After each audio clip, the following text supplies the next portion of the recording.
My name is Li Qingfeng, once the three-time reigning captain of Jizhou First High School's team, but now I'd become the laughingstock at the martial talent awakening ceremony. Before the martial Dao monument, I couldn't comprehend a single word, completely reduced to a relic of the past. The surrounding jeers and scathing mockery cut into me like knives. In this world, every individual can awaken their martial arts talent by comprehending the martial Dao stele at the age of 18. Successfully illuminating the inscription can grant divine blessings, even guaranteeing admission to university. Lighting up 1 line is D grade, 2 lines is C grade, 3 lines is B grade, 4 lines is A grade, and 5 lines is S grade. Everyone was astonished, as the former top genius turned out to be so mediocre in talent. I never thought I'd be playing second fiddle to a good-for-nothing for 3 damn years. Zhang Muyang, who had just comprehended the 3-line stele inscription, awakened the B-grade martial arts talent coiling dragon staff technique, and broke through to the peak of the 4th-rank martial master realm, sneered disdainfully. Qin Jixiang, who once prided himself as my most loyal follower, also laughed arrogantly after comprehending the 3-line stele inscription, awakening the B-grade talent lightning sword technique, and soaring to the 5th-rank martial master realm, boasting that I was trash. Even my childhood sweetheart, the campus Belzai Xinshin, was now filled with contempt and disgust. Li Chengfeng, I must have been blind. I wasted 3 years of my youth on a useless piece of trash like you. From now on, it's best if we keep our distance. I'm afraid brother Jixiang will misunderstand. She affectionately wrapped her arms around Qin Jixiang's arm. On the podium, Shanhe, the principal of Jizhou No. 1 High School, was on pins and needles, while the principals of various martial arts universities mocked me as a worthless talent devoid of any martial arts aptitude. Only the violet-skirted woman Ziyuan from Shanhe University furrowed her willow leaf brows with a troubled heart, for Haidai province had yet to produce a genius capable of illuminating the 4th line of the stele inscriptions, and the one she had pinned her hopes on, me, had not comprehended a single word thus far. Unbeknownst to them, while I sat cross-legged before the martial Dao stele appearing to meditate, I was actually cultivating with frenzied intensity. Until a crisp system notification sound rang in my ears, ding. Congratulations on your successful breakthrough to the 4th-rank martial master realm. After deducting the interest, the actual cultivation level is that of a 3rd-grade martial artist, completely clearing the debt of cultivation. 3 years, I've finally paid off all my debts. I clenched my fists. The causality system I obtained allows me to draw on future cultivation achievements in advance while paying interest. I once advanced 6 years' worth of cultivation results, elevating my strength to a 3rd-rank martial master, then spent 3 years repaying the debt. This body's cultivation talent was extremely poor, taking 6 years just to reach 3rd-rank martial master. To defy fate, I devised a path to power by pretending to be a prodigy.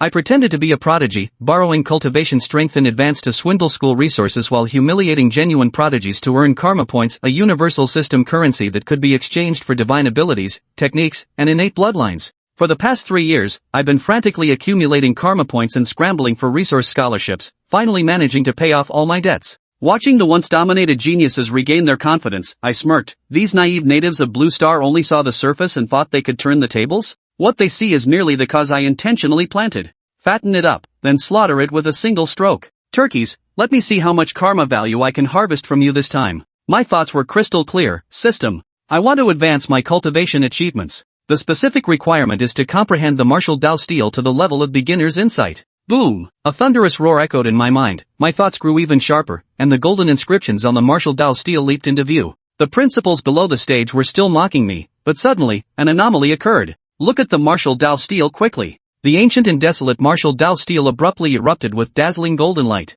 The first line of inscriptions on the stele began lighting up one by one. Zhang Muyang's disdainful sneer hadn't even faded when, buzz, 2 more lines of inscription lit up. 3 lines of inscription illuminated at once. Shanhe slammed the table and stood up, laughing excitedly. But at this very moment, rumble, the entire martial Dao stele began radiating dazzling golden light, instantly illuminating the dim sky into a resplendent sea of golden clouds. The president of Qingdao Martial Arts University was so startled that he fell off his chair. Ziyuan looked up at the golden sea of clouds, her expression dazed, and immediately made a judgment in her heart. With such talent, Li Chengfeng must be recruited. Amidst the gaze of countless eyes, I opened my eyelids, boundless golden radiance surging within my pupils as a virtual panel materialized. Congratulations, host. By comprehending the martial Dao stele, he obtained the SSS plus grade martial Dao talent, the 5 Thunder True Method. Thunder Magic LV1, a 5-element spell-type talent that connects human spirit with the heavens and earth, summoning wind, thunder, and rain with a mere flick of the wrist. Awesome. So damn awesome.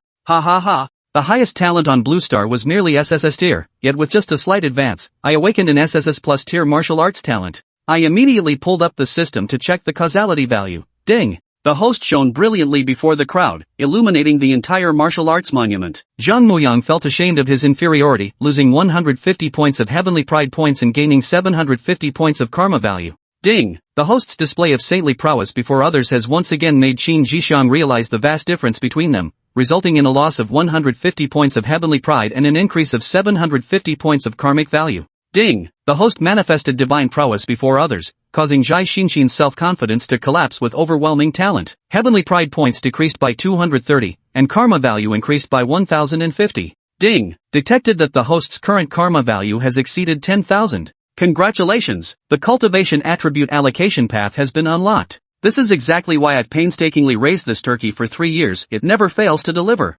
Just as I was about to check the cultivation attribute allocation paths, Cheyenne on the podium descended from the sky and landed right beside me. With stunning beauty and a dress of deep purple, Ziyuan's cool voice couldn't conceal her delight. Such extraordinary talent. Undoubtedly a prodigy. Student Li Changfeng. I am willing to be your mentor in teaching the arts. You can follow me now to Shanhe Martial Arts University. Personally, I am also willing to sponsor you with 30 million in startup funds and combat techniques and movement skills worth no more than 100 million. You can also choose a villa to live in any base city across Huaxia. My heart tightened, and my gaze instinctively fell on the system panel. Cultivation cause repayment progress, 0/10,000 times, Martial Dao Stele. Available advance times, 0. Last time, I advanced 6 years of cultivation results and almost missed the opportunity to awaken my Martial Dao talent. At this moment, I absolutely must not foolishly agree to it. I must stall for time. At the very least, I need to wait until I repay the loan I borrowed from the system and secure a new borrowing opportunity before I can go. Otherwise, given the commotion I caused today, my true talent would be exposed if I were to be tested.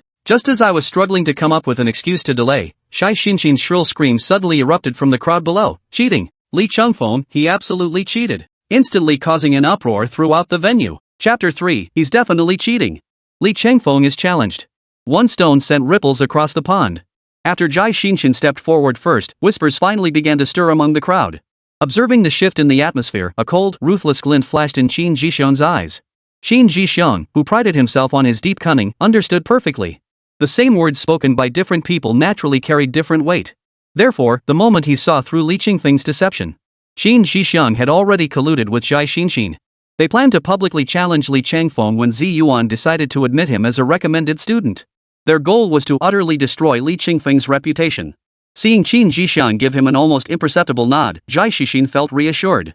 She immediately put on a look of heartfelt grief and righteous indignation, confronting Zi Yuan before the martial arts monument with a stern accusation. Mentor Zi Yuan. I swear on my honor, Li Changfeng has definitely cheated. If he's truly such a prodigy, why hasn't the martial arts monument bestowed its blessings upon him? Shai Xinxin's words rang out with force and conviction, echoing through the square filled with thousands of people, their reverberations lingering long after she finished. At the same time, even the students who had initially sided with Li Changfeng began to waver. Yes. Shai Xinxin had a point. Setting aside whether Li Changfeng truly possessed such demonic insight that he could instantly grasp the way and illuminate the entire martial arts stele. Let's just assume Li Changfeng possesses such demonic insight. Then surely the martial arts stele would bestow its blessings upon such a prodigy. Yet his stagnant cultivation progress is ironclad proof the martial arts stele hasn't bestowed its blessings upon him. There must be something fishy going on here. Fraud. Exactly. Li Changfeng is nothing but a fraud. Get him off the stage. Pa. A fraud like him is nothing but a disgrace to our Jeju No. 1 high school. In an instant, the shouts of abuse and accusations against Li Changfeng erupted in a deafening chorus. The volume was so deafening. It felt as though they could tear the roof off. Especially when they recalled that Li Changfeng had ultimately secured the coveted admission spot at Shanhe Martial Arts University, a place they could only dream of through the disgraceful means of cheating. This only fueled the students below the stage into a frenzy. One after another, they raised their arms and shouted at the top of their lungs, calling Li Changfeng a fraud. As the collective condemnation of Li Changfeng echoed around him, Qin Zhixiang's lips curved into a meaningful smile. His hand drifted toward the long sword at his waist, where faint purple sparks flickered incessantly. Clearly, he was plotting something in his mind. Shinjianhua immediately slammed his fist on the table, his brow furrowing. The martial arts monument is a sacred artifact of China. How could there be any possibility of cheating or favoritism? Ever since Li Changfeng illuminated the entire martial arts monument, revealing his unparalleled talent, Shinjianhua had already mapped out the subsequent deification campaign for Jeju No. 1 high school. He couldn't tolerate anyone now smearing Li Changfeng's reputation. That damnable Zhai Xinxin had to jump out at this moment, disrupting everything. An inexplicable rage flared within Shinjianhua. Were it not for the sight of the students below, their emotions running high, Shinjanwa would have been tempted to slap Jai Xinshin senseless. As the waves of questioning directed at Li Changfeng grew louder below, Zi Yuan on the podium also furrowed her delicate brows, her mind filled with doubts. With Zi Yuan's cultivation at the martial king realm, Li Changfeng's cultivation level was perfectly clear to her. And it was common knowledge that every prodigiously gifted demonic genius received divine blessings when comprehending the martial arts stele. Only mediocre talents, those of average ability, failed to receive the martial arts stele's blessing. Was Li Changfeng a mediocre talent? That's laughable. If a prodigy like Li Changfeng were considered mediocre, then calling oneself a fool would be flattering. If Li Changfeng isn't mediocre, then why hasn't the martial arts stele bestowed its blessing? Li Changfeng, if you have even a shred of conscience left, kneel before the martial arts monument right now, in front of the entire school, and beg for forgiveness. Then immediately process your withdrawal. Please stop disgracing Jizhou First High School. Shai Xinshin ignored Shinjiano's gaze, which was practically devouring her. After all, she was graduating soon. What did it matter to her whether Shinjiano was furious or not? Her immediate priority was seizing the chance to stab Li Changfeng in the back and earn favor with Qin Jixiang. As for whether Li Changfeng might fly into a rage and take it out on her? Ha! Her new boyfriend was a 5th-rank martial artist. Crushing a 3rd-rank martial artist like that little Karamana would be a piece of cake. And sure enough, faced with my close-range assault, Li Changfeng froze instantly, a trace of bewilderment flickering across his peerlessly handsome features. I knew it. Li Changfeng is scared. Seeing this, Jai Xinshin's smile grew even more maniacal. With Qin Jixiang's protection and the overwhelming support of the entire school behind her, she was certain Li Changfeng wouldn't dare touch her. Ha ha ha ha. Ha! Ha! Jai Xinshin was still laughing wildly when her eyes suddenly widened. In her field of vision, Li Changfeng's figure vanished instantly from where he stood. Almost simultaneously, a hand as large as a palm fan loomed larger and larger in her field of vision. The stench of death assaulted her senses. Suddenly, a dull, thunderous crash reverberated across the vast playground. Crack! Jai Xinshin's entire body flew through the air like a squeak. In an instant, the vast playground fell silent as if someone had pressed mute. The crowd of first-year students who had just moments ago been clamoring with fervor to condemn Li Changfeng now trembled uncontrollably, not daring to move their heads. They could only lower their gaze, staring fixedly at the ground beneath their feet. At that very moment, they finally remembered the terror they had once felt under the rule of the demon king, Li Changfeng. Shinjiano nodded slightly, as if he had anticipated the teenager's actions all along, and calmly sat back down. As the principal of First High, Shinjiano understood better than anyone how Li Changfeng had earned his position as the school's top student. This young master. He was the one who declared at the freshman orientation ceremony, in front of the entire student body and faculty. Sorry, I'm not targeting anyone. What I mean is, everyone here is trash. Later, during the position-swapping challenge tournament, Li Changfeng unleashed thunderous tactics, dominating from freshman year all the way to senior year and leaving the entire Jizhou First High School screaming in agony. Regarding this, Shinjiano showed absolutely no intention of intervening, instead tacitly approving Li Changfeng's actions. Martial arts isn't academic research. For a prodigy like Li Changfeng, youthful passion and unbridled brilliance are rare and valuable qualities in themselves. Ah! If youth isn't reckless, it's wasted. Just as Shinjiano thought the matter would end there, a roar erupted from below. Li Changfeng! You dare touch my woman, Qin Jixiang's woman. Are you looking to die? Qin Jixiang's eyes blazed with intensity as he fixed his gaze on Li Changfeng. A surging tide of battle intent engulfed him, and within his roar, the faint rumble of thunder and wind began to manifest. His begrayed martial talent, the thunderbolt sword technique, dominated the entire scene with its overwhelming might. Until today, Li Changfeng, a 3rd-rank martial master, had been a force beyond compare to everyone at Jizhou First High School. For 3 entire years of high school, no one dared challenge this demon king. But after today, Li Changfeng's undefeated legend at First High would likely come to an end. Because he failed to receive the martial arts monument's blessing. In contrast, Qin Jixiang, once Li Changfeng's lowly sidekick, saw his cultivation skyrocket under the martial arts stele's blessing, propelling him directly to the 5th-rank martial artist realm. And Li Changfeng just now, sending Jai Xinshin flying with a single slap, it was nothing short of publicly humiliating Qin Jixiang. As the newly crowned top student of First High, Li Changfeng was bound to become the target for Qin Jixiang to establish his authority. With Li Changfeng provoking him like this, Qin Jixiang will definitely strike back. Exactly. Even though Li Changfeng is highly regarded by mentor Zi Yuan, this is ultimately a battle between juniors. She definitely won't intervene. Ha. Who'd have thought I'd witness the end of the demon king Li Changfeng's undefeated legend right before graduation? The crowd of students, who loved nothing more than a good spectacle, were already reveling in the thought of witnessing Li Changfeng's crushing defeat at the hands of Qin Jixiang's thunderbolt sword technique. Their faces flushed with excitement, anticipation building. Qin Zhixiang pointed his sword tip at Li Changfeng, purple lightning arcing menacingly along the blade. Li Changfeng, you should consider yourself honored. Because you will be the first trash to fall to my thunderbolt sword technique. With that, Qin Zhixiang suddenly raised his long sword high above his head and roared, Thunder Sword Technique, first form. Rumble. Arcs of lightning erupted from the sword's tip as Qin Zhixiang's aura surged, his grin twisting into a savage grimace. Swish! As his aura reached its peak, Qin Zhixiang swung his sword in a single strike, causing everyone to pale in shock. Is this the B-rank martial talent, Thunder Sword Technique? Truly terrifying. To their eyes, the sword in Qin Zhixiang's hand seemed to transform into a blade of light, carrying the terrifying power of a 5th-rank martial artist as it slashed toward Li Changfeng. No! That bastard Qin Zhixiang is ruthless, striking with such ferocity right from the start. With the combined power of a 5th-rank martial artist and the B-rank martial talent lightning sword technique, Li Changfeng might not die, but he'll surely be gravely injured. Seeing this, Shen Jianhua's pupils suddenly contracted. He was about to intervene. But at that critical moment, Zi Yuan intervened and stopped him. In that instant, Qin Zhixiang's slash closed in on Li Changfeng. Crackle crackle. In an instant, lightning flashed and sword energy erupted in all directions. The terrifying spectacle caused many students on the field to cover their heads and scream in terror. Time seemed to stretch endlessly in that moment. After what felt like an eternity, the crowd finally sensed the commotion had subsided and dared to lift their heads toward the front. The scene before them left everyone utterly speechless. Before them lay a 100-meter-long chasm, while the spot where Li Changfeng had stood was now empty. Li Changfeng. Gone? Chapter 4, you call this thunder? The prodigy's first kill. Where's Li Changfeng? Could Li Changfeng have been sliced to bits by that single strike? Everyone instinctively looked toward the playground, at the nearly 100-meter-long ravine stretching all the way to the martial arts monument. They strained to find his figure within the ravine. Clang! Li Changfeng, the day you chose to lay a hand on Xinxin, you should have known this day would come. Qin Zhixiang sheathed his sword. Though his tone was icy, his brow was etched with an unmistakable, indelible joy. The entire sequence. From secretly inciting Zhai Xinxin to publicly accuse Li Changfeng of cheating, to Li Changfeng's subsequent attack on Zhai Xinxin. All of this had been meticulously orchestrated by Qin Zhixiang behind the scenes. Whether Li Changfeng's illumination of the martial arts monument was tainted by foul play or not, it couldn't change the fact that Li Changfeng had secured direct admission to the Mountain River Martial Arts University. Qin Zhixiang had spent 3 years of high school crawling at Li Changfeng's feet like a dog. Wasn't it all for this day of turning the tables and becoming the master? Don't be fooled by Qin Zhixiang now receiving the martial arts monument's blessing, surpassing Li Changfeng in cultivation.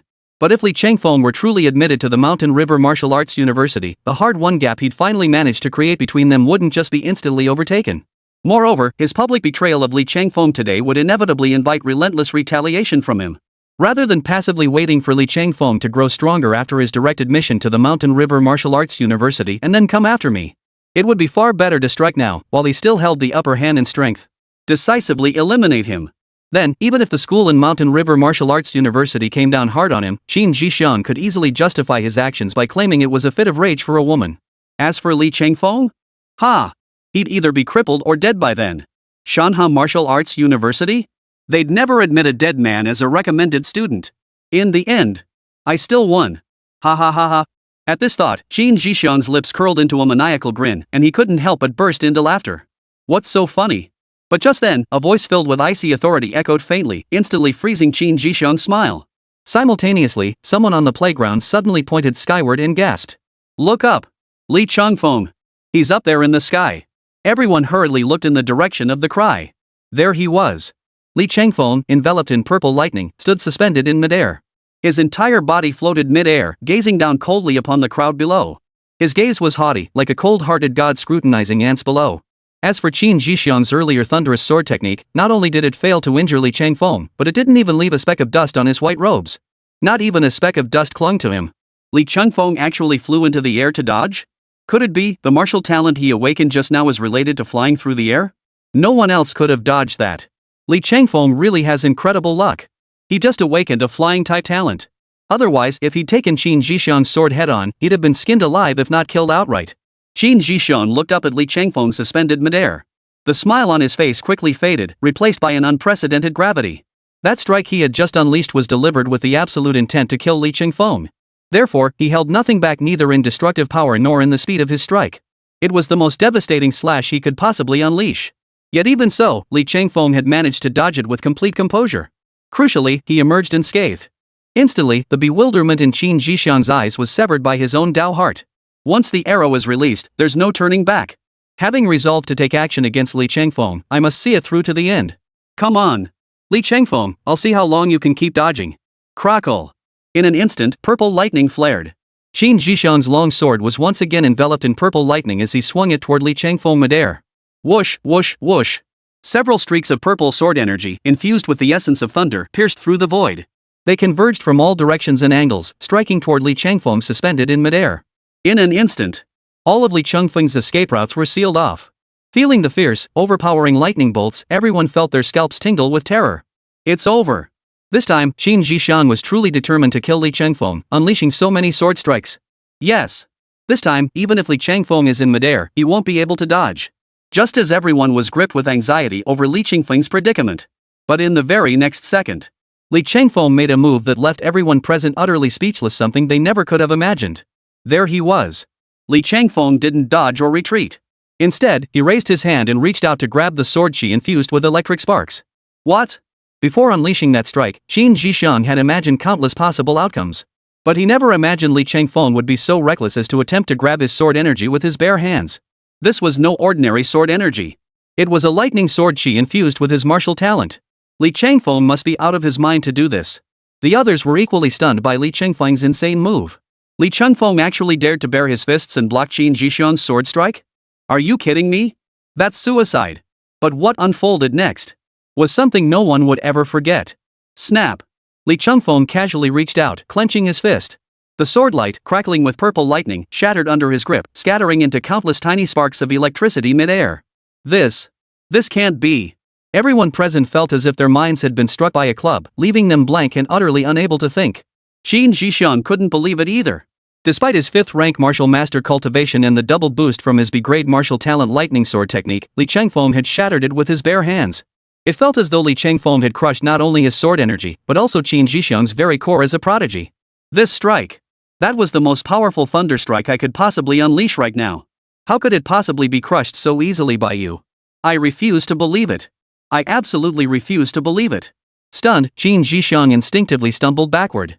Shaking his head, he muttered to himself over and over, as if utterly unable to believe what he was witnessing before his eyes.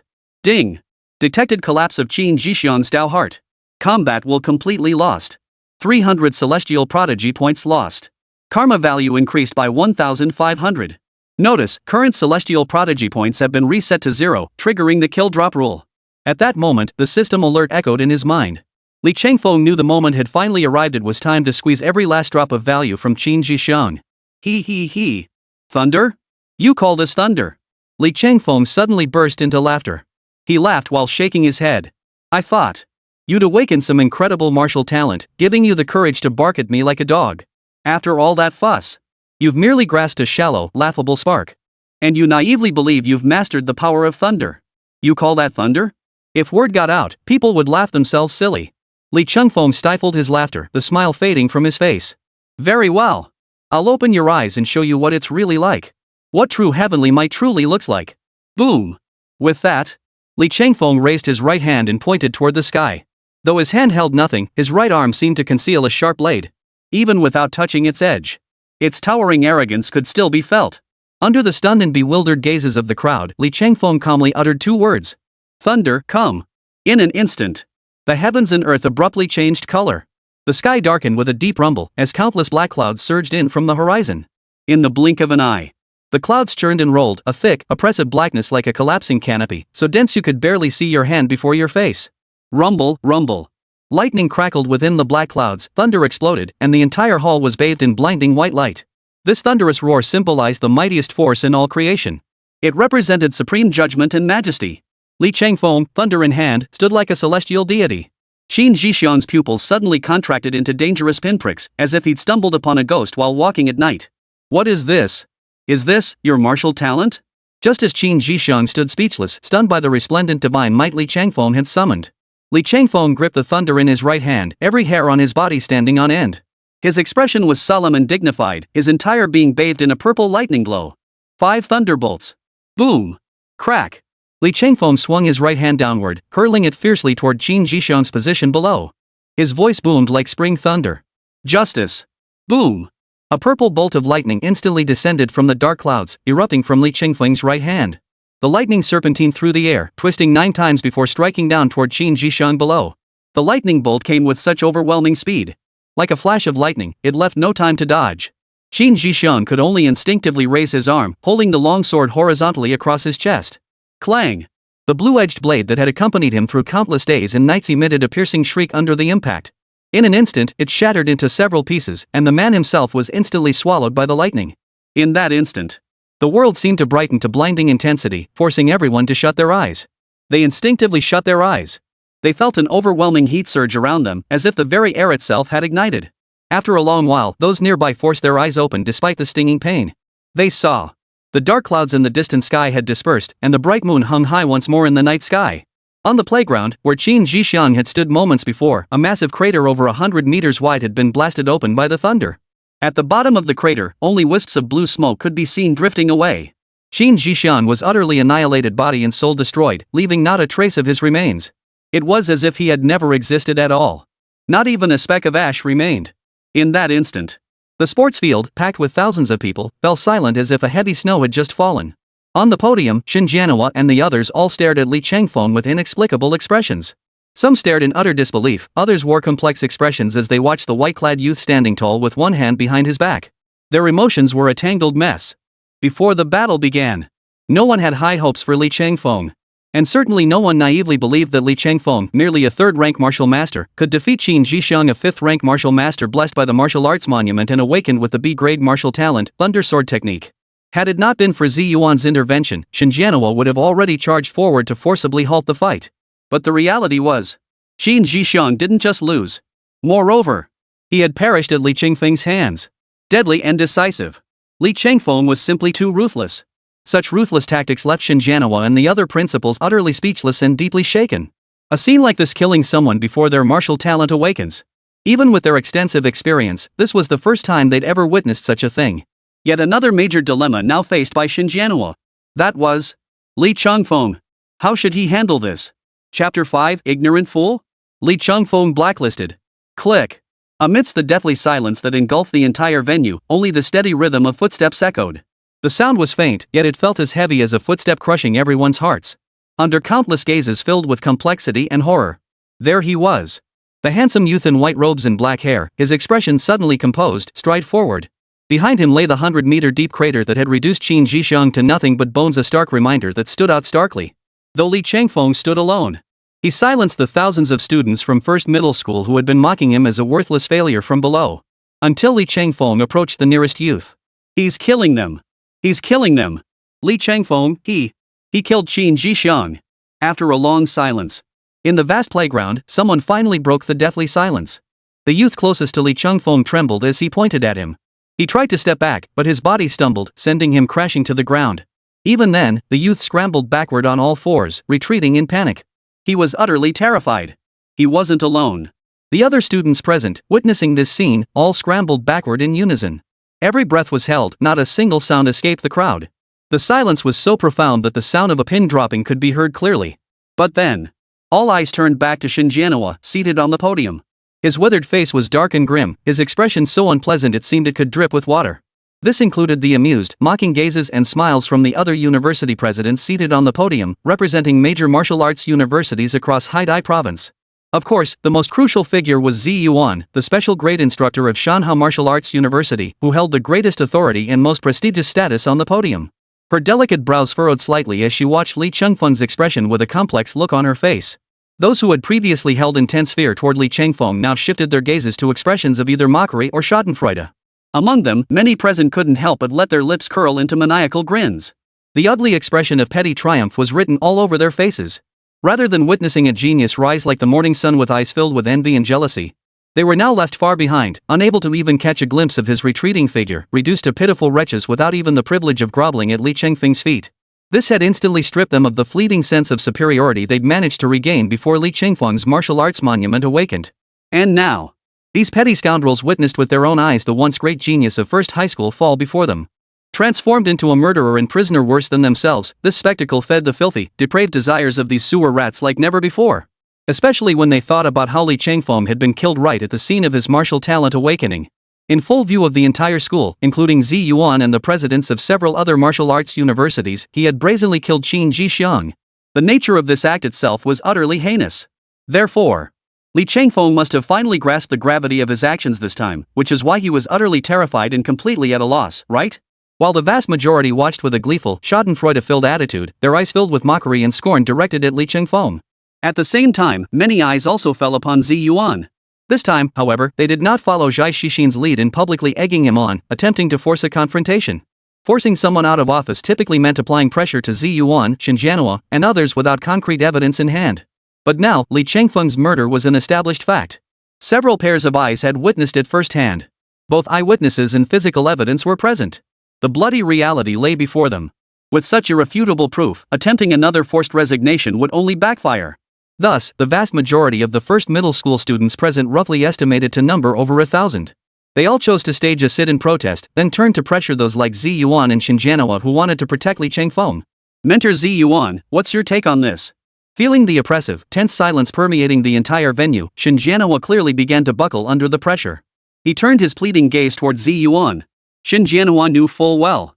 After Li Changfeng, whether he lived or died, all hinged on whether Zi Yuan was willing to shoulder the full responsibility and protect Li Changfeng at all costs. As the most esteemed figure present, possessing the greatest authority, if even Zi Yuan refused to protect Li Changfeng, then no matter how resilient he might be, he would ultimately face certain death. She sensed it. More and more eyes in the room were turning toward her. Zi Yuan's two beautiful willow brows knitted tightly together, and her jade-like hands clenched involuntarily, revealing the inner turmoil and agony she was experiencing. If Li Changfeng had killed Qin Jixiang within a small circle, then killing him would be just that, killing him. Given Zi Yuan's status and standing, protecting Li Changfeng wouldn't entail significant personal liability. So naturally, Zi Yuan had every incentive to seize this opportunity to curry favor. But the dilemma now before her was that Li Changfeng hadn't merely killed someone.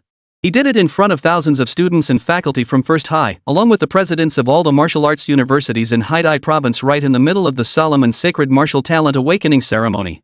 Any one of these offenses alone would be enough to drag an ordinary person out and execute them 100 times over. But Li Changfeng? He'd gone and done what only a child would do. He wanted it all.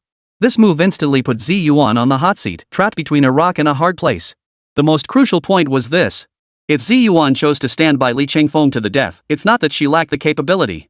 But if she did that, forget about the pressure from other factions. The old guard at the Mountain River Martial Arts University alone would seize upon this incident relentlessly. Especially given the already suspicious circumstances surrounding Li Changfeng's failure to receive the martial arts monument's blessing. If she were to forcibly protect him, the Mountain River Martial Arts University would undoubtedly use this as grounds to hold her accountable. At this thought, Zi Yuan's beautiful eyes filled with complexity as she gazed at the white-robed figure before the martial arts stele. Her crimson lips parted slightly, murmuring softly, Li Changfeng, oh Li Changfeng, what am I to do with you? Compared to the silent protest of over 1,000 people, Xinjianhua on the podium was pacing like a caged animal, and Zi Yuan's inner turmoil and conflict. Ironically, Li Changfeng, the very person at the center of it all, remained utterly expressionless. On his face, not a trace of the fear or unease one would expect after taking a life. Li Changfeng kept one hand in his pocket, ignoring the various expressions cast upon him by those around him. He turned and walked away. Wherever he passed, the crowd that had been sitting in silent protest parted automatically, as if electrified, making way for him. Under everyone's gaze, he slowly faded into the distance, leaving behind only a solitary, lonely silhouette. As if everything that had just transpired was nothing more than a trivial matter in his eyes. And indeed, that was precisely the case. For Li Changfeng, in his eyes, the act of obliterating Qin Jixiang before the entire faculty and student body of First High School, reducing him to nothing but ashes and shattering his soul, was fundamentally unremarkable. As a traveler from Earth, Li Changfeng held remarkably down-to-earth values. That is, he who kills shall be killed. Since Qin Jixiang sought to take Li Changfeng's life, then to strike back in kind is only fair. Li Changfeng would show no mercy to a native of Blue Star. For anyone who sought his life, anyone who harbored murderous intent toward him, Li Changfeng absolutely refuses to allow such individuals to remain alive in this world. Not to mention, Qin Jixiang had already triggered the system's kill and loot rules. Killing him would not only cause Li Changfeng no psychological burden whatsoever. Instead, he genuinely believed that taking down this turkey felt damn satisfying. As for the consequences he'd face for this? Put. Ever since his martial talent awakened, Li Changfeng had already prepared a meticulous and comprehensive plan for himself. First off, not only did he orchestrate Qin Jixiang's attempt on his life, even the fact that he didn't receive a blessing at the martial arts monument, causing Zi Yuan to harbor reservations and hesitate to publicly declare her allegiance. This too was part of Li Chengfeng's plan. After all, Li Chengfeng relied on pretending to be a genius to deceive resources from these Blue Star natives. If he hadn't prepared even this backup plan, how could Li Chengfeng possibly have the nerve to carry out his pretend genius scheme? With a smug thought, he returned to his private cultivation chamber. With a flick of his mind, Li Chengfeng summoned the system's translucent virtual screen. There, several lines of text appeared on the screen. Ding! Congratulations, host, on successfully eliminating the prodigy Qin Zhixiang. You have acquired all his cultivation achievements and innate talents. Do you wish to immediately inherit the cultivation achievements of the heavenly prodigy's son, Qin Zhixiang? Hearing the hurried footsteps approaching outside his cultivation chamber, Li Chengfeng leaned back, his tone casual as he declared, "Accept." Bang! No sooner had Li Chengfeng finished speaking than the cultivation room door was violently kicked open from the outside. Immediately after, Shinjiano's furious roar thundered inside. Li Chengfeng! Explain yourself. Have you lost your mind? Do you have any idea? What does it mean to kill someone at the martial arts talent awakening ceremony? In front of the entire school, the representatives from major universities led by Mountain River Martial Arts University, and before the principal himself. Even if I were to throw my old face into the mix to protect you, it would be utterly impossible. You're destroying your own future. But before Shinjiano could utter the final syllable of Chang, the rest of his words instantly caught in his throat like a fishbone. He stared blankly at Li Chengfeng inside the cultivation chamber, struggling for a long moment before finally squeezing out 4 words. Holy! Chapter 6, The Belated Blessing. He really made me cry my eyes out. After Li Chengfeng chose to utilize Qin Zhixiang's cultivation achievements from before his death. The very next second, invisible streams of dazzling light surged from the surrounding space, rushing toward Li Chengfeng. Li Chengfeng's first sensation was his vital energy surging wildly. In the early stages of martial cultivation, it was a phase of laying a solid foundation, where vital energy increased extremely slowly. Many practitioners trained for months without increasing their vital energy by even 100 points, unable to break through even a minor realm. Qin Zhixiang, however, had reached the 5th rank martial master realm in life. Although Li Chengfeng could only inherit half of Qin Zhixiang's cultivation, this still constituted an immense pool of vital energy, propelling Li Chengfeng's cultivation level to skyrocket at an astonishing rate. 300, 400, 500, 600. The immense vital energy from Qin Zhixiang's life continuously nourished and tempered Li Chengfeng's body. 4th grade martial artist realm, organ refinement. 5th grade martial master realm, refining the marrow. 6th grade martial master realm, meridian opening. 7th grade martial master realm, refining marrow. 8th grade martial master realm, meridian opening. In mere seconds, Li Chengfeng ascended from a 3rd rank martial master to a 7th rank martial master. A colossal surge of vital energy coursed through his meridians, generating immense true qi, until his vital energy surged to 850 points. The next instant, Li Chengfeng opened his eyes, a sharp gleam flashing within them as he fixed his gaze on Shinjiano, who had just burst through the door. A meaningful curve lifted the corners of his mouth. Principal Shin, what did you just say? Ha? Caught off guard by Li Chengfeng's question, Shinjiano forced a grin to mask his awkwardness. Ha ha ha. Nothing. Nothing at all. It's just that you're damn intense, kid.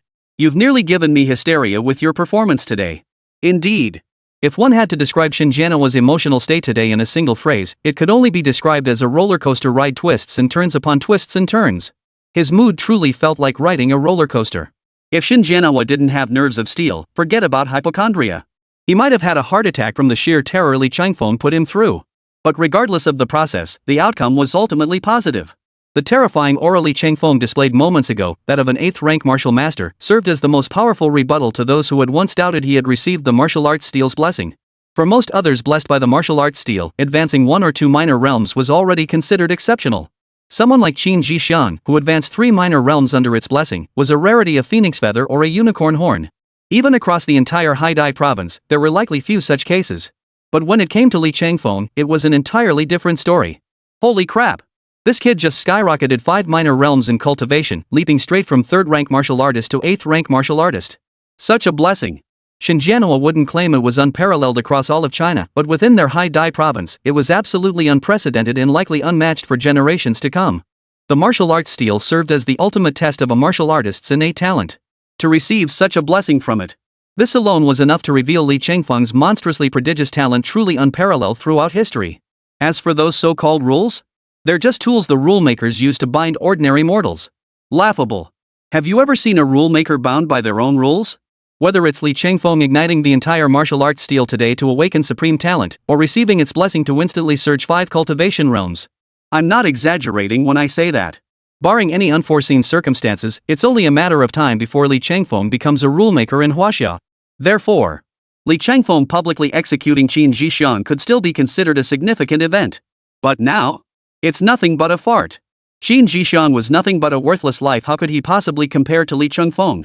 Killing him was just killing him. What's the big deal? With that thought, Shinjianhua scurried over eagerly, examining him up and down. Changfeng, are you hurt anywhere? I'm fine. Just feeling a bit drained from expending too much energy. A good night's sleep will fix it. Li Changfeng waved him off, watching Shinjianhua fawn over him without the slightest intention of getting up. Indeed. As an SSS plus martial talent, the 5 Thunder Righteousness technique granted Li Changfeng the exhilaration of fighting above his level, far surpassing the absolute combat power of practitioners at the same realm. However, the 5 Thunder Righteous method exacted a terrifying toll when unleashed. Even without unleashing this explosive 5 Thunder Righteousness technique, Li Changfeng was utterly confident in securing the final victory. But doing so would lead to a bitterly contested battle with Qin Zhixiang, likely forcing him to exhaust every last trump card he possessed beyond the 5 Thunder Righteousness technique. That would easily give his opponent the impression that it was truly a thrilling battle. Moreover, it would give Qin Zhixiang the impression that is this all Li Changfeng has? Once they reached the martial arts university, Qin Zhixiang might even see an opportunity to surpass him, leaving him completely unfazed. Then what the hell would be the point of earning karmic points? Not to mention triggering the lucrative kill drop rules. Therefore, Li Changfeng made an immediate decision. Leveraging his SSS plus martial arts talent, 5 Thunder Righteousness to crush the B-rank lightning sword technique's absolute dominance head-on. Then, he unleashed the most devastating killing move he could currently execute, aiming to utterly shatter the opponent's psychological defenses. The final result proved remarkably effective.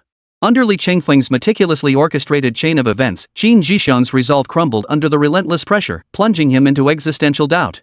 Even his final heavenly pride point was forced out, triggering the kill drop rule. Before death, Qin Zhixiang still found the strength to burn himself, absolving Li Changfeng of all blame for the public execution. To be a sucker like Qin Zhixiang. He truly. I'm crying my eyes out. Hey, Changfeng, it's the best thing that nothing happened to you. If anything had happened to you, that bastard Qin Zhixiang would deserve to die 10,000 times over. By now, Shinjianhua had long cast aside the terrible repercussions of Li Changfeng's public murder. He even recalled how Qin Zhixiang had repeatedly tried to kill Li Changfeng in the past. The old principal's heart still burned with indignation. Truth be told, if Qin Zhixiang hadn't already been obliterated by Li Changfeng's summon lightning, his soul and body utterly destroyed, not a trace left behind. Judging by Shinjianhua's furious expression, it wouldn't be an exaggeration to say he'd be itching to dig Qin Zhixiang's corpse out of the ground and flog it. From the moment Shinjianhua burst through the door, demanding answers and berating him for publicly killing Qin Zhixiang. Now, he was cursing Qin Zhixiang's corpse, furious enough to whip it 300 times over. Faced with Shinjianhua's stark, almost split personality contrast between his earlier and current states, was Li Changfeng surprised? Of course not. Behavior like Shinjianhua's. Not only in this high martial arts world that revered the law of the jungle, where the weak were preyed upon by the strong. Even in Li Changfeng's previous life, such situations were commonplace. An ordinary person with several blood donation certificates might not even be able to exchange them for a single bag of blood at the hospital. Yet Blood Tank Sister could make a single phone call and mobilize an entire region to donate blood for her in minutes. Li Changfeng had witnessed countless similar incidents in his previous life. Thus, upon arriving in this martial arts world of Blue Star, Li Changfeng vowed to himself. He would rise above the masses, ascend to the pinnacle of martial arts, and prove his path through combat. No problem. As for Qin Zhixiang, I can only say I'm sorry. I never intended to kill him. But he repeatedly attacked me with lethal force. I was forced into self-defense and had no choice but to kill him. Principal Shen, do you think that counts as excessive self-defense? Hey, Changfeng, you really know how to joke with me. How could this possibly be excessive self-defense? Given your actions up to that point, there couldn't have been a more justified defense, okay? Anyway, thank goodness you weren't hurt, Changfeng. Otherwise, that bastard Qin Zhixiang wouldn't have atoned for his crimes even if he died 10,000 times. Shinjianhua finished speaking through gritted teeth, then immediately pounded his chest and assured Li Changfeng. Changfeng, as for what happened today, you needn't worry about it. I'll pull every string at my disposal, including reaching out to the Special Services Bureau. Rest assured. In the end, this will absolutely be ruled as self-defense. No sooner had the words left his mouth than footsteps sounded outside the door. Enters Yuen, her purple gown flowing with ethereal grace, a faint smile gracing her lovely face. No need for Principal Shen to trouble himself.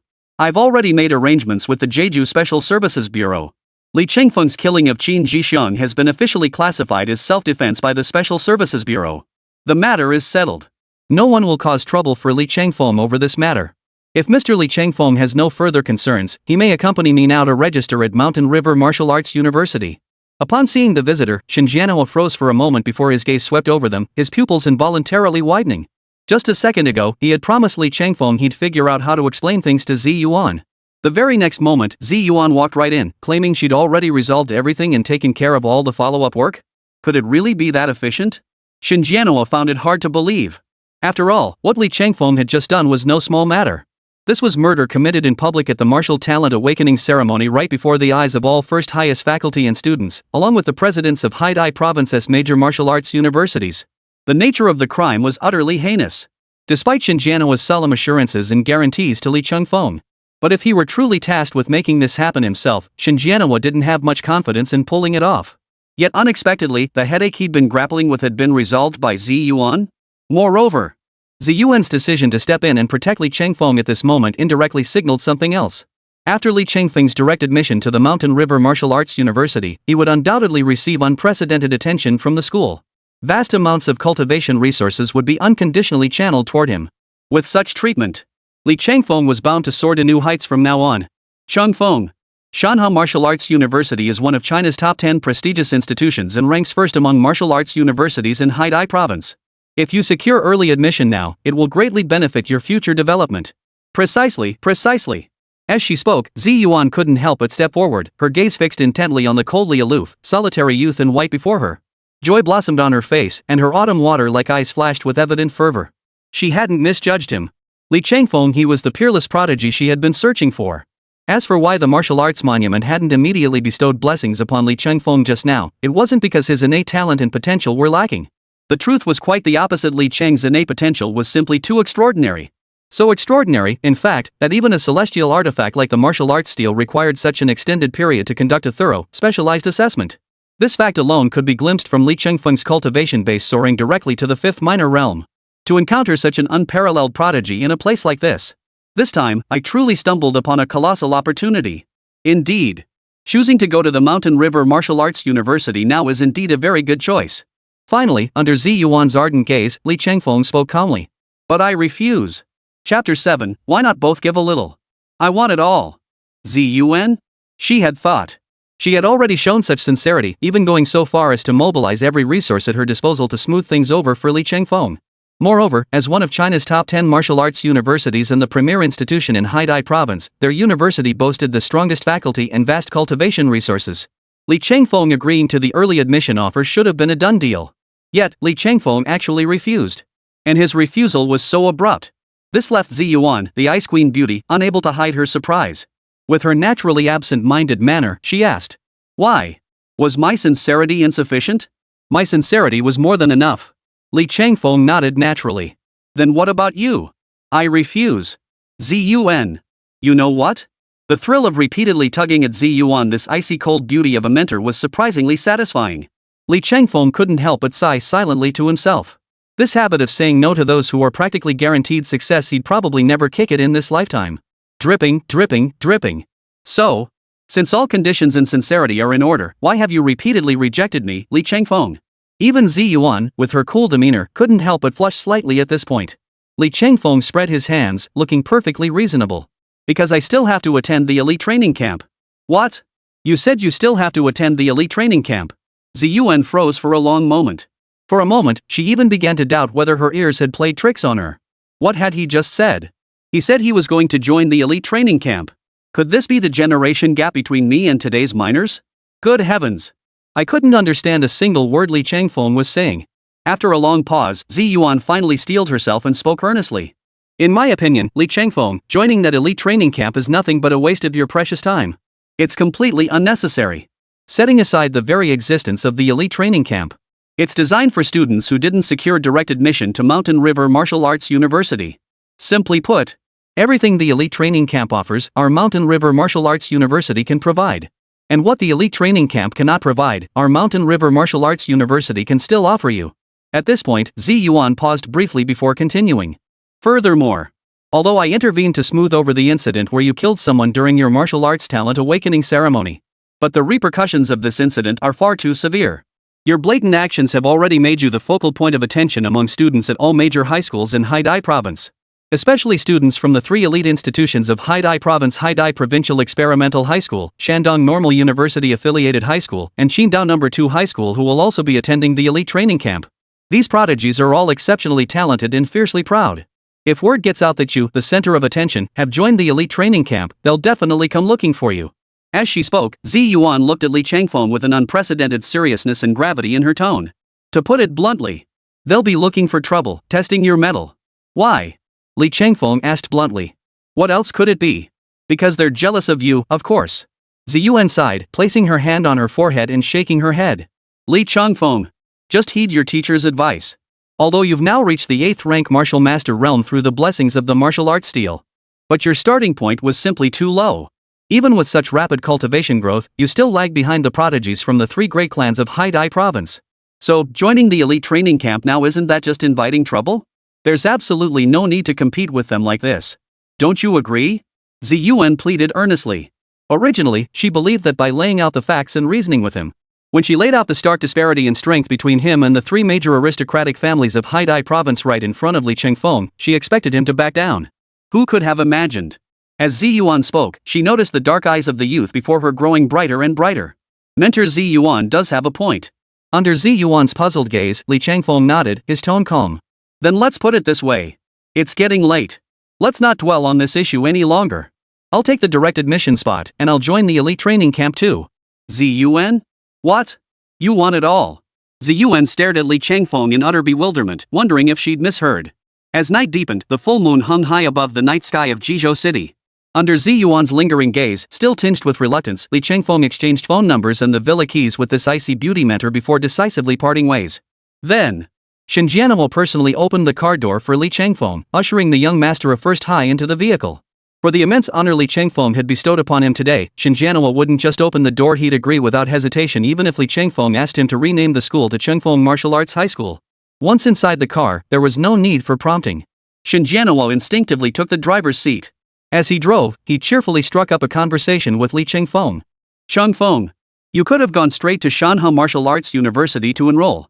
But you still insisted on joining the elite training camp. I wonder if it's because you heard from instructor Zi Yuan that so many peers in the camp don't respect you. So you started harboring other thoughts? Shinjianwo glanced through the rearview mirror at Li Changfeng, who sat in the back seat with his eyes closed, resting. Before Li Changfeng could respond, Shinjianwo raised an eyebrow, adopting a know-it-all expression as he continued speaking to himself. Hey! Don't say another word. Don't underestimate the principal just because he's old. I understand exactly what you young people are thinking. You must think that something like a recommended admission spot, this kind of handout, is nothing but an insult to a prodigy like you. Even without that special status, isn't Shanhe Martial Arts University just a place you can get into if you want to? Well, now look. Because of this special admission status, you've suddenly found yourself surrounded by all these doubting voices. As you young folks say, the best way to silence doubt is to confront it head-on. So you want to shut them up with your skills at the elite training camp? As he spoke, Shinjianwo flicked his eyebrows at Li Changfeng through the rearview mirror, wearing a smug expression. You know nothing. Watching Shinjianwo basking in his own self-importance, Li Changfeng rolled his eyes. What kind of bull is this about insulting prodigies and responding to skepticism? Can that stuff put food on the table? The whole reason I went through all this trouble pretending to be a prodigy? Let's be honest, it's all about lining my own pockets.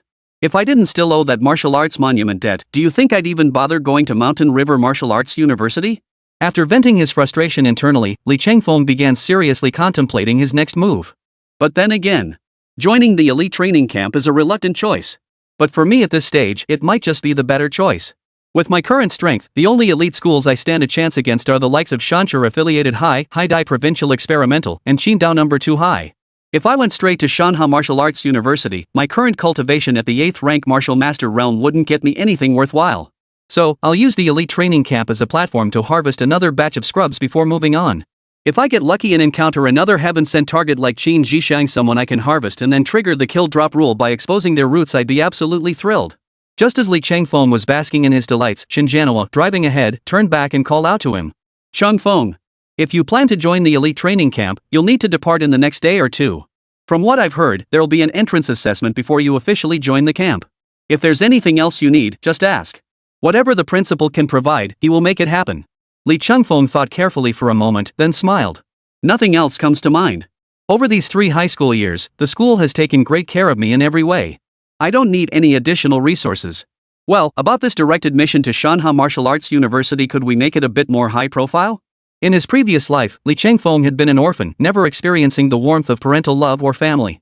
This lifetime, heaven had been kind to him, granting Li Chengfeng a warm and loving family. Throughout history, it's been said that the poor excel in literature while the wealthy excel in martial arts. Though Li Chengfeng's family wasn't wealthy, upon discovering his exceptional talent in martial arts, this news not only brought them immense joy but also spurred them to work even harder, striving to save up for martial arts university tuition as soon as possible. Sometimes, they even worked double shifts on construction sites, going non-stop. This deeply pained Li Chengfeng. At first, Li Chengfeng had told his parents. He explained that he now received scholarships and various subsidies from both his school and the city government every year. There was absolutely no need for them to work themselves to the bone like this. His health was the most important thing. But every time he brought it up, though his parents smiled and agreed, they continued working tirelessly to earn money as before. Thinking of this, Li Chengfeng let out a soft sigh. Then, a smile returned to his face. Because now, he wasn't just a guaranteed admission student at Shanhe Martial Arts University, he'd also secured a 20 million yuan scholarship, including a courtyard villa in the city center. These alone were enough to free his parents from their constant toil and hardship. He could now venture out into the world with peace of mind. Back then, Li Chengfeng had personally applied for his special financial aid for students from extremely poor backgrounds. Shanhe knew Li Chengfeng's family situation all too well. Therefore, without Li Chengfeng needing to spell it out, Shanhe understood his meaning and replied with a smile. Rest assured. Leave this matter entirely to the principal. I'll make sure your parents are proud. Thank you, principal. Li Chengfeng thanked him politely. Over the past 3 years, Principal Shanhe had been no stranger to helping him. Li Chengfeng had always been a man of clear principles, keeping a close account of both kindness and wrongdoing toward him. When the time was right and Li Chengfeng sought them out again, it would be either for revenge or to repay their kindness. Chapter 8, Direct Admission to Shanhe University. Mr. and Mrs. Li wept tears of joy. Early morning. The night was now deep. With a dull creak, the last bus of the night pulled up at the stop in the urban village. 3 middle-aged men in work uniforms stepped off the bus. They walked together, chatting and laughing as they made their way deeper into the urban village. As they drew nearer, a pungent smell of rust and paint wafted from their bodies. Brotherly! You wouldn't believe it. I went to ask the foreman for time off today, saying I needed to go to the hospital to get my back checked. But the foreman's face stretched out like a shoehorn. Looks like I won't be getting that time off after all. It's just my old back that's suffering. When I'm at work, it's manageable as long as my hands are busy. But the moment I clock out, my back feels like it's not even part of my body anymore. It's so sore and swollen. Tonight, I'm guessing I'll have to lie on the couch and tough it out again. Among the 3, a tall, burly middle-aged man clutched his waist with one hand, his brow furrowed into a knot. His voice dripped with pain and resignation. Honestly, I don't feel like I'm even 50 yet. My body already feels like it's breaking down in places. I'm just pushing through, too scared to go to the hospital for a checkup. If I actually went to the hospital for an X-ray, who knows what else they'd find wrong with me. Damn it! Hospitals have been running like this for years. Once you step through their doors, you never know how much it'll cost you. Hey, Xiaosong. Why don't you talk to the foreman about it? As for the foreman, if he brings up the deadline again, then just tell him, I'll take over your work. I think I can handle an extra job right now. Li Chengfeng's father, Li Jingdong, seized the moment to volunteer for the extra work.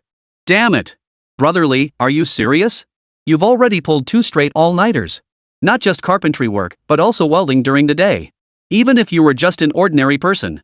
Even if you were a martial artist, pushing yourself like this would wreck your body sooner or later. Hearing Li Jingdong's words, the burly middle-aged man looked utterly stunned. Hey! My son's in his senior year of high school. He's about to enter a martial arts university. I need to earn his tuition money. Anyway, the college entrance exams aren't far off.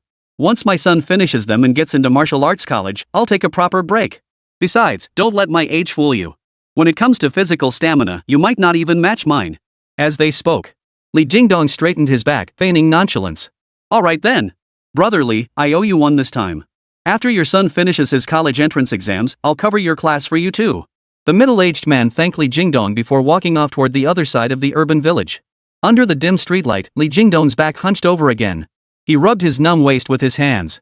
Once Chengfeng gets into college, I'll finally get some proper rest. Leaning against the wall for support, Li Jingdong shuffled slowly toward his home.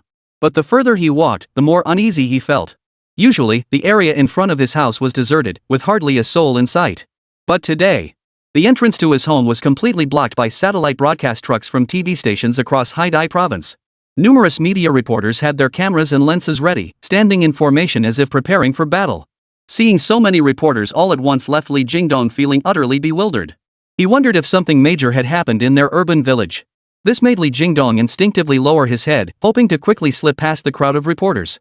But who could have imagined? A reporter stuck in the middle of the road suddenly shouted, "Look over there! Li Chengfeng's father is back." The moment the words left his lips, the scene erupted into chaos.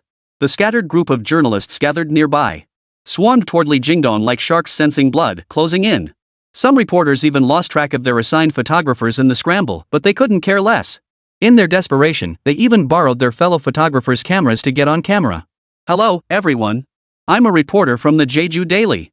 Here, I bring you an exclusive interview with Mr. Li Jingdong, father of Li Chengfeng, the student who just illuminated the martial arts monument and gained direct admission to Shanhe Martial Arts University."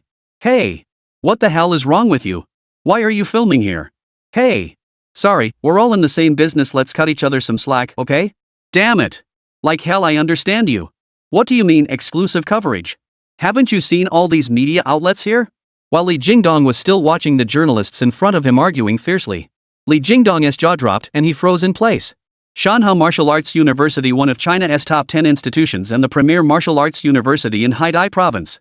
Countless parents drilled into their children daily, "Work hard to get into Shanhe Martial Arts University. Change your destiny and bring honor to our family." But now, Li Jingdong was hearing from all these reporters that his son, Li Chengfeng, had been recommended for admission to Shanhe Martial Arts University? This was utterly unbelievable.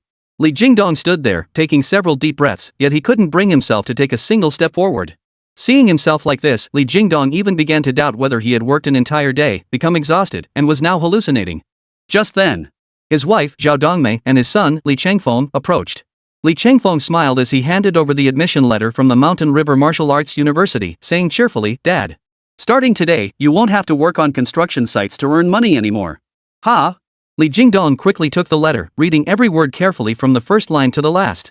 Throughout the entire process, Li Jingdong examined it with extreme care. Though the letter was thin, he read it over and over. Shouldn't the list of recommended students for Mountain River Martial Arts University be announced after the elite training camp? Why so early today? Li Jingdong couldn't believe it. And Shanhe Martial Arts University is offering an additional 20 million yuan and a courtyard villa as a bonus? Such generous benefits have never been offered before. Could this be fake? Old Li. How could this possibly be fake? Shanhe Martial Arts University actually had their son bring back the 20 million yuan and the villa keys. And all these reporters? They're here to interview us about how we raised such an outstanding child like Chengfeng. As she spoke, Zhao Dongmei thrust the bank card holding 20 million yuan and the keys to the courtyard villa into Li Jingdong's hands. "What?" Li Jingdong stared blankly at the bank card and villa keys in his hands, still finding it hard to believe as he looked at his son, Li Chengfeng. "Chengfeng, this courtyard villa we can move in already?" His wife Zhao Dongmei, standing beside him, was also visibly moved, her eyes brimming with tears as she spoke in a trembling voice. "You want to move in? You can move in tonight." "Ha! Ha ha ha! Me, Li Jingdong, I never thought I'd live in a villa in this lifetime. Ha ha ha! That bastard of a boss of ours? He doesn't live as well as I do." Even with all those reporters' cameras and microphones pointed at him, Li Jingdong couldn't hold himself back. Tears welled up in his eyes, and his voice grew choked with emotion. Finally, he couldn't hold back any longer. He pulled Zhao Dongmei into his arms and burst into hearty laughter.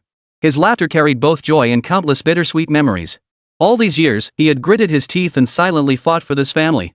But with only his meager earnings from the construction site, he could barely scrape together enough for Li Chengfeng's college tuition, let alone turn his fortunes around. But now, he had finally waited for the day to turn his fortunes around. And he could even move into a courtyard villa he'd never dared to dream of. "My Chengfeng, you've done us proud!" Li Jingdong and Zhao Dongmei exclaimed excitedly. Watching his parents embrace each other, tears of joy streaming down their faces. Li Chengfeng wiped his own eyes, then broke into a wide grin. What had he been striving for all this time? Wasn't it all for this very day? The next morning, the Li Chengfeng family bid farewell to the urban village where they'd lived for over 30 years and headed straight for Yunlu Villa district by Jeju Lake. For the vast majority of ordinary people, a courtyard villa was nothing short of a legendary existence they dared not even dream of. After the Great Cataclysm era arrived and spiritual energy revived, third-tier base cities like Li Chengfeng's now bore the responsibility of sustaining tens of millions of people. As for the four megacities Beijing, Shanghai, Guangzhou, and Shenzhen, their populations numbered in the hundreds of millions. Land was undoubtedly the most precious luxury in this era, worth its weight in gold.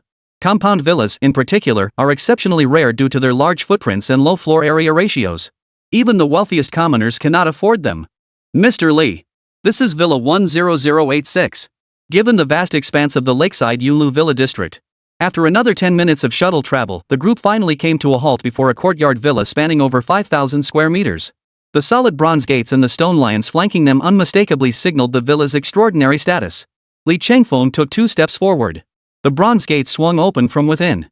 The butler, servants, and bunny girls had all been notified in advance. Every single person present held Li Chengfeng in the utmost reverence.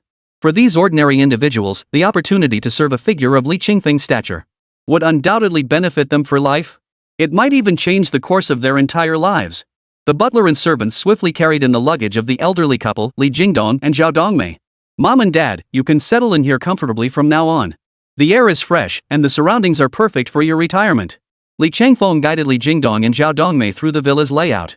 Seeing his father's jaw drop in astonishment at the sight before him, still unable to recover from the shock, Li Chengfeng, with his mountain dweller's perspective, murmured softly, "Dad. This is just the beginning. From now on, our family will only get better and better." Li Jingdong said nothing, only gave a firm nod. After settling his parents, Li Chengfeng made his way to his private cultivation chamber. Bright, warm sunlight streamed through the tall floor-to-ceiling windows into the room. Dressed in loose-fitting training attire, Li Chengfeng sat cross-legged on the floor, his breath deep and distant. "All right. Begin." Inside the room, Li Chengfeng opened his eyes, a hint of anticipation visible on his handsome features. Chapter 9, First Kill Treasure Chest. Invincible Body. Yesterday at school, with so many people around, it was inconvenient to handle many things. If it weren't for wanting to show off his divine power in front of Shinjianhua and Ziyuan, Li Chengfeng wouldn't even bother using the cultivation he had seized from Qin Jishan. After all, as the sole possessor of the causality system, exposure would instantly brand him as a thorn in the side of Blue Star's natives. No one could protect him then. Li Chengfeng exhaled a long breath, murmuring to himself in contemplation. Simultaneously, he summoned the system interface with a thought, scanning the unread message displayed. Ding! Congratulations, host. The first kill of the Prodigy's Sun mission is complete. The Prodigy Point Reset Drop Rule has been successfully triggered. Settlement in progress. Congratulations, host. You have acquired Qin Jishuan's entire cultivation base settled. Congratulations, host. Acquired Qin Jishuan's spiritual root pending settlement. Congratulations, host. An additional karmic reward chest has dropped. Not settled. First kill reward settlement in progress. Obtained first kill treasure chest. Not calculated. Hearing this series of system notifications, Li Chengfeng couldn't help but feel intrigued. Besides the extra system reward chest and Qin Jishuan's spiritual root, he never expected to receive an additional first kill treasure chest. This was truly an unexpected delight. Securing a guaranteed admission spot at Mountain River Martial Arts University didn't mean everything was settled for Li Chengfeng. According to what Ziyuan and Xingjianhua had said, his public killing of Qin Jishuan during the martial arts talent awakening ceremony had caused an extremely negative impact, making him a thorn in the side of many high school students. At the same time, with his recent prominence and the spotlight of being a Shanhe Martial Arts University scholarship student, after entering the elite training camp, the so-called geniuses from the 3 prestigious schools of Haidai Province Shanshi Affiliated High School, Haidai Provincial Experimental High School, and Qingdao No. 2 High School would come looking for him. It was clear. Another major battle was about to unfold. As for the negative repercussions caused by his killing of Qin Jishuan during the martial arts talent awakening ceremony, and the resulting hostility from others, Li Chengfeng couldn't care less about that. To put it bluntly, throughout his entire 3 years of high school, Li Chengfeng had never known the meaning of the word low-key. Otherwise, he wouldn't have become the demon king in the eyes of those weaklings, an insurmountable wall they could never cross. What truly captured Li Chengfeng's attention were the threats posed by Shandong Normal University Affiliated High School, Qingdao No. 2 High School, and Haidai Provincial Experimental High School. These 3 martial arts high schools were hailed as the 3 great powerhouses of Haidai Province's high school scene, their heritage and strength not to be underestimated. Take the upcoming elite training camp as an example. For a genius like Li Chengfeng from Jizhou No. 1 High School to stand out and earn a spot in the elite training camp would merely serve as background scenery in the elite training camp. Truly, they would have no presence whatsoever. Year after year, the top spot at the elite training camp invariably goes to one of 3 schools: Shandong Normal University Affiliated High School, Haidai Province Experimental High School, or Qingdao No. 2 High School. There are no exceptions. Though neither Ziyuan nor Xingjianhua explicitly stated the exact circumstances of these 3 elite institutions. Even though he had now reached the 8th rank martial master realm, neither of them held much hope for him. This indirectly suggested that their cultivation levels couldn't be much weaker than his. They might even be stronger. Until I possess the absolute combat power to crush these people, I simply can't rest easy. High returns, high risks. A playful curve lifted at the corner of Li Chengfeng's mouth. This martial talent awakening ceremony had made one thing crystal clear to Li Chengfeng: following his path of pretending to be a prodigy, even a single setback could lead to devastating consequences. Take his 3-year-long project, Qin Jixiang, for example. Had he not repaid the loan at the last moment, illuminated the entire martial arts monument, and awakened the SSS plus martial arts talent, the 5 Thunder Righteous Law, facing the vengeance of that mad dog Qin Jixiang, he would likely have suffered immense losses. This would encompass both. There were material consequences. And psychological. Therefore, Li Chengfeng must spare no effort to eliminate this possibility. Li Chengfeng exhaled deeply, summoning the newly acquired first kill treasure chest. Open the first kill treasure chest. Li Chengfeng commanded. He was curious to see what kind of goodies he could pull from this chest. After all, this thing was just like the gotcha draws from his past life. It all came down to luck. A flash of golden light erupted before Li Chengfeng. A treasure chest, radiant with brilliant gold, sprang to life. Then, with a bang, it opened. Congratulations, host. You have obtained the special physique, Invincible Body. Invincible Body LV1. Even if the physical body is destroyed, as long as the soul within the Mud Pellet Palace remains intact, the body can regenerate infinitely until fully restored. Upgradable. Legend tells of a deity who defied the heavens, dwelling in the divine realm of Guanzhang. The sacred spirit of Chicheng Shokiai, known as the Second Lord, attained this divine power to achieve physical immortality. To follow in his footsteps, gather karmic points to upgrade. Damn. These were the only 2 words that sprang to Li Chengfeng's mind after reading the description of the Diamond Heart immortality. His breathing grew heavy, his heart racing. The divine spirit of Chicheng, manifesting boundless power as Erlang. This ing. Could this possibly be referring to Erlangshen Yangjian? To the natives of Blue Star, the name Erlangshen Yangjian was undoubtedly a complete stranger. But for Li Chengfeng, who had traveled here from Earth, the name Yangjian was all too familiar. As one of the Heavenly Court's top combatants, his cultivation and strength were on par with Sun Wukong, making his prowess undeniable. Moreover, according to the system's description, if he maxed out his invincible body, he could achieve physical ascension. Whoa! Attain sainthood through the physical body. Though Li Chengfeng doesn't know just how powerful the martial gods of this world truly are. But no matter how powerful, they likely wouldn't surpass the realm of physical ascension to sainthood. Li Chengfeng's heart surged with emotion. He felt an incredible sensation as that mysterious, divine power surged within him. He had imagined that the item from this system-generated first kill treasure chest would be terrifying. But he never imagined it would be this terrifying. His mental preparation had been woefully inadequate. This ing thing wasn't just about being unbeatable within the same realm anymore. Simply put, as long as his karmic points were infinite now, Li Chengfeng wouldn't need to do anything else, just go all out on point allocation and he could ascend to become a martial god, right? Li Chengfeng opened his mouth, then reached up to rub his chin. Forget it. Anyway, I'm the one with the cheat code. If I'm invincible, so be it. Then, Li Chengfeng opened another extra reward box from the karmic system. With the first kill reward jade pendant already in hand, this causality chest couldn't be too shabby either. A flash of golden light filled his vision. A crisp system notification sounded in Li Chengfeng's ears once more. Ding! Congratulations, host. You have obtained Innate Sword Intent Subtle Grade. Innate Sword Intent greatly enhances proficiency with sword-type weapons, increasing cultivation speed of sword-based martial arts by 1000%. Innate Sword Intent? It's probably just that. Probably. With the invincible diamond body setting the precedent. This alone made Li Chengfeng's current mental resilience immeasurably stronger than before. But equally, the Innate Sword Intent Subtle Realm Li Chengfeng manifested this time was also an utterly monstrous ability. So-called Sword Intent is inherently a manifestation of martial will. All martial arts possess intent. Sword techniques possess intent. Sword techniques possess intent. To comprehend the martial will is to touch the threshold of the fundamental laws of the martial path. And among them, those born with innate sword intent undoubtedly stand above all martial wills, towering at the pinnacle of the martial pyramid as supreme beings. Not even 1 in a billion may possess it. Innate sword intent is a birthright, impossible to awaken through cultivation. Those possessing innate sword intent, as described in the system interface, not only do they wield swords with mastery far surpassing ordinary practitioners, but their cultivation of sword-based martial arts progresses at an astonishing pace. Like other martial arts source essences, innate sword intent is divided into 4 tiers from highest to lowest. First tier, first glimpse of the path subtlety. Second tier, entering the hall minor achievement. Third tier, mastery reached great accomplishment. Fourth tier, transcendence supreme perfection. Typically, only martial artists who have reached the peak of the 10th rank Grandmaster realm can comprehend the martial will. And the martial will is the very key for Grandmasters to ascend into the martial king realm. Countless Grandmasters throughout history have been unable to comprehend their own martial will.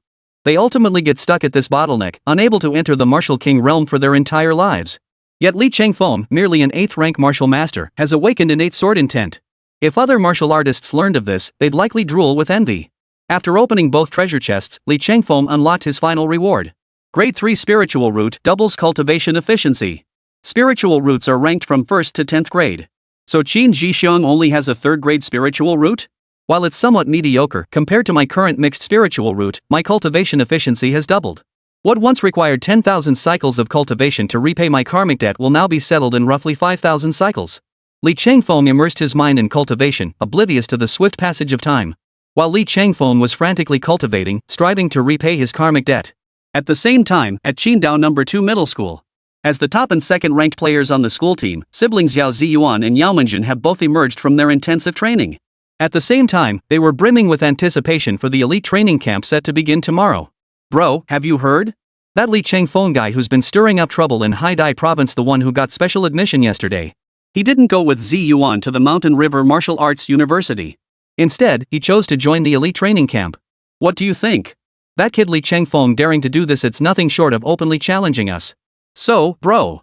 What do you say, how should we teach that brat a lesson? Chapter 10, Heading to the Elite Training Camp. Everyone wants to take me down. There she was. A sweet-looking girl lay sprawled out on the training ground, completely disregarding her appearance.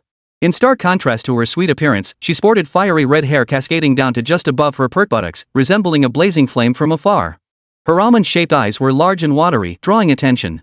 Especially her delicate, straight nose and rosy, plump lips drew the attention of everyone in the meeting room. They couldn't help but gaze at the red-haired girl, their hearts filled with admiration.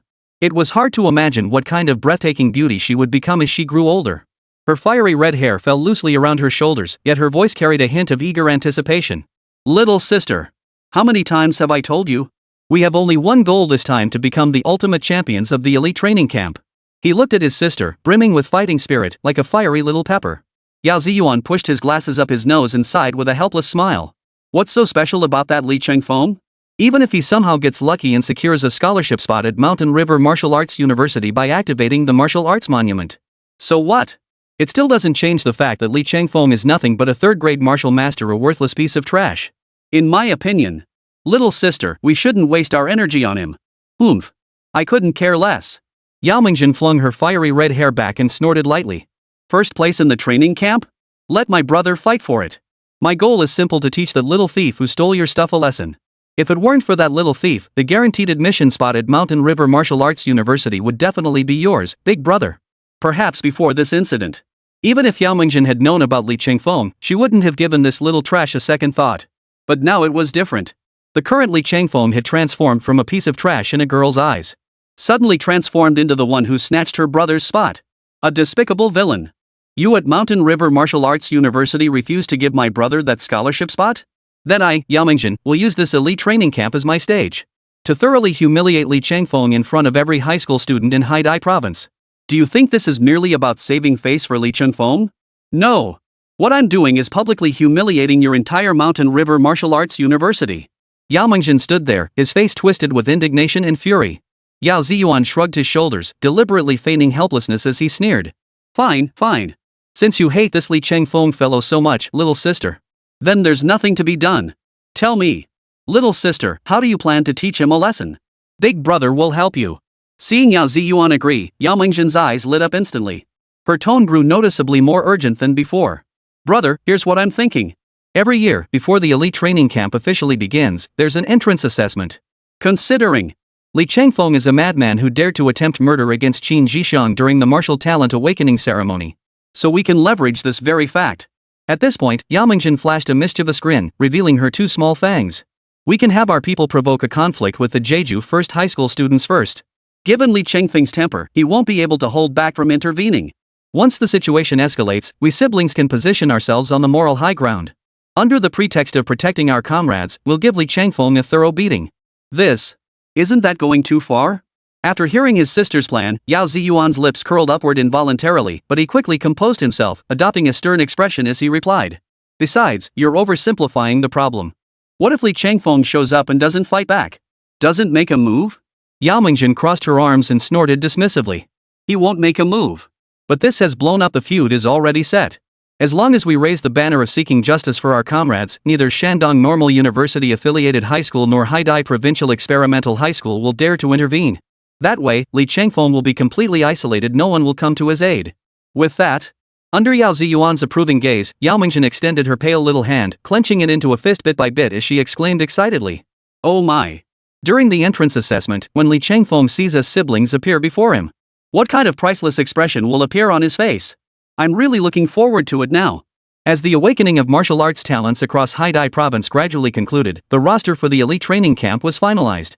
This has caused discussions about the elite training camp to remain intensely high in recent days.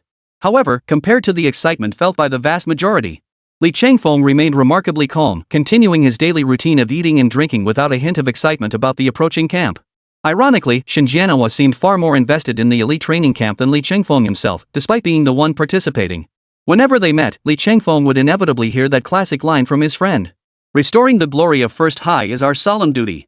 Upon learning their son would be heading to Langya Base City for the elite training camp. Though concern flickered in their eyes, they offered no shortage of cautionary words. Li Changfeng could only smile and reassure them. He assured them, "This elite training camp is merely a formality for me." He would return as soon as possible after receiving his reward. And so it was. The family ended up enjoying a hearty dinner together, treating it as a farewell feast for Li Changfeng. The next morning, at the crack of dawn, Li Changfeng climbed out of bed. After bidding farewell to his parents, Li Changfeng headed to the high-speed rail station. He headed to Langya Base City, the venue for this elite training camp. Only after boarding the train did Li Changfeng notice that the carriage was already filled with students. Haidai province had 16 base cities in total. Those selected for this elite training camp were essentially the cream of the crop from their respective schools, traveling together to Langya, the largest base city in southwestern Shandong, nestled in the Yimeng Mountains. After boarding, a young woman in a train attendant uniform approached Li Changfeng with black stockings, enthusiastically introducing herself. Mr. Li, you might not be aware yet? This special train bound for the Yimeng Mountains has gathered the cream of the crop from all across Haidai province. First, the three elite families of Haidai province's high school scene. The triplets from Haidai Provincial Experimental High, Zhang Qianjue from Shandong Normal University Affiliated High, and the Yao siblings from Qingdao No. 2 High. Beyond the basic details about the contestants, each carriage on this rail train also has a very clear hierarchical division. Ordinary high school teams are concentrated in hard C carriages 11 through 21. Last year's top 5 high schools are sequentially assigned to hard sleeper compartments 5 through 10. Cars 1 through 5 are premium soft sleeper compartments with private suites reserved exclusively for mentors and examiners. Li Changfeng nodded. Passing by earlier, he had seen the hard C carriages as the name implied, just a narrow bench where 3 people shared a row. But it made sense. Even Jeju No. 1 high school alone couldn't muster 10 people, yet Song Changming, that stubborn old man, somehow scraped together 10. With 16 base cities across the entire Haidai province, the combined 10-seat school teams from all the major high schools would easily number close to 2,000 or 3,000 people. With so many people, it was impossible to arrange sleeping berths for everyone. Getting a seat at all was already quite fortunate. Upon seeing the hard seat carriage, the young lady in uniform and black stockings continued walking toward the front carriages, her high heels clicking tap, tap, tap. Along the way, other contestants were crammed into hard seats or standing in the aisles, playing human sandwich. Yet Li Changfeng alone had a black-stockinged lady accompanying him the entire journey. And then there was that. The purple gold badge of Mountain River Martial Arts University, engraved with the Jade Emperor's peak and holding profound significance, hung on Li Changfeng's left chest. This sight made many others green with envy, practically drooling out of their eyes. As the black-stockinged lady led the way, offering explanations along the path, they soon arrived at the frontmost hard sleeper carriages. Here, they had entered the designated activity area for Qingdao No. 2 High School's top 10 team members. Just as Li Changfeng had told his parents before leaving, his participation in this elite training camp was merely a formality. Once he settled his karmic debt with the system, everything would be fine. As for the other party's name? Sorry. Li Changfeng genuinely couldn't care less. But it just so happened that Li Changfeng's utterly indifferent attitude fell into the eyes of these Qingdao No. 2 high school students, each clearly plotting something. For someone like Li Changfeng to walk right onto their turf, wearing the purple gold Jade Emperor peak badge on his chest, a symbol of his guaranteed admission to Shanhe Martial Arts University, was tantamount to unleashing a devastating attack right in front of Qingdao No. 2 high school's team. Meanwhile, within the Qingdao No. 2 high school team, murmurs of discussion were already stirring because of Li Qingfeng's appearance. Yao Ziyuan, wearing rimless glasses and possessing an elegant, scholarly appearance, had been casually chatting with his teammates. As the murmurs grew louder beside him, Yao Ziyuan instantly furrowed his brow. Instinctively, he turned his head to look in the direction of the noise. There it was. The very purple gold badge he had longed for day and night, the one he had dreamed of obtaining, was now right before his eyes. This sight made Yao Ziyuan's eyelids begin to twitch uncontrollably. No doubt about it. The identity of the person. It was obvious. Li Changfeng. The smile on Yao Ziyuan's face gradually faded. His gaze followed the strides of that graceful, extraordinary youth in white as he walked forward, his fists clenching tighter and tighter. They hadn't even reached the elite training camp yet. And now, Li Mu was putting on another act. Having been eliminated in the first round every time before, Jeju No. 1 high school treated merely as a learning experience was destined for hard seats. They had no business being in the hard sleeper compartment. Standing before him, the peerlessly distinguished chief of Qingdao No. 2 high school. Therefore, Li Chengfeng's presence here could only mean one thing. He had come here specifically to flaunt his special admission spot at Mountain River Martial Arts University. Chapter 11, Privilege from the moment he boarded. Welcome to the group challenge. After finally seeing Li Chengfeng board the rail transit train, the teaching assistant who had been escorting him let out a long sigh of relief, a look of profound relief spreading across his face. Admittedly, there had been some unnecessary twists and unexpected incidents along the way. But regardless of the journey, the outcome was favorable. He had fulfilled his duty by escorting this precious young master to his reserved compartment. With that, my task is complete. Afterward, the black-stocking teaching assistant briefly introduced Li Chengfeng to the special features and functions of the compartment. She repeatedly emphasized. If anything was needed, he could call her anytime. As long as the requests weren't unreasonable, he could accommodate them. This level of service was starkly different from how the assistant instructor treated other students at the training camp. The contrast was like night and day, making the difference in quality immediately apparent. After exchanging a few polite farewells with Li Chengfeng, the assistant instructor prepared to depart. Throughout this entire exchange, however, when it came to Yao Ziyuan and Yao Mingzhen, the brother and sister who had been casting peculiar glances, mixed with envy and resentment, toward Li Chengfeng, the teaching assistant didn't even spare them a single glance. After all, their respective stances were fundamentally different. This led to a complete reversal in attitude when dealing with Li Chengfeng. To Li Chengfeng, Yao Ziyuan and Yao Mingzhen were his most direct competitors. Both sides viewed each other as thorns in their sides, desperate to eliminate the other at any cost. In contrast, this teaching assistant was, after all, a teaching assistant at Shanhe University. His position as an assistant instructor meant he didn't even hold a formal faculty appointment. At Mountain River University, there were easily 800, if not 1,000, assistant instructors like him.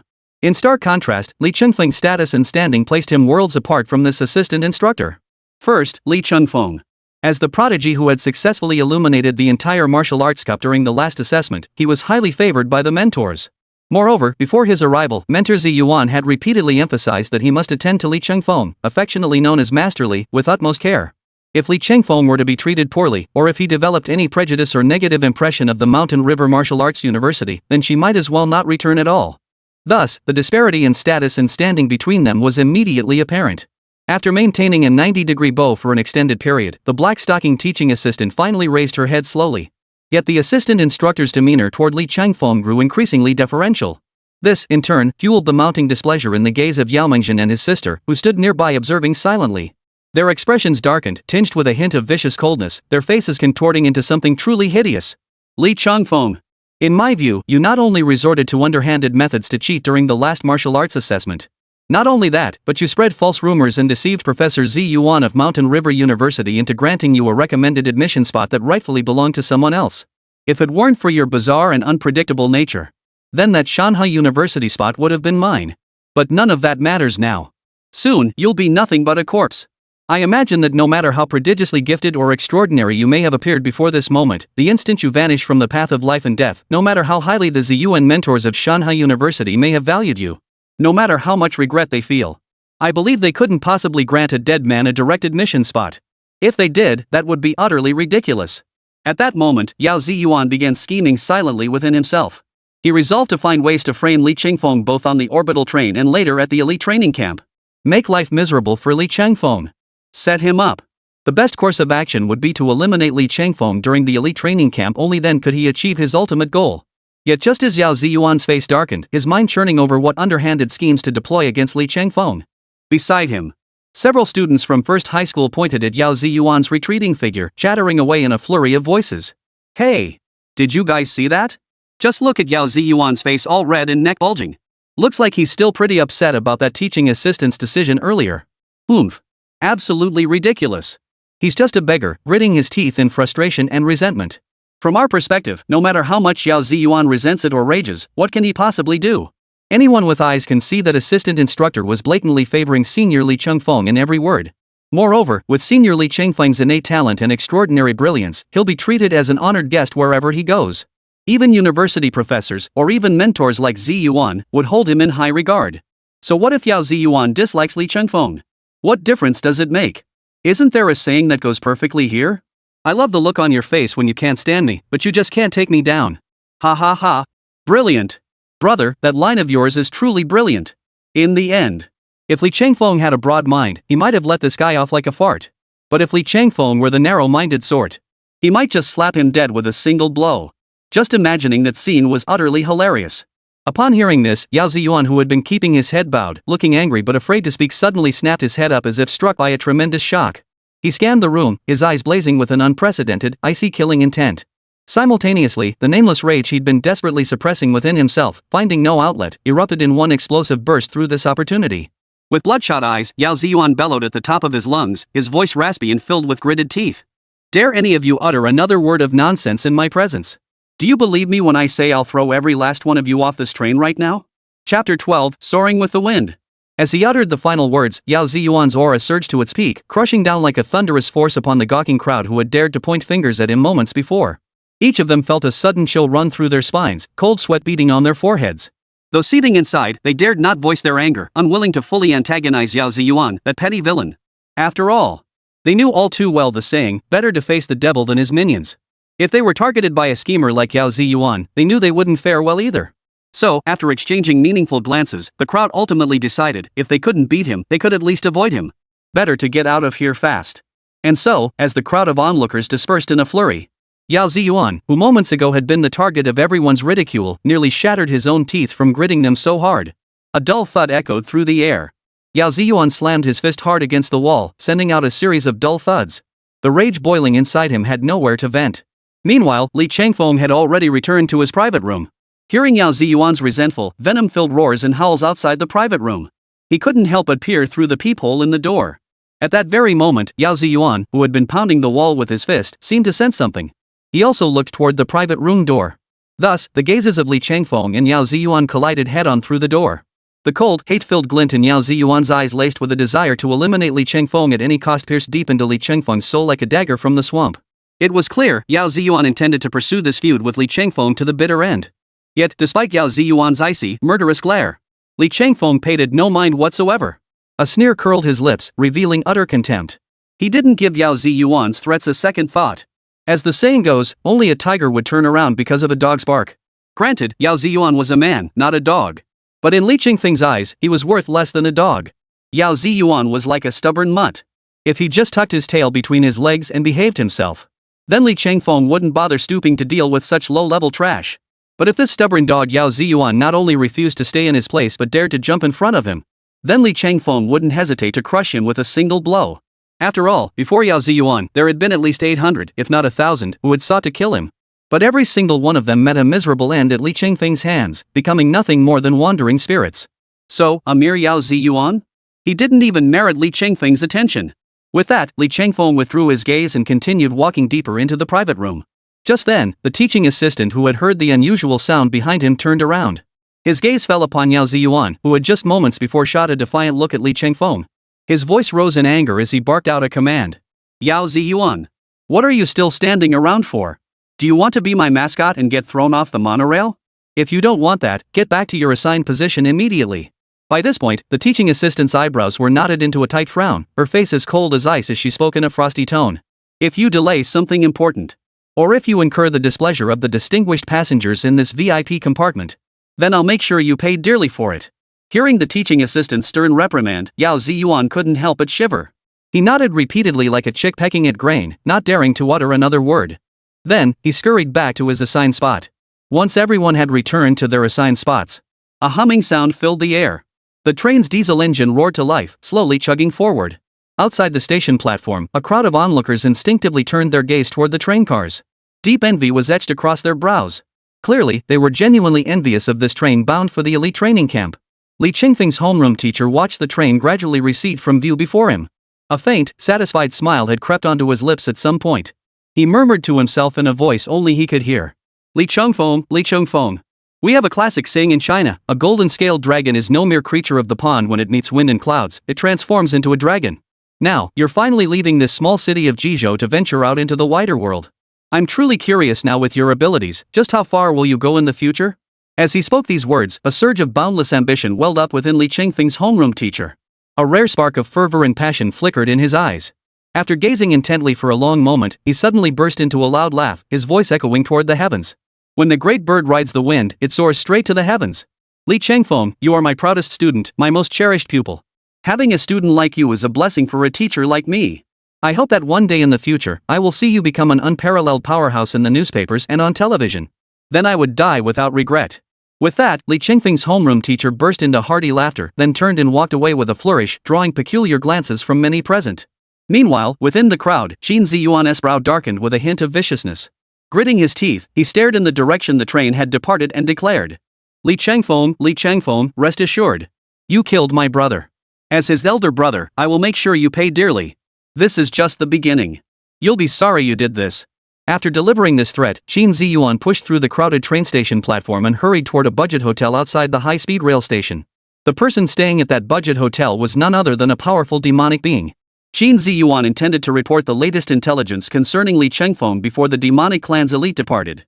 Thus, he hurried along, moving with extreme caution, until he was certain no one was following him. Or rather, when they became aware of his presence. Qin Ziyuan arrived directly at room 302 of the budget hotel and knocked lightly, twice in rhythm. Soon, the voice of that demonic powerhouse echoed from within the room, cold and filled with murderous intent. Chapter 13, Good for Nothing, Only Good at Ruining Things. Who's there?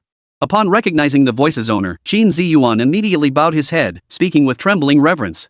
Reporting to the Demon Clan Lord, it is Qin Ziyuan. I am here. I have urgent matters to report. Creak. As soon as Qin Ziyuan finished speaking, the tightly shut door of the budget hotel room swung open from the inside. Out stepped a middle-aged man with a square jaw and a stern expression. His face was as cold as ice, and his tone was anything but polite.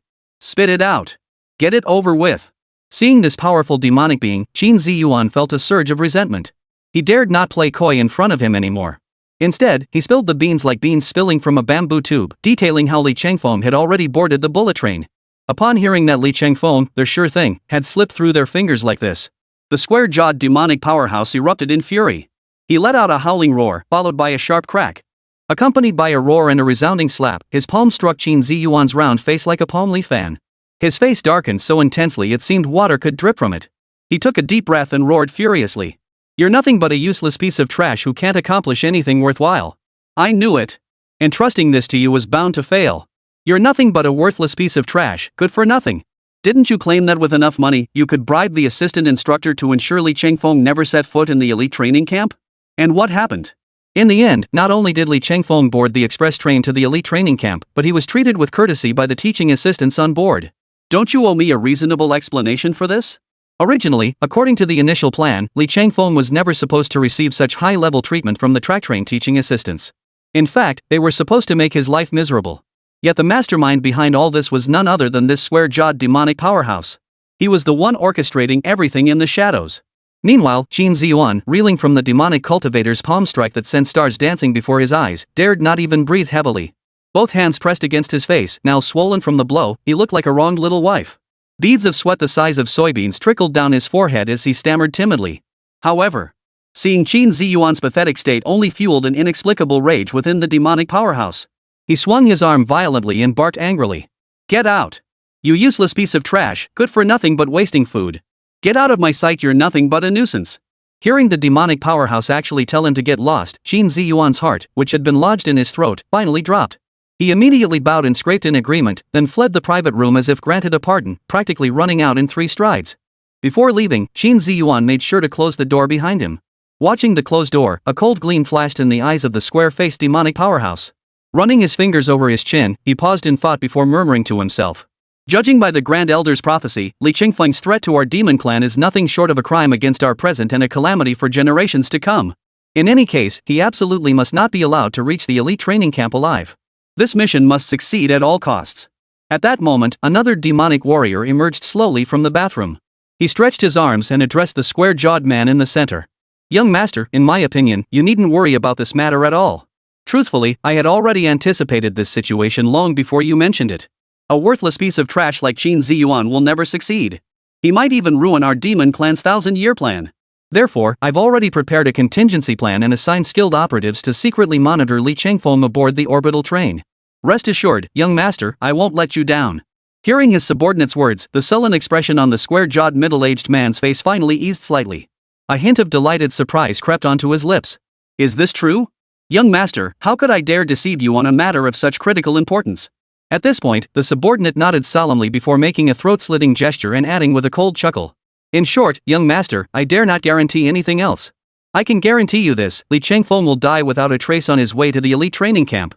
By then, he'll be nothing more than a lonely ghost wandering the tracks, utterly insignificant and incapable of threatening our demon clan's millennia-long grand design. With that, master and servant exchanged a knowing smile.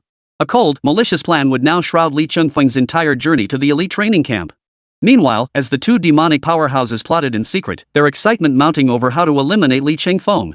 On the orbital train, Li Chengfeng was peering around the compartment he'd just been shown to by the assistant instructor. He was completely unaware of the demon clan scheme. After all, this was Li Chengfeng's first time riding the orbital train.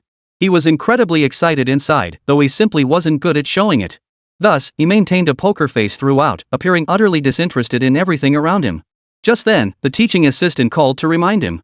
Li Chengfeng, your compartment has been arranged. After 7 days, that is, once you arrive at the elite training camp, a new trial awaits you. With that, the assistant instructor hung up without further comment. Oh. So, after these 7 days, new trials await us. Looks like this elite training camp trip won't be nearly as straightforward as I imagined. After hearing the assistant instructor's instructions over the phone, Li Chengfeng's expression remained utterly unruffled, betraying no trace of emotion.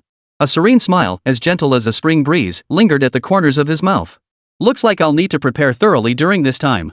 Meanwhile, after the assistant instructor left, Li Chengfeng naturally felt it inappropriate to make another call at this moment to pry for every last detail.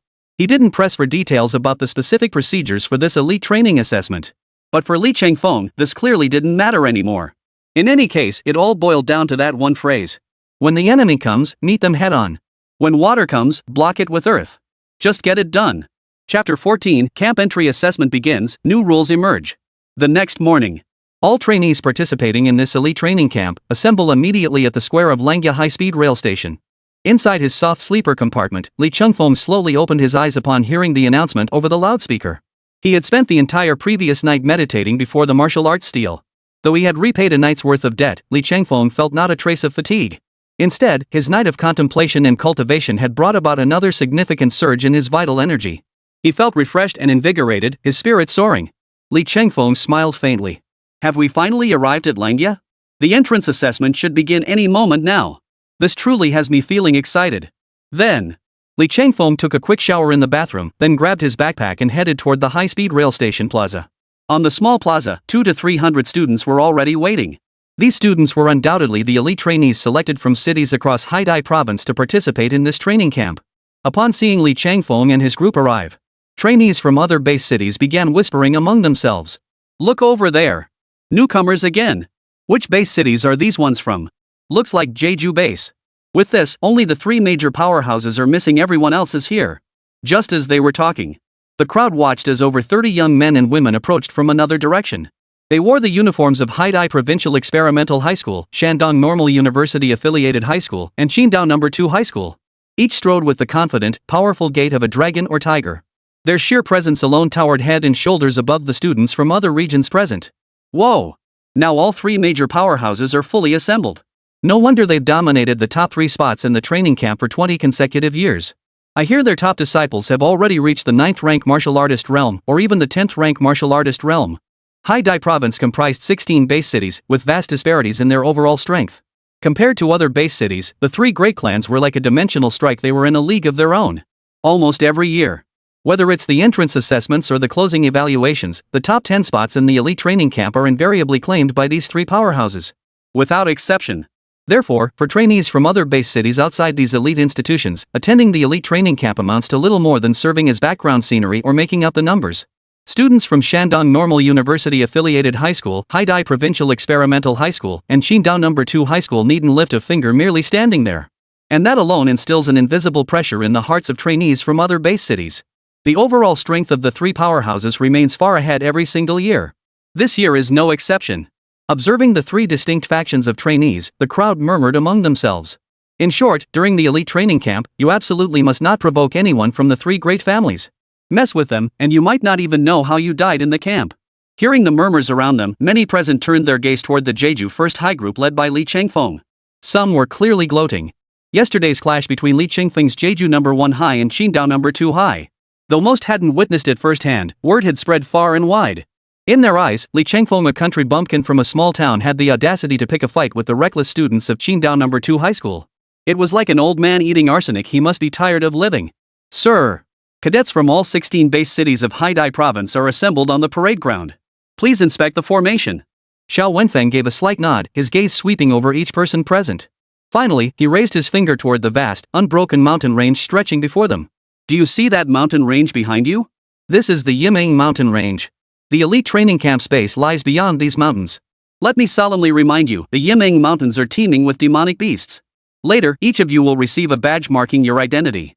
Which means, you must survive the claws of these demonic beasts while also finding a way to seize 10 identity plaques from others. Only then will you qualify for the final tower battle stage. To compete for the top 10 spots in the final camp assessment. The moment these words were spoken, the scene erupted in an uproar. What? Wasn't the camp entrance exam always just about crossing the Yiming Mountains and accumulating points by hunting demon beasts? Why has this year added the identity badge requirement on top of the monster hunting urgency? So that means we have to watch out for traitors among the trainees who might stab us in the back at any moment, on top of dealing with the beasts? This is ridiculous. Some weaker trainees turned pale upon hearing this. They had endured immense hardship to gain admission to the elite training camp through deciphering the martial arts stele. Though Xiao Wenfeng hadn't explicitly mentioned elimination earlier. But as the competition grew increasingly brutal, the elimination rate was bound to skyrocket. Among those holding identity plaques, if even half of them passed the entrance assessment, they'd be incredibly lucky. No. It's unfair. There was no such rule in previous elite training camps. Exactly. Dealing with the demon beasts from the Yiming Mountains is already incredibly difficult. Now they're making it worse by forcing us to fight over nameplates, intensifying this vicious competition among trainees. Doesn't that mean most of us will end up getting eliminated? After Xiao Wenfeng announced the details of this camp admission assessment, trainees began voicing protests one after another. Among them, Fu Gang from Qingdao No. 2 High School's contingent sneered contemptuously. Elite training camps have always trained only the elite, they never accept trash. The very purpose of the camp is to weed out trash like you early on, freeing up precious cultivation resources for those with superior talent and greater strength. To prevent wasting resources. After Fu Gang finished speaking, the entire venue fell into a deathly silence. Indeed. Though harsh to the ears, it was undeniably true. At that moment, Xiao Wenfeng stepped forward again and continued. Exactly. From its very inception, the elite training camp was established to cultivate the true elites and geniuses of Haidai province. If you cower in fear before even this level of challenge and competition, how can you possibly claim to be an elite genius? At this point, Xiao Wenfeng paused, then abruptly raised his voice an octave. If you fear danger and dread challengers, you may withdraw now. If you choose to accept the challenge, enter the Yiming Mountains immediately. The words had barely left his mouth. Those belonging to the three major aristocratic factions in the square naturally charged forward first. Among them, Fu Gang deliberately brought up the rear, fixing a defiant stare on the Jeju First High contingent led by Li Chengfeng. He made a throat-slitting gesture. The threat was unmistakable. After witnessing the members of the three major clans steadily enter the Yiming Mountains, the remaining trainees felt hesitation in their hearts. But they had no choice. In the end, they steeled themselves and followed suit.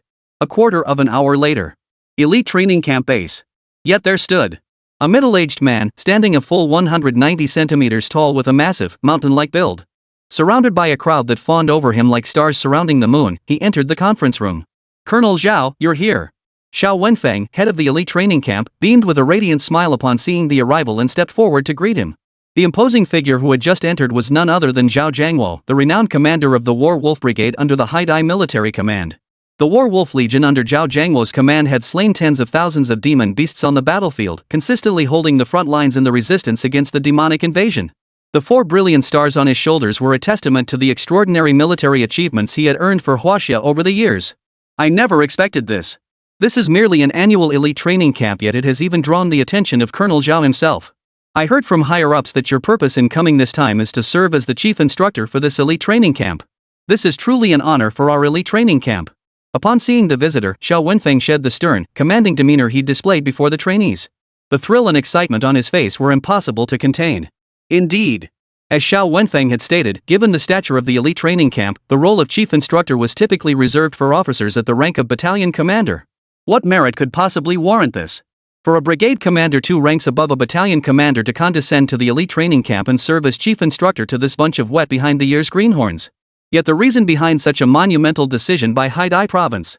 Put simply, the root cause of all this still lies with Li Chengfeng. There was no other way. At the martial talent awakening ceremony, Li Chengfeng had caused an uproar of unprecedented magnitude. It was the feat of illuminating the entire martial arts monument. Such an achievement not just in Haidai province, but across all of China. It was truly unprecedented and likely unmatched for generations to come. Precisely because of this, Haidai province not only specifically amended the original rules of the annual elite training camp for Li Chengfeng alone. They even specially summoned a high-ranking figure like Division Commander Zhao Jiangwo. Their sole purpose? To thoroughly gauge the depth of this Li Chengfeng fellow. To see what extraordinary qualities this youth possessed, capable of illuminating the entire martial arts monument. Yet Zhao Jiangwo harbored a certain degree of dissatisfaction with this assignment from the provincial authorities. With the front line strained and demonic forces intensifying their assault in recent days, every day he spent away from the battlefield meant countless fewer demons slain. Back to Li Chengfeng. Setting aside whether his illumination of the martial arts monument was genuine or not, the mere fact that he hadn't received its blessing. This alone proved that the fellow possessed nothing but mediocre talent in martial arts. In Zhao Jiangwo's eyes, he was even worse than those greenhorn recruits fresh out of training. He, the esteemed brigade commander of the Warwolf Legion, actually made a special trip just for this wet behind the ears brat. It's like using a sledgehammer to crack a nut, right? Zhao Jiangwo's gaze shifted to the large screen in the conference room as he uttered the words with contempt. Oomph. Li Chengfeng, I'll see just what makes you so special. Chapter 15, Deep into the Mountains, Peak 8th Rank Martial Artist. Colonel Zhao. All trainees participating in the elite training camp have now begun entering the Yiming Mountains. Xiao Wenfeng's words snapped Zhao Jiangwo back to reality. He turned his head to look at the footage on the surveillance screen. There, the large screen before him was now divided into dozens of small, square-like windows. The small screens continuously broadcasted live footage from the elite training camp, switching between feeds without pause. Given that the Yiming Mountains were already a domain overrun by demonic beasts. At the same time, they had to remain constantly vigilant against fellow trainees lurking in the shadows, ready to strike at any moment. This meant that within a short time of entering the Yiming Mountains, they quickly spread out across the vast terrain.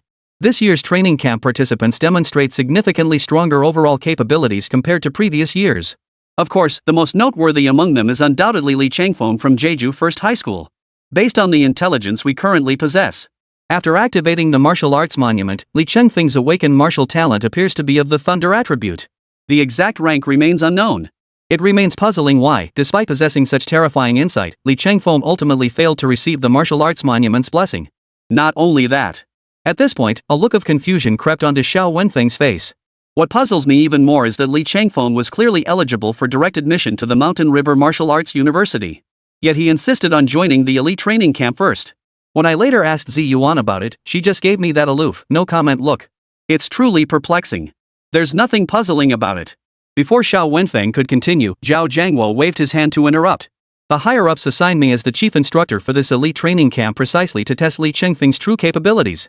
If Li Chengfeng truly is a talent, the provincial authorities will naturally invest heavily in his development. And I, Zhao Jiangwo, will hold nothing back. I'll impart everything I know. But if I discover Li Chengfeng is nothing but a pretty pillow all show and no substance, then don't blame me for not sparing Zi Yuan any courtesy. I'll personally expel this kid from the elite training camp. Our elite training camp trains only the elite. We absolutely do not accept trash. Bang! Zhao Jiangwo slammed his fist hard onto the table, causing the teacup atop it to tremble 3 times. Xiao Wenfeng felt his own heart skip a beat and a half. Meanwhile, glancing at Li Chengfeng on the surveillance screen, Xiao Wenfeng couldn't quite decide whether to call Li Chengfeng fortunate or unfortunate. Lucky, yes. If Li Chengfeng could receive the full guidance of Zhao Jiangwo, commander of the 38th Combat Brigade of the Wolf Warrior Legion, it would be an opportunity beyond the wildest dreams of his peers. For Li Chengfeng, it would be an invaluable opportunity. It could even be a life-altering opportunity. But equally, Zhao Jiangwo was a man of iron integrity, incorruptible and uncompromising. He was the sort who tolerated absolutely no compromise. If Zhao Jiangwo were to discover that Li Changfeng was merely a wolf in sheep's clothing impersonating a prodigy to fraudulently obtain resources through improper means, the consequences would undoubtedly be utterly tragic. Li Changfeng, oh Li Changfeng. You'd better pray you're the real Tianzhou. The scene shifts. We find ourselves in a dense, primeval forest. Li Changfeng's figure darted swiftly through the trees, his footsteps never pausing. As he advanced, Li Changfeng silently calculated in his mind. The martial arts realms on Blue Star are divided into Martial Trainee Realm, Martial Master Realm, Grandmaster Realm, Great Grandmaster Realm, Martial King Realm, Martial Sovereign Realm, Martial Saint Realm, Martial Emperor Realm, Martial Emperor Realm, and the Supreme Martial God Realm. Each major realm is further subdivided into 10 minor realms. The demonic races followed the same hierarchy. Scattered demons, occupying the lowest rung of the food chain, correspond to the Martial Trainee Realm of human martial artists.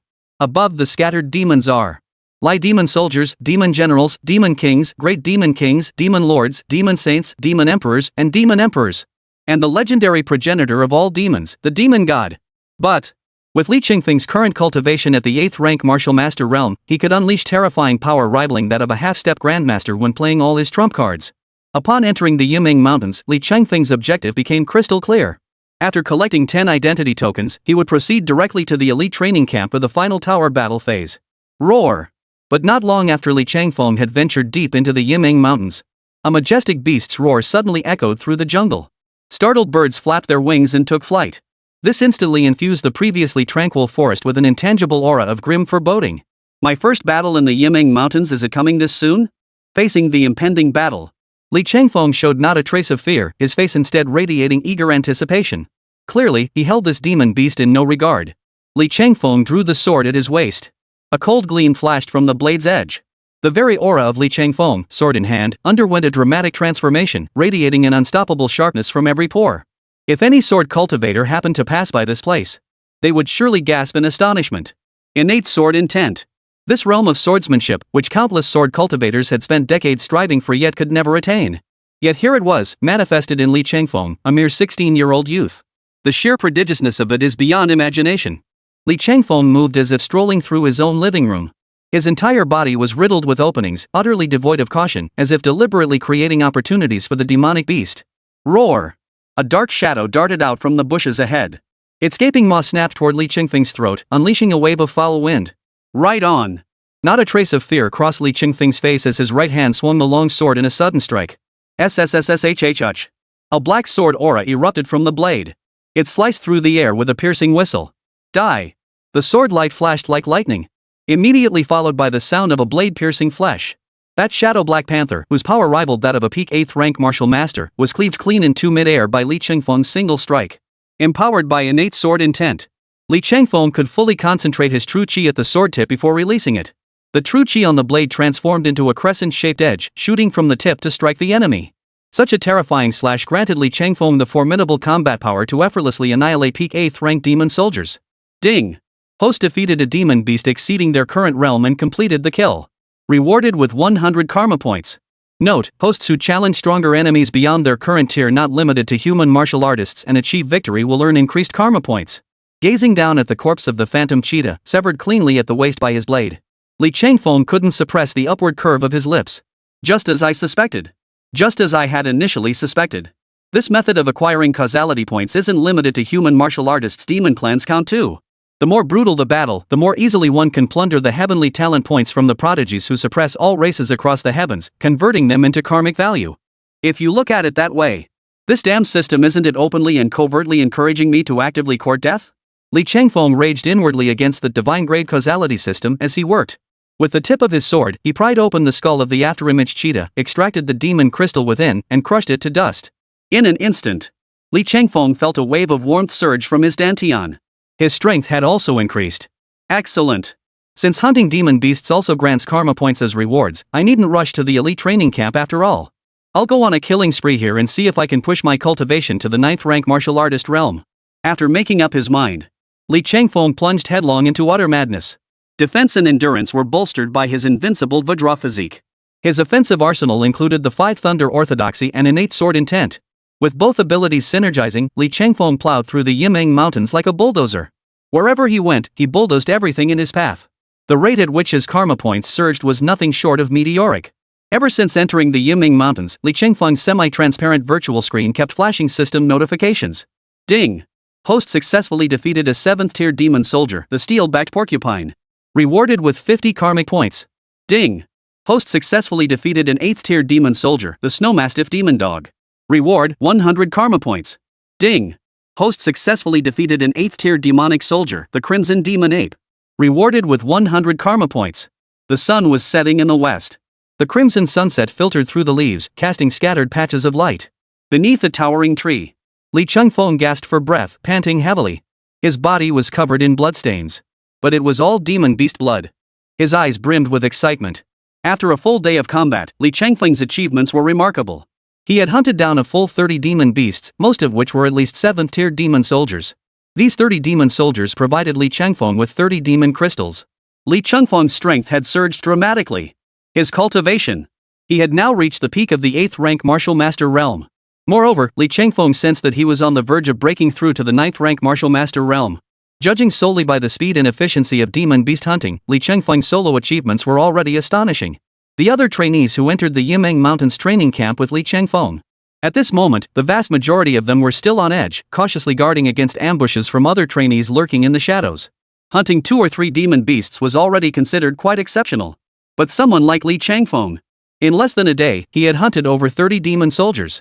If word got out, no one would believe it, right? His indestructible, formidable physique made him nearly unstoppable. Combined with his innate sword intent and the 5 Thunder Righteous Law, 2 devastatingly potent offensive techniques, this greatly enhances Li Chengfeng's efficiency in hunting demonic beasts. Yet even so, Li Chengfeng remained unsatisfied. After absorbing the last demon crystal, Li Chengfeng stroked his chin and murmured to himself. Others who absorbed over 30 demon crystals would have already broken through to the 9th rank martial artist realm by now. But I can only reach the peak of the 8th rank martial master realm. Chapter 16, Salt Capital. You've eaten your fill, now turn around. It seems. After awakening the invincible Vajra physique, my body underwent a metamorphosis akin to being reborn. But the chi and blood required for breakthroughs now demand 4 or 5 times more than an ordinary person.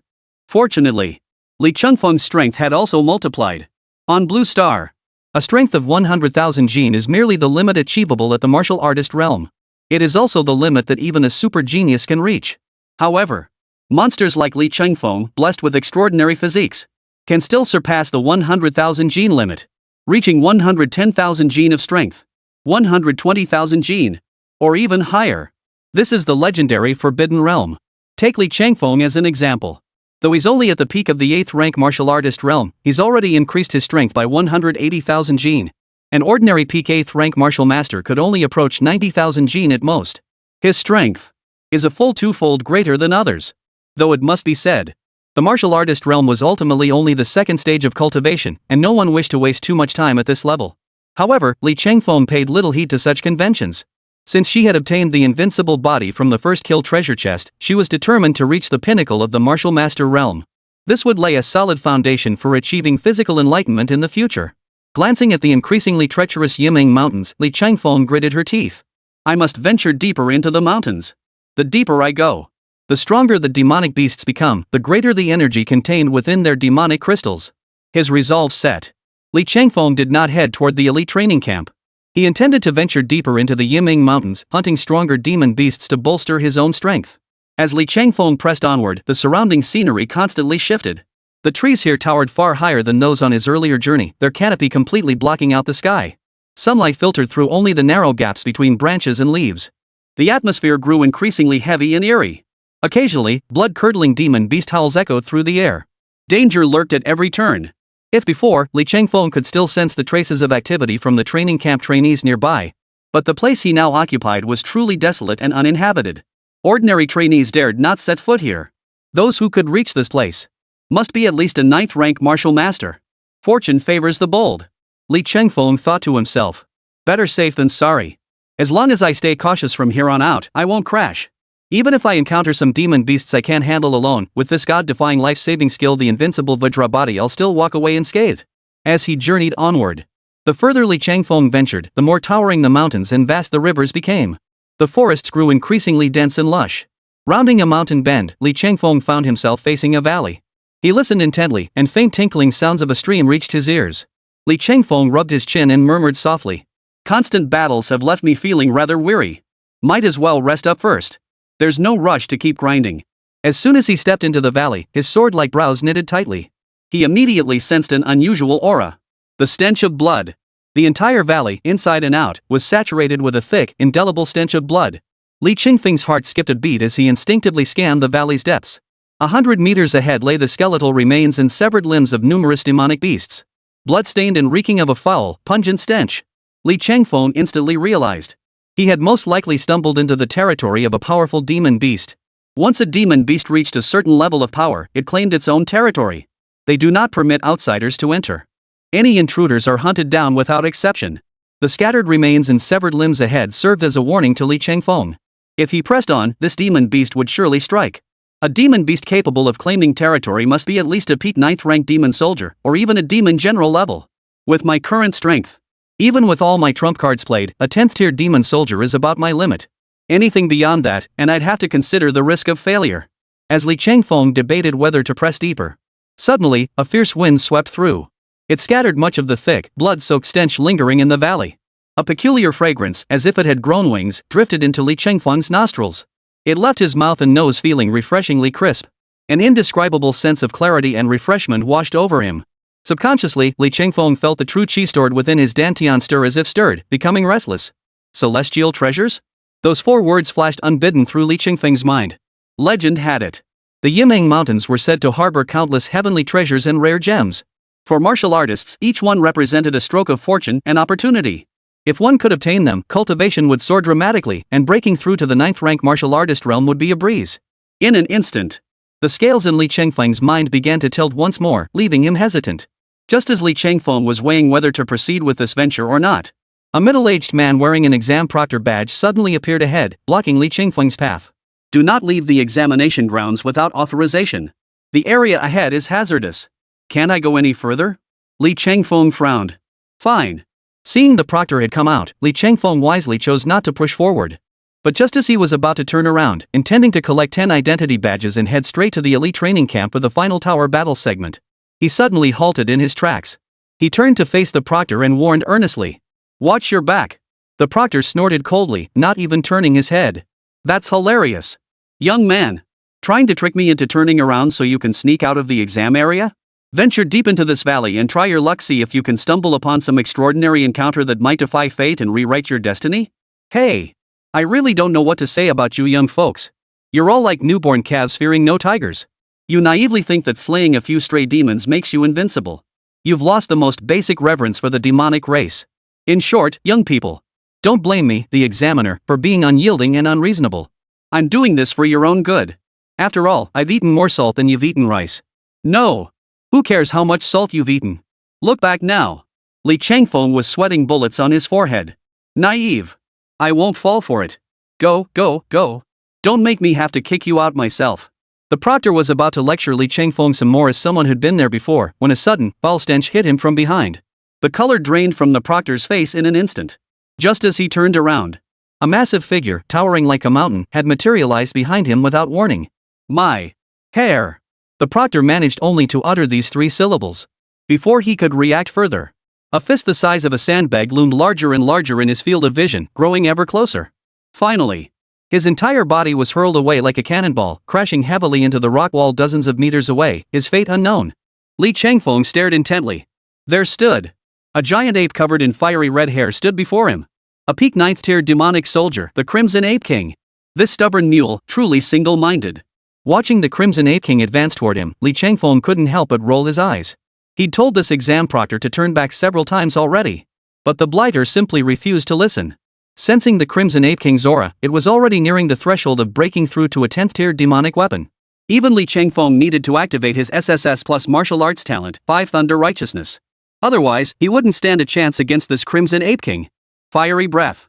Just as Li Qingfeng was contemplating whether to unleash the 5 Thunder Righteousness technique outright, suddenly, a searing wave of flames erupted suddenly. The air instantly filled with raging fire elements. The potent fire essence instantly coalesced into a ferocious fire serpent, unleashing a torrent of searing flames that slammed viciously toward the Crimson Ape King. The proctor struggled to his feet, his face pale yet his eyes blazing with unwavering resolve. No! It wasn't just his eyes that glowed, now his entire being radiated light. Quick! Run! Leave this to me. I will not let a single trainee be harmed before my eyes. The words had barely left his mouth. The proctor's eyes rolled back, his eyelids snapped shut, and he promptly passed out. Li Chengfeng. You're surprisingly decent, aren't you? Compared to the Crimson Ape King, this proctor's strength was practically on par. Yet caught completely off guard by that sudden blow, he was already gravely injured. The fact he could even stand up and cast a spell was nothing short of a miracle. Fortunately, however, before losing consciousness, the examiner unleashed a massive fireball. Though it failed to harm the Crimson Ape King, the resulting forest fire and billowing black smoke immediately caught the attention of the other two proctors, who rushed over at top speed. Students, evacuate this area immediately. Avoid getting caught in the crossfire. One of them shielded Li Chengfeng, whose face was blackened by smoke, behind him and urged. Got it. Li Chengfeng nodded obediently, but his feet moved with lightning speed. In a few leaps, they reached the slope of the valley. Here. Directly facing the cave. At the same time, the two invigilators wasted no time, immediately engaging the Crimson Giant Ape in combat. In the blink of an eye, the Crimson Giant Ape was instantly hurled backward by a colossal force, flying through the air like a discarded sack. Crash! Its massive body slammed into the boulder guarding the cave entrance, shattering the stone into fragments. Under the combined assault of the two examiners, the Crimson Giant Ape was instantly overwhelmed. One of the examiners swung his broad machete with fierce momentum, landing a direct blow on the ape's left shoulder. A foul, pungent stream of beastly blood gushed forth. The Crimson Ape King let out a piercing howl, struggling desperately.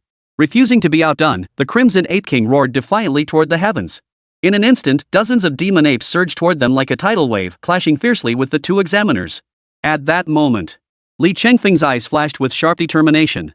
Seizing the opportunity, he swiftly ascended to the valley's summit and peered into the cave.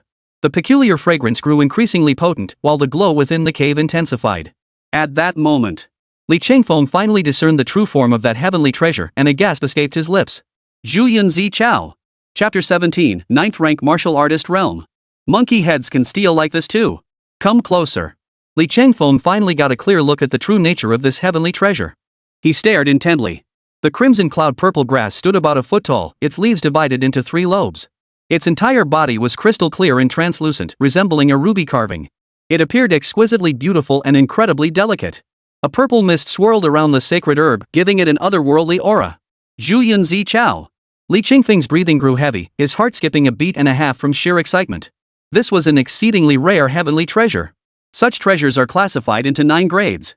The crimson cloud purple grass before him belonged to the 3rd grade. It was said to revive the dead and restore flesh to bones. For martial artists, consuming it could dramatically enhance their cultivation. No wonder the Crimson Ape King chose this valley as his domain.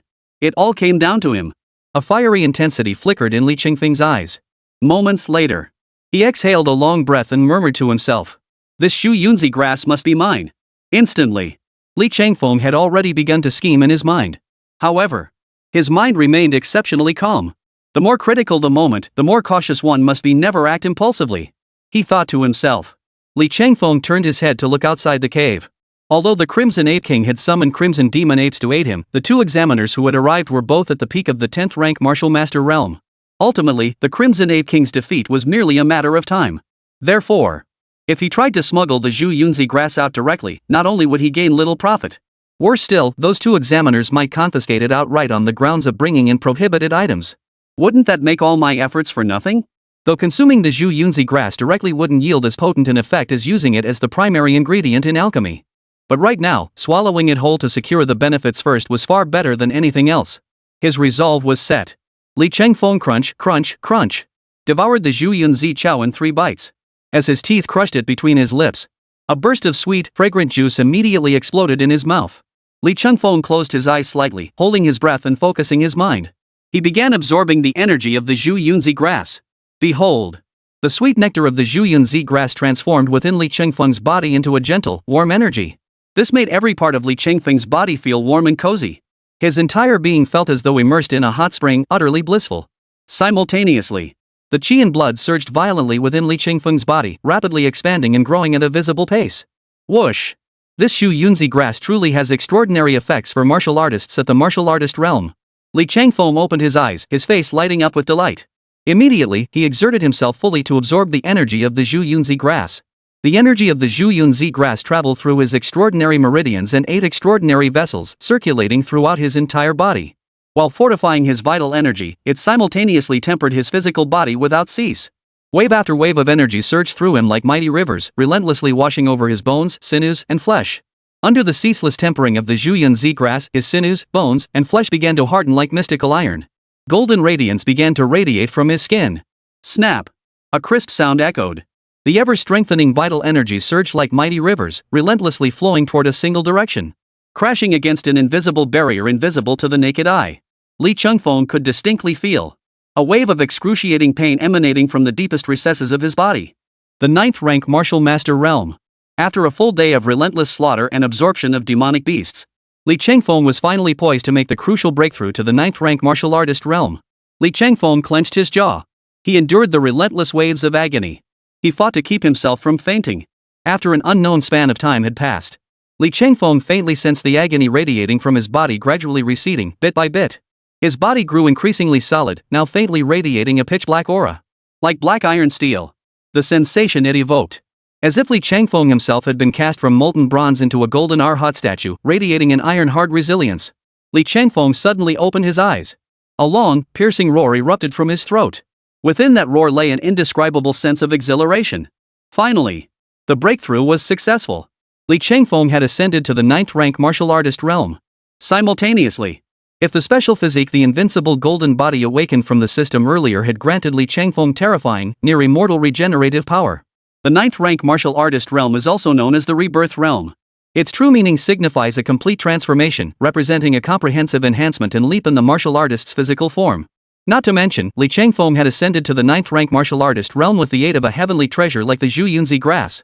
Therefore, after this breakthrough, Li Chengfeng could distinctly sense his physical defenses and resilience had undergone a qualitative leap compared to before. At this moment, his body was as hard as black iron, utterly indestructible. After the breakthrough, his physical form had been comprehensively enhanced, bolstered further by the Forbidden Domain's bonuses. When Li Chengfeng unleashed a full power punch, it could generate a colossal force of nearly 200,000 kilograms. What does that mean? The two examiners battling the Crimson Ape King outside, without any combat techniques to bolster them, possess physical strength that barely reaches 100,000 Jin at most. Li Chengfeng's raw physical strength alone is enough to crush both of them. Factoring in his innate sword intent at the subtle realm and the dual boosts from his SSS plus martial talent, the 5 Thunder Righteous Law, Li Chengfeng even had the confidence to go toe-to-toe with a first-rank grandmaster. His strength had surged dramatically. This filled Li Chengfeng with boundless excitement. Ha ha ha ha. With my current strength, whoever I encounter in this elite training camp, it'll be like a father beating his son. I'll take them all down without a peep. In his excitement, Li Chengfeng grabbed a handful of mud from the ground and smeared it across his face. After confirming that even his own mother wouldn't recognize him in this state, Li Chengfeng tiptoed out of the cave. At that moment, the fierce battle between the two examiners and the Crimson Ape King and his horde of Crimson Demon Apes had reached its final, white-hot climax. Discharge! 1,000,000 volts. Seizing the moment, a sharp gleam flashed in Li Chengfeng's eyes as he activated his martial talent, 5 Thunder Righteousness. Dark purple lightning rippled faintly from his legs. Stimulated by the lightning, Li Chengfeng's speed surged dramatically as he charged toward the unconscious examiner. Under cover of billowing black smoke and the deafening clamor of battle cries, Li Chengfeng wasted no time. He immediately started stripping the other person's clothes off, then swiftly pulled them over his own head. Then, he hung the proctor's name tag around his own neck. After completing all this, combined with Li Chengfeng's current appearance so utterly unrecognizable it defied description, a brand new proctor emerged, fresh and vibrant. At that very moment, the Crimson Ape King, who had just taken another slash to the chest, staggered to his feet from the rocky terrain. After this series of fierce battles, the Crimson Ape King's body was covered in dozens of wounds, large and small. Blood gushed out, staining the fur on its chest crimson red. Yet far from cowering, this only ignited the savage ferocity within its very bones. Fists the size of sandbags pounded against its chest like drums. It let out a frenzied, bloodthirsty arrow to the heavens, its aura of killing intent surging skyward. This is bad. The Crimson Ape King has gone completely mad. Take him down now. One of the proctors, seeing this, instantly paled and shouted urgently. His companion beside him didn't respond, but tightened his grip on the great sword in his hand, staring at the Crimson Ape King before them as if facing a formidable enemy. But just as the two were preparing to join forces and deliver the final blow to the Crimson Ape King, suddenly, a thunderous roar erupted from behind them.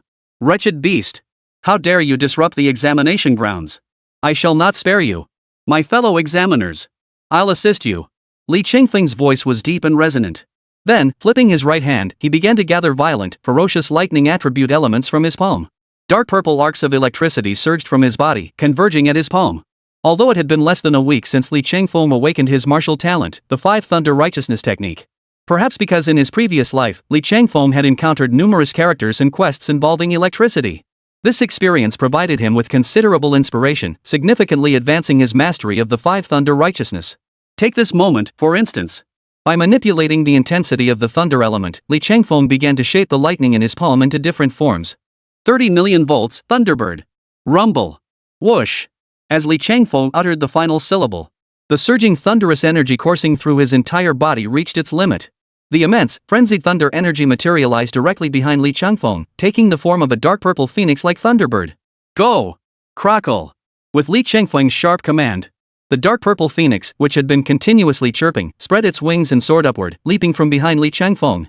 Like the colossal thunderbird of the North American Iroquois tribe, it was guided by Li Changfeng's hand seal and thundered toward the Crimson Ape King. Boom! Suddenly, amidst the lightning, a plume of black smoke rose as the Crimson Ape King let out a deathly, hysterical howl. Finally, its massive, mountain-like body was entirely charred black, half of it reduced to cinders. Half its skull was shattered by the thunder, revealing the demon crystal within, radiating faint crimson light. The demon crystal of a peak 9th-tier demonic weapon. What a treasure! Gazing at the exposed demon crystal of the Ape King, radiating intense, chaotic energy, a fiery gleam flashed in Li Changfeng's eyes. But now was no time for admiration. Discharge. 1 million volts. Arcs of electricity once again crackled around Li Changfeng's body. Harnessing the power of lightning, he activated every cell within his body, propelling him forward at superhuman speed. Like a streak of blue lightning, he swiftly materialized before the Crimson Ape King's corpse and snatched the fiery demon crystal, radiating intense heat, from its body. After securing the demon crystal, Li Changfeng turned and fled without a moment's hesitation. What the hell? Who the hell are you? What department are you from? Who the hell grabs someone's monkey head like that? Chapter 18, Call Me a Good Samaritan reunited with Fu Gang. The proctor wielding a huge machete stared at the now empty pile of monkey heads, his nose nearly crooked with rage. The two of them had battled the Crimson Ape King and a pack of demon apes for ages, nearly beating their brains out in the process. And then, this guy appeared out of nowhere, instantly taking down the Crimson Ape King. And he even helped himself to the loot. Right before their eyes, it snatched the most valuable treasure from the demon beast, its demon crystal. How utterly outrageous. Call me a good guy. Li Changfeng's voice carried far on the howling wind. My ass. The enraged proctor immediately raised his broad machete, poised to chase after Li Changfeng for a fierce battle. But another proctor grabbed his arm and pulled him back. Forget it. You can run, but you can't hide. Maintaining exam order is more important than anything else. Besides, I already memorized that guy's proctor ID badge number. We'll settle the score with him after the camp entrance exam. Agreed. Damn it. This guy's way too sneaky. We're all proctors here, we see each other every day. And yet he's capable of such an unethical act as stealing monkey head. Just wait and see how I'll deal with him. The proctor wielding the machete recalled the blood-red Ape King he'd worked so hard to cripple, only for someone to steal the monkey's peach in the end. The rage inside him flared up fiercely. He was absolutely furious. Meanwhile, elsewhere, Li Changfeng circled the area once before returning the clothes and exam proctor ID to the unconscious proctor. After ensuring he was properly dressed, he departed with a flourish. His motto? With the task done, he swept his robe and departed, concealing his deeds and fame. You gotta hand it to him. This time, I really have to give myself credit for my quick thinking. Clothes on, clothes off. Those two proctors would never find me in a million years. At this thought, Li Changfeng felt a surge of delight, unable to suppress a soft hum. Li Changfeng walked at a steady pace through the lush jungle. As he moved from the edge of the testing grounds toward the central area, Li Changfeng could clearly see several figures rustling and flickering in the distance. Simultaneously, he sensed several pairs of watchful eyes fixated on him, peering at him from the shadows. Then they each retreated. Look at that reaction. Clearly, they'd realized Li Changfeng's identity badge wasn't going to be so easy to snatch. But then again, it made sense. His shadow, the wind through the trees. For nearly every high school student in Haidai province, Li Changfeng's fearsome reputation was as familiar to them as thunder to the ears. This guy standing before them. He's the very same wolf extinction who dared to reduce those who provoked him to ashes before the martial arts monument. Therefore, although Li Changfeng later faced widespread controversy for failing to receive the martial arts monument's blessing, and was constantly gossiped about behind his back, but if you ask whether anyone truly dared to provoke Li Changfeng, that was still a rare occurrence. Though prying eyes surrounded him, Li Changfeng paid them no mind whatsoever. Hands in his pockets, he strode steadily toward the elite training camp. After about 15 minutes of walking, finally, figures stood before him. Li Chengfeng halted his steps, glancing with keen interest at the three figures before him. There they stood. The three figures before him had dark skin, bulging muscles, thick knuckles, and radiated a sharp, fierce aura from head to toe. What surprised Li Chengfeng most was that they were wearing the uniform of Qingdao No. 2 High School. One of them was someone Li Chengfeng recognized all too well. It was Fu Gang, the very same man he had kicked flying off the train earlier. Ha! This shouldn't be happening. Typically, those who appeared here. The vast majority were martial artists below the 5th rank martial master realm, those whose strength was insufficient and who had essentially no chance of advancing to the subsequent tower battle phase. That's why they choose to lurk in the back. They wait for the truly powerful trainees to battle it out, then sneak into the camp once the competition ends. This is undoubtedly the safest and most reliable approach. As the 3rd-ranked student of Qingdao No. 2 High School, Fu Gang's strength was at the peak of the 7th-rank martial artist realm. Logically speaking, he should have already reached the final tower battlegrounds. How could he still be here? Seeing Fu Gang emerge with Qingdao No. 2 High School, gradually encircling Li Chengfeng. Those who had been secretly watching cricket Li Chengfeng instantly reached a fever pitch. Excited cheers and shrieks erupted, whistles piercing the air without cease. Damn it! That Li Chengfeng was acting so cocky on the train earlier, wasn't he? He even dared to provoke a tough guy like Fu Gang. Do you think Fu Gang held back on the train because he was scared of him? He clearly respected the train's rules and couldn't act. Well, now he's in for it. Now that he's been cornered in the assessment arena, he won't even get a chance to beg for mercy before getting wiped out. Hey! Bro, could you stop looking at Li Chengfeng through tinted glasses? After all, Li Chengfeng is the guy who once lit up the entire martial arts monument, this year's recommended student at Mountain River Martial Arts University. I reckon he can hold his own for a while. Yeah, right. You're overthinking it, Teet. What kind of genius is Fu Gang? And what kind of person is Li Chengfeng? A good-for-nothing who wouldn't even bother to seek blessings from the martial arts monument, and he has the nerve to compare himself to Fu Gang? I bet Fu Gang will take care of Li Chengfeng within a minute. You're right. If it doesn't end in a minute, I'll eat my hat. I beg to differ. Fu Gang is strong, no doubt, but he's definitely not among the elite few at the very top of this recruitment assessment. That Fu Gang is only at the 7th rank martial artist realm. Whereas my good brother Li Chengfeng possesses the cultivation of a 3rd rank martial master. Even if there's a gap between them, it's not that huge. So, what are you implying? I'll bet on 2 minutes. As the surrounding murmurs grew louder, most trainees' opinions converged. To be fair, it wasn't their fault for judging him with prejudice and having zero confidence in Li Chengfeng.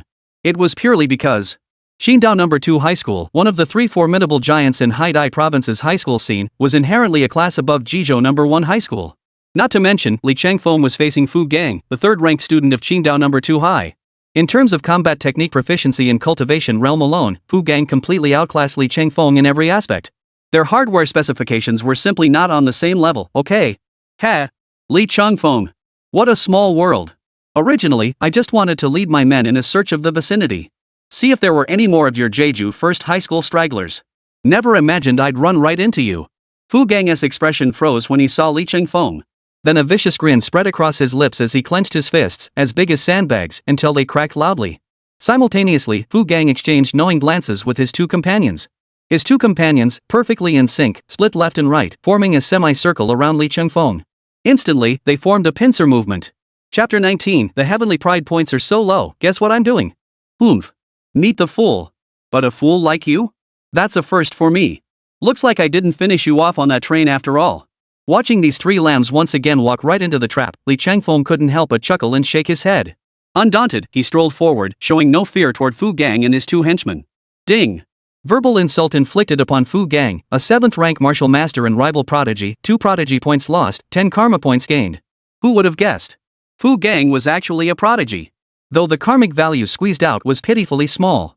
Still, even a fly's leg is meat, right? Li Chengfeng sighed inwardly, feeling a hint of regret. Upon hearing his words, Fu Gang's smile gradually faded from his face. His eyes grew cold as he said, "It seems you've truly lost your mind. Your mind's clouded, and suddenly you're not afraid of getting beaten." He drew the great sword from his back and held it horizontally before his chest. The blade pointed directly at Li Chengfeng as he stood in a towering stance, sneering coldly. Li Chengfeng, I'm warning you. According to the rules of this camp entrance assessment, combat between trainees is actually encouraged. Even if I sever one of your arms or legs today, the training camp won't hold me accountable. Idiot. Don't go around explaining the rules to others. These rules are plain as day, everyone knows them. Li Chengfeng casually drew the sword at his waist, gave it a light flick and spoke calmly. And another thing. Shut your father's mouth. One more word. I'll make sure you fly. Very well. Fu Gang froze for a few seconds, then a sinister grin spread across his lips. A dead duck's mouth is stubborn. Kid, I was actually thinking. Setting aside personal grudges, this is still the camp entrance assessment. It wouldn't be appropriate to go too hard. But now I've suddenly changed my mind. Today, it's time to make you bleed, kid. Boom. No sooner had the words left his mouth. A thunderous clap erupted from the dense forest. Purple lightning streaked across the sky. Immediately after, a deafening crack of air shredding sound erupted. Under the gaze of dozens of onlookers, Li Changfeng, who had been standing still, suddenly charged forward, his form blurring into a purple afterimage. Simultaneously, the 3-foot-long blue blade in his right hand thrust forward with a thunderous strike. Clang! The sword tip gleamed with a blinding cold light. Like a dragon in flight, it tore through the air. In an instant, it arrived before Fu Gang. There, a point of cold light arrived first, followed by the sword like a bolt of thunder. Thunderbolt sword technique. The cold smile on Fu Gang's face hadn't yet faded. He felt a razor-sharp sword chi, fierce enough to pierce skin, slashing toward his throat. The threat of death nearly overwhelmed him. Fu Gang's pupils suddenly contracted into dangerous pinpricks. Life and death hung in the balance. Fu Gang only had time to block the blade with his broadsword held horizontally across his chest. Boom! Sizzle, sizzle, sizzle. The sword's edge, crackling with electricity, swept toward him like a dragon. The moment they clashed, Fu Gang's blade shattered like spiderwebs at the point where Li Chengfeng's sword tip struck. Snap! The broadsword trembled violently, shattering into pieces the next instant. Thud! The sword, carrying the force of thunder, pierced straight through Fu Gang's left shoulder. A bone-chilling sound of blade meeting flesh echoed through the air. A blossom of blood erupted from Fu Gang's left shoulder blade. His body was sent flying backward by the immense force, tumbling like a smashing through over a dozen large trees in succession. Thud! Only when Fu Gang's body slammed into a rock wall 100 meters away did he finally come to a halt, sending a shower of debris flying into the sky. A wail of agony squeezed from Fu Gang's throat. His left shoulder blade felt as though it were no longer his own, throbbing and numbing. He writhed desperately, struggling with every ounce of strength. Throughout the entire ordeal, Fu Gang hadn't even seen clearly how Li Chengfeng had drawn his sword or executed the strike. Driven purely by the primal urge to survive, he held his long sword horizontally across his chest to block the blow. Yet he was still gravely wounded by a single strike. Quick! This is far too fast. Moreover, Li Chengfeng actually did what he said he would do. He said to make himself fly. And he actually made himself fly. In an instant, the once bustling and noisy crowd fell silent, as if an invisible giant hand had pressed mute on them. Not a single sound escaped their lips. Only Fu Gang lay writhing at Li Chengfeng's feet, screaming in agony.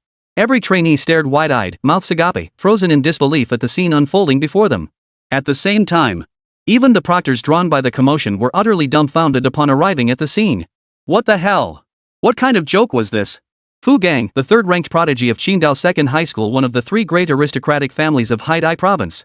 A peak 7th-rank martial artist. And then he was instantly killed by Li Chengfeng's clean, decisive strike? Holy crap! Who the hell is spreading these damn rumors? Claiming Li Chengfeng never received the martial arts steel's blessing, that his cultivation still stagnated at the 3rd-rank martial master realm. UING. You call this 3rd-rank martial artist realm? Go to hell with your bull. If he's so damn awesome, why didn't you say so earlier? Seriously. What era are we in now, still playing these power-holding games? Do we really have to go through this? At that moment, Li Chengfeng in the dense forest didn't stop his movements. Under the stunned, wide-eyed gazes of countless onlookers nearby, he closed the distance. Almost the instant his sword hit the ground, he materialized before Fu Gang. In his previous life, having devoured countless movies, comics, and novels, Li Chengfeng had distilled one invaluable truth from them all. That was, unless you're Yin Xuanying, mastering the mysterious power of the rules, finishing the kill is always the top priority, no matter when. Oh no! Seeing Li Chengfeng appear before him in an instant, as if teleported, Fu Gang inwardly cursed his luck.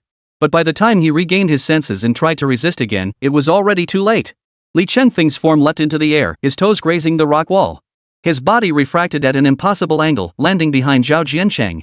As he descended, Li Chengfeng's right hand shot out like lightning, clamping down hard on Fu Gang's face just as he lifted his head to look up. With a sudden burst of force, he slammed Fu Gang violently onto the ground. Boom!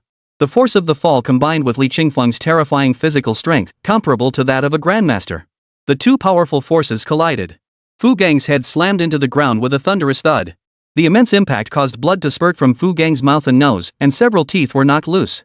He instinctively curled into a ball, reaching up to grab the 3-foot-long blue blade strapped to his shoulder. He tried to yank it out of his shoulder blade. But then, a massive foot, size 11, came crashing down. They crushed his raised right hand back down with brutal force. Even now, Fu Gang retained a sliver of consciousness, struggling to muster his remaining true chi for a final act of resistance. Yet when he opened his eyes, all he could see were a pair of utterly emotionless, icy black pupils staring down at him indifferently from above. The owner of those dark eyes had already bent down, grabbed Fu Gang by the hair, and dragged him up from the ground like a dead dog, simultaneously raising a knee. Fu Gang recognized this move. Was Li Changfeng about to? Chapter 20, Good Cabbage, Don't Disappoint, Bad Cabbage, Don't Waste. Seeing this, fear gripped Fu Gang's heart to its core. Forgetting all about the prestige of being the third-ranked student at Qingdao No. 2 High School, he immediately shouted urgently. Li Changfeng. I've already. Too late. Thud. Li Changfeng grabbed Fu Gang's hair and slammed him down hard, driving his right knee into Fu Gang's face. Fu Gang's plea for mercy, still forming in his throat, was silenced before it could escape. Thud, thud, thud. Li Changfeng yanked Fu Gang's hair, slamming his head down 5 or 6 times in quick succession. Bright red blood completely stained Li Changfeng's white martial arts uniform crimson. Li Changfeng's ruthlessness. Li Changfeng's decisiveness. Li Changfeng's utter ruthlessness. At this moment, they were displayed in full force. Publicly overwhelming the opposing prodigy, Fu Gang, in raw power, Fu Gang loses 50 prodigy points, while karma value increases by 200. Bang, bang, bang, bang. The sound effects echoed in his ears. Li Changfeng's knee strikes grew faster and faster. Only when Fu Gang's body ceased struggling entirely did he release his grip on Fu Gang's hair. Fu Gang's body collapsed limply, as if someone had pulled the bones out of him. At the same moment, Li Changfeng straightened his back. His exceptionally handsome face was now splattered with blood, making him look extremely fierce and terrifying. So this is the caliber of the third seat of Qingdao No. 2 High School? Then don't come out and embarrass yourself. Useless. Put. Li Changfeng's voice rang out, utterly calm. He casually pulled the long sword embedded in Fu Gang's left shoulder blade, flicked the blood from its blade, then with a clang, sheathed it. Publicly humiliating the heavenly prodigy's son, Fu Gang, while inflicting dual torment upon his dignity and flesh, Fu Gang, overcome with shock and rage, loses 100 heavenly prodigy points and gains 500 karma points. Ding! Detected collapse of Fu Gang's confidence and shattering of martial will. 200 prodigy points lost, karma value increased by 1000. Notice, prodigy points of current prodigy son Fu Gang have been depleted. Kill drop rules triggered. At that moment, Li Changfeng heard the crisp, pleasant notification sound echo in his mind, causing his eyes to light up. An inexplicable surge of excitement and anticipation welled up within him. But after the excitement faded, Li Changfeng regained his composure. That's right. Adhering to the principle that good opportunities shouldn't be squandered and bad ones shouldn't be wasted. He certainly wouldn't let Fu Gang, this prime piece of chive, go to waste. But, even when it comes to cutting, there's still a difference in approach and method between one kind of elimination and another. Absolutely no reckless slaughter. Slaughter indiscriminately. That is absolutely unacceptable. Last time, when eliminating Qin Zhixiang, it was done step by step, luring him into a trap, coaxing him into striking first. Finally, after Qin Zhixiang repeatedly attempted to kill him, Li Changfeng had no choice but to act in self-defense, obliterating him until not a trace remained, soul and body destroyed. Even though he had been so thorough when killing Qin Zhixiang back then. But he had done it in full view of the entire school's faculty and students, as well as the presidents of all the martial arts universities in Haidai province. No matter how justified his reasons or how compelling his motives were at the time, the repercussions were simply too severe. Had Qin Zhixiang not, at the very last moment, burned himself up and offered up his entire lifetime of cultivation to him, it would have been incredibly difficult for Li Changfeng to extricate himself from this whirlpool. Thus, with Qin Zhixiang's tragic precedent before him, Li Changfeng approached the matter of killing Fu Gang with far greater caution than before. Killing Fu Gang was acceptable. But absolutely not now. Throughout the entire process, Li Changfeng showed no intention of deliberately holding back his strength. Upon seeing Fu Gang, he wasted no words. He just went straight for it. Once done, it was over in seconds. No lingering. Especially now, it was plain for anyone to see that Fu Gang had no fighting chance left. If he were to kill Fu Gang right now, in front of hundreds of students and all these proctors, that would be no less than punching a hole in the sky. Even if Zi Yuan intervened afterward, she absolutely couldn't protect me. With this thought in mind, Li Changfeng lifted Fu Gang's chin with his toe and suddenly demanded, "What you said when you first saw me? What exactly did you mean by that? What did you mean by searching this area for any stragglers from Jeju First High? What did you do to my first high school people?" Fu Gang, who had been beaten senseless by Li Changfeng and whose head was still buzzing, suddenly sobered up at Li Changfeng's question. But with most of his teeth knocked out, his speech came out muffled and broken. "Here's the situation. Our leader, Yao Ziyuan, has already issued a fierce warning to the outside world. He vowed to eliminate every last one of you from Jeju First High School. I'm just following Chief Yao's orders by searching the area to see if any other First High students are around. Upon hearing this, Li Chengfeng's expression shifted to one of understanding. If that was the case, then all the seemingly unreasonable events now finally made sense. Given Li Chengfeng's understanding of Yao Ziyuan, a treacherous villain who smiled to your face while stabbing you in the back, after suffering such a heavy loss at his hands on the train back then, he would certainly seek revenge by any means possible afterward. If Yao Ziyuan hadn't retaliated against him, that would have been the real surprise to Li Chengfeng. But what Li Chengfeng hadn't anticipated was Yao Ziyuan's sheer audacity. He actually dared to try eliminating every single student from Jeju First High School. That treacherous little bastard. If he succeeded, where would she, Li Chengfeng, the top player of Jeju No. 1 High School's team, put her face? Li Chengfeng narrowed her eyes, her voice icy. Speak! Where are Yao Ziyuan and the others? They're ambushing at the only access point to the elite training camp. Which direction exactly?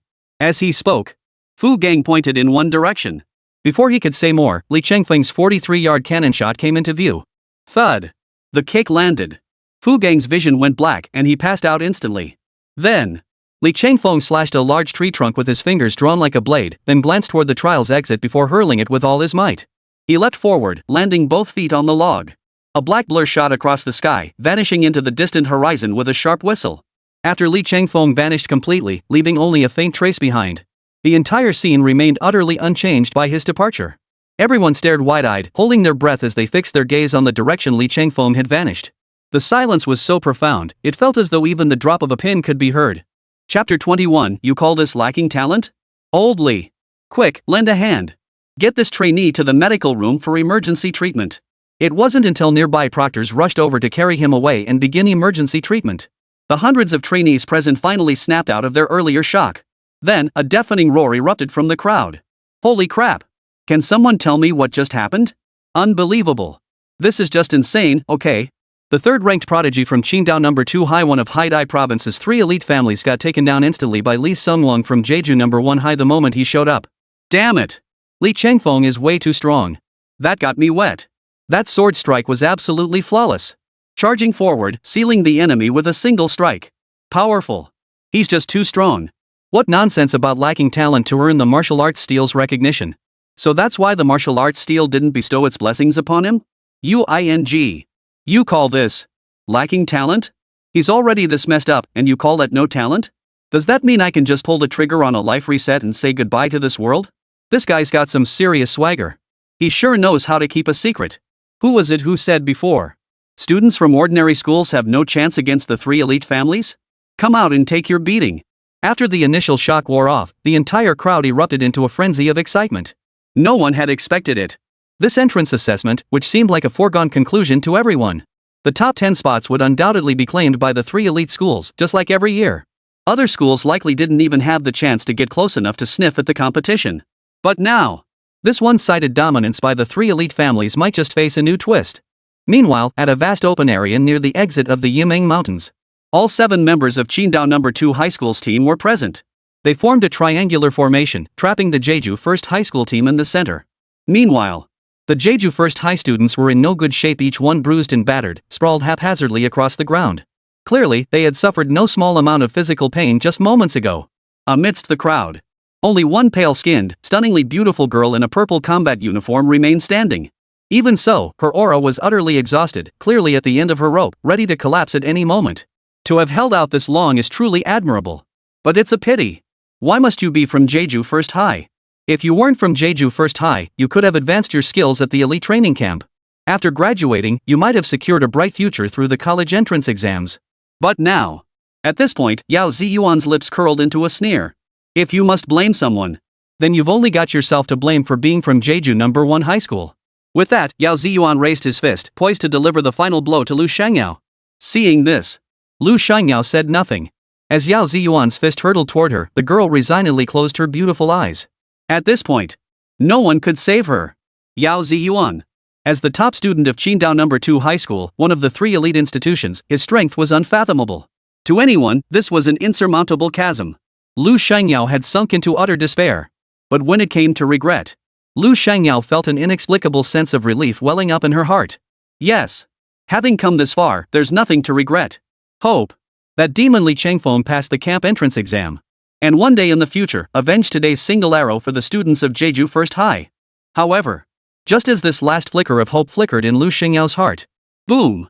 But at that very moment, across the entire land, a sudden, piercing sonic boom erupted, reverberating with a thunderous roar.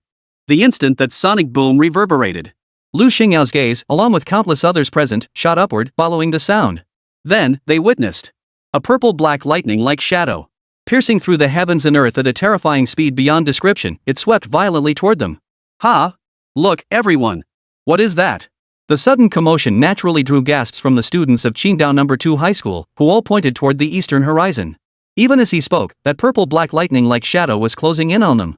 The speaker had remarkably keen eyesight, instantly discerning that the purplish-black light streaking toward them was actually a living person? Enveloped entirely in purple-black lightning, the figure stood atop a log, hurtling through the air at a speed several times faster than any aircraft. But how could anyone achieve such an absurd speed on a log with no propulsion system whatsoever? The figure was still too distant for them to see clearly, but they could vaguely make out that it was a youth, just like themselves. As these thoughts raced through their minds, the youth grew ever closer to their position. By the time they snapped back to attention, the blood-stained youth had arrived right before them. Li Changfeng. Lu Xingyao stared at the familiar figure of the youth. Her eyes, once dull and hopeless, suddenly flashed with life. Oh, Li Changfeng. You finally came. I've been waiting for you for so long. Yao Ziyuan saw Li Changfeng streaking toward them at breakneck speed. Far from showing fear, his entire being instead ignited with fierce fighting spirit. Whoosh! Yet, the words had barely left his lips.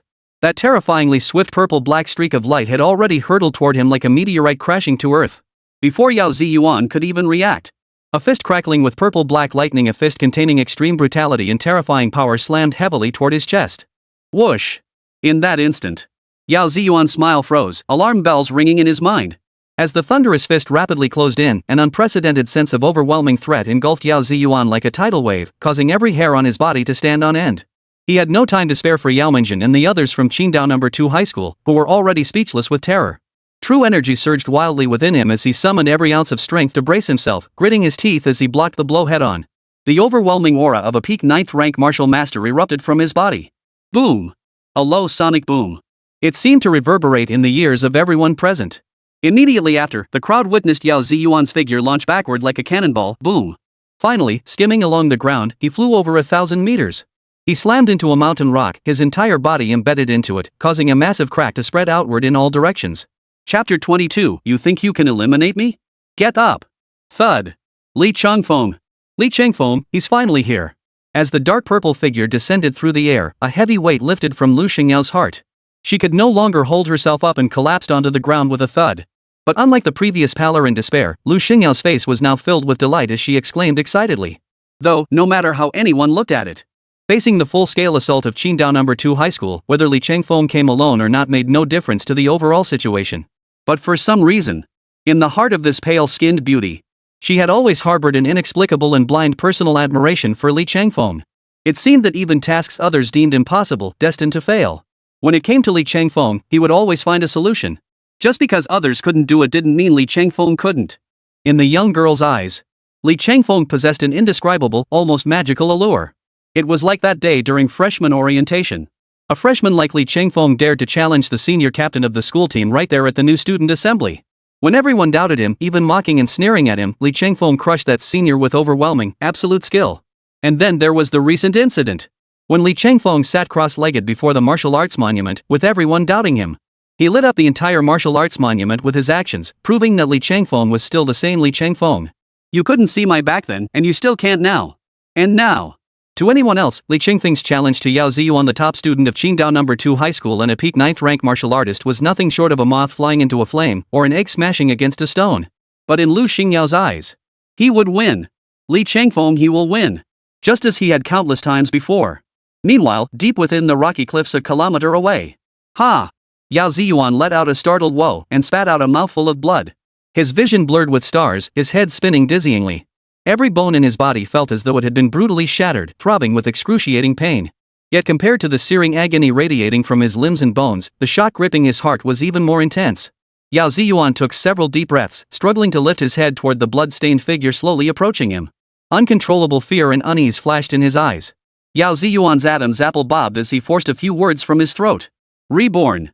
You've already reached the 9th rank martial master realm? No. Based on the power you just displayed. You brat, you've actually stepped into the forbidden realm. Watching the white-robed youth striding toward him, Yao Ziyuan felt his breath catch in his throat, his voice breaking as he gasped. The youth before him stood tall and imposing, like a dragon or a tiger. Even his mere gait radiated an overwhelming aura. This sight instantly conjured an utterly terrifying thought in Yao Ziyuan's mind. Forbidden realm. Legend has it. Certain fiends with unique constitutions can unleash power far surpassing that of martial artists at the same cultivation level. This is the forbidden realm. 10,000 extreme realms doubled to form a forbidden realm. Each prohibition doubles the power. 9 prohibitions reach the pinnacle. Though Yao Ziyuan could not yet confirm which level of the forbidden realm Li Chengfeng had reached. But one thing was certain. Like himself, Li Chengfeng was also a 9th rank martial master. But Li Chengfeng could unleash dimension-lowering strikes against him without restraint. This ING situation is like a dad beating his own son, right? He couldn't fight back at all. Who the hell spread these baseless rumors? Li Chengfeng, and this is supposed to be him not receiving the martial arts steel's blessing? In just over a week. This kid just leaped straight from the 3rd rank martial artist realm to the 9th rank martial artist realm. 6 minor realms in a row, and that's not even counting the major ones. The crucial point is, he's actually stepped into the legendary forbidden realm. No wonder he showed me not even a shred of symbolic caution when we first met on that train. No wonder Ziyuan, even under immense pressure from all sides, still fiercely protected Li Chengfeng and insisted on admitting him as a recommended student to the Mountain River Martial Arts University. That incident at the Martial Arts Monument. He was playing dumb to catch the tiger. He deliberately let others believe that his so-called genius aura was all an act, a performance. This Li Chengfeng. At such a young age, he already possesses such a heart of steel, hiding his true depths so profoundly. How infuriating. At that moment, a storm of shock and dread instantly erupted within Yao Ziyuan's heart. An unprecedented dread surged toward him like a tidal wave, crashing in from all directions. If only there were such a thing as a regret pill in this world. Yao Ziyuan would have maxed out his credit card just to buy one and keep it on hand. Had he known earlier that Li Chengfeng had already reached the 9th rank martial master realm and even broken through into the forbidden realm tier, Yao Ziyuan never should have agreed to Yao Mingzhen's request back then. Even now, Yao Ziyuan still held numerous trump cards up his sleeve, including his awakened martial talent, which could unleash power comparable to a 10th rank martial master. But at this moment, Li Chengfeng had reduced him to barely a shadow of his former self in the blink of an eye. The current Yao Ziyuan was far from being able to fight Li Chengfeng with everything on the line. He genuinely felt as if his entire body was about to fall apart, unable to move even a single finger. Ding! One punch severely wounds the Yao family's young clan leader Prodigy. Yao Ziyuan's prodigy points damaged by 150, karmic value increased by 750. Ding! Detected infinite fear toward host from Yao Ziyuan. Confidence severely shaken, triggering profound self-doubt. Prodigy points, plus 50. Karma value, plus 250. Hearing the system notification chime ring out once more beside his ear. To Li Chengfeng, it sounded like nothing short of divine music. The more Li Chengfeng used the system, the more he relished the experience. As he relentlessly intensified his assault on Yao Ziyuan, trampling the dignity of those prodigies who stood so high in others' eyes into the ground and grinding it into the dirt. Not only did this provide him with immense emotional satisfaction, but also yielded immense tangible benefits for Li Chengfeng. Where else could one find such a blessing? Where else could he possibly find such a thing? It was an absolute win-win situation. Lost in his excitement, Li Chengfeng paid no heed to the horror etched on the other man's face. He slowly crouched down before the current young clan leader of the Yao family, the top player of Qingdao No. 2 High School's team, and asked with a calm, unreadable expression. Get up! Come on, let's go again. Didn't you say you'd eliminate every single one of us from Jizhou No. 1 High School? Chapter 23, let me explain, I pissed myself right there. Li Chengfeng exhaled a heavy breath. His chin lifted slightly as he looked down his nose at Yao Ziyuan, whose bloodthirsty aura had faded into a weary, defeated aura. A distinct smirk spread across his fair, handsome face. Listening to Li Chengfeng's voice calm as a still pond yet tinged with playful amusement, Yao Ziyuan collapsed before Li Chengfeng, curled himself into a ball as small as possible. His teeth chattered incessantly as he stammered out. Let me explain. There must be some misunderstanding. It's not what you think. SSSH. Li Chengfeng twisted the hilt of his sword clockwise. The dull thud of a blade churning through flesh and the crackling sound of electricity echoed relentlessly through the empty forest. Simultaneously, a distinct, lingering scent of roasted flesh mingled with the acrid smell of burning rose into the air. A hysterical scream erupted from Yao Ziyuan's throat. Yao Ziyuan felt as though countless venomous snakes were writhing within his meridians and flesh, burrowing in and out, centered around his left shoulder blade. Tormented by the excruciating pain, Yao Ziyuan instinctively reached out to pull the blade writhing within his shoulder blade. But no sooner had his hand risen. The youth countered with a backhand slap, slamming it hard across his face. Smack! The slap landed. It rang out so loudly. So loud, in fact, that it echoed clearly for 100 meters around, startling birds and beasts into scrambling out of the dense forest in panic. As for Yao Ziyuan, the tremendous force swept across his face. Yao Ziyuan's mind went blank. To be honest, the slap Li Chengfeng had just delivered to his face didn't feel like being slapped at all. Instead, it felt like that his head had nearly been violently wrenched off his neck by Li Chengfeng's blow. Right now, Yao Ziyuan felt stars dancing before his eyes, both ears numb as if deafened, hearing only a faint buzzing hum. This sensation was like his head had turned into a broken bellows, hissing and whistling incessantly. Then, a sharp pain struck him. A sweet taste filled his throat as the blood he'd been desperately suppressing surged upward. Now, Yao Ziyuan wasn't just bleeding from his ears. Even his nose and mouth were streaming crimson blood. What a pitiful sight. You think playing these petty tricks in front of me useful? Li Chengfeng spoke in a hollow tone. His voice betrayed no trace of emotion, yet between the lines an immense, invisible pressure radiated outward. This is your last chance. I have no connection whatsoever with your Qingdao No. 2 high school. We've never crossed paths. What on earth has driven you to target our first high? If you don't move, then don't move. But once you move, we will eradicate you completely. Before this, whether it was me personally or Jeju First High School, there was no grudge from the past, no enmity from the present. Yet now, it has escalated to the point of direct confrontation between the two schools. To Li Chengfeng, such a decisive move could not possibly be Yao Ziyuan's doing alone. I think it through before you speak. I'm genuinely looking out for your best interests. Trust me. Ha! Ah! As he spoke, Li Chengfeng tightened his grip on the sword hilt. A dull thud echoed as the blade pierced flesh. The 3-foot-long blade sank another inch deeper, accompanied by Yao Ziyuan's blood-curdling scream, like a pig being slaughtered. Yet Li Chengfeng seemed utterly oblivious, his smile unchanged as he declared, "It's real." Gurgle, gurgle. Yao Ziyuan clenched his jaw. The excruciating pain radiating from his shoulder blade sent beads of cold sweat the size of soybeans cascading down his forehead, his heart filled with terror and dread. Why? Why the hell is this happening? Li Chengfeng, just how much does he know? Why is he so utterly certain? As Yao Ziyuan's mind raced in chaos, Li Chengfeng slowly held up 3 fingers before him. 3. Seeing this, Yao Ziyuan felt as though an invisible giant hand had suddenly clenched his heart, making breathing incredibly difficult. Considering Li Chengfeng's actions over the past period, if this vengeful, ruthless man were to learn that the rivalry between Qingdao No. 2 High School and Jeju No. 1 High School had originally been instigated by his own sister, Yao Mingzhen's fate in the hands of such a madman would undoubtedly be utterly tragic. But should he really speak up? If I do, Yao Mingzhen would truly be finished. What kind of face would I have as his older brother? Yao Ziyuan's gaze darted nervously, his expression shifting constantly. Clearly, Yao Ziyuan was also engaged in an intense internal struggle and conflict. 2. Put. Li Chengfeng drew his right hand back, swiftly drawing the 3-foot-long Qingfeng sword. The blade's tip danced menacingly around Yao Ziyuan's vital points. Occasionally, Li Chengfeng would furrow his brow in deep thought. His expression suggested he was agonizing over where to strike first. Throughout the entire process, Li Chengfeng uttered not a single word, yet the oppressive pressure he radiated was unprecedented. In this deathly silent and chilling atmosphere, the youth clad in blood-stained robes radiated a terrifying, oppressive aura from head to toe, the sword tip in his hand shifting position incessantly. Yao Ziyuan felt as though an invisible sledgehammer was relentlessly pounding away at his fragile psychological defenses, blow after blow. 1. You die. As Li Chengfeng's icy voice fell, Yao Ziyuan felt himself locked in the icy, bone-piercing grip of murderous intent. He looked up. What met his eyes was the youth clad in blood-soaked robes. From the tip of the 3-foot-long green blade, terrifying sword energy had begun to coalesce, and a fierce wind had even begun to howl around them. He's going to kill me. He will definitely kill me. As the sensation of death engulfed Yao Ziyuan like a tidal wave, he screamed in near collapse. I'll talk. I'll tell you everything I know. Boom. Before Yao Ziyuan could finish his sentence, a fierce sword chi erupted suddenly. The rock wall beside his ear instantly shattered.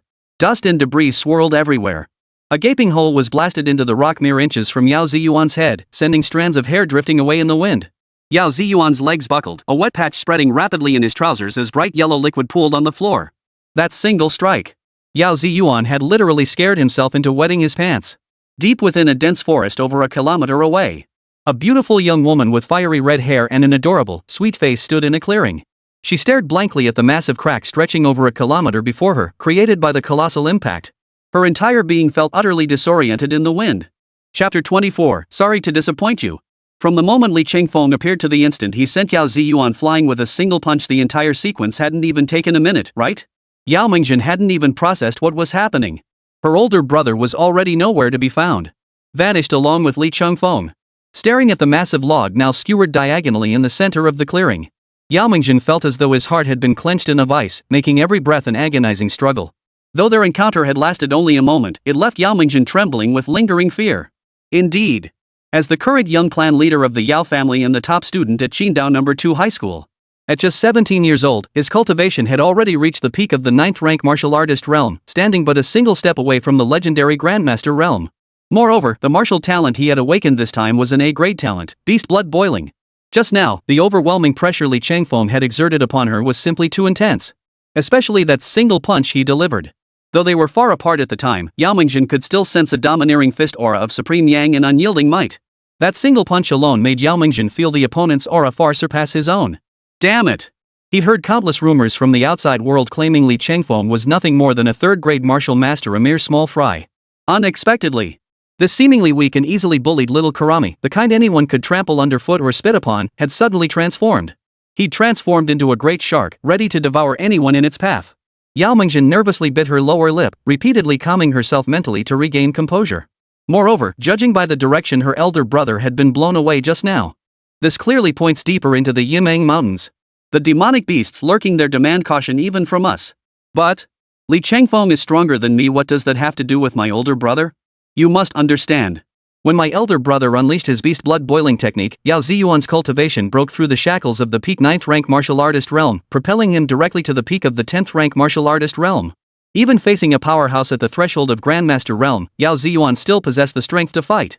So even though Li Chengfeng had just demonstrated formidable combat prowess enough to leave even me feeling uneasy, but Li Chengfeng being stronger than him, what did that have to do with his older brother? Even if Li Chengfeng launched an unprovoked attack, using ambush tactics to gain the upper hand first, it would only grant him a temporary advantage. Ultimately, it wouldn't sway the outcome. Yao Ziyuan. He was the elder brother he admired most. He was the current young clan leader of the Yao family, personally praised by his father as the greatest prodigy the Yao family of Qingdao had produced in decades. The undisputed ace of Qingdao No. 2 High School's team, the absolute prodigy standing at the pinnacle of Haidai Province's high school scene. No matter what happens next, his big brother would absolutely prevail over that arrogant upstart Li Chengfeng. After pondering for a long while, Yao Mingjin finally found a reasonable justification, successfully convincing herself. Her excitement made her clench her delicate hands, and hope's light reignited in her beautiful eyes. Forget it. The people from Jeju First High School were nothing but a bunch of small fry. She could deal with them anytime. There was no need to rush into this. Better to check on Big Brother's situation first and see if there's anything I can help with. With her mind made up, Yao Mingjin followed the trail of charred wood and scorched earth left by Li Chengfeng's earlier punch, tracing it step by step. Along the way, demon beasts appeared intermittently. Their strength ranged from 6th tier to 7th tier demon soldiers, and their numbers were staggering, well over 100. At first, Yao Mingjin suddenly saw so many demon soldiers charging toward her, and she felt quite nervous inside. She clenched her fists, adopting a tense, battle-ready posture. But what puzzled Yao Mingjin was this. Instead of closing in to surround her, they scattered like headless flies, fleeing frantically without pausing for even a moment. They looked exactly like mice encountering a cat. Seizing this opportunity, Yao Mingjin swiftly dispatched several demon beasts, cracking open their skulls to extract the demon crystals within.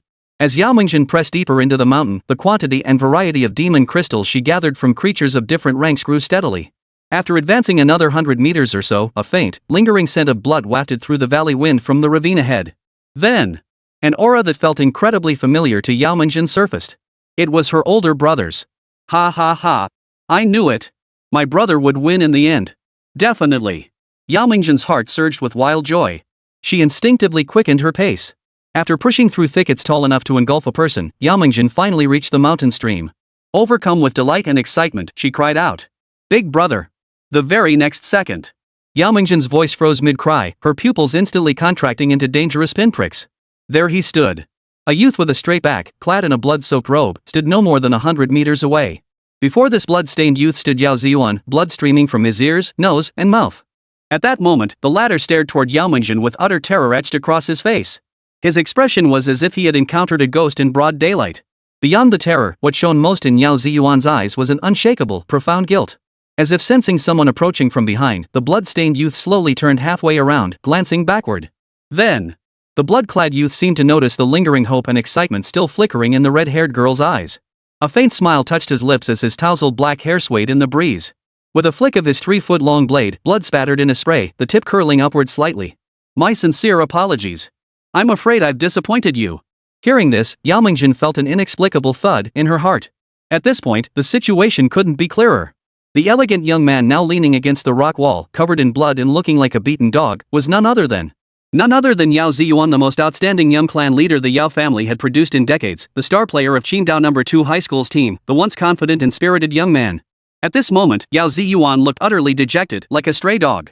What puzzled Yao Mingjin even more was, why had her elder brother's gaze just now been filled with such profound guilt and apology? The blood-stained youth before her wore an amused expression, yet his gaze was unnaturally cold. Especially when his gaze swept toward her, Yao Mingjin couldn't help but shiver violently. It felt like being stared down by a savage beast in the wilderness. That intense killing intent felt like it could shatter her neck and sever her head at any moment. Gulp! Yao Mingjin's pale neck rolled as she swallowed hard. She backed away step by step, her face etched with terror and dread. Before coming here, Yao Mingjin had imagined countless possibilities in her mind. But the one thing she never imagined, her all-powerful, invincible older brother would actually lose. And he'd lost so badly. Chapter 25, The Filter Shatters. Stop pretending to be a good guy. This situation. So that means. Why? How could something like this happen? The overwhelmingly shocking scene before her eyes felt like a giant hammer smashing down on Yao Mingjin's head, leaving her mind completely blank. Her legs felt as heavy as if they were filled with lead. She stood frozen in place, utterly unable to think. Her mouth opened as if to speak, but words stuck in her throat. She had no idea what to say. Was this really her familiar older brother? Her familiar older brother, who at just 17 had already reached the peak of the 9th-rank martial artist realm. When unleashing his great martial talent, beast blood boiling, he could unleash terrifying combat power that rivaled even those at the threshold of Grandmaster. Yet this very being, who should have been invincible among his peers, had now suffered such a crushing defeat at the hands of Li Chengfeng. Reduced to this. In that instant, Yao Mingjin suddenly felt the special filter she had long held over her older brother shatter completely. Little sister. Yao Mingjin's emotions had swung from excitement to joy, and now to utter horror and disbelief. Every single detail of this transformation was meticulously observed by Yao Ziyuan. Leaning against the rock wall, Yao Ziyuan felt as if needles were piercing his heart. He was filled with shame, anger, and frustration, but above all, helplessness. So much so that he scarcely felt his own nails, not particularly sharp, digging into his flesh. He recalled the past. How full of vigor and ambition had Yao Ziyuan once been? Hailed as the most outstanding and exceptional young clan leader the Yao family had seen in 50 years. One of the 3 great clans of Haidai province, the top player of Qingdao No. 2 High School's team. At just 17 years old, his cultivation had already reached the peak of the 9th-rank martial master realm, awakening in a great martial talent that made his blood boil. Looking back on his first 17 years, it had been nothing short of a blazingly spectacular journey.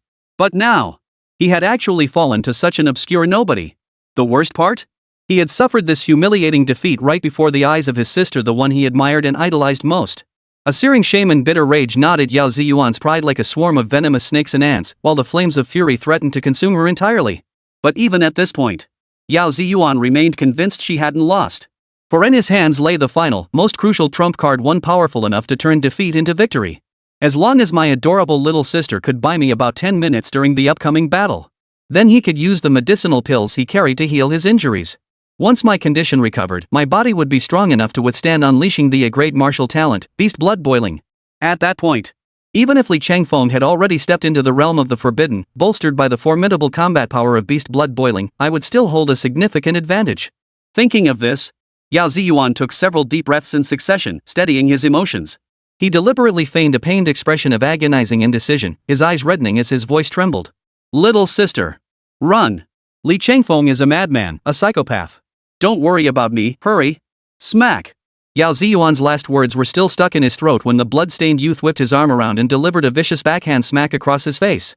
His blood-stained, pearly-white front tooth flew out of his mouth, and his skull buzzed as if struck hard with a club. Is this really appropriate to be acting out in front of me? Li Chengfeng's sword-like brows knitted tightly. Seeming utterly disgusted by Yao Ziyuan's shameless behavior, he flicked his blood-stained right hand and said flatly, "If you're truly that concerned, Then why did you sell your sister out so decisively just now? Now that he said it, he really did manage to absolve himself completely. So after all this, I'm the only villain here. Li Changfeng. Right before her eyes, Li Changfeng was lecturing Yao Ziyuan like a father scolding his son. Yao Mingjin, watching from a distance, recoiled involuntarily at the sight. Then, pointing at the figure of the blood-stained youth, she gasped in utter disbelief. You? What the hell are you doing? Do I really need to explain? Li Changfeng raised his sword-like eyebrows slightly, a hint of surprise in his voice. As you can see, I'm single-handedly beating your brother. Damn it! Hearing the unabashed mockery in Li Changfeng's words, Yao Mingjin let out a soft gasp.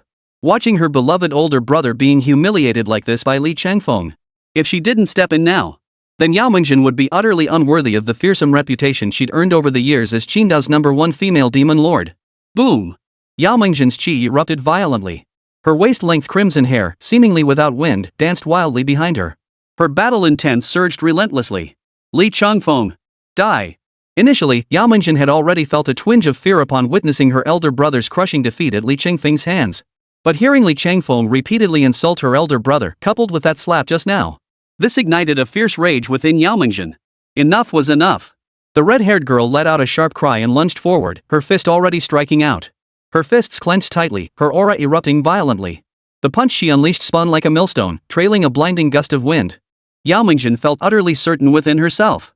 This was the most powerful punch she could unleash at this moment. It had even surpassed the limits of her own cultivation realm. Ha! Now that's more like it. As the surging, fierce wind pressure slammed straight at his face, Li Changfeng's lips curled into a smile, a genuinely cold one. He shifted his body slightly to the side. Without any flashy maneuvers, he simply charged forward with his shoulder. The moment his shoulder made contact with Yao Mingjin's fists, Yao Mingjin could distinctly feel an invisible wall colliding toward her. Thud! The two forces collided head-on in midair. Within that collision, Yao Mingjin's chi force proved as fragile as a sheet of paper, torn apart effortlessly. Countless streams of force invaded Yao Mingjin's arms at that moment, accompanied by the sudden, crisp crack of breaking bones. Snap! Ah! The red-haired girl screamed in agony as her slender form flew backward, colliding with and snapping one towering tree after another. Boom! Finally, Yao Mingjin crashed down in a heap amidst the debris of shattered wood and rubble. When the dust settled, a crater dozens of meters wide had formed beneath her, with wood shavings drifting down like snowflakes. Chapter 26, Iron Fists Know No Mercy, Every Resource Must Be Utilized. As for Yao Mingjin's two slender, pale arms were now bent inward at the elbows. The mere sight of it sent a chill down Camus' spine, his heart pounding in terror. Intense agony surged from her arms throughout her entire body. Yao Mingjin's sweet, slightly chubby oval face contorted into a grimace. A hysterical scream squeezed from her throat, echoing through the dense forest for an agonizingly long time. It hurts so much. It really hurts. With both arms crippled almost simultaneously by Li Changfeng, Yao Mingjin didn't even have the chance to clutch her arms and scream. Her entire body was drenched in cold sweat, as if she'd just been pulled from the water. As the saying goes, the fingers are connected to the heart. And in Yao Mingjin's case, it wasn't just her fingers, both arms had been shattered clean through by that brutal force. This was no ordinary blow for a pampered young lady like Yao Mingjin. Even seasoned martial artists would be utterly overwhelmed by the excruciating pain of having both arms shattered simultaneously. Now, Yao Mingjin's face bore no trace of her former willful arrogance. All that remained was the pitiful, defeated whimpering of a wounded dog, a truly wretched sight. Little sister. Below the cliff face. Watching Yao Mingjin collapse instantly, Yao Ziyuan struggled to get back on his feet. But just then, a sharp clang echoed through the air. A 3-foot-long blade, its entire length crackling with purple-black lightning arcs, pressed directly against his heart. Just one more inch forward, and the tip would pierce Yao Ziyuan's heart. The piercing sword energy radiating from his heart felt as though it had already penetrated his skin through the battle wound. In that instant, Yao Ziyuan recoiled in terror, his refined face contorted with fear and dread. Though he had seized the brief moment when Li Changfeng and Yao Mingjin clashed to swallow the pill. But the time was too short. His current strength was still less than a tenth of what it once was. While it was indeed rather unscrupulous of his brother to effectively push his sister forward as a shield. But for the greater good. For the greater good. With this resolve, Yao Ziyuan held his breath and focused his mind, using every possible moment to find ways to heal the injuries within his body. Enough! Stop barking like a dog. Li Changfeng held his sword in his right hand, his dark eyes calm. Leaning down with an expression of tranquility, he looked at Yao Mingjin, who lay collapsed before him, his tone casual. Just to make sure one punch wouldn't kill you. Didn't you notice I didn't even throw a punch just now? Yet you're still yelping like that? Trying to put on a show for my sympathy? Do you think? Is that even possible? Yao Mingjin might look utterly miserable now, but that was only on the surface. In truth, Li Changfeng had held back when he struck her earlier. Otherwise, had he used his fist instead of his shoulder, it was far from certain whether her arms would still be intact. Originally, according to his initial plan, he intended to use the elite training camp as an opportunity to repay his cultivation debt and secure an advance on his next allocation. But who could have imagined? Upon arriving here, Li Changfeng discovered that the quality of the easy targets in this elite training camp was surprisingly high. It had him so hooked he'd almost forgotten his original purpose. Especially after confirming that once he entered the Mountain River Martial Arts University, he might never encounter such high-quality targets as the Yao siblings before him. Though it wouldn't be appropriate to simply slaughter these two. But what if he could beat Yao Ziyuan into a vegetative state? And then strip Yao Mingjin bare, hanging her right there at the tower battle site. While delivering devastating blows to these prodigies' bodies and minds. How many prodigy points would they have left? And how much karma value could he reap from it? Thinking about it, Li Changfeng found himself oddly anticipating the outcome. A playful curve lifted the corners of Li Changfeng's mouth. In any case, it all comes down to that one phrase. Good fodder mustn't be spared, bad fodder mustn't be wasted. Everything must be utilized to its fullest potential. As for any retaliation from the Yao family of Qingdao afterward, that was entirely beyond Li Changfeng's consideration. After all, it was Yao Ziyuan and Yao Mingjin who repeatedly provoked him first. Li Changfeng had simply reached his limit, no need to endure any longer. With such ample justification, he had no qualms about reducing Qin Zhixiang to ashes at the very scene of his martial talent awakening. Why would he fear the retaliation of a mere local clan? As a transmigrator, if one constantly fears danger from all sides, and approached everything with timid caution and exhausting deliberation, what meaning would there be in living this life again? I'll say it again. Leave me be, and we can all coexist peacefully. But if you dare to provoke me, don't blame me for my merciless fists. Under Li Changfeng's calm gaze, Yao Mingjin took several deep breaths before finally rising from the floor, though her fair, oval face remained drenched in cold sweat. The fear in her eyes remained uncontrollable as she looked at Li Changfeng. Her teeth chattering, she asked. This matter, Qingdao No. 2 High School was at fault from the start. I apologize to you. Furthermore, I promise you this will never happen again. Apologize? Poof. Watching Yao Mingjin bow deeply in apology, Li Changfeng couldn't help but sneer. How naive must one be to think that such a hollow apology could earn his forgiveness? Did she really think he was some kind of sycophant fawning over his goddess? Put. Then, as she met Li Changfeng's gaze filled with mockery and amusement, Yao Mingjin nervously bit her lower lip, her voice unconsciously thickening with a hint of tears. Then what exactly do you want from me? Well, Li Changfeng rubbed his chin, frowning in deep thought. A moment later, Li Changfeng clenched his left fist and tapped it against his palm, chuckling softly. Well then, why don't you kowtow to me? That way, it would show your sincerity while also giving me a way out. After all, I'm not a bad person. As he spoke, Li Changfeng turned his head, his eyes gleaming with amusement as he looked at Yao Ziyuan, who was leaning against the rock wall, still pretending to be dead, his face drained of color. The implication behind his words couldn't have been clearer. Seeing Li Changfeng's gaze turn his way, Yao Ziyuan's face darkened so intensely it seemed ready to drip with water. Yet he still managed to speak in a hoarse voice. I understand. Don't be fooled by Li Changfeng's outwardly amiable and easygoing demeanor. But no one could guarantee that the Li Changfeng who spoke kindly one moment wouldn't press the long sword in his hand against your throat the next. Moreover, thanks to the medicinal pills, I've already healed nearly half of my injuries. With another 15 minutes of endurance, his body would be able to withstand the cost of unleashing beast blood boiling. At that point, the tables will turn. The one who should kneel in repentance would be Li Changfeng himself. Chapter 27. Truly, I never lie to women. Li Changfeng then shifted his gaze to Yao Mingjin, who stood not far away. He pointed at the ground beneath his feet, his smile growing more amused. Vulgar. A petty man who's gotten above his station. To Yao Mingjin, the pampered heiress, Li Changfeng's behavior was nothing but the actions of a lowly upstart, a toad trying to kiss a princess. This is just so incredibly tacky. Only a lowlife like Li Changfeng would make such an outrageous demand of this young lady. Indeed. Li Changfeng did demonstrate terrifying combat prowess earlier, defeating both my older brother and me. But so what? At best, it only proves Li Changfeng is nothing but a scheming little bastard. If I'm not mistaken, this loser was deliberately concealing his true abilities even during the martial talent awakening ceremony. His goal? To make me and my elder brother underestimate him and let our guard down. Then, that scheming little bastard Li Changfeng launched an unprovoked attack, striking before my brother was ready. Not only that, he exploited my eagerness to save lives and ambushed me. A lowlife is a lowlife. He'll forever be like those rats hiding in the sewers, lurking in dark, damp corners plotting his schemes. But his petty schemes are nothing but a joke in the face of overwhelming power. Now, all he needed to do was buy time. Wait until my brother's injuries heal enough for him to unleash beast blood rage. That will be the day Li Changfeng meets his end. Thinking this, Yao Ziyuan felt both contempt and smug satisfaction, but to better lull Li Changfeng into complacency, she deliberately feigned grief and resentment as she asked, "Can we renegotiate the terms? As long as you don't make me kneel, I'll accept any other condition." After uttering these words, Yao Mingzhen closed her eyes as if resigned to her fate. Originally, Yao Mingzhen had expected nothing but Li Changfeng's merciless scorn and ridicule. But to her surprise, Li Changfeng nodded with remarkable ease. "Of course you can change it." "Really?" Yao Mingzhen opened her eyes in surprise. Even Yao Mingzhen couldn't believe it. Was this Li Changfeng really this gullible? She hadn't even needed to use the lines she'd prepared, he'd already taken the bait. This is fantastic. But just as Yao Mingzhen was basking in her excitement and triumph, Li Changfeng smiled elegantly and said, "I never lie to women." Then, with a swift backhand, he delivered a powerful punch.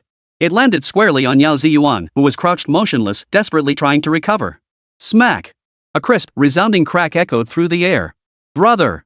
Yao Mingzhen cried out in shock. Yao Ziyuan was sent flying backward. His body slammed into the rock wall, sending fragments flying as he coughed up a spray of blood, his aura utterly drained. As Yao Ziyuan struggled to his feet, the look he shot at Yao Mingzhen was tinged with a hint of resentment and displeasure. What the hell was this woman playing at? She was useless at accomplishing anything, yet perfectly capable of ruining everything. The health bar he'd just barely managed to restore. Not only was it completely drained in an instant, but my injuries are even worse than before. What are you doing? Amidst the panic, Yao Mingzhen didn't notice the resentful glare her older brother shot her way. Instead, she glared furiously at Li Changfeng and cried out, "Just because I refused to bow down and apologize, you had to attack my brother? I don't think we have any grudges between us, do we? Is this why you've been targeting us at every turn during the camp entrance assessment?" "Yes. You've already secured admission to the Mountain River Martial Arts University. With no worries, you feel free to act however you please. But my brother and I still have to pass the elite training camp and take the upcoming college entrance exams. Are you trying to ruin us completely?" By the end, Yao Mingzhen practically shouted these words, her almond-shaped eyes misting over as she looked on the verge of tears. "Humph. Ruined you?" Li Changfeng let out a dismissive snort. "Then let me ask you this. When you ordered people to surround and attack my classmates at Jizhou First High School, did you ever consider whether such actions would ruin their entire lives? Did they ever do anything to offend you before this? Now, you two siblings are being disposed of like trash before my eyes. And now you dare ask me if this has ruined you? Yes, it is. I intend to ruin you both. By the end." Li Changfeng's voice suddenly shot up an octave. He approached Yao Ziyuan, who lay sprawled on the ground. A murderous aura surged from his body, rising high in the wind. Li Changfeng said nothing, merely raising his long sword coldly and aiming it at Yao Ziyuan's throat. Seeing this, Yao Ziyuan's eyes betrayed an unprecedented look of terror. Yao Ziyuan, the current young clan leader of the Yao family, the squad leader of Qingdao No. 2 High School, hailed as the prodigy of the Yao family, a talent unlikely to be seen again for decades. At this moment, he resembled a fish pinned down on a cutting board. Powerless and retreating backward, he frantically shouted toward Yao Mingzhen nearby. "Little sister! Hurry! Agree to him!" Yao Mingzhen seemed to have been struck by a tremendous shock. She didn't respond, only staring blankly at the unfolding scene. Until... "Yao Mingzhen! You useless good-for-nothing who can't accomplish anything but only cause trouble, hurry up and agree to him. Or do you want to stand by and watch Li Changfeng kill me? Answer him now. Got that?" Li Changfeng turned halfway around, his gaze fixed on Yao Mingzhen, who stood frozen as if struck by lightning. A smirk spread across his lips. "Your dear brother is now commanding you to kneel before me and beg for forgiveness. So, are you going to listen to your brother, or not?" Li Changfeng's words pierced Yao Mingzhen's heart like countless knives. The color drained completely from her face. Her already fair complexion now appeared utterly pallid, utterly bloodless. Ding! With just a few words, you have successfully driven a wedge between the Yao brothers, sowing distrust and suspicion between them. Hostile Celestial Prodigy Son Yao Ziyuan, Celestial Prodigy points reduced by 200, Karma value increased by 1000. Hostile Celestial Prodigy Daughter Yao Mingzhen, Celestial Prodigy points reduced by 200, Karma value increased by 1000.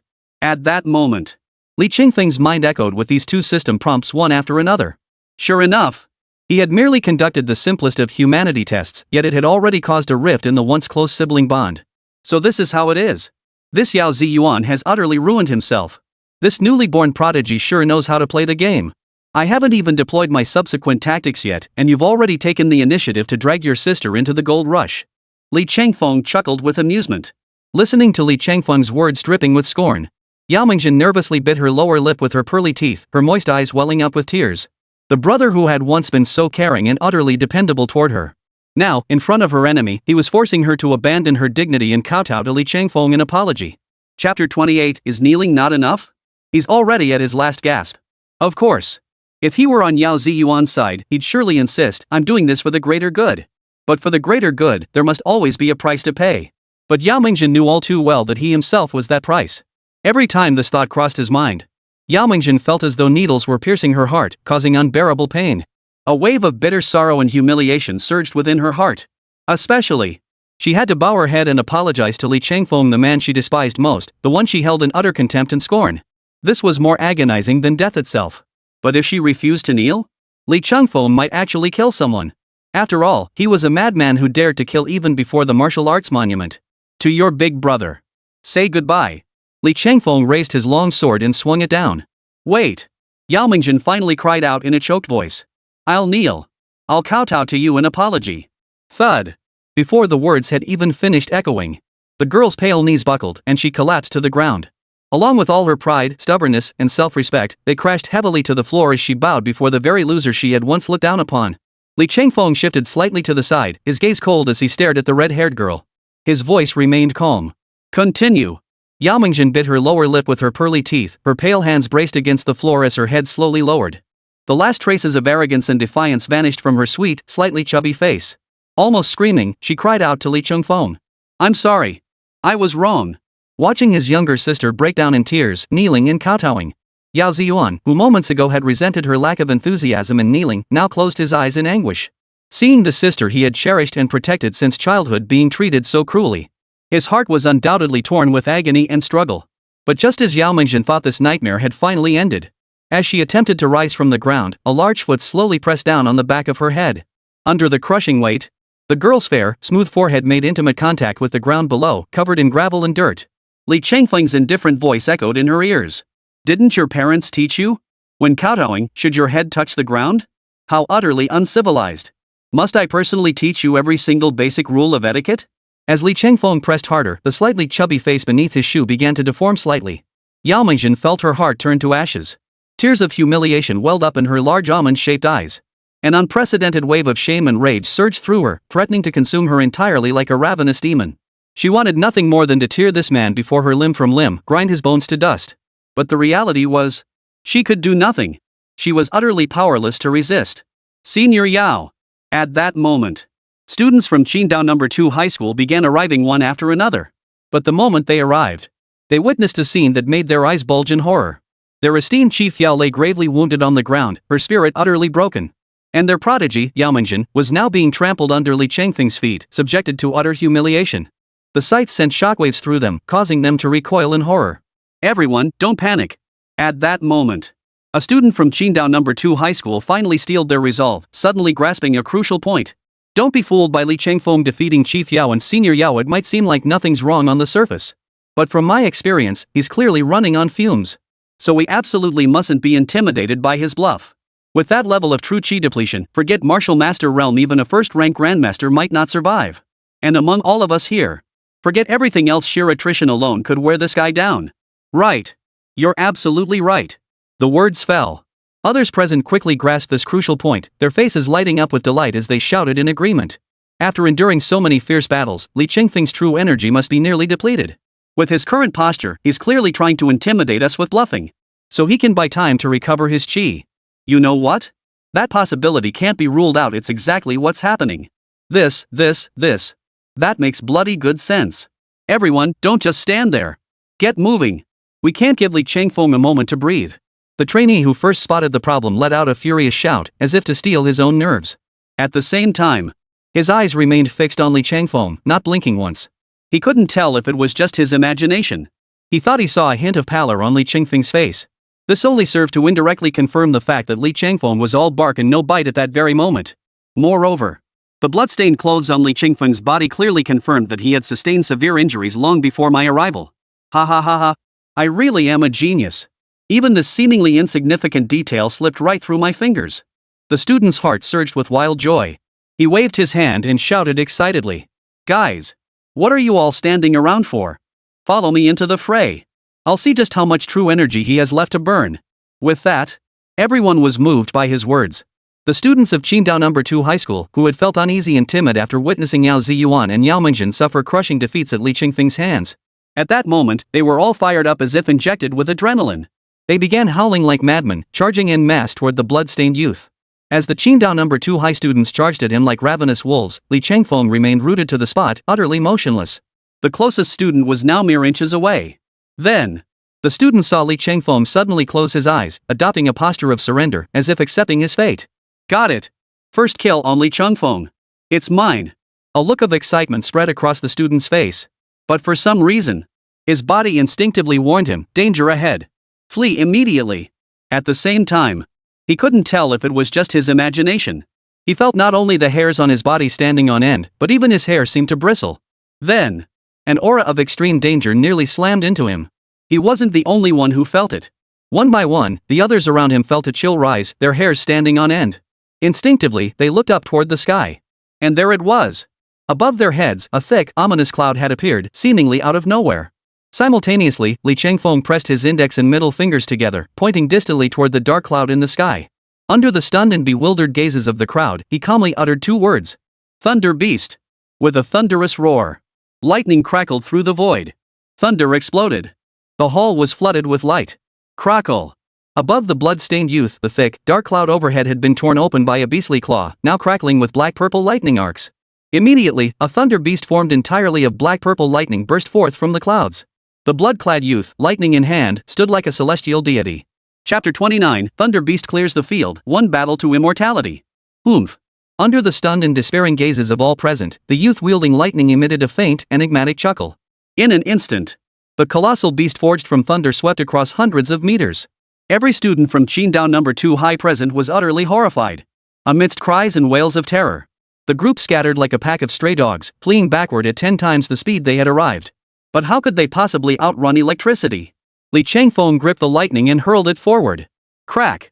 Like a bolt from the blue, a bolt of lightning shot forth from his hand. The thunder beast within the dark clouds seemed summoned, letting out a piercing howl to the heavens. Twisting and turning 9 times in the sky, it crashed down with a thunderous boom. Yao Ziyuan, Yao Mingjin, and the other students from Qingdao No. 2 High School were all horrified. Those who tried to retreat were thrown into chaos, scrambling like headless flies before being instantly engulfed by the purple-black thunderstorm. All felt as if daylight had suddenly flooded their vision. Everything within sight turned into a blinding white haze, obscuring all perception. The only sound reaching their ears was the relentless, rumbling thunder. What is this? What a terrifying martial talent! In the final seconds before consciousness faded, this thought surged almost simultaneously within the hearts of everyone present. Rumble. Amidst the raging roar of thunder, an eerie crackling sound of electricity filled their eardrums. Rolling thunderclaps swept outward like invisible shockwaves. Every tree and boulder shattered in response, turning to dust and mingling with countless screams to form a strange yet spine-chilling symphony. As the blinding lightning slowly faded, the land for miles around lay scorched and blackened. Except for Li Chengfeng alone, not a single soul remained standing. As far as the eye could see, the unlucky souls were charred black on the outside, with the inside still tender, already beginning to emit wisps of smoke. Of course, no matter how mad Li Chengfeng might be, he couldn't possibly target so many trainees at once. After all, deep down, Li Chengfeng was still a peace-loving model student at heart. He knew he couldn't bring himself to commit such brutal acts. But while he might escape death, punishment was inevitable. Back then, how did Yao Ziyuan, Yao Mingjin, and the rest of Qingdao No. 2 High School plan to deal with them from Jeju No. 1 High School? Li Chengfeng would naturally employ the same tactics against them. This year marked a historic moment in Qingdao No. 2 High School's century-long history, likely the first time every single student failed the elite training camp entrance assessment. Worthy of remembrance. Stepping slowly away from the group of unlucky souls, charred black by the thunder beasts and reeling with exhausted energy, his expression remained relaxed. Though for Li Chengfeng at this stage, unleashing his SSS plus martial talent, 5 Thunder Righteousness, whether in Thunder Beast or Thunder Bird form, consumed an immense amount of his true chi. After enduring these 3 consecutive battles, even bolstered by the terrifying endurance of his invincible Vajra body, Li Chengfeng's true chi reserves were now nearly depleted. Fortunately, the rewards were quite substantial. As Li Chengfeng walked forward, a crisp, pleasant notification tone sounded in his ears. Ding! Congratulations, host! You have successfully crippled a 6th rank martial master level rival prodigy. Prodigy points reduced by 50, karma points increased by 250. Ding! Ding! Ding! Congratulations, host! You have successfully severely wounded an enemy prodigy at the 5th rank martial artist realm. Prodigy points reduced by 30, karma points increased by 150. Ding! Congratulations, host, on successfully crippling. Current karma points, 4,600. Eligible to draw a magical artifact. Li Chengfeng strolled leisurely toward the elite training camp, his mood filled with immense satisfaction. Back then, he hadn't chosen to follow Zi Yuan directly to the Mountain River Martial Arts University, but had insisted on heading to the elite training camp instead. Looking back now, that decision was absolutely brilliant. Had I rashly enrolled at Shanhe Martial Arts University back then, I wouldn't just have been walking on eggshells, constantly fretting about when I could finally repay the karmic debt owed to the system, but also constantly worrying about facing the challenges from those new students at the Mountain River Martial Arts University. How could that compare to the smooth sailing of the elite training camp? Where else could I find such a bountiful harvest of easy prey to exploit? Cut one batch and another sprouts right back up. One batch after another, it was pure bliss, right? Click, click, click. Li Chengfeng. Are you okay? At that moment, hurried footsteps grew louder as they approached. There she was. Lu Shangyao, accompanied by a group of students from Jizhou No. 1 High School, was rushing over. Even before they drew near, a pungent, acrid smell of burning and the sharp stench of blood filled the air from afar. Upon drawing nearer, what met their eyes was the charred remains of Qingdao No. 2 High School students strewn across the ground. Li Chengfeng stood at the center, casually carrying his 3-foot-long sword by its hilt as he strolled toward them. The distant moon stretched his shadow long and elongated across the ground. So this is Li Chengfeng. He's always been this arrogant. Always this powerful. Watching Li Chengfeng approach, Lu Shangyao froze for a few seconds before shaking her head with a bitter smile. Ever since meeting Li Chengfeng in freshman year, she had never once seen him back down to anyone. He'd never been at a disadvantage anywhere. It could be said that, in Li Chengfeng's dictionary, there was only trampling others, never being trampled himself. No matter who the enemy was, he always held the position of absolute superiority. And those who once dared to challenge Li Chengfeng ended up dead or maimed. In short, not a single one met a good end. This thought wasn't confined to Lu Xingyao's mind alone. Even the students from Jizhou First High School who had arrived one after another to lend support were left speechless and wide-eyed at the scene before them. Not a single sound echoed throughout the entire venue. The silence was so profound, it felt as though even the fall of a silver needle could be heard. Every gaze, whether filled with shock, fear, admiration, or envy, without exception, they were all fixed on the savior who had turned the entire situation around, rescuing them from the brink of elimination. A youth who had crushed everyone from Qingdao No. 2 High School in a brutally ruthless yet utterly chilling manner. Li Chengfeng walked with measured steps, his gaze cold and detached. Not a trace of triumph could be seen on his face. It seemed as though none of this unfolding drama had anything to do with him. Yet every step Li Chengfeng took felt as heavy as a foot stomping on everyone's hearts. Lu Shangyao stood with her hands clasped before her chest, staring blankly at Li Chengfeng. Her heart felt as though it had been struck by a giant hammer, a shock unlike any she had ever experienced.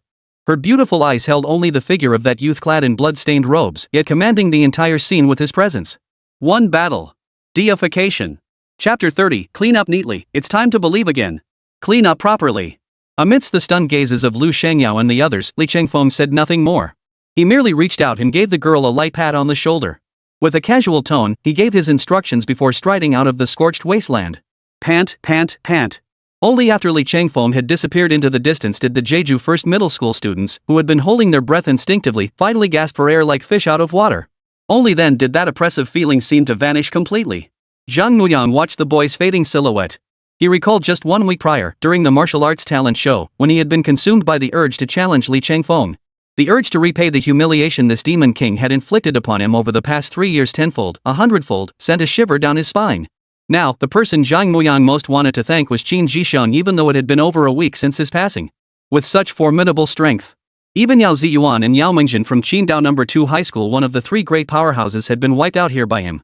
Had he truly charged forward to challenge Li Chengfeng back then, his fate would surely have mirrored Qin Jisheng's. His grave would be overgrown with 3-foot-tall grass by now. No wonder. Li Chengfeng had once caused such an uproar that both Principal Shen Jianhua and mentor Zi Yuan spared no expense to protect him. So, he's already reached such monstrous levels of talent. He and I are worlds apart. The gap in our abilities isn't even on the same plane, okay? Recalling the events of just 1 week ago, Zhang Muyang still felt his heart pounding wildly. At the same time, he made a firm resolution within himself.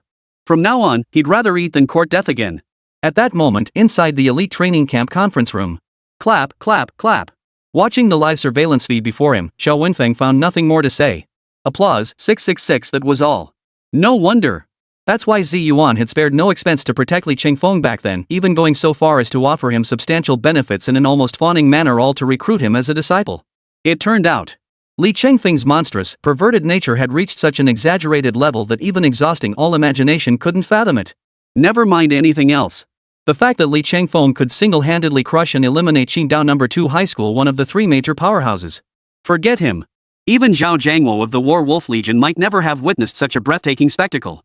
Recalling earlier, he and Zhao Jiangwo had even secretly mocked Li Chengfeng for not receiving the blessing of the martial arts stele during his talent awakening ceremony. They wondered if there was some hidden trickery behind Li Chengfeng's activation of the martial arts monument. But then, Li Chengfeng had proven his absolute dominance with overwhelming, unquestionable strength. Recalling this, Xiao Wenfeng unconsciously scratched his face, about to say a few words to salvage his pride while easing the awkward tension in the meeting room. But when he turned back, he discovered that Zhao Jiangwo had vanished from the conference room at some point. It was obvious. The moment that youth named Li Chengfeng headed to the elite training camp, the other party vanished without a trace. His intentions couldn't have been clearer. Sigh. At this thought, Xiao Wenfeng's eyes flickered. After a long silence, he finally let out a sigh. Honestly, I'm starting to envy Li Chengfeng now. His luck is just too damn good. At the martial arts talent awakening ceremony, he encountered Zi Yuan, a mentor from the Mountain River Martial Arts University. Not only did he secure a spot as a recommended student through her, but he'll also receive special cultivation. Now, he's also gained the admiration and recognition of the War Wolf Legion, Zhao Jiangwo, and Colonel Zhao. With all this going for him, whether Li Chengfeng chooses to join the military or pursue another path, it's like having a clear path ahead even before graduation. The future. I can scarcely imagine just how far Li Chengfeng might rise. As time steadily passed, the number of cadets who successfully reached the elite training camp naturally grew larger and larger. The disparities among the trainees were starkly magnified through this initial entrance assessment. Among the first to arrive at the tower combat site, the field was largely dominated by students from two of the three elite institutions, Shandong Normal University Affiliated High School and Haidai Province Experimental High School. These individuals had already begun preparing for the final tower battle phase to come. Meanwhile, the trainees who arrived at the elite training camp later on were looking increasingly disheveled. Reaching the elite training camp required traversing the outer regions of the Yiming Mountains. This inevitably resulted in many sustaining injuries of varying severity during the crossing. Hundreds of figures sat sullenly before the elite training camp gates. The vast majority of them were arrogant students from the top martial arts high schools across Haidai province. Shinjianua watched the trainees being carried out on stretchers from the Yiming Mountains by the proctors, his eyes darting anxiously to the time on his phone, his restlessness palpable. With less than 10 minutes remaining until the entrance assessment concluded. Yet not a single student from Jizhou No. 1 High School had arrived. This left Shinjianua feeling deeply uneasy. Just as Shinjianua was about to approach the proctor to inquire about the situation inside the testing area, a derisive chuckle suddenly echoed from behind him. Ha ha ha. Shinjianua, I'd advise you not to wait here any longer. You'd be better off heading to the emergency room, maybe that's where you'll find a more suitable place to wait. Shinjianua turned to see Zhang Shihai, the principal of Qingdao No. 2 High School, approaching. The brutality of this shadow training camp is undoubtedly the most extreme in its history. Not only must you hunt demon beasts, but you must also seize other contestants' identity cards. There are no other restrictions in the rules. Which means, as long as it doesn't endanger a participant's life, the organizers will tolerate anything. At this point, Zhang Shihai's smile grew increasingly amused. Which means, even if our Qingdao No. 2 High School eliminates every single one of you from Jeju No. 1 High School, you still won't be able to do a thing about it. Hearing this, Shinjianua's brows furrowed tightly, a sense of foreboding rising within him. Although he had anticipated Qingdao No. 2 High School targeting them before the assessment. But he never imagined Qingdao No. 2 High would take things this far. They were actually planning to wipe out the entire Jeju No. 1 High School team right here. As the saying goes, lose the battle but not the war. Though inwardly anxious, Shinjianua steeled himself and declared, Zhang Shihai, don't get too cocky just yet. So far, not a single one of you Qingdao No. 2 High School students has emerged. Mark my words. Before you guys from Qingdao No. 2 High School can knock us from Jeju No. 1 High out, you'll be the ones getting your teeth knocked out. Qingdao No. 2 High School was already openly targeting us. Now, it's time to put our faith in Li Chengfeng. Chapter 31, could they be saving their big move? Second High's entire team crashes and burns. Perhaps for others, facing the encirclement of Qingdao No. 2 High, one of the three elite powerhouses, would undoubtedly spell certain death. But if it's Li Chengfeng, who knows? This guy might just pull off another miracle like he always does. Upon hearing Shinjianua's words, Zhang Shihai felt an inexplicable wave of irritation wash over him. His gaze drifted unconsciously toward the entrance of the training camp. This is truly baffling. Why is there still no sign of movement at this hour? Given the huge gap in strength between the two sides, dealing with Jeju First High should be a piece of cake, right? But why is there still no sign of action? Could they be holding back some big move? Zhang Shuhai muttered to himself. But no matter how he thought about it, he couldn't fathom it. What possible capability could this bunch of punks from Jeju First High have to make Qingdao Second High fail? For all he knew, the Yao siblings were out hunting demons somewhere else after wiping out Jeju Number 1 High. Planning to take down several peak 9th tier demon soldiers at once to outshine the teams from Haidai Provincial Experimental High and Shandong Normal University Affiliated High. Bring it on! When they do speak, it's with a bang. When they do, they'll make a stunning impact. At this thought, Zhang Shuhai's lingering unease vanished completely, replaced by a confident, triumphant smile. This Yao Ziyuan. Always so eager to show off. There's just no dealing with that brother and sister. Zhang Shuhai made up his mind. He was about to take another dig at Xinjianhua. Just then, Zhang Shuhai suddenly caught sight of a familiar figure.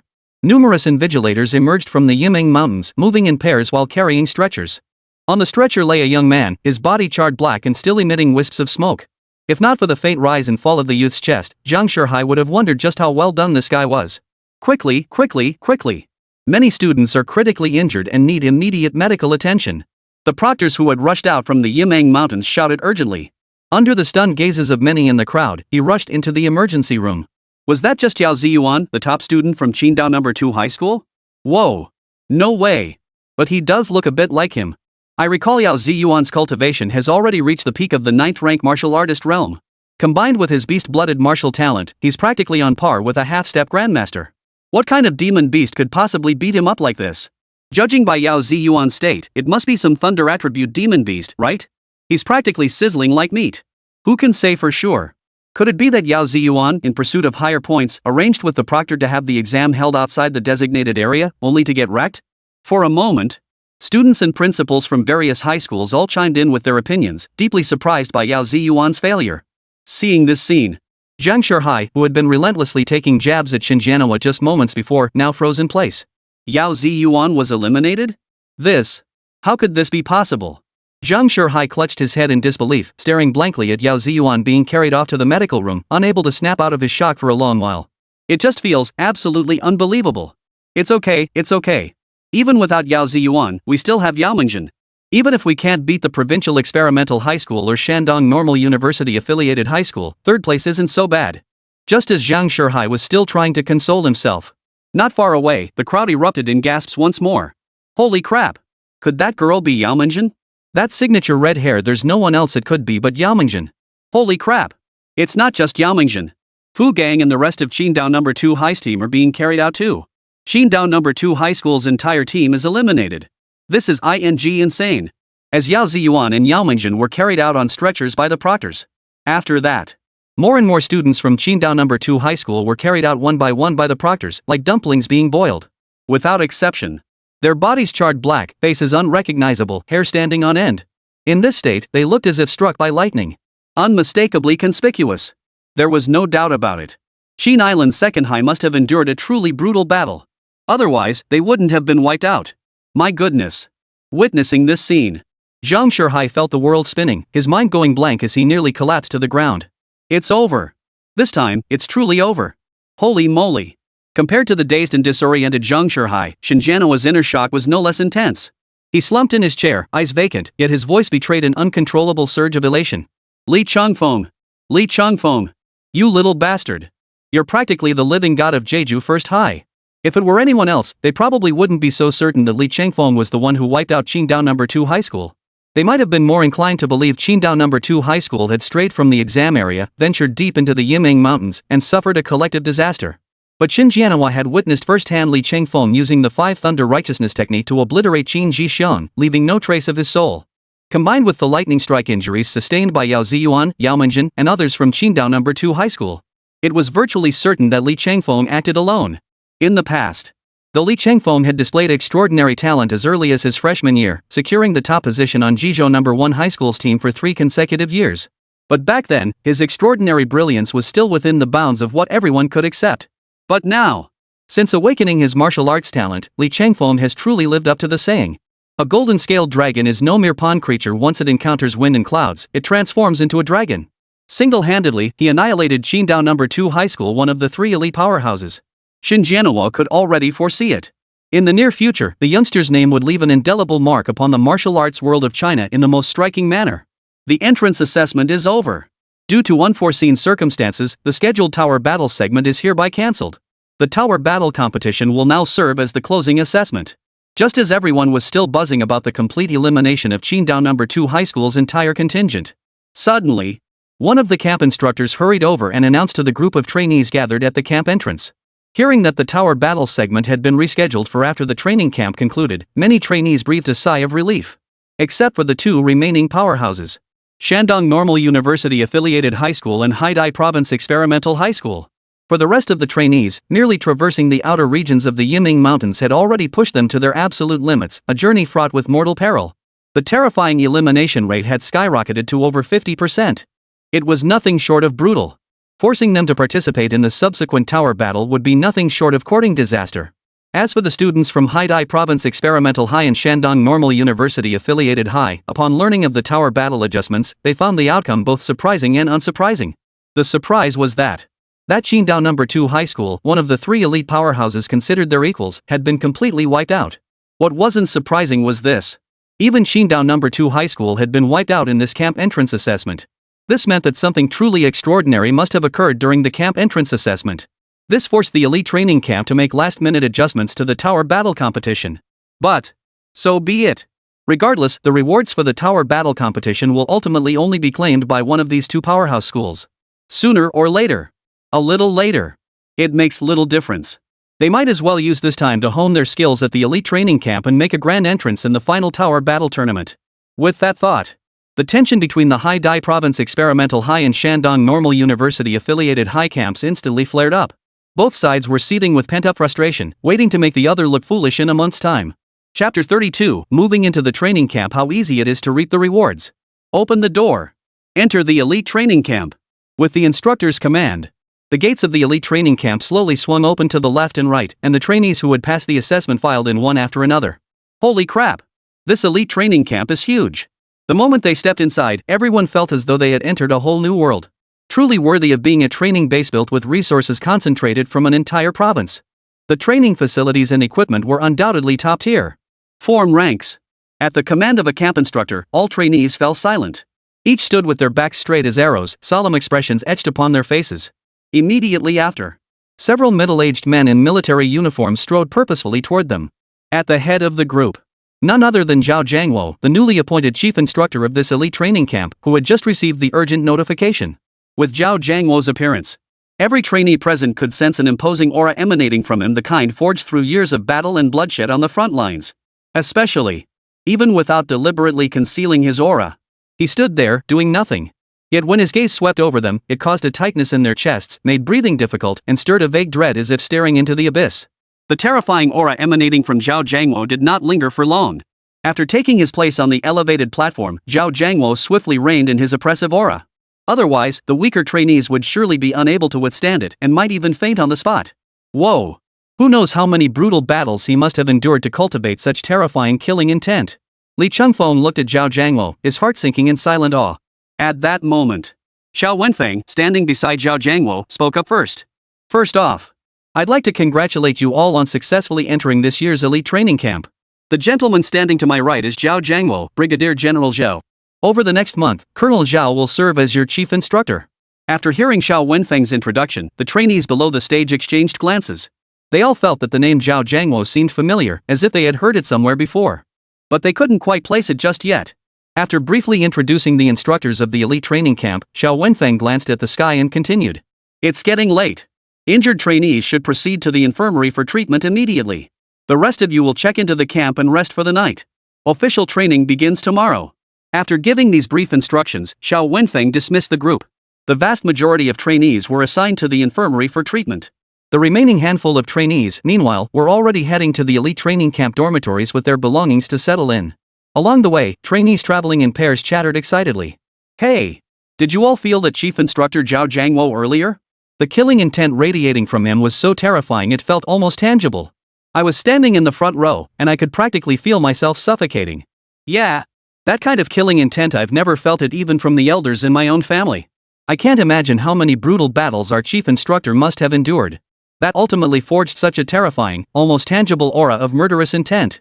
You're not kidding. I'd say our chief instructor looks like he's barely in his 40s at most. Think about it.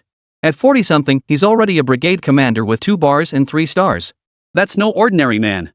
To achieve such heights at this age, who among them hasn't crawled through mountains of corpses and seas of blood? 40-something. And a brigade commander. Damn it. I remember now. Our chief instructor's background is no small matter. He's Zhao Jiangwo, Commander Zhao of the War Wolf Legion in the Haidai military region. With that reminder, at that moment, everyone finally recalled who this chief instructor truly was, including the War Wolf Legion's illustrious battle achievements against the demonic tribes on the front lines. It could be said that Colonel Zhao was nothing short of a legendary figure in the Haidai military command. Back then, it was after reading Colonel Zhao's biography that I made up my mind. After the college entrance exams, I'll apply to a military academy. I'll dedicate my life to the army, fight bloody battles, and become a fine son of China like Colonel Zhao. Ha ha ha. Now it's come true, my dream has become reality. Brigadier General Zhao is my commanding instructor now. I can't believe this isn't a dream. Amid the crowd, one young man determined to enroll in military academy and join the army clenched his fists tightly, his face radiating anticipation and hope for the future. Hey! Don't get too excited just yet, kid. Brigadier General Zhao is known for his strict military discipline. Whether we can survive his grueling training is still a big question mark, okay? Yeah. Just look at this entrance assessment. The difficulty level of this elite training camp is off the charts. We barely scraped through the first round. The real test has only just begun. Whether we can actually stick around in the camp without getting kicked out? Who knows? Damn it. Screw that. As long as it doesn't kill us, we'll push ourselves to the limit. If it means getting into a top university, I'll sacrifice anything. For a moment, everyone felt both anxious and filled with anticipation for the official training camp starting tomorrow. That evening, all trainees stayed overnight at the camp. The camp provided single-occupancy dorm rooms, giving each person their own private space.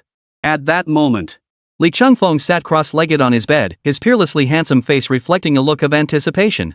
Having earned such a substantial amount of karmic points during the entrance assessment, Li Chengfeng had no intention of delaying repayment of his karmic debt to the system until the training camp concluded. On the surface, it seemed he had achieved this through sheer, overwhelming strength, crushing Yao Ziyuan, Yao Mingzhen, and the other Qingdao No. 2 high school students in a one-sided rout. But in reality, it also indirectly exposed how critically low Li Chengfeng's current true qi reserves truly were. He had only used his martial talent once, and his internal qi reserves were already nearly depleted. After that, how could he possibly enjoy crushing opponents from even stronger schools like Haidai Provincial Experimental High and Shandong Normal University Affiliated High? If he couldn't crush them, not only would he fail to extract any karmic value from these easy targets. Worse still, he might even give them the illusion of being evenly matched.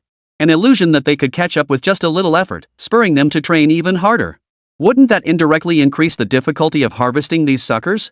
Chapter 33, Never give the weaklings hope, only single-handedly create miracles. No way. Absolutely not. Under no circumstances can these fresh, tender chives be given even the slightest illusion that they could catch up. In this high martial arts world where the weak are preyed upon and the victor reigns supreme, no one must not hinder his path to greater strength. Growing might did not cloud Li Chengfeng's vision. Instead, it made him more lucid than ever. Perhaps in the eyes of others, Li Chengfeng was an unparalleled prodigy, a genius without equal in history, and perhaps without equal in the future. But one knows oneself best. Li Chengfeng understood his true talents better than anyone else. To put it bluntly, even the third-grade spiritual root he currently wielded had been snatched from Qin Jisheng. The astonishing talent and overwhelming power others marveled at were likewise built upon an unprecedented number of advances and a colossal reserve of karmic value accumulated thus far. In other words, since arriving on Blue Star, Li Chengfeng has been pretending to be a genius. To keep this persona intact, he must consistently maintain overwhelming superiority over other geniuses. In short, the revolution is far from over. Comrades must strive onward. Resolved, Li Chengfeng casually summoned his interface. Current karma points, 4,600. Eligible to draw magical artifacts. Conditions for early repayment of advance debt fulfilled. Current advance usage count, 0. System. Use karmic points to prepay outstanding debts. Consuming karmic points, initiating early repayment of remaining advance debt. Through your previous arduous cultivation, your understanding of the martial arts stele has reached the point where you can recite it backwards. This has greatly enhanced your mastery of true qi, accelerating its fusion with your meridians. After consuming 1,000 karma points, you have fully repaid the advance on the cultivation fruit martial arts stele, beginner's level. Cultivation debt repayment status, fully settled. Current advance availability 1. Current karma points 3600. Even with Li Qingfeng's temperament, seeing this number on the interface couldn't help but bring a smile back to his face. Indeed. No one could see their debt wiped clean and not smile. Having finally settled his karmic debt, Li Qingfeng obtained the advance he'd longed for. In this state, he could withstand any test at the level of innate talent. Of course. If he didn't smile, it would mean he'd taken on new debt. Back then, not only could he not withstand tests of innate talent, he'd have to find ways to work hard and pay off the debt as soon as possible. Though, those greenhorns at Qingdao No. 2 High School could only barely be called geniuses. Their innate talents were limited, so the causal value they could convert was small. But sheer volume made up for it. With dozens of people contributing, Li Qingfeng ended up with a mouthful of oil, raking in a fortune. Moreover, through accumulated experience from previous attempts, Li Qingfeng had also discerned a pattern in how the system converted genius points into causal value. Specifically, once a target triggers the kill drop rule. If he didn't finish them off himself, no matter how much he electrocuted them afterward, they wouldn't drop any karmic points. Damn it! Is this damn system trying to stop me from endlessly farming points? Li Qingfeng sighed. But regardless, the debt is finally paid off. The remaining 3,600 karma points could finally be used to level up his cultivation, which had been neglected for far too long. Though he said it had been a long time since his last advancement. In reality, it's only been 2 or 3 days. But before that, Li Qingfeng immediately shifted his gaze to the new text that had appeared behind the karmic value. As he continued to squeeze more karmic points from various sources, the system seemed to gradually unlock new features.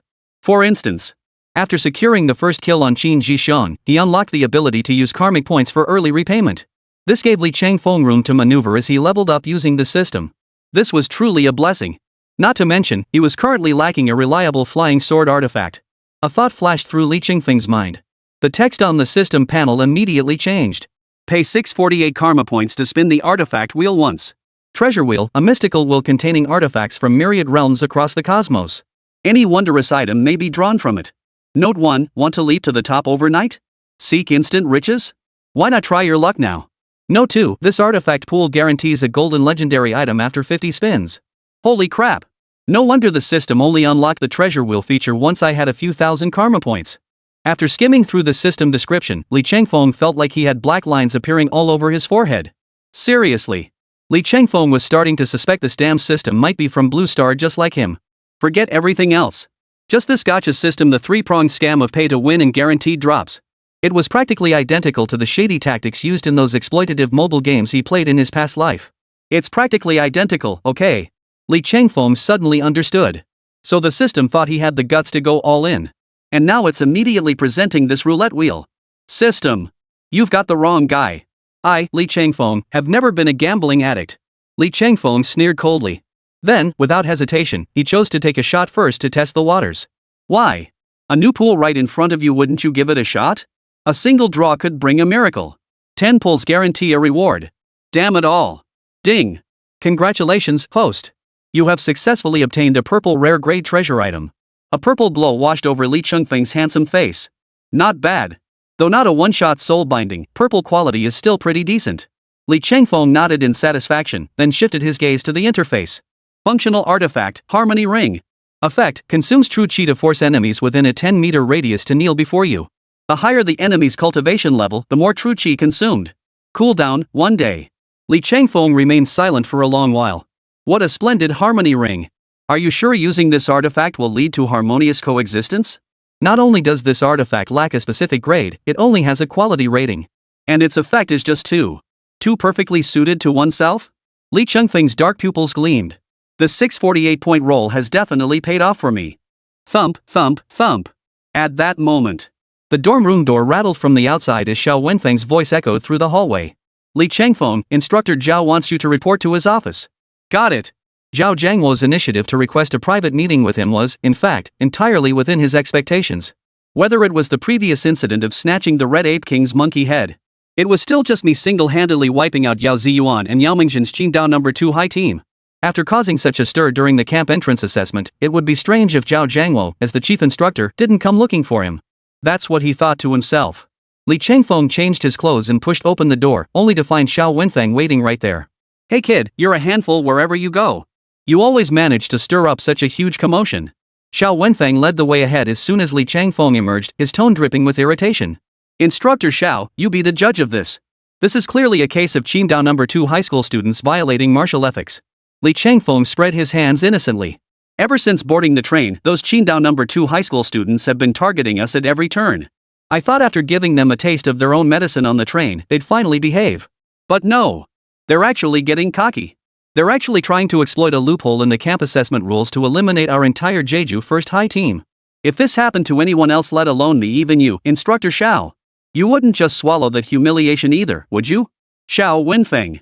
You make such a compelling point, I'm speechless. Chapter 34 nearly became a tutoring class, the human race's true foe.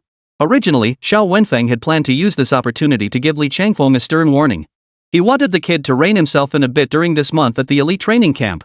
After all, the real reason the Tower Battle Tournament, originally planned as the grand finale, was suddenly moved to the closing ceremony as the graduation exam. Put simply, wasn't it all because of concerns over Li Changfeng, that wildcard? This guy is the kind of badass who casually unleashes a devastating move, wiping out entire school teams in one fell swoop. If left unchecked, Xiao Wenfeng and Zhao Jiangmo genuinely feared the consequences. Once the tower battle concluded, their training camp, which had been hosting hundreds of participants, transformed into one-on-one tutoring sessions. That would be a total disaster. The result? All the carefully crafted responses he'd rehearsed in his mind on the way here, in the end, was effortlessly dismantled by Li Changfeng's casual remarks, leaving him speechless. Instead, Xiao Wenfeng also felt that Yao Ziyuan and the Qingdao No. 2 high school crew were truly deserving of a beating. He was itching to punch them all himself. Soon after, under Xiao Wenfeng's guidance, the two arrived at Zhao Jiangmo's office. This space was less an office and more a martial arts training ground, spanning over 1,000 square meters and packed with high-grade training equipment. At that moment, Zhao Jiangmo stood before a punch force testing machine, delivering powerful blows.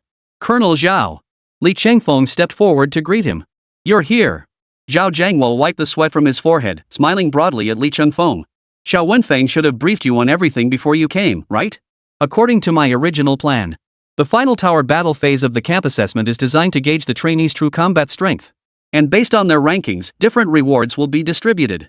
And the top tower fighter will receive a martial arts technique personally taught by me. As for you? Zhao Jiangmo cast a faint glance at Li Changfeng before continuing. Given your extraordinary talent, young man, if you're destined to be number 1 in a month, why shouldn't I exercise my privilege early? Thank you, Colonel Zhao, for your letter. Ha! Hey! Upon hearing Zhao Jiangmo's words, Li Changfeng was utterly stunned. His expression was pure horror as he stared straight at Zhao Jiangmo. Inside, it felt like 10,000 horses were galloping through his mind, right? But to Zhao Jiangmo, the look of utter bewilderment and astonishment on Li Changfeng's face. It was as if Li Changfeng was so overwhelmed by this incredible good news that he was speechless with joy.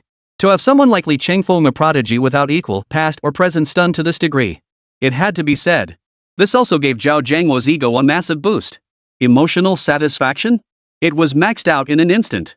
Zhao Jiangmo smiled with satisfaction, then turned to Li Changfeng and suddenly spoke up. Hold your excitement for now. Li Changfeng, before I formally impart martial arts techniques to you, first help me resolve a lingering question. During your previous battle with the siblings Yao Ziyuan and Yao Menjin, how much of your true strength did you actually unleash? Li Changfeng deliberated briefly before tentatively offering a figure. About 50%? Zhao Jiangmo shook his head. You're being too modest. From my perspective, possessing the 9th rank martial master realm and having successfully entered the Forbidden Realm, you used less than 30% of your strength during the battle against the Yao siblings. Though I can't yet pinpoint exactly which layer of the Forbidden Realm you've reached, nor the rank of your awakened martial talent. But your strength already far surpasses every single trainee in this entire training camp. Li Changfeng's expression shifted. That Zhao Jiangmo could discern his 9th rank martial master cultivation level didn't surprise Li Changfeng at all. What truly astonished Li Changfeng was that Zhao Jiangmo could instantly discern he had already stepped into the Forbidden Realm. Seeing this, Zhao Jiangmo waved his hand with a smile and continued. If I'm not mistaken, you've just stepped into the 9th rank martial master realm. Typically, martial artists newly entering the 9th rank martial master realm possess physical strength around 9,000 kilograms. Observing your entire battle against Yao Ziyuan and Yao Menjin, you primarily employed attack techniques developed by expanding upon your awakened martial talent. Yet you managed to effortlessly eliminate both siblings one after another.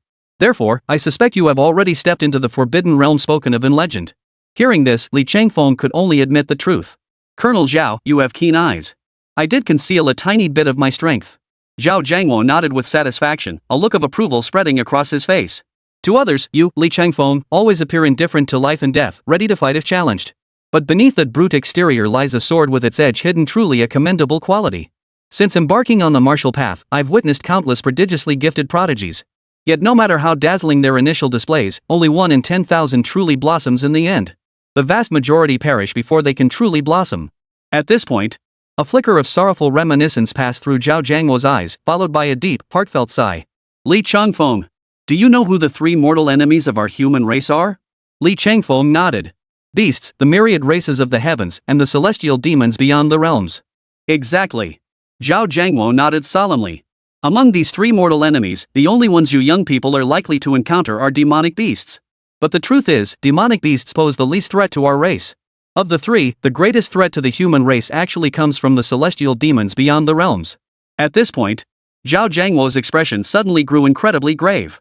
But whether it be the demons from beyond the realm, the myriad races of the heavens, or the demonic beasts, Li Changfeng, what you must guard against most in the future are those traitors who betray the human race, those who become demon beasts, alien races, or minions of the celestial demons. Take those exceptionally gifted human geniuses I mentioned earlier. The vast majority of them met their end at the hands of these traitors. In fact, the threat these traitors pose to our huaxia, indeed, to all of humanity, far exceeds that of demonic beasts or alien races. About 50 years ago, our huaxia produced a traitor who reached the 7th rank martial sovereign realm. Because he colluded with alien races from outside, opening the gates of the base city, it resulted in the deaths and injuries of over 1 million people overnight. Li Changfeng's heart trembled. He had grown accustomed to the horrors of demonic beasts, alien races, and celestial demons from beyond the realms. Yet he never imagined that the greatest threat to China, indeed, to all humanity, would come from within the human race itself. Yet upon reflection, Li Changfeng realized this was, in fact, entirely logical. In his previous life, Li Changfeng knew of great traitors and sellouts. Take Wu Sangui, for instance. He let the Manchu invaders breach the pass. In the end, it wasn't just a city or a fortress.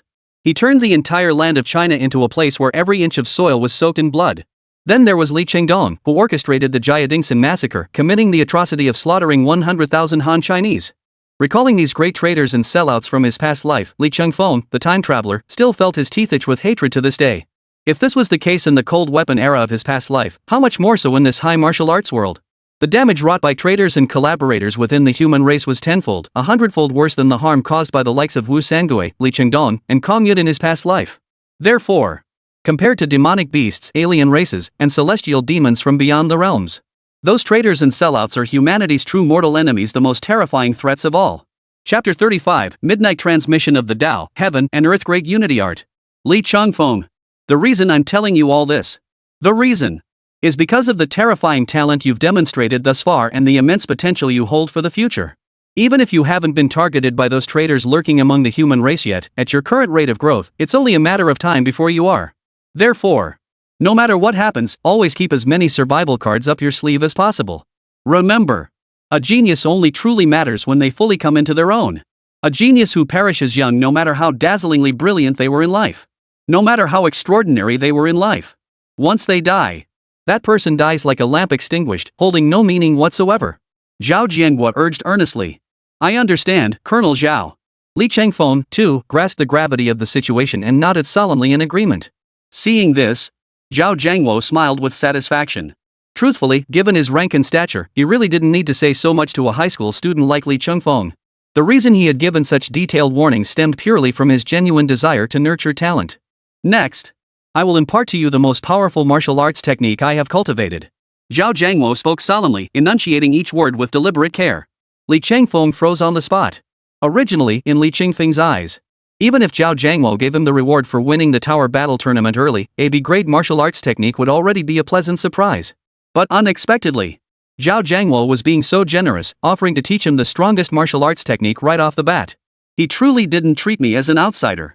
The martial arts technique I currently cultivate is called the Heaven and Earth Great Unity Art. I obtained it by chance at the age of 23, stumbling upon it in a peculiar secret realm. To date, I have spent over 12 years comprehending this Heaven and Earth Great Unity secret art. 12 years? Colonel Zhao, you're 35 years old this year? Li Changfeng paused, then asked in astonishment. What? Do I look that old? Zhao Jianghua's thick brows knitted together, his tone tinged with displeasure. Well, Li Changfeng found himself awkwardly caught off guard by the counter-question. Be honest. Judging by Zhao Jianghua's appearance, he figured Zhao Jianghua was probably around the same age as his own father. A middle-aged man in his 50s, probably with kids close to taking the college entrance exams like his own. He hadn't expected him to be so young. Seeing the awkward look on Li Qingfeng's face, Zhao Jiangwo laughed heartily and waved his hand. No need to feel bad about it. I've always been old beyond my years since childhood. I still remember when I was your age. Students from other classes often mistook me for their teacher. Hearing this, Li Changfeng couldn't help but chuckle to himself. But then, it suddenly dawned on him.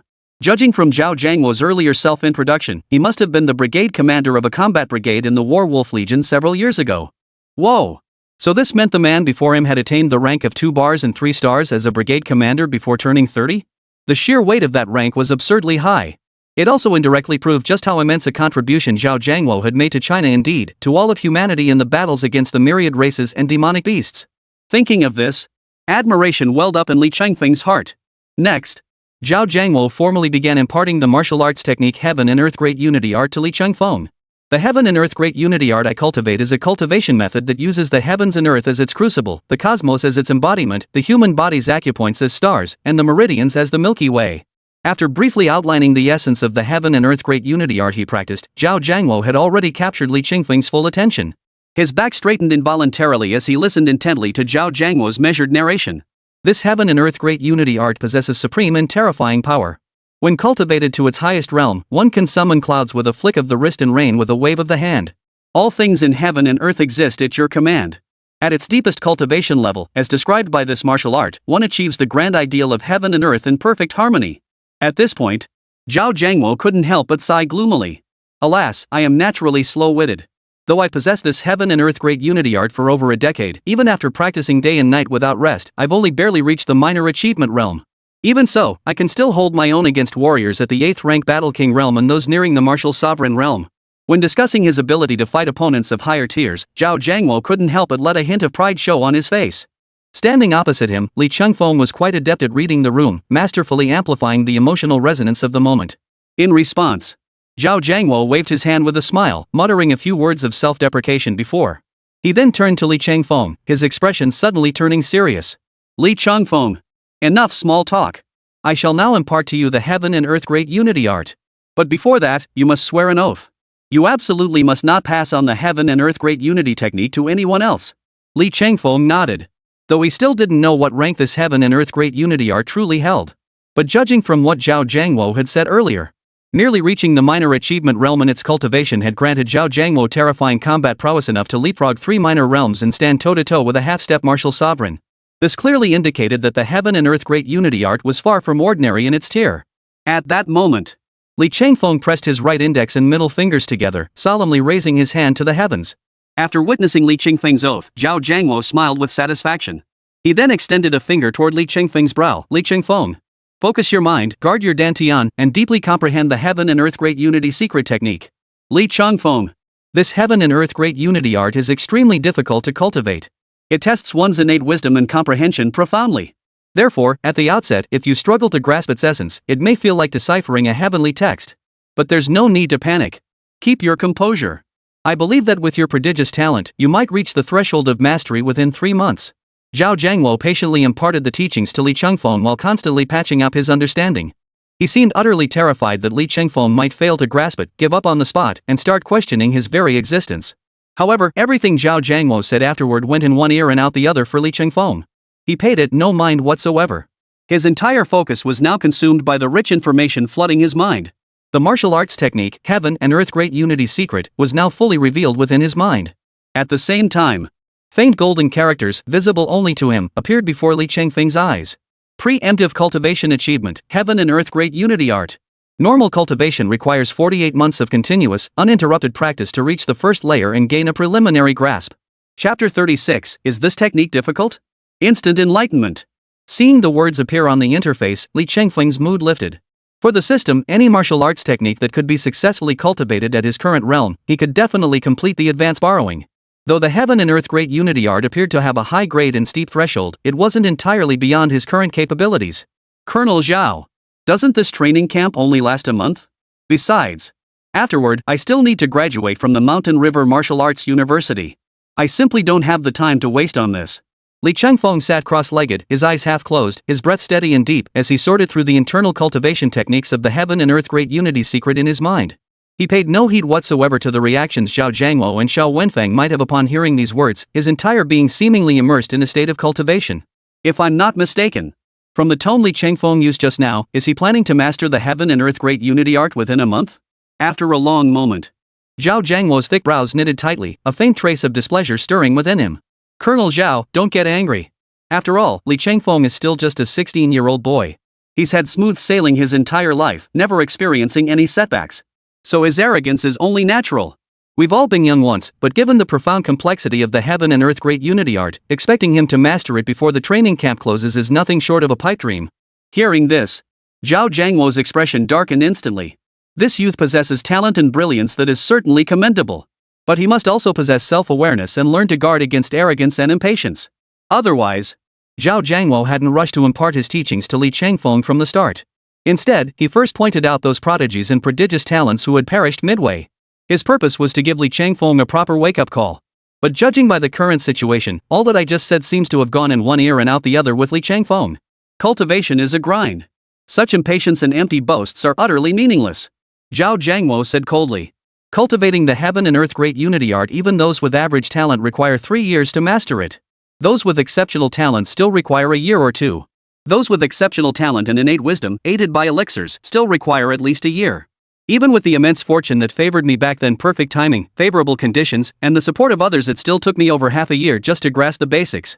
And this Li Chengfeng, he actually has the audacity to claim he can master the heaven and earth unity art in just 1 month? He's talking utter nonsense. Li Chengfeng, as someone who's been there, let me offer you some well-meaning advice.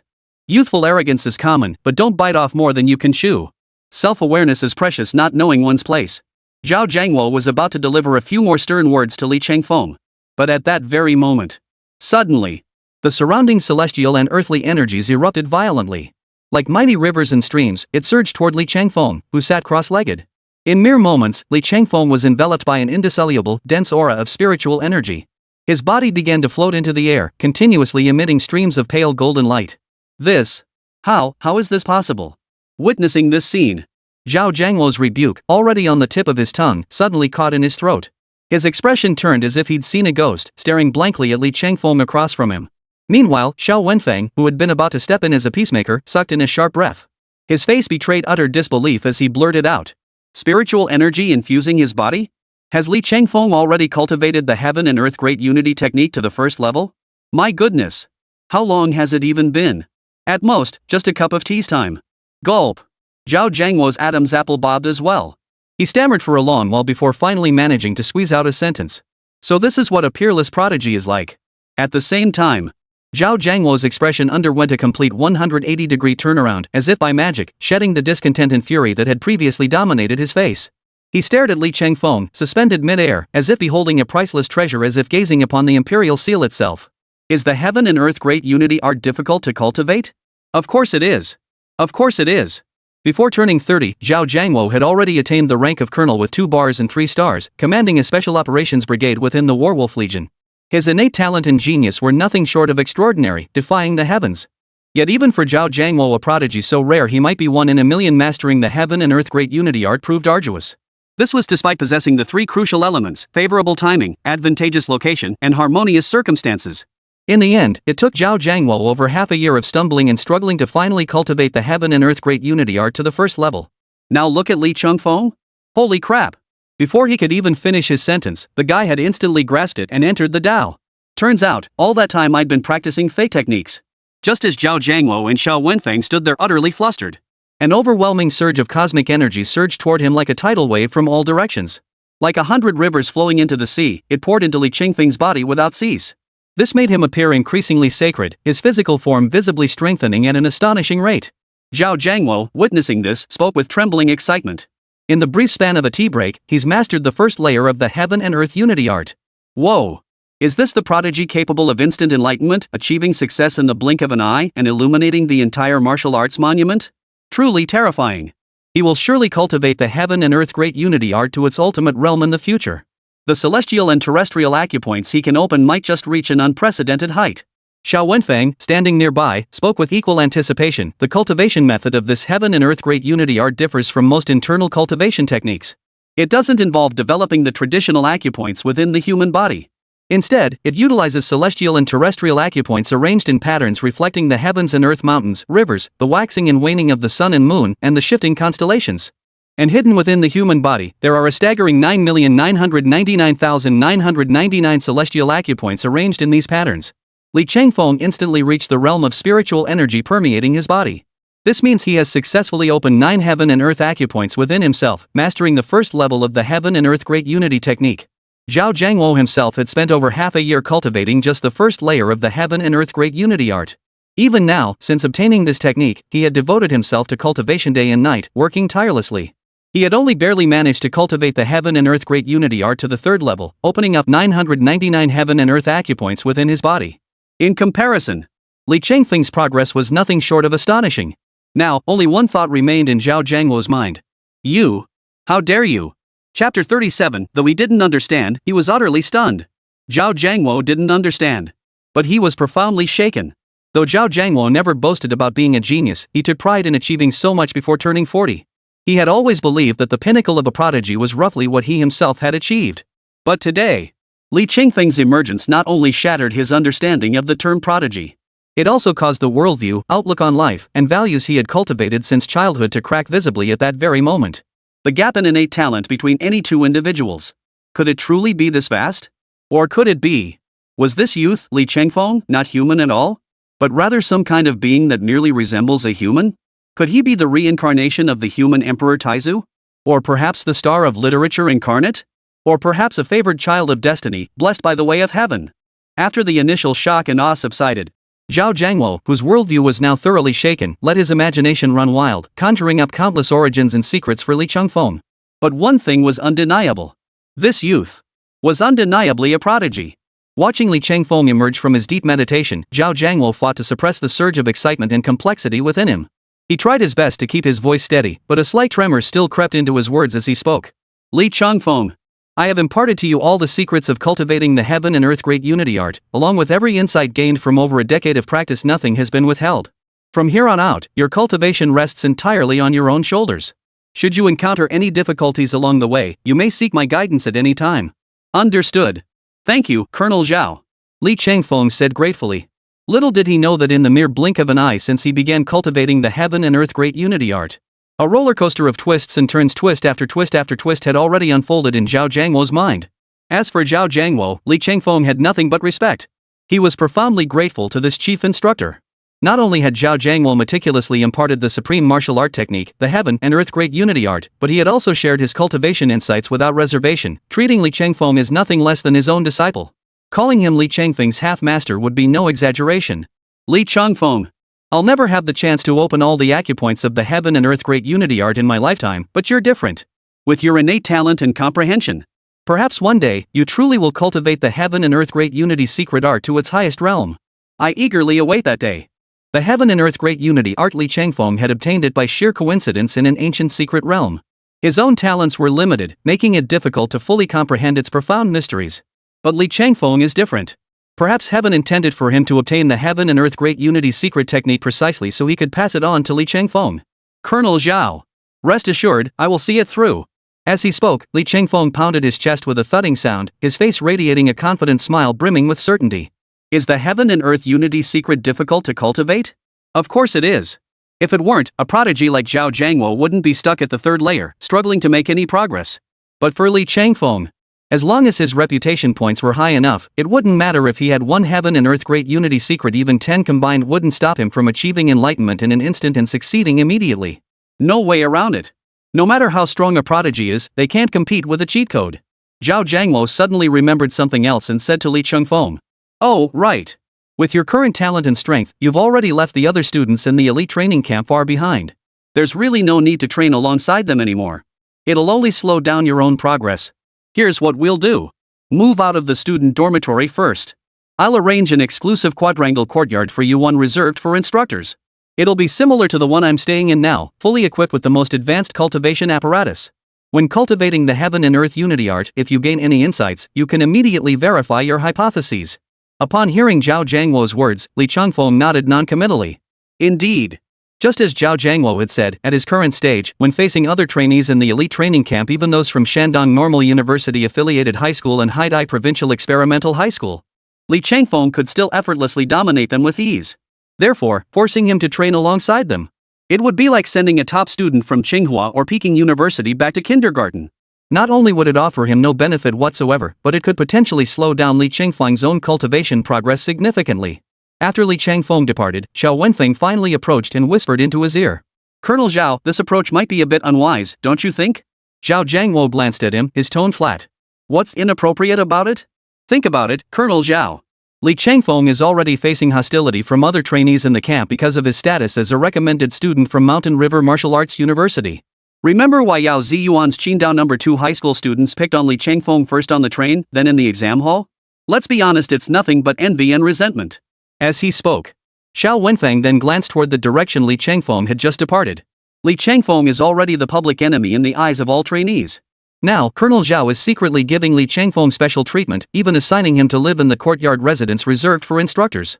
Colonel Zhao, by doing this, isn't this just turning Li Changfeng into a target for everyone's criticism? Especially those from Haidai Province Experimental High School and Shandong Normal University Affiliated High School. They'll definitely come looking for trouble with Li Changfeng. Seeing Xiao Wenfeng speak so much in one breath, his words brimming with concern, this only made Zhao Jiangwo shake his head and chuckle. "Xiao Wenfeng, let me ask you this. Do you seriously think that if I don't grant Li Changfeng these privileges, the students from Haidai Provincial Experimental High School and Shandong Normal University Affiliated High School won't target him anyway?" Well, Xiao Wenfeng was momentarily speechless. Just as he was about to say something else, Zhao Jiangwo waved his hand to cut him off. "Since these people will cause trouble for Li Changfeng no matter what difference does it make whether I give him preferential treatment or not? Rather than letting the elite training camp be filled with endless gossip from now on, why not seize this chance to shut them all up once and for all?" After leaving Zhao Jiangwo's presence, Li Changfeng was guided by camp staff to a courtyard residence matching Zhao Jiangwo's in grandeur. After escorting him there, the staff gave only a brief introduction, handed over the access card, and promptly departed. Just as Li Changfeng was about to swipe the card to enter, he discovered the courtyard door was ajar. Seeing this, Li Changfeng's sharp brows furrowed slightly. He hurriedly pushed open the gate and was met with waves of booming laughter echoing from within his courtyard. Someone could be heard murmuring disapprovingly. "Tisk, tsk, tisk. Brother! Who would have thought? To give that kid Li Changfeng such preferential treatment at the training camp. Even elite schools like our Haidai Provincial Experimental High only get dorm rooms. That kid Li Changfeng actually gets to stay in a courtyard house, the kind only instructors are supposed to live in.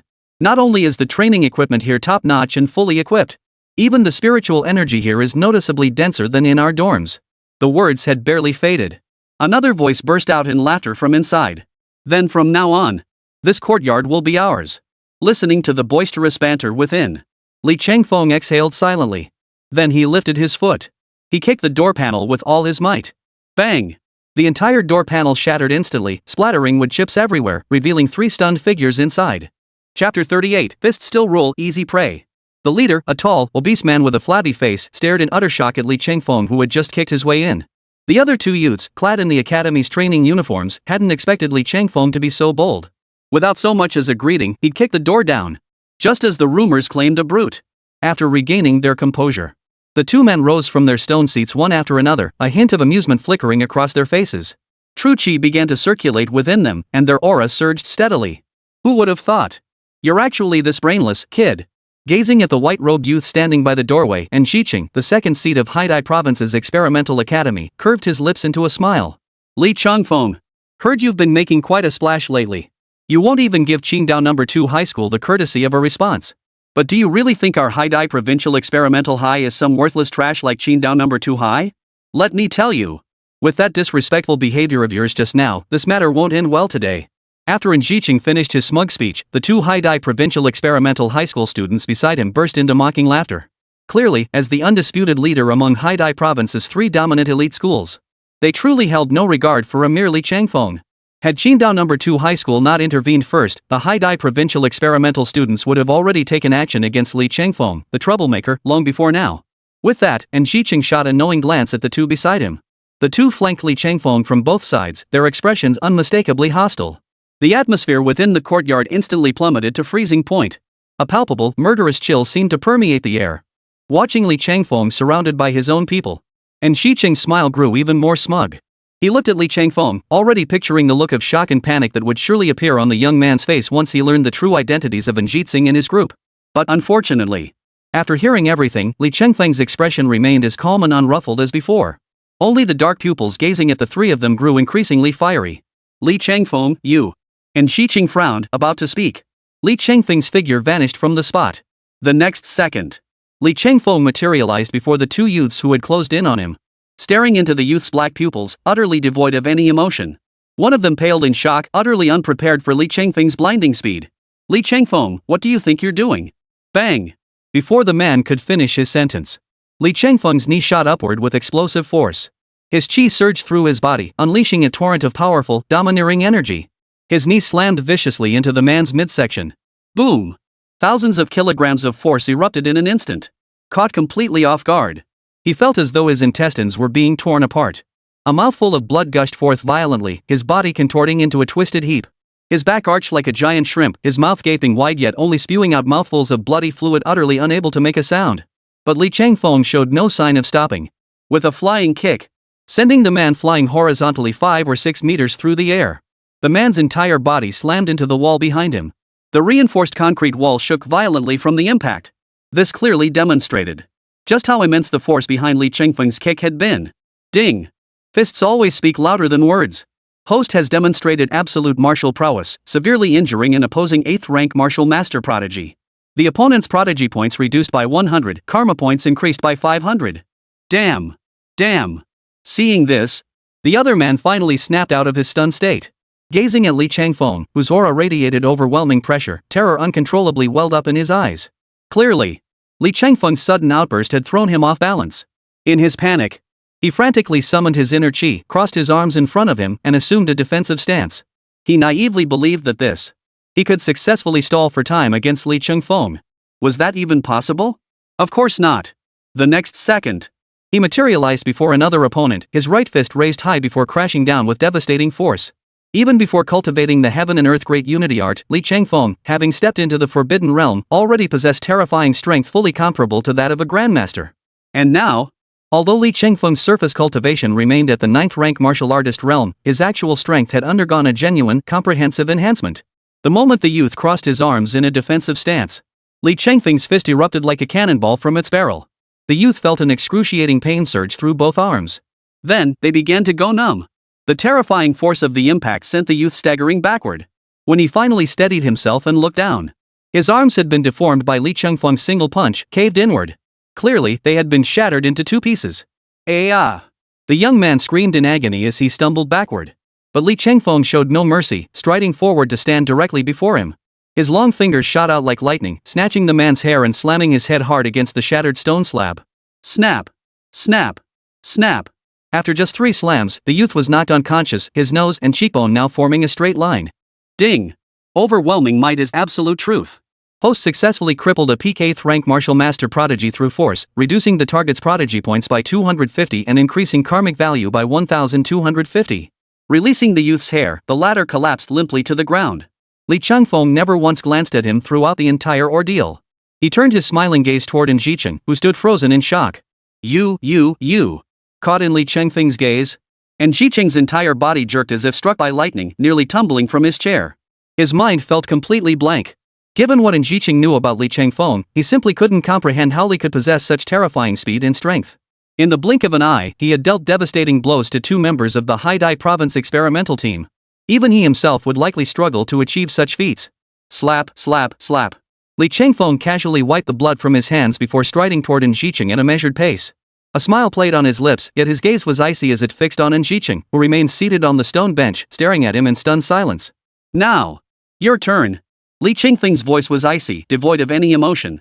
It was as if the person sitting before him wasn't the second-ranked student of Haidai Province Experimental High School, but merely a lamb awaiting slaughter. He'd just paid off his system loan early yesterday and used up his magic artifact points. Now he was strapped for cash. It was rare to find such a cooperative mark as Njitsing. This opportunity practically handed itself over. Li Changfeng wouldn't give the other guy any chance to beg for mercy. Since he was going to cut, he'd go all the way. Cut him to the bone. Li Changfeng.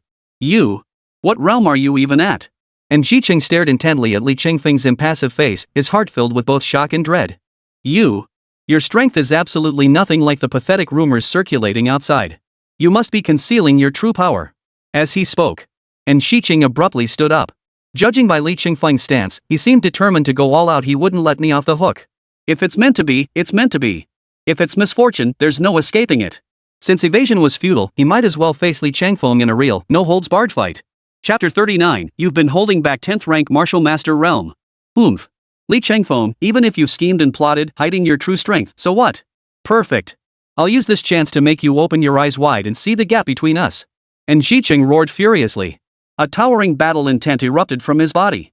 Rise. The moment the words left his mouth. Suddenly, behind Xiqing, a bronze-hued, 3-foot-long sword materialized from the air, its form solidified by his qi. Accompanying the emergence of this bronze blade, and Xiqing's already peaked aura showed signs of breaking through once more, reaching the realm of a 10th-grade martial master. A fierce wind suddenly whipped through the vast courtyard, inexplicably filling the space with a chilling aura of murderous intent. Immediately after, and Xiqing formed a sword seal with his left hand. The bronze longsword materializing behind him hummed sharply, instantly transforming into a jade-green sword beam that slashed fiercely toward the direction where Li Changfeng stood. "Li Changfeng, you brought this all upon yourself. Don't blame me." As he spoke, a savage grin curled up at the corners of Xiqing's mouth. He could almost see it. The arrogant, domineering Li Changfeng who had been strutting before him just a moment ago. Now, before his impending sword strike, that same man would be cut down, wailing pitifully, screaming in agony, and begging for mercy on his knees. Oomph. How utterly overconfident. Li Changfeng's expression remained as calm as ever. As if he hadn't even noticed the blue sword chi whistling toward him. Then, Li Changfeng stepped forward, bending his knees and lowering his shoulders. His right fist, drawn back like a fully drawn bowstring, began to compress and tense as muscles strained under relentless pressure. His qi and blood surged throughout his body. Vast, powerful true qi poured into the meridians of his right arm, even causing a faint, dark golden glow to appear beneath his skin. There was no doubt about it. The punch Li Changfeng was about to unleash would be far more powerful than the previous two. Boom! Boom! Boom! The entire courtyard began to tremble at that very moment. The bronze blade wielded by Xiqing had now transformed into a streak of light. In the blink of an eye, it had arrived before Li Changfeng. Li Changfeng's punch, fully charged with power, smashed down like a warhammer onto the bronze blade. The overwhelming might of a peak 9th rank martial master's forbidden domain manifested in that instant. Ordinary punch. Boom! The dark golden aura that had gathered upon Li Changfeng's right fist exploded violently the instant it touched the bronze sword's blade. A powerful, surging shockwave rippled outward like water waves, radiating in concentric circles from Li Changfeng and Xiqing at its center. The next instant, the savage grin on Xiqing's lips froze instantly. His expression went blank, utterly unable to comprehend what had just happened. This power? Peak 10th grade martial master realm. Li Changfeng's true cultivation level couldn't possibly be peak 10th grade martial master. The thought barely formed in Xiqing's mind. Immediately afterward, a sharp crack echoed across the battlefield, like something snapping. There, the bronze longsword formed from Xiqing's condensed true qi was utterly powerless against the force of Li Changfeng's fist. It was forcibly shattered into two pieces right down the middle by Li Changfeng. Even the glow emanating from the blade dimmed significantly. Ah! Suddenly, a piercing scream of agony erupted from Xiqing's throat. His body flew backward like amidst the billowing dust cloud. The once arrogant second-ranked student of Haidai Province Experimental High now lay in the rubble, blood streaming from his 7 orifices, his head lolling to one side, his body drenched in blood. He was clearly unconscious. Huff! Li Changfeng exhaled deeply, retracting his fist and steadying himself. He turned to face the crowd of onlookers who had gathered outside the courtyard at some point. These trainees, hailing from various cities across Haidai Province, had originally gathered with a mindset of relishing the spectacle. They wanted to see this guy nicknamed Baldy who, even before entering the camp, had already crossed paths with Yao Jiqiang and Yao Menjin, siblings from Qingdao No. 2 High School. Now, Li Changfeng was now facing off against Xiqing from Haidai Provincial Experimental High School. This spectacular showdown between the flathead and the top-ranked prodigy of Haidai Province instantly piqued everyone's interest. But upon arriving in person, they discovered what they expected to be a fierce battle between titans had turned into a one-sided, crushing defeat. In less than a minute, Li Changfeng had already dealt devastating blows to 2 8th rank martial masters and a peak 9th rank martial master at lightning speed. What kind of terrifying combat prowess was this? Li Changfeng's true strength was absolutely nothing like the pitiful rumors circulating outside. His true strength likely rivals that of the top martial artist in Haidai Province's experimental academy, Xiaoningshui. In everyone's perception, Xiaoningshui, this legendary woman, is far more than just the top student at Haidai Provincial Experimental High School. She stands as the queen reigning supreme at the pinnacle of Haidai Province's high school realm. The last time the queen demonstrated her power, Xiaoningshui's displayed prowess had already approached the realm of a grandmaster. Thus, she was revered as a half-step grandmaster. Now, Xiaoningshui has likely completed her breakthrough, successfully taking that final step. Not only that, Xiaoningshui has also awakened an S-rank martial talent, endless sword form. A prodigious young woman suspected to be at the master realm. Combined with the dominance granted by the dual blessings of her S-rank martial talent, endless sword armor. This alone is enough to silence all dissent within the high school martial arts scene of Haidai Province. As for Li Changfeng, though this kid has been stirring up waves and causing a commotion across Haidai Province lately, no matter who he faces, Li Changfeng dares to charge forward and clash with them. According to the script unfolding, doesn't this mean that Li Changfeng, this plain-headed brother, is about to challenge the very pinnacle of Haidai Province's high school scene? The queen standing atop the province, Xiaoningshui, herself. Gulp. At this thought, the crowd's Adam's apples bobbed as they swallowed hard. Bang, bang, bang. Just as the crowd was still reeling from this sudden, terrifying thought filled with dread and unease, yet also a vague, inexplicable anticipation. Suddenly, Li Changfeng, standing in the courtyard, grabbed in Jiqing and the other two by the collars. He kicked each of them squarely in the rear, sending them flying out like soccer balls. After clearing all the trash from the courtyard, Li Changfeng called the training camp staff again, instructing them to repair the collapsed courtyard wall as soon as possible. With everything settled, Li Changfeng entered his personal cultivation chamber and casually locked the door behind him. Having cultivated the heaven and earth great unity art to its first layer, Li Changfeng could distinctly sense that the feeling of an impending breakthrough was growing stronger. He was already within striking distance of the 10th rank martial master realm. He had fought against Yao Ziyuan and Yao Mingzhen, the leaders of Qingdao No. 2 High School, and now he had dealt with Jiqing and the others from the Haidai Province Experimental School. These two consecutive battles had not depleted his true qi, it had actually increased. His aura had even become somewhat chaotic. A sharp gleam flashed in Li Changfeng's dark eyes. Oof. It's time to break through to the 10th rank martial master realm. Chapter 40, Whales are more fun than grinders, and there aren't enough newbies to go around. Li Changfeng sat cross-legged in the cultivation chamber, eyes closed in deep concentration, as he summoned the system interface. Host, Li Changfeng. Current realm, peak 9th grade martial master realm. Ding. Successfully set cultivation goal to break through to 10th rank martial master realm. Commencing cultivation. The 10th grade martial artist realm marks the final stage of a martial artist's physical cultivation phase. Upon reaching this realm, true qi will gradually fuse with the 8 extraordinary meridians, bones, tendons, and flesh, thereby enhancing vital energy and blood power. Boom! As the text slowly appeared on the system interface. As if to validate the above description, Li Changfeng distinctly felt immense, boundless qi and blood surging into his body from all directions. Simultaneously, Li Changfeng's own qi and blood values began to skyrocket. 930. 950. 960.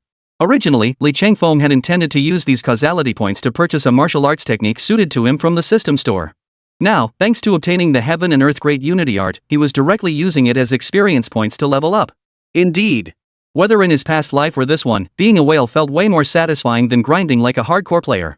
In the blink of an eye, Li Changfeng's vitality points soared to 990, reaching the peak of the 9th rank martial artist realm just half a step away from the 10th rank martial artist realm. And Li Changfeng's vitality continued to surge upward. 1,000. 1,100.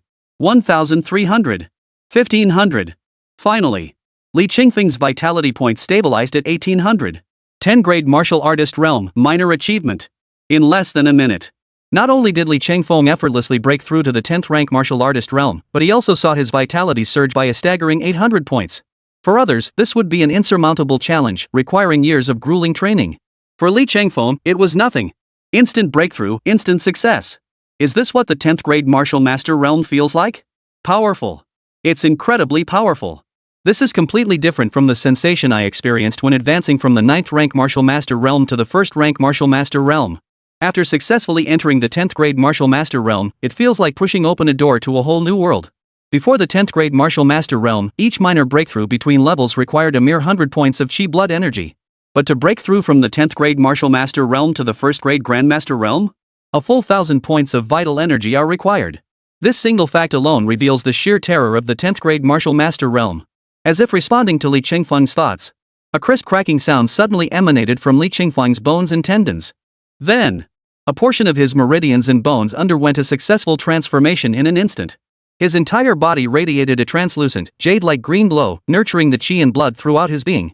Once Li Changfeng completed the transformation of every meridian and bone in his body. This signified that Li Changfeng had successfully broken through from the 10th rank martial master realm to the grandmaster realm. Simultaneously, Li Changfeng's aura surged upward in waves.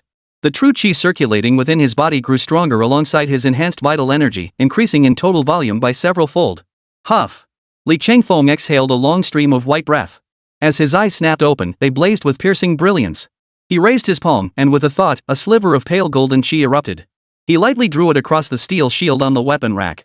This seemingly insignificant thread of true qi effortlessly carved a deep gash into the shield. It was as effortless as slicing through tofu with a sharp knife. Whoosh! Is this what external qi projection feels like? Truly extraordinary. I wonder though, with my current strength, how would I fare against these training camp instructors? Li Changfeng instinctively thought of Xiao Wenfeng, who had been following Zhao Jiangwo. But then, Li Changfeng shook his head. Though I haven't interacted much with Xiao Wenfeng, it's not hard to tell from the aura he exudes. Xiao Wenfeng's cultivation level is likely at the Grand Master realm. It's even possible he's a martial king. Above martial master lies the master realm, Grand Master realm, martial king realm, martial sovereign realm, martial emperor realm, martial saint realm, martial emperor realm. I haven't even reached the Grand Master realm yet. The distance to those true powerhouses is still incredibly vast. The revolution is far from complete. Comrades must strive onward. According to Li Changfeng's assessment, given his current strength and the trump cards he held, attempting a direct confrontation with the training camp instructors was somewhat unrealistic. But when facing a grandmaster level powerhouse, even if he couldn't kill the opponent outright, he could at least knock out a few teeth. Sigh. My current cultivation level is truly awkward. The elite training camp only has so many targets to exploit. Either the camp instructors themselves, or the trainees themselves. Picking off trainees is certainly easy, but we set the bar too high from the start, first taking down Yao Ziyuan and Yao Mingjin from Qingdao No. 2 High School. Today we took down 3 from Haidai Province Experimental High. As a result, I was dubbed Brother Bold on my second day at the camp. At this rate, it won't be long before I run out of targets to exploit. At this thought, Li Changfeng suddenly felt a pang of melancholy. But then, Li Changfeng reconsidered. According to the rumors circulating among the onlookers, there was still a chief student in the Haidai Province experiment, Xiaoning Shui, reputed to be the pinnacle of the province's high school academic world, who had yet to make an appearance. He hoped this woman would drop more heavenly talent points for him. Otherwise, I'm really starting to run out of resources here. Just as Li Changfeng was fretting over his Sao not farrowing, in the infirmary of the elite training camp, Fang Kuweiming, the principal of the Haidai Provincial Experimental School, stood before a hospital bed, his brow furrowed into a knot. His expression was shifting between anger and frustration as he stood before a hospital bed. "And Shichun, according to your account, the entire incident began with you actively seeking trouble at Li Changfeng's courtyard. And then you got beaten to the ground?" "Yes." And Shichun, lying in the hospital bed, flushed at the question. Even with his face wrapped in thick bandages, he couldn't help but lower his head. He wished he could just sink into the ground right then and there. Originally, he'd been scheming to use the training camp as an excuse, specifically the courtyard residence reserved for instructors, to give Li Changfeng special treatment. He was going to make trouble for Li Changfeng. But look what happened. Trying to show off backfired spectacularly. He'd embarrassed himself to no end. Seeing In Jicheng looking as dejected as a sick chicken, Fang Kuweiming couldn't help but boil with rage. Yesterday, he'd been mocking the Qingdao No. 2 high school kids. Mocked them for collapsing in droves before even stepping foot in the training camp. And now look at him. He'd just finished mocking Qingdao No. 2 high students yesterday, and today, karma came back to bite him. He'd just asked the doctor here without healing pills, he'd need at least a month and a half to recover. A month and a half. Damn it, the training camp would be over by then. The thought alone made Fang Kuweiming's face flushed crimson with frustration. Right now, Fang Kuweiming was torn inside. Although this incident could be described as In Jicheng and his crew trying to show off but ending up humiliated instead. But their Haidai Province experimental team had suffered such a major setback right after entering the camp. If they didn't show any reaction at all, and simply held their noses and accepted it, where would the prestige of Haidai High, the top powerhouse in the academic world, be displayed? Just as Fang Kuweiming was boiling with rage and frustration. Interesting. It seems Li Changfeng is far more valuable than I initially anticipated. At that moment, a calm, cool, and noble voice drifted in from outside the hospital room door. Chapter 41, The Girl at the Summit, the Goddess Pays a Visit. Immediately after, the door was pushed open from the outside. Fang Kuweiming and In Jicheng both flashed expressions of delight. Following the sound, they saw a figure dressed in an antique-style dark blue gown. It resembled the costumes seen in period dramas. Worn by an ordinary girl, it would have seemed awkward and peculiar. Yet on this girl, it carried an indescribable classical elegance. like an unparalleled beauty stepping out of a painting. Her waist-length jet black hair was pulled into a high ponytail, cascading down naturally to convey an air of sharp competence and heroic spirit. Her striking features held a sharpness uncommon in ordinary girls, radiating an almost tangible, piercing sword intent.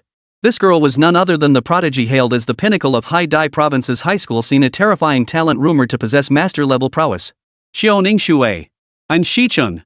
Upon entering the hospital room, Xiaoningshui lifted her delicate, fair chin slightly, looking down on Jiqing from above as he lay in the hospital bed. Her tone carried an unmistakable hint of mockery and contempt. I've already heard the whole story. Originally, I truly had no intention of getting involved in this matter, nor did I care to meddle. But what can I do? Your defeat this time was utterly disgraceful. You three clearly went looking for trouble, and even with 3 against 1, you still got crushed. I genuinely feel ashamed for you. Xiaoningshui snorted derisively. Though a faint smile played upon the girl's exquisitely beautiful features, her cherry-red lips uttered words as cold as ice. For the sake of our Haidai Provincial Experimental High School's century-old reputation, I won't let you 3 useless losers ruin it. I will personally restore the honor we lost this time. The next morning, as the golden sun rose, the first rays of sunlight filtered through the window, bathing Li Chengfeng in light. Li Chengfeng immediately awoke from his cultivation of the heaven and earth great unity art. He let out a long sigh, exhaling a deep breath. The breath shot out like a sharp arrow, piercing straight through the open window. The mist lingered for dozens of meters before finally dissipating. Finally, it dissolved into a wisp of white mist. Li Chengfeng stood up. No choice. Cheating feels great for a moment. Repaying the debt like a beast of burden. Last time, he pulled off a miracle in front of Zhao Jiangwo and reaped a massive harvest of karma points. Admittedly, that felt incredibly satisfying. But the price after the thrill was that Li Chengfeng had to start his round-the-clock repayment grind again. Sigh. I wonder if I'll even be able to pay off this karmic debt to the dog system before the elite training camp ends. Ding dong, ding dong. Li Chengfeng pinched the bridge of his nose, feeling utterly down in the dumps. The courtyard gate rattled as someone knocked from outside. But when Li Chengfeng stepped out to open the gate, there stood a pale-skinned girl with waist-length black hair appeared before him. Her rosy, thin lips pressed together lightly. Her dark eyes, usually cool and distant, now held a hint of complexity and longing as she looked at Li Chengfeng. Is that Lu Shangyao? Holy crap! What's the goddess Lu doing here? It can't be. Impossible. Absolutely impossible. Nothing happened between Li Chengfeng and Lu Shangyao during their 3 years of high school. How could that be? Something happened the moment they got to the elite training camp? Why not? Before coming to the camp, Li Chengfeng was only somewhat well known in Jeju Bay City at best. But since he entered the elite training camp, look at what Li Chengfeng has done. First, he went head-to-head with Fu Gang on the train. And just now, he gave Jiqing from Haidai Province Experimental a thorough beating. The way this kid Li Chengfeng operates? He's totally the camp's top dog, right? Anyone who dares to challenge him gets taken down. Lu Shangyao and Li Chengfeng are from the same school. Sparks flying between them? That's perfectly normal. After hearing the seasoned observer deliver his well-reasoned analysis, the crowd fell briefly silent before erupting into a deafening roar. My goddess! I haven't made my comeback yet. How could you fall for someone else? As boys of this age, when they gather, their conversations inevitably revolve around women and money. So don't be fooled, it's only the second day of the elite training camp, but these young men in the prime of their youth have already ranked the camp's 4 goddesses. Among them was the fair-skinned beauty Lu Shangyao. But who would have guessed that one of the camp's 4 goddesses would seemingly fall so quickly? This had the male beasts eyeing Li Chengfeng with such envy their drool practically dripped from their eyes. Aren't you going to invite me in for a seat? Lu Shangyao gazed at Li Chengfeng standing by the doorway. Lu Shangyao gently tucked a strand of black hair behind her ear, a faint smile playing across her cool, beautiful face. You have 10 minutes. Regardless of what those male beasts outside might be thinking. At least from Li Chengfeng's perspective, he had no intention of letting this woman in. But seeing the growing crowd gathering around his courtyard, after a moment's hesitation, Li Chengfeng finally stepped aside and said coldly, Fine. Far from being bothered by Li Chengfeng's cold tone. Instead, her pale, delicate face couldn't hide the delight at his consent. The fair-skinned girl walked in with her hands behind her back, her steps light and graceful. After entering, she casually closed the door behind her, completely shutting out the envious stares outside. But this action only provoked a chorus of wails and thrashing of fists from the camp trainees outside. Originally, they had gathered outside Li Chengfeng's courtyard precisely to witness the spectacle. After Li Chengfeng had dealt with Jiqing and his 2 companions, they were eager to witness what retaliatory measures the Haidai Province Experimental School, the foremost among the 3 great aristocratic families, would employ. What they hadn't anticipated was this. Instead of waiting for the Haidai Provincial Experimental High School's retaliation, instead, they were force-fed a heaping serving of romantic fluff by the training camp's 4 goddesses. Training ground. No news is good news. Lu Xiangyao, you didn't come here just to chat and catch up, did you? Spit it out. What exactly is your purpose this time? Facing Li Chengfeng's direct approach, Lu Xiangyao's sweet smile faded. The expression on the pale-skinned girl's face suddenly turned utterly serious. Li Chengfeng, I want you to teach me. How can I become as strong as you in such a short time? How to become stronger? After a moment of stunned silence, Li Chengfeng furrowed his sword-like brows and replied without hesitation. I refuse. Are you kidding me? Li Chengfeng's mind was now consumed by one thought above all else. After crushing Qingdao No. 2 Haiyan and Jiqing's trio, how he could exploit the elite training camp to rake in karma points. After all, last night, he had elevated his cultivation to the minor achievement stage of the 10th grade martial master realm. While that felt incredibly satisfying.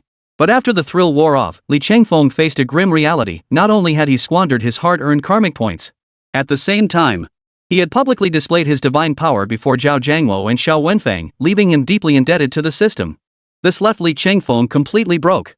Instead of wasting time tutoring Lu Xiangyao, it would be far more practical for him to find ways to earn some karmic points. That way, he could quickly exchange for a practical sword-based combat skill something far more tangible. Enough! You saw it yourself. I'm busy right now. Li Chengfeng shook his head like a rattle. So, you'd better find someone else. As he spoke, Li Chengfeng rose to see his guest out. Seeing this, Lu Xiangyao hurriedly said, I'll pay the tuition. Chapter 42, Thunderbolt Sword Technique. You have two choices. Li Chengfeng, who had been about to dismiss her, sat back down upon hearing this. He looked at Lu Xiangyao, his tone tinged with curiosity. Go on. What do you intend to use to pay the tuition? As long as you're willing to teach me.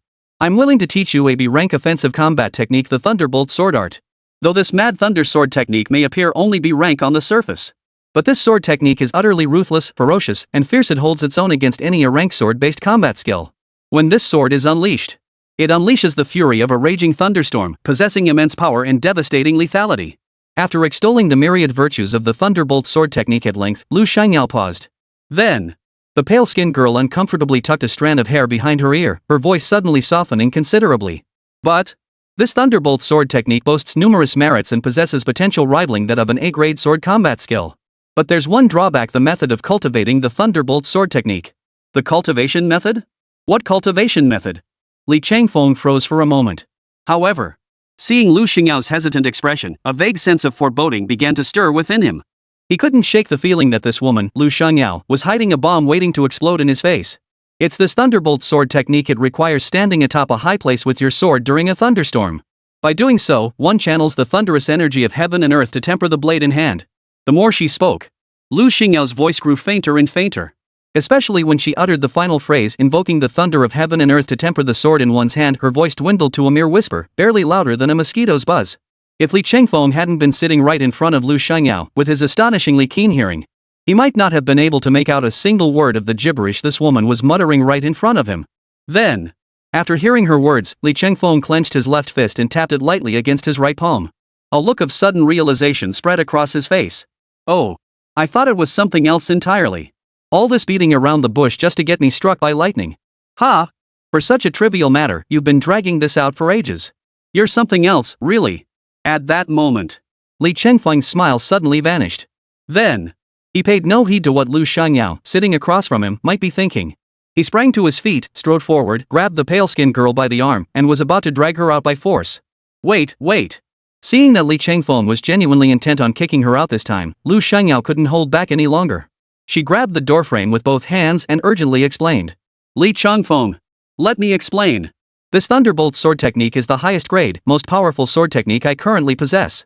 Besides the Thunderbolt Sword technique, I doubt any other sword techniques I could show you would even catch your eye. So, Before Lu Xiangyao could finish her sentence, Li Chengfeng waved his hand to cut her off. So, you just want to stand by and watch me get struck by lightning? Li Chengfeng's face remained cold as he prepared to pry the girl's jade-like hands off the doorframe. But then, Lu Xiangyao urgently exclaimed again. Li Chengfeng, others might harm you. But we've been classmates for 3 years, how could I ever harm you? This Thunderbolt Sword technique was carefully selected by me specifically for you. Though I don't know what martial talent you awakened before the martial arts stele last time, I can assure you it's an elemental martial talent tied to thunder. Therefore, with your innate thunder attribute martial talent, practicing the Thunderbolt Sword technique will not only minimize danger, but also, once you master the Thunderbolt Sword technique and combine it with your innate lightning attribute martial talent, Once fully cultivated, even if Qiu Ningshui comes looking for trouble later, you'll have a trump card to counter her. Seeing the cold-skinned girl before him speak these words with such sincerity caught Li Chengfeng off guard. Throughout their 3 years of high school, he and Lu Shangyao had interacted very little. Therefore, Li Chengfeng couldn't claim to know her well. He never imagined that beneath Lu Xingyao's aloof exterior lay such a thoughtful side. Alright. I'll take a look at this thunderbolt sword technique first, then offer some guidance on your martial cultivation later. With that thought, Li Chengfeng began flipping through the thunderbolt sword technique manual in his hands, speaking casually as he did so. Wait here for a moment while I practice a bit. As he spoke, a faint smile touched the corners of Li Chengfeng's lips. As he gazed at the words appearing on the interface, his mood inexplicably lifted. Grade B sword technique, thunderbolt sword technique. Note, this sword technique consists of 19 moves. Upon mastering its ultimate strike, the wielder will wield devastating power comparable to an A-rank sword technique. Truly befitting the eldest daughter of the Lu family, a renowned swordsmanship lineage. Even a random sword manual pulled out as tuition payment is this exceptional. Not bad at all. This truly speaks to my heart. Li Chengfeng nodded with satisfaction, unable to hide the smile on his face. Indeed. Just as Lu Shangyao had mentioned earlier, this thunderbolt sword technique possessed the potential to rival an A-grade sword art. Yet, its danger level for ordinary practitioners was exceptionally high. But, the danger level for ordinary practitioners? What does that matter to me, Li Chengfeng? As a natural sword intent possessor, Li Chengfeng, cultivating sword techniques is as easy as cutting through butter for him. It's effortless and enjoyable, right? He doesn't even need to borrow karma points from the system to master it. But, previously, Li Chengfeng had been troubled by insufficient karmic points, unable to purchase a satisfactory sword technique. This is why he had kept both of his innate talents shelved and unused. As for the side effects of cultivating the thunderbolt sword technique? For someone like Li Chengfeng, blessed with an indestructible physique and terrifying self-healing abilities, the blood lost from those minor side effects probably couldn't even keep up with how fast Li Chengfeng regenerated it. It certainly wouldn't cause him any trouble. Li Chengfeng. The side effects of the thunderbolt sword technique I just mentioned to you are absolutely no exaggeration whatsoever. Seeing Li Chengfeng's face brimming with excitement, looking utterly delighted as if he'd struck gold, Lu Shangyao, standing nearby, wore a complex expression as she offered a gentle reminder. When father taught me this sword technique, it took me a long time too. In the end, I gave up when practicing the second sword move because the difficulty was simply too great. Even if your talent far surpasses mine, expecting to grasp its intricacies in such a short time is unrealistic. As for Qiu Ningshui's situation, I don't think you need to put so much pressure on yourself. After all, this is the elite training camp, not the wilderness. Even if Qiu Ningshui wanted to cause trouble for you, she'd have to respect the authority of the elite training camp instructors. And another thing. With combat techniques like the thunderbolt sword art, which carry such severe side effects, you absolutely cannot rush the process. Lu Shangyao now began to reason with Li Chengfeng, appealing to both emotion and logic. She hoped to dissuade the white-robed youth before her from rushing for quick gains, urging him instead to cultivate steadily and diligently. But the pale-skinned girl's earnest efforts were met only with Li Chengfeng's furrowed brow. Seeing this, Li Chengfeng pointed toward the entrance, his tone cold. I'm giving you two choices. First, go wait outside now. Second, shut your mouth. Chapter 43, Why choose when you can just fight? Which one? The second one. Seeing Li Chengfeng's cold stare, Lu Shangyao hurriedly covered her mouth with her small hand. Her large, wide-open eyes stared unblinkingly at Li Chengfeng. She didn't doubt it for a second. If she said another word, might this man forcibly escort her out? As Lu Shangyao obediently fell silent, Li Chengfeng rose to his feet and walked alone to the center of the combat training ground. Huff. Li Chengfeng closed his eyes. He exhaled a long, heavy breath. Gripping his long sword, the thunderbolt heart technique surfaced in his mind, soaring beyond dust, thunderous might, lightning and thunder united, pure and clear. For Li Chengfeng, who had awakened innate sword intent, when he channeled the thunderbolt heart technique, he felt a natural affinity, as if he were a fish in water. The complex thoughts swirling in his mind became crystal clear. As he channeled the thunderbolt heart technique, comprehending the sword techniques and momentum of the thunderbolt sword art, inspiration welled up in Li Chengfeng's mind like bamboo shoots after spring rain. Whenever he encountered an obscure or difficult passage during this process, thanks to his earlier awakening of innate sword intent, Li Chengfeng would ponder briefly before experiencing a sudden, profound clarity. It could be said that Li Chengfeng was practically born with the physique of a sword cultivation saint. Especially with the innate sword intent enhancing his practice, mastering the thunderbolt sword technique became twice as effective with half the effort. He encountered no obstacles whatsoever during his comprehension, making it as effortless as eating or drinking. Hey! When Lu Shangyao first described it as so profound and mysterious, I thought cultivating this thunderbolt sword technique would mean constantly worrying about getting struck by lightning. But when it came down to actually doing it, it turned out to be nothing like that at all. That's putting it bluntly. It's just absorbing and then manipulating the electromagnetic energy in the air. Then, use that electromagnetic force to ignite the true energy, thereby generating even more electromagnetic force. Finally, use that electromagnetic force to create a magnetic vortex, concentrating it within your dantian to harness even more true qi through electromagnetic phenomena, thus endowing one's own true qi with electromagnetic properties. This is precisely why the thunderbolt sword technique possesses its own paralyzing lightning effect during execution. Put simply, nothing particularly advanced. It's simply using one's physical body as a conduit for thunder, effectively turning oneself into a giant power bank. As for the long sword in my hand, it serves as a conductor for the lightning, continuously and uninterruptedly discharging into the blade. That's the core essence of the thunderbolt sword technique. No big deal. As a transmigrator, Li Chengfeng naturally put his past life physics knowledge to use. After mentally deriving the principles behind the thunderbolt sword technique, he found that cultivating through a physics-based approach instantly brought clarity. Of course, this was not without the enhancement of innate sword intent. But Li Chengfeng believed these were secondary factors, ultimately tied to his own perseverance and ingenuity.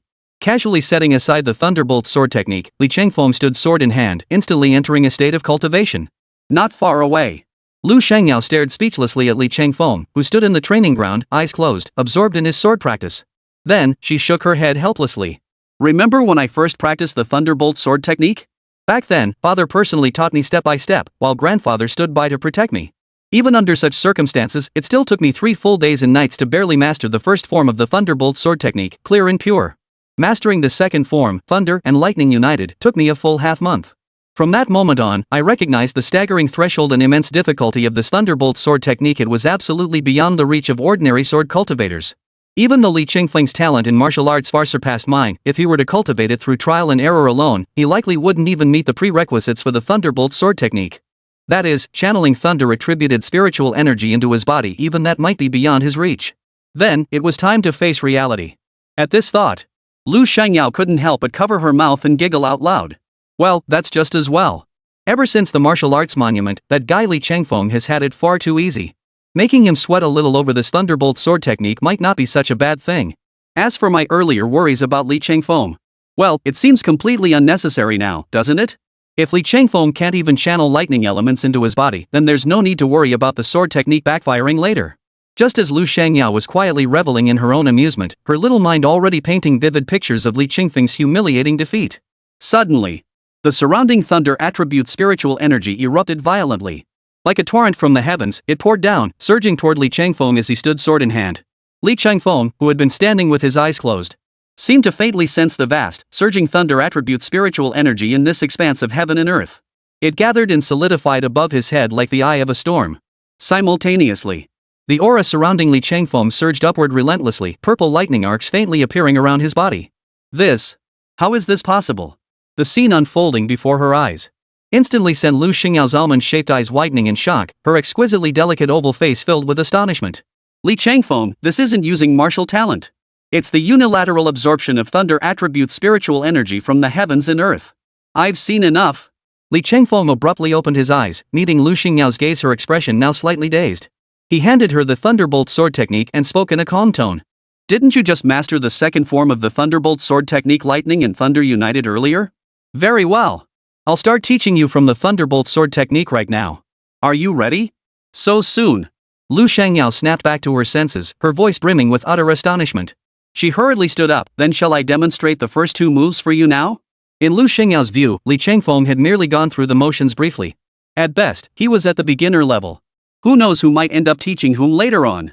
Thinking about this rare chance to show off in front of Li Chengfeng, Lu Shangyao felt her mood lift inexplicably. No need to go to all that trouble. Li Chengfeng rose to his feet, walked over to the weapon rack beside the training room, drew a 3-foot-long blue steel blade, and turned to face Lu Shangyao. For this thunderbolt sword technique, just perform whichever move you've mastered.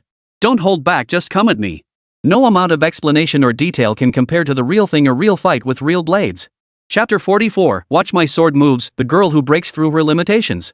Start combat training right away? And using the thunderbolt sword technique as the foundation. Lu Shangyao froze in surprise. Was Li Chengfeng this confident in her? He intended to guide her on how to refine and elevate her skills specifically with the thunderbolt sword technique. Although Lu Shangyao was taken aback by Li Chengfeng's sudden request, Lu Shangyao was taken aback, but upon seeing Li Changfeng nod in affirmation, she swiftly stroked her prosthetic hand, summoning a long sword radiating the pure white jade hue of sheep's fat. This sword matched Lu Xingyao's aura perfectly, clearly having been carefully selected. Li Changfeng glanced at the jade sword in Lu Xingyao's palm, then looked down at his own novice-grade sword. He was so envious. His eyes nearly welled up with tears. Once he had the money, he'd have to get himself a proper weapon too.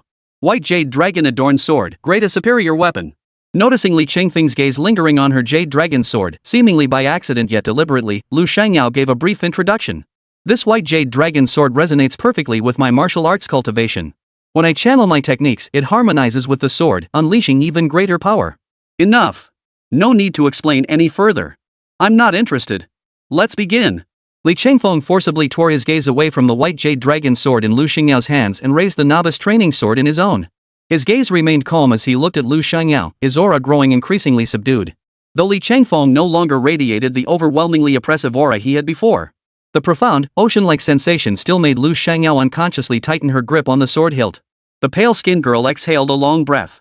The next second, her figure vanished from where she stood. Having witnessed Li Changfeng's prowess in so many battles, Lu Shangyao had no doubt whatsoever about the strength of the white-clad youth before her. Therefore, when Lu Shangyao acted, he gave it his all. Whoosh! The pale-skinned girl vanished abruptly from her spot. When she reappeared, she was mere inches from Li Changfeng. Her 3-foot-long blade shot forward like a spirit darting from its body, stabbing fiercely toward Li Changfeng's chest. The razor-sharp tip emitted sparks of silver light, as if poised to pierce the very air before him, utterly unstoppable. Li Changfeng lowered his eyelids. From the sword technique Lu Shangyao executed, it was clear the girl had mastered the third move of the Thunderbolt sword technique, whale-sucking the rainbow, reaching its pinnacle. Reaching the fourth move, Thunderbolt 10,000 miles, was merely a matter of seizing the right opportunity. Among peers of her age, this was already an outstanding achievement. Alas! Lu Shangyao had encountered Li Changfeng, a natural-born master of sword intent who had already cultivated the Thunderbolt sword technique to its ultimate perfection. This made every one of Lu Xingyao's sword techniques and sword stances appear riddled with flaws and utterly crude in Li Changfeng's eyes. Boom! The moment before. Li Changfeng, his aura restrained and profound. The next second. Supremely yang and supremely fierce, his overbearing true chi erupted explosively from Li Changfeng's body. Following the Thunderbolt heart technique, soaring beyond dust, thunderous might, lightning and thunder united, pure and clear, it surged through him with blinding speed. Boom! A piercing thunderclap echoed through the air. The unremarkable training sword in Li Changfeng's hand suddenly emitted a piercing thunderous roar. Purple lightning arcs instantly covered the entire blade. Snaking forward from beneath his feet, it formed a path of thunder that stretched straight toward Lu Shangyao. At that moment, Lu Xingyao's sword tip, now gleaming with lightning, pressed against Li Changfeng's face. At that very moment, Li Changfeng, who had been standing motionless, finally moved. Li Changfeng shifted his body slightly to the side, narrowly evading Lu Xingyao's blade as it whistled past. Simultaneously, he flickered his wrist holding the long sword. Clang! Accompanied by a dazzling flash of lightning, the sword in Li Changfeng's hand, now crackling with electric arcs, slashed casually toward Lu Xingyao's body. The entire sequence flowed seamlessly, without a hint of hesitation. As the thunder-forged blade sliced through the air, a tearing sound erupted, accompanied by streaks of lightning that flickered like a dazzling fireworks display. This was. Seeing Li Changfeng's effortless strike, Lu Xingyao's almond-shaped eyes widened in disbelief. Her lovely face was etched with profound shock. Thunderbolt across 10,000 miles. This sword technique, this sword momentum.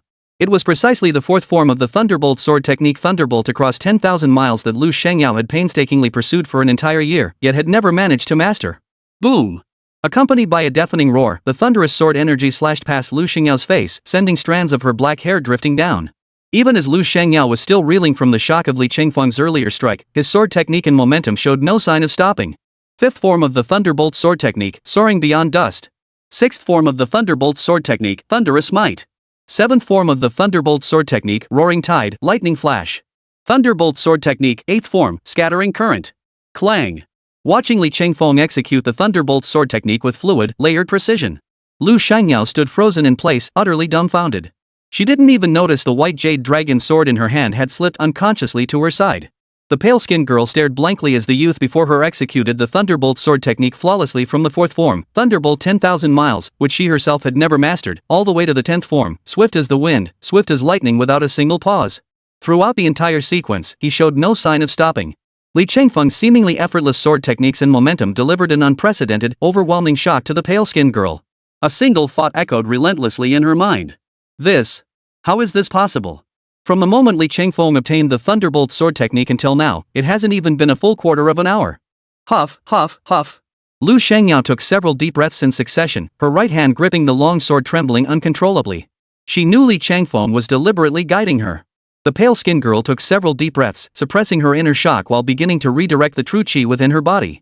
In an instant, a surging tide of true energy, like crashing waves, surged forth from Lu Xingyao's body, wave after wave.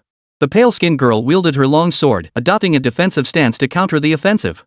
She sought to withstand Li Chengfeng's storm-like onslaught through this method. Alas! Lu Xingyao's seemingly impenetrable, flawless sword technique proved as fragile as thin white paper before Li Chengfeng, crumbling at the slightest touch, utterly powerless to resist. Clang! The white jade dragon sword slipped from Lu Xingyao's grasp. The long blade, shimmering with purple lightning, lightly tapped the pale-skinned girl's body. Thud!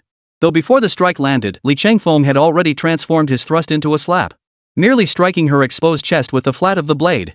Even so, the brutal thunderous force still tore apart Lu Xingyao's form-fitting purple battle attire, revealing vast swaths of snow-white skin beneath, smooth as congealed fat. Ah! Lu Shangyao cried out in pain, her body flying backward over 100 meters, her feet skidding along the ground, leaving 2 long trails behind her. Only then did she barely steady herself, struggling to steady her ragged breathing. Though her appearance was utterly disheveled, Lu Xingyao's almond-shaped eyes, with their distinct black and white irises, shone brighter than ever. Originally, Lu Shangyao had been contemplating giving up, as she had been unable to break through her bottleneck for an extended period. But as Li Chengfeng had just demonstrated the complete sequence of the Thunderbolt sword technique from the 1st to the 10th form, she felt the shackles that had bound her heart unlocked as if by a key. In Li Chengfeng, she saw what she herself lacked. Lu Shangyao stood sword in hand, utterly silent. Her beautiful willow brows furrowed slightly as if deep in thought. For a moment, the vast cultivation chamber fell into a prolonged silence. Li Chengfeng sheathed his sword, sat cross-legged on the floor, and watched Lu Shangyao without speaking. Earlier, Li Chengfeng, from the perspective of an awakened practitioner of innate sword intent, had meticulously laid out every nuance of his understanding and pertinent precautions regarding the Thunderbolt sword technique before Lu Shangyao. As for how much Lu Shangyao could grasp from it, depended entirely on her own insight. So that's how it is. I get it. After a full quarter of an hour of silence, Lu Shangyao swung her sword once more, beginning with the first stance of the Thunderbolt sword technique, Purity and Clarity, followed by the second, Lightning and Thunder United, and the third, Whale Sucking the Rainbow. Not only did she execute these first 3 forms, she had mastered with far greater fluidity and ease than before. Clang! After executing the third form, Whale Sips the Rainbow, Lu Xingyao's sword momentum showed not the slightest pause. Before her, a path of purple thunder formed by lightning bolts appeared, just like the one Li Chengfeng had created. 4th form, Thunderbolt across 10,000 miles. 5th form, Dust Sweeping Dash. I did it! After seamlessly executing the 4th and 5th forms of the Thunderbolt sword technique, Lu Shangyao looked up at Li Chengfeng with astonished delight. Li Chengfeng, I've finally mastered the Thunderbolt sword technique to the minor achievement realm. You're truly incredible. Lu Xingyao's fair, delicate face was radiant with joy and excitement. Her beautiful eyes fixed on Li Chengfeng were filled with nothing but admiration and awe. At this moment, Lu Shangyao truly felt as if she'd been struck by a bolt from the blue. This sudden wave of happiness felt almost unreal. In less than 15 minutes, he had broken through the bottleneck that had plagued her for months. This alone, even her father and grandfather would never have been able to achieve. Buzz, buzz, buzz. Just as Lu Shangyao was about to excitedly rush over to thank Li Chengfeng, her phone in her pocket suddenly vibrated. Lu Shangyao lit up the screen. After glancing at the message, the smile on her face gradually faded and her tone grew solemn. Li Chengfeng, I just got word that Xiaoningshui from the Underwater Province experiment has come looking for us. She specifically named you, demanding a duel on the training camp's combat stage. Chapter 45, that's all she had to praise? That's pretty average. Ha ha ha ha. Not only did she not give up, but she's actually coming for me? Li Chengfeng's lips curved upward slightly, revealing a hint of excitement. Regarding this prodigy girl, hailed as the pinnacle of Hai Dai Province's high school martial arts scene and possessing the so-called greatest swordsmanship talent, Li Chengfeng had long heard of her. However, prior to this, their paths had never crossed. Much less had they ever faced off like this on the stage, with both sides ready to fight tooth and nail. Therefore, in Li Chengfeng's view, Xiaoningshui's courage was commendable. But alas, that was the only thing he could commend her for. Elite Training Camp Martial Arts Arena. This training ground, which normally accommodated over 500 people. On ordinary days, unless the elite training camp was hosting an event or competition, few would come here, and attendance rarely reached even half capacity. But today, not only was the elite training camp's martial arts arena packed to capacity, even the area outside the arena was packed with spectators. Among those present today, besides students from Jeju First High School and Haidai Province Experimental School, trainees from other base city camps had also put aside their own affairs and made a special trip here. Their purpose? Was to witness this tournament. No wonder. The buzz around this martial arts arena tournament was simply too high, shooting straight to the top of the real-time trending list on the Elite Training Camp forum, right? First, Li Changfeng had crushed his opponents with near-dominant superiority in the courtyard, easily defeating N Jiqing and the other two members of the Haidai Province Experimental High School team.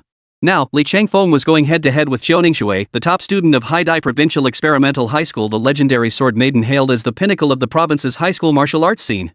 Naturally, everyone was already deeply curious about this Li Changfeng, dubbed the Elite Training Camp's plain-looking guy, eager to see just who this guy really was. Add to that the fact that this time, Li Changfeng had provoked none other than the sword-wielding prodigy, Xiao Ningshui. This instantly ignited the public discourse. Not only did Elite Training Camp trainees gather, but even many instructors dropped what they were doing to rush over and witness the showdown. And just then, when Li Changfeng strolled leisurely onto the martial arts field, he found the seating area reserved for Jizhou No. 1 High School already packed to the rafters. Clearly, the vast majority of these people were there to see for themselves who this plain-head brother was, the man who had stirred up such a storm in the city in less than 2 days since the camp opened. Li Changfeng himself had little interest in being treated like a panda for everyone to gawk at. Seeing the crowd gathered there, he intended to find a random seat nearby. But the moment he sat down, a sharp voice rang out beside him. "Hey! I said! How could you just do that? Didn't you know to ask if this spot was taken before sitting down?" Li Changfeng turned to look in the direction of the voice. Behind him, a young man and woman had appeared without him noticing. Judging by their uniforms, they must be from Shandong Normal University affiliated high school. Li Changfeng had heard of this perennial runner-up among the 3 elite schools. However, he'd been too busy accumulating karma points against Qingdao No. 2 High School and Haidai Provincial Experimental High School. He hadn't had the chance to interact with Shandong Normal University affiliated high school yet. Unexpectedly, he'd run into them right here. Should I go through the motions and greet these 2 bundles of easy pickings first? Or should I just go straight for the kill? Ah, this is truly a dilemma. As Li Changfeng glanced in her direction, the girl furrowed her delicate brows, about to speak again. The young man beside her waved his hand dramatically, putting on an air of authority. "Little sister. Besides, these seats are all connected anyway. One more won't make a difference. One less won't make a difference. Let him sit for now. Besides, the match currently underway is still between Jeju First High's 3rd-ranked Zhang Muyang and Haidai Province Experimental High's 10th-ranked Li Jianyu. Use this chance to observe and learn more. If you ever face off against Haidai Provincial Experimental or that flat-top guy Li Changfeng in the future, you'll already know their weaknesses and be prepared." Every word from the young man dripped with superiority and an air of condescension. It was as if merely sitting here with them was some immense favor bestowed upon Li Changfeng. This left Li Changfeng sitting beside him feeling both amused and exasperated. "Hey! Did you hear that? Hurry up and thank my big brother. You're coming with us. You get to sit in the front row for the match. If it weren't for my big brother's generosity, you wouldn't even have a spot to stand, let alone sit here." Wu Yumeng shot Li Changfeng a disapproving look, her tone dripping with superiority. But Li Changfeng couldn't be bothered to respond, merely smiling silently. The self-righteousness of this brother and sister. They were practically cut from the same cloth as Yao Ziyuan and Yao Menjin, whom he had dealt with earlier. But Li Changfeng's target this time wasn't them, so he naturally couldn't be bothered to waste his energy on these random bystanders. With that thought, Li Changfeng folded his hands behind his head and leaned back. His gaze returned to the battle between Zhang Muyang and Li Jianyu on the stage, completely ignoring Wu Yumeng and her brother as if they were invisible. Being so blatantly ignored by Li Changfeng, Wu Xingyuan's gaze toward Li Mu now carried a hint of hostility. As the top student at Shandong Normal University affiliated high school, Wu Shengyuan commanded respect wherever he went in the elite training camp. Everyone looked up to him. And Li Changfeng's behavior like this, wasn't that treating him with utter contempt? Wu Yumeng couldn't be bothered to spare Li Changfeng another glance, refusing to waste even a single word on him. She immediately shifted her attention to Zhang Muyang and Li Jianyu, locked in fierce combat on the stage, and asked in confusion. "Brother, didn't you say Qiao Ningshui was supposed to fight today?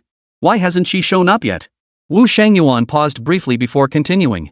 Given Qiao Ningshui's pride, she wouldn't deign to participate in this childish play fighting tournament until Li Changfeng shows up. Upon hearing her elder brother mention the name Li Changfeng, Wu Yumeng's posture straightened threefold, and the expression on her lovely face grew solemn. No doubt about it. The name Li Changfeng. This was a name that demanded serious attention, not just for Wu Yumeng, but for Wu Shengyuan as well. Though during their 3 years of high school, Li Changfeng had been as invisible as a minor character to the siblings, someone they'd never even heard of, utterly lacking any presence. But since arriving at the training camp, Whether it was clashing with Fu Gang on the train or defeating In Jicheng and his two companions this morning. This clearly demonstrates Li Changfeng was no ordinary person.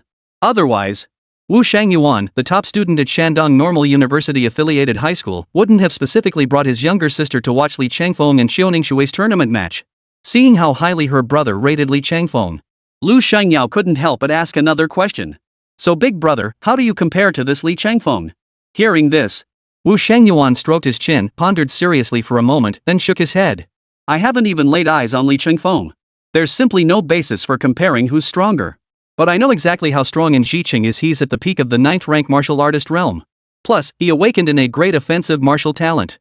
When pushing himself to the absolute limit, In Jicheng can unleash terrifying combat power comparable to a 10th rank martial master. So even if I were to face In Jicheng myself, I could defeat him, but the process would be anything but easy. But Li Changfeng? He managed to take down both In Jicheng and the other two 8th grade martial artist realm students from Haidai Province Experimental School. This indirectly proves that Li Changfeng now possesses combat power that rivals my own. What? Li Changfeng is actually this strong. Hearing this, Wu Yuming's face instantly drained of color, her expression frozen in utter shock. In Wu Yuming's mind, within the entire high school realm of Haidai Province, only Xiaoning Shui, the so-called #1 high school student and sword immortal, could consistently outshine her older brother. Apart from Xiaoning Shui, even Yao Ziyuan, the top student of Qingdao #2 high school, was merely a defeated opponent of her older brother. But now, Li Changfeng, a newcomer whose fame had recently skyrocketed across Haidai Province. Her older brother had given him such high praise. Little sister. In this world, there are always greater heights to reach and more talented individuals to surpass. Especially in our Haidai Province, a land of outstanding talents and boundless potential. The emergence of a prodigy like Li Changfeng is only to be expected. No need to make a fuss. Poof. I didn't expect Wu Shangyuan to have such a clear sense of his own place. A man who knows his place. Off to the side. Overhearing the conversation between the Wu siblings, Li Changfeng couldn't help but shake his head and chuckle.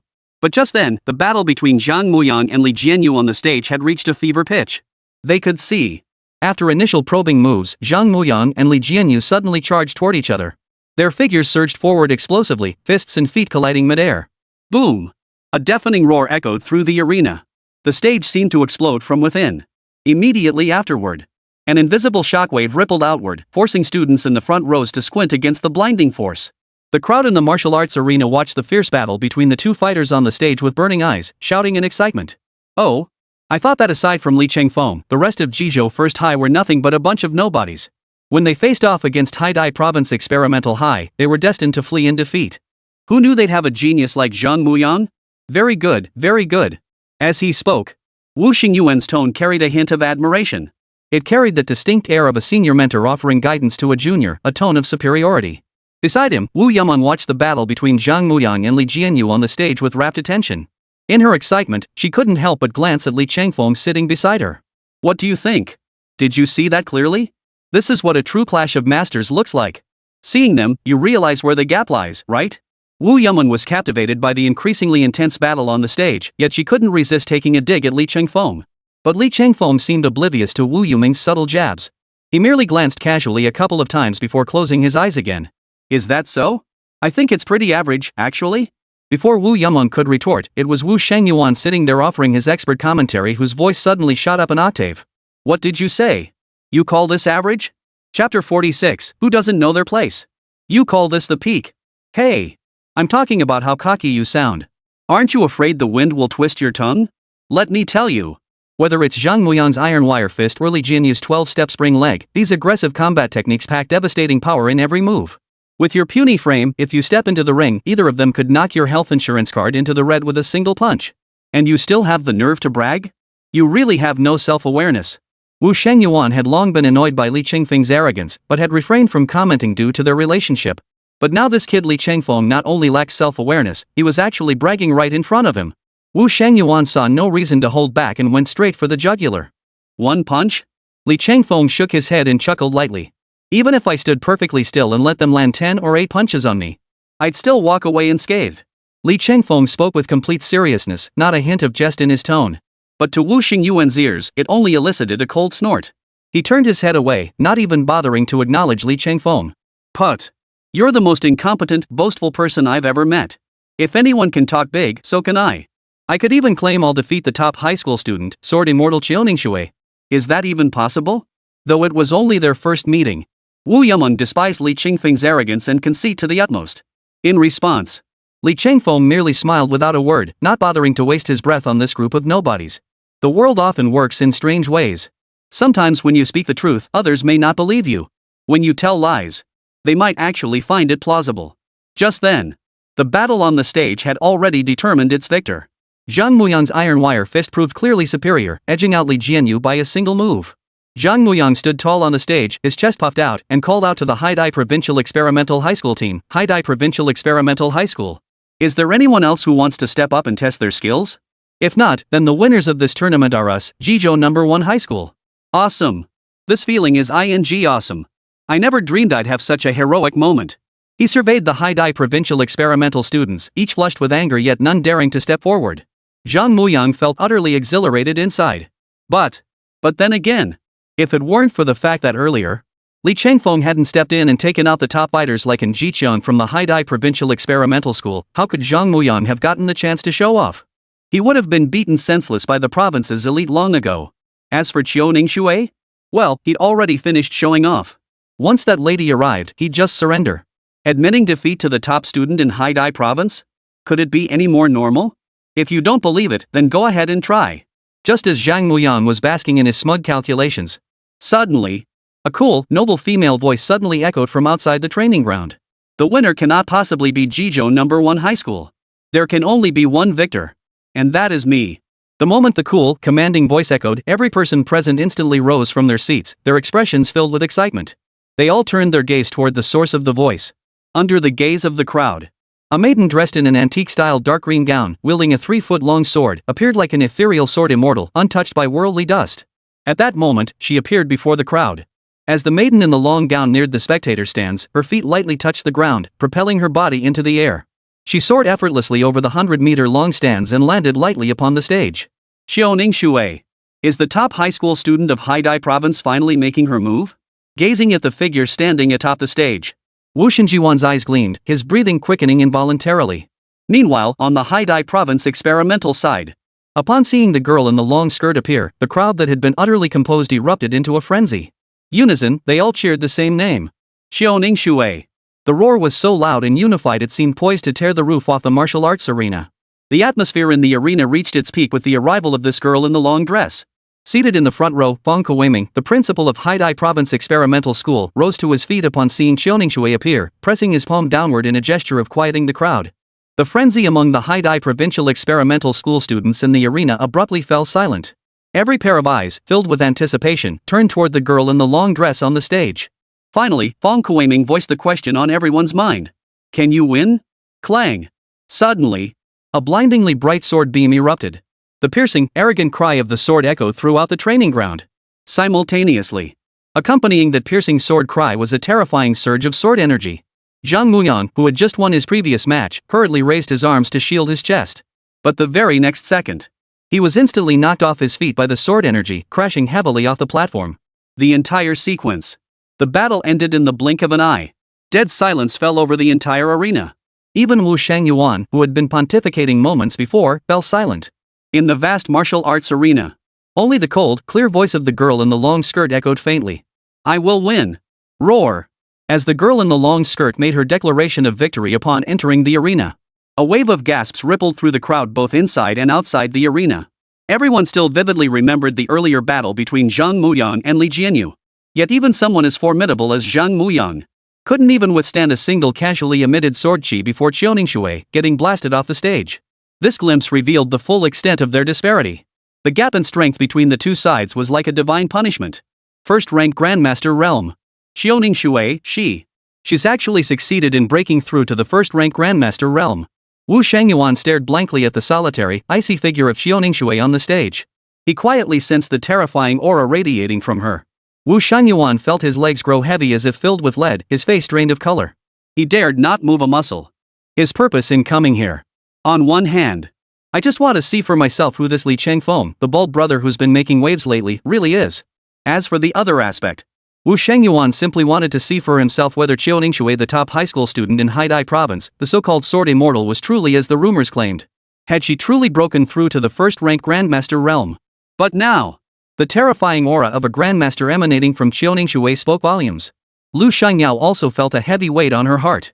Though she had long heard of this sword immortal, Qiu Ningshui hailed as the top high school student in Haidai province. But she never imagined Qiu Ningshui had actually broken through to the Grandmaster realm. You must understand. Though the Grandmaster realm and Martial Master realm differ by only a single character, the actual gap between them is like heaven and earth. The two are utterly incomparable. Take the simplest example. Typically, a first-rank Grandmaster possesses a minimum vitality of 20,000 points. Meanwhile, a 10th-rank Martial Master barely scrapes by with 10,000 points. This gap of 10,000 points is enough to make anyone despair. Li Chengfeng. Can he truly defeat such a formidable opponent? Just as Lu Xingyao's heart was filled with unease, she saw Qiu Ningshui on the stage fixed her gaze upon Lu Xiangyao. Her coldly exquisite oval face wore a smile that was 3 parts amusement and 7 parts contemptuous arrogance. Lu Xiangyao. Where is Li Chengfeng from Jizhou No. 1 High School? Bring Li Chengfeng over here this instant. The moment Qiu Ningshui made her entrance and specifically demanded Lu Xiangyao summon Li Chengfeng, the martial arts arena erupted in an instant with a tremendous uproar. Everyone had assumed that appetizers like Zhang Muyang and Li Jianyu would keep the show going for a while longer. But who would have thought? Qiu Ningshui had come out swinging, turning the tables completely.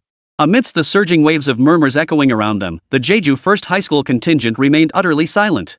Lu Xiangyao and the others knew full well they were no match for Qiu Ningshui. Their only hope now rested entirely on Li Chengfeng. They hoped he would rise to the occasion like he did during the camp entrance assessment, stepping up at the critical moment to turn the tide. Li Chengfeng. If you're here, then come forth and fight. I'm eager to personally gauge just how many steps you still need to reach the pinnacle of Haidai High's martial arts realm. Qiu Ningshui's voice rang out in rapid succession. Though not loud, her cold, noble tone carried with piercing clarity, shaking the entire arena to its core. The terrifying aura of a first-rank grandmaster was undeniably on full display at this moment. It weighed down upon the martial arts arena and its surroundings, causing everyone to tremble in fear. No one dared to act insolently before the young girl. Feeling the terrifying aura radiating from Qiu Ningshui, Lu Xiangyao instinctively shifted her gaze to Li Chengfeng nearby. But she discovered Li Chengfeng showed no intention of rising. This sent Lu Xingyao's heart plummeting to the depths. Facing Qiu Ningshui, who has already broken through to the first-rank Grandmaster realm, has even Li Chengfeng lost the courage to fight? The thought made Lu Xiangyao clench her fists.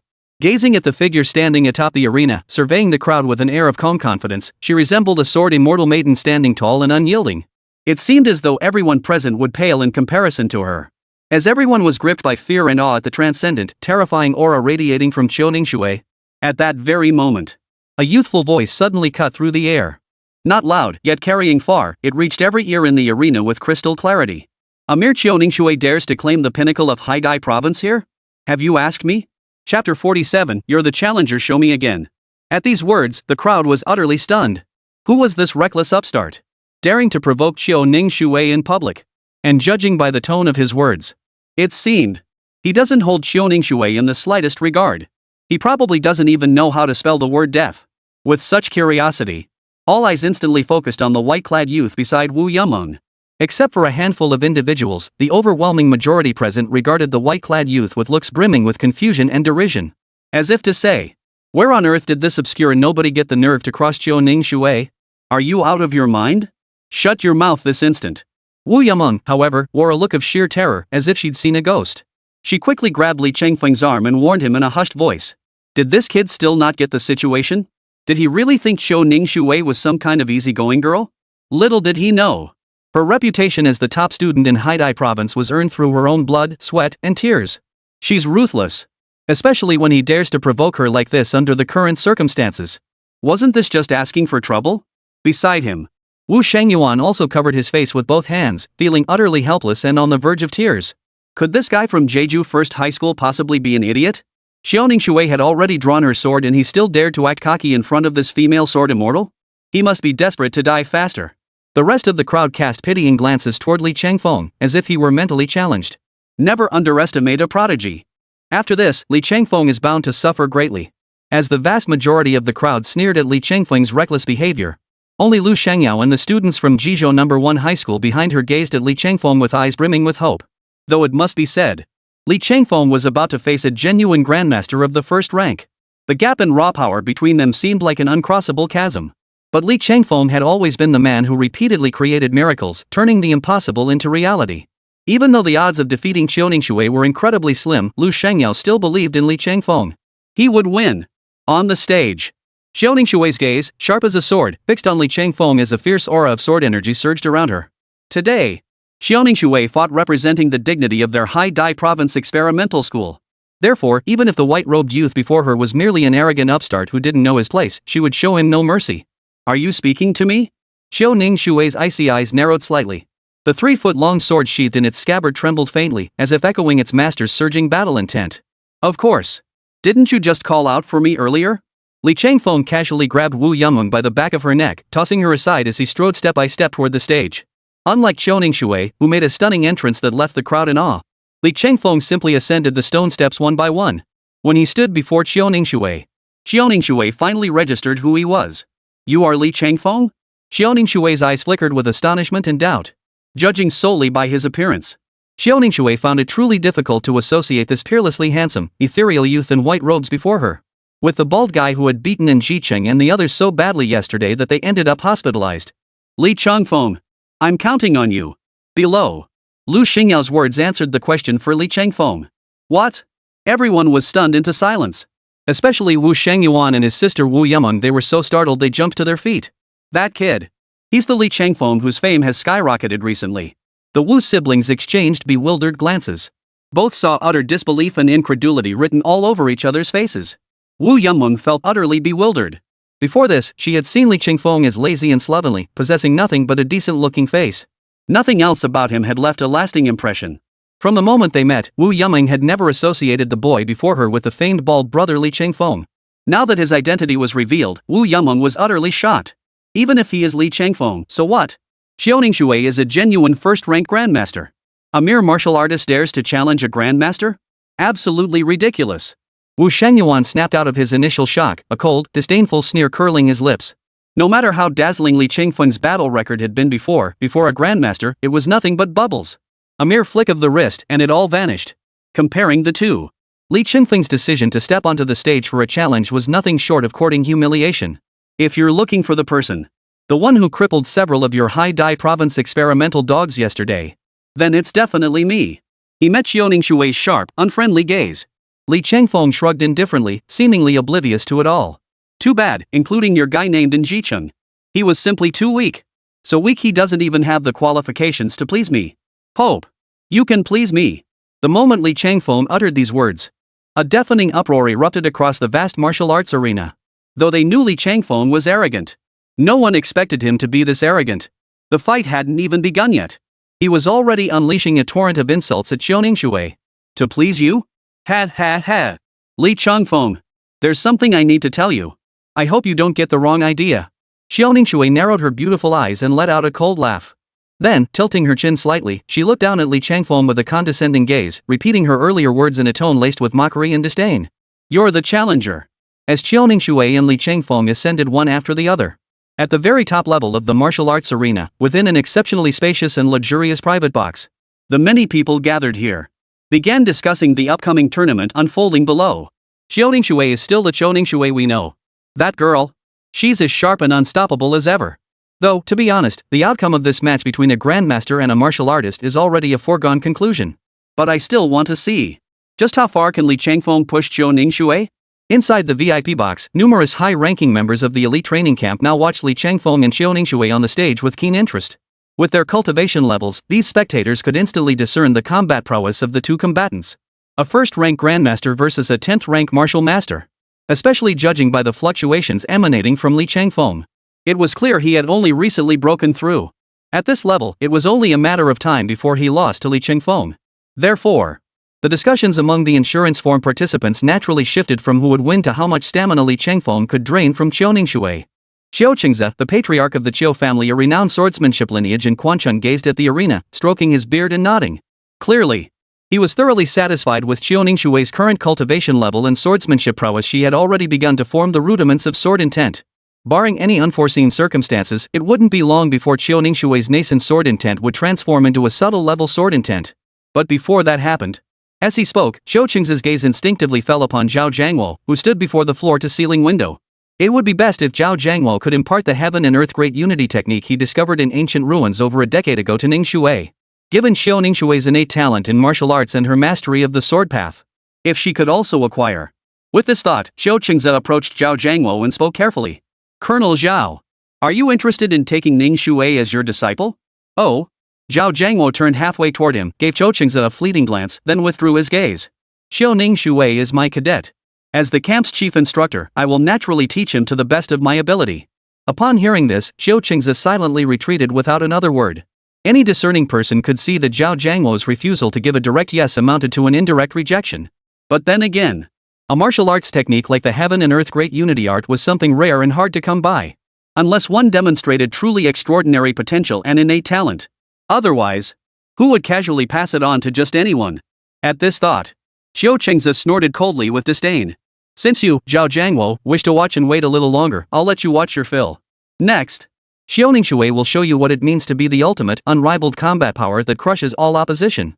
On the stage, gazing at the white-robed youth across from her, whose expression had abruptly stiffened, Xiao Ningshui's exquisitely painted brows and eyes still brimmed with disdain, along with pride and confidence ingrained in her very bones.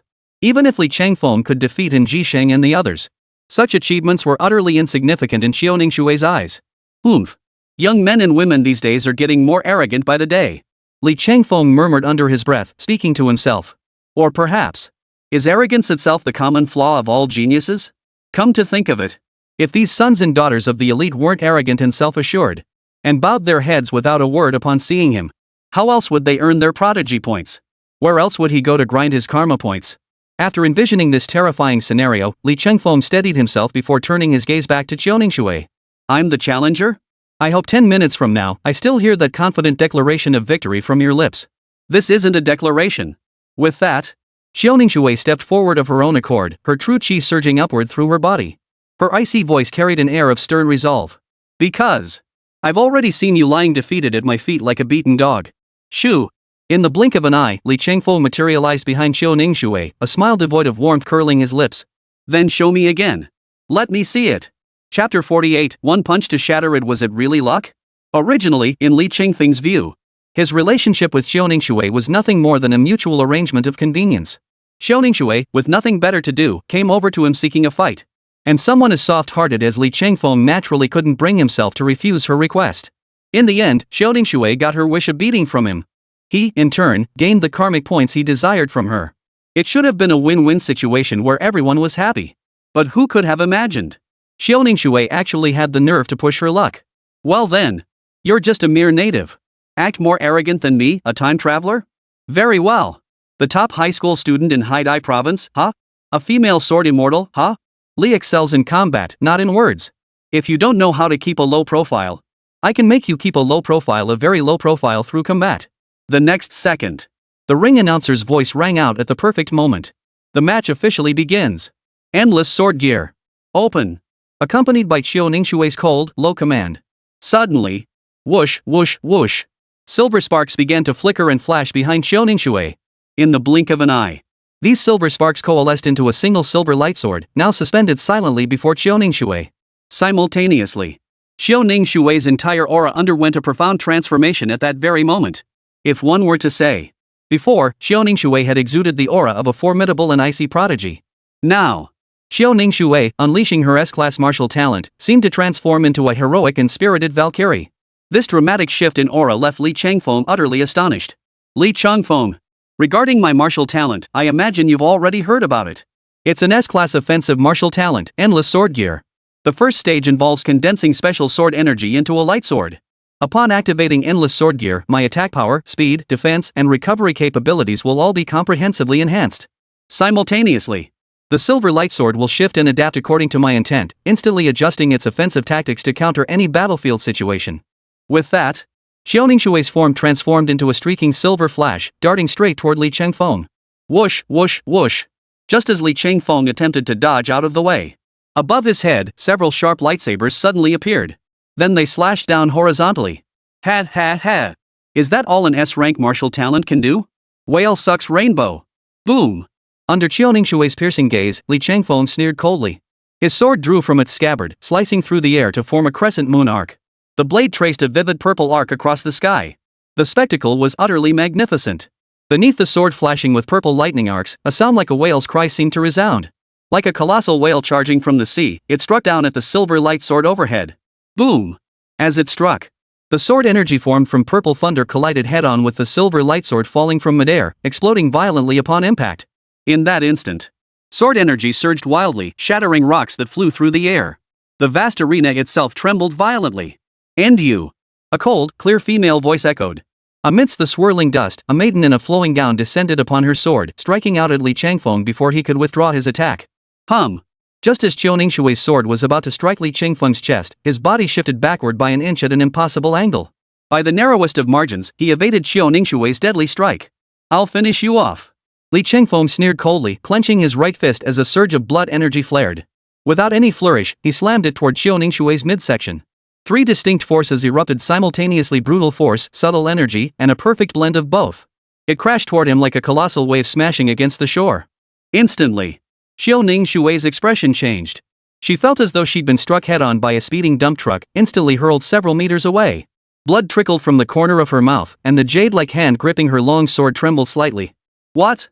Through the dust, they saw Qiu Ningshui's figure being violently hurled away. Every trainee in the training ground stared in stunned horror at the scene unfolding before them. Holy crap! How is this possible? Qiu Ningshui was actually knocked flying. That Li Changfeng guy, did he take drugs or something? How could a martial artist realm practitioner possibly blast a grandmaster realm practitioner away with a single punch? Everyone leapt to their feet in shock, eyes wide with disbelief as they stared at the white-clad youth on the stage. In the past, when facing peers her age, no matter who they were, Qiu Ningshui could effortlessly end the fight within a single round. That was the absolute dominance of a grandmaster over a martial artist, a gap of an entire realm. But just now, not only had her attack been effortlessly parried, but the opponent had countered with a single punch that sent Qiu Ningshui flying backward. This prodigy, Li Changfeng. How on earth did he manage that? On the stage, watching the white-clad youth grow ever more distant, a storm of shock and awe surged within Qiu Ningshui's heart. Up until now, this was the first time her endless sword formation had been shattered head-on like this. Though Qiu Ningshui had only activated the first stage of the endless sword armor. But she possessed S-rank martial talent after all. Suppressing a mere 10th rank martial master level youth was no challenge at all. Even an opponent at her own rank of grandmaster would find it extremely difficult to break through the sword formation in a short time and simultaneously blast her away. It wasn't that Li Changfeng's earlier strike possessed overwhelming power or defied belief. Rather, every single strike from Li Changfeng landed precisely and without fail on the weakest points of her sword formation, the very core of its array. It was as if, in the instant they clashed, had Li Changfeng already seen through every one of his sword techniques and sword momentum, then made targeted countermeasures? But was that even possible? No. Absolutely impossible.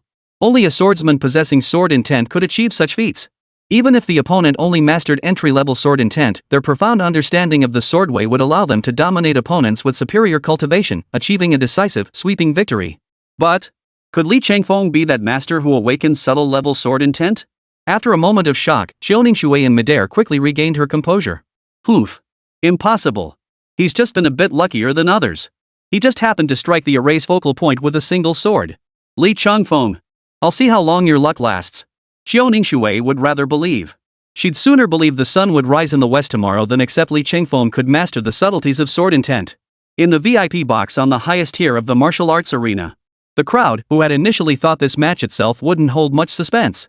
But upon seeing Qiu Ningshui get knocked flying by Li Changfeng's single punch, everyone instantly perked up. Ha! Just as I suspected. Just as I suspected from the start, this Li Changfeng is still holding back even now. Before the massive floor-to-ceiling window, Zhao Jiangwo watched the spirited white-clad youth on the stage, a knowing smile spreading across his face. The reason Li Changfeng could pinpoint the core of this autumn-frozen water sword formation at a glance was far from mere luck. If it were luck, then after he struck that sword, his mind would have been focused on how to counter the subsequent barrage of sword attacks.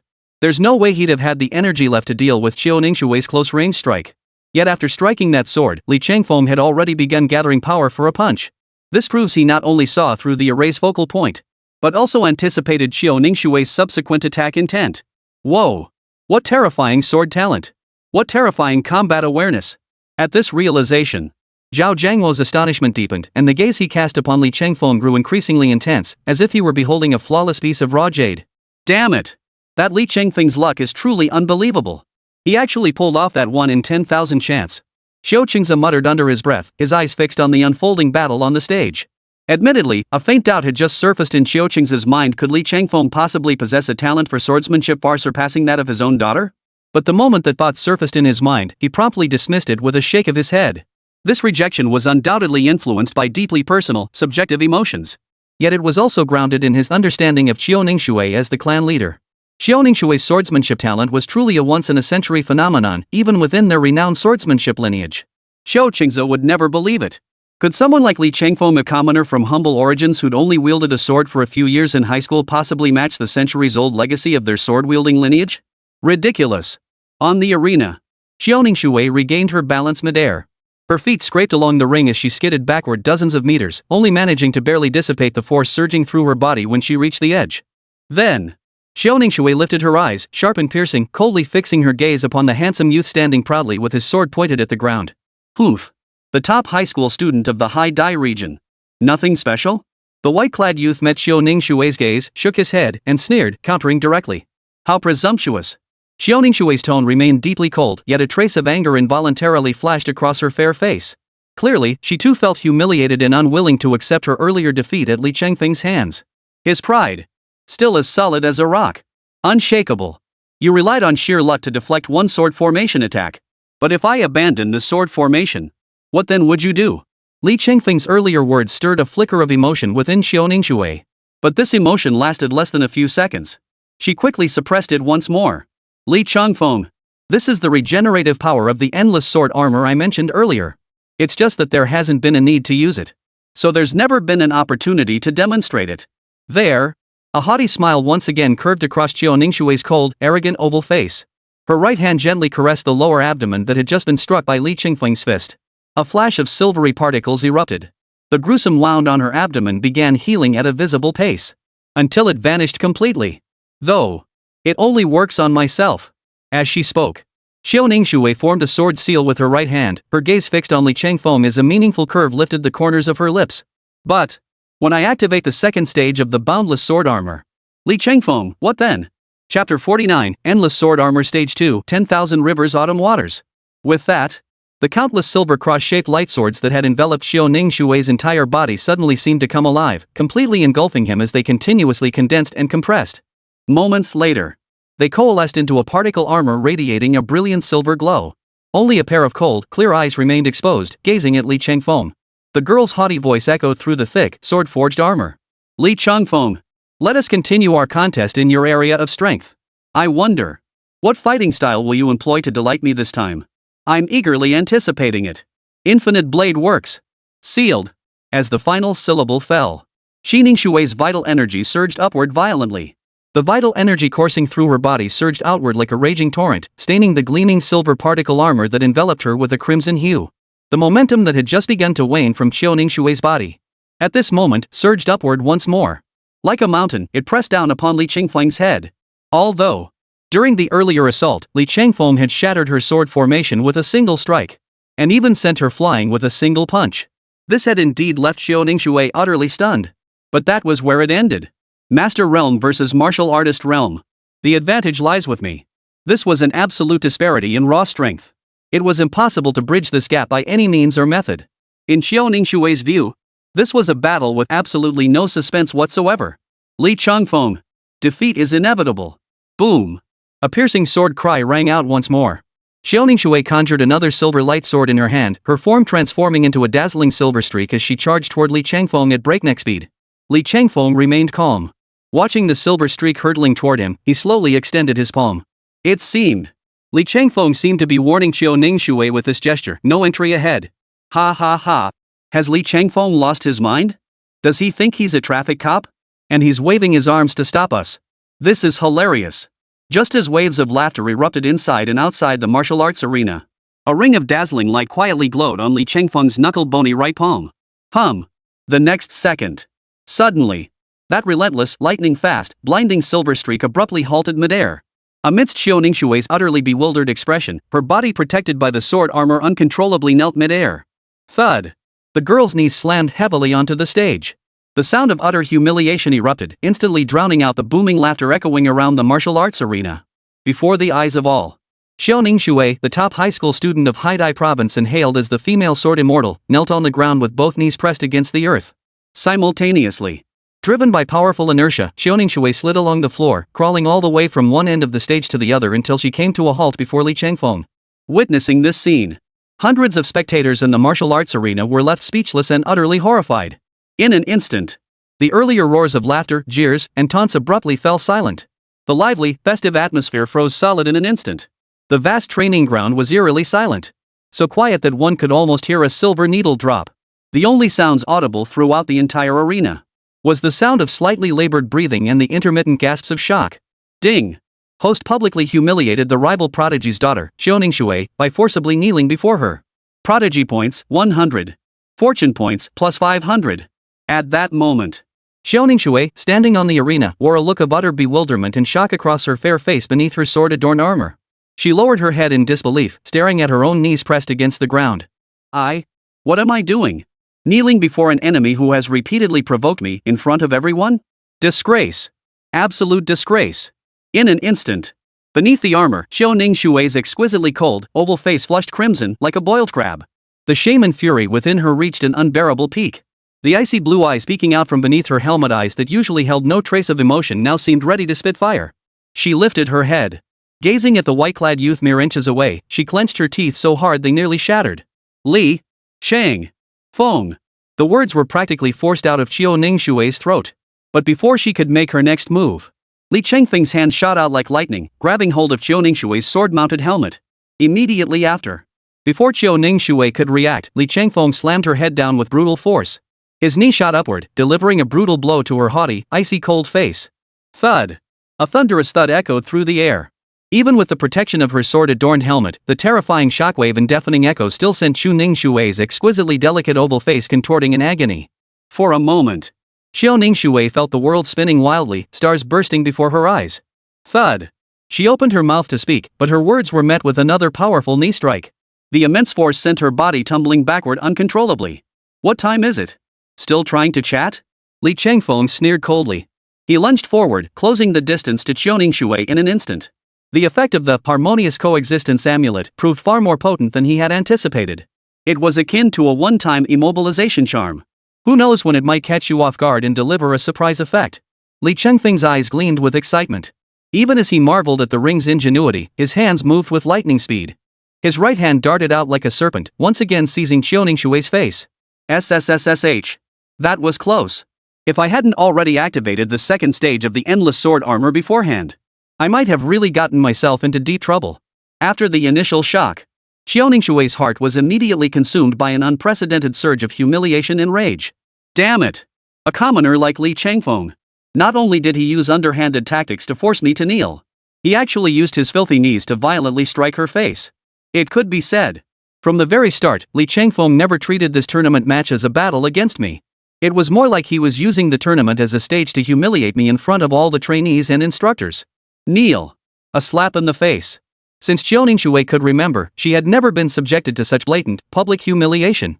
At that very moment, Xiaoningshui felt her face being grabbed again by 5 fingers. Li Changfeng. You're asking for death. Open. Xiaoningshui stomped her foot heavily on the ground. Boom. Terrifying sword energy erupted from her body. The terrifying power of a first-ranked grandmaster instantly shattered Li Changfeng's grip. Cold light flashed in the eyes beneath Xiaoningshui's helmet. Li Changfeng. Just now was your only chance to defeat me. Since you couldn't seize it, don't blame me. Endless sword form. 6 blades. Open. With the girl's icy command, shimmering silver cross-shaped lightsabers slowly materialized, circling 1 meter around her endless sword form. 6 blades. A full 6. This was the absolute limit of cross-shaped lightsabers Xiaoningshui could currently wield.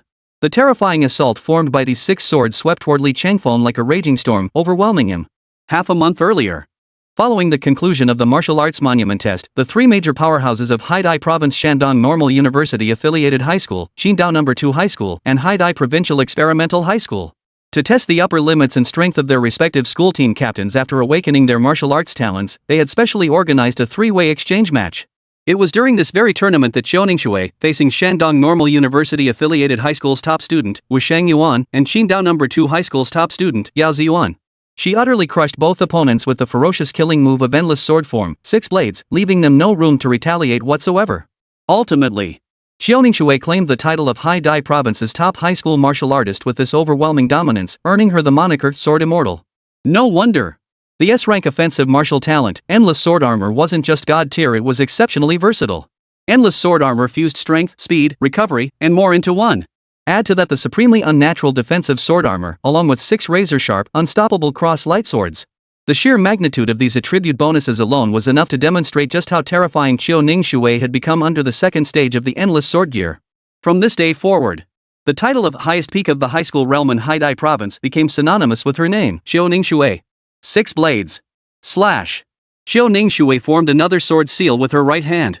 Suddenly, whoosh, whoosh, whoosh. 6 cross-shaped light swords locked onto Li Changfeng from every angle. Visibility on the stage plummeted as a torrent of sword energy erupted like hundreds of blades drawn from their scabbards, sweeping across the heavens and earth. In an instant, Li Changfeng was engulfed within the storm. PSSST, PSSST, PSSST. Watching the youth's figure, still standing tall amidst the storm of blades. Strike while the iron is hot. Take your life. Seeing Li Changfeng firmly pinned down by the blade storm she unleashed, Xiaoningshui dared not let her guard down for even a moment. The cool-eyed girl exhaled a long breath. Her silver light sword traced a cross in midair as colossal sword energy rapidly gathered within her body. 10,000 rivers autumn waters. As the sword energy surged around Xiaoningshui, students in the training ground recognized the technique. They shouted excitedly. Woohoo! The next second, a terrifying sword energy surged from Xiaoning's body. Violent gale winds swept around her. This sword. It was indeed the opening stance of one of the Chiu family's 5 rank sword techniques, 10,000 rivers autumn waters.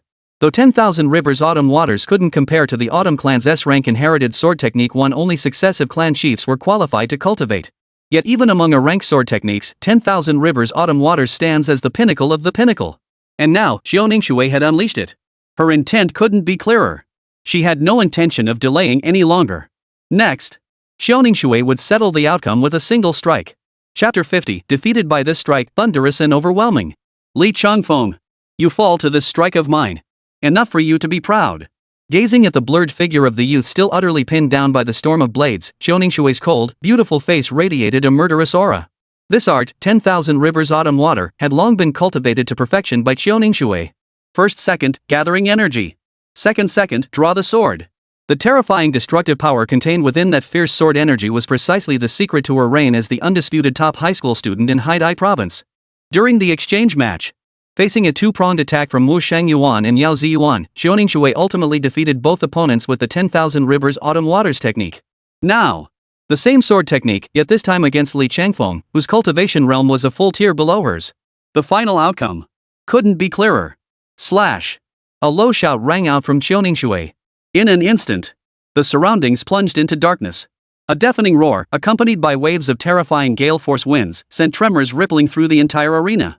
Many felt their eardrums throbbing painfully from the deafening sword clanging, their heads spinning, terror etched on their faces.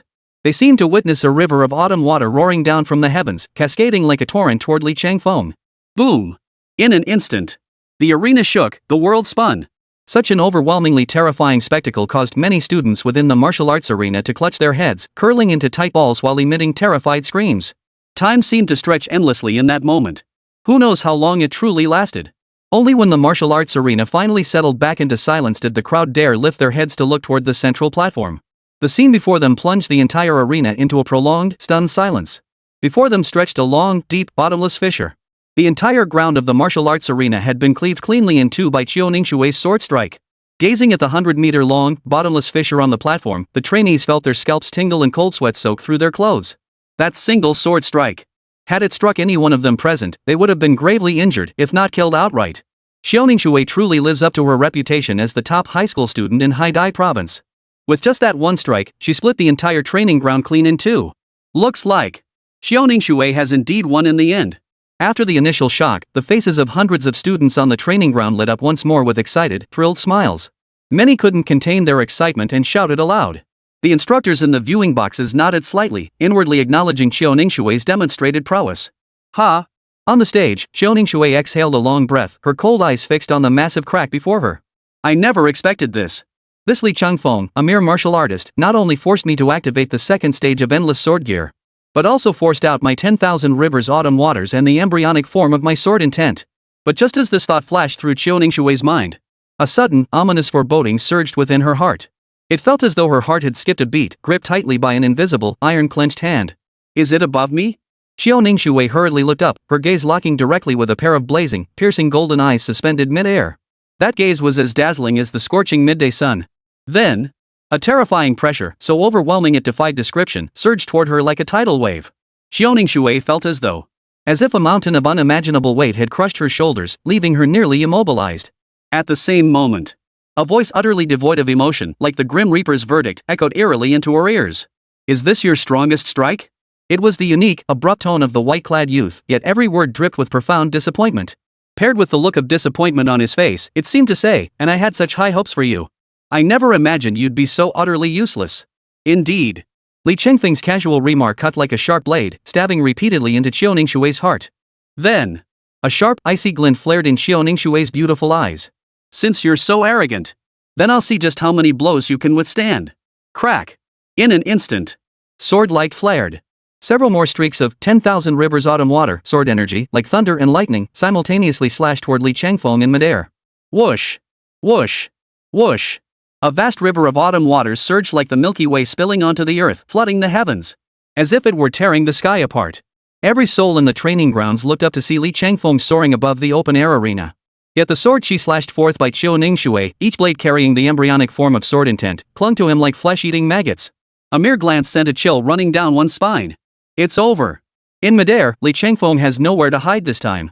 He's bound to lose. Just as everyone imagined, Li Chengfeng suspended midair, struck by Xiao Ningshui's sword chi and crashing back onto the training ground. Yet in the very next instant, Li Chengfeng executed a move that left every spectator utterly stunned. Behold! Li Chengfeng didn't dodge or evade. He raised his hand and reached out to grab the sword chi closing in on him. What? In the arena, Xiao Ningshui's beautiful eyes were filled with astonishment. Before delivering that strike, Lu Shengyao had imagined countless possibilities in her mind. But she never imagined Li Chengfeng would do this. The others were equally stunned by Li Chengfeng's seemingly mad actions. How desperate must Li Chengfeng be? To choose to bare-handed block Xiao Ningshui's sword energy? Wasn't this tantamount to suicide? Yet what unfolded next left everyone present utterly speechless. Snap! Li Chengfeng casually reached out, clenching his fingers. The sword light, radiating a bone-chilling cold, was shattered by Li Chengfeng's bare hands. It disintegrated into countless silver particles, scattering like snowflakes. This. Impossible. Absolutely impossible. The sword energy I just unleashed contained my deepest understanding of the sword way to date. This was already a sword energy infinitely close to the true essence of the sword. How could it be so easily shattered by you? I refuse to believe it. I refuse to believe it. Seeing this scene, Xiao Ningshui felt her mind go completely blank, utterly unable to think.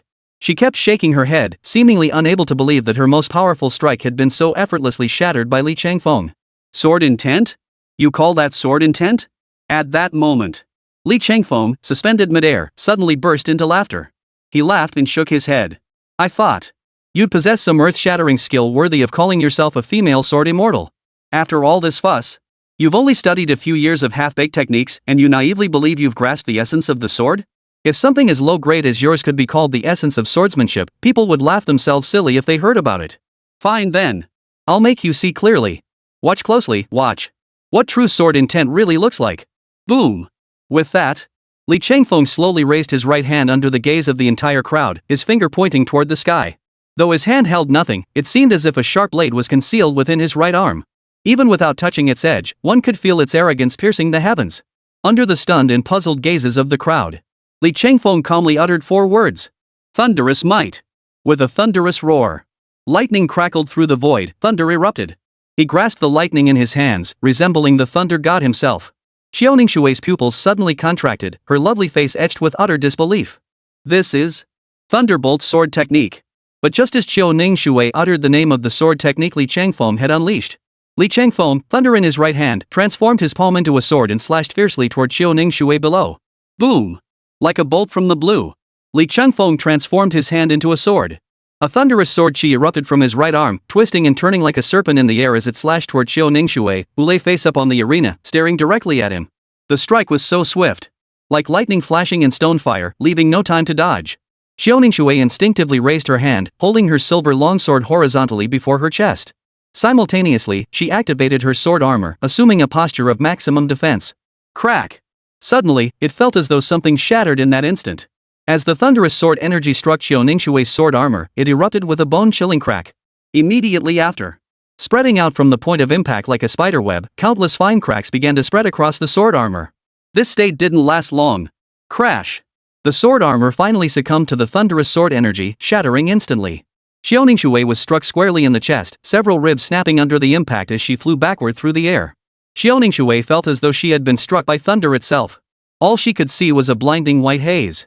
Countless lightning serpents burrowed into her body, rampaging wildly. Their overwhelming power felt as though it would tear her apart alive, the agony unbearable. Ugh! Ah! Rumble! Accompanied by Qiu Ningshui's hysterical wails and the glare of her eyes. The stage, already split down the middle, could no longer bear the strain. It began to collapse inch by inch. In an instant, the earth split apart. Qiu Ningshui was pinned dead to the granite ruins, her body drenched in blood, limbs convulsing violently beyond her control.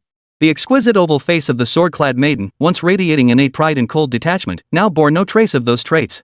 Her eyes stared vacantly at the sky above the training ground, her mouth emitting intermittent whimpers like a defeated dog, echoing endlessly within the arena. Chapter 51, Keep playing dumb, and I'll slap you. Qiu Ningshui's greatest pride lay in her decade-long arduous cultivation of the sword path.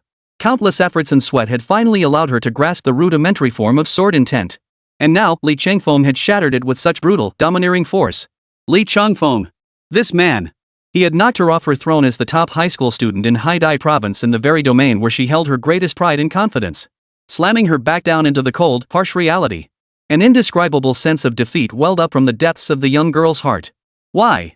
Why on earth was this happening? Li Changfeng was clearly a year younger than her.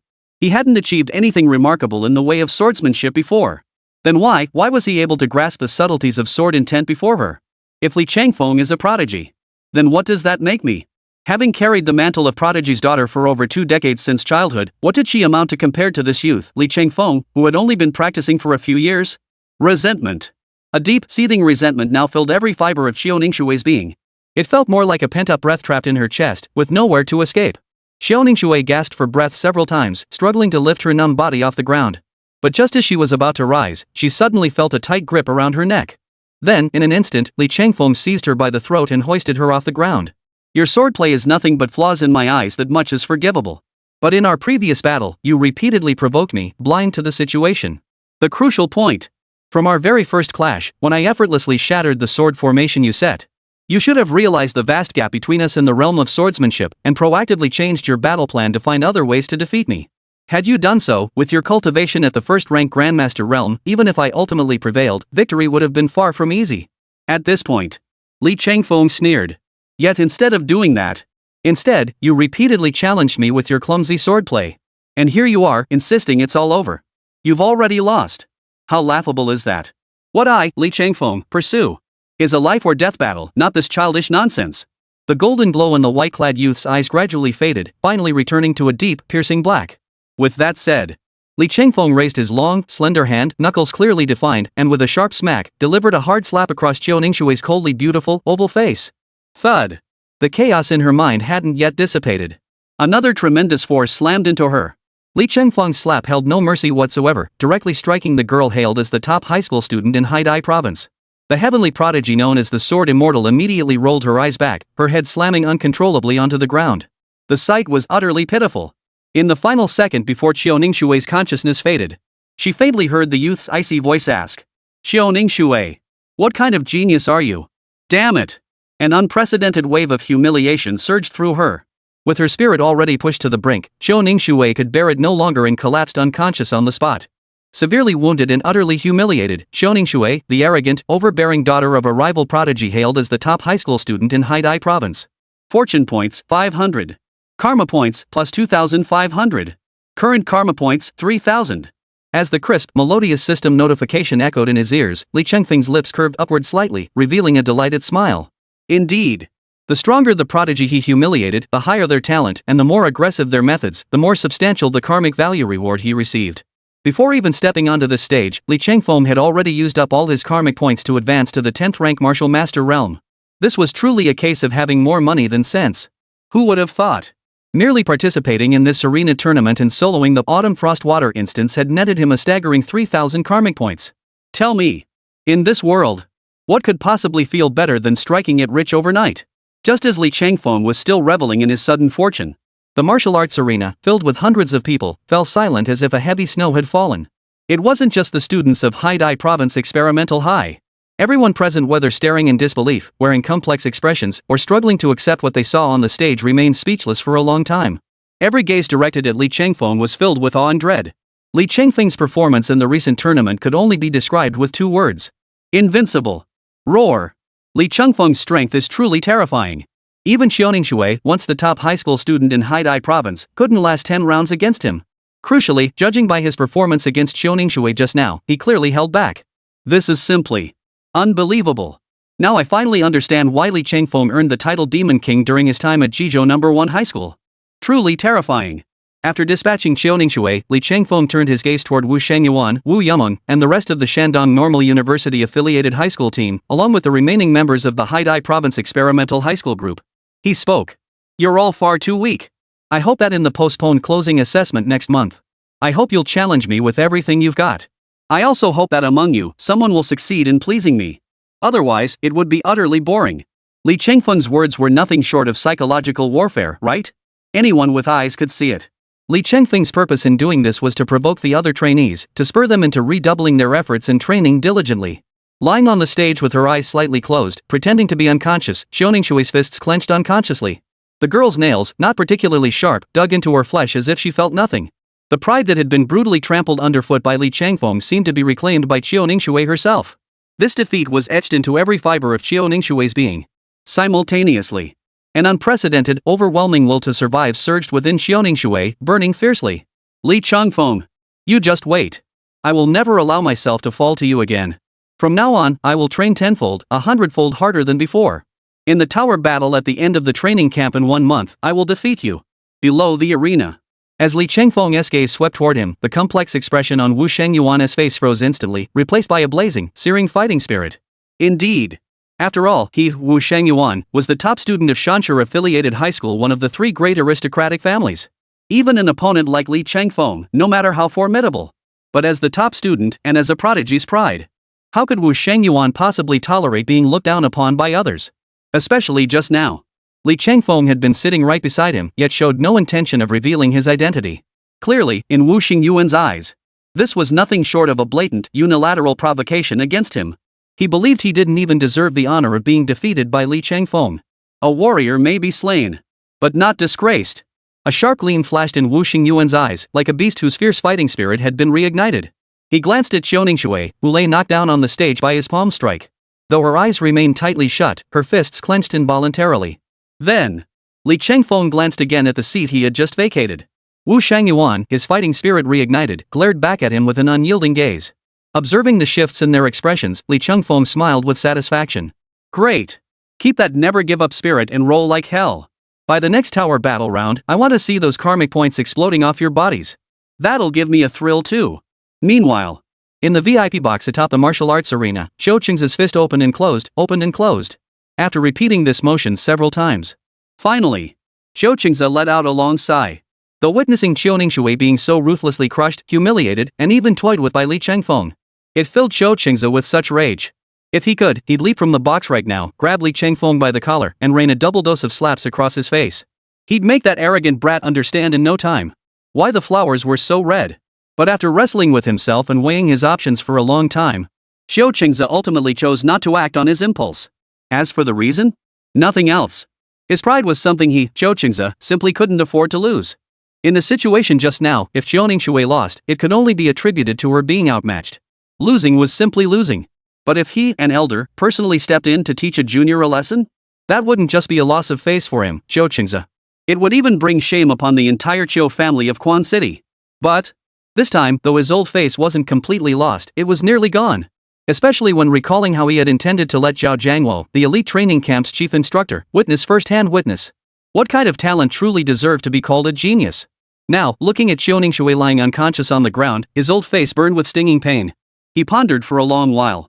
Zhou Qing's had intended to say something else, hoping to salvage some dignity. But when he turned back, he found Zhao Jiangwo and the others had already left. Ah! Seeing this, Zhou Qing's couldn't help but understand Zhao Jiangwo's final choice, and could only let out a helpless sigh. That Li Changfeng had won Zhao Jianghuo's favor and was also taken as a student by Zi Yuan of the Mountain River Martial Arts University. His future accomplishments were bound to be immeasurable. After leaving the martial arts arena, Li Changfeng began contemplating his next move. There was no other way. It wasn't that Li Changfeng didn't want to stay in the elite training camp. It was purely because he had practically fleeced every last bit of value out of this elite training camp. During the entrance assessment, he had wiped out Yao Ziyuan and Yao Mingjin's Qingdao No. 2 high school team. After entering the elite training camp, Li Changfeng had also received Zhao Jianghuo's complete teachings of the Heaven and Earth Great Unity technique. Just moments ago, he had knocked the renowned top student of Haidai Province Experimental High School, the female sword immortal Qiuningshui, unconscious with a single slap on the stage. Judging by the current situation, Li Changfeng had essentially harvested every last bit of potential from his opponents. To continue would mean uprooting the very roots. Having made up his mind, Li Changfeng made some simple preparations and departed the elite training camp. Chapter 52, Re-entering the mountains, Team Mode activated. Elite Training Camp. The fundamental reason for choosing to establish it within the Yimeng Mountains was precisely because trainees participating in the intensive training here.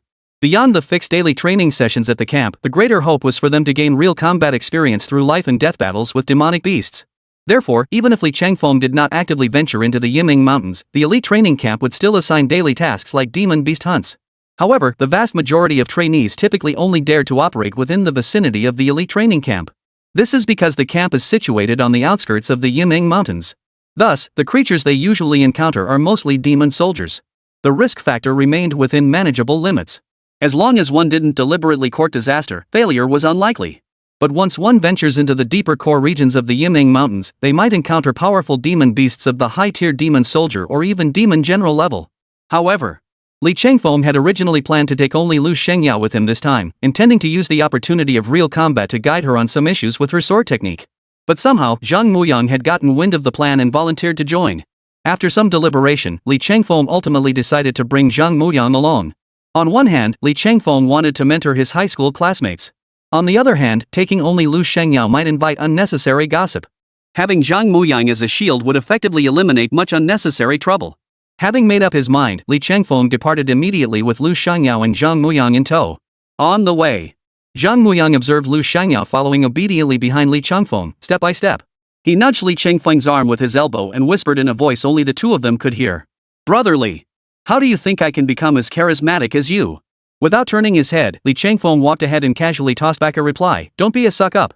Hearing this, Zhang Muyang's massive frame trembled violently. At that moment, he felt enlightened. After leaving the elite training camp, Li Changfeng, Lu Shengyao, and Zhang Muyang didn't linger in the outer regions. They headed straight for the depths of the Yimeng Mountains. Soon, the trio found themselves in a dense forest shrouded in black mist, stretching endlessly into the distance. While Li Changfeng and Lu Shengyao were still surveying their surroundings, they were ambushed by a 7th-tier demon soldier grade beast, a black-scaled demon python. "Brother Li, this little Karami is no match for you. Leave it to me." Before Li Changfeng could react, Zhang Muyang grinned widely beside him. With a roar, his clothes ripped apart, his dense fur and sharp claws erupted across his body. Blue-silver fur covered him, transforming him into a mighty blue-silver lion. This was the beast transformation technique passed down through generations of the Zhang family, allowing one to transform into a demon beast. It greatly enhanced one's vitality, strength, defense, speed, endurance, and more. In the blink of an eye, Zhang Muyang had transformed into a towering blue-silver lion nearly 3 meters tall. The moment it appeared, it stirred up a white storm.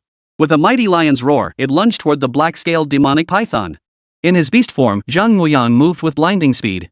His mighty, majestic form leapt through the jungle, reaching directly above the black-scaled demonic serpent in the blink of an eye. Thwack!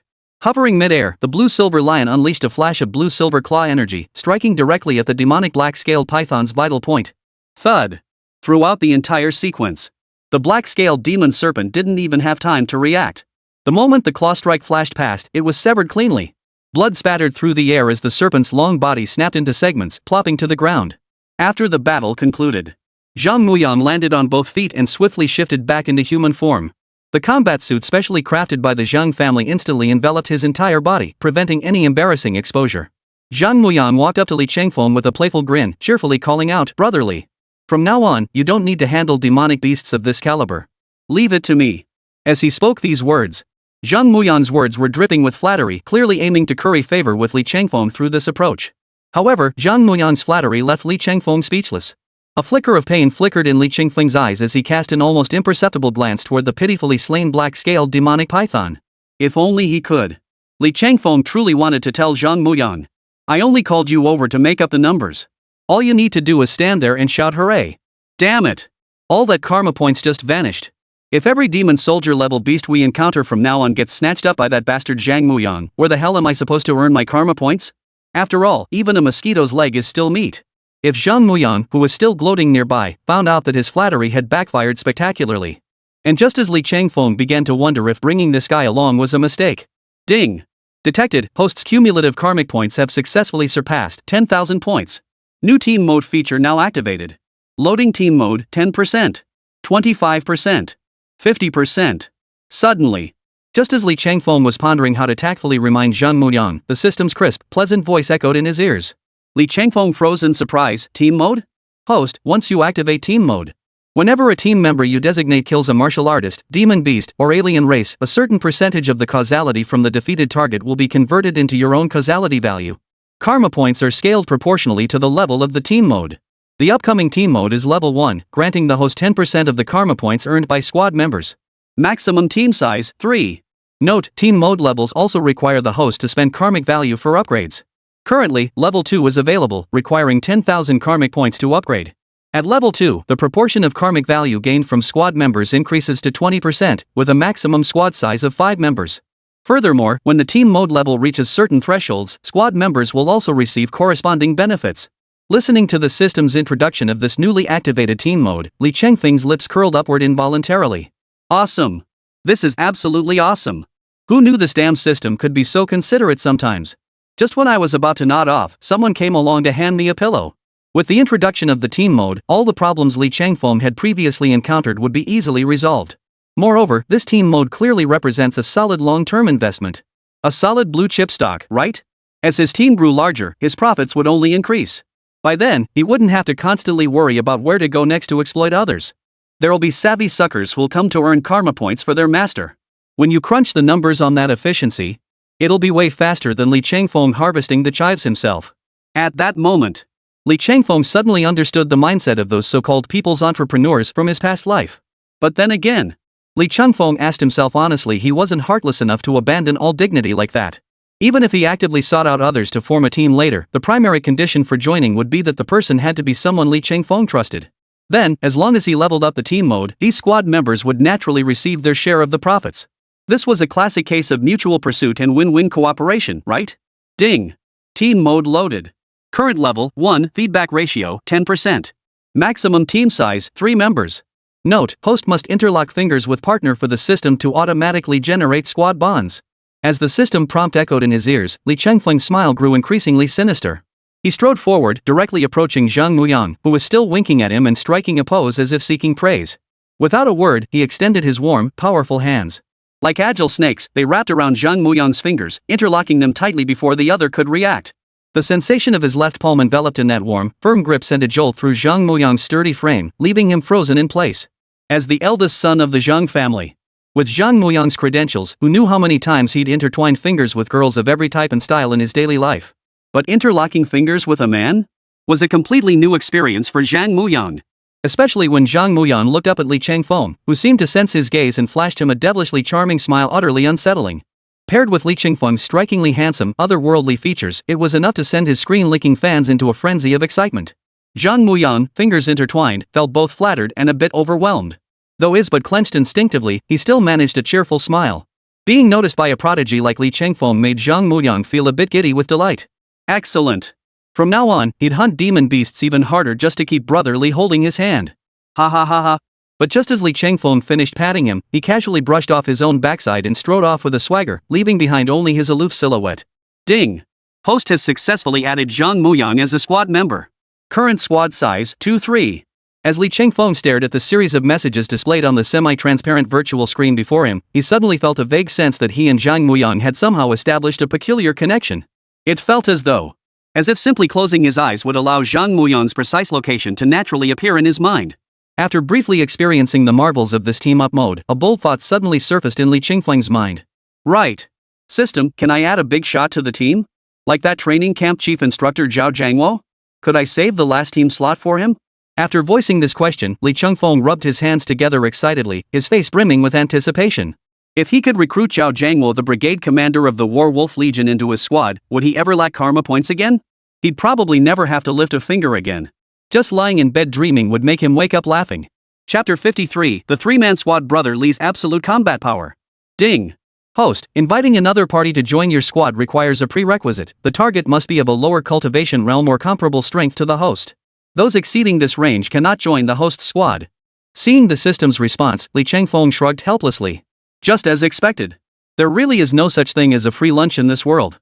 No point dwelling on it. Li Chengfeng drew a dagger from his waist and began, alongside Zhang Muyang, to butcher the still warm black-scaled demon python. You see, every part of this black-scaled demon python was a treasure. After a while of hard work, the two men were ready to move on. Throughout the entire process, however, Lu Shengyao stood by the side, watching Li Chengfeng and Zhang Muyang with a complex expression. Suddenly, she felt. Was she perhaps a bit superfluous here?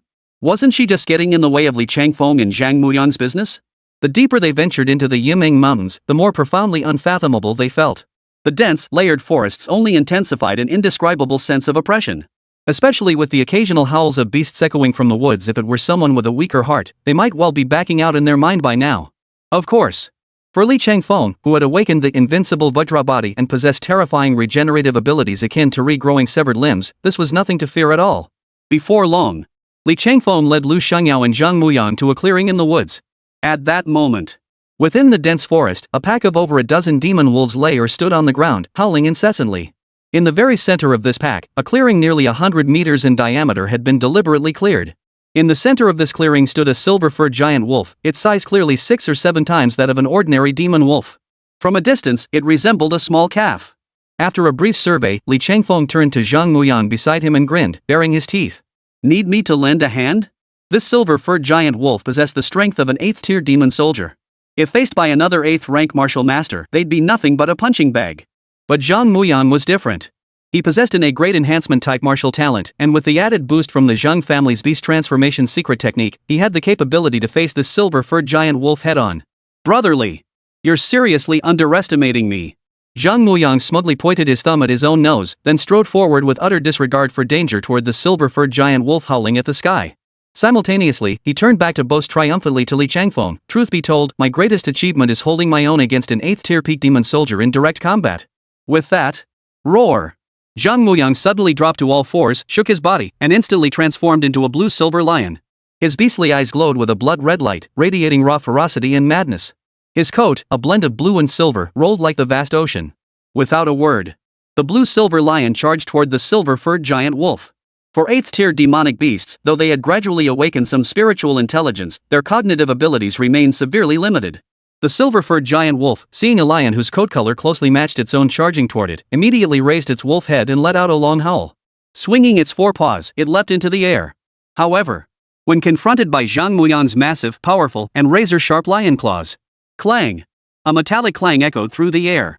The silver-furred giant wolf's claws were instantly crushed to a bloody pulp by Zhang Muyang's lion-like paws. With a piercing howl, it plummeted helplessly from midair. Strike while the iron is hot. Take your life. It must be said, Zhang Muyang truly understood the importance of finishing blows. Before his body had even fully hit the ground, he leapt forward. Before he could steady himself, he executed a swift somersault. After a brief charge, his lion's claws struck out once more. Li Chengfeng watched from the sidelines, silently nodding in approval.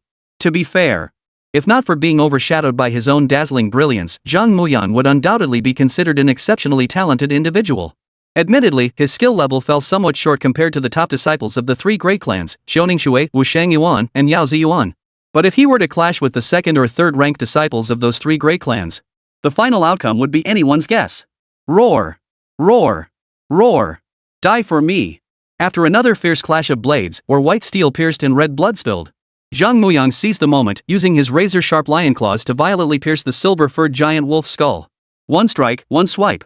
The silver-furred giant wolf was sent flying by Zhang Muyang's terrifying force, its massive head flattened as it flew through the air, exposing the demon crystal within.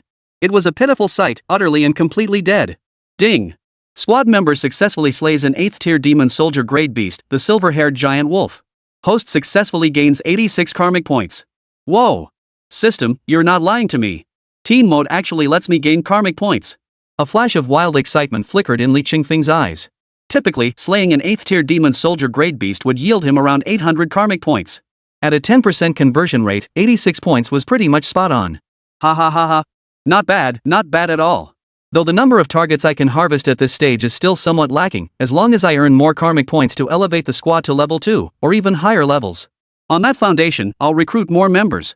By then, I might just achieve financial freedom, madly preempting the future from the system, then using causality points to go all out. The thought of his future living lavishly, spending money like water filled him with excitement. Li Changfeng felt no hesitation whatsoever. Humming a tune and singing along, he and Zhang Muyang charged through the Yiming Mountains, hunting demonic beasts with lightning speed and sparks flying. He had completely forgotten the original purpose of coming to the Yiming Mountains to hone Lu Xingyao's sword skills. He was utterly immersed in the joyful world of just the two of them, utterly captivated. This time, Li Qingfeng's hands were never idle. Even when encountering lower-tier demon soldiers, he swiftly dispatched them. Amidst the hunt, Li Changfeng would occasionally offer guidance on Lu Xingyao's sword technique, pointing out flaws and areas for improvement. After all, to be blunt, this expedition was primarily meant to hone Lu Xingyao's sword skills. Li Changfeng could honestly say he was capable of giving equal attention to both. Only when encountering small-scale beast swarms did the three fight side by side. It was only then did Lu Xiangyao and Zhang Muyang truly witness Li Changfeng unleashed a veritable immortal war god unleashed. The damn. That had been on their lips since the very start hadn't stopped once, okay? Just 3 minutes prior. Lu Xiangyao and Zhang Muyang witnessed Li Changfeng directly trading blows to sever the head of a peak 10th tier demon soldier beast with a single stroke. Understand this. That was equivalent to a human first-rank Grandmaster Relmo level that could rival Lu Xiangyao, once the top high school student in Haidai province. And that wasn't even the most terrifying part. The most terrifying part was that after being impaled through the chest by the beast's horn, Li Changfeng pulled out the sharp horn and began healing at a visible speed. From start to finish, the entire ordeal lasted no more than a few minutes. The gruesome wound on Li Changfeng's chest had completely healed. Just imagine. A creature possessing immense destructive power, a multitude of offensive techniques, and mastery over thunderous energy. And on top of that, he possesses terrifying regenerative abilities bordering on limb reattachment. Damn it. Broly is seriously badass, right?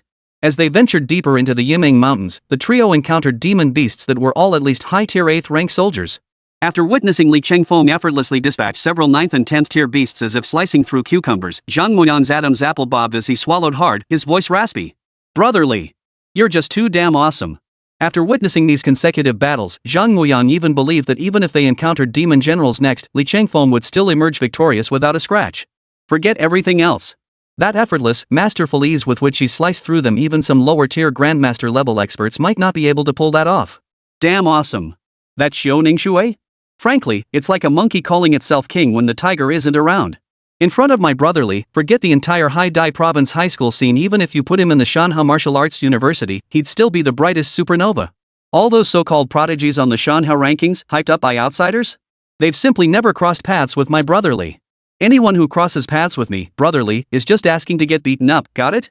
And at this very moment, Zhang Muyang had completely transformed into Li Changfeng's most devoted little fanboy, hadn't he? The entire journey was either spent buttering him up or on his way to butter him up. As for Lu Xiangyao beside him, while girls naturally couldn't be as blatantly fawning as Zhang Muyang, the look in her eyes as she gazed at Li Changfeng still betrayed an undeniable admiration. Facing the adoring gazes of Zhang Muyang and Lu Xiangyao behind him, Li Changfeng merely waved his hand dismissively with a faint smile. Nothing special, nothing special. Alright. Stop spouting nonsense. Hurry up and get ready, time to go out again. This is ing average? Zhang Muyang's massive frame trembled. He instinctively glanced at Lu Xiangyao beside him, who was gazing at Li Changfeng with eyes full of admiration. At that moment, he had an epiphany. A phrase he'd once seen somewhere suddenly flashed through his mind. The most lethal form of deception is the one you can't see. The deadliest of all. Brotherly. He must be that kind of man. Chapter 54, completely numb, soaring to new heights. For a long time afterward, Lu Xiangyao and Zhang Muyang became like appendages attached to Li Changfeng's left and right legs, trailing behind him as they hunted demonic beasts throughout the Yiming Mountains. Until they encountered a half-step demon general level beast. Only then did Zhang Muyang and Lu Xiangyao truly grasp the weight of those two words, not bad, from brotherly. This half-step demon general didn't even have time to do anything else. It merely spewed a torrent of iron-hard saliva toward Li Changfeng before being instantly obliterated into nothingness by Li Changfeng's thunderclap slash. That's right. The unlucky creature that had just spat out a mouthful of the salty soda upon meeting them was instantly obliterated by Li Changfeng's drifting golden body technique. Judging by this level of strength, it's actually quite decent. Right now. Even if Li Changfeng told them a massive bomb was about to drop from the sky, Zhang Muyang and Lu Shangyao wouldn't dare doubt it for a second. Because they were numb. Completely numb. They'd become nothing more than emotionless tools, mindlessly chanting 666 over and over. Several more hours passed. Following Li Changfeng's meticulous guidance, Lu Shangyao now faced a demon beast of 9th-ranked demon soldier strength alone. Under normal circumstances, if Lu Shangyao encountered a demon beast of this caliber alone, her first instinct would undoubtedly be to find a way to escape. But now, emboldened by Li Changfeng's encouragement, she summoned the courage to confront the 9th-ranked demon soldier head-on, wielding the newly mastered 4th technique of the Thunderbolt Sword Art, 10,000 Miles of Thunder, and the 5th technique, Soaring Beyond Dust. By the time she severed the beast's head, Lu Shangyao was drenched in sweat, panting heavily. She bore no resemblance to Li Changfeng, who had awakened the invincible Vajra body, possessing seemingly limitless stamina and endurance like a perpetual motion machine. For Lu Shangyao, forcing herself to persevere this long was pushing beyond her absolute limits. Her sole purpose in persisting was to avoid being left too far behind by Li Changfeng. As for Zhang Muyang, he was also pushing himself to the absolute limit.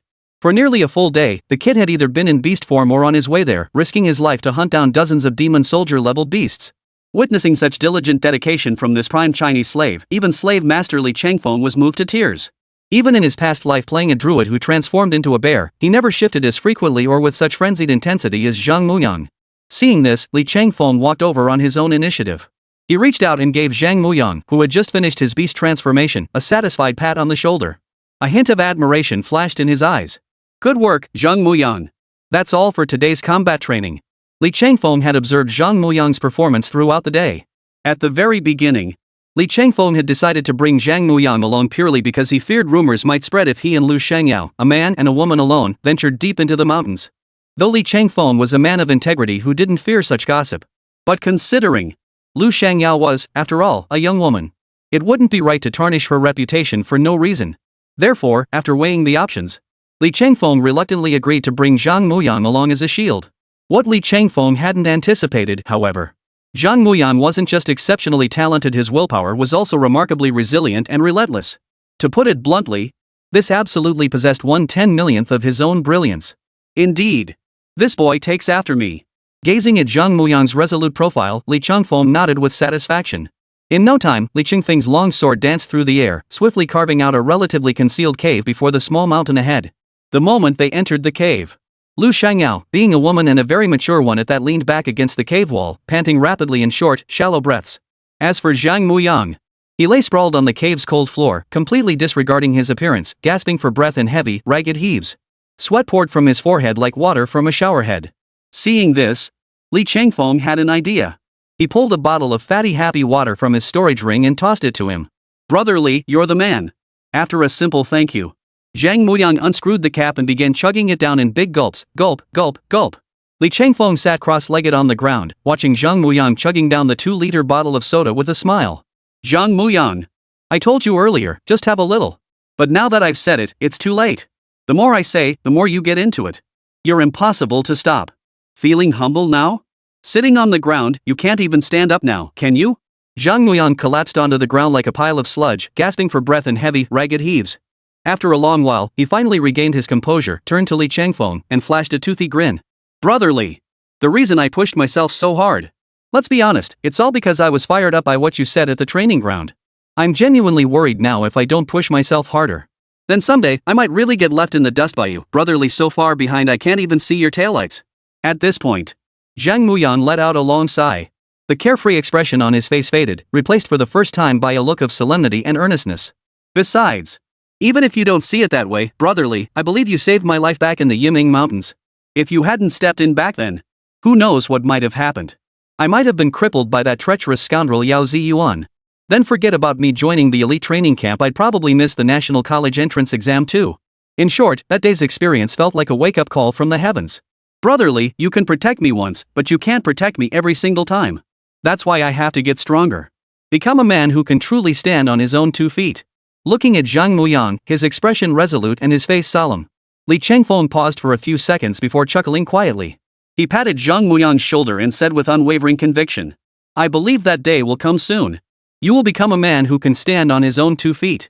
I, Li Changfeng, have faith in you. With that, Li Changfeng retrieved a bottle of stamina-restoring pills from his storage ring and handed it to Zhang Muyang. That's all. I won't say any more. For now, just rest well here. Keep these items. They're useless to me anyway. In truth. In Li Changfeng's original plan, summoning Zhang Muyang as a shield was merely to make up the numbers. But he never imagined. Zhang Muyang turned out to be a promising talent. Chapter 55, Preparing to Break Through to Grandmaster, Condensing the Blood Dan. Meanwhile, the system activated its team formation mode, and Li Changfeng intended to cultivate a martial arts squad loyal solely to him. Thus, Zhang Muyang naturally came into Li Changfeng's sights. When Li Changfeng handed him the pill bottle, Zhang Muyang, unlike Li Changfeng with his complicated schemes, immediately waved his hands in refusal. How could I possibly accept this? This is yours, brotherly. Just take it. Stop all this nonsense. Seeing Li Changfeng's unyielding, firm stance, Zhang Muyang reluctantly accepted after some protest. Gritting his teeth and steeled his resolve, he declared on the spot. Brotherly. Rest assured. I won't let you down. With that said, Zhang Muyang stood ramrod straight, closed his eyes, and began to absorb the medicine into his system. Li Changfeng smiled with satisfaction. After briefly instructing Lu Shangyao on her sword technique, he left the cave. In a few leaps, he arrived at a massive waterfall plunging hundreds of meters. The thunderous roar of the water echoed like muffled thunder throughout the entire mountain forest, lingering endlessly. This spot is perfect. We'll make our breakthrough here. Li Changfeng nodded in satisfaction. Suddenly, a fierce gleam flashed in his eyes. An invisible sword chi sliced through the cascading waterfall before him, effortlessly cleaving through the rock face behind it as easily as cutting through tofu. From start to finish, the entire process took less than a quarter of an hour. Behind the waterfall, Li Changfeng had carved out his very own water curtain cave. Then, Li Changfeng stepped forward, landing directly inside the cave. The waterfall, severed by the sword energy moments before, now surged back down, instantly obscuring the cave entrance. After completing all this, Li Changfeng sat cross-legged on the ground. After a deep sigh, the system's translucent virtual screen reappeared before him. Host, Li Changfeng. Cultivation level, 10th rank martial artist realm.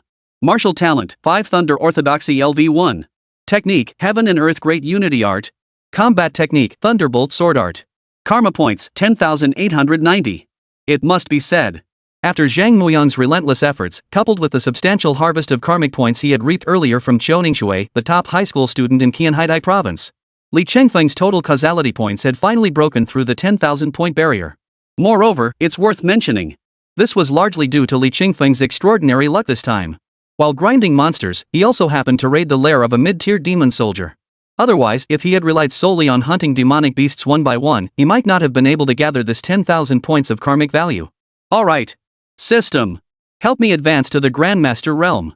After careful deliberation, Li Changfeng ultimately decided to break through to the Grandmaster realm first. While team mode offered numerous advantages. At the same time, this also opened up a new avenue for Li Changfeng to exploit others. It ensured Li Changfeng wouldn't end up in the awkward predicament of having no one left to exploit. However, while team mode was indeed advantageous, but Li Changfeng didn't want to go around recruiting people just for the sake of forming a team.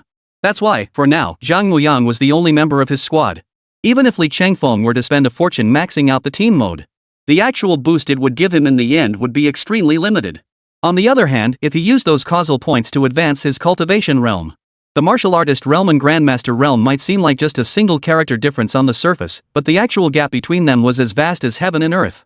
Unless one breaks through into the forbidden realm like Li Changfeng, a martial artist's maximum vitality points cap at a mere 10,000. But for a Grandmaster realm practitioner, even at the initial stage of the first-rank Grandmaster realm, the vitality value starts at 20,000 points. Therefore, from a cost-benefit perspective, advancing one major realm to reach the Grandmaster realm is undoubtedly the most advantageous choice. Go! My dedication and pride. The next second. As the karmic value before Li Changfeng's eyes vanished at a visible pace, a colossal surge of vital energy began surging toward his dantian under his deliberate command. As time slowly passed, a clockwise rotating vortex of vital energy and blood formed within Li Changfeng's dantian. With each rotation of the vortex, Li Changfeng could feel the qi and blood within his dantian continuously compressing and solidifying. This was the hallmark of reaching the Grandmaster realm. Blood condensed into a. At the same time, while Li Changfeng relentlessly refined his blood pill, the skies outside Water Curtain Cave began to stir.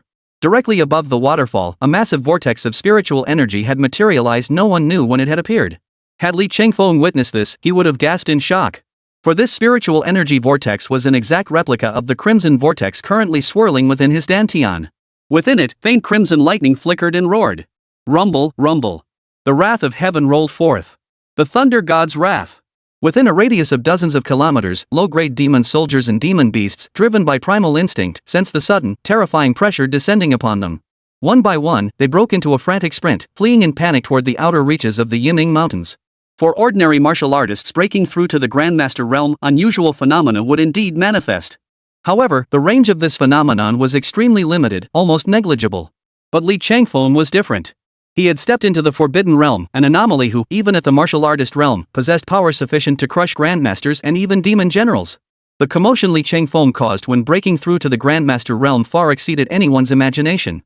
Fortunately, Li Changfeng had the foresight to separate from Zhang Muyang and Lu Shengyao before making his decision to break through. Had they remained together, the sheer scale of the event might have terrified them into serious distress, convincing them some cataclysmic disaster had befallen the world. At that moment, within the water curtain cave, Li Changfeng sat in meditation, serene as an old monk. The vital energy coursing through his extraordinary meridians began flowing ceaselessly into his dantian. Soon, a blood red, its entire body a sinister crimson, rapidly took shape at a visible pace. The aura radiating from Li Changfeng's entire being surged, growing ever more potent with each passing moment. Until a pivotal moment arrived. A muffled rumble suddenly echoed from within Li Changfeng's dantian. The blood was complete. The next second, Li Changfeng's eyes snapped open. Simultaneously, a terrifying aura unlike any before began radiating outward from Li Changfeng like ripples spreading in all directions.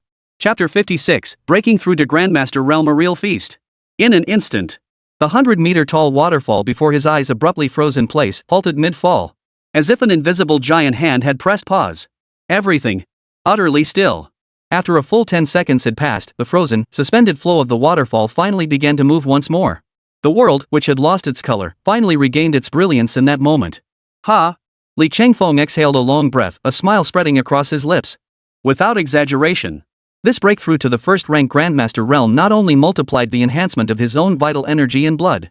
Thanks to the blood dan, both his vital energy and true chi had become far more solid and concentrated than ever before. His overall strength.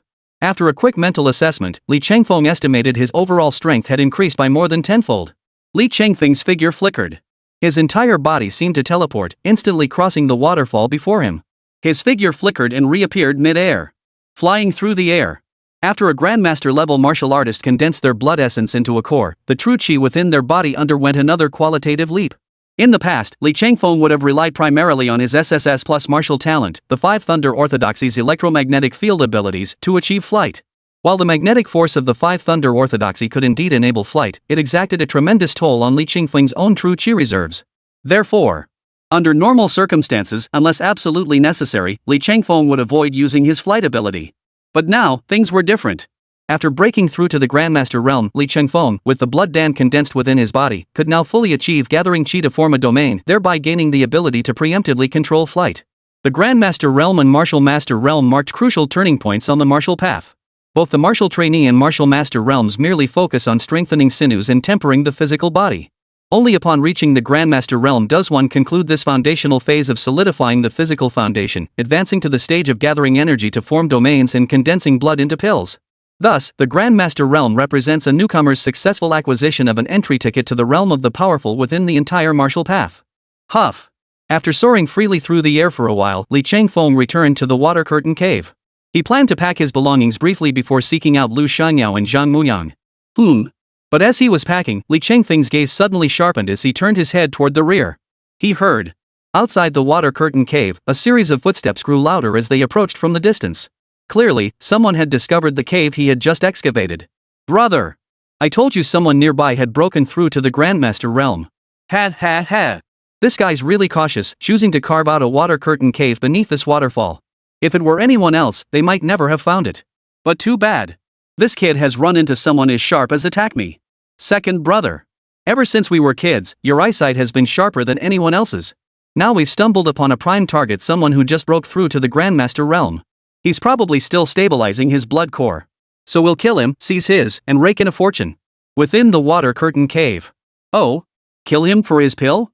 They must be treating me like a fat lamb to slaughter. Hearing the brothers' conversation outside the cave, Li Changfeng showed no fear.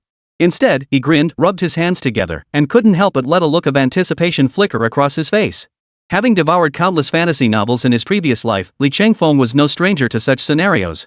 It was just like those time travelers who opened their eyes to find their dantian destroyed or their supreme bone stolen. Li Changfeng had long since grown accustomed to such cliched openings. Moreover, his recent breakthrough to the Grandmaster realm had caused quite a stir. In this high martial arts world where the weak perish and the strong thrive, where the law of the jungle reigns supreme, it would be downright unbelievable if no one set their sights on him. The only question was just how much karma points these two easy targets would yield, or what treasures they carried that could give him a thrill. As his heart raced with excitement through the cascading curtain of water, Li Changfeng could see two young men striding toward him from outside. The man on the left appeared to be around 35 or 36 years old. He had thick eyebrows and large eyes, a sturdy build, and a deep, powerful breath.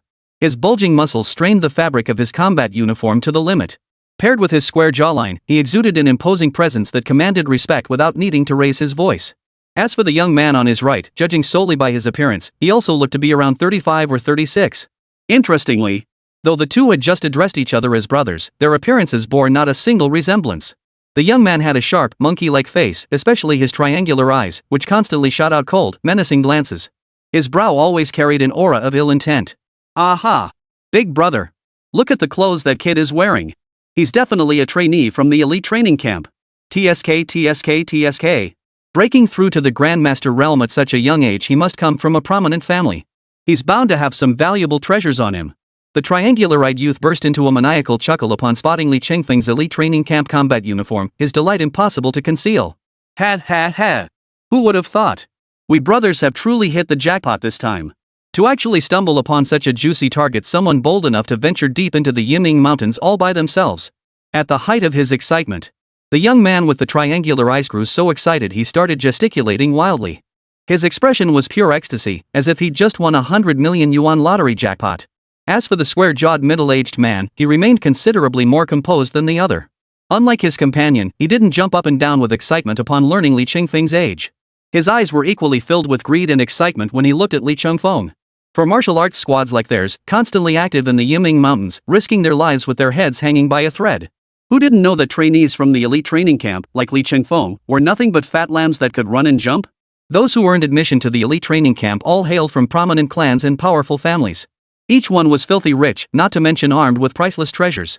Crucially, these elite training camp cadets lived sheltered lives in ivory towers, rarely experiencing the daily struggle between life and death that martial artist squads like theirs endured. In terms of combat experience, the two sides were simply not on the same level. Furthermore, Li Changfeng had just broken through to the first-rank Grandmaster realm. His cultivation base was still unstable and precarious. This finally dispelled the last shred of hesitation in the square-jawed middle-aged man's mind.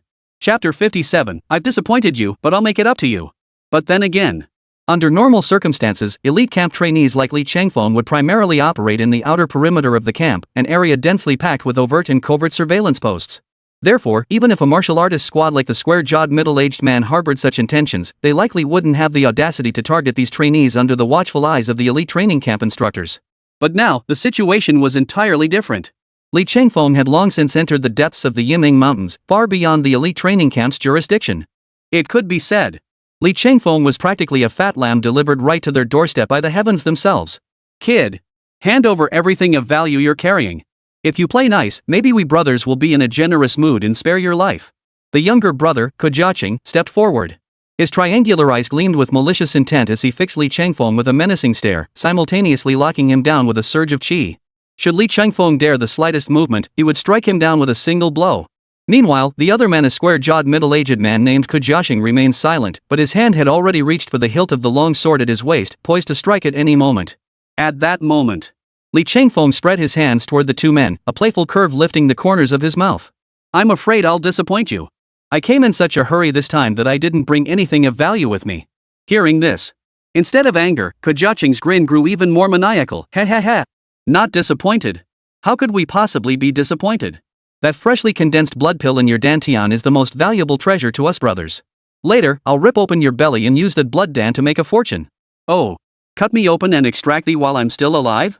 Watching Kujaching utter these words with such casual indifference, it didn't sound like he was describing a brutal act at all, more like stating a simple fact. Clearly, the brothers had carried out similar deeds countless times before. Especially that procedure, how could it be identical to the most common method of harvesting kidneys Li Changfeng had heard of in his previous life?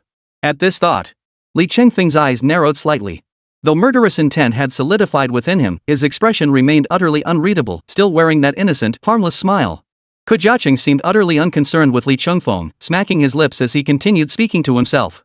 I, Kujacheng, have long been frustrated by the lack of suitable resources, preventing me from breaking through the bottleneck to the second-rank Grandmaster realm. Now the heavens have finally opened their eyes. Finally, I found a fat lamb to slaughter. Thank heavens! Truly, thank heaven! I can finally see the hope of breaking through to the second-rank Grandmaster realm. As he spoke with emotion, Kujacheng's eyes reddened with emotion, as if he might burst into tears right then and there. But before he could ramble on to Li Chengfeng about how difficult and bitter his life had been over the years, suddenly, Li Chengfeng's expression suddenly twisted into something utterly bizarre as he kept pointing behind Kujacheng. Kid, don't think you can pull any tricks in front of me. I'll suddenly take pity and let you off. But unexpectedly, Li Chengfeng shook his head at this and solemnly warned. Watch your back. Kujacheng snorted in disdain, showing no intention of turning around. Kid, you think your pathetic little schemes could impress me, Kujacheng? Let me tell you straight. I've eaten more salt than you've eaten rice in your entire life. What tricks haven't I seen? The only reason you want me to turn around is to sneak attack me. Let me tell you straight. You think you can pull off a third-grade trick on me? You're 100 years too early. No. Turn around, quick. Li Chengfeng pleaded urgently. Cold sweat had already beaded on his forehead.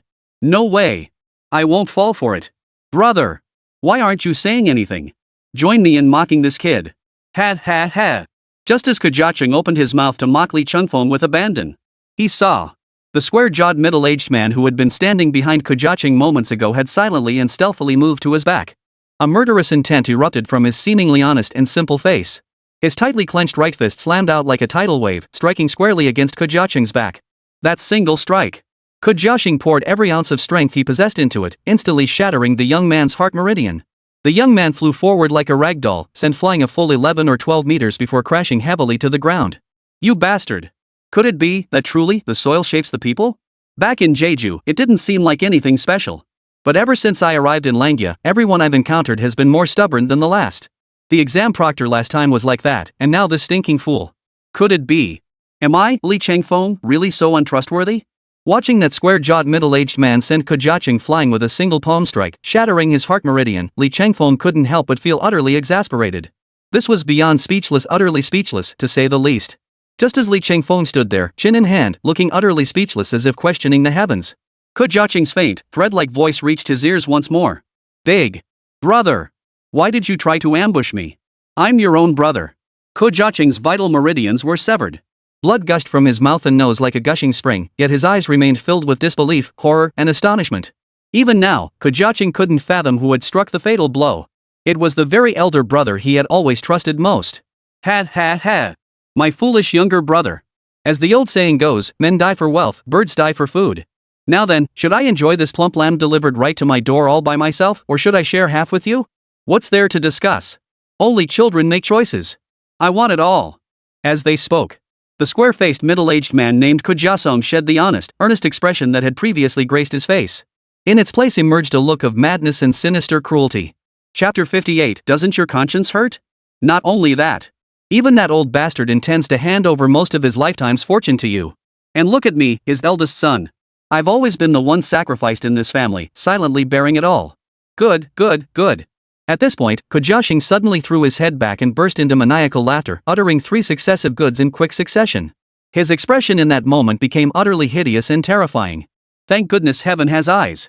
Finally, it has granted me an opportunity to no longer bear the humiliation and burdens as I once did.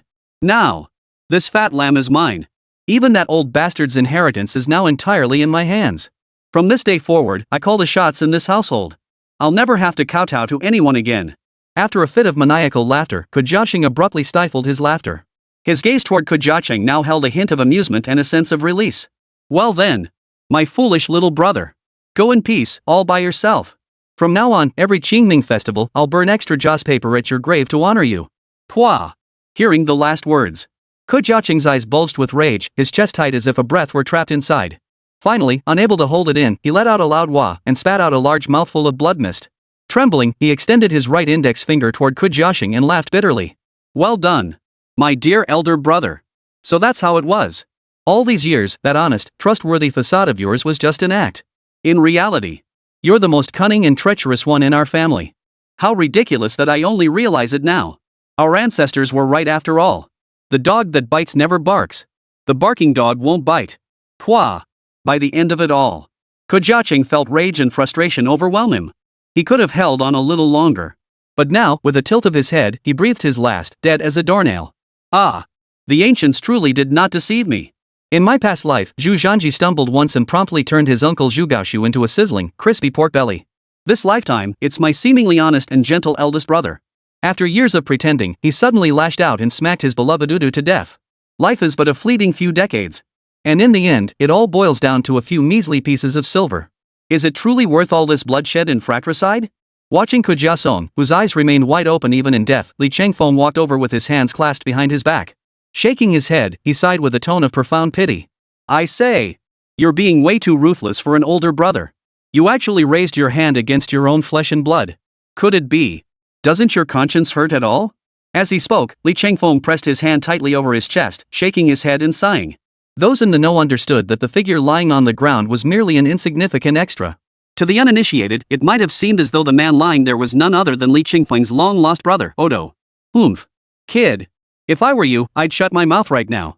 Stop chirping like a cricket. Right now, even you yourself are like a clay Buddha crossing the river, hardly able to save yourself. Instead of wasting time on that, you'd be better off worrying about your own situation. Cut the sarcasm. The middle-aged man named Kujasong wiped the blood from his hands as he approached Li Chengfeng with a sinister grin. At the same time, his right hand clenched into a tight fist, and the aura radiating from his entire body surged upward, stirring up a whirlwind of withered branches and fallen leaves that swirled around him. Kid. When you get to the underworld, remember to tell the king of hell. The one who killed you. His name is Kujasong. When you seek revenge in your next life, don't mistake the man. Boom. With that, Kujashing's aura erupted to its peak, sweeping toward Li Chengfeng like a violent storm, its terrifying might bearing down on him. Fine. Considering you're willing to kill your own brother to take me down, I'll show mercy and let you land the first punch. See if you can kill me while I just stand here doing nothing. Li Chengfeng maintained his previous relaxed posture, hands in his pockets, leaving himself wide open. Before Kujashing could react, Li Chengfeng took the initiative and stepped forward. Having just broken through to the first-rank Grandmaster realm, Li Chengfeng was genuinely curious now. With the awakened invincible Vajra body already granting him absurdly high defense and recovery capabilities. After receiving comprehensive enhancement, just how formidable would his physical defense and recovery abilities become? Perfect. A test subject standing right before him, roughly at the same cultivation level. Naturally, Li Chengfeng had no qualms about using this fellow as a test subject. Once he'd had his fill of fun, he could always dispose of the guy later. Hey. Good. Just as expected. His greatest flaw was being far too kind. This. Kujashing's expression froze upon hearing this, and his mouth began to twitch uncontrollably. His expression at that moment became utterly priceless. In all my years since birth, I've never encountered such an odd request as yours. But, at this point, Kujasong paused, then abruptly changed his tone and continued. But since you're so hell-bent on finding death, I certainly don't mind giving you a quick and painless end. It'll save me a lot of trouble, and you won't have to endure this pointless torment any longer. With that, Kujasong clenched his left fist tightly, his muscles swelling as an aura surged upward from his entire body. Reaching a peak, a furious roar erupted from his throat. Ha! Then, with even greater force than when he had ambushed his own brother, he slammed his fist toward Li Chengfeng's chest. His intent was clear. He intended to replicate the very method that had just killed his own brother. Boom! Yet, facing Kujasong's ferocious, heavy punch, Li Chengfeng stood rooted to the spot, as if nothing had happened. He didn't dodge or block, leaving himself wide open. He let the punch slam heavily into his chest. A dull thud echoed through the air. Immediately, a colossal force surged into Li Chengfeng's body like a raging river, beginning to rampage and attack. However, Kujashing's fatal punch, powerful enough to shatter stone and split jade, vanished without a trace upon striking Li Chengfeng, as if it had sunk into the sea. Chapter 59, Your punch doesn't even hurt. Li Chengfeng's smile remained unchanged. He acted as if nothing had happened, casually patting the wrinkled corner of his shirt with a look of utter disappointment. Have all the martial arts squads roaming the Yimeng Mountains become this weak? With just a couple years of half-baked skills, you think you can take me down? Tisk. You're just too weak. As he spoke, Li Chengfeng had already stepped before Kujashing. At that moment, Kujashing's gaze toward Li Chengfeng had completely transformed. His mouth gaped wide open, his jaw nearly hitting the ground. He no longer saw Li Chengfeng as a mere human. The shifting expressions on his face seemed to scream. Could this Li Chengfeng before you be some powerful demonic being who's taken human form just to come and ruin the party? Gulp. Ko Jiaosong's Adam's apple bobbed as he swallowed hard. His legs turned to jelly, and he stumbled backward, trembling violently, utterly petrified with fear. How could this be possible? That punch just now, I definitely gave it my all.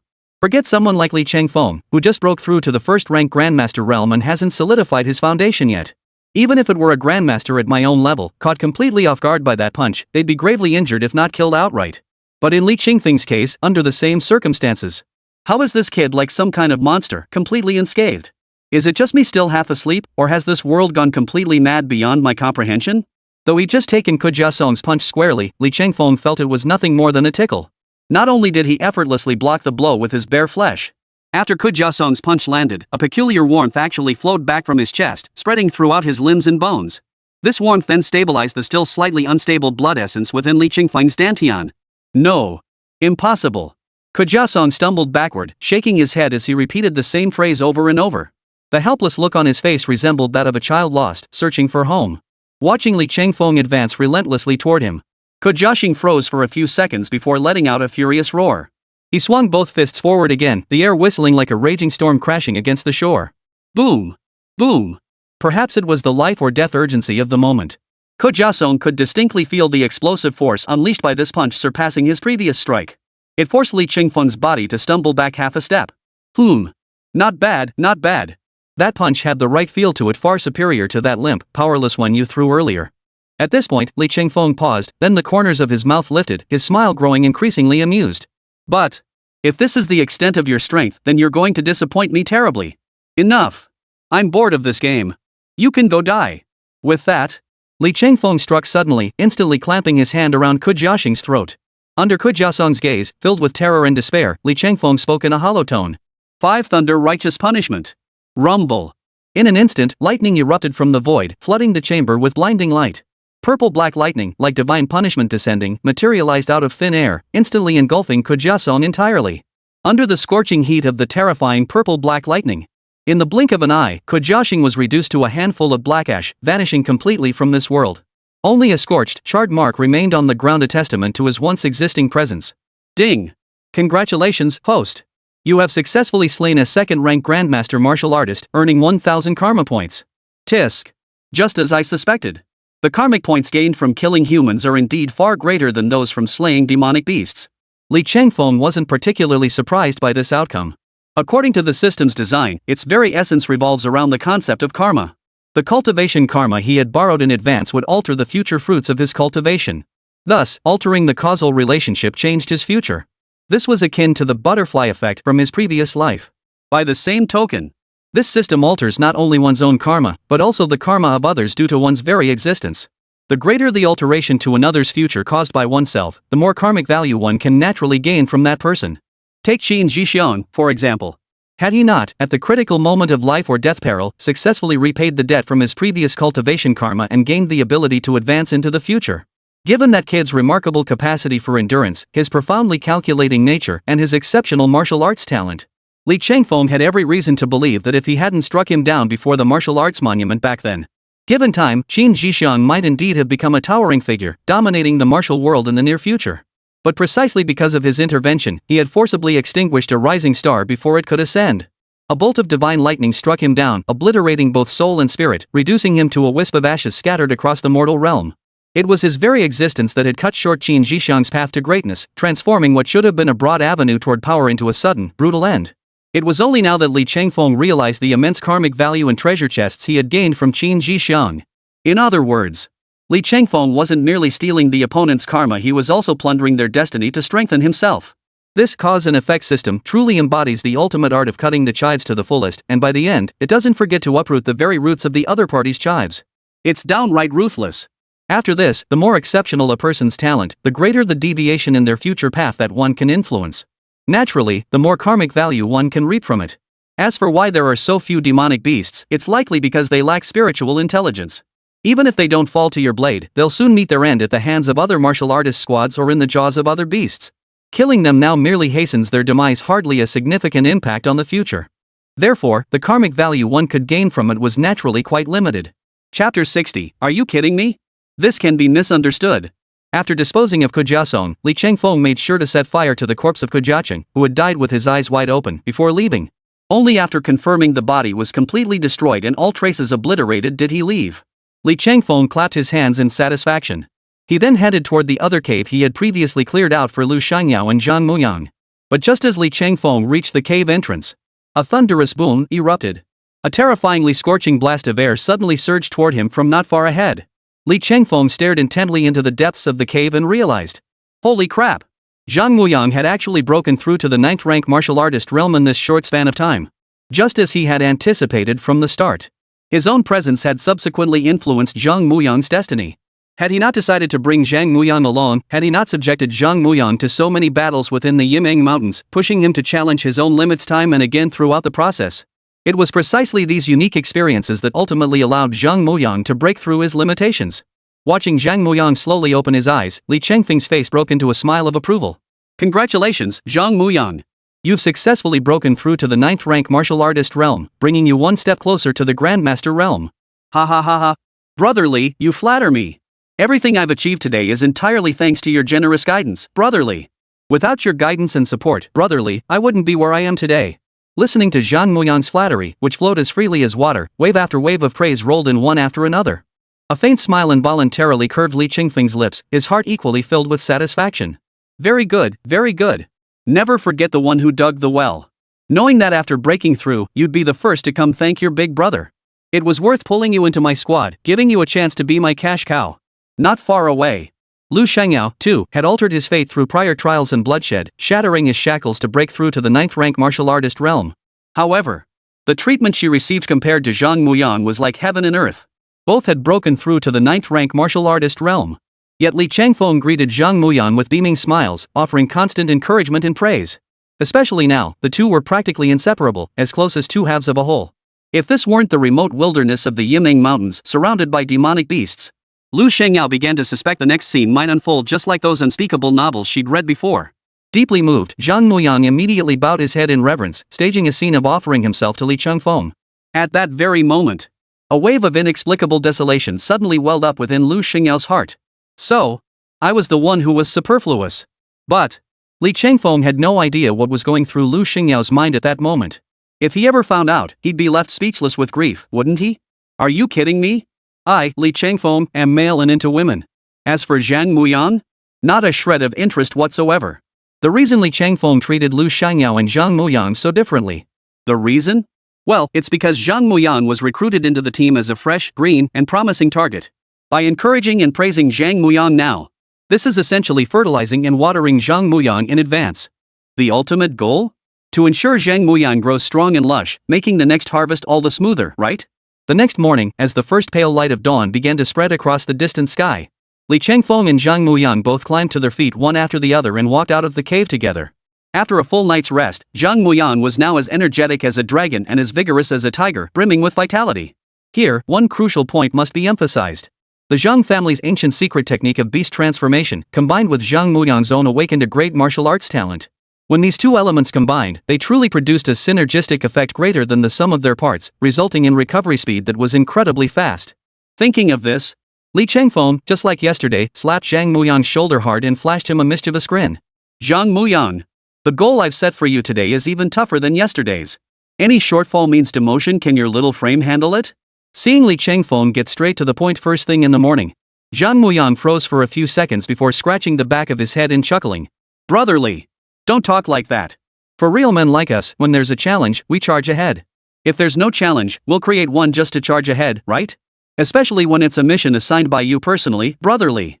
For me, there's only one answer. Mission accomplished. Alright then. Let's get moving right now. Half an hour later. Under the influence of the team mode, Li Changfeng and Zhang Muyang found themselves drawn together again, inseparable as ever. As for Lu Shangyao, she once again found herself playing the role of an invisible extra in this trio. Truly, she felt utterly invisible. Meanwhile, their hands moved with relentless speed, slaughtering no fewer than 100 demon beasts in rapid succession. Of course, from a numerical standpoint, exceeding 100 was indeed staggering. But upon reflection, of those over 100 beasts, at least more than half were slain by Li Changfeng's hand. Thinking about it that way, it somehow made that person's defeat seem less unbearable. Though Li Changfeng remained consistently formidable, slaughtering wherever he went. Truly lived up to the moniker blood-handed butcher in every sense. But Zhang Muyan wasn't far behind either. At the very least, in terms of efficiency alone, his performance today was undeniably far superior to yesterday's by more than just a little. Throughout the demon beast hunts, they adhered to the principle of maximizing gains. After taking down over a dozen beasts, Li Changfeng and Zhang Muyan would pile them together and swiftly begin dissecting them. Though the vast majority of these beasts remained at the demon soldier rank. But how does the saying go? Even a mosquito's leg is still meat, right? This is real money, after all, can't let it go to waste. As for Lu Shengyao standing nearby, she only managed to make a slight impression during the demon beast dissection. Because Li Changfeng habitually handed over the more delicate, finer work, the parts of the demon beast carcasses that required careful handling, to Lu Shengyao. He justified it by saying girls have hair-splitting attention to detail and nimble hands, making them best suited for such work. If such meticulous work were handed to Zhang Muyang, a big, clumsy oaf, not only would he fail to properly complete the task entrusted to him by Li Changfeng, he might even cause unnecessary trouble for Li Changfeng in the process. But upon closer reflection, Lu Shengyao realized this matter was far from as straightforward as she had imagined. Chapter 61, I'm the one who's superfluous, chance encounter with the martial artist squad. At first, when Lu Shengyao heard Li Changfeng speak, she felt he might actually have a point. What Li Changfeng said did make sense, after all. But as the number of demon beast corpses she had to deal with grew, this pale-skinned beauty suddenly realized why Li Changfeng had piled so many compliments on her from the start. Put simply, he just wanted to use her as cheap labor, working her like a beast of burden while creating alone time for himself and Zhang Muyang. At this realization, the fair-skinned beauty couldn't help but puff out her cheeks in indignation. Admittedly, ever since entering the Yiming Mountains, Li Changfeng had focused all his attention solely on Zhang Muyang. If not for Li Changfeng taking time out of his busy schedule to offer guidance on her sword technique, Lu Shengyao would have genuinely felt like she was just tagging along as a mere prop. Clearly, this trip was supposed to be all about him. But then Zhang Muyang, that 100-watt lightbulb, showed up. Now Lu Shengyao felt like she was the one who was out of place. After Li Changfeng, Zhang Muyang, and Lu Shengyao finished processing the demon beast carcass, the trio took a brief rest at the spot. Once they all filled their stomachs, they began preparing for the next phase of their demon beast hunt. But just as the trio was about to move forward, under Li Changfeng's powerful perception as a first-rank grandmaster, he quickly detected another squad of relatively young martial artists approaching their direction. That said, encountering other martial artist squads within the Yiming Mountains wasn't something Ran Zhen found particularly surprising. After all, the Yiming Mountains weren't his personal domain. He certainly had no right to clear the area and establish an unrivaled dominance. Though he couldn't clear the area, Li Changfeng had little to worry about. When encountering martial artist squads in the wilderness, Li Changfeng adhered to one and only one course of action. That is, friends are welcome with fine wine. But if jackals came calling, Li Changfeng's approach would be identical to how he dealt with the Ku brothers, Ku Jiasong and Ku Jiacheng. One comes, Li Changfeng kills one. Two come, Li Changfeng kills them both. He'll see for himself. Whether it was the invaders' heads that were hard, or the slaughtering blade in Li Changfeng's hand that was sharp. Yet even as these thoughts swirled through Li Changfeng's mind, whether to strike each of them down with a single blow the moment they met. First sever one of their legs, then interrogate them about their intentions. But soon, Li Changfeng sensed something was terribly wrong. For trailing behind this suddenly attacking squad of martial artists were hordes of demonic beasts of the demon soldier grade. Well, he was idle anyway. To others, these demon soldier level beasts were like raging floods and terrifying beasts, something to flee from at all costs. But to Li Changfeng, these weren't monsters at all. They were clearly treasures in his hands, right? He couldn't bear to part with them. How could he bear to run away? But just as Li Changfeng was rubbing his hands together in anticipation, mentally calculating the perfect moment to harvest these juicy karma points and living specimens, after about 15 minutes had passed.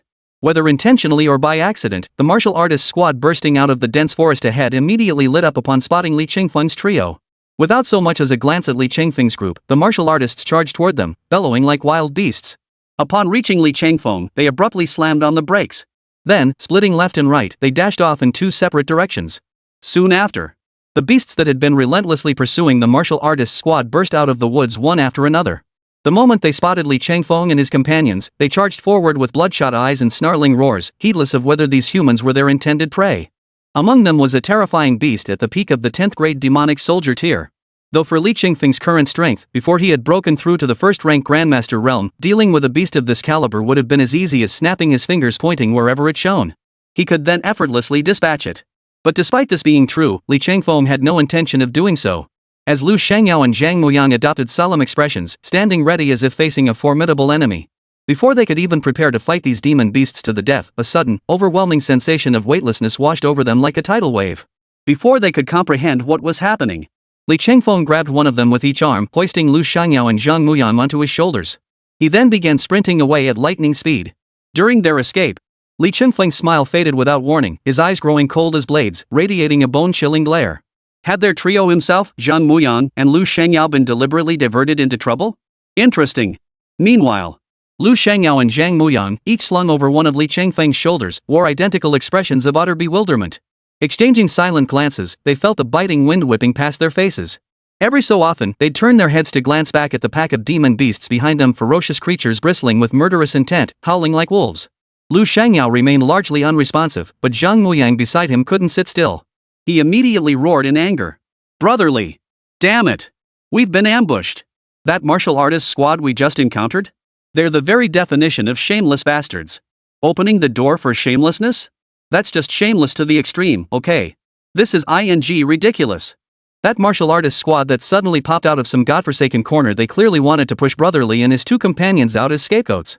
Absolutely outrageous. Facing Zhang Muyang's indignant, grief-stricken roar, Li Chengfeng remained stone-faced, letting out a cold laugh. Oomph.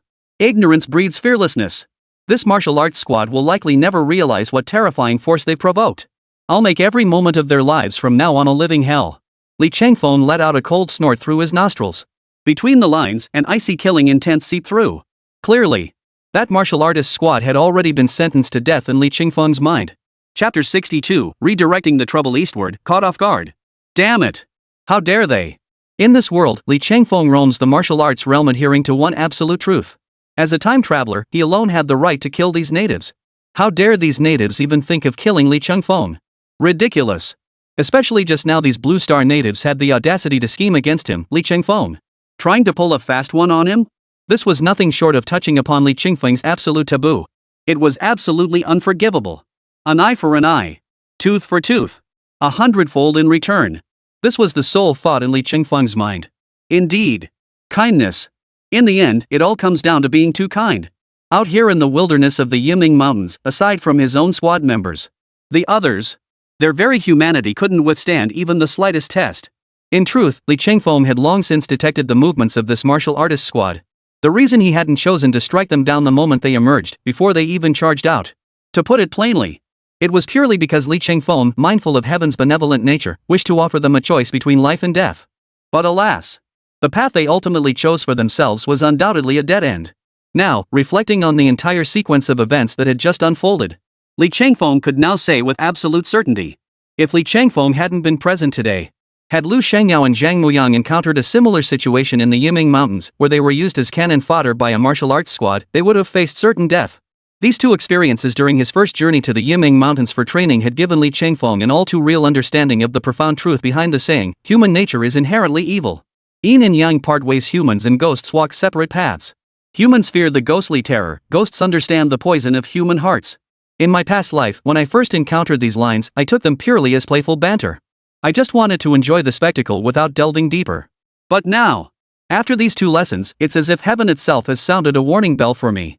It tells me that the treachery of human hearts is tenfold, 100-fold more dangerous than beasts or alien races. Human hearts are truly this ugly. No wonder Zhao Jiangmo repeatedly warned me back then that what I truly needed to guard against and be wary of was never those so-called beasts or alien races. Open attacks are easy to dodge, but hidden arrows are hard to guard against. The only ones I must truly guard against from now on are humans. From now on, whenever circumstances permit, I would rather kill 3,000 by mistake than let a single one slip through. Feeling the icy killing intent radiating from Li Chengfeng, Lu Xiangyao and Zhang Muyang, both slung over his shoulders, shuddered simultaneously. For Lu Xiangyao and Zhang Muyang, they had both witnessed Li Chengfeng kill with their own eyes. Yet even at the martial arts monument awakening ceremony, before the entire school's faculty and students, Li Chengfeng hadn't radiated such overwhelming murderous intent as he did now. Shaken by the terrifying killing aura emanating from Li Chengfeng, Zhang Muyang forced his head up to look at the swarm of demonic beasts behind them. His thick eyebrows knitted together involuntarily. Brotherly! This situation feels different from what we initially thought. Logically, after seeing that martial artist squad meet up with us, this horde should have split into two groups heading left and right. So even if they were to pursue us, they should have split into three groups to chase us. But that doesn't make sense, all the beasts are chasing just the three of us. I don't get it. Zhang Muyang finished asking. Lu Xiangyao, perched on the other shoulder, remained silent.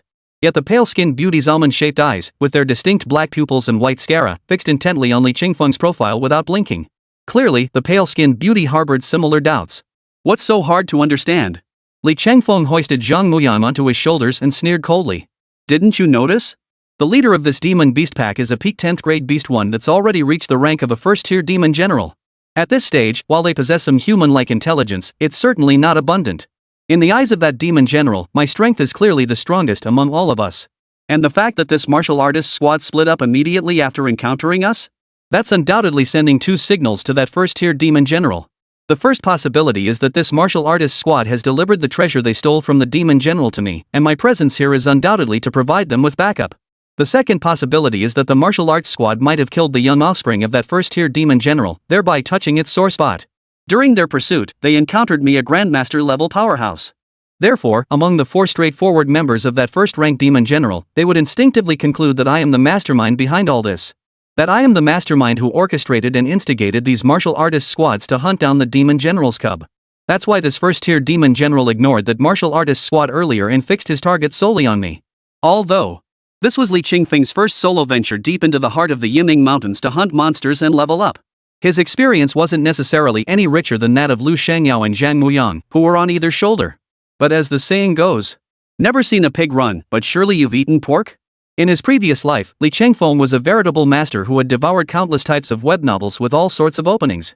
When it came to the tricks and schemes of these Blue Star natives he encountered, Li Changfeng knew them 100 times better than they knew themselves. So, when faced with this demonic general ignoring the others and relentlessly pursuing just the three of them, it took Li Changfeng only a moment to recall the corresponding scenario from novels of his past life. He then explained it clearly to Lu Shangyao and Zhang Muyang. After hearing Li Changfeng's logical and well-structured analysis, Zhang Muyang instantly grew furious and exclaimed urgently, "Brotherly! What the hell are we supposed to do now?" That demon general's eyes were terrifyingly red, and its howls made my liver tremble. It clearly wasn't some pushover. As he spoke, Zhang Muyang couldn't resist pointing at the bloodthirsty demon tiger sprinting ahead, its entire body covered in bizarre black and white patterns. Facing a demon beast this close to a demon general, Zhang Muyang felt like he was staring into the abyss, let alone fighting it. Even locking eyes with the bloodthirsty demon tiger from afar sent shivers down his spine. It could be said, this bloodthirsty demon tiger was undoubtedly the strongest demon beast Zhang Muyang had encountered since venturing deep into the Yiming Mountains, without a doubt. And that wasn't even the most terrifying part. The true horror lay in the nearly 100 demon soldier-grade beasts trailing closely behind the bloodthirsty demon tiger, accompanied by a horde of scattered demons numbering 1,000 or two. Given this situation, if they were truly caught up, whether Brotherly lived or died was uncertain. But as for Zhang Muyang, he'd be dead as a doornail. Chapter 63, Don't panic, follow my lead. Lu Shangyao, Zhang Muyang. You too, don't panic. Listen to me first. Next, I'll find a safe place to drop you both off first. Then, split into two groups and pursue the group that ambushed us earlier, exactly as I instruct. But there's one crucial condition. It doesn't matter if you can't catch up to them. Your own safety is the top priority. Above all, avoid being detected by them. If any special circumstances arise, contact me immediately via satellite phone. Wait for further instructions from me before taking action. Understood? Upon hearing Li Changfeng's words, Zhang Muyang froze for a moment. His eyes widened in disbelief. Brotherly! Are you saying you want to stay behind alone to cover our retreat? Though Lu Shangyao remained silent beside him, her beautiful eyes also bore a complex expression as she looked at Li Changfeng. Clearly, she too silently worried for him. Noticing the gazes of Lu Shangyao and Zhang Muyang fixed on him, Li Changfeng said nothing more. He merely nodded calmly and replied softly. That's right. This whole affair was nothing but a case of shifting blame. But weren't these demonic beasts behind him equally juicy targets for karma points? If Lu Shangyao and Zhang Muyang were to remain by his side, not only would they offer no assistance to his upcoming actions. Instead, during the fierce battle with the beasts, I'd have to divert my focus to protect them, thereby missing the prime opportunity to slaughter this horde. For Li Changfeng, rather than lugging Lu Shangyao and Zhang Muyang around like a headless fly, it would be far better to release them on the spot and let them fend for themselves. Reuniting once they found a safe location was the most ideal choice. As for that martial artist squad that had just tried to sabotage them and divert trouble elsewhere, Li Changfeng wasn't particularly concerned either. As he'd said before, now that this feud was firmly established, even if Li Changfeng turned the entire Yiming Mountains upside down, he would never let them off the hook. To this martial artist squad, Li Changfeng had nothing more to say. Only one word, kill. Only that could ease the hatred in his heart. In short, it was done. Hearing Li Changfeng's words, Zhang Muyang shook his head like a rattle, repeatedly refusing. No way. Absolutely not. This matter both in terms of sentiment and reason. I simply cannot accept letting brotherly shoulder all the risks alone. Lu Shangyao nodded in agreement beside him, clearly sharing the same sentiment. Don't worry. I know my own limitations. I don't need you to remind me. If you insist on staying here, it won't help me at all, it'll only bring me endless trouble. Rather than you two staying here and getting in the way, you should catch up with that martial artist squad we just saw. Prioritize your own safety, but keep them within your sight as much as possible. Stay vigilant at all times. In any case, I'll say it again. Everything can wait until I arrive to make the final decision. After delivering this statement, Li Changfeng swiftly hurled Zhang Muyang and Lu Shangyao in opposite directions, one to the left, one to the right. After completing this, Li Changfeng spun around abruptly. A purple-black thunderstorm erupted around his entire body. The terrifying thunder attributes spiritual energy fused with Li Changfeng's indestructible physique. The aura radiating from Li Changfeng surged like a rising tide, swelling with overwhelming power. Boom! Rumble! A deafening roar echoed repeatedly. The earth beneath his feet seemed to groan in agony, as if unable to bear the immense pressure. Clearly, Li Changfeng's current rate of power growth had far surpassed everyone's imagination. Snap! This time, I should be able to earn a hefty amount of karmic points. At the thought of the impending slaughter, Li Changfeng licked his lips, a bloodthirsty grin spreading across his face. Immediately after, a deafening thunderclap boomed like a bolt from the blue, shattering the sky. The sky, which had been clear and cloudless moments before, suddenly darkened with thick, ominous clouds. Purple-black bolts of lightning pierced through the thick, dark clouds, relentlessly striking downwards. Simultaneously, they raged through the Yimeng Mountains like fiery serpents. 10 meters. 20 meters. 50 meters. 100 meters. This purplish-black thunderous force finally halted only after spreading to a full 150 meters. Within the area ahead, shrouded by dark clouds, it extended over 500 meters. Without a doubt, this was the farthest attack range and most terrifying thunderous roar Li Changfeng had ever unleashed with his 5 thunder array since breaking through to the first-ranked Grandmaster realm. The demonic beasts surging forward like an overwhelming tidal wave, their bodies mid-air in the act of attack, were instantly transformed into charred corpses by the purple-black thunder energy filling the entire space. Each became a charred corpse, emitting a wispy, savory scent of flesh. Only the most powerful among them, the bloodthirsty demon tiger, a first-ranked demon general.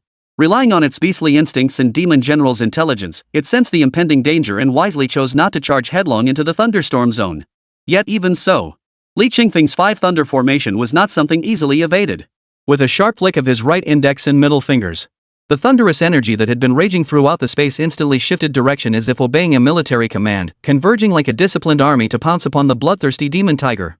In the blink of an eye, the demon beast's massive body shattered like broken porcelain, its crimson blood seeping relentlessly from the countless cracks. It was a sight of utter disarray. Boom, boom, boom. Thousands upon thousands of demonic beasts were struck down by the relentless thunderstorm, reduced to charred corpses one after another. A gentle breeze carried them away, and they vanished from the world like handfuls of black dust. Before Li Changfeng, the ground erupted into a terrifying inferno. Purple lightning striking from the sky ignited wildfires that spread like wildfire, sweeping madly outward in all directions. From afar, it felt like wind fanning the flames. It was utterly unstoppable. What had begun as an attack targeting the pursuing demonic beasts now transformed into a scene of apocalyptic hell. A scene impossible to forget. Chapter 64, I'll remember this, brotherly. Ding. Congratulations, host. Successfully slaying a 3rd-grade demon soldier has earned you 28 karma points. Ding. Congratulations, host. You have successfully slain a 4th-ranked demon soldier, earning 50 points of karmic value. Ding. Congratulations, host. You have successfully slain a 6th-ranked demon beast, earning 168 karma points. Ding. Congratulations, host. You have successfully slain a 7th-ranked demon beast, earning 325 karma points. Ding. Congratulations, host. You have successfully slain a demon beast and obtained. On the translucent virtual screen before Li Changfeng, layer upon layer of reward notifications continuously refreshed. As he gazed upon the sparkling causality points trailing each notification, Li Changfeng felt that this string of numbers was the most beautiful and intoxicating sight in the entire world without a doubt. Awesome! This feeling is just too damn satisfying. Li Changfeng burst into an excited laugh, throwing his head back. His laughter was so loud it seemed poised to pierce the dark clouds overhead. What a thrill! What a rush! After laughing, Li Changfeng hesitated no longer. He drew the long sword from his waist and unleashed the thunderbolt sword technique once more. His entire form blurred into a black afterimage as he charged into the demon beast horde like a tiger among sheep. At that moment, Li Changfeng fought without reservation, pouring every ounce of his strength into the battle. Facing the terrifying might of a 1st-ranked grandmaster, Li Changfeng seemed to transform into an invincible war god in that moment. Each strike and parry of his thunderbolt sword technique flowed with the grace of clouds drifting across the sky.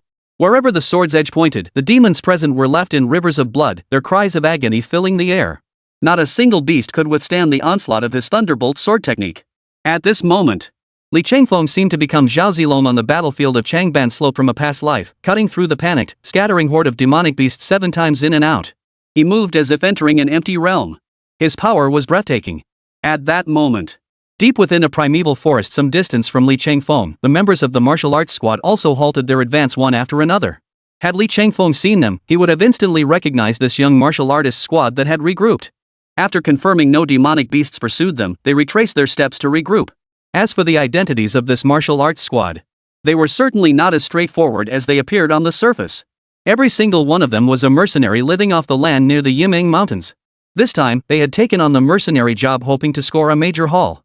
And their luck proved exceptionally favorable this time. They had actually obtained a supreme heavenly treasure. This treasure was said to be a treasure capable of strengthening one's own inner core. For this, they risked their lives 9 times over, barely escaping the jaws of the demon beast leader, the bloodthirsty demon tiger. The price this mercenary squad paid was facing relentless, merciless pursuit from the demon beast leader itself. But as the saying goes, heaven never seals off all paths for man. Just when the mercenary squad believed their fate was sealed, unexpectedly, when all seemed lost, a new path opened up. They unexpectedly encountered 3 fresh scapegoats just around the bend ahead. Using these 3 scapegoats to buy precious time, only then did they narrowly escape death from the previous crisis. Now, a fiercely wild and spirited short-haired woman from the mercenary squad stood there, hands braced on her knees, gasping for breath like someone who had nearly drowned. After resting for a long while, the short-haired woman finally turned her gaze to the young man standing nearby and spoke again. "Hey, boss. Don't you think what we just did was a bit underhanded? I just can't shake this uneasy feeling. Like something just doesn't feel quite right. And if I remember correctly, those 3 guys were wearing elite training camp uniforms. Which means they're just a bunch of high school kids." Judging by the short-haired woman's words, she was indeed speaking sensibly. But when you factor in the smug grin on her face and that cold, disdainful gaze, anyone with eyes could tell she felt not a shred of remorse. In fact, her words even carried a hint of schadenfreude. How utterly despicable. The other mercenaries, upon hearing this, joined in the mockery. The most striking among them was a middle-aged woman with a scar across her face, who grinned widely and chuckled. "Ha ha ha ha. Do you even believe what you're saying? I sure as hell don't. Forget all that. Right after we burst out of the bushes, I spotted them right away. Those 3 guys were standing there like 3 dumb geese, staring blankly, completely unaware that danger had already descended upon them. So in my opinion, even if our mercenary squad hadn't screwed them over, with their level of intelligence, they wouldn't have lasted much longer anyway. They might just get eaten by beasts in the next crisis, who knows? So, if we think about it this way, this hapless squad could sacrifice their precious lives to buy us valuable escape time. Then these 3 hotheads could be said to have died for a purpose? At least they'd have some value. As for future Qingming festivals, we'll just burn them a few extra paper offerings. We'll consider it our way of thanking them for their sacrifice." This young man was the leader of their mercenary squad. Hearing his subordinates' increasingly outrageous and inhuman remarks, not only did he show no intention of stopping him, but he shrugged indifferently and even chuckled along. "Anyway, we still need to steer this situation toward a favorable outcome. If we can ensure everyone stays alive and unharmed, we'll gain such rare treasures. In the past, this would have been a stroke of luck you couldn't find even with a lantern. Now you're all putting on this act of being proper and respectable in front of me. But deep down, I bet you're all grinning from ear to ear right now. What's with the act of playing the saint? How laughable. Ha ha ha ha." The mercenaries, including the woman who had spoken first, her face twisted with a mocking, sarcastic grin, could no longer hold back. They clutched their sides, doubled over, shaking with laughter. But just as this group reveled in their amusement, over 100 meters away in a cave, Zhang Muyang and Lu Shangyao, the man and woman, clenched their fists in anger. Their nails, not particularly sharp, dug into their flesh without a flicker of pain. Their eyes blazed with fury as they glared at the mercenary squad members. Zhang Muyang's fists clenched. Thud. His fist slammed down hard on the stone slab before him. "You bastards. I'll remember this today. You'll all pay for this. Once my brotherly gets here and takes care of everything that follows. When he arrives, he'll make you wish you were dead. Laugh while you still can. You won't have the chance to laugh later." Chapter 65, exposed, but quick on the drawl. Oomph. Who's there? Perhaps because Zhang Muyang had been too emotionally charged just now, the sound of his fist striking the stone slab was ultimately caught by the ears of that experienced mercenary squad. Suddenly, a middle-aged man from the mercenary squad leapt to his feet. His gaze, sharp as a hawk's, darted fiercely toward Zhang Muyang's hiding spot. "Damn it! Looks like these mercenaries have more experience and skill than I do. They found me so quickly. Hidden within the cave, Zhang Muyang froze for a moment before quickly grasping the critical nature of the situation. Compared to these mercenaries who had been skimming the edge of death in the Yiming Mountains, Zhang Muyang and Lu Shengyao, two students who had always lived in an ivory tower, were as naive as 3-year-old children. The two sides were simply incomparable in terms of experience and skill. While Zhang Muyang couldn't match the seasoned mercenary squad in experience. Fortunately, the young man excelled in quick thinking. After a moment of stunned silence, Zhang Muyang remained calm in the face of danger and made the most correct judgment based on the current situation. Once his resolve was set, Zhang Muyang immediately signaled to Lu Shengyao, who was crouched nearby, silently mouthing instructions for her to remain absolutely silent. Since his cover was blown, he would take the initiative to lure the mercenaries outside away. As for Lu Shengyao, her task was straightforward. Once he drew the mercenaries away, she was to go for reinforcements and contact Li Changfeng as quickly as possible. If he could successfully contact Li Changfeng, then all the problems he was currently facing would cease to be problems. After instructing Lu Shengyao, Zhang Muyang dropped to all fours. With a loud roar, he instantly transformed into a fierce lion, howling like a stray dog as he frantically fled backward. Meanwhile, not far ahead within the mercenary camp. Oh no! Boss, if I'm not mistaken, that guy who just transformed into a lion and fled, he's one of the 3-man squad. Who'd have thought he didn't die in that earlier disaster? He actually survived against all odds. Not only that, but he dared to follow us over here. Upon hearing his subordinate's report, the mercenary captain's expression stiffened slightly. Without another word, he immediately took off in pursuit of the direction Zhang Muyang had fled. One of the mercenaries glanced at the middle-aged man and pressed him again. I said, "You, old six, did you really see clearly just now? Was there really someone like that among those 3? Just look at the overwhelming horde of beasts they were facing. Forget those 3 greenhorns, even if it were us caught in that thicket of beasts. There'd be no chance of survival, absolutely no way out." Facing his companion's skepticism, the middle-aged man merely snorted dismissively, his tone dripping with utter contempt and arrogance. "Oomph. Do you really think your words hold any weight coming from you? I've seen more of the world than you've eaten rice. What's more, the martial talent I've awakened has greatly enhanced my vision and hearing. Within 100 meters, I can detect even the slightest, most insignificant sound. Earlier, it was precisely because I heard the sounds of that 3-person squad moving about. That's precisely why I deliberately guided you toward that direction. You think I just randomly pointed you in some direction to run off to? That's laughable. Don't assume I'm as stupid as you lot." After the middle-aged man finished speaking, the woman with the facial scar also wore an unpleasant expression. Before she could speak, a blunt voice cut her off. "Enough. Stop bickering with us here. Since we've confirmed that the person who discovered our relay station earlier was one of those 3 martial artists, then we shouldn't waste any more time. Let's pursue them immediately. I'm certain he overheard our entire plan earlier.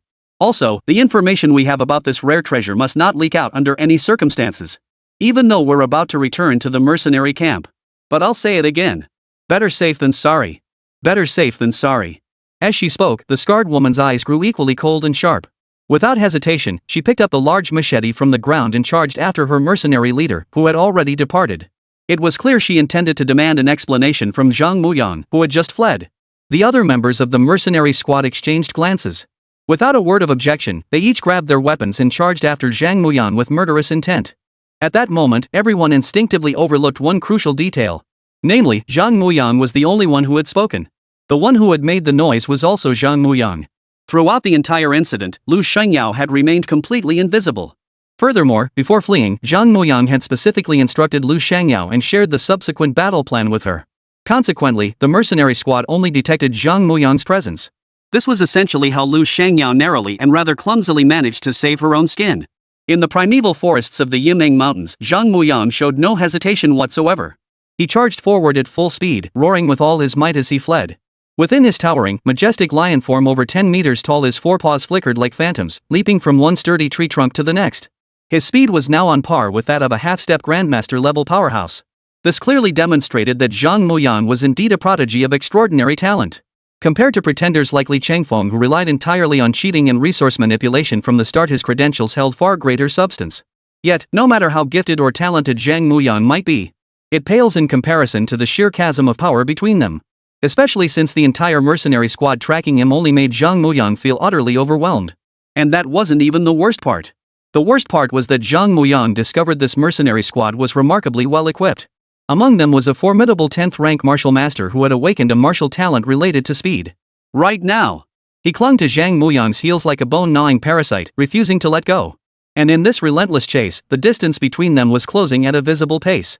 Chapter 66, Going All Out, Poor Zhang Muyang.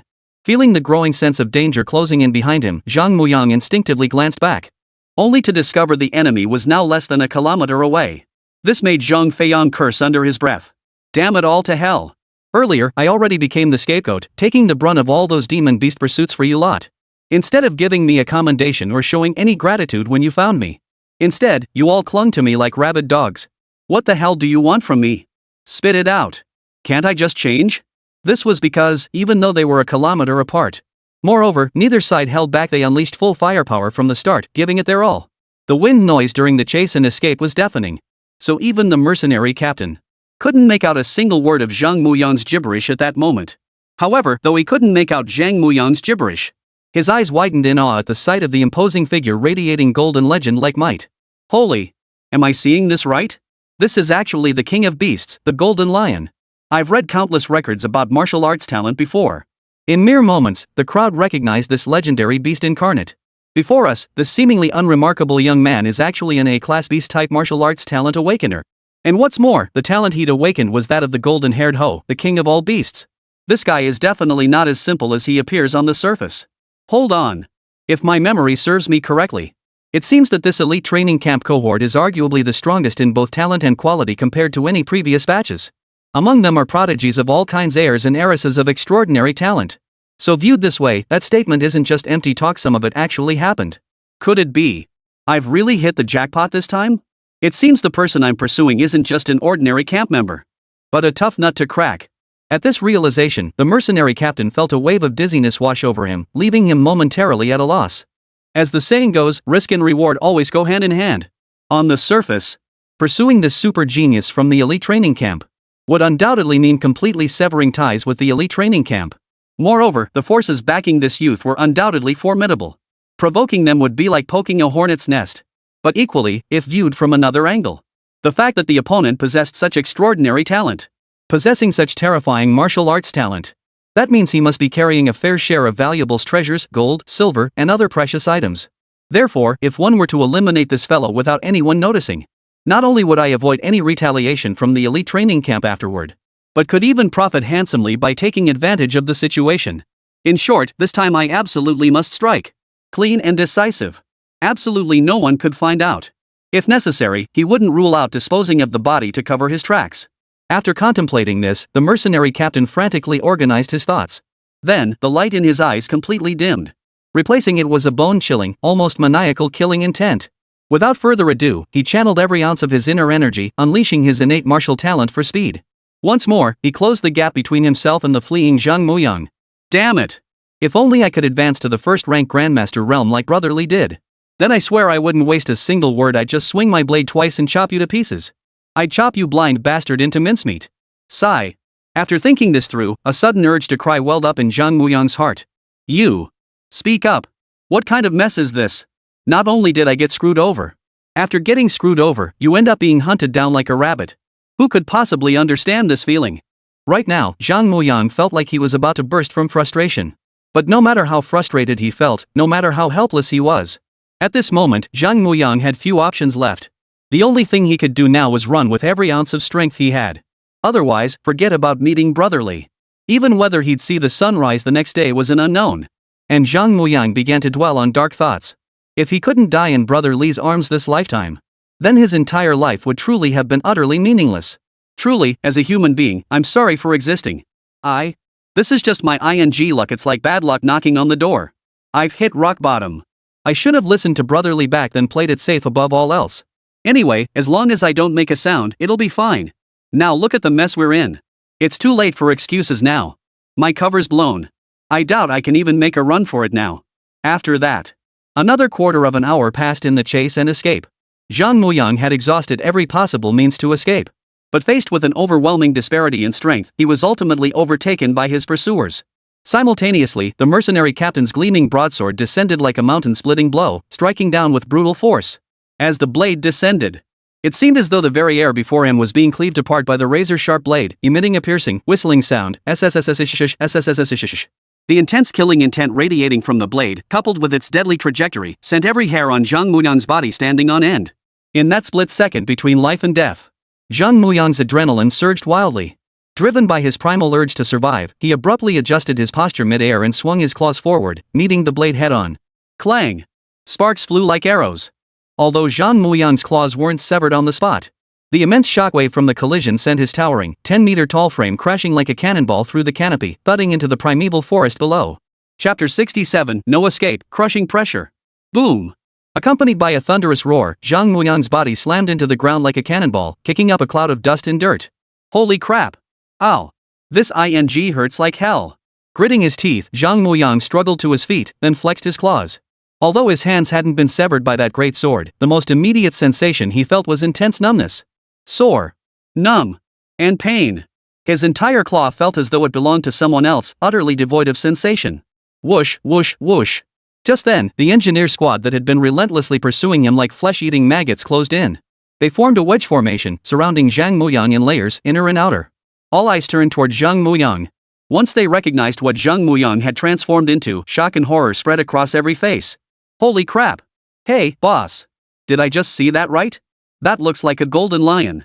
Even the woman who had spoken in that oddly sarcastic tone moments ago now gaped in disbelief, her face frozen in utter shock. This was an A-grade martial talent. It was almost impossible to believe that someone with such extraordinary talent could exist in this world. Hearing his subordinate's astonished exclamation, the mercenary captain said nothing further, merely nodding solemnly. He took a deep breath and spoke slowly. You saw correctly. If we don't rule it out, the other party is highly likely to be a specially recruited student from one of the 3 elite training camps this year. Sigh. What a remarkable talent. I never imagined I'd witness such a prodigy in my lifetime. This is truly eye-opening. Hearing their captain's words, the mercenary squad members nodded in agreement. At the same time, the looks they shot Zhang Muyang were so full of envy, it was practically dripping from their eyes. But this look of envy didn't last long. In the next instant, their true natures surfaced. Each pair of eyes now radiated a chilling, terrifying killing intent. With matters having escalated to this point, both sides had reached a point of no return. With that, there was no need for pleasantries. In short, today would end with either Zhang Muyang dead or them dead. There was no third option.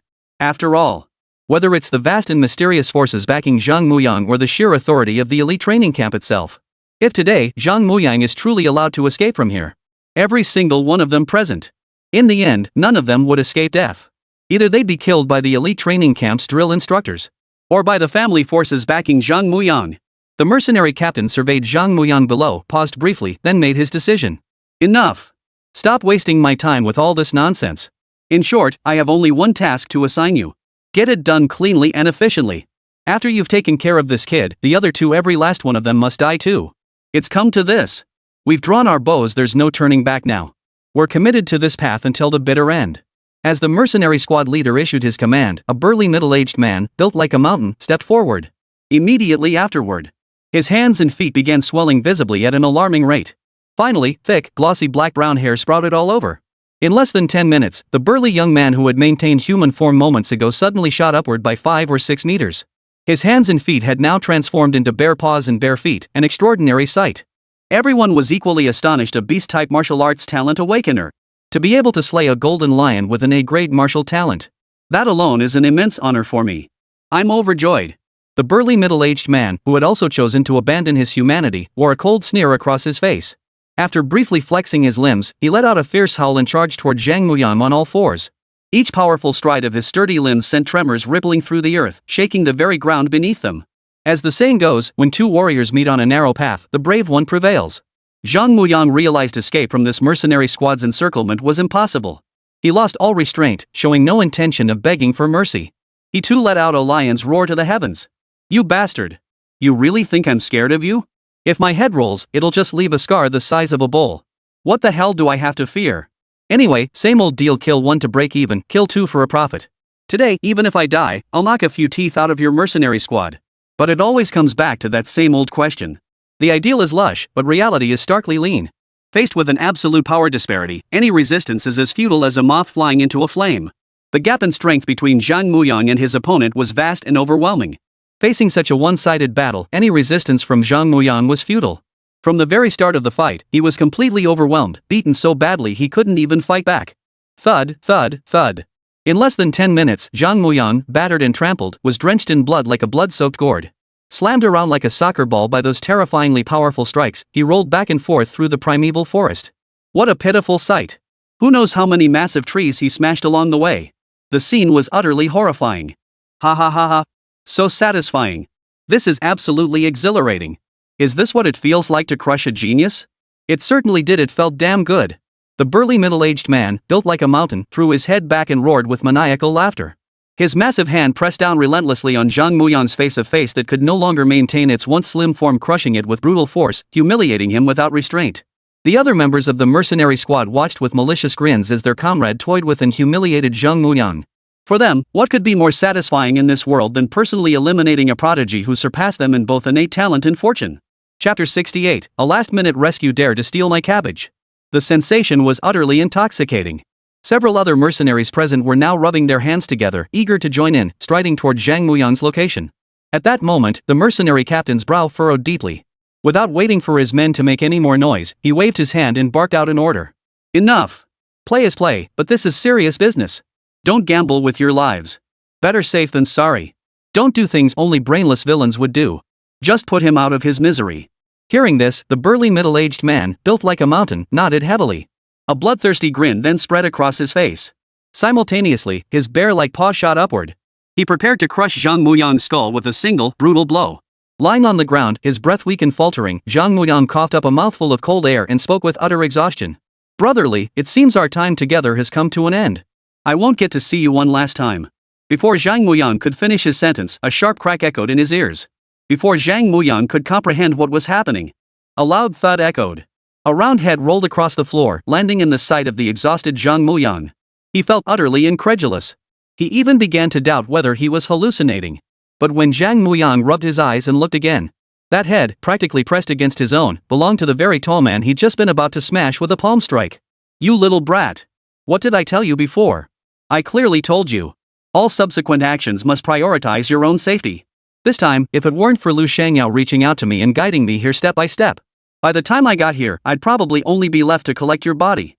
At that moment, a roar filled with helplessness and rage, mixed with curses, slowly echoed in Zhang Muyang's ears. Before Zhang Muyang could process what was happening, a wave of disorientation washed over him like a tidal surge. When Zhang Muyang finally came to his senses again, he found himself being lifted up by the waist. He looked up to see the face of a youth he knew all too well, handsome, extraordinary, and radiating an otherworldly aura. This left Zhang Muyang momentarily stunned. Then, he burst into hearty laughter, his voice brimming with excitement as he shouted. Big brother! You finally made it! At that moment, not only Zhang Muyang, but even the mercenary captain leading the squad and all the other members stood frozen in shock, staring blankly at the headless corpse of their comrade. What the hell just happened? In that single instant, none of them had time to react. A blindingly bright sword light suddenly flashed through the dim forest. Immediately after, a sharp crack echoed in their ears. When they looked again, their companion's round, plump head had cleanly severed from the neck, tumbling to the ground and rolling a long way away. The gushing stream of scalding blood, in the dead silence of the primeval forest, seemed eerily demonic and ghostly. What the hell is going on? You see. Their mercenary squad included a scout who had awakened a perception-type martial talent. The slender, short young man could scarcely believe his eyes. He raised his hand in a daze, touching the droplets of blood splattered across his face.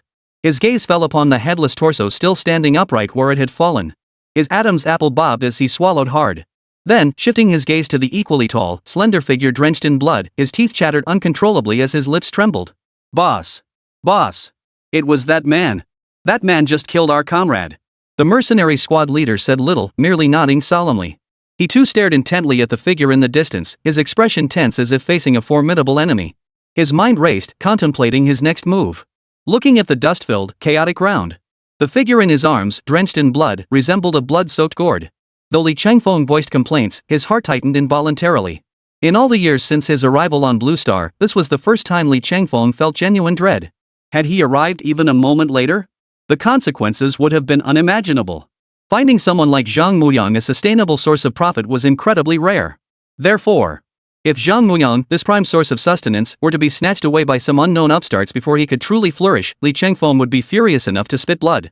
He thought to himself. Li Changfeng promptly handed Zhang Muyang over to Lu Shangyao, instructing her with countless warnings and admonitions. Lu Shangyao, you don't need to do anything from here on out. Your only task is to make sure this green onion. Take good care of Zhang Muyang. Leave all the rest to me. After instructing Lu Shangyao, Li Chengfeng slowly turned around. The smile on his face gradually faded, and the gentleness in his eyes vanished without a trace. In its place emerged a profound coldness and bloodthirsty intent, thick enough to be almost tangible. Li Chengfeng's gaze swept over each member of the mercenary squad, his voice carrying a bone-chilling coldness, like death delivering its final verdict. Every single one of you. You will all die. In an instant. Every member of the mercenary squad, including their captain, stumbled backward a step, the color draining completely from their faces. It was as if they were facing not a man, but a primordial beast hunting its prey. Not a single one dared to move an inch. Die. Li Chengfeng had always been a man of few words. If he could act, he wouldn't waste breath on idle chatter. Boom! Li Chengfeng drew the 3-foot-long Qingfeng sword from his waist. Violet lightning flared from its blade as dazzling black-purple sparks erupted beneath his feet.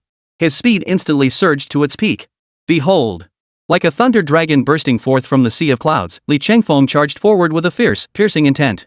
He swung his sword at the captain of the mercenary squad standing before him. Li Chengfeng's thoughts were now simple and direct. That was. Now. Immediately. Right now. Slaughter these bastards who dare to cut off their own roots. Only their blood can quench Li Chengfeng's burning hatred. Chapter 69. This is what it means to be ruthless. This guy moves at incredible speed. Is his cultivation level truly only at the first-rank Grandmaster realm? Seeing Li Chengfeng appear before him in the blink of an eye, the mercenary captain's pupils suddenly contracted into dangerous pinpricks, sending a shiver down his spine. But soon, they reacted in unison. They raised their swords, instinctively preparing to block. Yet in the very next second, clang! Under his horrified gaze, Li Chengfeng's blade, crackling with purple-black lightning, sliced through his treasured sword worn close to his body for years like a knife cutting through tofu, cleaving it cleanly in two. In the very next instant, Li Chengfeng's blade, sharp as a razor, pierced straight through to his chest. It's over. Could this truly be the end for me? As the purple-black thunder-infused blade glinted toward him, this thought became the mercenary captain's final, desperate obsession before death. Yet this last thought flickered like a dying candle flame, wavering briefly before extinguishing itself. Thud! The 3-foot-long blade descended like a mountain cleaver, slicing the mercenary captain vertically from the crown of his head straight down to his hip bone. Li Chengfeng's strike was so swift and decisive, showing not the slightest mercy, that it split the mercenary squad leader cleanly in two. Li Chengfeng let out a cold laugh, his hand never pausing. His body spun a full 360 degrees midair, showing no sign of holding back. After a brief pause to regroup, Li Chengfeng stomped his foot heavily on the ground. Like a charging bull, he lunged forward once more, striking down another member of the mercenary squad. Thunderbolt sword technique, second form. The scarred, short-haired woman froze in terror when Li Chengfeng whipped his head around, his gaze fixed on her like a ravenous wolf. This sight made the scarred woman shudder violently. A chill seemed to crawl up her spine, sending a wave of terror through her body. Her eyes widened in horror as she screamed. Captain! Their mercenary captain was clearly a second-rank Grandmaster-level powerhouse. Could he really just die like that? To die like this. That's way too casual. And it wasn't just him.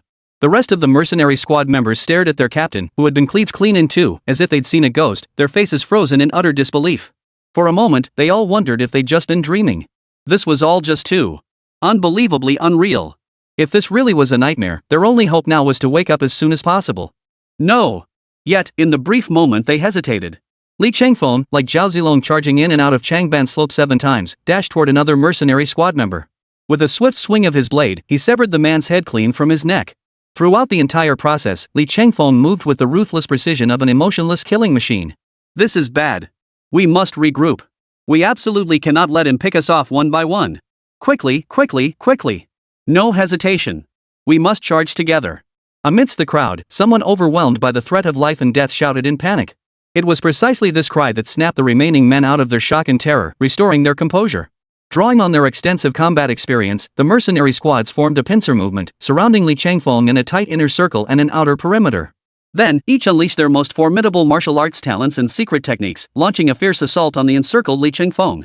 Among them were B-rank wind elemental blade attacks. Of course, there were also C-rank type martial arts talents that amplified their physical strength several-fold for frenzied assaults. Among them were also special psychic martial arts talents. They sought to control Li Chengfeng through such supernatural means, rendering him incapable of any resistance. Yet, a torrential downpour of assorted attacks poured down upon Li Chengfeng. Boom! Boom boom boom! Die! Don't give that bastard a moment's respite. Facing the relentless onslaught, wave after wave crashing like the sea, Li Chengfeng responded with only a cold laugh. Then he raised his long sword high once more, the blade sweeping upward from below his head. A thunderous roar echoed. A thunderous roar echoed through the air. The once clear blue sky instantly darkened with rolling clouds. Amidst the dark clouds, faint purple-black arcs of lightning could be seen flickering through the layers. It seemed as though the wrath of the thunder god was brewing and intensifying above. Crackle, crackle.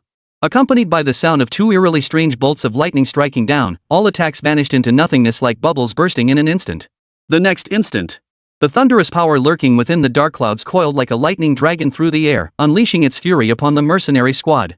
The mercenary closest to Li Changfeng was instantly incinerated, reduced to a charred, pitch-black corpse, completely carbonized. Boom! Boom! At that moment, thunderous roars reverberated relentlessly across a 100-mile radius, violently shaking the atmosphere. The entire sky had been forcibly split into two halves by the purple-black thunderous force. Had he not feared that such a fierce attack might inadvertently harm Zhang Muyang? Then, true to Li Qingfeng's usual murderous style, he would have unleashed a wide-area lightning assault without hesitation. He would have engulfed every single person present, wiping them all out in one fell swoop. That would have settled his lingering concerns once and for all. Meanwhile, the dozen or so individuals positioned slightly farther from Li Changfeng were frozen in shock. Their eyes bulged wide, mouths gaped open, and jaws dropped so low they nearly hit the ground. They stared at Li Changfeng with blank, terrified expressions, as if they had seen a ghost. Their mouths opened and closed, as if they wanted to say something. Yet the words stuck in their throats. In the minds of every single one of them, a single word surged forth almost simultaneously. Run! Run now! Don't entertain any false hopes. The woman who had mocked Zhang Muyang first let out a hysterical scream. Then, before anyone could react, she spun around and fled like a cornered dog. It could be said that Li Chengfeng's attack had already proven to them in the most brutal way possible. This was no longer a gap in strength. It was an absolute chasm in their realms of cultivation. But then again, it made sense. The strongest among them was merely their captain, a second-rank grandmaster. Even before breaking through to the middle grandmaster realm, Li Chengfeng had already possessed the strength to defeat Xiaoning Shui, the female sword immortal who was the top high school student in Haidai province, in direct combat. Not to mention, Li Chengfeng had now broken through to the first-rank grandmaster realm. His strength had surged by more than tenfold compared to before. Furthermore, he had successfully stepped into the realm of the forbidden. This meant that these minor karamis, barely one realm above him, stood no chance of resistance before him. If Li Changfeng so desired, killing them would be as effortless as a passing thought, requiring not the slightest exertion. Run for your lives! But before the other mercenary squads on the field could react, a thunderous roar erupted once more from the rolling dark clouds overhead. Soon, purple-black bolts of lightning, thick as a grown man's arm, burst through the clouds like divine judgment. Wherever they struck, every mercenary squad member who had just turned to flee felt every hair on their body stand on end. Before they could react, their bodies froze rigid, as if sealed within amber like insect specimens. Rumble! In the next instant, the group lay prostrate on the ground like dead dogs, frozen in terror under the wrath of heaven, unable to move even a finger. Li Chengfeng, resembling a thunder god descended from the heavens, approached them step by step, expressionless and silent. Don't! Please! Please don't kill me! Spare my life! I was wrong!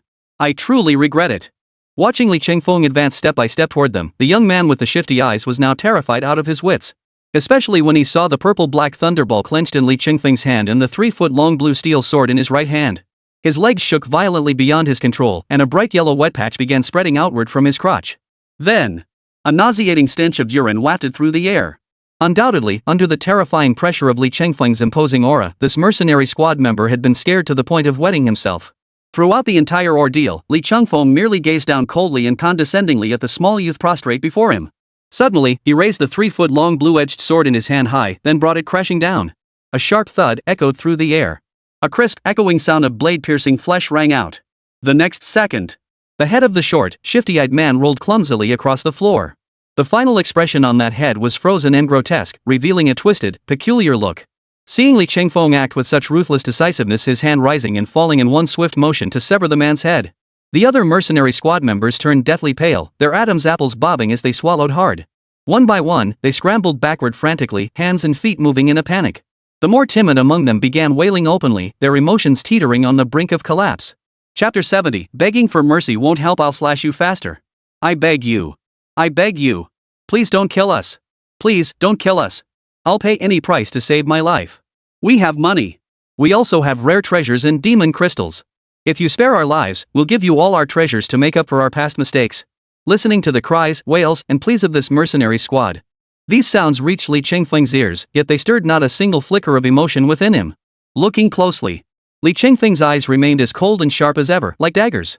The only response to the wailing mercenaries was the 3-foot-long blue steel sword raised high once more. No! No! Please spare me! My father is Li. But... why? I don't want to die, I'm still so young. I really don't want to die. Please, let me live. But... no! I really want to live another 500 years. But... Throughout the entire ordeal, Li Changfeng remained utterly emotionless, mechanically repeating the same action over and over. The 3-foot-long Qingfeng sword in Li Chengfeng's hand rose and fell. Up and down. Up and down. After repeating this sequence several times, Li Chengfeng shook the sword in his hand, flicking away the crimson blood. Having completed all this, Li Chengfeng walked over to the two women who had initially tried to flee. The first woman was the beauty who had initially spotted Zhang Muyang's escape route. The other was the woman who had just moments ago been gloating, reveling in the spectacle as if the more chaos, the better. Yet now, not a trace of smug, triumphant mockery remained on either woman's face. Nor was there any hint of impulsiveness. Instead, fear twisted their expressions into something almost grotesque. The other woman, long since terrified out of her wits, wept uncontrollably, tears streaming down her face like beads from a broken string. At that moment, Li Chengfeng strode step by step toward the woman who had just been taunting him with her sarcastic remarks. Towering over her, he raised the 3-foot-long blue blade in his hand high, preparing to execute another swift and decisive beheading. Send her to meet the king of hell. No. No. Please, I beg you, don't kill me. Spare my life. If you spare my life, I'll obey any demand you make of me. I'll follow your every command. Whatever you wish to do, I'll cooperate unconditionally. I'm huge. I'm big everywhere. Wherever you desire, even if it's not big, I can make it big. Please. Seriously, please give me a chance to make it up to you. Splash. The only response to the woman's plea was the sharp, crisp sound of a blade slicing through flesh. Immediately after, his frantic pleas and wails abruptly ceased, as if someone had pressed mute. His head rolled down his neck with a wet thud. His body twitched intermittently, like an earthworm whose neck had been snapped. As if still unaware of the stark reality of its own demise. His female companion, witnessing her partner's head cleanly severed by Li Chengfeng's single stroke, broke down in terror, screaming hysterically. I know everything. Is it because she wasn't pretty enough? Was it because he wasn't big enough? Am I right? But don't worry, I'm gorgeous. And not only am I pretty, but my skills and service are the best too. Forget everything else. At least within this mercenary squad, I'm in a league of my own. Just give me one chance to prove myself. Then I guarantee my service will satisfy you 120%. I'll make you feel right at home.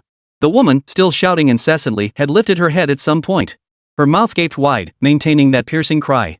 Her face, already streaked with tears, lifted to look in Li Chengfeng's direction. To Li Chengfeng, her face looked like nothing more than the plastic surgery-enhanced faces of internet celebrities he'd seen online in his past life. But at this very moment, the extreme terror brewing within her caused her foundation, eyeliner, and other makeup to smear and run. Her entire face now resembled that of a terrifying, ghostly specter. This sight made Li Chengfeng's mouth twitch violently, nearly shattering his composure on the spot. Li Chengfeng rubbed his chin. Then, he slowly crouched down, grabbed the woman's hair, and forced her head up, keeping her eyes locked with his. When she saw Li Chengfeng, she didn't immediately swing her blade to sever her own head as she had done before. Her entire being clung to him like a drowning person grasping a last straw, her face etched with hope and excitement. She made no struggle, no noise. But before her heart, suspended high in her throat, could settle, the words that followed from Li Chengfeng's mouth plunged her newly lifted heart back into the depths of despair. It felt like tumbling from heaven straight into the depths of hell. How should I put this? I think our ancient Chinese ancestors put it best with the saying, one should know one's place. I hope that when you're reincarnated in your next life, you'll tell King Yama to make sure you have some sense of your own limitations. Don't go around with that ghost-staring face of yours, offering yourself up like that. Are you trying to give me nightmares tonight? After dropping that line, Li Chengfeng said nothing more. He twisted his right and left hands violently in opposite directions. Then, snap! A crisp cracking sound of shattered bones echoed. Every expression on the woman's face, already utterly ruined by heavy makeup, froze completely in that instant. Her eyes, filled with terror, confusion, and inexplicable emotion, stared straight at Li Chengfeng. But her head was no longer under her control, twisting violently in the opposite direction. There was no doubt about it. Her neck bones were crushed, and she was dead as a doornail. Ding! Congratulations, host! You have successfully eliminated an 8th rank martial master, earning 800 karma points. Standing up, Li Chengfeng brushed his hands together with utter disgust. Though he felt a certain revulsion and aversion deep within, his body remained utterly honest as it began the day's most joyous task, looting the bodies. After stripping every item of value from the bodies, Li Chengfeng stuffed them all into his spatial storage ring. Only after completing this did Li Chengfeng walk over to Zhang Muyang and the others nearby with immense satisfaction. He took Zhang Muyang's body from Lu Xingyao's arms and hoisted it onto his shoulder. After that, under Lu Xingyao's eerily fixed gaze, Li Chengfeng strode away from the scene with utter disregard for anyone around him. As for the charred corpses left behind, Li Chengfeng showed absolutely no intention of cleaning up the scene or covering his tracks. He decided to leave the charred remains behind, treating them as an extra meal for the demonic beasts lurking in the Yiming Mountains. Consider it his compensation for setting the mountain ablaze. Another 15 minutes passed. Under Li Chengfeng's deliberate arrangement, he led Zhang Muyang and Lu Shengyao directly to the water curtain cave he had previously carved out by hand. This time, however, having learned his lesson from the previous incident, Li Chengfeng exercised greater caution. He hastily erected a makeshift barrier using rocks before finally allowing his heart to settle back into his chest. After a series of spectacularly fierce battles, Li Chengfeng swiftly and decisively slaughtered hundreds upon hundreds of demonic beasts. Then, with absolute dominance, he annihilated an entire mercenary squad whose strongest member was likely at the second-rank Grandmaster realm. For Li Chengfeng, though he said nothing outwardly, in reality, the depletion of his true qi was immense, reaching the point of near exhaustion. Upon entering the water curtain cave, before Li Chengfeng could speak, Zhang Muyang was already filled with guilt and self-reproach. Especially when he saw Li Chengfeng approaching him. He buried his head low, his body lying on the ground almost curled into a ball. His voice carried an unprecedented gloom and despondency. Brother Li, all I can say is I'm sorry. If I had just listened to you back then, none of this would have happened. Then you wouldn't have had to come save me. After hearing Zhang Muyang's words filled with regret, Li Chengfeng said nothing more. He could only feel his forehead covered in black lines. What Li Chengfeng needed to do next was simple. Smack! Li Chengfeng strode forward without hesitation and delivered a resounding slap to Zhang Muyang, who was lying on the ground. Listen up! You big man, are you ever going to stop? Acting like a woman in front of me, whining and fussing. Poof! As he spoke, Li Chengfeng let out a deep, muffled snort through his nose. If we're really going to talk about it, I do bear some responsibility for this matter. After all, everyone knows what you're made of and what level you're at. Don't you think I should know too? You're a complete combat liability. And I actually sent you to tail a mercenary squad led by a second-rank Grandmaster? That'd be like handing you over on a platter, letting them carve you up however they please. Even if I were sending someone to their death, I wouldn't do it this way. Brother Li. Though hearing words of comfort from Li Chengfeng, it deeply touched Zhang Muyang's heart. Yet, feeling touched was one thing. Upon pondering Li Chengfeng's words carefully, something about them just didn't sit right. Clearly, Li Chengfeng was trying to console him, but this consolation sounded. Somehow, it felt like Brother Li was taking subtle jabs at me between the lines. Chapter 71, is this your big scoop? Second all in. Alright. That's enough. If you keep dithering like this, I swear I'll smack you right through the top of your skull. What the hell is going on in your head? Hearing Li Chengfeng's words, which sounded utterly genuine, sent a sudden chill through Zhang Muyang's body. His hair stood on end. Zhang Muyang clamped his hand over his mouth, frozen in utter terror. Clearly, he too was shaken by Li Chengfeng's ruthless decisiveness. Zhang Muyang stole a furtive glance at Li Chengfeng. Li Chengfeng rubbed his chin, his expression shifting to one of puzzled curiosity as he asked. Zhang Muyang. But then again, if I recall correctly, a genius like you would surely have been given some trump cards by your family to ensure your survival. You were clearly in a perilous situation just now. Why would you rather die than use that family-provided trump card? That's the question I've never been able to figure out. As he spoke, Li Chengfeng's gaze toward Muyang carried a hint of curiosity and gossip. In Li Chengfeng's eyes, his juicy little target, Zhang Muyang, was like Sanji from One Piece. Perhaps behind him lay some unspeakable, earth-shattering scandal? That was precisely why he'd rather have his skull crushed by others than use the life-saving trump card his family had given him. But just as Li Chengfeng had already dropped his pants, waiting for Zhang Muyang to pull off something spectacular, Zhang Muyang shook his head like a rattle drum, a look of awkward embarrassment spreading across his face. Ha ha ha. Sorry about that, Brother Li. This whole thing, well, it's embarrassing to admit. I was just a bit too nervous. So, I got nervous and scared. And then I completely forgot about this whole thing. Hearing this, Li Chengfeng helplessly pressed one hand to his forehead, let out a long sigh, and spoke in a tone bordering on collapse. Alright. I don't think you need to say anymore. I knew you were this kind of half-baked person. Anyway, take this as a lesson and remember today's mistake. Next time something like this happens, you better use your head a little more and improvise on the spot. Brother Li, you can count on me. I'll keep every word you said firmly in mind. I promise this won't happen to me again. As he spoke these words, it seemed as though he were trying to bolster their credibility. Zhang Muyang even pounded his chest emphatically with his hand. After that, Li Chengfeng didn't bother continuing the banter with this lively character. He briefly reviewed the entire course of today's battle with Zhang Muyang, then casually tossed him some pills for healing wounds and replenishing energy. After completing all this, Li Changfeng strode over to the side, eager to see just how much he had gained this time. But one thing must be acknowledged. This haul truly amounted to a windfall for Li Changfeng. It was incredibly satisfying. Not to mention anything else, the cost of the over 1,000 demon beasts he had obtained alone brought Li Changfeng nearly 30,000 causality points. Add to that the karmic points he'd accumulated from slaying those mercenary squads earlier, including the materials looted from various demon beasts and rare treasures. All of this combined should easily add up to a full 30,000 karma points. Most crucially, he discovered a peculiar medicinal herb within the mercenary captain's storage pouch, one entirely crimson in hue, its surface radiating intense heat.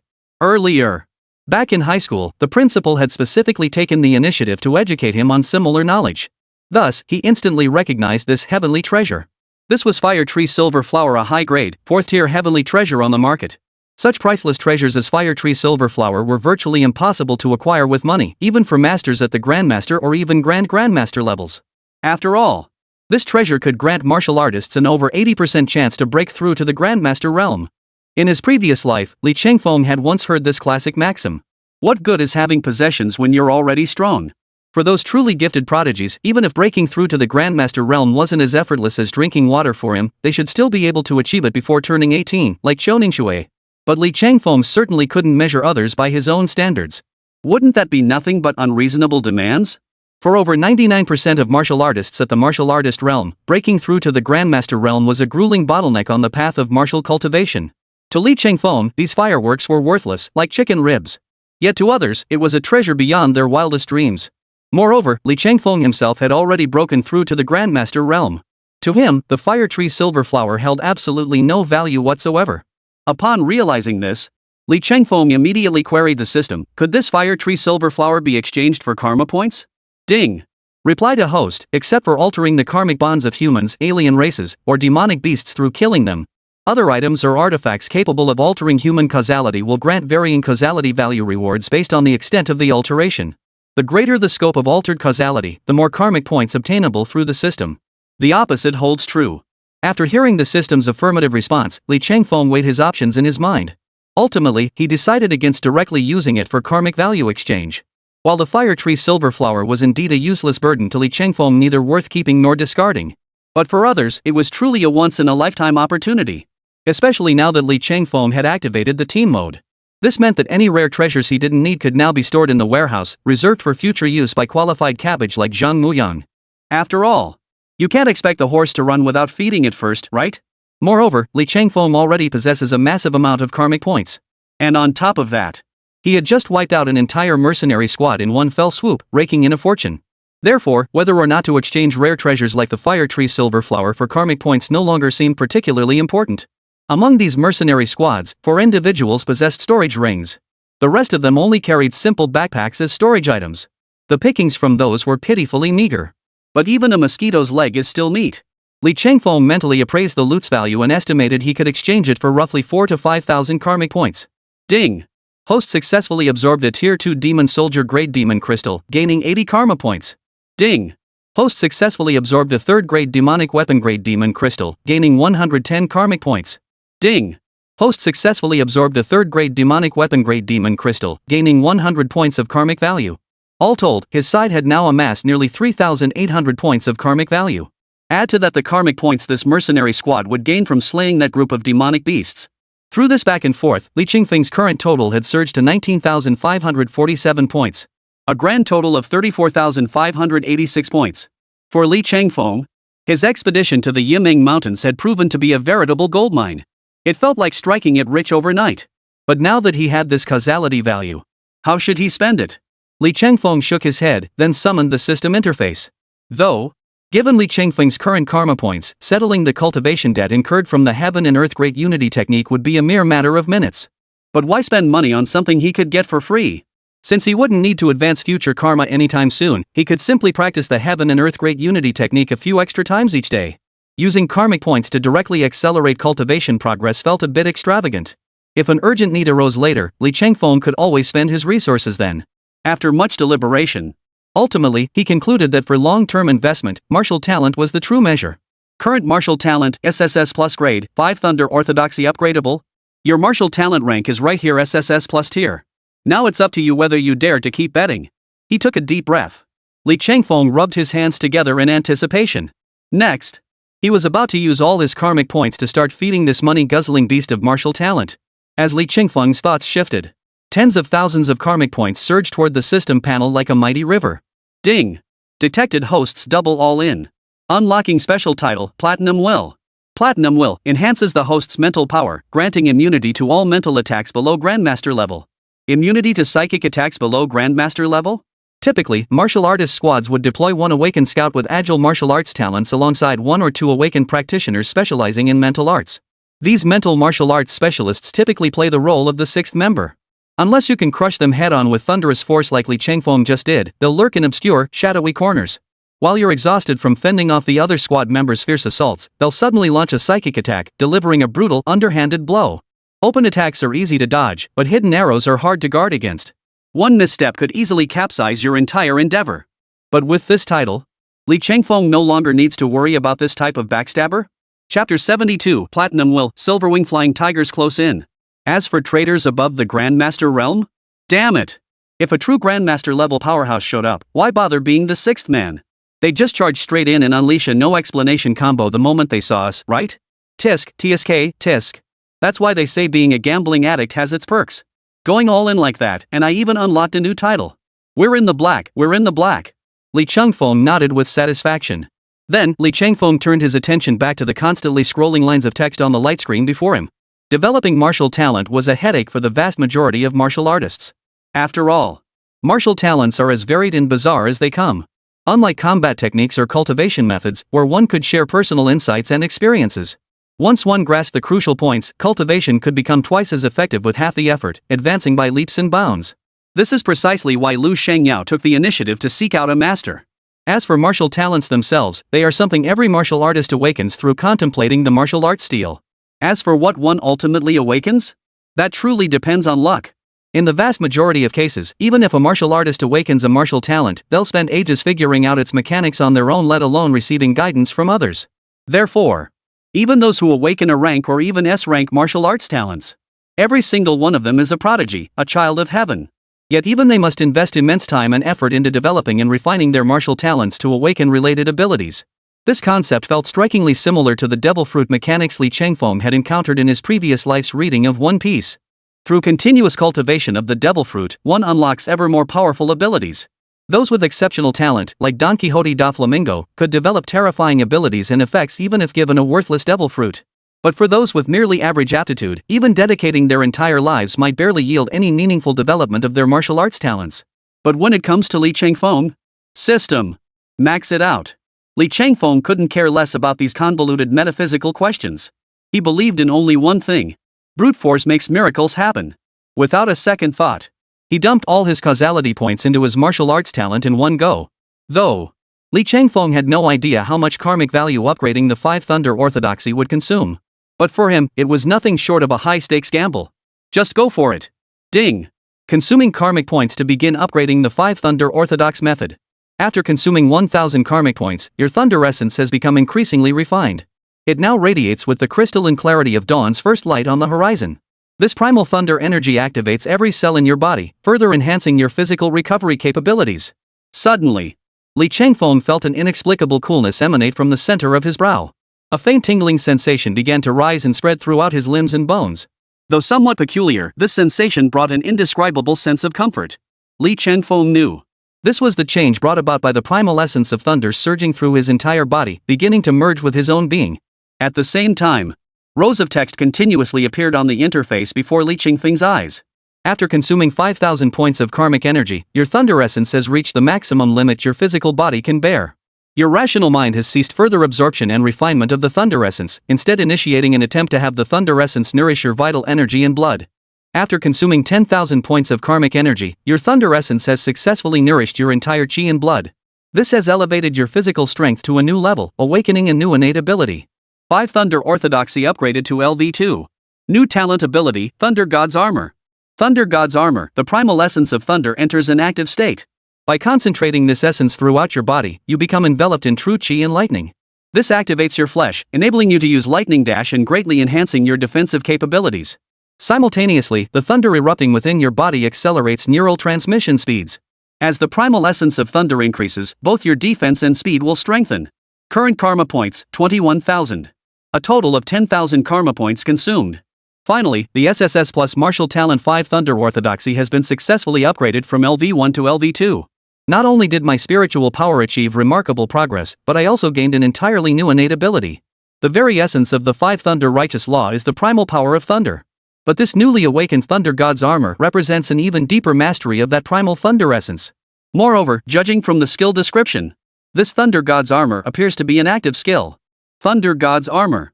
Li Chengfeng stroked his chin, carefully studying the skill description for the Thunder God's armor on the system panel before him. After a moment's hesitation, he decided to test its capabilities. At that very moment, Li Chengfeng's gaze suddenly sharpened. His piercing gaze shot through the curtain of water like a spear, scanning the outside. There, a pair of blood-red eyes glared menacingly toward the direction of the water curtain cave. It was a colossal beast over 21 meters long. At first glance, its appearance resembled that of a tiger. But unlike ordinary tigers, a pair of enormous silver wings sprouted from its back.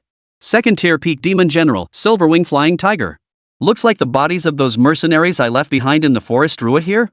Li Chengfeng stroked his chin, his gaze fixed on the silver wing flying tiger without a trace of surprise.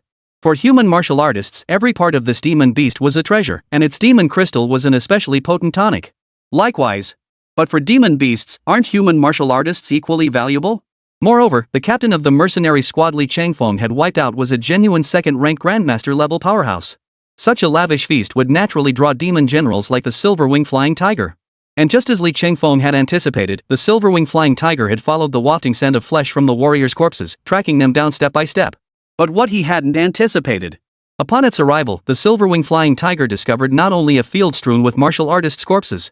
It also stumbled upon an unexpected delight. Li Chengfeng, overcome with excitement, driven by its bloodthirsty instincts, the silver wing flying tiger let out a fierce roar and charged toward Li Chengfeng to hunt him down. Roar! The silver wing flying tiger opened its gaping maw, unleashing a deafening roar. Then, it flapped its wings violently, diving from the sky straight toward Li Chengfeng below. Taking a deep breath, Li Chengfeng slowly closed his eyes. With a single thought, he activated the state of Thor's armor. Boom! Crack! In an instant, Li Chengfeng's qi and blood surged throughout his body, muscles bulging beneath his skin. His entire aura abruptly turned savage and ferocious. Huff! Li Chengfeng exhaled a long, heavy breath. His eyes narrowed, revealing a pair of blazing, piercing lightning pupils that glowed with sharp, electric sparks. They seemed to cut through all illusion with unparalleled sharpness. At the same time, Li Chengfeng was enveloped in purple-black lightning, his hair standing on end. Throughout this process, the aura of love radiating from Li Chengfeng's entire being grew ever more potent. From afar, he resembled a ferocious beast awakened from ancient times, arrogant and terrifying. The surge in spiritual power brought by the enhancement of the origin of thunder allowed Li Chengfeng to adapt to his suddenly surging strength almost instantly. As the silver-winged flying tiger dove toward him, Li Chengfeng sneered coldly, "Just awakened my new martial arts ability? You're the perfect test subject." Before the words had fully left his mouth, the silver-winged flying tiger had already charged before Li Chengfeng. Before this colossal beast, the 8-foot-tall Li Chengfeng appeared minuscule and fragile. Just as it seemed Li Chengfeng was about to have his throat torn out in one bite by the silver-winged flying tiger. But at that critical moment, Li Chengfeng's right hand shot out like lightning, seizing the silver-winged flying tiger's jaw with a fierce grip. Immediately afterward, Li Chengfeng twisted his waist, flinging the silver-winged flying tiger from midair with a single hand. Boom! In an instant, the silver-winged flying tiger crashed into the ground like a falling meteorite. In the primeval forest below, it smashed a 100-meter-wide crater into the earth. After just one exchange, the silver-winged flying tiger's eyes, once fierce and filled with savage intent, were now utterly consumed by terror. Beasts reaching the peak of the second-tier demon general stage possessed considerable spiritual intelligence. In an instant, the silver-winged flying tiger grasped the gravity of the situation. The human martial artist bathed in thunder and lightning before it was terrifying. Run! Flee immediately! If it fell into the hands of this human martial artist, certain death awaited. Without a moment's hesitation, after suffering a heavy loss at Li Chengfeng's hands, the silver-winged flying tiger flapped its wings and turned to flee into the distance. You think you can escape? Swish! Li Chengfeng, in his thunder god armor state, moved with such blinding speed it seemed almost instantaneous. A purple-black thunderbolt coiled and twisted 9 times through the air. Crack! A thunderous roar erupted. Li Chengfeng materialized directly above the silver-winged flying tiger, his 3-foot-long green peak blade now enveloped in ferocious, raging purple-black lightning. Then, from above, he swung downwards, slashing viciously at the silver-winged flying tiger's neck. Splash! The dull thud of blade meeting flesh echoed through the air. Li Chengfeng's sword sliced through the silver-wing flying tiger's head as easily as cutting through tofu, cleanly severing it from the body. The headless corpse of the silver-wing flying tiger flapped feebly twice before finally plummeting lifelessly from the sky. Chapter 73, Low-Key to the Point of Invisibility, Armor of the Thunder God. Clang! Li Chengfeng sheathed his sword, savoring the sheer force and speed unleashed in that strike. Truly extraordinary. With just a single strike, he had effortlessly slain a peak second-tier demon general. Though the silver-wing flying tiger was a second-tier demon general, its true strength was entirely on par with a human third-grade grandmaster. Yet, it had been slain by a single strike from Li Chengfeng. One can only imagine just how terrifying Li Chengfeng's current strength had become. At that moment, Li Chengfeng felt every cell in his body pulsing with excitement under the stimulation of the thunder's primordial essence. Though the strain was immense, it granted him an overwhelming sense of omnipotence as if he could accomplish anything. If he were to encounter that mercenary squad again, who knows? They wouldn't even get a chance to see her. Li Chengfeng could wipe them out in an instant with lightning-fast speed. Was this the state of the Thunder God's armor? It's truly formidable. It could easily serve as a trump card to be saved for the most critical moments. It's quite reliable as a backup plan. However, this state of the Thunder God's armor clearly couldn't be sustained for long. But Li Chengfeng could clearly sense from this special state that numerous aspects of himself had received comprehensive enhancement. For instance, his dynamic vision, agility, reaction speed, hearing, perception, and so on. With my current strength, if I activate the Thunder God armor, I should be able to hold my own against even a third-grade master level expert. Having only just broken through to the first-grade master realm, Li Chengfeng could already rival third-grade master realm experts. Such power. If word got out, it would be nothing short of sensational, right?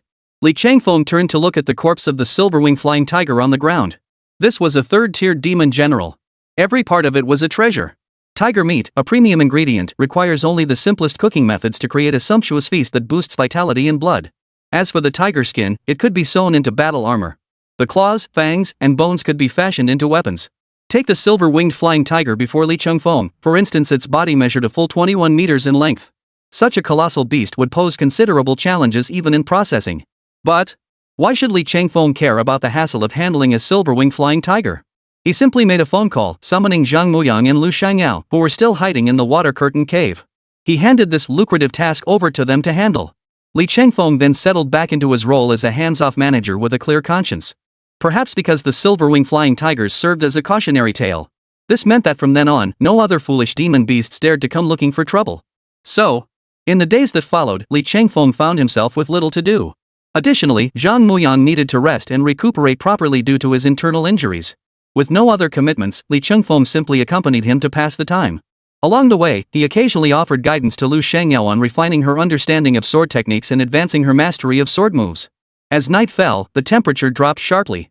Li Chengfeng went out hunting and brought back food. After all, Zhang Muyang was still practically a third-class cripple at this point, and no one expected him to do anything useful. He had no choice but to feed the guy by hand. If the elite training camp saw this, those senior and junior female students who idolized Li Chengfeng, needless to say, they'd be green with envy, drool practically streaming from their eyes. How they'd wish it was them, not some big guy like Zhang Muyang, being spoon-fed by Lord Li Chengfeng after he'd eaten his fill. Since Lu Shangyao was a girl, Li Chengfeng obviously couldn't share a tent with her. After all, men and women shouldn't be too familiar with each other. Therefore, Li Chengfeng naturally ended up sharing a tent with Zhang Muyang. Men, you know. Sharing a tent inevitably meant endless chatter and banter. After a while of rambling, Zhang Muyang, lying beside him, suddenly turned his head. His thick eyebrows arched as he stared intently at Li Chengfeng, his voice brimming with curiosity. Brotherly. Can I ask you a question? Li Chengfeng glanced at him, his tone utterly unruffled. Spit it out. What's on your mind? Brotherly, what's your current cultivation level? That's right. Just as you suspected, I'm currently at the first-rank Grandmaster realm. Li Chengfeng showed no intention of hiding anything. After all, he had already demonstrated his terrifying combat prowess far exceeding that of a martial artist on multiple occasions before Zhang Muyang and Lu Shangyao. Therefore, even if Zhang Muyang didn't ask him directly, Li Chengfeng would have found a suitable moment to inform them of his first-rank Grandmaster status. Gulp. Zhang Muyang's atoms apple bobbed as he swallowed hard. At that moment, his inner shock had reached an unimaginable depth. Master Realm. As classmates who had all graduated from Jizhou First High School alongside Li Chengfeng, it had been barely a month since their martial arts monument awakening ceremony.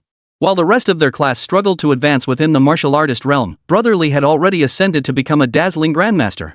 What did this mean? The last person in Haidai province to break through to the Grandmaster realm during their high school years was Qiuningshui. And this very Qiuningshui, hailed as the female sword immortal, had already been crowned the top high school student in Haidai province. In contrast, Li Chengfeng had already publicly crushed Qiuningshui in the martial arts arena before even reaching the Grandmaster realm in full view of all the elite training camp instructors and teachers. Now, he himself has broken through to the first-ranked Grandmaster realm. Damn it! He's practically matching the legendary records in the textbooks. And that's not even the craziest part. The craziest part is that Brother Li remains so low-key, refusing to flaunt his achievements. This is truly. If Brother Li hadn't been born, the path of the world would have remained shrouded in eternal darkness. At this thought, Zhang Muyang couldn't help but feel deeply moved, his admiration for Li Chengfeng growing ever stronger within him. Brother Li, you've expended so much effort and energy to conceal yourself. Rest assured, I won't let a single word slip out. Upon hearing this, Li Chengfeng nodded noncommittally. You're absolutely right. I understand the principle that the tallest tree in the forest is the first to be struck by the wind. If I draw too much attention to myself in everything I do, it will inevitably bring me a lot of unnecessary trouble. Although, up to this point, everything I've done has indeed been a bit too conspicuous. But how should I put it? I feel it's still necessary for me to keep a lower profile for now. Zhang Muyan? A bit too conspicuous? Need to be even more low-key? Alright. Your idea of low-key. Meaning wiping out Qingdao No. 2 High, one of the three major aristocratic families led by siblings Yao Ziyuan and Yao Mingzhen during the camp entrance assessment. It means publicly humiliating Qiuningshui, once Haidai province's top high school student, dubbed the Sword Immortal, by pinning her to the ground and grinding her face into the mat before every instructor and cadet at the martial arts arena? And then making it common knowledge. And that's just during the training phase. Once boot camp ends, who knows? Might even make it onto Haidai news. You call that drawing a little attention? That sounds somewhat inhuman. Though Zhang Muyan was inwardly ranting about Li Chengfeng's unhuman remark, outwardly he nodded his head like a chicken pecking at grain. Brother Li is absolutely right. One should always keep a low profile. My father taught me the same thing. Good that you understand that. Alright. Nothing else to discuss. Get some rest early. Got it. Brother Li. Currently, Li Chengfeng had already spent some time training in the Yiming Mountains, and it was time for him to head back.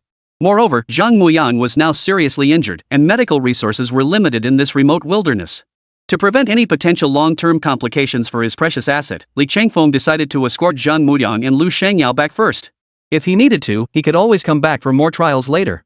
With his mind made up, Li Chengfeng expanded the existing water curtain cave into a much larger cave dwelling. He placed the silverwing flying tiger's corpse inside. Once I return to the elite training camp, I'll also ask the camp kitchen chef for advice on cooking fierce beast meat. That way, I'll be able to venture deeper into the Yiming Mountains without worrying about supplies. Li Chengfeng lowered his head, then glanced at his storage ring. Of course. Also, once we reach Langia Base City, I'll find a black market to dispose of this mercenary squad's weapons, armor, and equipment. Li Chengfeng pondered these thoughts as he led Lu Shangyao and Zhang Muyang toward the elite training camp. After settling Zhang Muyang and Lu Shangyao, Li Chengfeng went straight to Chief Instructor Zhao Jiangwo.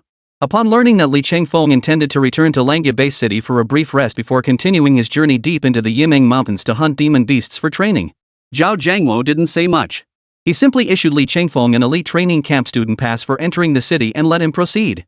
Great minds think alike. Li Chengfeng. On this point, I share your view. To be perfectly honest, given your current cultivation level and realm, the elite training camp can only offer you limited advancement. Therefore, forging yourself through blood and fire, through sword and blade combat, is the fastest way to elevate your conceptual strength and cultivation. To possess such awareness and fighting spirit at your young age. Excellent. Zhao Jiangwo looked at Li Chengfeng with eyes brimming with approval. Chapter 74, Instructor Zhao's Grand Gesture, Nirvana Stele. As the brigade commander of a combat brigade within the Warwolf Legion, Zhao Jiangwo had spent over a decade on the front lines battling demon beasts and alien races. His hands had long since been stained with the blood of countless demon beasts and alien foes. Zhao Jiangwo knew this well. A sword's edge is forged through grinding, and the fragrance of plum blossoms comes from bitter cold. Only those who truly endure hardship and fight battles where it's either you die or I die. Only then can one's martial arts potential be fully unleashed. Zhao Jiangwo had encountered many such prodigies before, geniuses whose martial talents surpassed his own, even those who were more outstanding than he was. Yet in the end, these so-called prodigies, these darlings of heaven, were surpassed one by him, a man whose innate talent was inferior to theirs. Back in the day, Zhao Jiangwo achieved his current status precisely through relentless combat on the front lines, day after day, year after year, battling demonic beasts and alien races. He had fought day after day, year after year, on the front lines against demonic beasts and alien races. Looking back to the very beginning, when the high-ranking officials of Haidai province intended to appoint Zhao Jiangwo as the chief instructor of this elite training camp. At that moment, Zhao Jiangwo even considered simply eliminating every single trainee in the camp. No need for all the complicated, flashy nonsense. Without a second thought, he'd have dragged them straight to the front lines.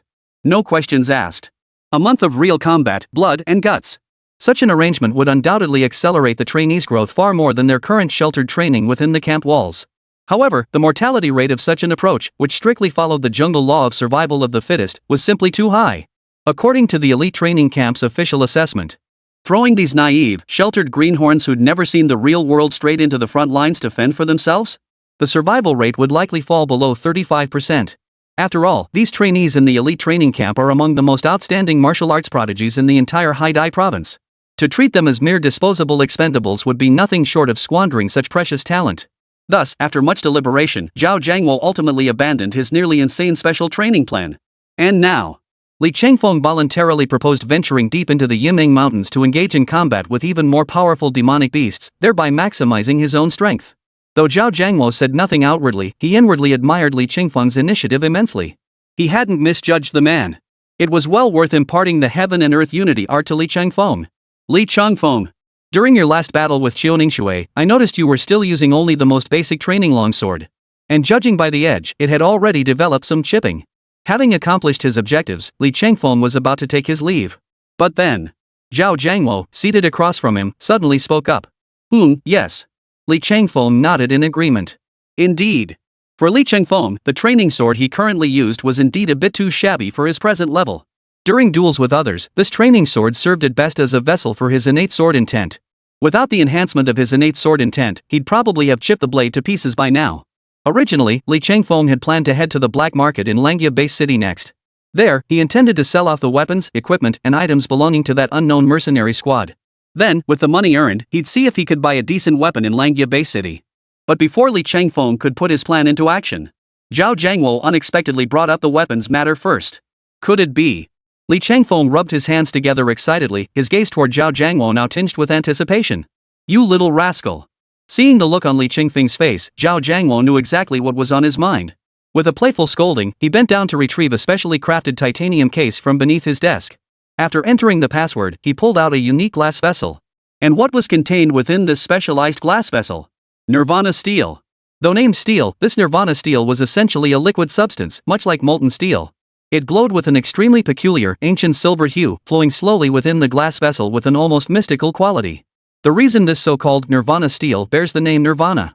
The reason lies in its nature. Though it usually exists as a liquid, once fused with martial intent, it instantly transforms into an indestructible solid. Even more terrifying, this Nirvana stele can transform into any form according to the changes in martial will. It could become blades, spears, swords, halberds, or axes for lethal assault. It can also become shields and armor for defense. In a sense, for any martial artist who has awakened their martial will, they can use their own martial will to transform Nirvana stele into the weapon best suited for them. And Li Chengfeng is precisely a natural-born awakener of the sword intent. Therefore, for Li Chengfeng, through his innate sword intent, he can indeed shape Nirvana stele into the weapon most suited to him. Colonel Zhao, you've truly sent me a timely blessing this time. At this thought, Li Chengfeng couldn't suppress the smile spreading across his face. His mood was as bright as if he'd just won $1 million lottery, and he hurriedly thanked Zhao Jiangwo. Zhao Jiangwo chuckled before continuing. Nirvana stele is indeed the most suitable weapon for you at this stage. But don't be fooled by its meager 2 liters outside the military. You couldn't buy such a treasure even with all the money in the world, unless you went to an auction or the black market. I exchanged it for my own contribution points on the China Battle Network. Originally, I intended to use it to fill the gap in the Grand Champion reward for the Heaven and Earth Unity art. But then I thought, given your monstrous talent, you even drove Qiuningshui, once the top high school student in Haidai province and a female sword immortal, into seclusion. Everyone else is nothing but a handful of kittens to you, right? You can handle them however you please. So rather than waiting until the camp closes to give it to you, I might as well hand it over now. That way, you'll have an extra layer of protection when venturing deep into the Yimeng Mountains, right? With that, Zhao Jiangwo placed the Nirvana stele into Li Chengfeng's hands. Thank you, Colonel Zhao. Li Chengfeng accepted the Nirvana stele from Zhao Jiangwo with a look of deep gratitude. Despite all the excuses and justifications Zhao Jiangwo offered on the surface, anyone with half a brain could see through it. This Nirvana stele was clearly something Zhao Jiangwo had prepared specifically for Li Chengfeng, showing that he constantly worried about Li Chengfeng's safety. Overcome with emotion, Li Chengfeng's body remained utterly honest. He reached out and unscrewed the lid of the glass jar containing the Nirvana stele, then immediately activated his innate sword intent. The next second, accompanied by a peculiar fluctuation rippling through the space before him, a mass of Nirvana stele slowly began to float upward from the glass jar. It swiftly approached Li Chengfeng. With a flicker of his intent, the Nirvana stele's form shifted in response to the changes in Li Chengfeng's martial will. First, it transformed into a dagger, then into a flying sword. Then, under Li Chengfeng's deliberate control, the flying sword began to split into 2, then 4, then 8. Finally, a full 8 flying swords hovered mid-air, dancing around Li Chengfeng in a peculiar rhythm and pattern. After quietly experiencing the marvels of these flying swords forged from Nirvana stele, Li Chengfeng smiled faintly. The next second, the flying swords formed from Nirvana stele underwent another transformation, ultimately coalescing into a form-fitting garment that enveloped his body. This combat suit, forged from Nirvana stele, could be worn as a close-fitting inner armor in everyday situations, offering a certain degree of defensive utility. Once entering combat mode, as his martial will crystallizes, this Nirvana stele can transform into various formidable sword-like weapons like soldiers obeying orders. It fully harnesses Li Chengfeng's innate sword intent to its utmost potential. This Nirvana stele is truly remarkable. It's just a pity there isn't more of it. If he could obtain more Nirvana stele, Li Chengfeng reckoned he might even forge a heavy sword. Then he could fulfill his childhood dream of flying on a sword like the Shushan sword immortals of his past life, roaming the world with his blade. Colonel Zhao mentioned earlier that Nirvana stele is utterly impossible to acquire through legitimate channels, meaning it's priceless yet unavailable. If I want to get my hands on this Nirvana stele, I'll have to turn to the black market or auctions. Perfect timing, I'm heading to Langya Base City's black market to sell gear and make a killing. I'll use this chance to find out if this black market can actually get me some Nirvana stele. Li Chengfeng thought to himself. You'll be away for quite some time this trip. Any other needs? Seeing that Li Chengfeng had essentially mastered the use of Nirvana stele, Zhao Jiangwo continued to inquire. Li Chengfeng rubbed his chin, thought carefully for a moment, then replied. Also, I'd like to learn the most delicious methods for cooking demon beast meat from the demon beast chefs at the cafeteria. Learn how to cook demon beast meat? Zhao Jiangwo paused, taken aback. But he quickly grasped Li Chengfeng's intent. It was simply about not neglecting his stomach while deepening his training in the Yiming Mountains. Hey! No wonder they say today's youth are sharp as tacks. Why hadn't he thought to learn the craft of cooking demon beast meat back then?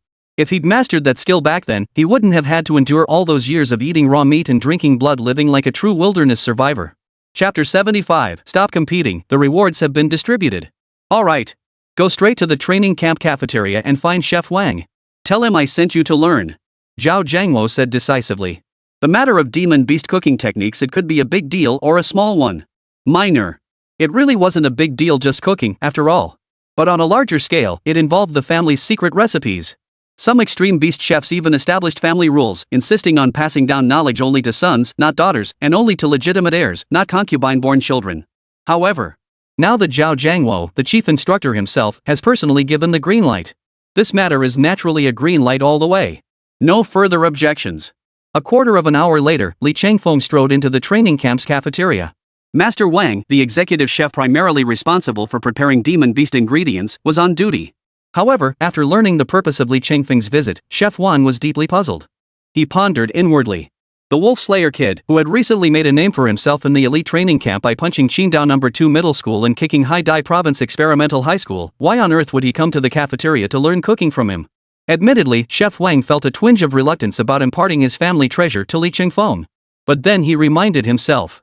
After all, this was a direct order from Colonel Zhao himself. So, the favor had to be granted. Over the next 3 days, Li Chengfeng set aside all other matters, immersing himself entirely in learning demon beast cooking techniques and recipes from Master Wang. During these days, the elite trainees who came to the cafeteria for meals. Upon seeing Li Chengfeng bustling about in the kitchen, each and every one of them was utterly baffled. Some even began to wonder if they had wandered into the wrong place. They hadn't arrived at the cafeteria at all, they'd walked straight into Li Chengfeng's personal training room. I tell you, what the heck is Li Chengfeng up to? All day long, instead of focusing his energy on advancing his cultivation realm and honing his combat techniques. What the hell is he doing, running off to learn how to cook demon beast meat like he's bored out of his mind? Grr. I don't get it. But I'm utterly stunned.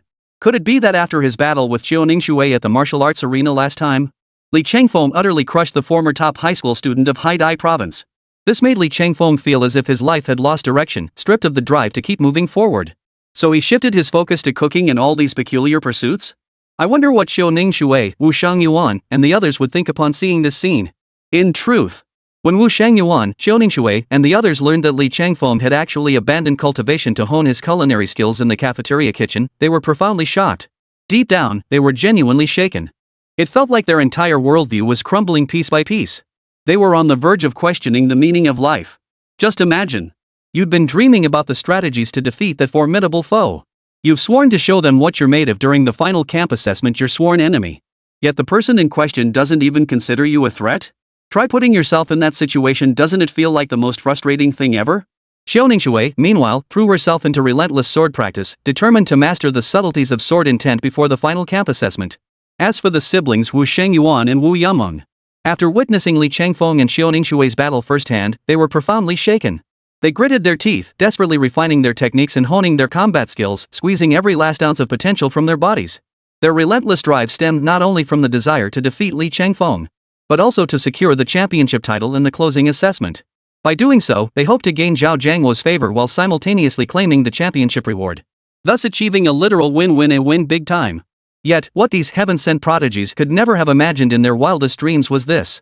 Long before this, Zhao Jiangluo had already handed both rewards for the closing assessment to Li Changfeng in advance. In Zhao Jiangluo's view, the closing assessment was utterly unnecessary. Since the outcome was predetermined anyway, he simply exercised his authority early and awarded the championship prize to Li Changfeng twice in advance. Now, Zhao Jiangluo was truly broke as a joke. After everything was prepared. On the fifth day, armed with the secret recipe for the demon beast meat from Master Wang of the cafeteria, once again set out on the journey to Langya base city. After traveling 20 li outwards, Li Changfeng bent his knees slightly before launching himself into a powerful leap. At that very moment, snap! Boom! A deafening thunderclap erupted, enveloping Li Changfeng's entire body in a purple-black lightning aura.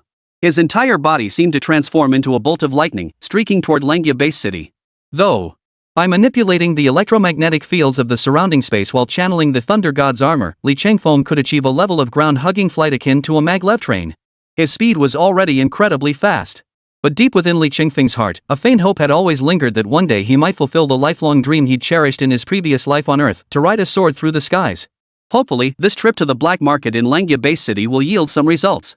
With that thought, Li Changfeng intensified his chi output once more, pushing his movement techniques to their absolute limit. Whoosh! Suddenly, Li Changfeng's flight speed accelerated once more compared to before. His entire form transformed into a streak of purple-black lightning, slicing through the sky. Compared to the initial journey to Langya base city, the grueling 3-day, 2-night trek to the elite training camp. This time, Li Changfeng had reached the gates of Langya base city in less than half a day. I just checked. If you want to exchange for Nirvana steel in the battle store without using merit points, the only way to get it quickly is through the black market. But going through the black market would cost nearly 10 million credits for just 100 milliliters of Nirvana steel. If you rely solely on spending real money, who knows how much it would cost to gather enough Nirvana steel for forging a sword capable of flight.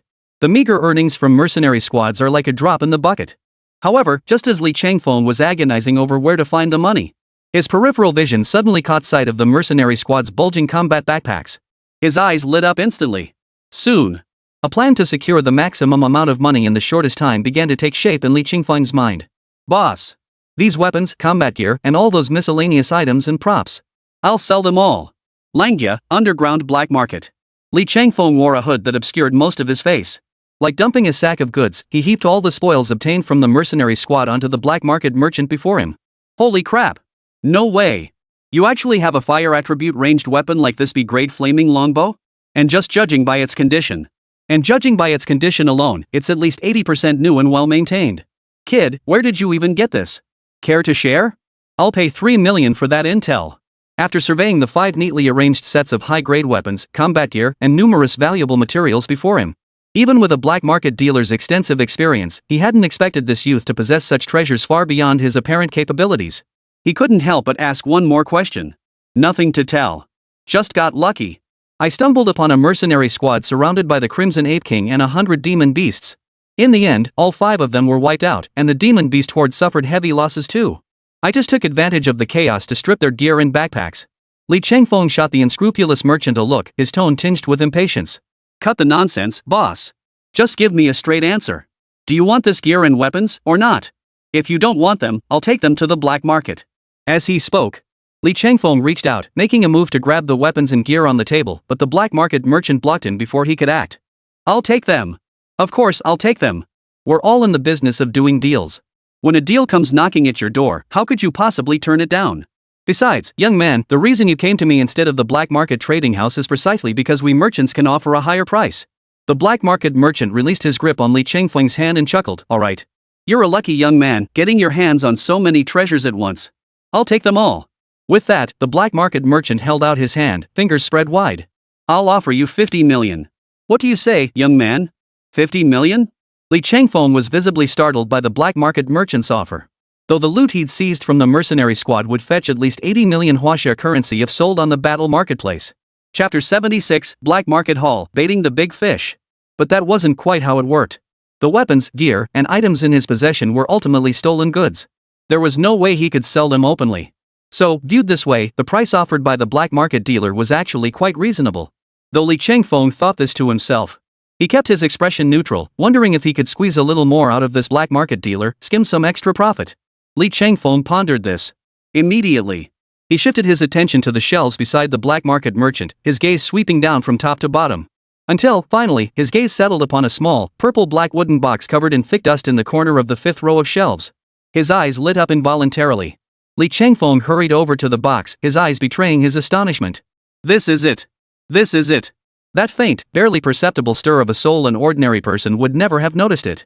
But Li Changfeng, having lived 2 lifetimes, possessed a trait almost none of Blue Star's natives had. Namely, his own soul power was immensely potent, and his ability to perceive external phenomena far surpassed that of ordinary people. Therefore, no mistake about it.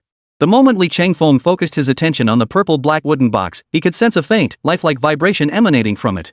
What struck Li Changfeng as even more astonishing was that this faint, thread-like sensation had somehow stirred an involuntary pang of dread within him. You must understand. Li Changfeng was already a first-rank grandmaster. Moreover, he had successfully entered the Forbidden Realm and awakened an SSS plus martial talent, the 5 Thunder Righteous Law, the innate ability Thunder God's Armor, and the innate sword intent of the Ruthless One. He also possessed the exceedingly rare special martial physique, the invincible Vajra body.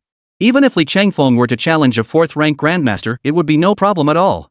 Yet despite Li Changfeng's overwhelming advantage, the hidden contents within this purple-black wooden box stirred an inexplicable sense of dread deep within his heart. This object is absolutely no ordinary thing. Li Changfeng drew a deep breath. He then picked up the purple-black wooden box and slowly opened it. Soon, a pale golden insect egg came into view. Boss, what is this thing? Li Changfeng asked directly. The black market dealer merely gave Li Changfeng's purple-black wooden box a casual glance before responding in a tone that was neither warm nor cold. I don't know exactly what this insect egg is either. If I recall correctly, these eggs were brought to me by a destitute adventurer hoping to trade them for money. But, after all these years, it hasn't shown any signs of life. It's most likely just a dead object now. If you hadn't dug it up, I might have tossed it out as trash. Upon hearing this, Li Changfeng merely shook his head. He was certain in his heart that this was absolutely not a lifeless object. For even now, Li Changfeng's powerful soul energy could still sense the faint glimmer of life emanating from the insect egg. However, this faint pulse of vitality was perceptible only to Li Changfeng himself. No one else could detect it. Boss, I won't charge you for that tip earlier. Just give me this insect egg instead. Li Changfeng cut straight to the chase, laying out his terms. The black market boss paused, then asked with some confusion, Kid, are you serious? Are you certain you want to trade intelligence worth 3 million for this lifeless thing? You're not getting any advantage out of this. Absolutely. Li Changfeng declared bluntly. Seeing Li Changfeng's unwavering resolve, the black market dealer narrowed his eyes slightly. The look he gave Li Changfeng grew increasingly meaningful. He said no more. Very well. Then take it with you. With that, Li Changfeng and the black market dealer completed the transaction. After confirming the 5 million cash check was in order, Li Changfeng turned and left without a moment's delay. Once Li Changfeng had completely departed, a burly man with a scarred face emerged slowly from behind the black market dealer, his expression thick with menace. Boss, why did you give that bug egg to that kid just now? That was something you barely escaped with from that secret realm. So what if I gave it to him? The black market dealer scoffed contemptuously. That kid is far too young and naive. Does he really think we black market dealers are all fools and idiots?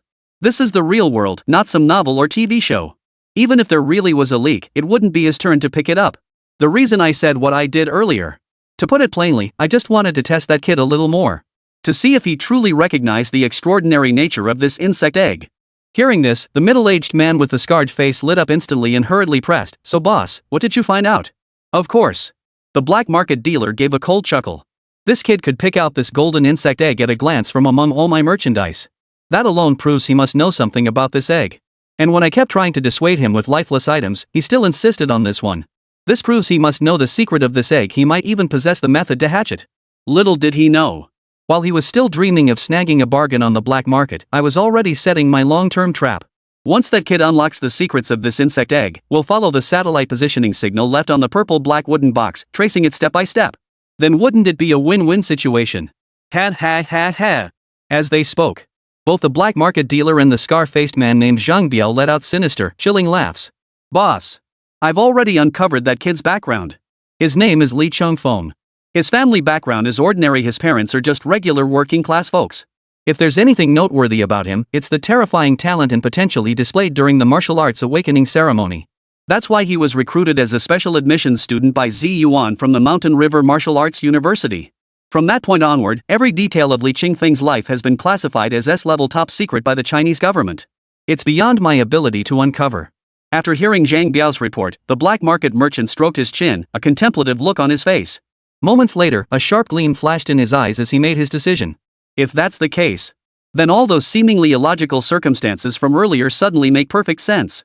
I knew it. How come those golden insect eggs I've been unable to decipher for over a decade suddenly look different the moment the kid got his hands on them?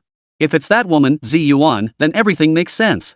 But that kid's status as a specially admitted student at the Mountain River Martial Arts University makes him sensitive. This time, I'm sending only you. Though we can't ascertain Li Qingfeng's exact circumstances, records indicate his cultivation level is roughly at the 7th rank martial artist realm. We'll plan for the most formidable, most improbable scenario. Calculate based on Li Qingfeng possessing combat prowess comparable to that of Qiu Ningxue, the so-called female sword immortal and top high school student of Haidai province who is suspected to be at the Grandmaster realm. Zhang Biao, as a 3rd-rank Grandmaster, dealing with this Li Qingfeng would be a piece of cake for you. Just as a smug smile spread across Zhang Biao's face, before he could utter another word, the black market merchant's expression turned grim.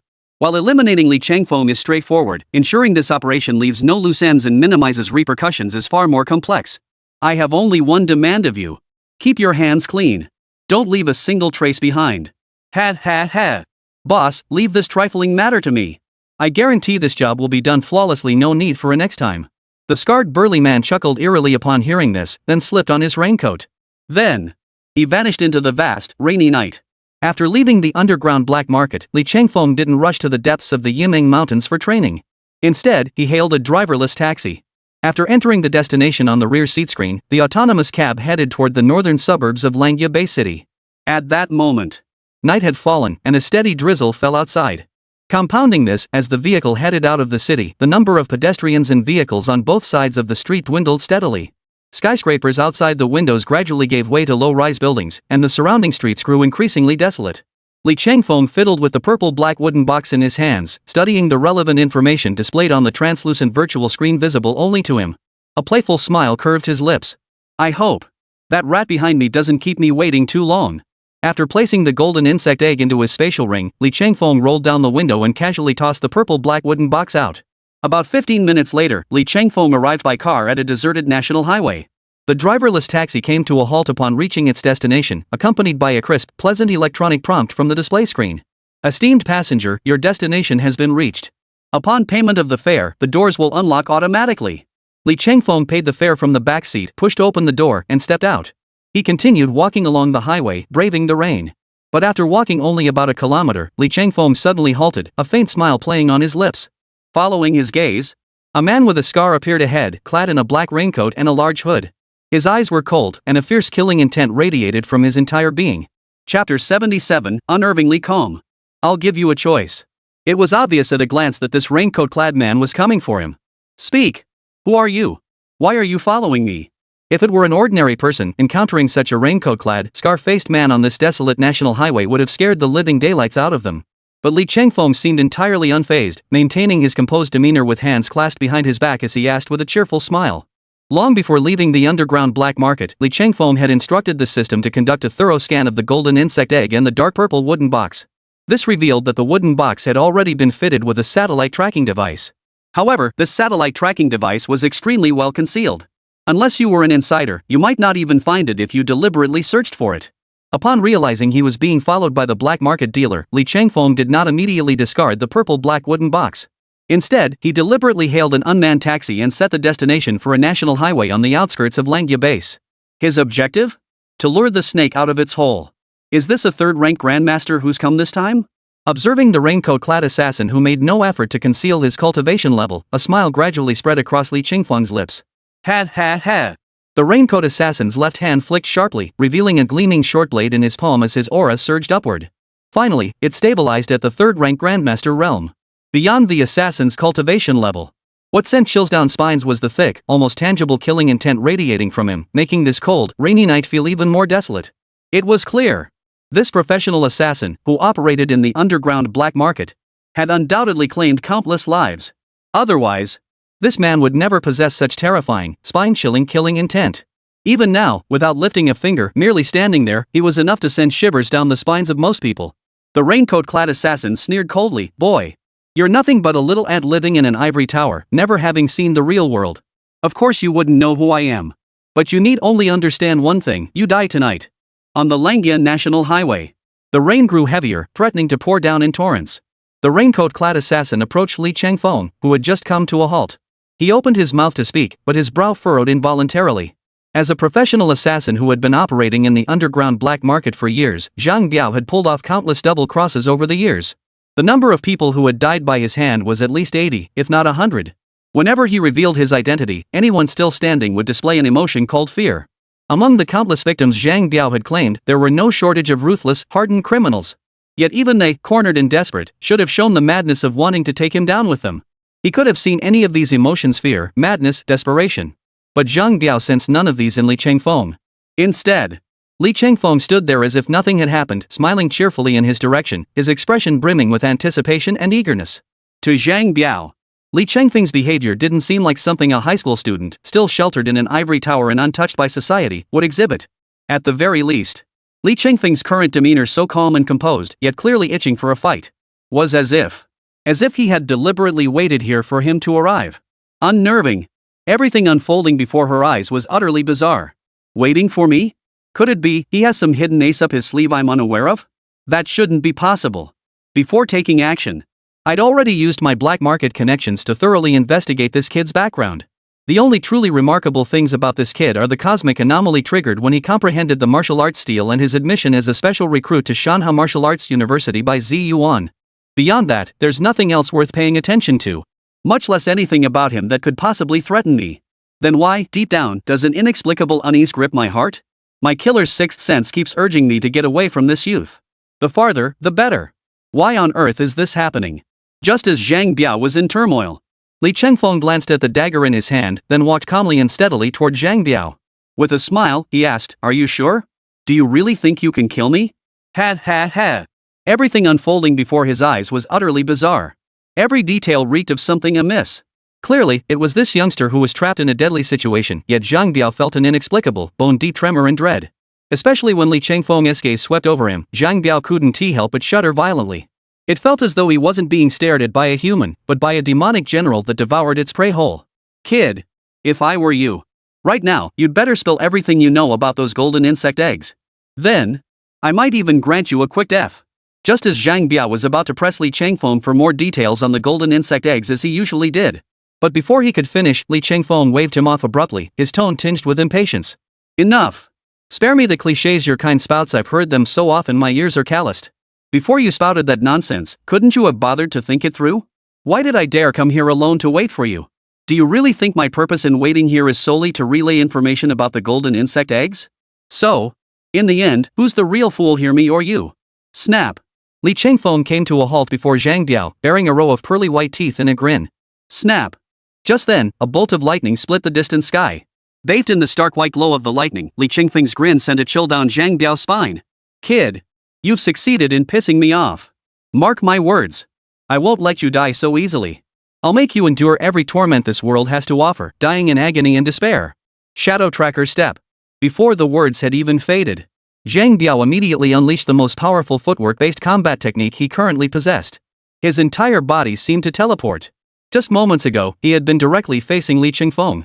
Yet in the blink of an eye, he materialized behind Li Chengfeng like a shadowy mist, appearing without warning or trace. Facing Zhang Biao's elusive movement skill, Li Chengfeng stood completely exposed, showing no intention of defending. He merely murmured softly, "Invincible Vajra."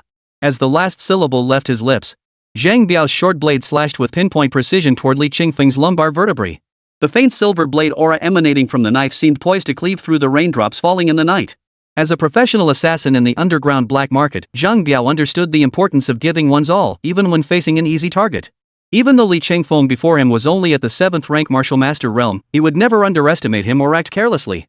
When he strikes with everything he has.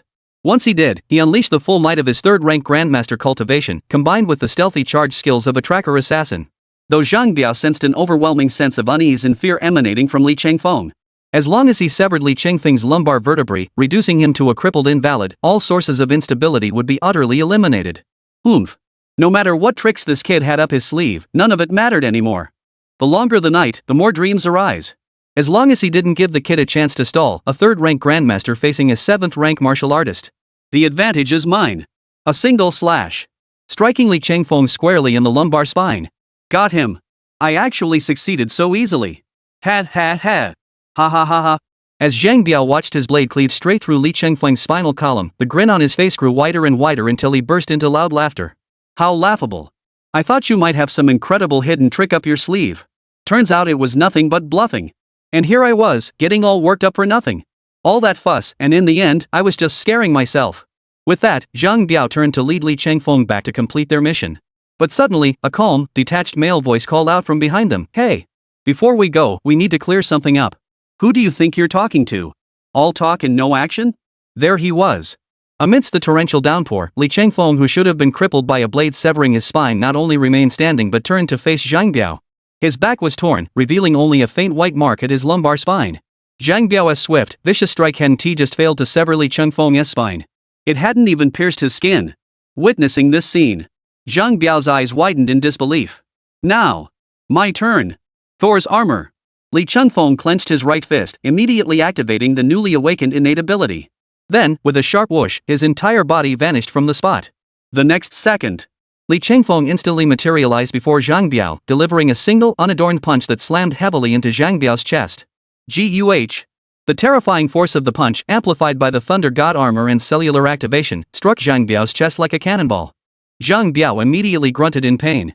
Under the terrifying force of the punch, Zhang Biao flew backward like a rag doll. Several ribs snapped instantly, and the dagger in his hand flew out of his grasp. Thud, thud, thud. Zhang Biao stumbled backward dozens of steps before finally regaining his footing. Just as he opened his mouth to speak, he suddenly let out a gurgling wah and coughed up a large mouthful of blood mist. Li Chengfeng, hands clasped behind his back, strolled forward leisurely, his smile unchanged. Now I'll give you a choice too. Hand over every last coin you have on you. In return, I won't mind giving you a quick death. What do you think of this deal? Chapter 78, You're actually a grandmaster? Blackmailing blackmailers is the fastest way. You're not a 7th rank martial artist? You're a 1st rank grandmaster. How is that possible? During the professional awakening over a month ago, the school's assessment confirmed your cultivation was only at the 7th rank martial artist realm. In less than a week, you've consecutively broken through 4 minor realms and even surpassed a major realm in the process. Ultimately, you've reached the 1st rank grandmaster realm. Damn it! Even with every SSS tier professional internal cultivation technique in all of China, no one could possibly cultivate at such a breakneck pace. Who the hell are you, kid? Watching Li Chengfeng advance relentlessly toward him, Zhang Biao suddenly felt his mind couldn't keep up. He couldn't comprehend what was happening before his eyes. In fact, he began to suspect that the man before him wasn't Li Chengfeng at all, but someone else wearing a human skin mask. Who am I? Didn't you already investigate me thoroughly back in the black market? Enough. We've said enough. It's time to send you on your way. Li Chengfeng smiled calmly, walking toward Zhang Biao at a measured pace. Zhang Biao sensed death approaching, his face contorting with profound terror. As a peak 3rd rank grandmaster himself, his elusive footwork and vast assassination experience allowed him to handle even some 4th rank grandmasters with ease. Yet now, his all-out slash hadn't even breached Li Chengfeng's physical defenses. And the opponent's casual punch could send him spitting blood. What the hell? What the hell was the point of fighting anymore? Damn it! The intel was wrong. Shadow step. Zhang Biao cursed viciously. Without another word, he unleashed his evasion technique once more, fleeing like a stray dog into the distance. Trying to run? Not so fast. Blink. In his Thunder God armor state, with his cells hyperactivated, Li Changfeng could activate instant movement anytime, anywhere. Li Changfeng bent his knees slightly, then thrust his feet forward with explosive force. Purple-black lightning surged across his body. In an instant, he shot forward like an arrow released from its string. The shadow tracker step was indeed a deceptive and elusive skill, yet it proved utterly inadequate against Li Changfeng. In the blink of an eye, Li Changfeng had already arrived beside Zhang Biao, arriving first despite starting later. His right hand flickered upward, and the Nirvana stele in his palm instantly solidified into a long sword. Then, with a single stroke. With a clean, decisive stroke, he severed Zhang Biao's right leg cleanly. Zhang Biao let out a piercing scream as blood gushed from the stump. Just as he tried to struggle to his feet, Li Changfeng slammed his foot down hard, pinning him to the ground. Blood and rainwater mingled on his body, a pitiful sight. You can't kill me. My boss is Sun Fucheng. He's a peak 6th Master Realm expert. If you kill me, my boss will definitely avenge me. When the time comes, he'll crush you like squashing an ant. Zhang Biao, covered in blood, strained his neck to look at Li Changfeng, gritting his teeth as he threatened. Peak 6th rank Grandmaster Realm? That does sound rather troublesome. But it's nothing special. Upon learning that Sun Fucheng was a peak 6th rank Grandmaster level powerhouse, Li Changfeng showed no fear whatsoever. Instead, a playful smile curved his lips as he declared, "Alright. I'm giving you a choice. Transfer every last penny you can muster into this account. If the amount you offer satisfies me, I won't mind giving you a quick death." You're dreaming. Ah. Thud. Just as Zhang Biao was about to unleash a torrent of curses, Li Changfeng lunged forward, sword raised and striking. There it was. The long sword in Li Changfeng's grasp seemed imbued with a spirit of its own, its momentum sweeping like a whirlwind, leaving no trace behind. Where the sword light passed, a spray of blood erupted. Lying helpless on the ground, Zhang Biao was like a lamb awaiting slaughter. Li Changfeng's whirlwind slash carved deep, jagged wounds into his flesh, some large, some small, each exposing bone. Blood gushed from Zhang Biao like a small stream, completely staining the surrounding rainwater crimson. Moreover, every strike of Li Changfeng's sword landed with pinpoint precision. He could inflict maximum torment upon Zhang Biao's mind and body without actually killing him. Even with Zhang Biao's steel-hardened resolve as a professional black market assassin, he ultimately couldn't withstand Li Changfeng's inhuman torment. In the end, he had no choice but to comply with Li Changfeng's demands, transferring all his assets including one of his boss Sun Fucheng's bank accounts containing a total of 1.05 billion yuan into a pre-arranged anonymous account. That's it. You can go die now. With a flick of Li Changfeng's thoughts, the Nirvana steel transformed once more into a razor-sharp silver dagger. Then, under Zhang Biao's gaze filled with despair and terror, it sliced viciously across his throat. Clean and decisive. Not a moment's hesitation. Ding. Congratulations, host, on successfully eliminating a third-rank Grandmaster martial artist. You have earned 3,600 karma points. Listening to the system notifications ringing in his ears, Li Changfeng couldn't hide the smile on his face. His face glowed with even greater radiance than before, his eyes blazing with an intensity too piercing to meet directly. Another windfall. Just as I thought. The fastest way to make money is still robbing thieves. Ha ha ha. Gazing at his once empty bank account, now suddenly swollen by 11 billion cash after navigating the black market, Li Changfeng couldn't help but let out a hearty laugh.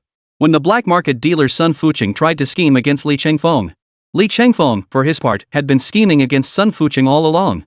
Having lived 2 lifetimes, Li Changfeng had seen far too much of humanity's dark side. Originally, Li Changfeng had planned to exploit the adage a man is not guilty for possessing a jewel, but the jewel itself is his crime. He intended to use the hidden demon crystals from the mercenary squad as bait to reel in his target. In the end, not only did the bait he'd meticulously prepared go unused. Instead, he stumbled upon this colossal oversight and reaped a massive windfall.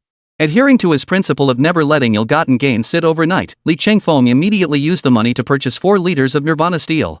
After spending every last coin, he left Langya base city. After racing 10 kilometers, he confirmed no one was following him this time. A sigh of disappointment escaped him.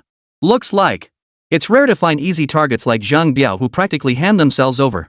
The black market dealer who sold me the Nirvana steel this time clearly had a sharper mind than that last guy, Sun Fucheng. After inwardly venting his frustration, Li Changfeng's mind shifted. At that very moment, the Nirvana steel armor he had been wearing instantly transformed into a sword over a meter long. Li Changfeng had splurged a fortune on the black market, using the ill-gotten gains to purchase 4 liters of Nirvana steel. Combined, the 6 liters of Nirvana steel were enough to forge a large flying sword. Sword, come forth! Li Changfeng bellowed with overwhelming authority.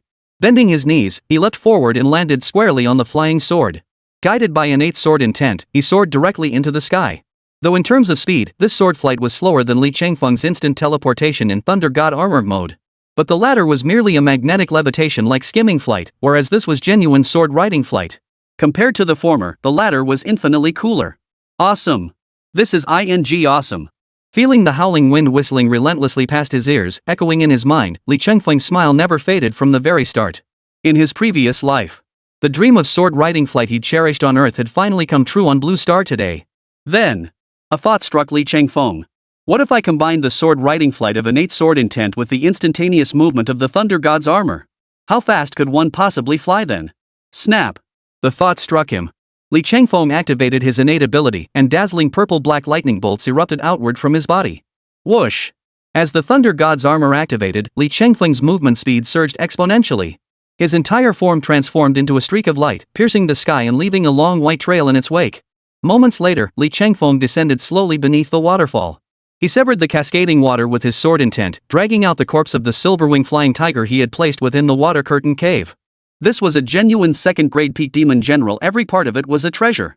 Just yesterday I learned a delicious recipe for cooking demon beast meat from Master Wang. Might as well use the silver-winged flying tiger to practice first. But this silver-winged flying tiger is a whopping 21 meters long. Such a colossal beast. Even if I were to eat it myself, where on earth should I start? Steamed tiger paws? Tiger penis in oil-drizzled sauce? Spicy tiger meat? Just as Li Chengfeng was agonizing over how to handle such a massive demon beast, suddenly, a faint yet undeniably real, peculiar fluctuation emanated from his storage ring. This startled Li Chengfeng. Could it be that mysterious golden insect egg? Ever since Li Chengfeng had swindled this mysterious insect egg from Sun Fucheng, it had remained completely dormant. Originally, Li Chengfeng had planned to consult Zhao Jiangwo after the trial period concluded. Perhaps, with his extensive knowledge and experience, Zhao Jiangwo might recognize the origin of this golden insect egg. But before Li Chengfeng could seek out Zhao Jiangwo afterward, the golden insect egg itself suddenly emitted an eerie disturbance at this very moment. Even within the storage ring, Li Chengfeng could distinctly sense the mysterious insect egg's craving for the flesh and blood of the silver-winged flying tiger. Chapter 79, The Mysterious Egg, Craving the Blood of the Heart. Could it be that this silver-winged flying tiger possessed something special, something that made this insect egg absolutely essential to obtain? With this thought in mind, Li Chengfeng approached the silver-winged flying tiger's corpse, simultaneously retrieving the insect egg from his storage ring and placing it in his palm. As Li Chengfeng drew nearer to the silver-winged flying tiger, the mysterious insect egg's response and feedback grew increasingly intense. After careful observation, Li Chengfeng finally reached a conclusion. The true object of the mysterious insect egg's attraction was undoubtedly the silver-winged flying tiger's heart. The heart? No. To be precise, it's the vital essence within the silver-winged flying tiger's heart that it's drawn to. After a moment's contemplation, Li Chengfeng arrived at this conclusion. If the demon crystal within a beast's skull represents the culmination of its lifetime cultivation, then the vital essence within the demon beast's heart, also known as the heart's core blood, condenses its immense life force, embodying the very essence of its entire being. With this thought in mind, Li Chengfeng immediately channeled his innate sword intent, transforming the flying sword beneath his feet into a razor-sharp dagger radiating waves of silver light. Observe. Though small in size, this flying blade possessed extraordinary sharpness. Forged from nirvana steel compressed to an extremely terrifying density, its sharpness far exceeded ordinary expectations. Even the tough hide of the silver-winged flying tiger proved no match as Li Chengfeng effortlessly sliced through its heart with the dagger. Immediately after, a single drop of blood, radiating an eerie crimson glow, coalesced at the dagger's tip. Guided by Li Chengfeng's will, it drifted toward him. As the drop drew nearer, the insect egg held in Li Chengfeng's palm, adorned with peculiar golden runes, began to tremble faintly.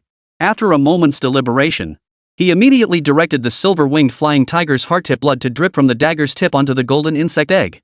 As the blood fell, the next second, a miraculous event unfolded. The crimson heart's blood was instantly absorbed, leaving not a trace the moment it touched the surface of the insect egg.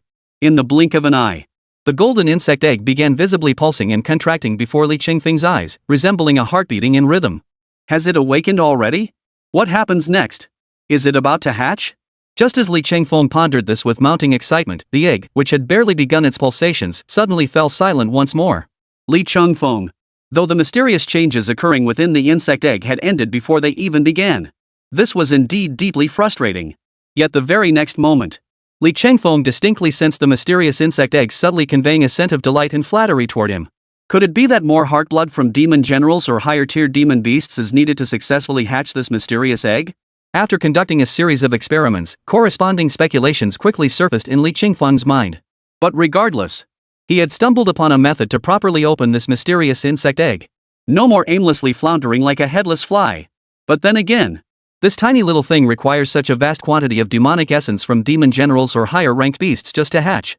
Just imagine how powerful and terrifying it will become once it's fully nurtured and completely hatched.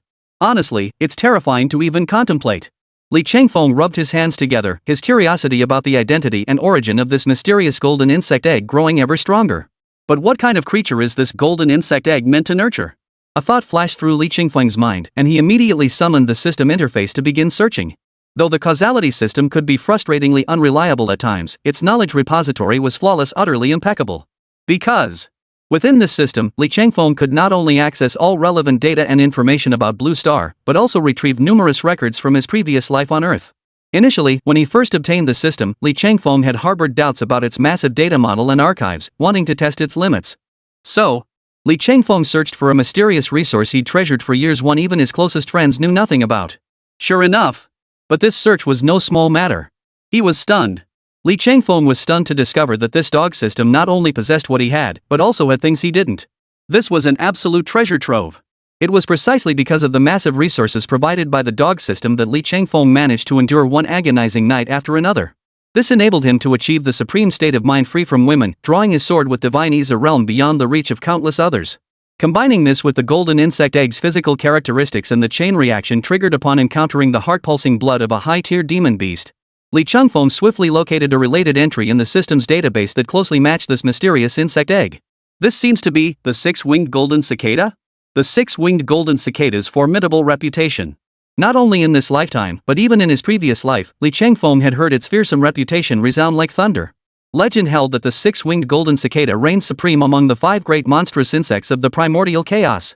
Not only did it wield formidable terror across the 6 realms and 3 worlds, but its emergence invariably heralded catastrophic calamity. Its body resembled impenetrable bronze walls and iron barriers, impervious to water or fire. Its 6 wings slice through the void like the sharpest blades in existence. It feeds exclusively on the creatures of the 6 realms, its appetite a bottomless pit. Once the 6-winged golden cicada fully matures into its complete form, it will be able to roam freely across the entire Blue Star. Such a divine pet as the 6-winged golden cicada is the ultimate dream beast for every martial artist. However, this 6-winged golden cicada is a sight rarely seen in 10,000 years. Moreover, this 6-winged golden cicada is notoriously capricious. Offering the heart's blood of a high-tier demon beast does not guarantee it will consume it. Only when it acknowledges a martial artist will it choose to awaken, devour the demon beast's heart's blood, and enter a state of revival. If the warrior fails to gain its approval, forget about the heart's blood of a mere demon general. Even if you presented a demon king or demon emperor of the highest rank, it wouldn't give them a second glance. Once the 6-winged golden cicada recognizes a master, it pledges unwavering loyalty and never betrays them. Should its master fall in battle, the cicada would avenge them by slaying all enemies before choosing to end its own life. Before doing so, it will deliberately leave behind an insect egg. So the legend goes. This egg will lie dormant for thousands, even tens of thousands of years, until it encounters its true master. Could this mysterious golden insect egg be the legendary 6-winged golden cicada? The mere thought sent Li Changfeng's heart racing and his breath quickening. If he could become the master of this 6-winged golden cicada, Li Changfeng couldn't even begin to imagine. Already possessing power that reached its absolute peak, with such a formidable divine pet fighting by his side, just how terrifyingly high could his limits possibly climb in the future? Regardless of whether this mysterious golden insect egg is the 6-winged golden cicada, what I must do next is hunt as many high-tier demon beasts as possible to provide it with vast quantities of heart blood so it can hatch as soon as possible. In mere moments, Li Changfeng had made his decision. After all, his original plan had been to distance himself from the elite training camp and venture deep into the Yiming Mountains to temper and elevate himself. This way, he could gain more combat experience. On the other hand, it would allow him to obtain the heart's blood of high-tier demon beasts, accelerating the incubation of the mysterious golden insect egg. Alright. The golden insect eggs are all fed. Next, it's time to fill my own belly. Perfect timing. I've spent the last 3 days learning recipes and techniques for cooking demon beast meat, now I can put them to use. Li Changfeng's figure blurred into streaks of black afterimage, darting relentlessly around the silver-winged flying tiger. Each time he materialized in a spot, he employed an arcane and exceptionally unique technique, striking the silver-winged flying tiger's vital points with pinpoint accuracy. The rhythmic smack, smack, smack sounds merged into a continuous stream, weaving a unique, mystical melody. As this melody unfolded, waves of strange, profound energy continuously pulsed through the beast's flesh, gradually forcing the malevolent energy within the silver-winged flying tiger out, bit by bit. After about 15 minutes, Li Changfeng finally ceased his actions. That should do it. The malevolent energy within the demon beast's flesh had been completely expelled by Li Changfeng using this special technique. Next, he could proceed step by step according to the recipe to prepare for cooking the demon beast meat.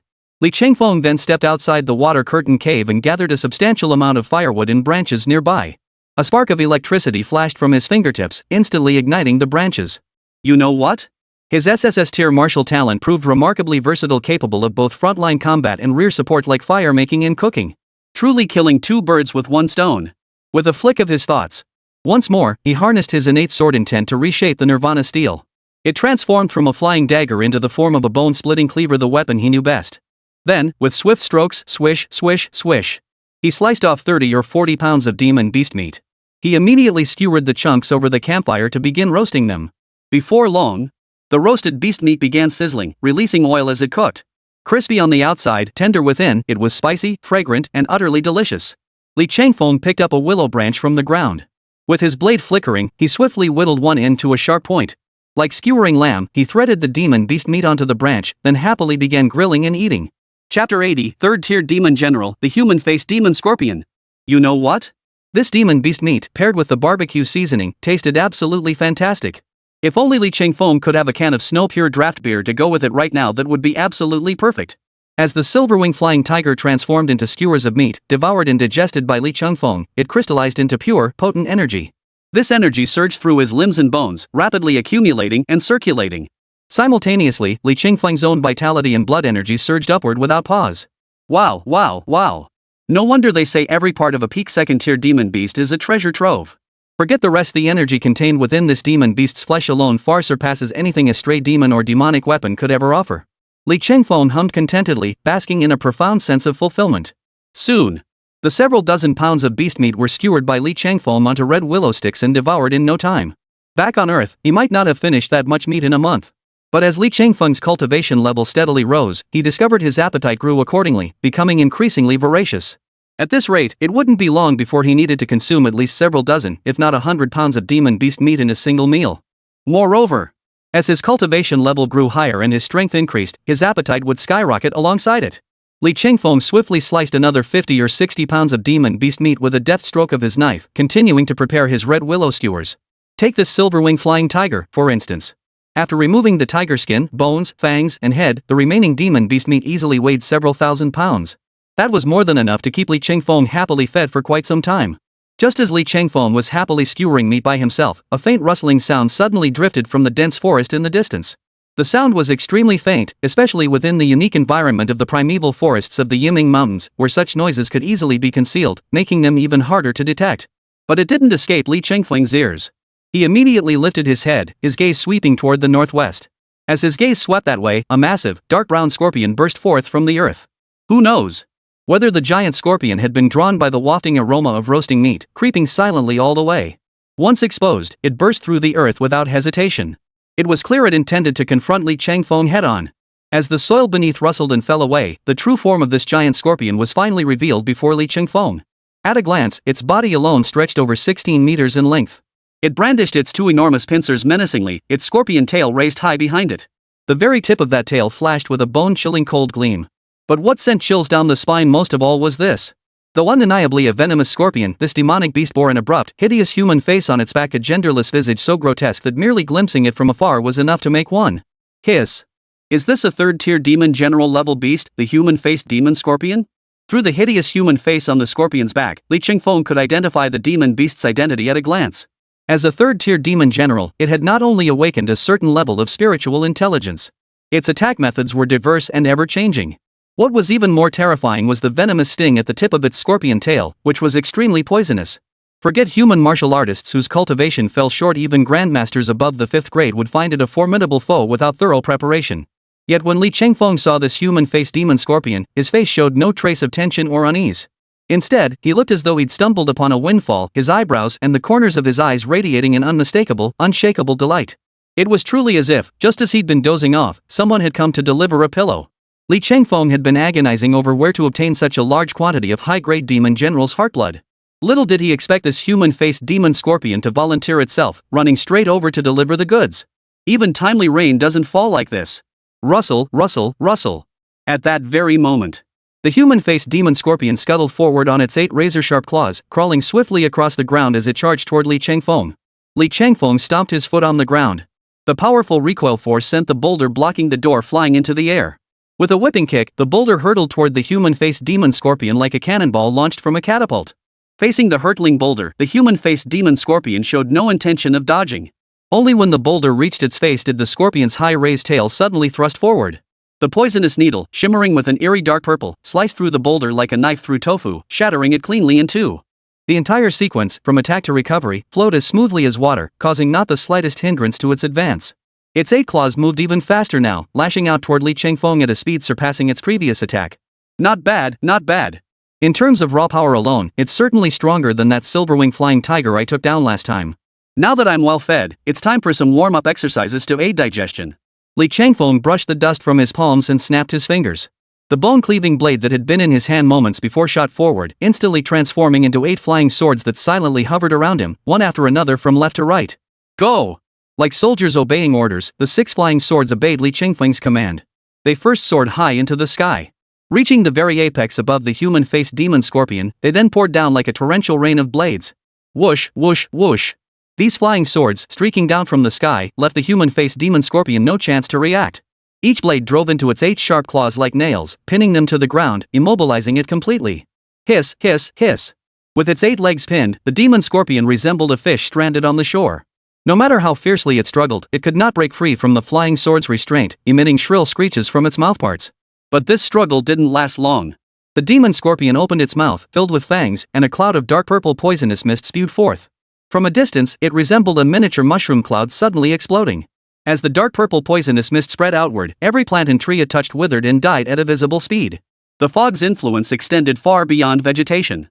Even the granite stones on the ground and the rugged rock walls were corroded into pitted, cratered surfaces, resembling the lunar landscape. Seeing this, Li Changfeng's heart gave a sudden jolt. Roar! This human-faced demon scorpion, as a third-tier demon general, is indeed far more formidable than I imagined. I've completely sealed off its mobility, yet it still managed to unleash such a terrifying wide-area attack. Startled, Li Changfeng raised his right hand. Crack! The once clear sky was instantly engulfed by rolling dark clouds, casting an ominous shadow over the city. 5 Thunder Righteousness. Rumble. As the last syllable of Li Changfeng's incantation faded, a thunderbolt erupted from the swirling clouds, illuminating the forest before him as bright as day. As the blinding lightning faded, towering wildfires erupted across the mountains. The thunder ignited the trees, setting the mountains ablaze. Within 100 meters of Li Changfeng, everything instantly transformed into a searing sea of fire. Since ancient times, fire has always been the ultimate nemesis of poison. Li Changfeng had struck the human-faced demon scorpion to near death with the thunderbolt, and now harnessed the blazing wildfire ignited by that same thunder to purify the spreading toxic mist, truly killing 2 birds with 1 stone. Wind fueled the flames. Suddenly, a mountain wind surged, transforming the raging flames before him into a fiery tornado that swallowed the human-faced demon scorpion whole. It burned wildly, consuming and corroding. Screech! Screech! Screech! The human-faced demon scorpion emitted agonized screams and roars through the searing inferno. The blaze raged for a full hour and a half before the wildfire gradually subsided. As the flames faded, Li Changfeng watched as a new notification popped up on the translucent virtual panel of his system interface. Congratulations, host! You have successfully slain a 3rd-tier demon general level beast, the human-faced demon scorpion, earning 3,500 karma points. Truly worthy of a 3rd-tier demon general, its vitality was remarkably tenacious. Even with its movement completely restricted, and me pounding it with lightning and scorching it with fire, it still took a full hour and a half to finally take this thing down. Damn impressive! Damn impressive!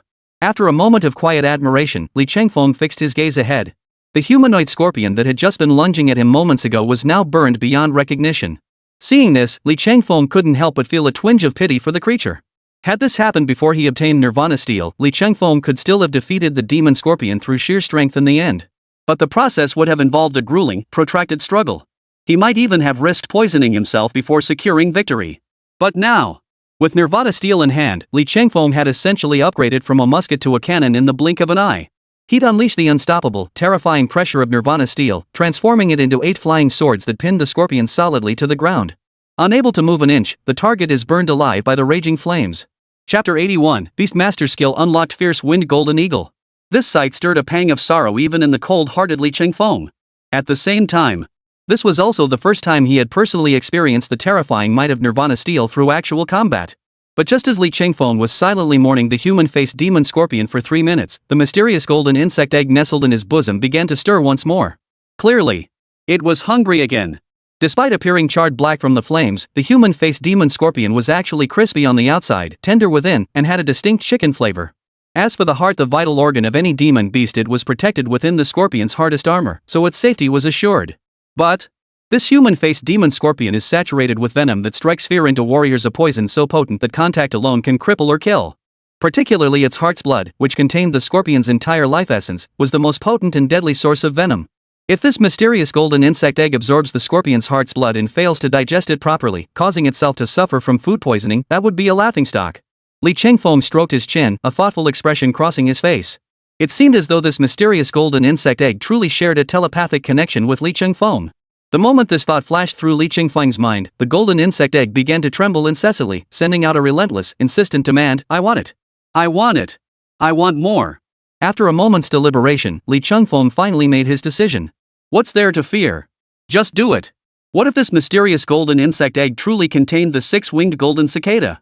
Then, according to the descriptions of the six-winged golden cicada in the ancient text Fengshenyanni, it feeds exclusively on the creatures of the six realms, with an appetite like a bottomless pit. With such a unique, world-devouring attribute, if it were to suffer food poisoning from swallowing a mere human-faced demon scorpion, that would only prove this mysterious golden insect egg couldn't possibly be the six-winged golden cicada. Reaching this conclusion, Li Chengfeng realized that no matter how this matter ultimately unfolded, he stood to gain either way. A win-win situation, for sure. A total win, right? With that thought, Li Chengfeng dripped the heart-tip blood of the human-faced demon scorpion onto the mysterious golden insect egg. In the blink of an eye, the mysterious golden insect egg absorbed every last drop of the human-faced demon scorpion's heart-tip blood. The golden mysterious insect egg pulsed violently twice, as if injected with a powerful stimulant. But this state didn't last long. Within moments, it returned to stillness. It seems my deduction was indeed correct. This mysterious golden insect egg is indeed the egg of the six-winged golden cicada.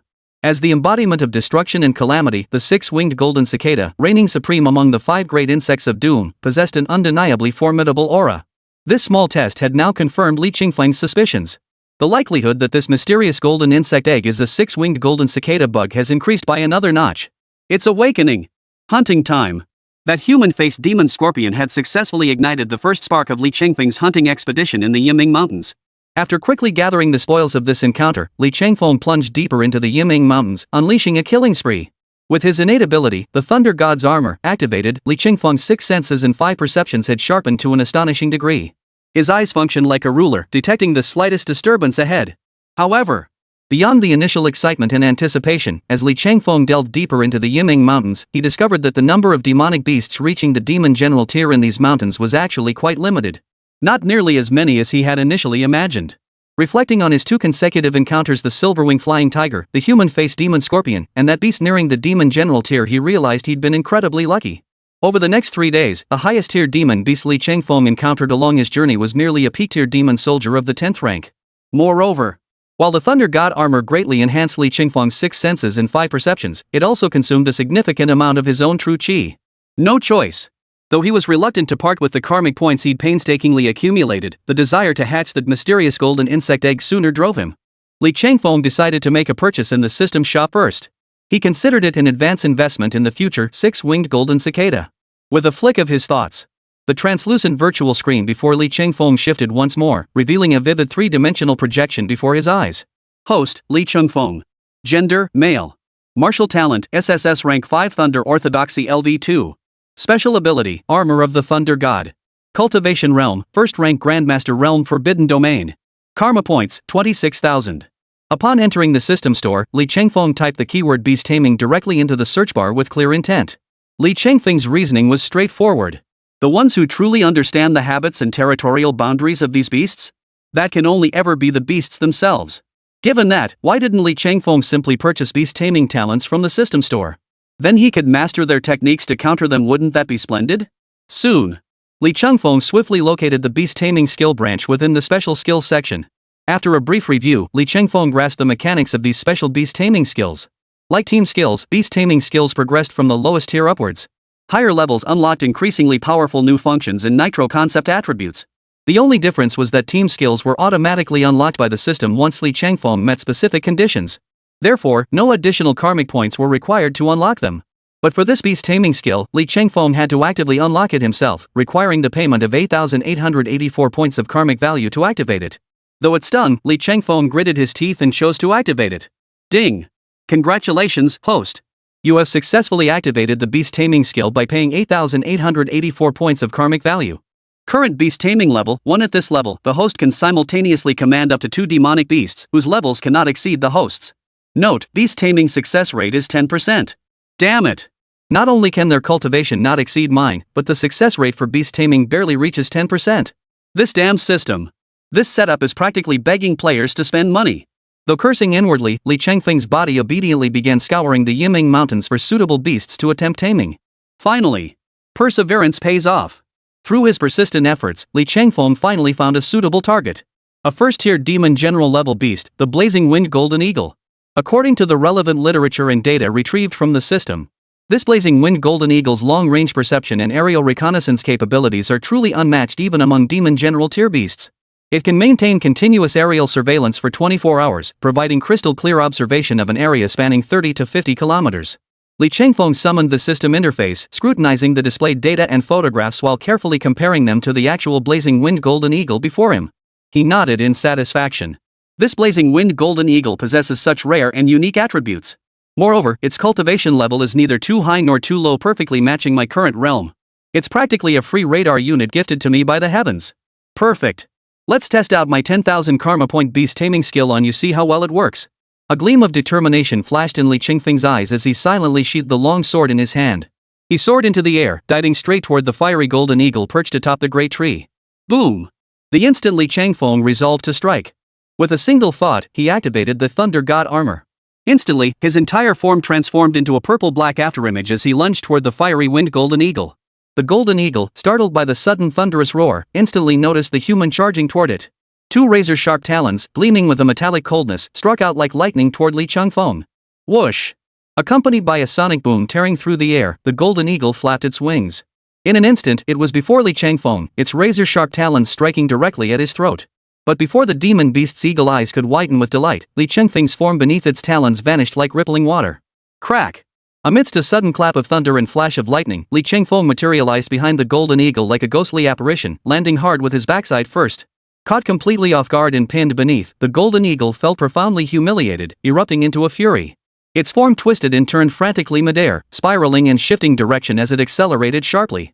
In an instant, it soared from the primeval forest below to 30,000 feet above, piercing through layer after layer of thick clouds and mist. Yet, all of this proved futile. Li Chengfeng clung to the golden eagle's back like a stubborn plaster, refusing to budge. No matter how fiercely the golden eagle struggled, he remained firmly seated on its back, unshakable. Seeing that it could not shake off Li Chengfeng like a stubborn plaster, the enraged golden eagle let out a piercing, shrill cry.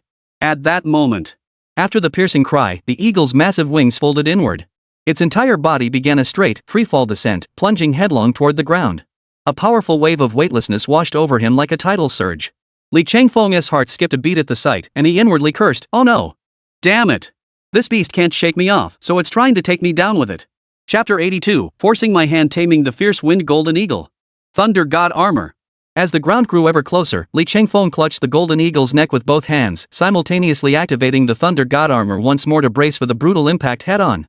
But what Li Chengfeng hadn't anticipated was that when they descended to just over 100 meters above the ground, the fiery golden eagle suddenly flapped its wings, propelling its entire body upward in an instant.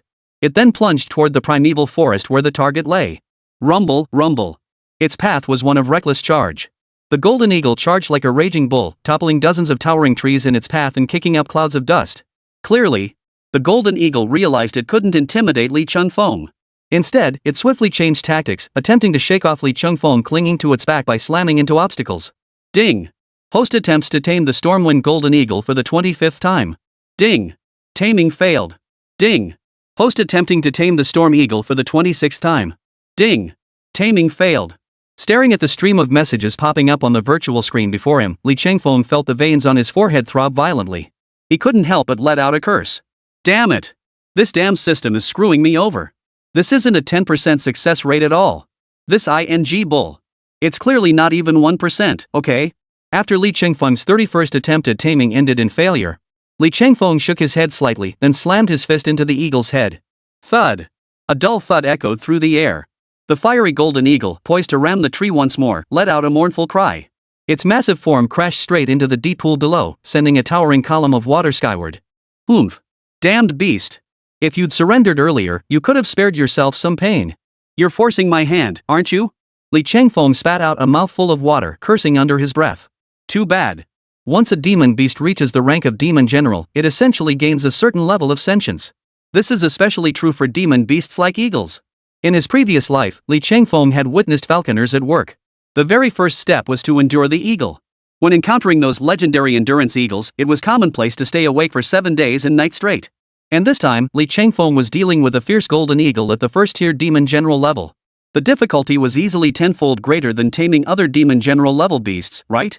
In truth, most demon beasts truly capable of being tamed by humans were scattered demons or demon soldiers whose spiritual intelligence hadn't yet awakened. Once they reach the demon general tier, you might not find even 1 in 10,000 that can be tamed. Especially fiery-tempered creatures like the blazing winged golden eagle, they'd rather smash their heads to death than acknowledge a mere human as their master. Fortunately, Li Changfeng may lack other virtues, but when it comes to patience, he possesses an endless supply. Demon beast disobedient? Just beat them a few more times. If gentle methods don't work, then we'll resort to brute force. Thud, thud, thud. The fiery golden eagle fought back desperately time and again, only to be knocked down repeatedly by Li Changfeng's powerful fists. During the fight, the golden eagle tried several times to flap its wings and escape. That's hilarious. If it took to the skies, Li Changfeng truly wouldn't stand a chance. But walking? Did it really think Li Changfeng's thunder god armor was some kind of joke?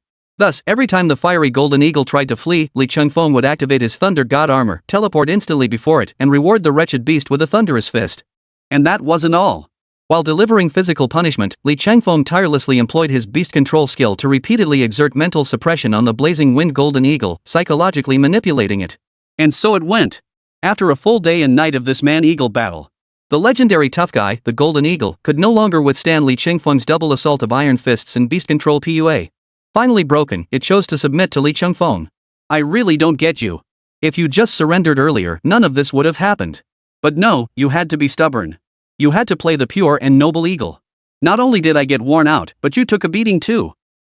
I tell you. After all this trouble, what exactly did you gain in the end? Thud. Fuming, Li Changfeng swung back and landed another punch on the fiery golden eagle. Then he patted its head and soothed it softly. Alright. I, Lord Li Changfeng, won't hold it against you, little eagle. From now on, you'll follow me. I guarantee you'll live in luxury. Reach the pinnacle of eagle life. After successfully taming the blazing winged golden eagle through his beast taming skills and cultivation of both martial and scholarly arts, Li Changfeng gained a perspective akin to having opened the heavenly eye. High above, he now possessed a constant reconnaissance aircraft circling vigilantly at all times. The Golden Storm Eagle possessed unmatched observational abilities and a vast field of vision, making it the ideal aerial scout for locating targets. With the Golden Wind Eagle's assistance, Li Changfeng's speed in locating demon general level beasts increased significantly. Over the following period, every 2 to 3 days, Li Changfeng managed to track down a demon beast of the demon general rank within the Yimeng Mountains. With good luck, he could even find one in a single day. After locking onto a target, Li Changfeng would instantly transform into the lion dog, utterly devoid of emotion, and begin ruthlessly harvesting the lives of these demon general level beasts. Without exception, the heartblood of each demon general level beast became nourishment for the 6-winged golden cicada eggs, absorbed cleanly and completely. As time passed, Li Changfeng inched closer and closer to the core region of the Yimeng Mountains. Boom! A bright silver flying sword, radiating a piercing cold light, pierced the vital spot of a greenish-brown earth dragon, whose body stretched a full 25 to 26 meters in length. Crimson blood gushed forth as the colossal body collapsed lifelessly to the ground. One strike, one kill. That's the 21st demon beast at the demon general level. Li Changfeng emerged slowly from the dense forest, while the flying sword that had just slain the earth dragon returned like a soldier obeying orders, hovering silently behind him. These were the fruits of Li Changfeng's nearly month-long hunt. Moreover, each time Li Changfeng completed a kill and dripped his heart's blood onto the 6-winged golden cicada eggs, Li Changfeng always discovered with delight. The frequency of the 6-winged golden cicada eggs' pulsations grew increasingly rapid and vigorous with each passing cycle. This stirred a vague premonition within Li Changfeng. That is, the 6-winged golden cicada must be nearing the critical moment of breaking free from its cocoon. With a swift stroke of his knife, Li Changfeng skillfully extracted the precious drop of heart-tip blood from the greenish-brown earth dragon's heart. As for the fiery winged golden eagle, it perched obediently on a nearby tree trunk, gazing longingly at the greenish-brown earth dragon's corpse below. In a strikingly human-like manner, it swallowed hard. Seeing this, Li Changfeng waved his hand with a smile. Alright. Stop just watching. If you want to eat this earth dragon, go ahead. With Li Changfeng's approval, the fiery golden eagle instantly tilted its head skyward, letting out a shriek brimming with delight. Then, flapping its wings twice, it landed before Li Changfeng, affectionately rubbing its head against his face. After this display of affection, it dove straight toward the greenish-brown earth dragon. With its razor-sharp beak, it effortlessly tore off a chunk of flesh and began feasting on the sumptuous meal with relish. If this had been back at the beginning, the golden eagle had only submitted to Li Changfeng's overwhelming might out of sheer necessity. But this proved one of the 10 great truths Li Changfeng knew from his past life. The moment of realization might be delayed, but it never fails to arrive. And this held true even for the demonic beasts of Blue Star. This blazing winged golden eagle too had succumbed to the "it's actually good" principle. Because Li Changfeng hunted a demon beast general nearly every other day. After extracting the blood from the hearttip, taking his own rations, and gathering some precious materials, the remaining demon beast meat all ended up in the fiery winged golden eagle's belly. This perfectly fulfilled the promise Li Changfeng made when the golden eagle first joined him. Tagging along with him meant feasting on delicacies and enjoying the good life every single day. Such blissful days, akin to living like a god, were something the blazing winged golden eagle had only ever dreamed of before. After consuming so many demon general level beasts without pause, the blazing winged golden eagle not only grew significantly larger than before but also saw its cultivation level skyrocket like a rocket. Its cultivation had advanced to the 3rd tier demon general level. In contrast, Li Changfeng, though he had consumed considerable demon beast flesh and gained substantial karmic points through hunting, yet his cultivation had only advanced from 1st rank Grandmaster to 2nd rank Grandmaster perfection. In the end, he'd actually been surpassed by his own pet. This was truly a case of man versus eagle, utterly infuriating. Li Changfeng muttered inwardly, then shifted his gaze to the 6-winged golden cicada egg in his hand. Begin! Li Changfeng carefully dripped the freshly extracted hearttip blood onto the 6-winged golden cicada's eggs. SSS-Level. In an instant, the hearttip blood from the demon general level earth dragon was completely absorbed by the 6-winged golden cicada eggs. As with the previous instances, after absorbing the blood from the hearttip, the 6-winged golden cicada's insect eggs began pulsating in a strange and inexplicable manner, constantly contracting and expanding. Not only did this trend show no signs of abating, but it intensified with each passing moment. Witnessing this scene, Li Changfeng's eyes flashed with a gleam of excitement as he clenched his fists tightly. Perseverance pays off. I've finally waited for this moment of hatching. The next second, a crisp crack echoed as a brilliant golden radiance began to emerge from the cracks on the insect egg, steadily expanding. Within moments, the cracks on the egg grew larger and larger, mirroring the widening of Li Changfeng's astonished pupils. After about 15 minutes, a marvelous insect, entirely enveloped in brilliant gold, finally broke free from the egg. Chapter 83, 6-Winged Golden Cicada, Strike First. As time slowly passed, the anticipation in Li Changfeng's eyes quickly transformed into sheer amazement. In his 2 lifetimes, Li Changfeng had never witnessed such a beautiful and graceful insect. Its entire body shimmered like it had been dipped in liquid gold. Though no larger than an ordinary person's thumb, it radiated an overwhelming aura of terror and a heart-stopping sense of menace. As Li Changfeng focused his gaze, he noticed something else. On the leftmost upper wing of the 6 slowly unfurling golden wings, ancient, esoteric golden runes were etched. Though Li Changfeng couldn't decipher the exact meaning of these golden runes, he sensed an extreme, terrifying aura of danger emanating from them, a faint hint of the destruction and reconstruction of order. Crucially, these runes were present on only one of the creature's 6 wings. Li Changfeng dared not imagine how terrifying it would be once all 6 wings bore these golden runes. In short, one word summed it up. Though he didn't understand, Li Changfeng was profoundly shaken. Just as I suspected from the start. It truly is a 6-winged golden cicada.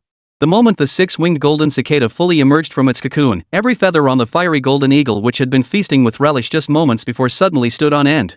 Its beak stretched into a long line, its entire expression one of terror and tension, as if facing a formidable enemy.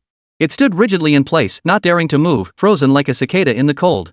Undoubtedly, the golden winged eagle's reaction stemmed from the primal, bone-deep dread and trembling that lower-tier demon beasts instinctively felt toward higher-tier ones. Though the golden winged eagle was now terrified beyond measure, the 6-winged golden cicada hadn't once glanced in its direction. The moment it emerged from its cocoon, it flapped its wings and flew straight to Li Changfeng's side.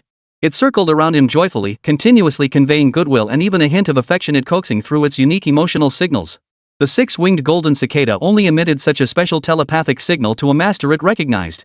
In other words, from the moment it encountered Li Changfeng, the 6-winged golden cicada had already recognized him as its master in its heart. From that day forward, it pledged unwavering loyalty, vowing undying devotion until death, never to part. No wonder. This six-winged golden cicada is the foremost of the 5 great monstrous insects in the world of the investiture of the gods. That's what you call high-level awareness. On Blue Star, only by aligning with a time traveler like himself could one find a future. Unlike that fiery golden eagle, which only submitted after getting beaten into submission. Tell me, what else could it be but contemptible?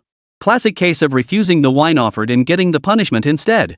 In high spirits, Li Chengfeng idly teased the six-winged golden cicada a few times. The smile on his face, present since the very beginning, simply refused to fade. Truly, only the phrase heart blossoming with joy could describe Li Chengfeng's exhilarated, blissful state at that moment. Not easy. This was truly no small feat.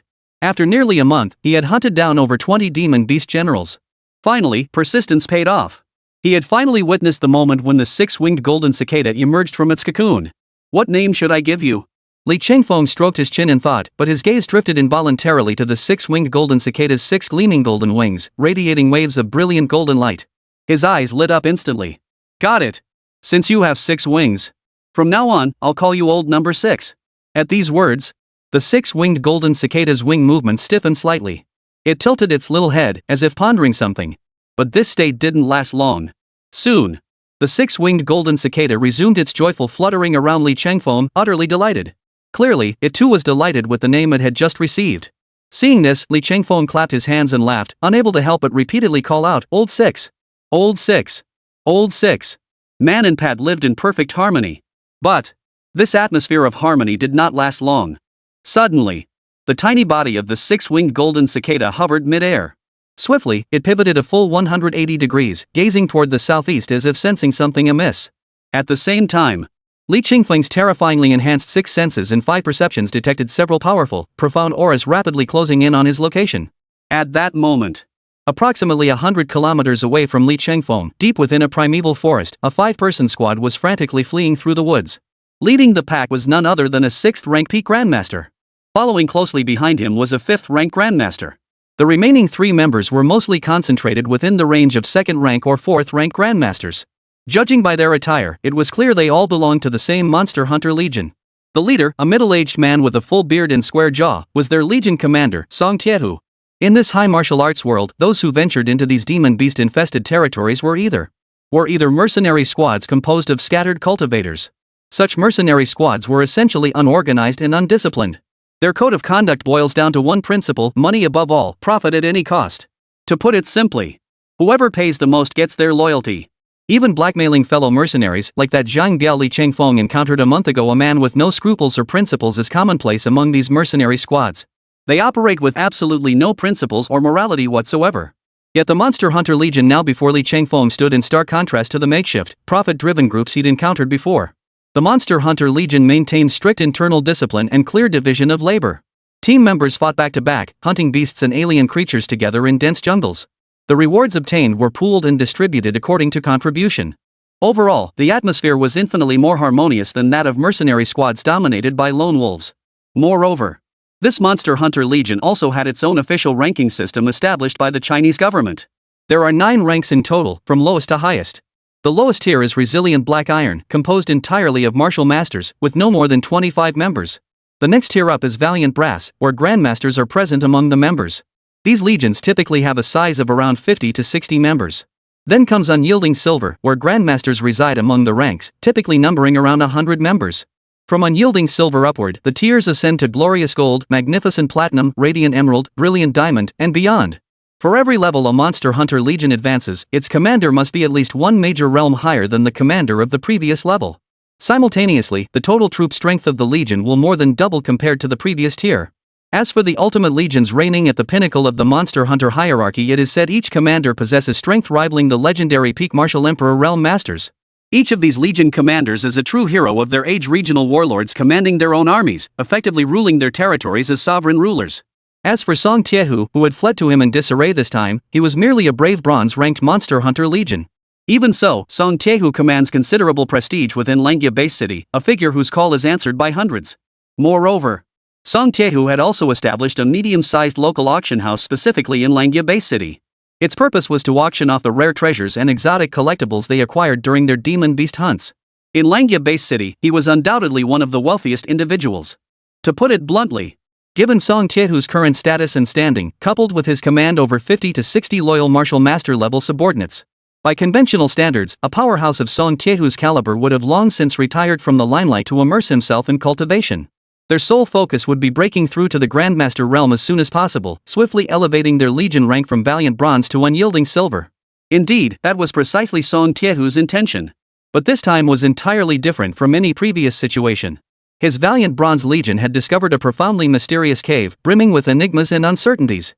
To prevent casualties among his men, Song Tiehu resolved to break through his seclusion and personally lead an expedition into the cavern to uncover its secrets.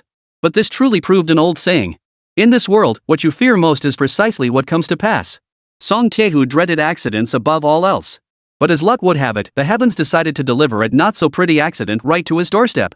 Who the hell can tell me? Why the hell would a demon general at the peak of the 8th cultivation stage suddenly appear out of nowhere in this godforsaken corner of the Yiming Mountains? Song Tiehu bellowed as he charged forward, unable to hold back his curses. His gaze shifted forward. Behind Song Tiehu and his 4 companions, a silver-gray, four-legged lizard was roaring as it closed in on them. This silver-gray quadrupedal lizard was eerily strange. With every step it took, a thick layer of solid ice formed in its wake. The scorching heat that had prevailed moments before seemed to plummet by 5 or 6 degrees Celsius the instant this colossal creature appeared. An 8th-tier peak demon general class beast. The Ice Lizard Lord. Though this Ice Lizard Lord was only at the peak of the 8th-ranked demon general tier. But due to the presence of less than 1/10,000th of dragon blood within its body, its power far surpassed that of ordinary peak 8th-tier demon beasts. Each time it unleashed its icy breath, it infused it with the unique, overwhelming pressure characteristic of dragons. This meant Song Tiehu's team of over 50 monster hunters held no numerical advantage against this beast. Instead, under the mental terror of the Ice Lizard Lord's dragon-like presence, coupled with its devastating area of effect ice breath attack, after a fierce struggle, only 5 members survived, including Song Tiehu himself. As the Ice Lizard Lord drew ever closer, the ground beneath their feet gradually solidified into thick ice. Watching Song Tiehu and his companions draw nearer, Li Chengfeng remained silent, silently transforming his nirvana stele into the shape of a great sword.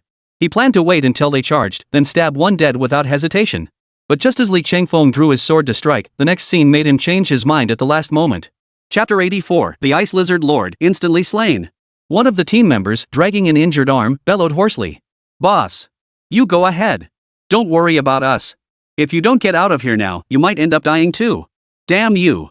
Since I trained every one of you, as your commander, it's my duty to bring you all back unharmed." Song Tiehu spoke these words with unwavering conviction, his voice ringing out with authority.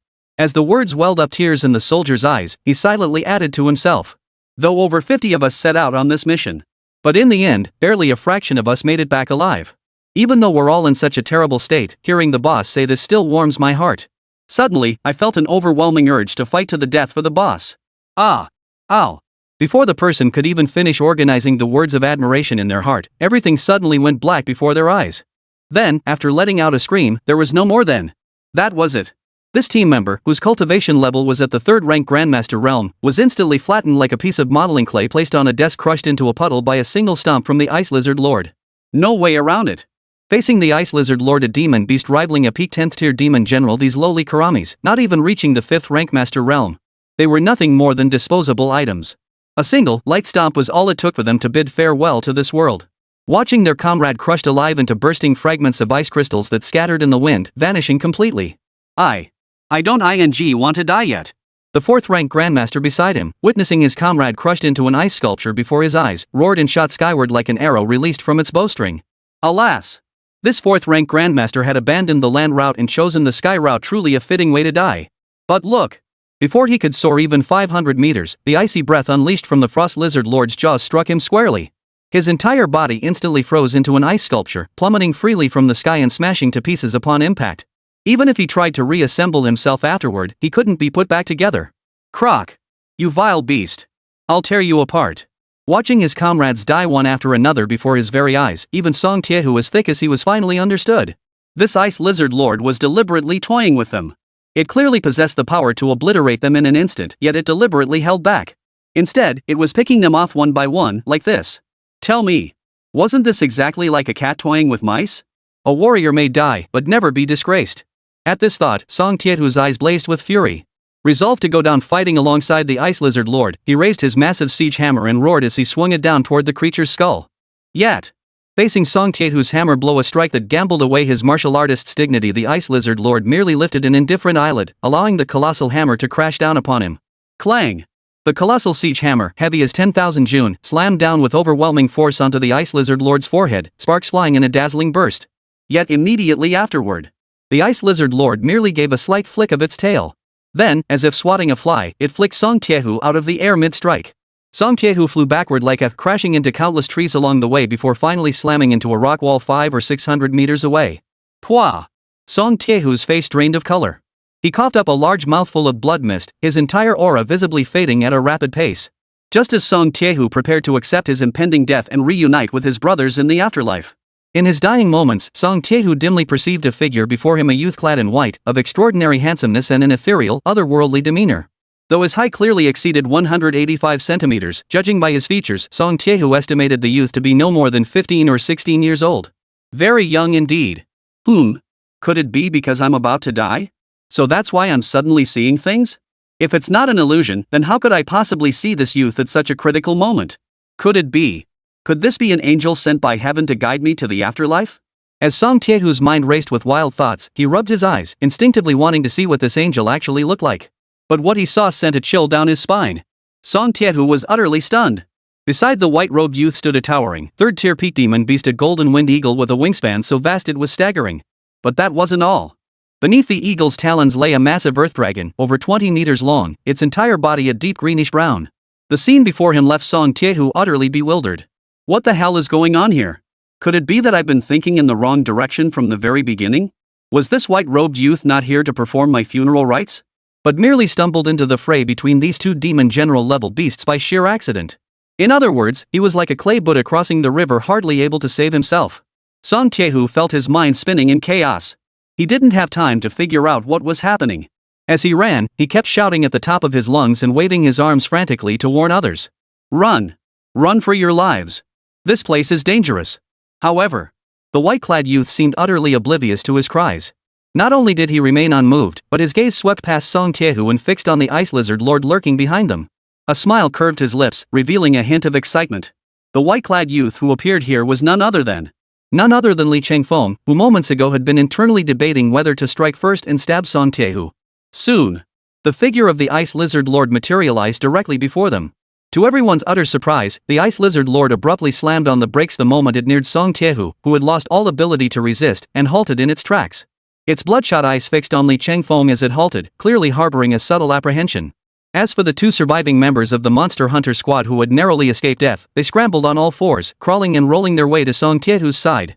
After prying their leader free from the rock face, they turned back toward the Ice Lizard Lord, terror etched on their faces. Boss! What the hell just happened? Why did that huge beast suddenly stop chasing you when it was right in front of you? Hearing his teammates' questions, Song Tiehu shook his still dazed head. He hadn't quite grasped the situation yet. The scene that had just unfolded was completely beyond his imagination, okay? It was utterly incomprehensible. But just as Song Tiehu and his two teammates exchanged bewildered glances, all three of them utterly dumbfounded. At that very moment, the six-winged golden cicada beside Li Chengfeng, upon spotting the Ice Lizard Lord, had already begun circling excitedly around its master. As the master of the six-winged golden cicada, Li Chengfeng naturally understood his battle pet's thoughts perfectly. If we go by the definition of this six-winged golden cicada from the ancient function system of my past life, this little fellow is the undisputed leader of the 5 great monstrous insects. It devours all things under heaven, leaving nothing untouched. It feeds exclusively on sentient beings across the 6 realms, its appetite a bottomless pit. Even the Buddha of the West would retreat in fear upon encountering it, daring to subdue it only when it entered its cocoon state. Thus, the sheer terror of this six-winged golden cicada becomes abundantly clear. Of course, in its newly emerged state after breaking free from the cocoon. Expecting it to go toe-to-toe with the Buddha right off the bat is simply unrealistic. The question is, what level of power has it truly attained at this moment? With this thought in mind, Li Chengfeng immediately issued an order to the six-winged golden cicada. Go! Old Six! Bite him to death. With Li Chengfeng's command, the six-winged golden cicada flapped its wings, vibrating at a high frequency in the air. Its tiny body instantly transformed into a golden flash. Its speed was so astonishingly fast, it was practically indistinguishable from teleportation. In the blink of an eye, it had closed to within 100 meters of the Ice Lizard Lord. Seeing this, the Ice Lizard Lord reacted like a mouse encountering a cat without a word. It turned tail and fled. This scene left Song Tiehu and the others nearby utterly dumbfounded. Holy crap! Did that ice lizard lord just whip me into a hallucination with its tail? How did the ice lizard lord suddenly become the one fleeing in panic? Before Song Taeho and the others could process what had just happened, an even more terrifying event unfolded. Not only did the six-winged golden cicada catch up to the ice lizard lord in the blink of an eye. As for the impenetrable armor that had withstood Song Taeho's all-out assault moments ago, it crumbled before the six-winged golden cicada. Thud! Accompanied by a faint, inaudible sound of flesh tearing, the six-winged golden cicada plunged directly into the heart of the ice lizard lord. The next second. Roar! Roar! Roar! The massive ice lizard lord thrashed about like a raging bull, its frenzied roars echoing through the air. But all its struggles and resistance were futile, like a mantis trying to stop a cart, ultimately changing nothing. The entire ordeal lasted less than a minute. Thud! A dull thud echoed as a heavy object hit the ground. The ice lizard lord suddenly crashed to the ground, motionless. Instant death, reincarnation in a second. Chapter 85, Song Taeho's Gratitude, the money-bringing boy. How is this possible? Song Taeho and the other two members of the Monster Hunter squad were utterly dumbfounded. This ice lizard lord possessed terrifying power capable of annihilating their entire Iron Wolf Monster Hunter squad. In terms of raw combat power alone, the ice lizard lord was a supreme being comparable to a 10th tier demon general level beast. Forget about them at the Grandmaster realm, even those at the half-step Grandmaster realm would likely get slapped twice before walking away, right? And yet, this formidable ice lizard lord, with its astonishing power and cultivation, was instantly obliterated before this seemingly insignificant little creature. Instantly obliterated? Now, it wasn't just Song Taeho. Even Li Changfeng was utterly stunned by the terrifying combat prowess of that six-winged golden cicada. Despite having mentally prepared himself thoroughly beforehand, he mentally reviewed every adjective he could think of to describe this six-winged golden cicada. Yet even so, Li Changfeng remained utterly stunned by the six-winged golden cicada's combat prowess. Truly worthy of being the top of the 5 great insect fiends, it's brutally powerful right out of its cocoon. This trip to the black market has been a total win, right? Not only did we snatch the money, but we also stumbled upon this colossal windfall. Just as Li Changfeng was basking in his satisfaction, the six-winged golden cicada, having feasted on the heart's blood of the ice lizard lord, flapped its wings contentedly and flew back into Li Changfeng's hand. Originally, Li Changfeng had intended to test the six-winged golden cicada's other abilities. But to his utter bewilderment, the six-winged golden cicada wobbled its way into the pocket of his shirt and fell into a deep slumber. Just as Li Changfeng was speechless over this, not far away, Song Taeho and the other two stared at him with wide eyes, their faces frozen in utter terror as their bodies involuntarily stumbled backward. What level of demon beast was that golden insect with 6 wings? Even the ice lizard lord, whose combat prowess rivaled that of a peak 10th tier demon general, had been utterly powerless against it. Instantly obliterated? What the hell? This is beyond absurd, beyond the realm of absurdity. Absurd to the extreme, right? After a long while, Song Taeho and his two companions finally shook violently, snapping out of their earlier shock. They jogged over to Li Changfeng, bowed deeply, and respectfully announced, "This one is Song Taeho. Thank you, senior, for saving us." When they first met, Song Taeho had briefly thought Li Changfeng was just an unfortunate bystander caught in the crossfire between the two demon generals, the blazing wind golden eagle and the earth dragon. He'd even considered warning him to run for his life. But after witnessing the scene just now, Song Taeho wouldn't dare entertain such treasonous thoughts even if his life depended on it. On the surface, Li Changfeng appeared to be only 15 or 16 years old, with cultivation at the peak of the second-rank Grandmaster realm. But was that truly the case? Of course not. First, to be the master of that mysterious six-winged golden insect, this kid's cultivation base had to be at least Martial King Realm, or even Martial Venerable.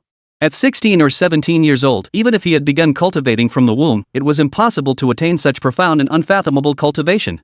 Therefore, based on what he had just witnessed and heard, Song Taeho drew the following conclusion.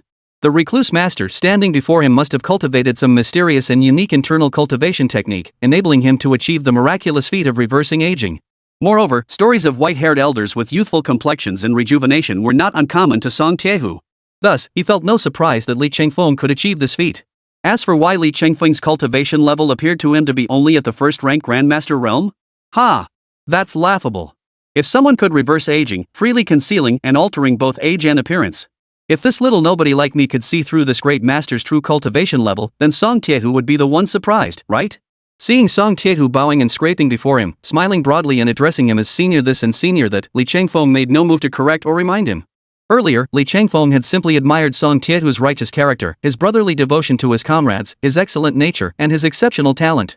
That was why Li Changfeng had intervened to save him, rather than immediately drawing his sword to strike the man down. Beyond that, Li Changfeng didn't wish to reveal too much about his own identity. After all, Li Changfeng was someone who valued his personal privacy. Seeing Li Changfeng's calm, unflinching gaze fixed upon him without a hint of speech, Song Tiehu bowed deeply once more without another word. This is a debt of life. I have no way to repay you. These are the most valuable possessions I carry on my person. I hope you won't look down upon them, senior. As he spoke, Song Tiehu removed his storage ring and presented it with both hands before Li Changfeng. At first, Li Changfeng paid little heed to Song Tiehu's gesture. He had merely intended to glance at it casually before tucking the spatial ring into his pocket. But once he looked, the moment his gaze fell upon it, he couldn't tear his eyes away. What he saw. Within the storage ring lay numerous rare treasures and high-grade elixirs. Most were of 3rd to 4th grade quality. Beyond that, among them lay treasures even more precious than these pills and rare treasures. That was a bottle of crystal-clear life essence liquid. This life essence was no ordinary item. It originated from the life divine tree, one of the 10 great divine trees. According to legend, if a martial artist consumes this life essence, it not only greatly enhances their cultivation realm, but also undergo a fundamental transformation in their life essence, unlocking their genetic potential. Thus, they gain a chance to enter the forbidden realm Li Changfeng had already stepped into long ago, becoming the object of admiration for countless people. Precisely because this life essence offered such extraordinary benefits. Even if someone offered 100 billion in the outside world, countless people would still be waving stacks of cash, jostling and scrambling to grab a bottle before giving up. Originally, Li Changfeng had assumed this life essence would be the most substantial token of gratitude Song Tiehu could offer this time. Unexpectedly, his martial will suddenly surged with intense fluctuations.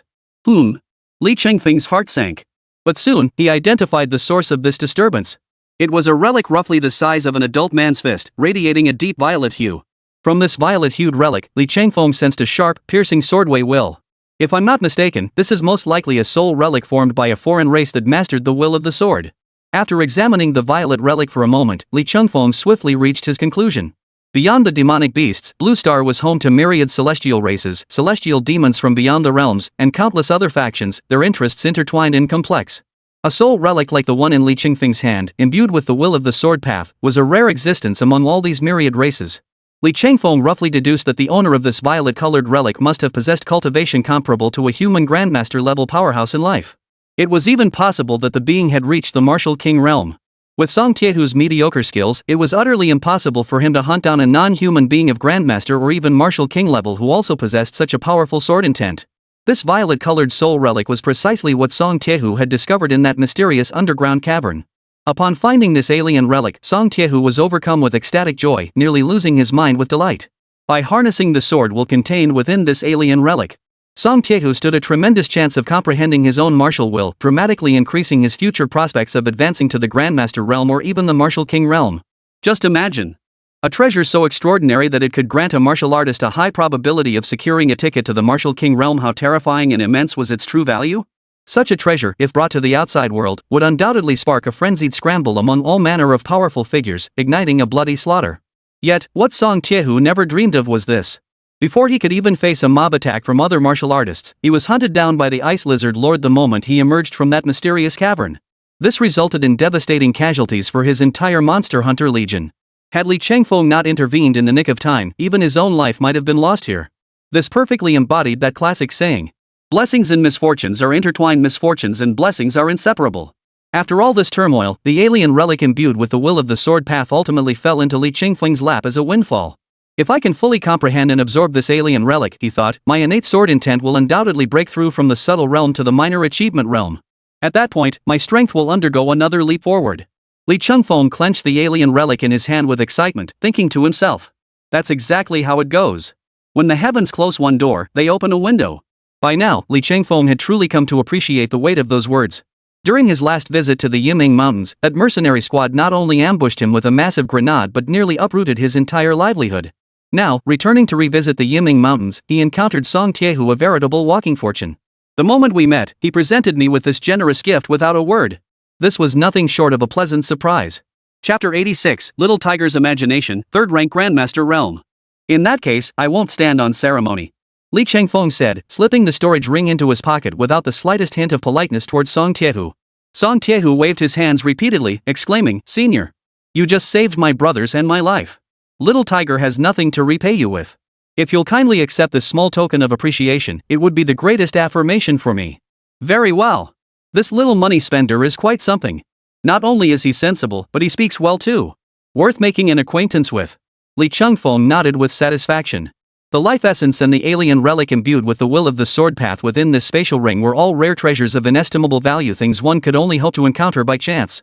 With such treasures in his possession, Song Tiehu still agreed without the slightest hesitation. This alone was enough to show that Song Tiehu was a man of honor and loyalty, possessing high emotional intelligence and knowing how to handle situations. Crucially, he understood the importance of repaying kindness. Senior. To be perfectly honest, I also run an auction house in Quan City.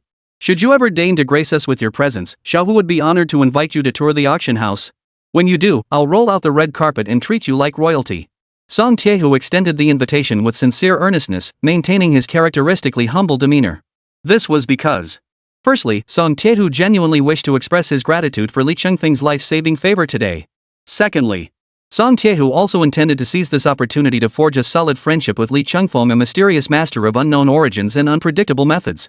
I don't have time for this right now. We'll talk about it when I have time later. Li Chengfeng waved his hand, declining with decisive brevity. He calculated the days he'd been out for quite a while now. Today was practically the last day of the elite training camp, and Li Chengfeng was in a hurry to get back to harvest the chives. He had no time to waste chatting idly with Song Tiehu any longer. Seeing Li Chengfeng's decisive refusal, leaving him no chance to extend another invitation, Song Tiehu couldn't help but show disappointment. Since you have urgent matters to attend to, Senior, then Xiaohu won't bother you any longer. Of course, I sincerely hope that when we meet again, Senior will grant me the chance to repay your kindness. Farewell. After speaking, Song Tiehu bowed deeply to Li Chengfeng once more, preparing to depart. Wait. Seeing Song Tiehu about to leave, Li Chengfeng hurriedly raised his hand and called out loudly. Oh? Senior Li, is there something else you need to discuss? Song Tiehu, who had been about to leave in disappointment, suddenly heard Li Chengfeng's words of retention and thought there might be a turn of events. His face lit up with delight as he turned to face Li Chengfeng, his eyes sparkling with hope. You mentioned earlier that you have an auction house in Quancheng, correct? Ignoring the delight on Song Tiehu's face, Li Chengfeng cut straight to the point. Yes. Song Tiehu nodded honestly. Li Chengfeng said, I have some items and props I'd like to consign to your auction house. Song Tiehu froze for a second. Then, his head bobbed like a chick pecking at grain as he replied, of course, no problem. Little Tiger is honored to serve you, Senior. Very well. Follow me over here. Li Chengfeng nodded with satisfaction and beckoned to Song Tiehu. About 15 minutes later, Li Chengfeng led Song Tiehu and his two men through mountains and rivers, finally arriving at the entrance of a water curtain cave. As Song Tiehu and his two brothers followed Li Chengfeng step by step into the waterfall cave, their eyes widened in shock at the items displayed inside, their breathing becoming noticeably more rapid. Inside, the cave was densely packed with rare materials and crucial artifacts from demon generals of various ranks. Silverwing flying tiger wings, human-faced demon scorpion venom stingers, shadow wolf demon fangs, crimson ape king brains. At a glance, he made a rough mental estimate. There were at least dozens of different types of demon general level beasts represented here. Did you hunt all these beasts yourself, Senior? Song Tiehu's Adam's apple bobbed as he swallowed hard, his voice trembling. That's correct. Li Chengfeng nodded flatly in response.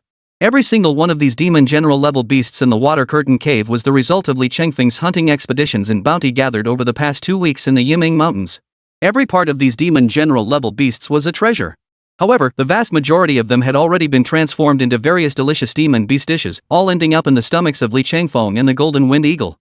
As for these demon generals, aside from materials unsuitable for cooking yet possessing inherent value, Li Chengfeng had stored everything else within this water curtain cave as trophies. Whoosh!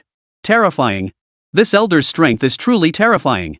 To single-handedly hunt down so many demon general level beasts in the Yiming Mountains. No wonder it's impossible to encounter demon king level beasts in the Yiming Mountains. Otherwise, what I'd find in this water curtain cave would likely be a pile of demon king level spoils and materials.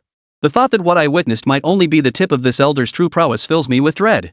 After all, he had just witnessed with his own eyes that Li Chengfeng possessed a formidable battle pet capable of instantly slaying a frost lizard lord whose combat strength rivaled that of a peak 10th tier demon, the six-winged golden insect. Therefore, just how formidable was this senior Li Chengfeng's strength? How many tricks did he have up his sleeve? Song Tiehu dared not even imagine. Alright. I'll hand over all the materials from those demon general level beasts in the water curtain cave to your auction house to handle. Just let me know how much they fetch when they're sold. Li Chengfeng couldn't care less about what was churning in Song Tiehu's mind. He merely waved his hand lazily, giving a brief, perfunctory instruction. After all, the spatial ring he possessed wasn't even graded, and its internal space was pitifully small. There was no way he could carry away all these rare demon general level materials from Water Curtain Cave. But if he couldn't take them, it would be a shame to just abandon all these demon beast materials. Since Song Tiehu ran an auction house business, Li Chengfeng decided to simply hand over all these demon general grade materials for him to handle. This would save Li Chengfeng a great deal of trouble. As for the ice lizard lord that the six-winged golden cicada had just instantly killed, Li Chengfeng kept only its most precious demon crystal to use for his breakthrough to the third-rank Grandmaster realm. The remaining materials would also be entrusted to Song Tiehu for auction. Since you're willing to entrust these demon beast materials to me, it means you have faith in me. Xiaohu will not disappoint your trust and will handle this matter flawlessly. Song Tiehu pounded his chest emphatically as he spoke, making it thump loudly, offering repeated assurances. Good. Then I'll come collect what's owed to you in Quan City in due time. Before departing, Li Chengfeng jotted down Song Tiehu's phone number. After all, once his elite training camp concluded, he would be heading to Shanhe Martial Arts University in Quancheng to enroll. It would be convenient to stop by and see Song Tiehu on the way. First, find a place to break through to the third-rank Grandmaster realm, then head to the elite training camp. Wonder how much those greenhorns like Xiaoningshui and Wu Shangyuan have grown after all this time. Can they give me more karmic points? Li Chengfeng rubbed his hands together in anticipation. Then, Li Chengfeng mounted the fiery golden eagle. Under Song Tiehu's gaze, filled with reverence and admiration, he soared toward the peak of the Yiming Mountains. At the summit of the Yiming Mountains, mountain winds howled ceaselessly. Li Chengfeng and the eagle sat cross-legged atop the mountain peak. At this lofty altitude, the air pressure was low, and each breath carried a chill. A flicker of excitement danced in the ink-black eyes of the white-robed youth. Thanks to the demon crystal from that ice lizard lord, not only had he broken through to the third-rank Grandmaster realm, even his causality value had surged to unprecedented heights through over half a month of relentless hunting and killing in the Yiming Mountains. Li Chengfeng's breathing quickened. With a thought, he summoned the system interface. Host's current karma points, 40,000. Treasure can be drawn. Ding. Congratulations, host. You have achieved the accomplishment of slaying 50 demon generals. Reward, Golden Quality Reward Package. This was no easy feat. My second chance to shine golden light has finally arrived. Truly, where there's a will, there's a way. Li Chengfeng murmured to himself, yet a faint smile crept onto his lips, revealing a hint of excitement. All those sleepless nights spent hunting demons 12 hours a day for half a month in the Yiming Mountains had finally paid off, unlocking this achievement reward. He hoped the next reward would be a decent magical artifact or skill. So far, the two innate abilities he'd obtained from the system were, the first, the invincible body, granted him terrifying regenerative abilities, the power to regrow severed limbs, making him nearly immortal. He'd essentially transformed into a Blood Bowl warrior. When engaging in a 100-man slaughter against enemies of equal Grandmaster realm strength, failure is virtually impossible. It was a god-tier survival skill, a divine talent that solidified his foundational strength. However, beyond its resilience, durability, and high endurance, the invincible body's other manifestations seemed rather ordinary. As for the second innate ability, Thunder God Armor, when voluntarily activated, it truly mirrors the transformation into a super scion from his past life, activating his cells and comprehensively enhancing his fundamental attributes: strength, defense, agility, and all six senses to an extraordinary degree. When unleashed, it certainly looked formidable, making every move he made in direct combat with others the ultimate embodiment of violent aesthetics. But ultimately, the Thunder God Armor merely provides a massive boost to a martial artist's base attributes and physical capabilities. Let's be honest, it still isn't flashy enough. Its versatility is simply too limited. Moreover, the drain on one's own true chi is simply too immense. At least for Li Chengfeng, currently at the third-grade Grandmaster realm, the Thunder God Armor's massive drain on his true chi is still too much to handle. Otherwise, Li Chengfeng wouldn't have made such a drastic decision back then, splurging a whopping 10,000 karma points to unlock that soul-crushing beast-taming skill from the dog system. Therefore, upon comprehensive consideration, the two innate abilities he currently possessed, though seemingly flawless, ultimately harbored various shortcomings that prevented them from being truly perfect. If the upcoming golden quality reward fails to meet my expectations, I'll have no choice but to head to the treasure wheel for some magical tools. Chapter 87, Golden Legend, Judgment of the Thunder God. With this thought, Li Chengfeng made his decision. He took several deep breaths, forcing his surging excitement to settle, and issued a command to the system. System. Activate the gold quality gift pack. As Li Chengfeng issued his command, soon, the treasure chest displayed on the system's virtual panel, its entire body radiating brilliant gold, vibrated slightly before its lid slowly swung upward. As it opened, the dazzling golden light grew increasingly intense with each widening angle of the chest. Finally, it coalesced into a massive, thick pillar of gold that shot skyward from the chest in an instant. To the mercenary squads and monster hunter legions below the Yiming Mountains, it appeared like a dazzling golden stairway connecting the mountain's peak to the heavens. It was a spectacle so magnificent it stirred the very soul. The thick clouds ahead were forcibly pierced by this dazzling golden pillar of light. The brilliant golden stream churned and swirled within the atmosphere, radiating a clear, dazzling brilliance. In that very instant, at the mountain's base, across the plains, and deep within the dense forests, hundreds upon hundreds of mercenaries, elite training camp cadets, martial artist squads, and various other factions training within the Yiming Mountains were all profoundly drawn by this thunderous, sky-piercing spectacle. Unison, they all lifted their heads, eyes wide, gazing toward the distant sky, now tinged with golden hues. What? What on earth is happening? Woohoo! Then, under the gaze of hundreds, even thousands, of stunned eyes, the entire sky over the Yiming Mountains seemed to darken. The previously sunny and breezy weather suddenly gave way to gusts of fierce wind, creating an atmosphere reminiscent of the proverbial wind filling the tower before the rain comes. Thick, pitch-black clouds rolled in from the distant horizon. Centered on the highest peak of the Yiming Mountains, an open expanse spanning at least 100 kilometers was instantly enveloped by an oppressive, terrifying atmosphere. The demonic beasts dwelling within the Yiming Mountains, as if sensing the wrath of the heavens descending, suddenly fled in panic, darting away as though their lives depended on it. Yet this cosmic upheaval was merely the beginning. At the same moment, directly above the summit of Mount Yimeng, an indescribably eerie aura swept down from the distant, ethereal void, engulfing the entire sky. It carried gusts of fierce wind, merging seamlessly with the white-robed youth seated cross-legged atop the peak, his breath held and spirit focused. A terrifying momentum rolled like muffled thunder across the land, yet Li Chengfeng's tall, slender figure stood unmoving amidst the gale. Around him, dark, oppressive clouds so thick you couldn't see your hand in front of your face continually surged forth. They swirled and churned, spreading outward in all directions. Within mere breaths, the dark clouds had enveloped the entire Yiming mountain range. Beneath this eerie, frigid blanket of darkness, the oppressive weight of primordial order seemed to manifest, making every breath feel heavy and labored. As for the demonic beasts that had been frantically fleeing the Yiming Mountains, they suddenly halted in their tracks, each one frozen stiff in place. Yet this state did not last long. One by one, they knelt in reverent submission, all facing the same direction toward the Yiming Mountains. Thousands upon thousands of stray beasts and demon generals bowed in worship toward the same direction. This scene was deeply etched into the memory of all who witnessed it, a sight they would likely never forget for the rest of their lives. Huff! Atop the mountain peak, Li Chengfeng, immersed in the joy of opening treasure chests, remained utterly unaware of the extraordinary phenomenon unfolding below the summit of Yiming Mountain. He exhaled a long breath, then slowly opened his eyes. His eyes, as dark as the stars, seemed to burn with a cluster of cold, black flames. His entire being radiated a chilling, eerie aura of terror from within. Following Li Chengfeng's gaze forward, the system's semi-transparent virtual screen displayed relevant information. Ding! Congratulations, host! Golden Treasure Chest has granted the innate ability, Judgment of the Thunder God. Newly acquired talent, Judgment of the Thunder God. Judgment of the Thunder God summons the power of thunder to incinerate living beings, converting their bodies into spiritual energy for absorption. This replenishes the host's true chi while simultaneously strengthening their own vital energy through combat, allowing them to fight to enhance their cultivation realm. Thor's Judgment LV1, Death Judgment unlocked, incinerates the physical bodies of all living beings and extracts 50% of their spiritual energy. Commentary: the Thunder God's judgment is the supreme authority of hell to consume sinners. Upgradable. Those subjected to the Thunder God's judgment, the graver their sins in life, the greater the evil consequences requiring purification, and thus the more agony they must endure. Note, O valiant host, wield the Thunder God's authority to purify this filthy world and restore clarity to the mortal realm. Holy crap! No wonder it's a golden treasure chest. This is an SSR tier god card, right? As Li Chengfeng read the description on the system panel before him, a wild thrill flashed in his eyes. If asked what his greatest regret was after crossing over, it was his mediocre innate talent, forcing him to pretend to be a prodigy by borrowing from the future to scam food, drink, and resources everywhere he went. Even when he de-killed Qin Zhixiang during the martial talent awakening ceremony, forcing the kid to unleash a massive reward wave that allowed him to seize Qin Zhixiang's spiritual root. But Li Chengfeng's current cultivation speed could only be considered that of a normal genius. He was still far from being a prodigy or a genius. His cultivation speed and ability to absorb celestial energy couldn't compare to a true prodigy like Xiaoning Shui. At best, he was slightly faster than the average trainee in the elite training camp.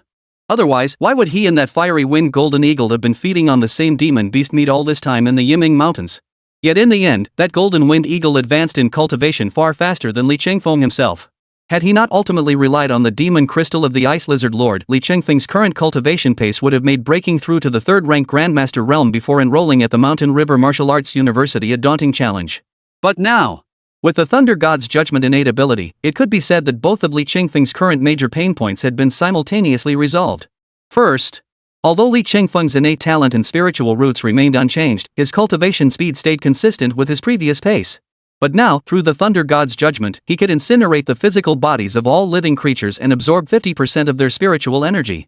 This method of accelerating cultivation by judging others, plundering their cultivation base, and absorbing their spiritual energy, doesn't it inherently catapult Li Chengfeng's cultivation speed to unprecedented heights? Moreover, according to the skilled description of the Thunder God's judgment, as long as Li Chengfeng was sufficiently ruthless and slaughtered enough martial artists and living beings. In terms of cultivation speed and realm breakthroughs, forget about a mere Qiuningshui. Even across the entire Blue Star, it would be utterly impossible to find a martial artist faster than Li Chengfeng. Second, the martial artists or demon beasts slain by Thunder God's judgment not only provide spiritual energy to absorb and enhance one's own cultivation. Simultaneously, Li Chengfeng could sustain his combat by replenishing depleted spiritual energy through battle. This meant that even with the Thunder God armor activated, as long as the number of enemies was infinite, Li Chengfeng's theoretical endurance was also infinite. From now on, he could finally bid farewell to being a 5-second wonder.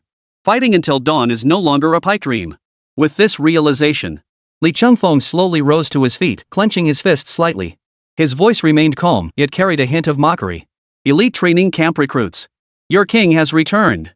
Snap. As Li Chengfeng's fists clenched, a thunderous roar erupted. Purple-black thunder erupted around him. Stomping his feet heavily on the ground, he transformed into a purple-black bolt of lightning, streaking toward the elite training camp. At the same moment, in the square directly in front of the elite training camp, a dense crowd gathered, a sea of people. The elite training camp trainees had gathered here.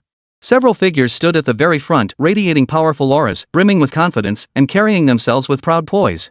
Without exception, they were the cream of the crop among the elite trainees' true prodigies, the pride of heaven. Lu Shangyao and Yao Mingjin were also among those figures at the very front. Where's Li Chengfeng? Yao Mingjin approached Lu Shangyao and asked casually. He's not with you? Ever since the last entrance assessment, when Yao Ziyuan and Yao Mingjin's Qingdao No. 2 high school team was wiped out by Li Chengfeng alone. As a martial arts family with a century-long legacy in Qingdao, the Yao family couldn't just stand by and watch their two prodigies fall like that, could they? Besides, while Yao Ziyuan and Yao Mingjin could afford to lose face, the Qingdao Yao family could not. Thus, over this period, the Yao family had thrown caution to the wind, sparing no expense to heal Yao Ziyuan and Yao Mingjin's injuries. They had finally managed to make it to this elite training camp. What the siblings hadn't anticipated was learning upon their return that Li Chengfeng had already departed several days prior. Thus, Yao Mingjin approached him, proactively seeking news about Li Chengfeng. Is this any of your business? Lu Shangyao merely lifted her gaze to give her a faint glance, her voice cold and detached as she replied. For him, yes. Participating in this elite training camp assessment was merely a whim. Whether he participates in the final assessment or not, it doesn't matter. I know that. Yao Mingjin propped her chin on her hand, nodding noncommittally. Then why are you asking? Lu Shangyao retorted sharply, cutting straight to the point. If you want revenge, you can always go find him at the Mountain River Martial Arts University. Given his personality, he certainly won't refuse such a minor request from you. Chapter 88. Is Li Chengfeng returning? The strongest cohort. Yao Mingjin. Yao Mingjin was rendered speechless by Lu Shengyao's retort. Originally, she had heard the rumors circulating in the elite training camp about the vivid, detailed gossip surrounding Li Chengfeng and Lu Shangyao. Plus, Li Chengfeng hadn't been seen at the elite training camp for over half a month. Therefore, Yao Mingjin hoped to learn about Li Chengfeng's current situation from Lu Shangyao, so she could compare herself to him. She wanted to see just how far behind Li Chengfeng she still was. Had she closed the gap between them? But since Lu Shangyao couldn't provide any concrete information, Yao Mingjin had no choice but to wait. To see if, at the last moment, Li Chengfeng would appear at the tower battle site. With this thought, Yao Mingjin gripped the hilt of the sword at her waist, her gaze unwavering. The young girl acknowledged that she was absolutely no match for Li Chengfeng at present. But being no match now didn't mean she'd remain so forever. The path of martial arts. The road ahead is long and arduous. Someday in the future, she was certain that day would come the day she could overtake him. Overhearing the conversation between Lu Shangyao and Yao Mingjin ahead, the trainees at the elite training camp behind them also erupted into murmurs of discussion. It's already this late, why hasn't Li Chengfeng shown up yet? I heard from Jizhou No. 1 High School that Li Chengfeng feels the elite training camp curriculum no longer satisfies his ambitions. So he ventured alone into the deepest reaches of the Yiming Mountains. He's challenging his own limits. Put nicely, that's Li Chengfeng testing his limits. But to put it bluntly, he's just courting death, right? What kind of place is the heart of the Yiming Mountains? It's a place where all sorts of high-tier demon generals and demon beasts roam freely. Who knows? He's probably already met his end in some remote valley of the Yiming Mountains. Serves you right. At that moment, someone else sneered coldly. A tree that stands out in the forest is sure to be blown down by the wind. Who told him to act so brazenly and arrogantly? Exactly. Even if Li Chengfeng is a prodigy, if he gets caught in an ambush by 2 or more demon general level beasts, no matter how many skills or tricks he has, in the end, he'll still meet his doom. Within the elite training camp, many wore expressions of envy and petty satisfaction. Li Changfeng was too dazzling, too prodigiously gifted. He radiated an overwhelming brilliance. Compared to him, those who could only cower in the shadows, chirping at Li Changfeng like crickets, were nothing but rats in a gutter. Compared to the sun-like, sacred brilliance of Li Changfeng, they instantly paled into insignificance. These petty, dark-hearted individuals naturally wished Li Changfeng dead completely and utterly. May he capsize in the gutter and perish in these Yimeng mountains. But to the disappointment of these petty criminals, Li Changfeng, riding his fiery golden eagle, raced through the sky at lightning speed. He eventually hovered in the air, more than 10 kilometers away from the elite training camp. "Stay here and wait for me," Li Changfeng barked an order at the golden eagle of the blazing wind. The golden wind eagle responded with an affectionate chirp, nodding its small head repeatedly at Li Changfeng. In the past, the golden wind eagle had lived a precarious existence, often going hungry between meals. But ever since following Li Changfeng, it had been feasting on meat at every meal. Its cultivation realm had skyrocketed like a rocket, whoosh, whoosh, whoosh. Thus, the fiery wind golden eagle had long since become utterly devoted to its master, Li Changfeng, desiring nothing more. "Sword, come!"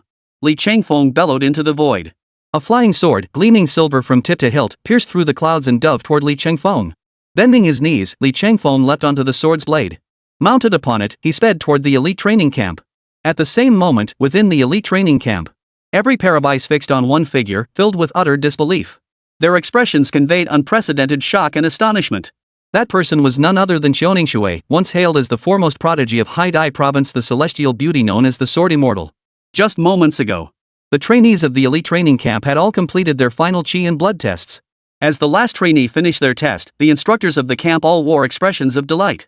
Unexpectedly, after this month of elite training, 5 trainees had successfully advanced to the half-step Grandmaster realm. This marked the highest number of trainees reaching the half-step Grandmaster realm in the history of the Haidai province elite training camp since its founding. It effortlessly shattered the previous best record. 7th place, Yao Mingjin, 10th rank martial artist realm. 6th place, Zhang Muyan, 10th rank martial artist realm, great achievement. 5th place, Lu Shangyao, 10th rank martial artist realm peak. 4th place, Wu Yaman, half-step grandmaster realm. 3rd place, Yao Ziyuan, 1st rank grandmaster realm. 2nd place, Wu Shangyuan, 2nd rank grandmaster realm. Wu Shangyuan, the top student of Shanhe affiliated high school, has now reached the 2nd rank grandmaster realm. Seeing the numbers on the ranking board sent shockwaves through the entire crowd. But when the first place result appeared, it instantly eclipsed the spotlight of the triumphant Wu Shangyuan. First place, Xiaoningshui, 3rd rank Grandmaster realm. Damn. Am I hallucinating? This Xiaoningshui, she actually broke through to the 3rd grade Grandmaster realm. This ing. How is that even possible? When she first joined the camp, during her sparring match with Li Changfeng on the training grounds, her cultivation was only at the 1st rank Grandmaster realm. But that was barely a month ago. Xiaoningshui has leaped over 5 minor cultivation realms in succession, breaking through directly to the 3rd grade Grandmaster realm. That woman. She must be cheating. Holy. Even if she is cheating, there's no way she could cultivate at that speed, okay? Xiaoningshui truly lives up to her reputation as the top martial arts prodigy in Haidai province. Her achievements are absolutely genuine, no exaggeration whatsoever. A prodigy. This is simply too monstrous. Wu Shangyuan stared blankly at the solitary, icy-cold maiden clad in azure robes, his eyes brimming with shock and bitter resentment. For the past month, Wu Shangyuan had trained relentlessly, sacrificing sleep and rest, day and night. His sole purpose was to catch up to Li Changfeng and surpass him as quickly as possible. That was why he had staked everything on this desperate struggle. Throughout this month, to accelerate his progress, he had consumed vast quantities of rare treasures and high-grade cultivation pills prepared by his family. Furthermore, Wu Shangyuan received personal guidance from Zhao Jiangwo, the elite training camp's chief instructor. This further propelled Wu Shangyuan's martial cultivation to advance by leaps and bounds.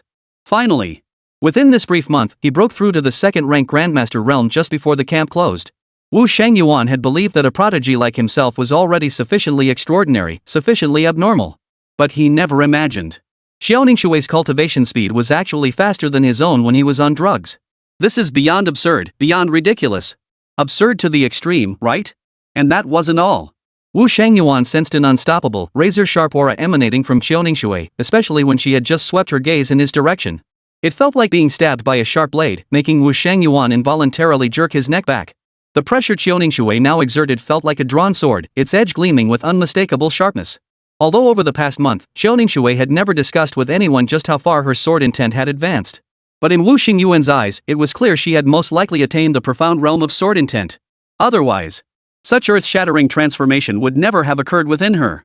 In the past, Xiaoningshui had been an insurmountable mountain in Wu Xingyuan's eyes, one he could never hope to climb no matter how hard he tried. He had thought that after a month of relentless effort, even if he couldn't climb over that mountain, at the very least, he'd be able to glimpse the hope of scaling it. Now look. The mountain remained as towering as ever. Only, his own hopes had been utterly shattered. And it wasn't just Wu Shengyuan who felt this way. The transformation that had occurred in Xiaoningshui. Even Zhao Jiangwo and Xiao Wenfeng felt the same way after witnessing it. As the former top student of Haidai Province High School, Xiaoningshui's talent and brilliance were beyond question. Before turning 18, he had already mastered the sword intent of the subtle realm. Such achievements undoubtedly earned him the title of Chosen One in the martial arts world. Had she not encountered that freak Li Qingfeng, Xiaoningshui's legendary reign as Haidai Province's top high school student would surely have continued unchallenged. But then along came this freak named Li Qingfeng. Witnessing this, Zhao Jiangwo couldn't help but feel a sense of lamentation, as if lamenting the fact that both Zhou Yu and Zhuge Liang had to exist in the same era. I had thought Li Qingfeng would undoubtedly become the undisputed top talent of this elite training camp. That's why, even before the final assessment, Commander Zhao, you had already awarded the championship prize twice in advance. Now you're stuck. Xiaoningshui is now at the third-ranked Grandmaster Realm cultivation level, bolstered by the formidable enhancement of her penetrating realm sword intent. With this, Xiaoningshui isn't just unmatched among her peers, she could even defeat a fourth-ranked Grandmaster. But what about Li Qingfeng? If I recall correctly, when he left the elite training camp, his cultivation was only at the first-ranked Grandmaster realm, right? While practitioners like Xiaoningshui and Wu Shangyuan advance rapidly. Behind this, there's undoubtedly the relentless, all-out support of their family clans. That's how they achieve such remarkable accomplishments today. At this point, Xiao Wenfeng paused briefly before shifting his tone. Now look at Li Qingfeng. He's only reached the first-ranked Grandmaster realm. Without any external assistance. How could he possibly break through to the third-ranked Grandmaster realm in less than half a month, relying solely on his solitary training in the Yiming Mountains? Any rational person with a brain would dismiss such a notion as impossible. Not to mention, Xiaoningshui's current baseline combat strength isn't even at the third-ranked Grandmaster realm, but a legitimate fourth-ranked Grandmaster. Chapter 89. This isn't funny at all. The tower battle begins. Facing Xiao Wenfeng's skepticism, Zhao Jiangwo merely shook his head, his tone calm. Xiao Wenfeng, what did you just say? Xiaoningshui is stronger than Li Qingfeng. Give me a break. This joke of yours? It's not funny at all. Others might not know. But Zhao Jiangwo was the one who personally trained Li Qingfeng one-on-one for a period. At least within this elite training camp. No one understood better than Zhao Jiangwo just how monstrously gifted this youth, Li Qingfeng, truly was in the martial arts. Even though Xiaoningshui had already demonstrated such extraordinary, unparalleled martial arts talent before him. In Zhao Jiangwo's eyes, Xiaoningshui still paled in comparison to Li Qingfeng. Let's be honest. Had Zhao Jiangwo not already employed his keen insight to assess Li Qingfeng earlier, and confirmed beyond doubt that he was indeed human, Zhao Jiangwo would have seriously questioned whether Li Qingfeng was actually some legendary demon from beyond the realms in disguise. Xiao Wenfeng was taken aback by Zhao Jiangwo's unwavering confidence in Li Qingfeng. Colonel Zhao. It's been nearly half a month since Li Qingfeng left our elite training camp. Not only has he not returned, but we haven't even heard a single word from him. You mean? Li Qingfeng. Could something have happened to him? As he spoke, a hint of worry crept into Xiao Wenfeng's voice. Earlier on the training ground, Xiao Wenfeng had overheard the cadets' various discussions about Li Qingfeng. At first, he hadn't thought much of it. But as the closing camp assessment concluded and the final tower battle segment was about to begin, Li Qingfeng still hadn't shown up. This left Xiao Wenfeng feeling increasingly uneasy. Ha! That's hilarious. Li Qingfeng having an accident? You're the one who'd have an accident. That kid Li Qingfeng would never get into trouble. Hearing this, Zhao Jiangwo stepped forward as if hearing the funniest joke, patting Xiao Wenfeng's shoulder and chuckling. Xiao Wenfeng. Instead of wasting time on this, you'd be better off focusing on the upcoming tower battle competition. Xiao Wenfeng's mouth twitched. He raised his arm to glance at his wristwatch, his voice tinged with urgency. Colonel Zhao, you've reminded me. I've finalized the list of the top 32 contestants for the Qi and Blood cultivation test. Next up is the final tower combat showdown for the top 32 elite training camp cadets. If Li Qingfeng doesn't show up soon, it might truly be too late. Not only was Li Qingfeng nowhere to be found, not even a single trace of him. The vast elite training camp, including instructors and staff, numbers in the hundreds, even thousands. There's no way they'd delay the crucial tower battle just to wait for one person, Li Qingfeng. Zhao Jiangwo remained silent, his gaze fixed on a spot not far ahead. Following his gaze, they saw a massive rock jutting out from the cliff's edge. Upon that rock, a makeshift platform had been hastily erected. At the very center of this platform stood the trunk of a centuries-old tree. Surrounding the trunk, a series of wooden planks had been arranged in concentric circles. Each tier rose higher than the last, each layer standing a full 10 feet tall. Counting them all, there were 10 tiers. The platform resembled a steep, solemn pagoda. Each wooden platform was small and extremely steep, barely large enough to stand 2 people on, even at a rough estimate. At the very summit of this tower stood a stone chair, meticulously carved from jade throughout its entire form. This platform was known as the Linglong Tower. The rules for the next stage were straightforward. Only the top 32 trainees who had just passed the Chi and Blood cultivation assessment would advance to the tower battle phase. In the tower battle phase, all contestants may employ any means, any method, to vie for the jade stone chair at the very top of the Linglong Tower. Whoever secures and holds this seat shall be crowned champion of this elite training camp. The contest lasts but a short while, no more than a quarter of an hour. Afterward, the higher one's position within the Linglong Tower battle, the higher their final ranking. Although the subsequent tower battle rules are straightforward. However, considering that the tower could only hold a maximum of 20-odd people standing, while the number of trainees who passed the previous round's vitality cultivation assessment was a full 32. This signaled that the upcoming competition would be utterly brutal. Everyone could be a rival. The sheer brutality of it was almost unimaginable. Whether it was the previous Chi and Blood cultivation assessment or the upcoming Linglong Tower battle.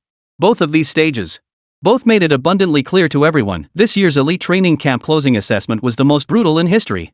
Without exception. Elite Training Camp, Top 32 Final Assessment, Linglong Tower Battle officially commences. Below on the training grounds, the Elite Training Camp cadets were whispering and murmuring among themselves. But the moment those words rang out, every mouth snapped shut, eyes brimming with anticipation.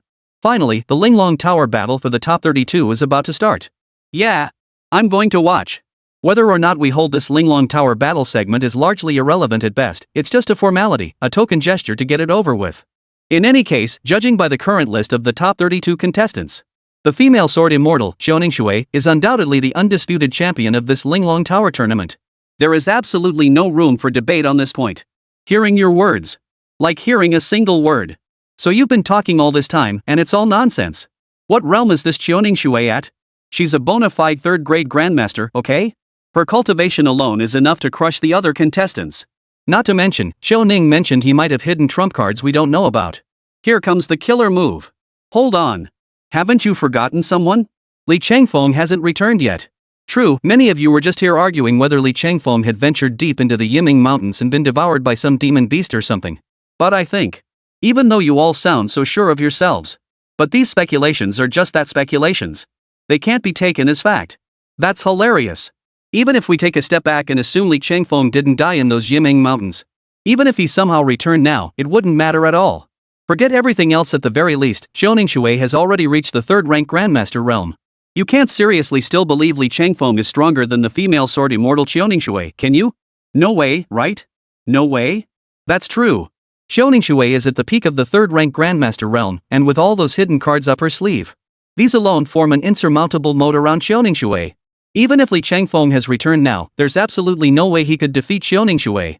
A month ago at the martial arts arena, Li Changfeng crushed Xiaoningshui with an overwhelming victory. 1 month later, the same two individuals, the same location. The difference is, the humiliation Li Changfeng inflicted upon Xiaoningshui back then will likely be returned tenfold, 100-fold, this time around. So by your logic, Li Changfeng avoiding the fight was actually a blessing in disguise, letting him escape unscathed? Otherwise, getting utterly humiliated by Xiaoningshui in front of so many people would have shattered Li Changfeng's psyche beyond repair. Just as everyone was engaged in heated discussion, a flash of purple-black lightning suddenly erupted from the dense forests of the Yiming Mountains. Immediately after, a deep rumble of thunder echoed through the air. Look! What is that? Someone immediately pointed toward the dense forest, gasping in shock. That? It looks like a person. Holy, someone just flew out of that thicket. Roar!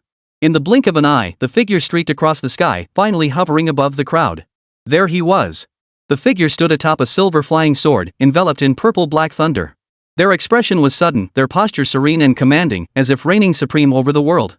When the crowd finally caught sight of his face, their jaws nearly hit the ground in shock. The arrival was none other than Li Changfeng. Li Changfeng. Lu Shengyao cried out joyfully from the crowd below. Earlier. Despite Lu Xingyao's icy demeanor toward Yao Mingzhen seeming utterly indifferent to everything around her. But in reality, beneath that icy exterior, she was secretly sweating bullets for Li Changfeng. She was also deeply worried about Li Changfeng's safety as he remained missing for so long. However, unlike others, Lu Shengyao remained unwaveringly confident in Li Changfeng. She firmly believed Li Changfeng would definitely return. Just as everyone was reacting with surprise and uncertainty to Li Changfeng's sudden return. Suddenly, Li Changfeng's figure transformed once more into a purple-black bolt of lightning, vanishing abruptly from his original spot. When he reappeared, he was seated upon the jade throne at the pinnacle of the delicate pagoda. Sitting with regal ease, he looked down from his lofty perch at Xiaoningshui, Wu Shangyuan, and the others below, suddenly speaking. Come at me all together. I'm in a hurry. Whoosh. Li Changfeng's words were like a bomb dropped into a tranquil lake, instantly sending shockwaves of uproar rippling through the crowd. The looks everyone gave Li Changfeng were practically like they were staring at a freak, right? Holy crap. Did I just hear that right? Is Li Changfeng serious? Does he actually intend to take on all 32 of them single-handedly? Insane. This kid's got no limits to his arrogance. Chapter 90, What Noble Houses? Just a bunch of mortals. Among all the contestants in the Linglong Tower battle, even the weakest possesses the cultivation of a 10th-rank martial master. Among them, the strongest female sword immortal, Xiaoningshui, stands at the peak of the 3rd-rank Grandmaster realm, already touching the threshold of the 4th-rank Grandmaster realm. Li Changfeng's actions. He clearly doesn't give a damn about the others. I reckon Li Changfeng's confidence must have skyrocketed after defeating Xiaoningshui once in the last martial arts arena. So, in Li Changfeng's eyes, Xiaoningshui is still the same person she was a month ago. Even if she has improved, that progress must be quite limited. Not worth mentioning at all. But if Li Mu were to learn that Xiaoningshui's true cultivation has now reached the peak of the 3rd-rank Grandmaster realm and is infinitely close to the 4th-rank Grandmaster realm. Even if you gave Li Changfeng 100 times the courage, he wouldn't dare utter such arrogant words. Exactly. Not just you. Even I think Li Changfeng might be overstepping his bounds this time. Even if he's bluffing, he should at least follow some basic procedure, right? That's hilarious. Li Changfeng isn't just overconfident, he's courting disaster. He's practically courting disaster. Li Changfeng. Just as everyone was mocking and ridiculing Li Changfeng for his reckless boast. Suddenly, Wu Shangyuan, the black-clad youth in the Shandong Normal University-affiliated high school uniform standing closest to Li Changfeng, raised his finger and pointed at Li Changfeng, who sat arrogantly on the jade green throne. Absence makes the heart grow fonder. Surely you don't naively believe. I, Wu Shangyuan, am still the little Karami you met a month ago? Today, I, Wu Shangyuan, will teach you a lesson right here in front of all the instructors and trainees at this training camp. Tiger roars in the forest. Kill. Among the 32 present, Wu Shangyuan possessed the most explosive temper. Especially when he recalled how, just a month ago on the training grounds, he had stood before Li Changfeng like a lowly lackey, too terrified to even breathe a sigh. Wu Shangyuan could hardly wait to reclaim his lost dignity in front of everyone at this very moment. He roared with fury, then unleashed a punch like a cannonball blasting from its barrel. Roar! A piercing tiger's roar erupted from the skirt of his robe. Behind Wu Shangyuan, a vivid phantom of a tiger with upturned eyes and a white forehead had materialized out of nowhere. Immediately after, the tiger roared toward the heavens. Under the stunned and awe-filled gazes of the entire crowd, the tiger transformed into a sand-colored fist aura, hurtling toward Li Changfeng. The fist aura struck like a gale, landing on the jade stone chair where Li Changfeng was seated. The earth-colored fist aura made contact with the stone chair. By all logic, with Wu Xingyuan's 2nd-rank Grandmaster cultivation base unleashing a full power punch, the stone chair beneath Li Changfeng should have been shattered into pieces. Yet what unfolded left everyone utterly bewildered. The very stone chair Li Changfeng sat upon remained utterly unscathed. It seemed as though Wu Xingyuan's powerful punch had merely brushed past Li Changfeng like a harmless breeze. So insignificant, it didn't even stir the hem of Li Changfeng's white robe. How is this possible? Li Changfeng's eyes widened in disbelief, his face etched with utter astonishment. Look. It was as if he'd seen a ghost in broad daylight. And it wasn't just him. Even the contestants below and the crowd of onlookers stared at each other in disbelief, utterly baffled. As the top ace of Shanhe-affiliated high school, his cultivation had reached the profound realm of a 2nd-grade Grandmaster, making him the 2nd strongest fighter in the entire arena, second only to Xiaoningshui. Especially that move he just unleashed, Tiger Roar in the forest, kill, a genuine 4th-rank offensive fist technique. A single punch could shatter stone tablets and split precious jade. How could it possibly pose a threat to a mere stone chair beneath Li Changfeng? That should be a mere trifle. Yet everything unfolding before their eyes was undeniably real. The contestants stood frozen in place, their faces blank with utter bewilderment, their minds a blank slate. They could only stare dumbly, speechless and transfixed. Zhao Jiangwo, suspended mid-air, suddenly narrowed his eyes, his voice thick with profound horror. Could it be? Li Changfeng, has he already mastered that realm? At that very moment, Li Changfeng lazily cracked his neck before the entire crowd. Under the bewildered, puzzled stares of everyone present, he slowly rose to his feet. Xiaoningshui from Haidai Province Experimental High School, Wu Shangyuan from Shandong Normal University Affiliated High School, and Yao Ziyuan from Qingdao No. 2 High School. Even before I arrived, I had heard of the formidable reputations of your so-called three great families of Haidai province. Therefore, to properly verify whether you truly live up to the extraordinary reputation spread by the rumors, I have granted each of you a full month to grow. I wanted to see just how far you could advance after this month. Yet the facts are proving to me. You've simply never encountered a mortal like me, Li Chengfeng. Li Chengfeng remained calm as he shook his finger at Xiaoningshui, Wu Shangyuan, and the others below. Li Chengfeng, have you two already touched the threshold of the Grandmaster realm? Hearing Li Chengfeng's mocking words, even Wu Shangyuan as dim-witted as he was realized something was terribly wrong. He knew better than anyone the destructive force of his own punch. Yet when he delivered that punch, it failed to shatter even the stone chair beneath Li Chengfeng. This, of course, was all Li Chengfeng's doing. To shield the jade stone chair beneath him from being shattered by his fist's force. Achieving that feat was infinitely more difficult than simply smashing the chair with brute force. The only explanation for this was, Li Chengfeng possessed a cultivation realm that was immeasurably more powerful than his own. But that didn't make sense either. If memory served correctly, when he had witnessed Li Chengfeng and Xiaoningshui sparring in the martial arts arena, he was only at the 9th or 10th rank of martial master back then. Considering Li Chengfeng came from an ordinary working-class family, the support his original family could offer him was practically non-existent. Now look at me. Behind him stood the Wu family, a martial arts lineage from the Haidai region with a heritage spanning centuries. With the Wu family's unstinting support and vast resources poured into him, how could Li Chengfeng, a mere commoner, possibly compare? Even if Li Chengfeng possessed extraordinary personal talent, even if he was a prodigy beyond compare, it was impossible for him to reach a realm higher than mine in less than a month without any external support. Such a thing was simply impossible. Haidai province. There's no room for someone this damn impressive to exist. Trash. You don't need to know anymore. Li Chengfeng suddenly stepped forward, stomping heavily on the ground.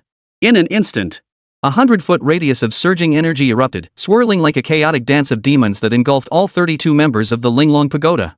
Boom, boom, booming. Everyone atop the pagoda felt as though a heavy hammer was pounding their very hearts, leaving them gasping for breath. Roar! Is this the tiger-leopard thunder sound? Mid-air. Zhao Jiangwo witnessed this scene, his heart churning with waves of shock. Even with his composure, he couldn't help but suck in a sharp breath. A martial artist who had broken through to the tiger-leopard thunder sound realm. Even among grandmasters, or even the higher realm of martial kings, such individuals were as rare as phoenix feathers and Qilin horns. And now, it had been mastered by Li Chengfeng, a mere third-grade grandmaster who had just turned 16. Despite having personally instructed Li Chengfeng for a period and thus being mentally prepared for the boy's prodigious talent. Yet witnessing this scene with his own eyes still sent a jolt of shock through him. The look in his eyes as he regarded Li Chengfeng had changed completely. Upon the Linglong Pagoda, Li Chengfeng spoke with an icy expression. Thunder God's armor. Open. Before anyone could react, an overwhelmingly powerful and terrifying aura erupted from Li Chengfeng's body, violently radiating outward. Centered on Li Chengfeng, a terrifying hurricane instantly whipped up around him. Purple-black thunder enveloped Li Chengfeng, making him appear from afar as sacred and untouchable as the thunder god himself, radiating the power of law and authority. In an instant, the heavens and earth changed color, as if a necrotic plague had descended. Li Chengfeng slowly raised his right hand, which had been behind his back, to the front of his body, clenching his fingers into a fist. His body arched backward, stretching from head to toe into a bow-like shape. From afar, he resembled a fully drawn crossbow, with Li Chengfeng's right fist poised like an arrow ready to fly. Watch out! Mid-air, Zhao Jiangwo's face instantly turned ashen at the sight. He instinctively shouted the warning to the stunned contestant below. But before he could finish his warning, a cold, youthful voice echoed through the delicate tower like the Grim Reaper's verdict. It's over. Boom! As the final word fell, Li Chengfeng's form flickered as a fist, swift as thunder, erupted from his fist. The fist erupted like a roaring cannonball, tearing through the air with a crackling sound as it thundered forward, intent on crushing every obstacle in its path. Wu Shangyuan, Yao Ziyuan, and over a dozen others standing directly in front of Li Chengfeng were struck head-on by the fist aura, saturated with purple-black thunderous energy. Boom, boom, boom.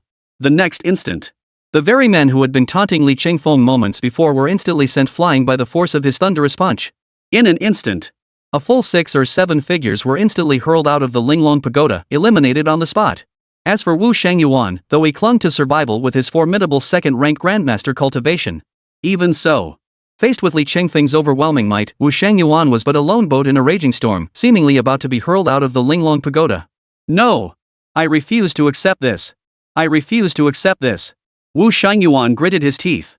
He plunged his hands deep into the floor of the Linglong Pagoda, as if determined to cling to it by any means necessary.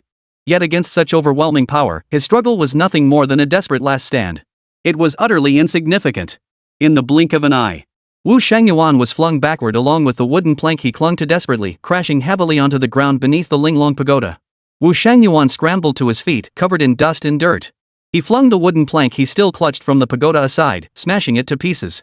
Only then did Wu Shangyuan realize. Wu Shangyuan finally grasped the chasm between himself and Li Chengfeng. It was like an uncrossable chasm, a gap so vast that merely glimpsing it from afar was enough to fill one with despair. Especially when he recalled how he had dared to challenge Lord Li Chengfeng just moments ago, completely oblivious to the danger? That was like a calf trying to jump over a toilet. That's just ridiculous. Li Chengfeng. This time, I've lost. I admit defeat wholeheartedly, he said. Wu Shangyuan slumped his head in defeat, wilting like a rooster after a lost fight. He dared not meet the gaze of the peerlessly aloof figure in white robes atop the platform. At that moment, upon the delicate pagoda, besides Li Chengfeng, only one person remained standing, unmoving. That was the pale-skinned girl in blue robes, Xiaoningshui, holding her 3-foot-long sword. Her posture was rigid and upright, like a sword drawn from its scabbard, its edge gleaming with sharpness. Every inch of her radiated a piercing, cutting aura. As for the onlookers and instructors gathered below the pagoda on the plaza upon witnessing this scene, were so shocked their jaws nearly hit the ground. Holy! Holy! This is beyond insane. It's like holy crap, holy crap, holy crap. Li Chengfeng is a freaking monster. From start to finish, he only threw one punch. Then, he cleanly and efficiently took out everyone except Xiaoningshui in an instant? So, what realm did Li Chengfeng reach in just 1 month? He even took down Wu Shangyuan, a second-rank grandmaster? That's just unbelievable. I don't know why. No matter how shocking or unbelievable the news is now. As long as someone tells me Li Chengfeng did it, I won't bat an eyelid. I'd even add a comment. Oh. Then that's all. To the trainees from high schools across Haidai Province. The 3 powerhouses Haidai Provincial Experimental High, Shandong Normal University Affiliated High, and Qingdao No. 2 High were mountains they could only gaze upon in awe, peaks they could never hope to scale in their lifetimes. Yet Li Chengfeng had just stood before them all, using his own iron fists to prove one thing. Before Li Chengfeng, what invincible powerhouses! They were merely a bunch of ordinary mortals who hadn't yet encountered Li Chengfeng. Chapter 91, One Punch, All Sounds Cease. As Li Chengfeng's arrogantly defiant words echoed through the venue, a deathly silence instantly descended upon the crowd. Not a single breath was audible as all eyes converged upon the delicate pagoda. Among all the participants, aside from Li Chengfeng, only Xiaoningshui remained standing from the 32 eliminated contenders. This time, Xiaoningshui had single-handedly withstood the full force of Li Chengfeng's punch through sheer, overwhelming might. Her posture was slender yet rigidly upright. She stood there unmoving, as steady as a pine tree, like a sword drawn from its scabbard, gleaming with icy sharpness. Below the Linglong pagoda, the elite trainees witnessed this scene. Their jaws dropped so low they nearly hit the ground. Holy cow, what just happened? That was absolutely insane, beyond belief. I never imagined that with just one terrifyingly powerful punch, he eliminated every single competitor except for Xiaoningshui. Even a grandmaster-level powerhouse couldn't put up a fight against Li Chengfeng. He was instantly killed. Instantly killed? What does this prove? It's right before our eyes. It proves that Li Chengfeng's current power far exceeds the imagination of everyone present. The gap in raw power and foundational capabilities between them is simply too vast. It's like comparing heaven and earth. There's absolutely no room for comparison whatsoever. In the eyes of every disciple present, the Grandmaster realm was already in existence. They had to tiptoe and crane their necks to gaze upon. Yet before Li Chengfeng, these so-called Grandmasters were nothing more than a swarm of ants. Crushing them would be as easy as lifting a finger. At that very moment, the elite trainees of the entire camp elatedly snapped out of their fear, finally realizing they had been dominated by the Demon King, Li Chengfeng. Meanwhile, as Lu Shangyao gazed upon Li Chengfeng's face, her eyes brimmed with unprecedented reverence and excitement. She looked upon him as if on a pilgrimage, beholding the very deity she most worshipped in her heart. Without a doubt, Li Chengfeng is stronger than when I last trained in the Yiming Mountains. Her power has far surpassed our wildest expectations. In fact, her pace of growth has become something ordinary people like us can't even hope to catch up to, no matter how hard we try. All we can do is watch Li Chengfeng's back from afar. On the arena platform, Li Chengfeng and Xiaoningshui stood facing each other. Before them stood a pale-skinned, icy-eyed maiden whose gaze was as sharp as the blade in her hand. Her beautiful eyes locked onto Li Chengfeng's, not blinking once.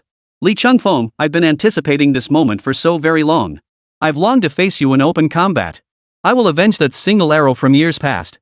The moment both stood upon the stage, Xiaoningshui showed no intention of exchanging pleasantries with Li Chengfeng. After directly confronting Li Chengfeng and issuing her challenge without preamble. After her last defeat to Li Chengfeng, Xiaoningshui had reflected deeply on her loss and requested a fragment of a sword manual from her family. This fragment perfectly complemented her family's sword manual, completing the imperial sword technique. From that day onward, Xiao Ningshui began training relentlessly, day and night, practicing fiercely and frantically over and over again, seemingly never knowing fatigue. For a woman like Xiao Ningshui, a true sword art prodigy, a female sword immortal of such caliber that one might not see another like her for 1,000 years. No matter what sword technique, Taoist art, or martial combat skill she trained in, she could make rapid progress, advancing by leaps and bounds in a single day. And this was especially true for the imperial sword technique, the treasured family heirloom of her clan. Even before this, Xiao Ningshui had already mastered it to the point where it was as familiar to her as the back of her hand. When she discovered the first part of the imperial sword technique, everything flowed seamlessly, as if it were meant to be. On that day, Xiao Ningshui still remembered with crystal clarity how she had occupied the martial arts training ground for 3 days and 2 nights without sleep, food, or drink. While everyone in the training camp speculated whether she might be losing her mind or even descending into madness. In truth, only Xiao Ningshui herself knew the truth. What was happening was that she was comprehending the true, subtle essence of sword intent that belonged to her alone. After those 3 days and 2 nights, when Xiao Ningshui had mastered every sword technique, mental discipline, and secret of the imperial sword art to the point where she could execute them effortlessly and with ease, she had also grasped the unique sword intent exclusive to the imperial sword technique. On that day, Xiao Ningshui broke through her sword cultivation realm. She advanced relentlessly from the Grandmaster realm, reaching the 3rd grade Grandmaster realm today. When Xiao Ningshui once again faced her old rival Li Chengfeng, even before the battle commenced, despite Li Chengfeng having just unleashed a colossal, awe-inspiring punch before everyone's eyes, not only did it fail to extinguish the blazing fighting spirit within Xiao Ningshui's heart. Instead, it only stoked the fire within her heart, making it burn ever brighter until it reached its peak. Li Chengfeng. No need for further words. I believe we've said all there is to say. We've been rivals for years. Let's skip the empty pleasantries. I've been wanting to tell you this. I have a sword test its edge. With that said, with a sharp clang, Xiao Ningshui drew the long sword from her waist. As the blade left its scabbard, the once clear, cloudless sky suddenly felt as though dark clouds were pressing down upon the city, threatening to crush it. It seemed as though the entire sky had plunged into darkness in that instant. With a sharp whistling sound, Xiao Ningshui's sword strike seemed powerful enough to make the very heavens and earth change color. Every face present froze in terror the instant Xiao Ningshui drew her sword. To their eyes, it was clear that Xiao Ningshui had done far more than simply draw her sword. Instead, they witnessed a true imperial battlefield, a land strewn with bleached bones and corpses, where severed limbs and bodies wrapped in horsehide were everywhere. It felt as though they weren't standing in the battle arena of the Linglong Pagoda elite training camp at all, but had been transported directly to the 18th layer of hell. Everywhere they looked, they could feel the chilling, malevolent winds of the underworld, sending shivers down their spines and raising goosebumps all over their bodies. A bone-chilling cold seeped into their very marrow, causing everyone to shudder violently. And this breath of imperial power, flowing like a mighty river toward the 18th layer of hell, surged toward Li Chengfeng, who stood atop the Linglong Pagoda, crushing down like a mountain. Rumble. In that instant, the earth beneath all their feet shook violently, as if the entire world was tilting, the heavens and earth turned upside down. This terrifying and astonishing spectacle felt like the final seconds before the apocalypse for every elite training camp cadet. They all clutched their heads, curled into balls, and let out blood-curdling screams and wails of terror. Time itself seemed to freeze completely in that moment. Countless timelines stretched out, endlessly long. Who knows how long this state lasted? When someone no one knew who finally dared to peek open their eyes, peering out with a gaze filled with doubt, fear, and horror, they discovered that the outside world had finally returned to its deepest, most profound stillness. But the tranquility did not last long. Upon witnessing the scene unfolding before them, every single person gasped sharply in unison. It felt as though their entire worldview and perspective on life had been utterly rewritten in that instant. Such was the shock that every face wore an expression of utter bewilderment and panic. For before them all appeared a vast, bottomless chasm stretching a kilometer in length. This colossal chasm had cleaved the entire Linglong Pagoda in two right down the middle.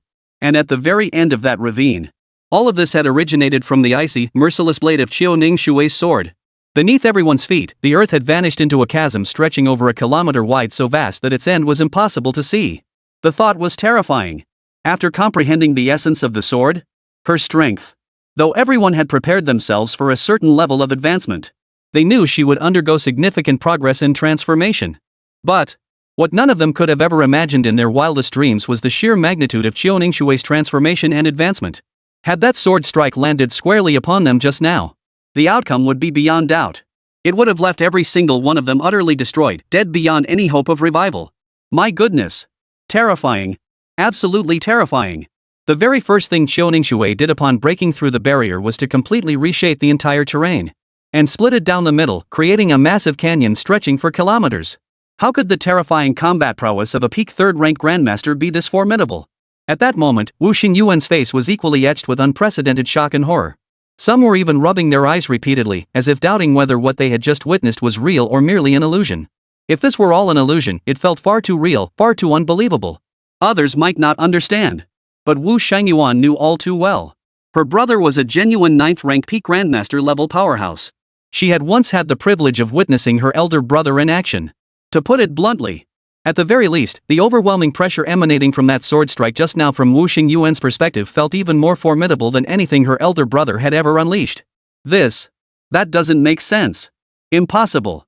A mere third-rank grandmaster. This is clearly Zhou Ningshui's true cultivation and strength right now. If this is truly the extent of her power and her trump card, then she absolutely shouldn't be as strong as she is right now. So, the question arises. How on earth did Zhou Ningshui manage to pull all this off? Wu Xingyuan clutched her head in her hands, her face etched with anguish. She never dreamed things would spiral to this point. Could it be that the gap between people could truly widen to such an extreme? To such a despairingly hopeless extent? And it wasn't just Wu Xingyuan harboring such thoughts at this moment. Even Zhao Jiangwo, standing on the observation platform, wore an expression of unprecedented shock and utter bewilderment. Indeed. This is the ultimate embodiment of the sword way. For Zhao Jiangwo, a genuine 6th-rank martial king level powerhouse. The instant Zhou Ningshui drew her sword and unleashed that slash of sword energy, Zhao Jiangwo felt completely numb. A complete numbness.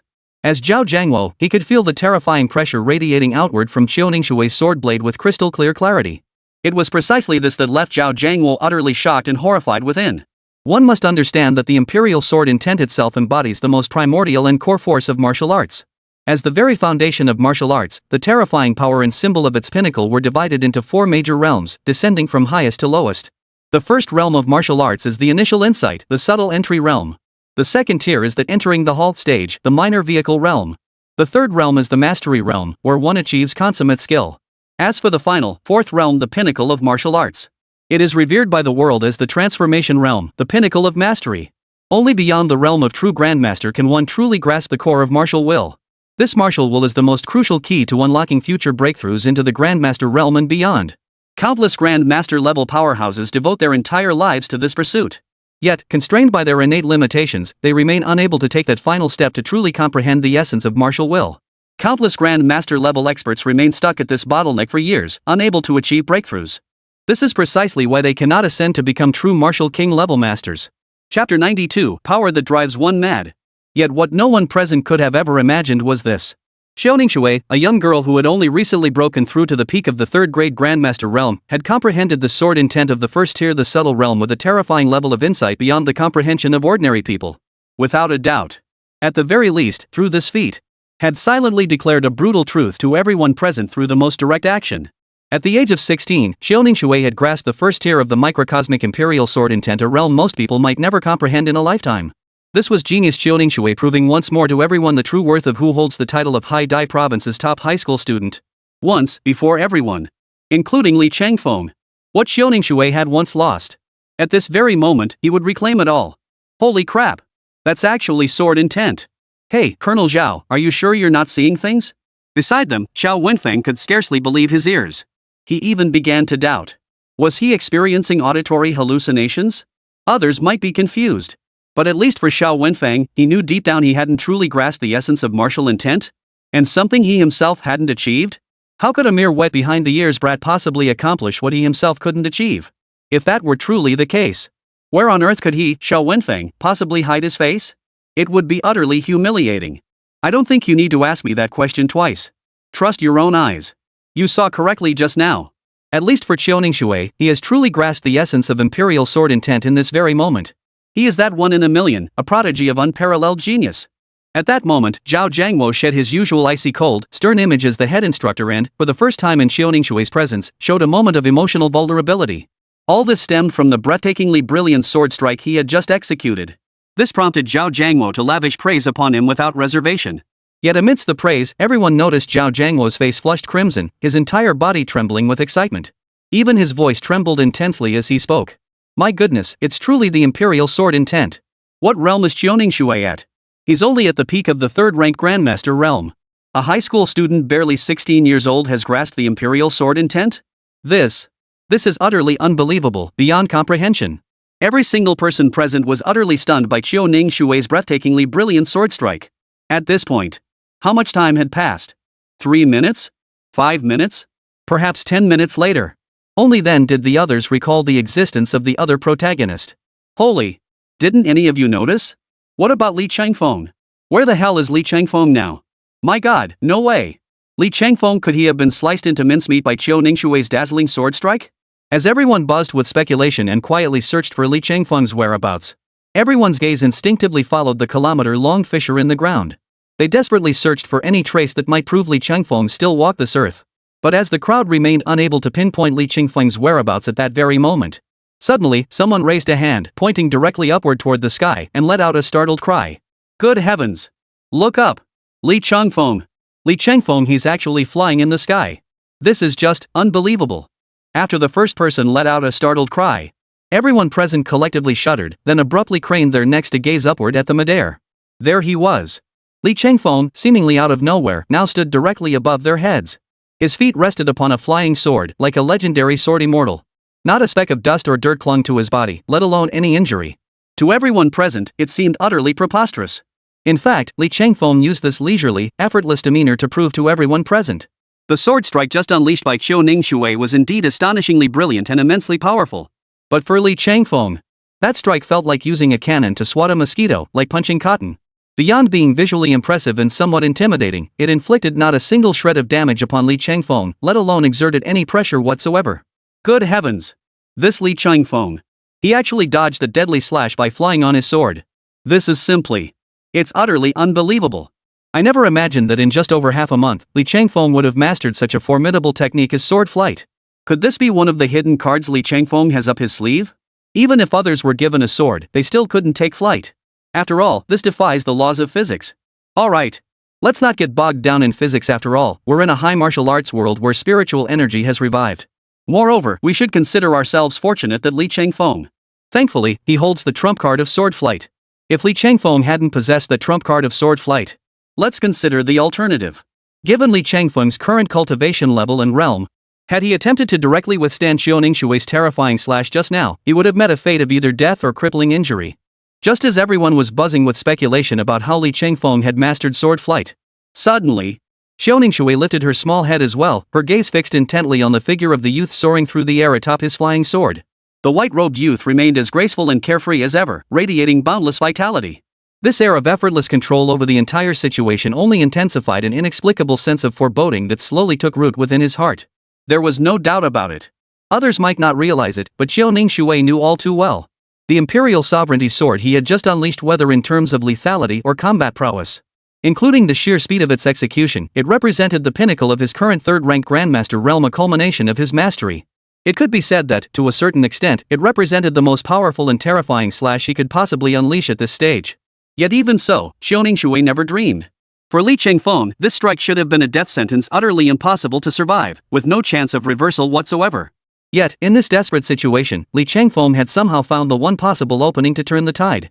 The mere thought of it felt utterly unbelievable. Then, just as everyone's hearts were filled with utter shock, a piercing cold glint suddenly flared in Li Changfeng's eyes. Simultaneously, the fighting spirit that had just faded from Qiu Ningshui's body reignited as if ignited by an invisible blaze, surging once more with fierce determination. Once, twice, but not a third time. If you dodged my first strike by sheer luck, could you possibly dodge my second strike? My third? You might dodge the first strike, but you won't dodge the second. Come on then. I'll see about that. Just how far does your luck, Li Changfeng, extend? With Qiu Ningshui's shrill cry exploding in the ears of everyone present, a sword light shot skyward once more. Several imperial sword intents spread like lightning from the 3-foot-long jade-green treasure sword in his hand, surging forth relentlessly. Simultaneously, they slashed viciously toward Li Changfeng from every possible angle, leaving no blind spots. Compared to the previous strike, Qiu Ningshui was clearly prepared this time. He did not overreach, executing only a single strike. Instead, he attacked from both land and air, leaving Li Changfeng no chance whatsoever to fly away on his sword or escape. This move struck precisely where it hurt most. It was ruthless indeed. Swish, swish, swish. There it was. As Qiu Ningshui unleashed a fierce and ruthless slash, the breath of imperial power hung inverted in the sky like the Milky Way, as if it were about to completely dye the entire sky into a demonic scene reminiscent of the 18 layers of hell in the underworld. gazing up at the figure of the white-robed youth, now utterly enveloped by the breath of imperial power in the heavens. Everyone felt a violent shiver run through their entire bodies. A bone-chilling dread gripped them, leaving them trembling in terror. It's over. That bastard Li Changfeng is truly finished. This time, Xiaoningshui clearly intends to get serious. She won't rest until she kills Li Changfeng this time. But the question is, facing Xiaoningshui's lethal strike, how could Li Changfeng possibly find a glimmer of hope in this dire situation? Just as everyone was silently sweating bullets over Li Changfeng's dire predicament, in the very next instant, Li Changfeng made a move that left the entire crowd utterly astonished. A move that left them utterly stunned. At that very moment, Li Changfeng neither dodged nor evaded. Instead, he directly used his bare hands to confront and absorb the full force of Xiaoningshui's ruthless imperial sword intent. Isn't that like an old man eating arsenic? Has he grown tired of living? This reaction wasn't limited to the awestruck crowd. Even Xiaoningshui, one of the parties involved, stared wide-eyed in disbelief. The horror and panic on her lovely face were plain for all to see. It was true that during their last duel at the martial arts arena, Xiaoningshui had suffered a crushing defeat at Li Changfeng's hands. But defeat was defeat. Xiaoningshui asked herself honestly she only wanted to reclaim what she had lost before, never once intending to kill Li Changfeng. Seeing Li Changfeng's reckless actions now, even Xiaoningshui was utterly shocked. Such thoughts swirled within her mind. Xiaoningshui parted her crimson lips. Li Changfeng, why on earth are you doing this? How could this be? Everyone else was utterly speechless, completely stunned by the decision Li Changfeng had just made. My goodness! Even if Li Changfeng wants to die, he doesn't have to be in such a hurry. He actually chose to use his mortal flesh to directly intercept Xiaoningshui's deadly imperial sword intent. Wasn't this nothing short of sheer madness, a deliberate quest for death? Just as pity, even admiration, began to stir. What unfolded next became an eternal nightmare etched into the minds of everyone present at the arena, a vision that might haunt them for the rest of their lives. A sharp crack echoed through the air. A crisp, low-pitched sound erupted in the dead silence of the arena. It was like a set of dominoes being knocked over. Snap, snap. Immediately afterward, such sounds erupted once more beside my ears, crackling like firecrackers. As the sound grew louder and carried farther, everyone turned their gaze toward Li Changfeng. There, Li Changfeng raised his hand and made a light-grabbing motion. That terrifying imperial sword intent, tangible as if solid, was crushed by Li Changfeng as easily as squeezing tofu shattered beyond any possibility of restoration. How could this be possible? How could such a thing happen? Everyone's minds felt as though struck squarely by a sledgehammer. Their heads buzzed, instantly robbing them of the ability to think. Who would have thought that Li Changfeng would choose a method to handle the crisis at this very moment that none of them could have imagined? And it wasn't just the onlookers who couldn't fathom that Li Changfeng had actually gone this far. Indeed, in their eyes, Li Changfeng now seemed powerful to the point of madness. Even Xiaoningshui, one of the parties involved, couldn't believe her own eyes. At the same time, Xiaoningshui couldn't bring herself to believe that the imperial sword intent she had devoted her entire life to mastering had been so effortlessly shattered by Li Changfeng in what seemed like a child's game. This was truly beyond belief. Everyone present was so stunned by the scene before them that their minds went blank. They couldn't even form coherent sentences. At that moment, Li Changfeng's voice echoed like a demon's from the depths of hell, slowly drifting into everyone's ears. Chapter 93, sorry, I'm a third-rank grandmaster too. I said, Xiaoningshui. I think I've already shown you considerable leniency. But once is one, twice is two, there won't be a third. Since you've unleashed so many swords already, perhaps it's time for me to show you what I'm capable of. With that, Li Changfeng abruptly raised his hand, pinching his left index finger between his thumb and forefinger to form a sword seal. Simultaneously, the flying sword beneath his feet, as if responding to its master's call, emitted a piercing, resonant ring. It swiftly flew before Li Changfeng. Li Changfeng didn't even touch it. The flying sword showed no intention of doing so. Instead, he extended his right index and middle fingers, pointing forward. The direction he pointed toward was precisely where Xiaoningshui stood. With a sudden whoosh, the long sword shot forward. Accompanying Li Changfeng's strike, the imperial sword intent, as if summoned from the depths of hell, once again pierced the heavens. It tore open a colossal maw in the sky, unleashing a torrential downpour. The imperial sovereignty of hell, having descended upon the mortal realm once more, manifested as a specter. Through this eerie, gaping maw in the heavens, energies of death and destruction poured ceaselessly downward. A bone-chilling coldness, like the breath of Anubis' imperial authority, instantly enveloped the entire scene. At that moment, Xiaoningshui's beautiful eyes suddenly contracted into dangerous, piercing slits.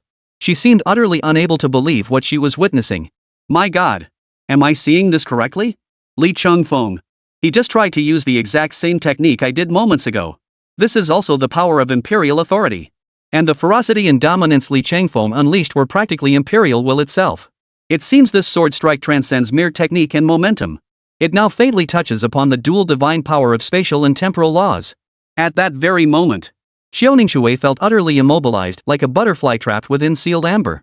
When her mind finally snapped back into focus, the imperial form, enveloped in death and destruction, had already arrived before her. There was no room to dodge, no other choice. Snap.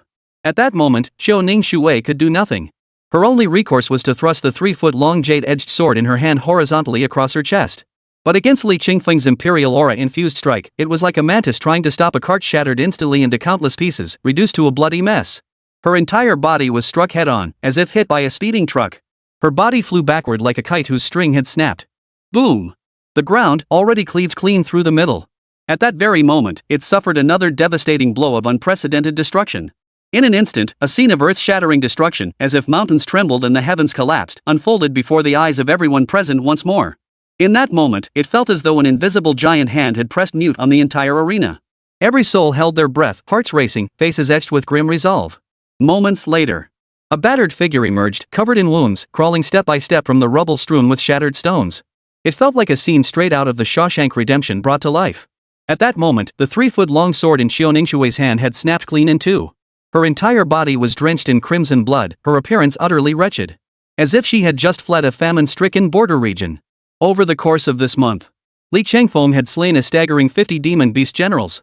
Every day was spent eating demon beasts, drinking demon beast blood, and slaying demon beasts. Thus, Li Chengfeng's own strength had naturally surged forward at an astonishing pace.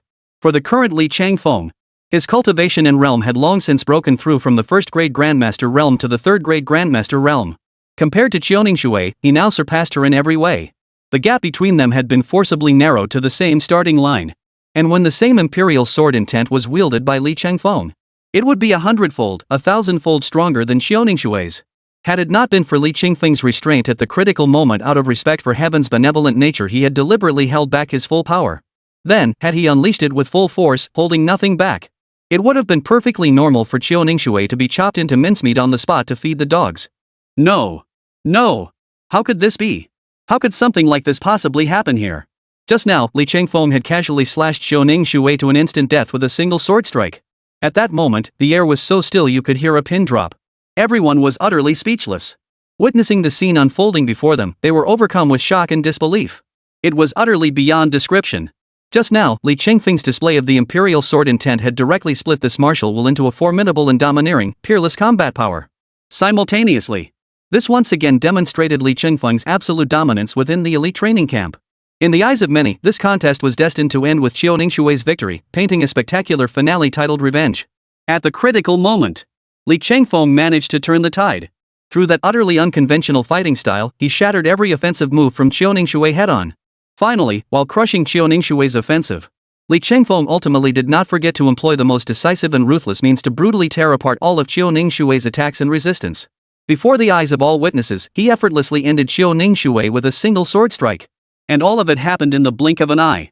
When everyone finally came to their senses, all they could see was Xiaoningshui, drenched in blood, barely clinging to life, utterly pitiful and wretched. Like a refugee fleeing disaster, she crawled step by step toward the exit. With great effort, Xiaoningshui lifted her head. Her beautiful eyes, as clear as autumn water, fixed on the figure of Li Chengfeng, who stood in midair, towering like a celestial being. The gaze of this green-clad maiden was filled with unprecedented confusion and bewilderment. At this very moment, a huge question mark loomed large in Xiaoningshui's small mind. Why? Why all of this? Why can you wield my imperial sword intent too? I've never taught you this. Not only did I never teach you, I never even gave you the chance to learn it by observation. And if my memory serves me correctly, the last time we fought on the training grounds, you wielded the thunderbolt sword, didn't you? I don't understand. I simply cannot comprehend it. Xiaoningshui's low, murmured words revealed an unprecedented level of confusion and bewilderment.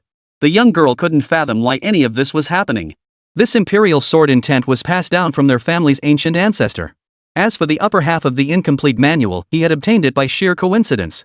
Therefore, from Xiaoningshui's perspective, she couldn't wrap her head around it no matter how hard she tried. Why? Why did Li Chengfeng also know this legendary imperial sword technique? Moreover, the technique Li Chengfeng executed was identical to his own. He too had grasped that supreme, sovereign sword intent. As soon as Xiaoningshui uttered these words, the entire venue, inside and out, erupted once more like a drop of cold water splashed into hot oil, leaving the remaining crowd in utter uproar. Good heavens! The sword technique Li Chengfeng just used is carved from the same mold as Qiu Ningshui's. No wonder I felt like I'd seen that sword technique somewhere before. Could it be that Li Chengfeng resorted to some underhanded means, secretly learning Qiu Ningshui's sword technique? What's this about learning or not learning? It's basically stealing techniques. Holy crap! That's a damn good question. But if you're asking me, who the hell am I supposed to ask? I'd love to know the answer to that question myself. And just as everyone was chattering away, whispering and discussing among themselves, suddenly, someone timidly spoke up. I think you might want to consider this. I think you might consider this perspective. You've all seen Zhang Wuji's performance in the Heaven Sword and Dragon Saber, right? After mastering the great shift of heaven and earth, he was able to replicate the Shaolin Dragon Claw Hand technique exactly as performed by Master Feng Zheng the moment he saw it.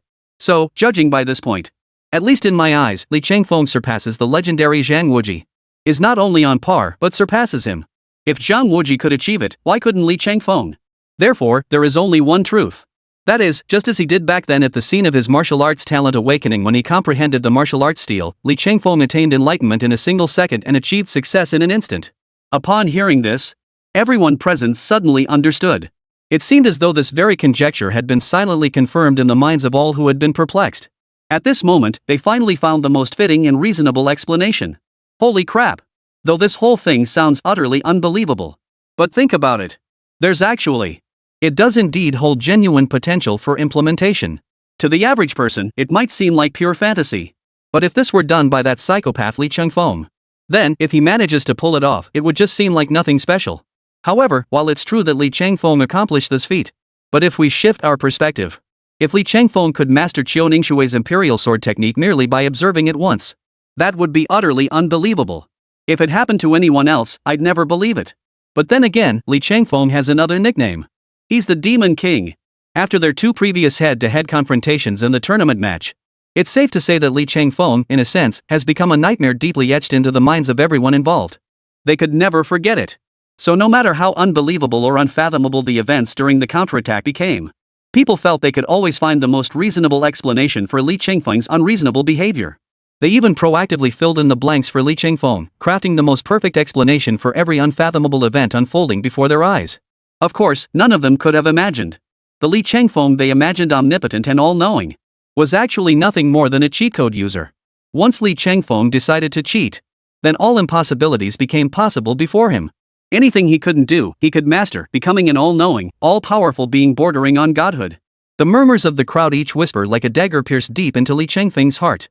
Qiu Ningshui felt as though a heavy hammer had struck him squarely in the face. A gush of blood erupted from his mouth with a gurgling sound. His complexion grew even paler than before, drained of all color. At that moment, Qiu Ningshui's sword heart wavered like never before. Meanwhile, Li Chengfeng had mastered the imperial sword technique.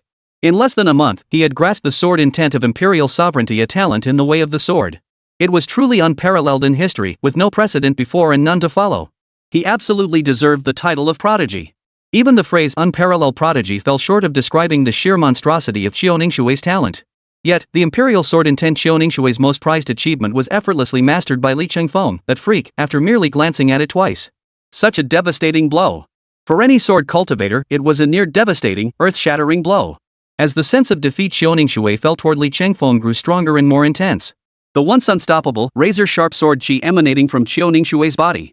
At this very moment, it was rapidly fading into obscurity at a pace visible to the naked eye. Chapter 94: The Collapse of the Tao Heart, Destruction and Rebirth. For any sword cultivator? For his sword heart had begun to crumble. If the Tao heart suffers damage, then Qiu Ningshui could no longer live in this world as a sword cultivator. Indeed, faced with such a grim reality, she felt his entire life had lost all meaning. Even his future now seemed utterly devoid of light. Upon noticing this series of changes in Qiu Ningshui, it sent a chill through Li Chengfeng's heart. From Li Chengfeng's perspective, he truly did not want to see such an exceptionally talented and peerless sword master, a genius without equal in history, to be crushed before his eyes, stripped of all confidence, or even contemplate taking her own life. Moreover, for Li Chengfeng, Qiu Ningshui still held some degree of utility. At the very least, her utility far outweighed the immediate benefit of Li Chengfeng slaying her with a single strike. If he truly allowed Qiu Ningshui's Tao heart to shatter and her sword heart to collapse like this, then, for Li Chengfeng, wouldn't that be a tremendous loss of his own resources? After all, Li Chengfeng understood the principle of casting a long line to catch a big fish. After comprehending the full implications of this situation, Li Chengfeng suddenly spoke up. Listen up. First, I have a question for you. What exactly is the pinnacle of sword technique in your mind? Recalling the moment Li Changfeng uttered those words, Xiao Ningshui, who had been in a daze with her mind blank. At that moment, it was as if a sudden revelation struck her and she abruptly realized something. Her mouth opened and closed, as if she were struggling to organize her thoughts. But after stammering for a long while, Xiao Ningshui could only tentatively utter a single phrase. Li Changfeng. I believe the ultimate pinnacle of the sword path lies in unleashing the most powerful strike capable of severing all existence, all causality, and all cycles of rebirth. This is the form the ultimate sword path I pursue should take. Then, upon hearing Xiao Ningshui's answer, Li Changfeng nodded non-committally. He then shared his own understanding of the matter. 10,000 years ago, a peerless prodigy in the realm of swordsmanship, unmatched before or since, wielded his heavenly sword with a body nearing death. With that single stroke, he split open the heavens themselves, causing the demonic forces beyond the realms to bow before him in submission. From that day forward, this prodigy held the entire realm of celestial demons in awe for 1,000 years. From that day onward, the celestial demons of the outer realms became as terrified of us sons of Huaxia as mice are of cats, never again daring to trespass into the domain of our blue star. I heard this tale long ago. The contemporary sword sovereign swore a solemn oath that his greatest wish in this life was to use the 3-foot blade in his hand to eradicate all demons and heretics from this world, sweeping away all injustice under heaven, restoring to this world a bright and clear sky and magnificent rivers and mountains. Upon hearing Li Changfeng speak of this contemporary sword saint, the expression on his previously blank and dull face finally shifted. Indeed. For any true swordsman or martial artist, who among them wouldn't yearn to become a peerless powerhouse like the sword saint, standing tall and independent, capable of shouldering the world alone? Noticing that, the distinct shift in Xiao Ningshui's emotional state compared to before, Li Changfeng offered a single word of guidance. For a warrior of sword intent seeking to advance beyond the pinnacle, they must draw their swords against even mightier foes. Yet the price of challenging greater foes is failure. For us martial artists, our very path defies the heavens. As the saying goes, learning is like rowing upstream. If you don't advance, you fall behind. Destruction precedes rebirth. Only then can one truly achieve rebirth through the flames of failure. If you lack even the most basic courage to face failure, if you dare not confront it or bear its weight, then, what right or face do you have to walk this martial world as a swordsman? Though Li Changfeng's words were spoken calmly, they stirred immense turmoil within Xiao Ningshui's heart, causing it to tremble violently. It felt as though an invisible hand had suddenly clenched around her entire heart. Indeed. For any swordsman, the true essence of the great sword lies in ceaselessly challenging the pinnacle, perpetually scaling the limits of human potential, and wielding the blade against ever greater foes. Yet the price of challenging mightier foes is the ever-present possibility of defeat. If a swordsman lacks the courage to face defeat, or the resolve to bear its consequences, what face would they have to continue living in this world? It would be better to buy a block of frozen tofu and smash one's head against it. At least that would be a clean end, leaving no lingering thoughts. Upon this realization, Xiao Ningshui's wavering resolve underwent a profound transformation, a rebirth from the ashes, a second metamorphosis. Hum. There it was. On the ground, the sword sliced into several broken pieces began to float into the air. Soon, the severed blades seemed to coalesce and condense once more, returning to Xiao Ningshui's hands. From within Xiao Ningshui's very core, a terrifying imperial sword intent surged forth from her body 10 times, 100 times more formidable than before. Its piercing and overbearing aura seemed poised to rend the very fabric of this world. In the span of a mere minute, Xiao Ningshui's sword intent had advanced from the first layer of the subtle realm to the second layer of the minor vehicle realm. A cataclysmic transformation had occurred within this span. Thank you for your guidance, Li Changfeng. At that moment, Xiao Ningshui was utterly and completely convinced. She bowed deeply, her heart filled with admiration and respect, no trace of disrespect remaining. Without a word, Xiao Ningshui bowed deeply at a 90-degree angle. Regardless of anything else, at least for Xiao Ningshui, if not for Li Changfeng's timely intervention just now, his sword spirit would have shattered completely in that instant. His entire will seemed poised to sink into despondency, to be extinguished into nothingness. It would have been utterly impossible to conceive of today's breakthrough of shattering through adversity to stand once more at the pinnacle of the sword path. The expression on Li Changfeng's face at that moment also betrayed a hint of astonishment. After all, as the mastermind behind all this, even he hadn't anticipated that his few, seemingly harmless words would cause Xiao Ningshui's shattered sword heart to break free from its cocoon and transform into a butterfly at this very moment, achieving a true breakthrough. From Li Changfeng's perspective, it must be said, he truly deserves that praise wholeheartedly. In terms of martial arts talent, Xiao Ningshui stands as truly unparalleled, a peerless figure who absolutely deserves the title of Hai-Dai Province's top high school student without the slightest exaggeration. Of course, this was naturally something Li Changfeng welcomed with open arms. After all, he reaped significant benefits from it. After all, there's wool to shear. Having a sustainable, endless supply of wool to shear now, that's one of life's great pleasures, right? This was the fundamental purpose behind Li Qingfeng's battle with Xiaoningshui. Witnessing this scene, others were stunned yet equally awed by Li Qingfeng's noble character, emotional intelligence, and unwavering martial spirit. Holy crap! Did I just see that correctly? Li Qingfeng is simply too good. He's simply the most noble soul under heaven. After defeating Xiaoningshui, he didn't just kick her while she was down. Instead, like a caring older brother, he actively guided this misguided younger sister out of her shadow. Go! This is the true character and integrity of a genuine master. He really did. I'm crying my eyes out. I'm so moved. With Xiaoningshui utterly crushed by Li Qingfeng's overwhelming dominance, the final showdown of the elite training camp finally drew to a close. As Zhao Jiangwo announced the final rankings, he felt like he'd just won a 10 million yuan lottery. The smile on his dark face hadn't faded since the moment the results were announced.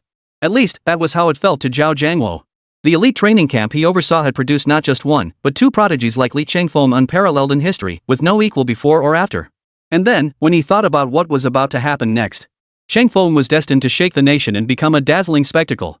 It made Zhao Jiangwo feel as if he were floating on air, his entire being buoyed by a sense of euphoria. And that was fine by him. Now, let those so-called prodigies in the imperial capital and the magic city, those arrogant, self-important snobs, let them see that our Hai-Dai province could also produce a true son of heaven. After announcing the final rankings of the elite training camp assessments, the next step was the distribution of the final rewards for this elite training camp. For the top 10 recipients of this final reward, each would receive 2 additional Dragon Tiger Golden Pills on top of their base reward, a more generous prize than last time. The top 3 would each receive a 1,000-fold diluted portion of life essence. Upon hearing the words life essence, every elite trainee was so stunned their jaws nearly hit the floor. For it must be understood, this life essence not only enhances one's cultivation and realm but, to a certain extent, can defy fate and alter destiny, causing a fundamental transformation at the genetic level.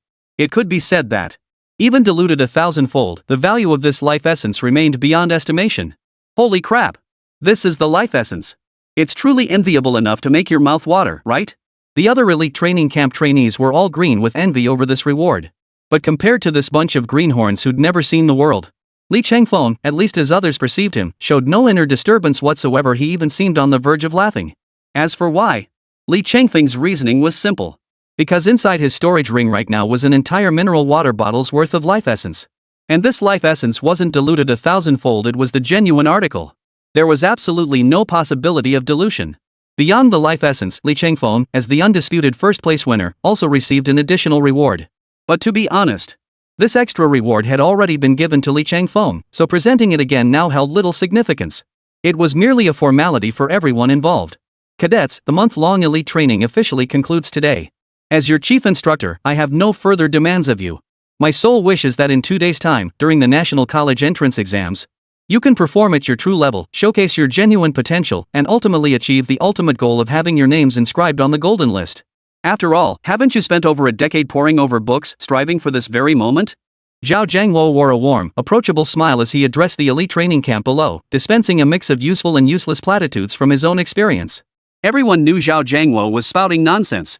But these young trainees in the elite training camp were in the prime of their youth, brimming with energy and passion. Like they'd been injected with adrenaline, they roared and howled in unison. Over the past month of elite training camp, every participant had made remarkable progress in their cultivation and realm. This had filled every trainee with boundless anticipation for the upcoming National College entrance exam. They all believed they could challenge themselves and break through their final limits. Before leaving the elite training camp, Li Qingfeng had a private farewell meeting with Colonel Zhao Jiangwo. Zhao Jiangwo gazed at the white-clad youth before him with a look of profound complexity. Yet amidst that complexity, what dominated was a fatherly sense of pride and satisfaction. Chapter 95. What realm are you at? The grand exam approaches. For long before this, the terrifying prowess and demonic talent displayed in the battle between the two peerless geniuses, Li Qingfeng and Xiaoningshui, had left them utterly astonished. It was nothing short of breathtaking. Especially when Li Qingfeng instantly mastered Xiaoningshui's imperial sword intent, it utterly shattered Zhao Jiangwo's worldview, perspective, and values. As an immensely powerful martial king-level expert, Zhao Jiangwo had never encountered a prodigy as monstrously gifted and utterly incomprehensible as Li Qingfeng. Enough! Li Qingfeng, I won't waste time on unnecessary pleasantries. Right now, I have just one question for you. What realm have you reached in cultivating your heaven and earth great unity art? At this moment, Zhao Jiangwo showed no hesitation whatsoever. Instead, he cut straight to the chase, voicing the question burning most urgently in his mind. Colonel Zhao, I see no point in keeping it from you any longer. The heaven and earth unity art you taught me, I've now cultivated it to the 10th level. Facing Zhao Jiangwo's direct inquiry, Li Chengfeng answered honestly. Over the past month, while relentlessly hunting countless demonic beasts without rest, had allowed Li Chengfeng to immerse himself in the slaughter without neglecting his cultivation of the heaven and earth great unity technique. For you now. He had opened 99 mysterious acupoints within his body, bringing his heaven and earth great unity technique infinitely close to the 10th layer. This was also one of the many assets Li Chengfeng possessed that allowed him to walk the world with pride. Excellent. Excellent. Very good indeed. I knew it. What others can't accomplish, you, Li Chengfeng, will surely achieve. After finally hearing the answer he wanted from the other party, Zhao Jianduo felt both astonished and delighted. He slapped Li Chengfeng on the shoulder, his voice brimming with relief and excitement. You must understand. Back then, it took Li Chengfeng over 3 full years to barely reach the 10th level of the heaven and earth great unity art. Yet under identical circumstances, Li Chengfeng had achieved in less than a month what he himself had failed to accomplish over 3 full years. Upon realizing this, Zhao Jiangwo's mouth twitched, forcing a bitter smile onto his face. At this very moment, he felt a profound sense of sorrow, like the new generation sweeping away the old, leaving them stranded on the shore. Perhaps it was because he had been crushed by Li Chengfeng countless times before. So much so that he was utterly defeated, completely and utterly defeated. Indeed. At this moment, Zhao Jiangwo felt profound relief that he had imparted the internal cultivation techniques of the heaven and earth unity art to Li Chengfeng without reservation. It was the wisest decision and investment of his entire life. Then, Zhao Jiangwo suddenly recalled that one crucial matter, and his expression turned serious once more. Alright.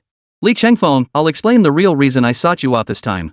I just received some breaking news. It concerns the National College Entrance Exam we'll be facing in 3 days. Oh? The National College Entrance Exam? What kind of news? Any new developments? Truthfully, for someone like Li Chengfeng, a top student who'd already secured a guaranteed admission spot, taking this so-called national exam was merely going through the motions. In fact, if Principal Li were willing, that so-called National College Entrance Exam wouldn't even matter if he skipped it. It would still be nothing more than a formality. In fact, if Li Chengfeng so desired, even the entire national exam venue wouldn't be affected in the slightest if he chose not to show up. But deep down, Li Chengfeng knew very well. If he chose to skip the National College Entrance Exam and enroll directly at the Mountain River Martial Arts University instead, that path was not entirely impossible. But equally, Li Chengfeng would undoubtedly miss out on a golden opportunity to reap the rewards. For someone addicted to milking the system, this was utterly intolerable. Oh. Spill the beans. What exactly is this good news? It's about this year's National College Entrance Exam in China. Besides our Huaxia candidates, the United Kingdom, the land of cherry blossoms, and the land of kimchi, along with the Bear Kingdom, will all send their representative examinees to participate. In a way, this is practically a grand gathering of international students. As Zhao Jiangwo spoke these words, his expression bore an unprecedented gravity and composure.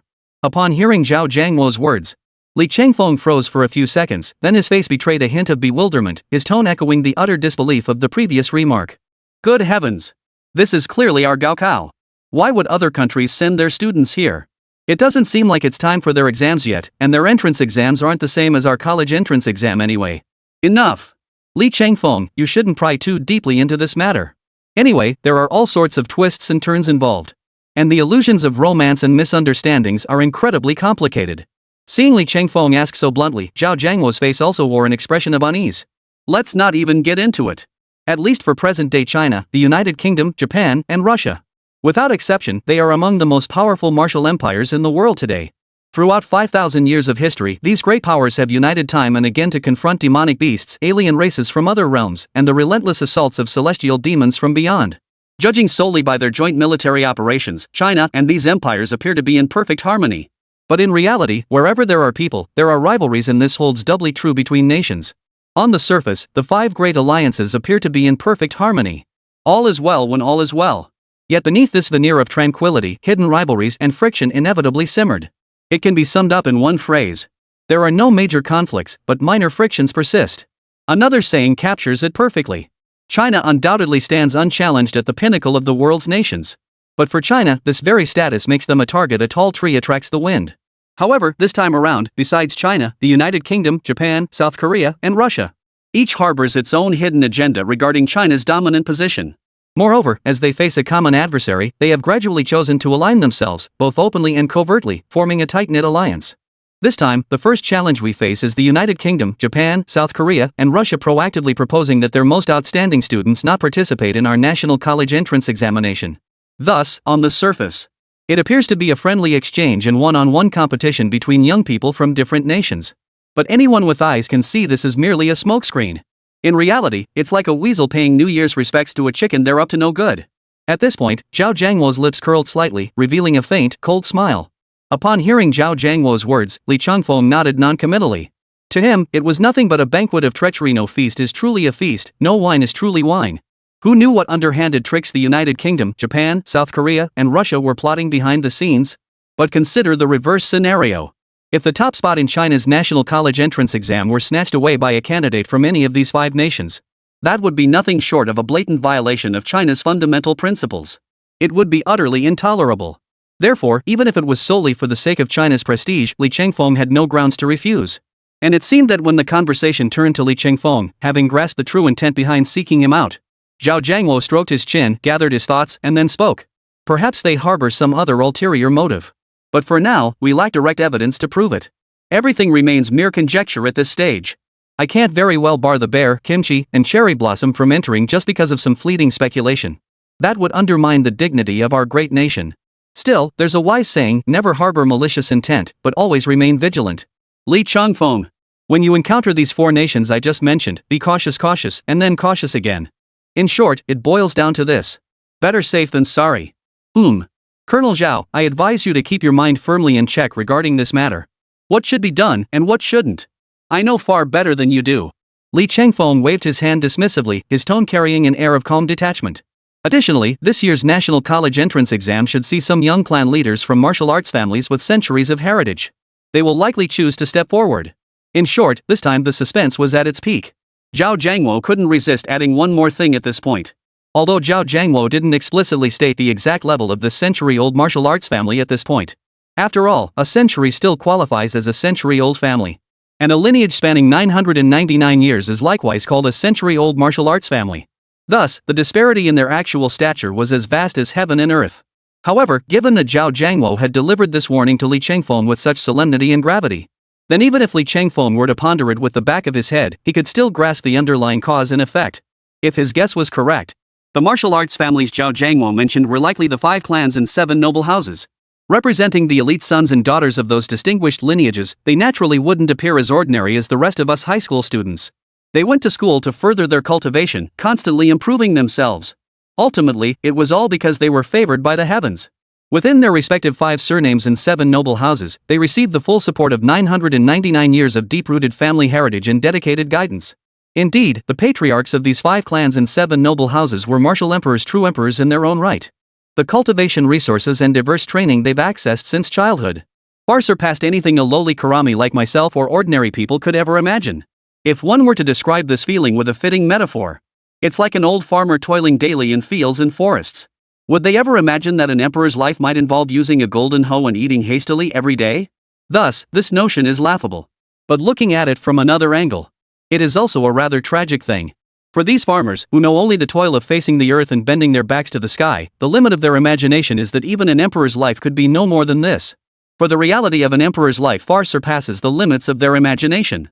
Similarly, for those privileged sons and daughters of the 5 noble clans and 7 distinguished families, what resources would they receive for their cultivation? What meticulous guidance and personal instruction from the strongest masters would they obtain? This too is beyond the comprehension of ordinary commoners like Li Changfeng or Zhao Jiangwo, who hail from humble backgrounds. Yet though unimaginable, it was undeniably terrifying. Moreover, in the past, these disciples from the 5 clans and 7 noble families, they didn't even need to take the national college entrance exam to gain admission to the most prestigious universities in the land. But this year's situation was truly exceptional. The United Kingdom, Japan, Russia, and South Korea, each of them had thrown caution to the wind and eagerly thrown their hats into the ring. Consequently, the prodigies and prodigesses from these prestigious families have deigned to participate in this year's national college entrance exam. From this glimpse, it's clear this year's national exam will be the most fiercely contested and anticipated showdown in nearly a millennium. Chapter 96, Brother Qingfeng's True Realm. For the prodigies from the 5 clans and 7 noble houses, alongside the elite international students selected from the United Kingdom, Korea, Japan, and Russia, the challenge of becoming China's top college entrance exam scholar this year is unprecedented. It has even surpassed the imagination of all of us. Uncertainties abound at every turn. Yet even in the face of such dire circumstances, Li Changfeng remained largely silent. Seeing the unwavering resolve in Li Qingfeng's eyes at that moment, Zhao Jiangwo reached out and patted him on the shoulder, acknowledging the relief and admiration in his gaze. Li Changfeng, too, offered no further words. He merely smiled and nodded. Yet as he did so, the fighting spirit ignited in his eyes surged like a raging inferno, steadily building. Alright, enough. I won't waste words on unnecessary chatter. Whether it's those prodigies and prodigesses from the 5 clans and 7 noble houses, or those gifted exchange students from the 5 great nations. Let me, Li Changfeng, open my eyes wide and see for myself if you truly live up to the excellence portrayed in the rumors. Can you, even when you pour every ounce of effort and every trick into it, manage to give me the slightest hint of satisfaction? I'm genuinely looking forward to that day arriving sooner rather than later. Commander Zhao, now that the training camp has concluded, I intend to return to Jeju Base City. Thank you for your special care and thoughtful guidance during this time. The look Li Changfeng gave Brigadier General Zhao was filled with unprecedented gratitude and admiration. For Li Changfeng, his guiding principle in life had always been to repay even the smallest kindness with the greatest gratitude. How had Zhao Jiangwo treated him during this period? Li Changfeng had observed and internalized every detail. Zhao Jiangwo had not only imparted his most crucial and treasured inner cultivation technique, the Heaven and Earth Great Unity Decision, to Li Changfeng without reservation. Moreover, during this period, he had even leveraged his position of authority to proactively award him the championship's ultimate prize before the elite training camp had concluded. In Li Qingfeng's eyes, Zhao Jiangwo was practically no different from a money-giving fairy. Not only did he bestow precious treasures and martial arts techniques upon him. Throughout the month-long elite training camp, Zhao Jiangwo showered Li Changfeng with every conceivable form of favor. At times, Li Changfeng couldn't help but wonder inwardly. Could Zhao Jiangwo possibly be treating him like his second son? No. To be more precise, Li Changfeng even felt that Zhao Jiangwo probably wouldn't treat his own biological son with such affection. Recalling the series of events he'd experienced over the past month, Li Changfeng felt a lingering sense of unease just thinking about it. But, regardless of what emotions Zhao Jiangwo truly harbored toward him, it all seemed less important to Li Changfeng now. In any case, Li Changfeng would keep all of this in his heart. He planned to express his gratitude when the time was right. Facing Li Qingfeng's gratitude, Zhao Jiangwo waved his hand dismissively with a smile. Alright. No need for further words on my part. At least in my view. Li Changfeng, you are the most outstanding pillar of talent in martial arts I have ever encountered. I also hope that in the near future you will become a true pillar of our Chinese nation, a man who stands tall and proud. I look forward to that day arriving sooner rather than later. Hearing Colonel Zhao's words, Li Changfeng nodded solemnly in response. I too hope that the day you envision for me will come sooner rather than later. When that time comes, I will join forces with you, Commander Zhao, to hunt down demonic beasts, subdue foreign tribes, and expel the celestial demons from beyond our borders. That day is drawing near. After exchanging these words, the two men did nothing more. Instead, they embraced each other tightly. No more words were needed. After bidding farewell to Zhao Jiangwo, Li Changfeng headed straight back to his dormitory at the elite training camp. By then, his 2 young assistants had already packed his belongings for him. At that moment, his month-long elite training camp journey had come to a successful and satisfying conclusion. Other trainees from various prefecture-level cities across Haidai province were now boarding the dedicated rail train, departing one after another. Lu Xiangyao. We don't need to take the rail train back. In a bit, I'll have my own private transportation to take you directly away. Li Changfeng glanced casually over. Lu Xiangyao shot him a knowing look, her words carrying a clear implication. After hearing this, Lu Xiangyao merely lifted her bright eyes slightly. Though puzzled by Li Changfeng's sudden question, she didn't press further. Still, if they weren't taking the rail train, how would she get back? But barely 15 minutes later, Li Changfeng led Lu Xiangyao straight out of the elite training camp, heading toward the Yiming Mountains. Li Changfeng, what are we doing here? We won't find our way home here either. Or are you seriously suggesting we trek back across the entire Yiming Mountains like we did when we first arrived at the elite training camp? Lu Xingyao's tone brimmed with curiosity. Clearly, she was thoroughly baffled by Li Changfeng's words. In response, Li Changfeng said little, merely offering a faint smile before placing his index and middle fingers to his lips and letting out a sharp whistle. Whoosh! The next second, a piercing cry, sharp enough to rent the clouds, echoed slowly down from the distant sky. Soon, a colossal shadow, vast enough to obscure the sky, streaked toward Li Changfeng at an unimaginable speed, stretching his silhouette ever longer. Only when it was within 10,000 meters did Lu Xiangyao finally get a clear look. It was a golden eagle. Its wingspan stretched nearly 100 meters. Unexpected. A demon beast of the demon general rank. As the colossal demon beast swept overhead, Lu Xiangyao gasped in shock. Li Changfeng, what are you standing there for? We have to run. Run for your lives. As she sensed the demon beast charging toward them at breakneck speed, Lu Xiangyao, though terrified, didn't forget to grab Li Changfeng's arm and turn to flee. Seeing Lu Xingyao's utterly panicked expression, Li Chengfeng simply reached out and grabbed her arm, adding with a smile. I don't think there's any need to run. Because this blazing wind golden eagle is merely a summoned beast I captured just moments ago. If others saw me, Li Chengfeng himself, being scared into running around by my own summoned beast, how could I possibly save face? Ha! Ha! Ha! Li Chengfeng, what did you just say? You mean this demon general tier fierce wind golden eagle is actually your summoned beast, brother Chengfeng? Suddenly, upon hearing these words from Li Chengfeng's mouth, Lu Shangyao froze in place. She even wondered if she'd misheard. She felt utterly flustered. Then, under Lu Xingyao's slightly dazed and helpless gaze, the colossal golden eagle of the blazing wind, with a wingspan exceeding 100 meters, flapped its wings a few times in midair before slowly descending before Li Chengfeng. It then lowered its head slightly, rubbing affectionately against Li Chengfeng's hand to express its submission to its master. Witnessing this harmonious, heartwarming scene between master and pet, Lu Shangyao stood frozen for a long moment before finally swallowing hard, her shock slowly dissipating. Brother Chengfeng, is this golden storm eagle truly your exclusive summoned beast, just as you said? Even though she had just witnessed it all with her own eyes. Even so, after recalling the sequence of events that had just unfolded, Lu Shangyao still felt as if she were trapped in a dream. Everything felt so unreal and ethereal.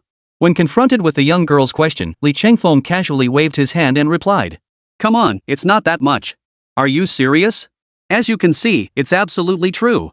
Besides, this is only my second trip to the Yimeng Mountains, you all know that. I just happened to seize the moment and tame it under those circumstances. As he spoke, before Lu Shangyao could ask any more pointless questions, Li Chengfeng stretched out his large hand, wrapping it around Lu Xingyao's slender waist and pulling her into his embrace. Then, he leapt upward and landed directly on the back of the fiery wind golden eagle. In the next instant, the fiery golden eagle's enormous wingspan flapped violently, amidst the roar of powerful air currents and the howling wind. In the next instant, the fiery wind golden eagle had transformed into a black blur streaking toward the distant sky. Lu Shangyao felt the sensation of weightlessness surge toward him like a tidal wave from all directions. She couldn't help but let out a startled cry. Then, feeling utterly helpless, she clung tightly to Li Chengfeng's sturdy waist. After what felt like an eternity, Lu Shangyao finally managed to lift her head from Li Chengfeng's embrace and timidly glanced around. All she could see around her now was the relentless howling of the gale. Rolling white clouds merely flitted past him and Li Chengfeng as they sat atop the golden eagle of the fierce wind. From start to finish, it took less than a quarter of an hour to reach an altitude of over 10,000 meters, an utterly miraculous feat. Only now, after personally witnessing and experiencing everything unfolding around him, Lu Shangyao could finally confirm it. This was merely the golden wind eagle and it was truly Li Chengfeng's summoned beast. Yet this realization only gave way to deeper confusion and bewilderment. Clearly, in this world, only beast masters possess the power to tame demonic beasts. As for Li Chengfeng, if she remembered correctly, he should have awakened a martial arts talent specializing in lightning attribute offensive techniques. He hadn't awakened any martial arts talent related to beast taming. If he hadn't awakened beast mastering talents, then by what means had Li Chengfeng mastered this terrifying ability that seemed capable of commanding demonic beasts? At least in Lu Xingyao's eyes, the current Li Chengfeng seemed shrouded in a thick fog, radiating mystery and the inexplicable from every angle. It was impossible to pierce through these layers of fog to see the true nature hidden beneath the dark clouds. Brother Chengfeng, did you possess some sort of martial talent for taming beasts before this? As Lu Shangyao spoke, her bright eyes fixed intently on Li Chengfeng's face, darting back and forth. Clearly, Lu Shangyao clearly intended to use this method to gauge the truthfulness of Li Chengfeng's subsequent claims. Yes. Of course. Faced with Lu Shangyao sudden inquiry, Li Chengfeng gave a noncommittal nod. Upon hearing this, Lu Shangyao face was filled with astonishment and shock. She had never witnessed Li Chengfeng display any talent in beast taming before. It was utterly unexpected that Li Chengfeng also possessed the identity of a beast tamer. How could that be possible? Could it be that the lightning attribute martial talent Li Chengfeng displayed at Jizhou First High School was merely one of his many abilities? Could it be that on the day I arrived at the talent awakening ceremony, Li Chengfeng awakened more than one talent? If that's true, it's downright terrifying. But then again, isn't the blazing wind golden eagle a genuine, high-level demon beast? Then, brother Chengfeng, what method did you use to tame it? Even for a beast tamer, taming such a high-level demon beast would be incredibly difficult if there's a huge disparity in strength between the two. At this point, Lu Shangyao voiced another question that had been lingering in her mind. Under normal circumstances, such an occurrence should be utterly impossible.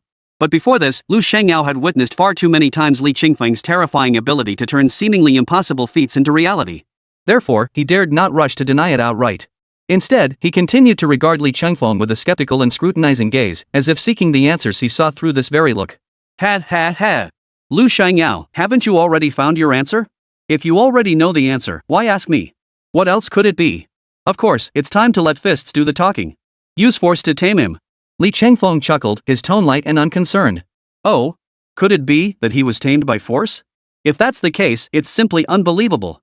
Though Li Changfeng spoke with apparent nonchalance, his words instantly unleashed a storm of turmoil within Lu Shengyao's heart. At that moment, Lu Shengyao suddenly realized something utterly terrifying. Could it be?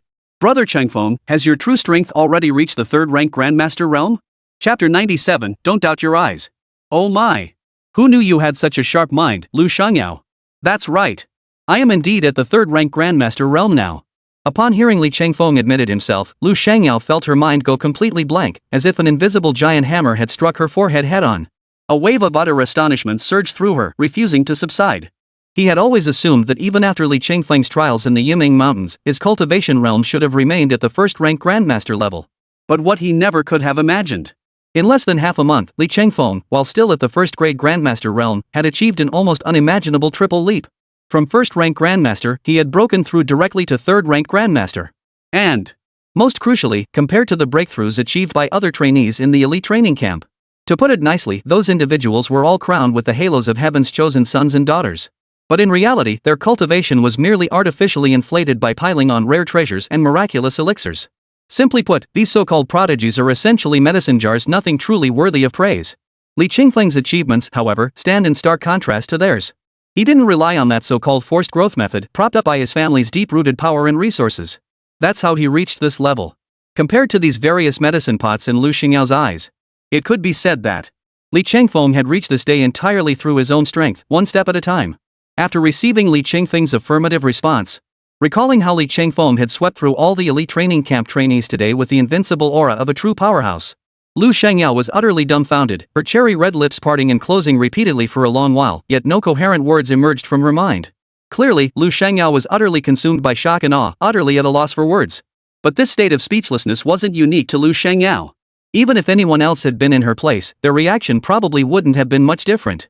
Li Changfeng reached out and gently flicked Lu Shengyao's pert little nose, grinning as he teased her. "Oomph. Woman, you really are a bit narrow-minded." What did I even say? "You're already scared out of your wits."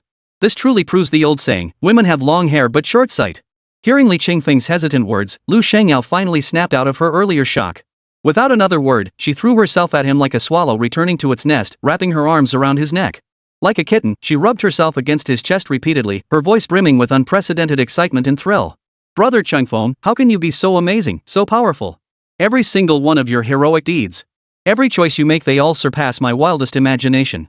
You're the superhero in my heart. In this world, is there anything you can't do? Only things you choose not to do?" At this very moment, Lu Shengyao heart brimmed with an unprecedented sense of admiration and awe. Only now did the young girl truly grasp the meaning of sharing in someone's glory. But after showering Li Changfeng with his customary barrage of flattery, a fleeting shadow of sadness and disappointment flickered in Lu Shengyao eyes unnoticed by anyone else. Clearly, her heart had been shaken to its core in that instant. It felt like a jar of mixed emotions had been overturned inside her, a sour and inexplicable feeling lingering in her heart, refusing to dissipate.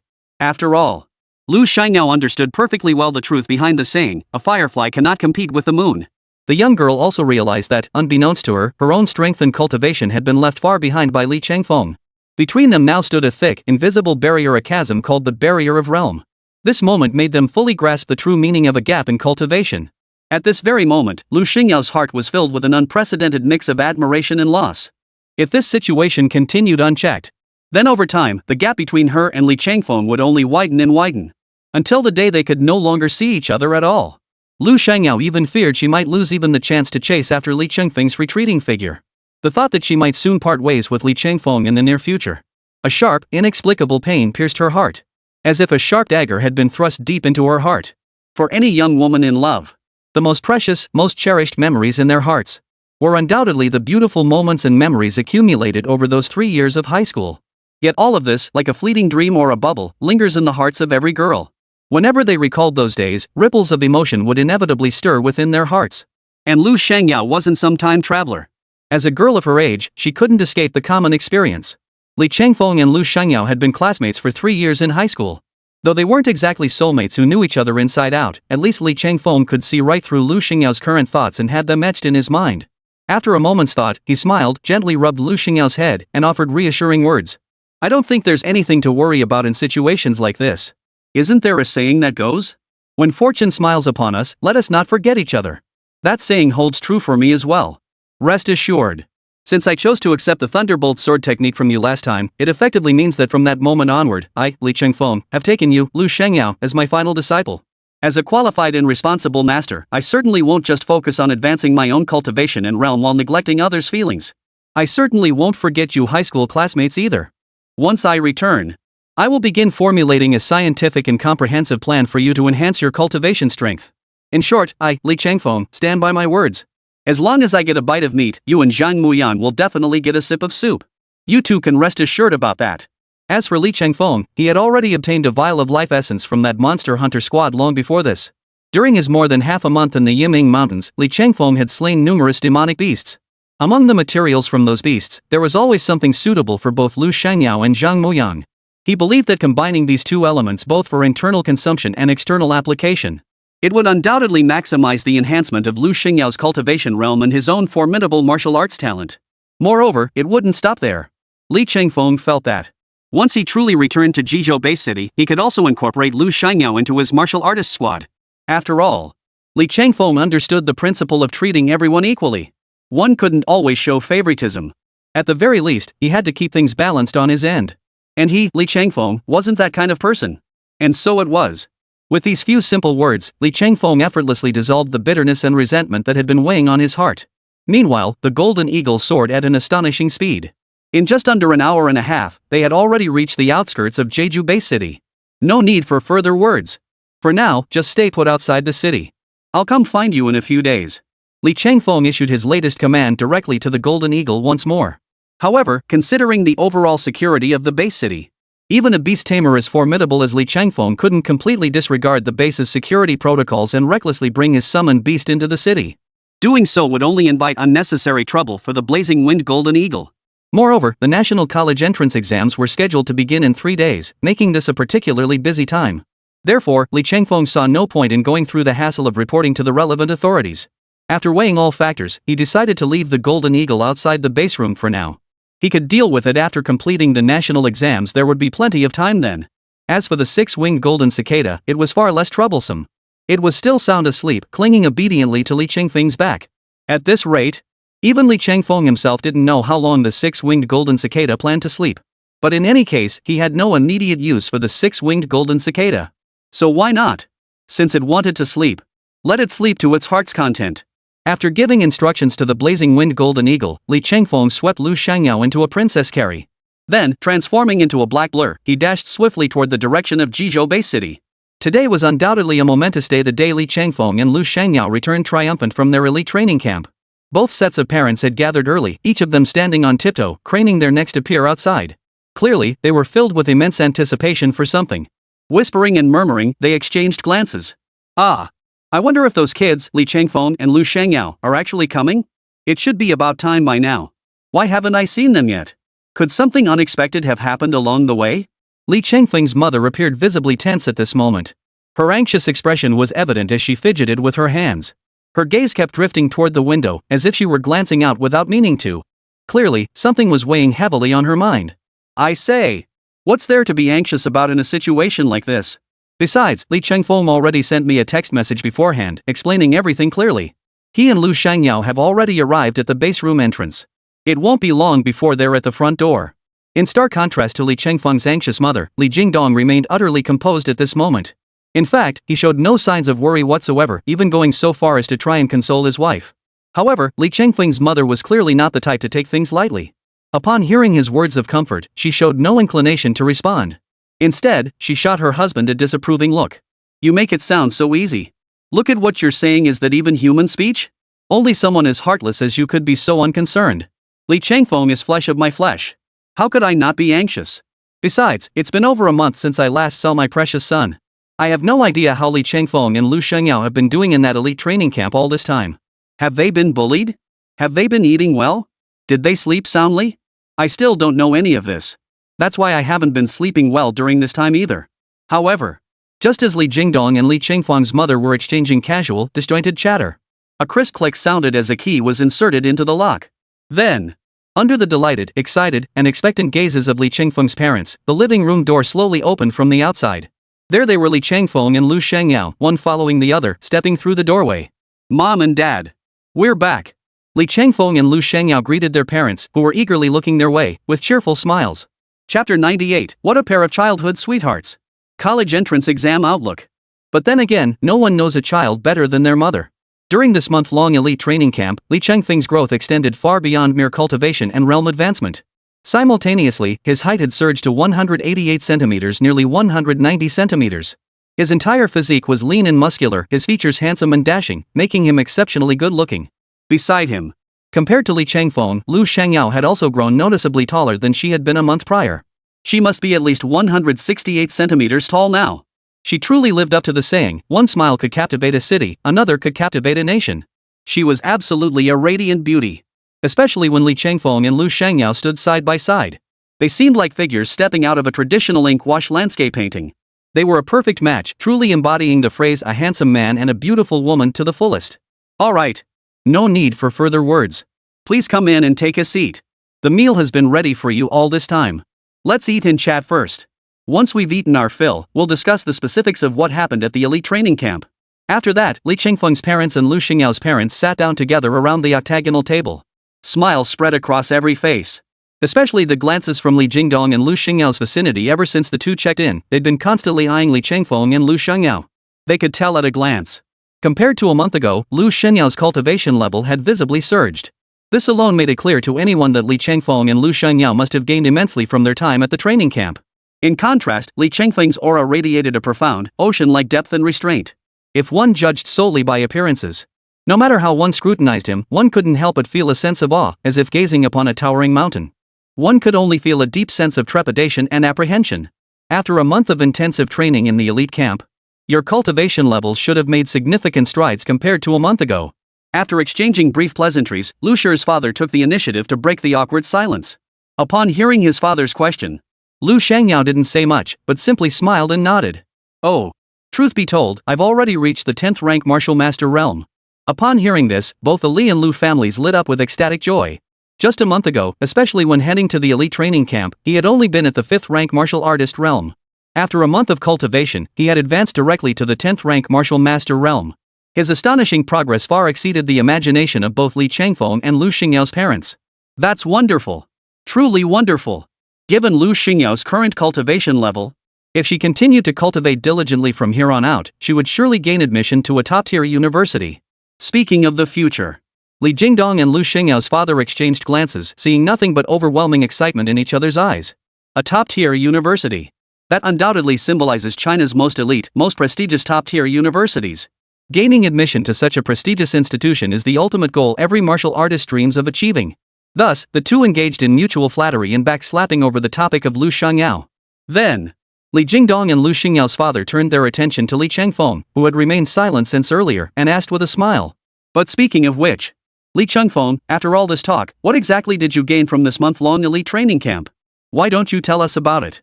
Upon hearing this, Li Chengfeng smiled with an air of nonchalance. His seemingly casual words carried a tone that was startlingly direct. Oh, you mean that? Well, I'd say it's been pretty average. I've already broken through to the 3rd rank Grandmaster realm. Excellent. Truly worthy of being my precious son. So young, and already broken through to the 3rd grade Grandmaster realm. Wait a minute. What did you just say? Say that again. Could I be hearing things? Li Jingdong, who had been about to launch into his usual round of sycophantic flattery, suddenly froze in place as if struck by lightning. His brain buzzed like a swarm of bees, and he felt as though an invisible hand had slapped him hard across the face.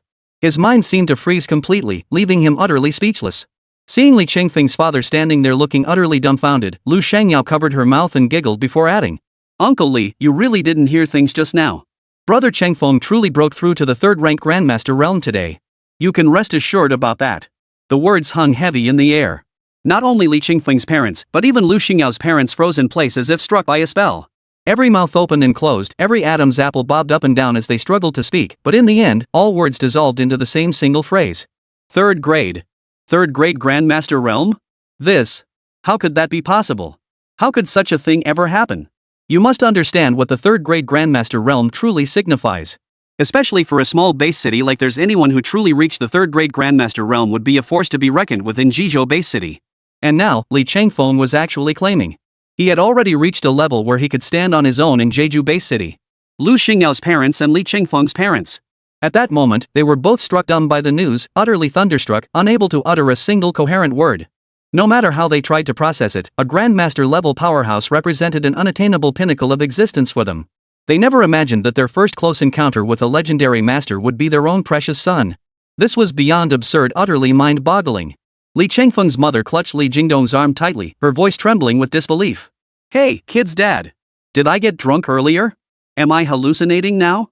How could something this absurd possibly happen to our Li family? This is just too unbelievable. Watching his wife begin to ramble incoherently, even questioning whether she was suffering from alcohol-induced delirium, Li Jingdong could only shake his head, torn between laughter and tears. He said nothing, but Li Changfeng, seeing his mother like this, stepped forward to comfort her. Mom! How old are you, anyway? Anyway, you need to trust your son, okay? And listen. Let me stress this again, you weren't dreaming. Truth be told, you can't blame anyone else for this. If blame is to be assigned, it can only be placed on your own lack of resilience.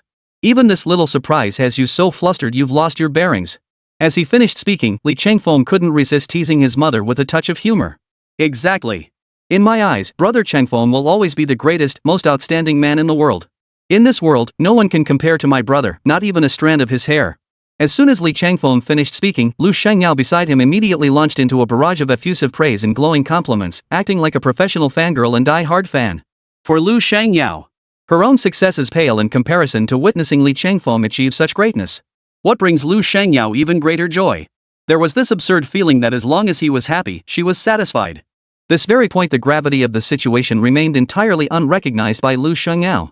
She believed that as long as Brother Changfeng could have a better life, nothing else mattered.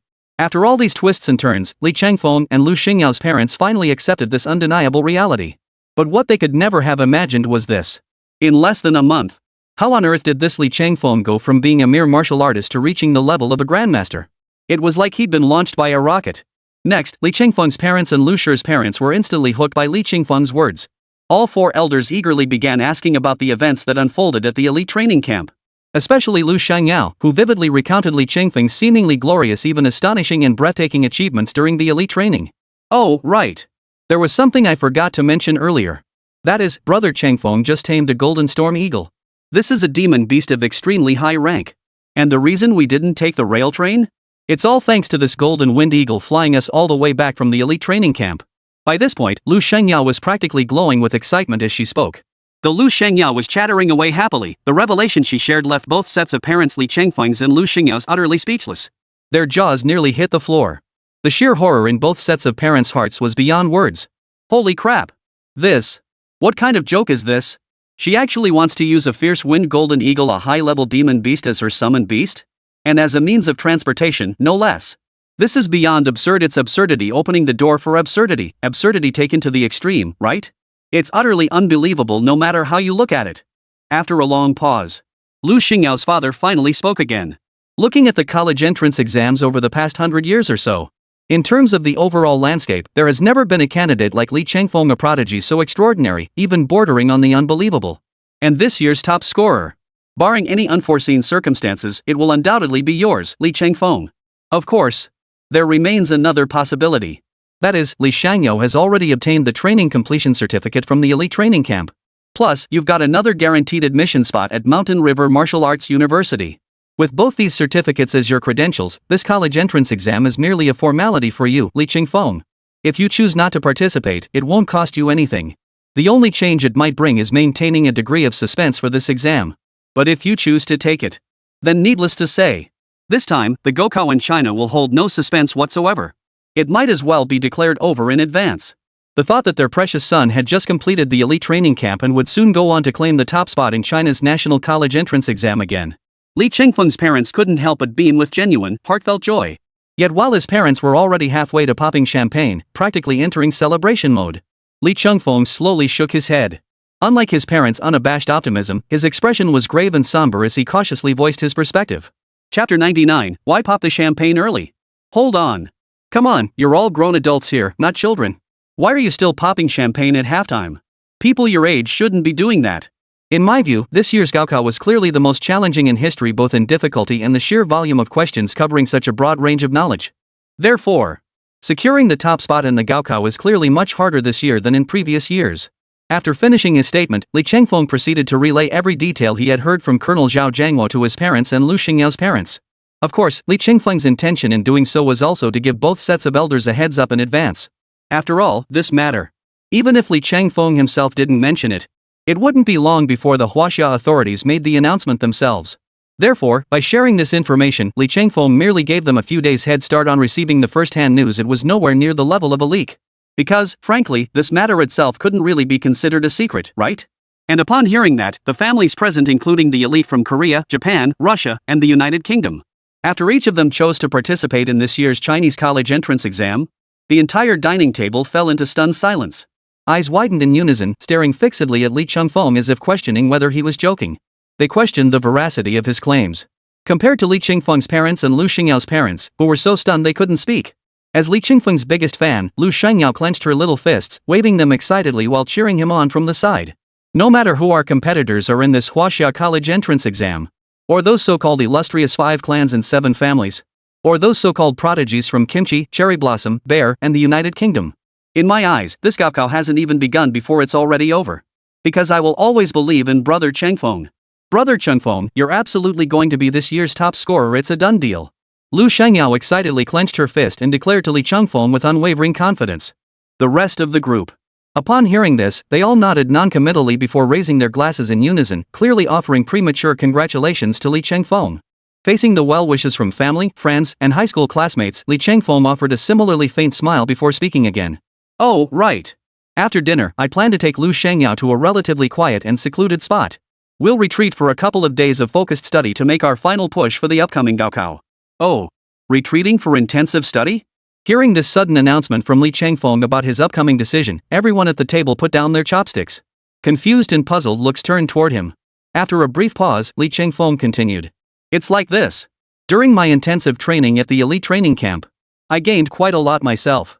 Among these, I discovered many precious cultivation resources and materials from those demonic beasts, things that are rare and hard to come by. According to my original plan, I intended to achieve another leap in cultivation advancement for both myself and Lu Xiangyao before the national college entrance exams officially began. This would essentially be a comprehensive review and reinforcement of our existing foundations. So that's how it is. Upon hearing Li Chengfeng's subsequent plans, Li Chengfeng's father nodded non-committally. After a moment of contemplation, he replied, Very well. Li Chengfeng, since you've made up your mind, you might as well go to the martial arts arena for your seclusion training. I'll reserve the entire martial arts arena for you. No one will disturb your secluded training. In the end, all my words boil down to one thing. Good luck on the college entrance exams. This is one of the few things I, as your father, can do for you. All right. Dad, that's so thoughtful of you. Li Chengfeng nodded with equal delight. Even without needing to ask, he could have figured it out just by thinking about it. Xing Fei, who had seemingly arrogantly booked the entire martial arts arena for his father, was actually quite thoughtful and knew how to handle things. But in reality, damn it. You make it sound so casual when you say you've booked the entire training ground, but the money isn't coming out of your pocket, it's coming out of mine. So of course you can talk big without a care in the world. If this money didn't have to come out of my account, forget about renting the entire training ground. Even if you asked me to take over the entire base city and turn it into my personal backyard, it would be as easy as saying the word. After that, Li Chengfeng's father and Lu Xingyao's father decided to split the costs evenly and jointly lease a martial arts arena in Jizhou City. This finally resolved the last obstacle in securing a secluded training ground for Li Chengfeng and Lu Xiangyao. Nearly 3.5 hours later, Li Chengfeng and Lu Xiangyao appeared one after the other at the martial arts arena. At that moment, the martial arts arena's gates were tightly locked. Apart from Lu Xiangyao and Li Chengfeng, not a single other soul was in sight. Following Li Chengfeng's lead, Lu Xiangyao followed step by step until they reached the very heart of the martial arts training ground. If his memory served him correctly, there was a pond situated at the rear mountain of the training ground. At the very bottom of that pond lay an exceptionally rare hot spring fed by an active volcano. For Li Chengfeng, this was one of the ideal secluded retreats he could envision. No other place could compare to it. Alright, Lu Xiangyao. Before this, I've already instructed you on the sword techniques and profound principles of the Thunderbolt sword style. I believe, under my meticulous guidance, including our practical combat training in the Yiming Mountains, you've achieved significant growth and improvement. Therefore, for you at this stage, what I now require you to focus on is the third stage of our cultivation process. This third stage of cultivation is difficult in some ways, yet simple in others. Next, follow my instructions, sit directly in this pond, hold your breath, clear your mind, focus your spirit, and truly immerse yourself in the experience. Just as Li Changfeng was earnestly instructing Lu Shangyao with utmost solemnity, Lu Shangyao, who had been standing opposite Li Changfeng, he found her condition growing increasingly peculiar. Particularly on her exquisitely delicate oval face. Two alluring blushes suddenly appeared. They resembled rosy little apples, tempting one to take a bite. Just as Li Changfeng was utterly baffled by Lu Shangyao's sudden, girlish blush about to ask what was going on, he saw Lu Shangyao, standing before him, fidgeted nervously, twisting her hands together and tugging at her hem as she murmured softly, her voice as delicate as a feather. Brother Changfeng. This hot spring cultivation you just suggested, I'm not opposed to it. But I have one small question. That is, during the cultivation process in the hot spring, will I need to undress? Ah, undress? What do you mean, undressing? What on earth are you talking about, woman? I can't make a single word of this. Suddenly, upon hearing such a response from Lu Shangyao, Li Changfeng's mind went completely blank. He stood frozen for several seconds. Then, he shook his head with a wry smile and said, Ha ha ha. Seriously, woman, your imagination is way too wild. Hearing this, Li Changfeng immediately fired off a triple denial. I didn't. Don't make things up. This panda-like gesture of denial somehow made Lu Shangyao nod instinctively. Yet deep within him, a faint sense of disappointment welled up for no apparent reason. Truthfully, even Lu Shangyao couldn't fathom what exactly he had to feel down about. It seemed that what Li Changfeng had said was the most reasonable choice, the one that best fit the current situation. If everything made perfect sense, then what was there to feel down about? It was truly baffling. Of course, a young girl's heart is always poetic. If this kind of inner conflict happened to a man, might make people wonder if you've lost your mind. But when the same thing happens to a young girl like Lu Shangyao, in the prime of her youth, it feels perfectly normal. Nothing to hide or make a fuss about. And just then, while Lu Shangyao was still wallowing in self-pity, caught in this incredibly complex and fragmented emotional state, Li Changfeng reached into his storage ring. With a flick of his right hand, he produced an energy entity that was entirely dark red in color. The instant this dark red energy sphere appeared, it felt as though the temperature of the entire back mountain hot spring had risen by 5 or 6 degrees. Upon sensing the vast, surging fire attribute spiritual energy contained within that dark red energy sphere, Lu Xingyao's beautiful eyes widened in astonishment. The young girl let out a sharp gasp before speaking. Changfeng, what is this? Where on earth did you pull such a treasure out from? Hearing Lu Xingyao's words, Li Changfeng felt as if invisible black lines were appearing on his forehead, accompanied by a cold sweat trickling down. How to put it? At least for Li Changfeng, the only thought in his mind was sheer relief. Right now, it's just you and me here. If there had been a third person here, then, without even seeing what was happening in the arena, just based on what Lu Shangyao had just said, it's hard to say whether Lu Shangyao might have orchestrated something utterly baffling, or even something unspeakable happening in the back mountains of this hot spring. Enough. Lu Shangyao, I advise you to stop pulling these tricks on me here. As for what I'm holding here, this is the energy crystal core of a high-level demon beast. It contains a dual attribute overlap of fire and thunder elements, making it exceptionally rare. But it's also the method I can think of that will provide the greatest boost to your current cultivation level. Therefore, over the next 3 days and 2 nights, I will use my true chi to help you absorb this energy core. Under normal circumstances, when a martial artist cultivator attempts to absorb such a high-grade demon beast energy core, it's essentially like an old man eating arsenic out of sheer boredom. There's no fundamental difference. The most noteworthy aspects of the energy cores within high-level demon beasts are their ferocious, tyrannical fire attribute power and thunder attribute power. When these two wild energies combine, it's far from a simple 1 + 1 = 2 equation. The ferocious, unyielding energy they hold can instantly cause ordinary martial artists seeking them to suffer chi deviation. They might even explode on the spot. Chapter 100, Life Essence, Realm Surge. The reason Li Changfeng felt confident allowing Lu Shangyao to absorb the energy core of this high-level demon beast. The most fundamental reason was Lu Xingyao's own extraordinary innate talent, her terrifyingly swift comprehension, and her exceptionally unique constitution. Furthermore, Li Changfeng had already imparted the techniques and secrets of cultivating the Thunderbolt sword art to Lu Shangyao beforehand. This enabled Lu Shangyao to exert maximum control over the demon beast crystal core energy circulating within her body. Beyond Lu Xingyao's unique constitution and innate comprehension, the foundation laid earlier also played a crucial role. The second, even more crucial reason is that Li Changfeng still possesses the original Life 1 serum. The Life 1 original serum not only unleashes a profound, inward-to-outward sublimation and metamorphosis at the deepest level of a martial artist's life genes. Simultaneously, it can neutralize and regulate the wild, tyrannical demonic beast power inherent within high-level demonic beasts. It could be said that the two elements fuse together, minimizes the adverse effects of high-level demon beast energy to the greatest extent possible until they become tolerable for Lu Xingyao's own condition. Of course, without the Life 1 essence. Even if Li Changfeng were bold enough to risk it, he could never allow Lu Xiangyao to rashly absorb the energy body of a high-level demon beast. Such an act would not only fail to benefit Lu Xiangyao but could even harm her. Worse still, Li Changfeng would be saddled with the blame for cruelly destroying a blossoming flower. Of course, beyond these two contingency plans Li Changfeng had prepared, the most crucial point was that Li Changfeng would also stand by to protect Lu Xiangyao. This would essentially eliminate any remaining unforeseen risks. After all, Li Changfeng wasn't merely a third-rank Grandmaster-level powerhouse. He also mastered the Thunderbolt sword technique. At critical moments, he could use the Thunderbolt sword technique to firmly protect Lu Xingyao's vital organs, her 7 major meridians and 8 minor vessels, as well as her heart and brain, ensuring absolute safety. As for rejection reactions? That's laughable. Speaking of the Thunderbolt sword technique, it was actually taught to him by Lu Xiangyao herself. Now, he was using the very technique she had taught him to protect her?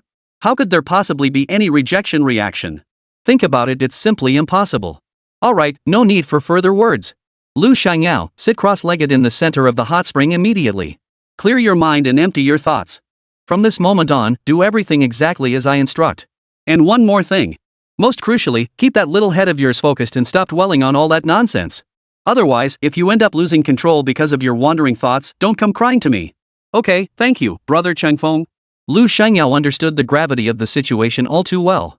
Therefore, unlike her usual childish ways, she didn't act out this time.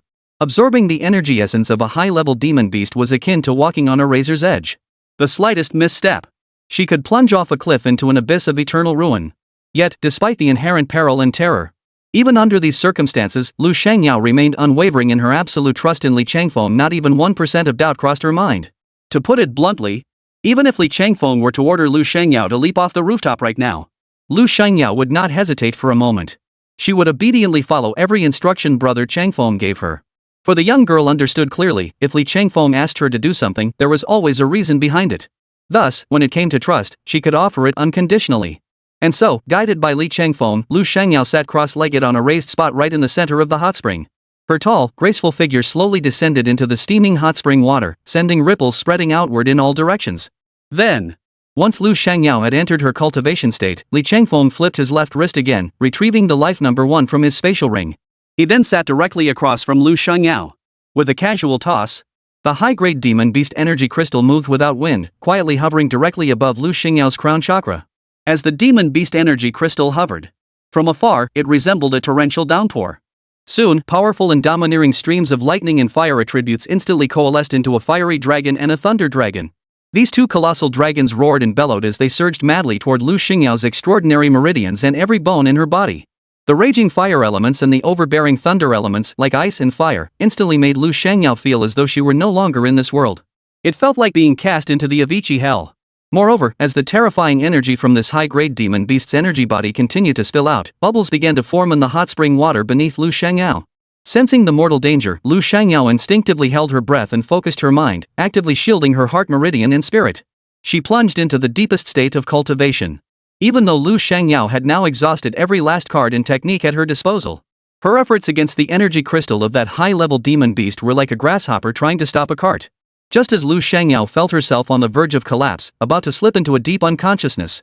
At that moment, several drops of the pure, life-giving life essence number 1, brimming with vibrant vitality, slowly trickled down and fell onto the girl's philtrum. The sensation was cool and refreshing, like biting into shaved ice on a scorching summer day. It felt as though every pore in her body opened wide, emitting sounds of pure delight. The excruciating agony that had previously felt like her meridians were being scorched and her soul torn apart now melted away like ice, rapidly repairing and restoring her body. Everything was moving in a positive direction. As the side effects of the demon beast energy crystal were effectively suppressed, Lu Xiangyao could distinctly sense her 7 major meridians, blood vessels, bones, muscles, skin, and even her dantian undergoing a new round of transformation and evolution toward a higher dimensional, more comprehensive level of life genes, aided by the energy crystal and life formula 1. Li Changfeng could even faintly hear a fierce, domineering beast roar emanating from within. Just as Li Changfeng was feeling alarmed and uncertain, preparing to strain his ears to discern what kind of demonic beast had roared within Lu Xingyao's body. But just as he was about to do so, he discovered that the demon beast's screeching and roaring, which had been lingering in his ears moments before, had abruptly ceased. It seemed as though everything that had just occurred was merely an auditory illusion on Li Changfeng's part. It was all his imagination. Li Chengfeng slowly shook his head, suppressing the numerous doubts welling up within him. He focused all his attention on continuing to protect Lu Shangyao, employing every possible method to aid her in advancing her cultivation and realm. Moreover, precisely because of the system's golden finger advantage. This meant that as Lu Shangyao absorbed the energy crystal from this high-level demon beast, including the essence of life one, Li Chengfeng also reaped immense benefits. After all, he had already recruited Lu Shangyao into his squad long before this. As the squad leader, Li Chengfeng naturally reaped unconditional rewards from the growth and enhancements gained by his squad members. It could be understood that not only was Lu Shangyao absorbing the energy body and life essence number 1 from this high-level demon beast. At this very moment, Li Chengfeng was performing the exact same actions as Lu Shangyao, enjoying identical benefits and perks. This was indeed a successful exploit of a system loophole. By exploiting the system's loophole, he had successfully reaped a massive windfall for himself. And in the process, he had thoroughly fleeced the system.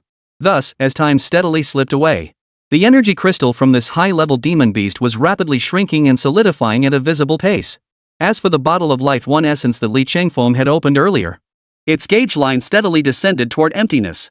Li Chengfeng and Lu Shangyao, meanwhile, were immersed in the boundless process of cultivation, as if they had entered a state of hibernation. In this state, it was impossible to gauge how much time had passed.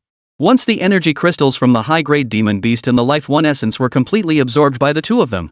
In the very next instant, Li Chengfeng and Lu Shangyao opened their eyes simultaneously, their gazes meeting in perfect unison. Behold! As they emerged from their cultivation state, a torrential aura of supremely yang, supremely fierce, overwhelmingly powerful fire and thunder attributes erupted from their bodies like 1,000 rivers converging into the sea. Behind them, the hot spring's very source was instantly vaporized into thick, invisible steam by this scorching heat and thunderous roar, leaving nothing but dry ground. Li Chengfeng and Lu Shangyao exchanged a knowing smile. It was obvious. Even if neither of them said a word, everything was understood without words at this moment. During their recent cultivation and breakthrough, whether it was Li Chengfeng or Lu Shangyao, both gained immense benefits from this secluded cultivation. Brother Chengfeng, I've successfully broken through to the second-rank Grandmaster realm. Before Li Chengfeng could speak, Lu Shangyao, bursting with excitement, practically skipped over to Li Chengfeng, chattering away excitedly. At least for Lu Shangyao. Her cultivation level had skyrocketed from the 10th grade martial artist realm, advancing at breakneck speed as if riding a rocket. She had consecutively broken through one major realm and 3 minor realms. Ultimately, she reached the pinnacle of the second-rank martial master realm. She was now but a half step away from the legendary third-rank grandmaster realm. It could be said that even Li Chengfeng couldn't help but gasp in astonishment at the transformation and progress Lu Shangyao had achieved during this solitary cultivation and breakthrough. Suddenly, Li Chengfeng's mind was suddenly flooded with the memory of that unknown demon beast's roar and fury that had just echoed from within Lu Shangyao's body. Could it be, it's not just me? Could it be that Lu Shangyao, this woman, also possesses some hidden, unique martial physique that I'm currently unaware of? Chapter 101, Hidden Special Constitution, College Entrance Exams begin. If that's the case, this is truly something to look forward to. But what remains uncertain at this moment is whether Lu Xingyao's martial arts physique, during subsequent development and training, can it achieve a transformation like Zhang Muyan's instantly shifting from human form to bare human form? If she also possesses the potential to transform into a demon beast, then, at the very least in Li Qingfeng's estimation, he would undoubtedly elevate his overall assessment of Lu Shangyao to a higher tier. In any case, it would be worthwhile to thoroughly test Lu Shangyao in the future. This would confirm the accuracy of his inner suspicions. Brother Changfeng, what's wrong with you? You look deep in thought. Could it be that in just this short while, you've suddenly had another flash of inspiration? Seeing Li Changfeng now stroking his chin, tilting his head, and staring intently at her, that gaze carried a subtle hint of scrutiny, like he was sizing up prey. It made Lu Shangyao feel a chill run down her spine. He took a step back and asked instinctively, Hey, you little brat, what nonsense is running through your head? I wasn't thinking anything just now. It's all just your imagination. Before Lu Xingyao's doubts could take root, Li Chengfeng waved his hand dismissively. In this utterly perfunctory manner, he addressed the question lingering in Lu Xingyao's mind. Truthfully, though Li Chengfeng kept it to himself, he knew full well. At present, the information and intelligence he possessed were far too limited.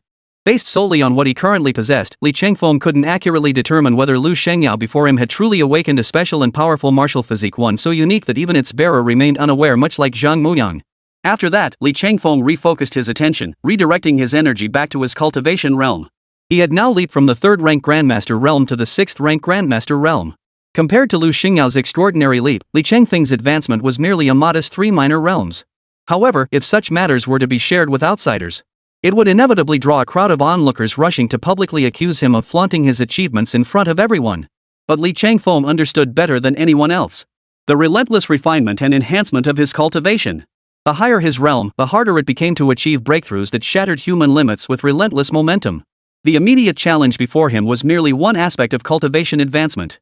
What truly preoccupied Li Changfeng was the genetic level transformation and transcendence occurring within his cultivation process that was the real crux. Otherwise, it would merely be an empty elevation in realm, without any transformation or leap at the level of one's life genes. The ultimate goal achieved would be nothing more than a castle in the air. From afar, it might appear magnificent and splendid, but in reality, it would be utterly fragile. Facing a formidable foe, it would prove nothing but a hollow shell. A single prick from the opponent would cause it to burst like an overinflated balloon, vanishing into thin air. After this steady breakthrough, Li Changfeng could clearly sense it. Whether it was his own lifespan, the richness and refinement of his vital energy, or the resilience and strength of his extraordinary meridians and 8 extraordinary vessels, all had undergone a comprehensive enhancement and transformation in this moment. Beyond that, having absorbed the energy crystal from that advanced demon beast, Li Changfeng and Lu Shangyao also achieved their most comprehensive evolution and breakthrough in mastering thunder and fire attribute spiritual energy. Although, for Lu Shangyao, she was currently only at the second-ranked Grandmaster realm. After a brief assessment of Lu Xingyao's overall combat strength, Li Changfeng could easily conclude. Even when facing high-level demon beasts, Lu Shangyao would now possess the strength to hold her own in battle. Looking ahead, he wouldn't need to worry excessively about this girl, constantly devising ways to keep a close eye on her. Upon this realization, a tender smile, reminiscent of a doting father's, spread across Li Changfeng's face. At this moment, he finally felt that sense of a girl next door blossoming into womanhood. This sense of nurturing satisfaction was something he had never truly experienced since his arrival on Blue Star. Such thoughts filled his mind. Li Changfeng stepped into the long dried-up hot spring pool, reaching out his large hand to pat Lu Xingyao's little head with unbridled affection. He chuckled as he said, "All right. No need for further words. Since our seclusion period has now concluded, then what awaits us next is the National College Entrance Exam. Let's get moving." For teenagers like Li Changfeng and Lu Shangyao, this is the most crucial and pivotal moment in their lives. Is undoubtedly the National College Entrance Examination an event that can alter the course of one's entire life. Such opportunities to alter one's fate and achieve social advancement are exceedingly rare. To describe it as a rare bird among birds would be no exaggeration. At the same time, it is precisely because of the unique nature of the National College Entrance Examination. It has become one of the most anticipated and closely watched events in China. During the week-long Gaokao period in China, virtually all major news outlets and television networks in China converge their attention here. They provide round-the-clock, non-stop, intensive coverage. Across the entire nation, over 100 billion people, at least 60% of the population, tune in to follow this marathon live coverage. The Gaokao itself spans 3 days. On the first day, millions of examinees nationwide simultaneously take foundational assessments and practical mock tests. For the vast majority of examinees, once the first day's tests conclude, they can essentially bid farewell to the Gaokao. Because the second and third days of the national exam essentially become the exclusive domain of geniuses and the geniuses among geniuses. Only those whose combined scores in the foundational and practical assessments rank within the top 100 qualify to appear on the highly anticipated top 100 leaderboard on the second day. The final rankings for the top 100 candidates, along with the national champion crowned from over 1 billion participants, are announced around 9:30 a.m.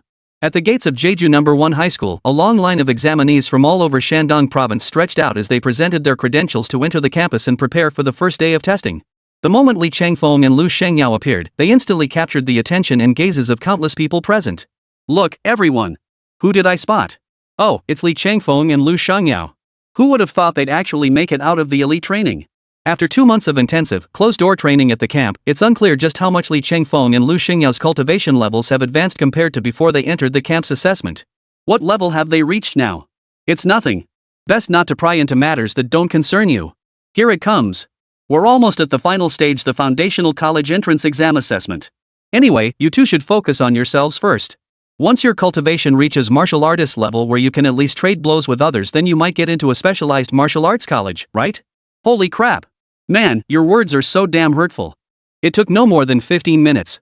All the college entrance exam candidates from Jeju First High School had already entered the final exam hall. However, the basic assessment for the Chinese college entrance exam differed somewhat from regular baseline tests. Among these were 2 specific assessments, one measuring vital energy and blood circulation, and the other determining bone age.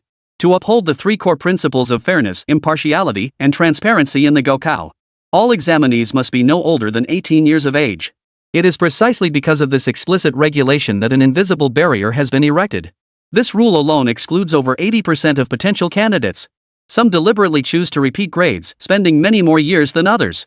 They aim to trade quantity for quality, hoping to achieve relatively better results in the Gaokao. As for the specific components and assessment criteria of the combat effectiveness test, these are evaluated through simulated combat scenarios. Compared to the previous crude methods that merely measured raw strength and speed, this close-quarters combat simulation where blades flash and blood flows offers a far more comprehensive assessment. This year's assessment evaluated the comprehensive combat effectiveness and combat aptitude of every student taking the college entrance exam.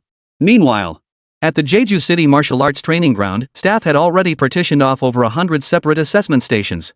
Before each station stood a precision chi blood analyzer and a bone age detector. Beside each testing station stood one or two fully armed proctors. These proctors were undoubtedly not teachers from Jeju First High School assigned to supervise their own students. They certainly weren't teachers from Jeju First High School assigned to proctor their own students. Such blatant self-plagiarism would never be tolerated in the sacred and solemn setting of China's national college entrance examination. As for the identities of these proctors, they had been dispatched overnight from other regions via aircraft and other means. In fact, until the moment they boarded the aircraft, none of them knew their destination or the nature of their assignment. Nor did they realize the nature of the mission they were undertaking. Only 15 minutes before landing were these proctors from across the nation informed of their true mission. It was precisely through this multi-layered system of completely random and unpredictable examinations and security measures that every conceivable form of cheating within the Gaokao could be eradicated. At 9:30 a.m. sharp, the Gaokao officially commenced. Across the nation, thousands upon thousands of exam halls simultaneously sounded the bell signaling the start of the test. Chapter 102, the most intense top 100 tournament, Jeju makes its mark. Directly above Jeju base city hung a massive three-dimensional virtual display screen. This three-dimensional virtual display screen not only showed the current exam status at Jeju City First High School. Simultaneously, three-dimensional projection holographic screens displaying attribute-like information appeared above the heads of examinees nationwide. Displayed on these holographic screens was the ranking list of China's top 100 outstanding students. From the very start of the college entrance exams, this national top 100 list refreshed repeatedly at a visible pace. New names constantly replaced those who had previously held the top spots. This truly embodied the saying, "The waves behind push the waves ahead, and the waves ahead perish on the shore." Particularly, observant viewers could discern that at least 99.9% of the names on this ranking failed to remain visible for even a single second.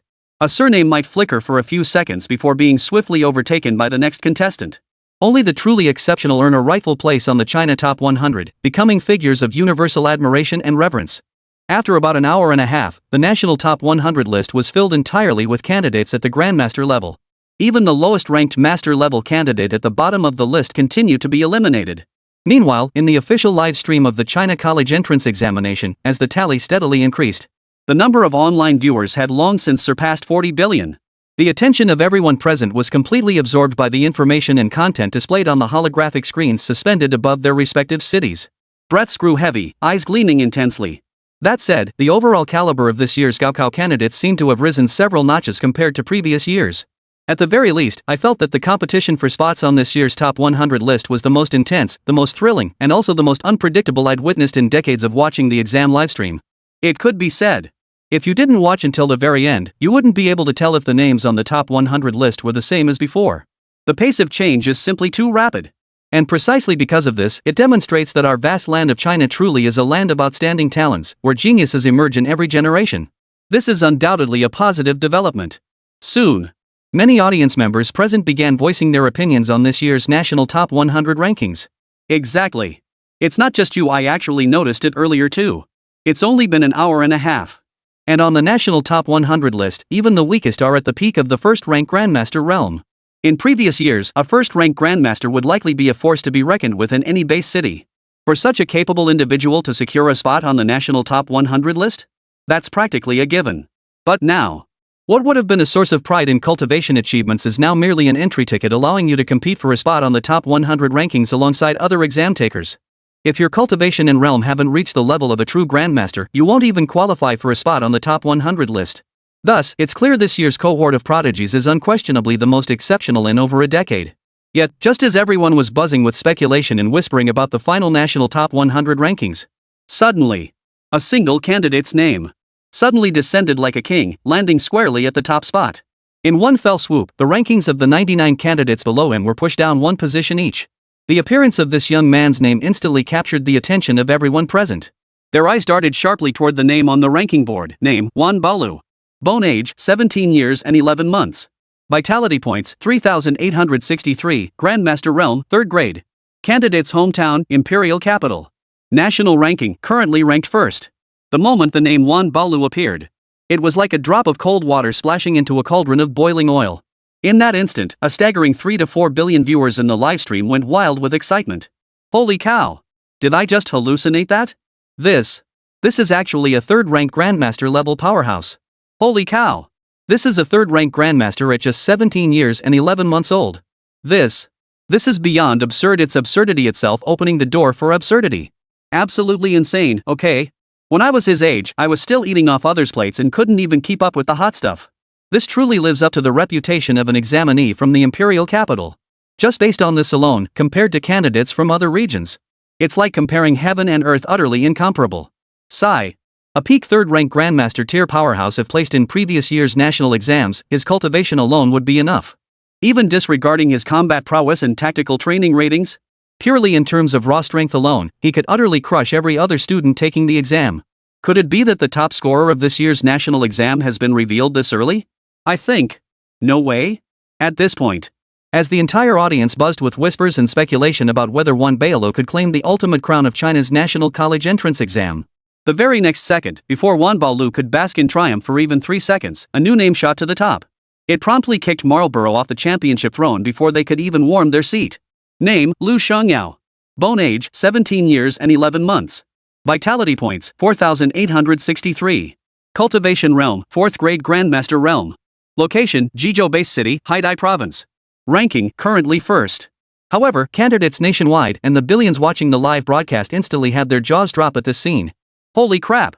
Am I seeing things? This is actually a 4th-ranked Grandmaster realm. Is this because I didn't wake up properly today? Or maybe the official livestream got hacked today? Look at the data he's tampering with. How is this even possible? What kind of hacker could possibly break into our official Huaxiao livestream? This is ridiculous, right? Don't even go there. So don't doubt your own eyes. Seeing that girl named Lu Shangyao, her true cultivation level was actually 4th-ranked Grandmaster realm. Holy. The real question is this even the kind of power a 17-year-old high school senior should have? Now I'm starting to wonder if the official livestream isn't rigged. Could the specialized equipment used to test cultivation levels be malfunctioning? Holy crap.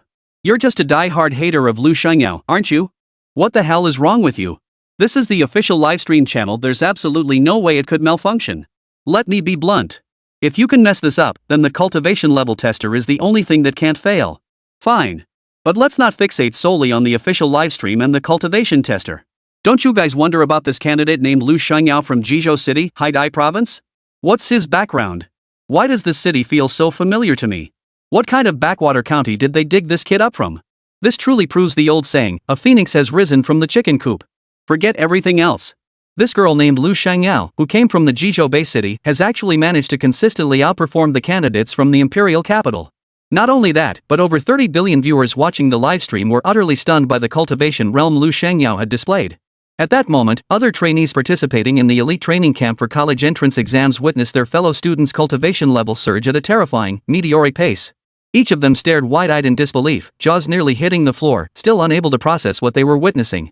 Because they knew her like the back of their hands. Among the elite training camp students, no one knew better than them what kind of person Lu Shangyao truly was. After all, it had only been a week since our elite training camp had just concluded, right? Before that week, Lu Shangyao had barely reached the 10th grade martial master realm. Yet this greenhorn, who hadn't even crossed the threshold into the Grandmaster realm, had undergone a complete metamorphosis in just over a week. She pulled off a complete transformation, going from a commoner to a genuine 3rd-ranked Grandmaster. This is utterly unbelievable. How could Lu Xingyao's cultivation level rocket skyward in less than a week? She'd broken through an entire major realm and several minor realms. She had become a 3rd-ranked Grandmaster. It defies all logic. It's utterly incomprehensible. The scene unfolding before them had completely surpassed their limited understanding. Immediately afterward, this shock and horror did not last long. Instead, the image of a white-clad youth involuntarily surfaced in the minds of these elite training camp students. Could it be? Could Li Changfeng be the mastermind behind all this? After spending a month together in the elite training camp, they had accumulated invaluable experience through constant interaction. Li Changfeng's image as an invincible, unbeatable demon lord had been seared into the very souls of every one of them. It could be said that no matter what kind of student emerged from the elite training camp, the moment they faced Li Changfeng, their fate remained unchanged. A single, effortless move would instantly end them. To this day, no one knew the terrifying depths of Li Changfeng's true strength and cultivation realm. Therefore, when they witnessed Lu Shangyao display a cultivation level that defied all scientific explanation, almost every elite trainee present immediately connected it to that white-robed youth, Li Changfeng. After all, in this world, whenever anything seemed unreasonable or illogical, as long as it bore the prefix of Li Changfeng, every irrationality could find its most logical explanation in that instant. There's no way around it. After a month of constant interaction, the image of Li Changfeng, that youth whose very face seemed to scream invincible, had been etched into their very bones. It was a sight they would never forget for the rest of their lives. In a way, for the elite trainees of this camp, Li Changfeng had become far more than a mere shadow. It's more like a spiritual totem, a belief system. Chapter 103, The Fierce Battle for the Top 100 Rankings. Meanwhile, at Jeju-based City High School, a group of examinees stared in unison at the names and related information that had just appeared on the three-dimensional holographic projection screen hovering directly above their playground. They stood frozen in place, utterly soulless, not daring to move a muscle. Holy cow! Did I just see that correctly? Lu Shishir has far surpassed everyone's wildest expectations. She shot straight to the top of the national rankings with lightning speed. Though even before this, Lu Shangyao had always been the cream of the crop at our first high school. She'd consistently held a top 3 spot for years. But before Li Changfeng, the strongest transfer student, arrived at our school, Lu Xingyao's abilities had consistently dominated the top spot year after year. Still, as the saying goes, top of the school is one thing, top of the nation is another. Though separated by just a single character, the actual gap between them is like heaven and earth, utterly incomparable.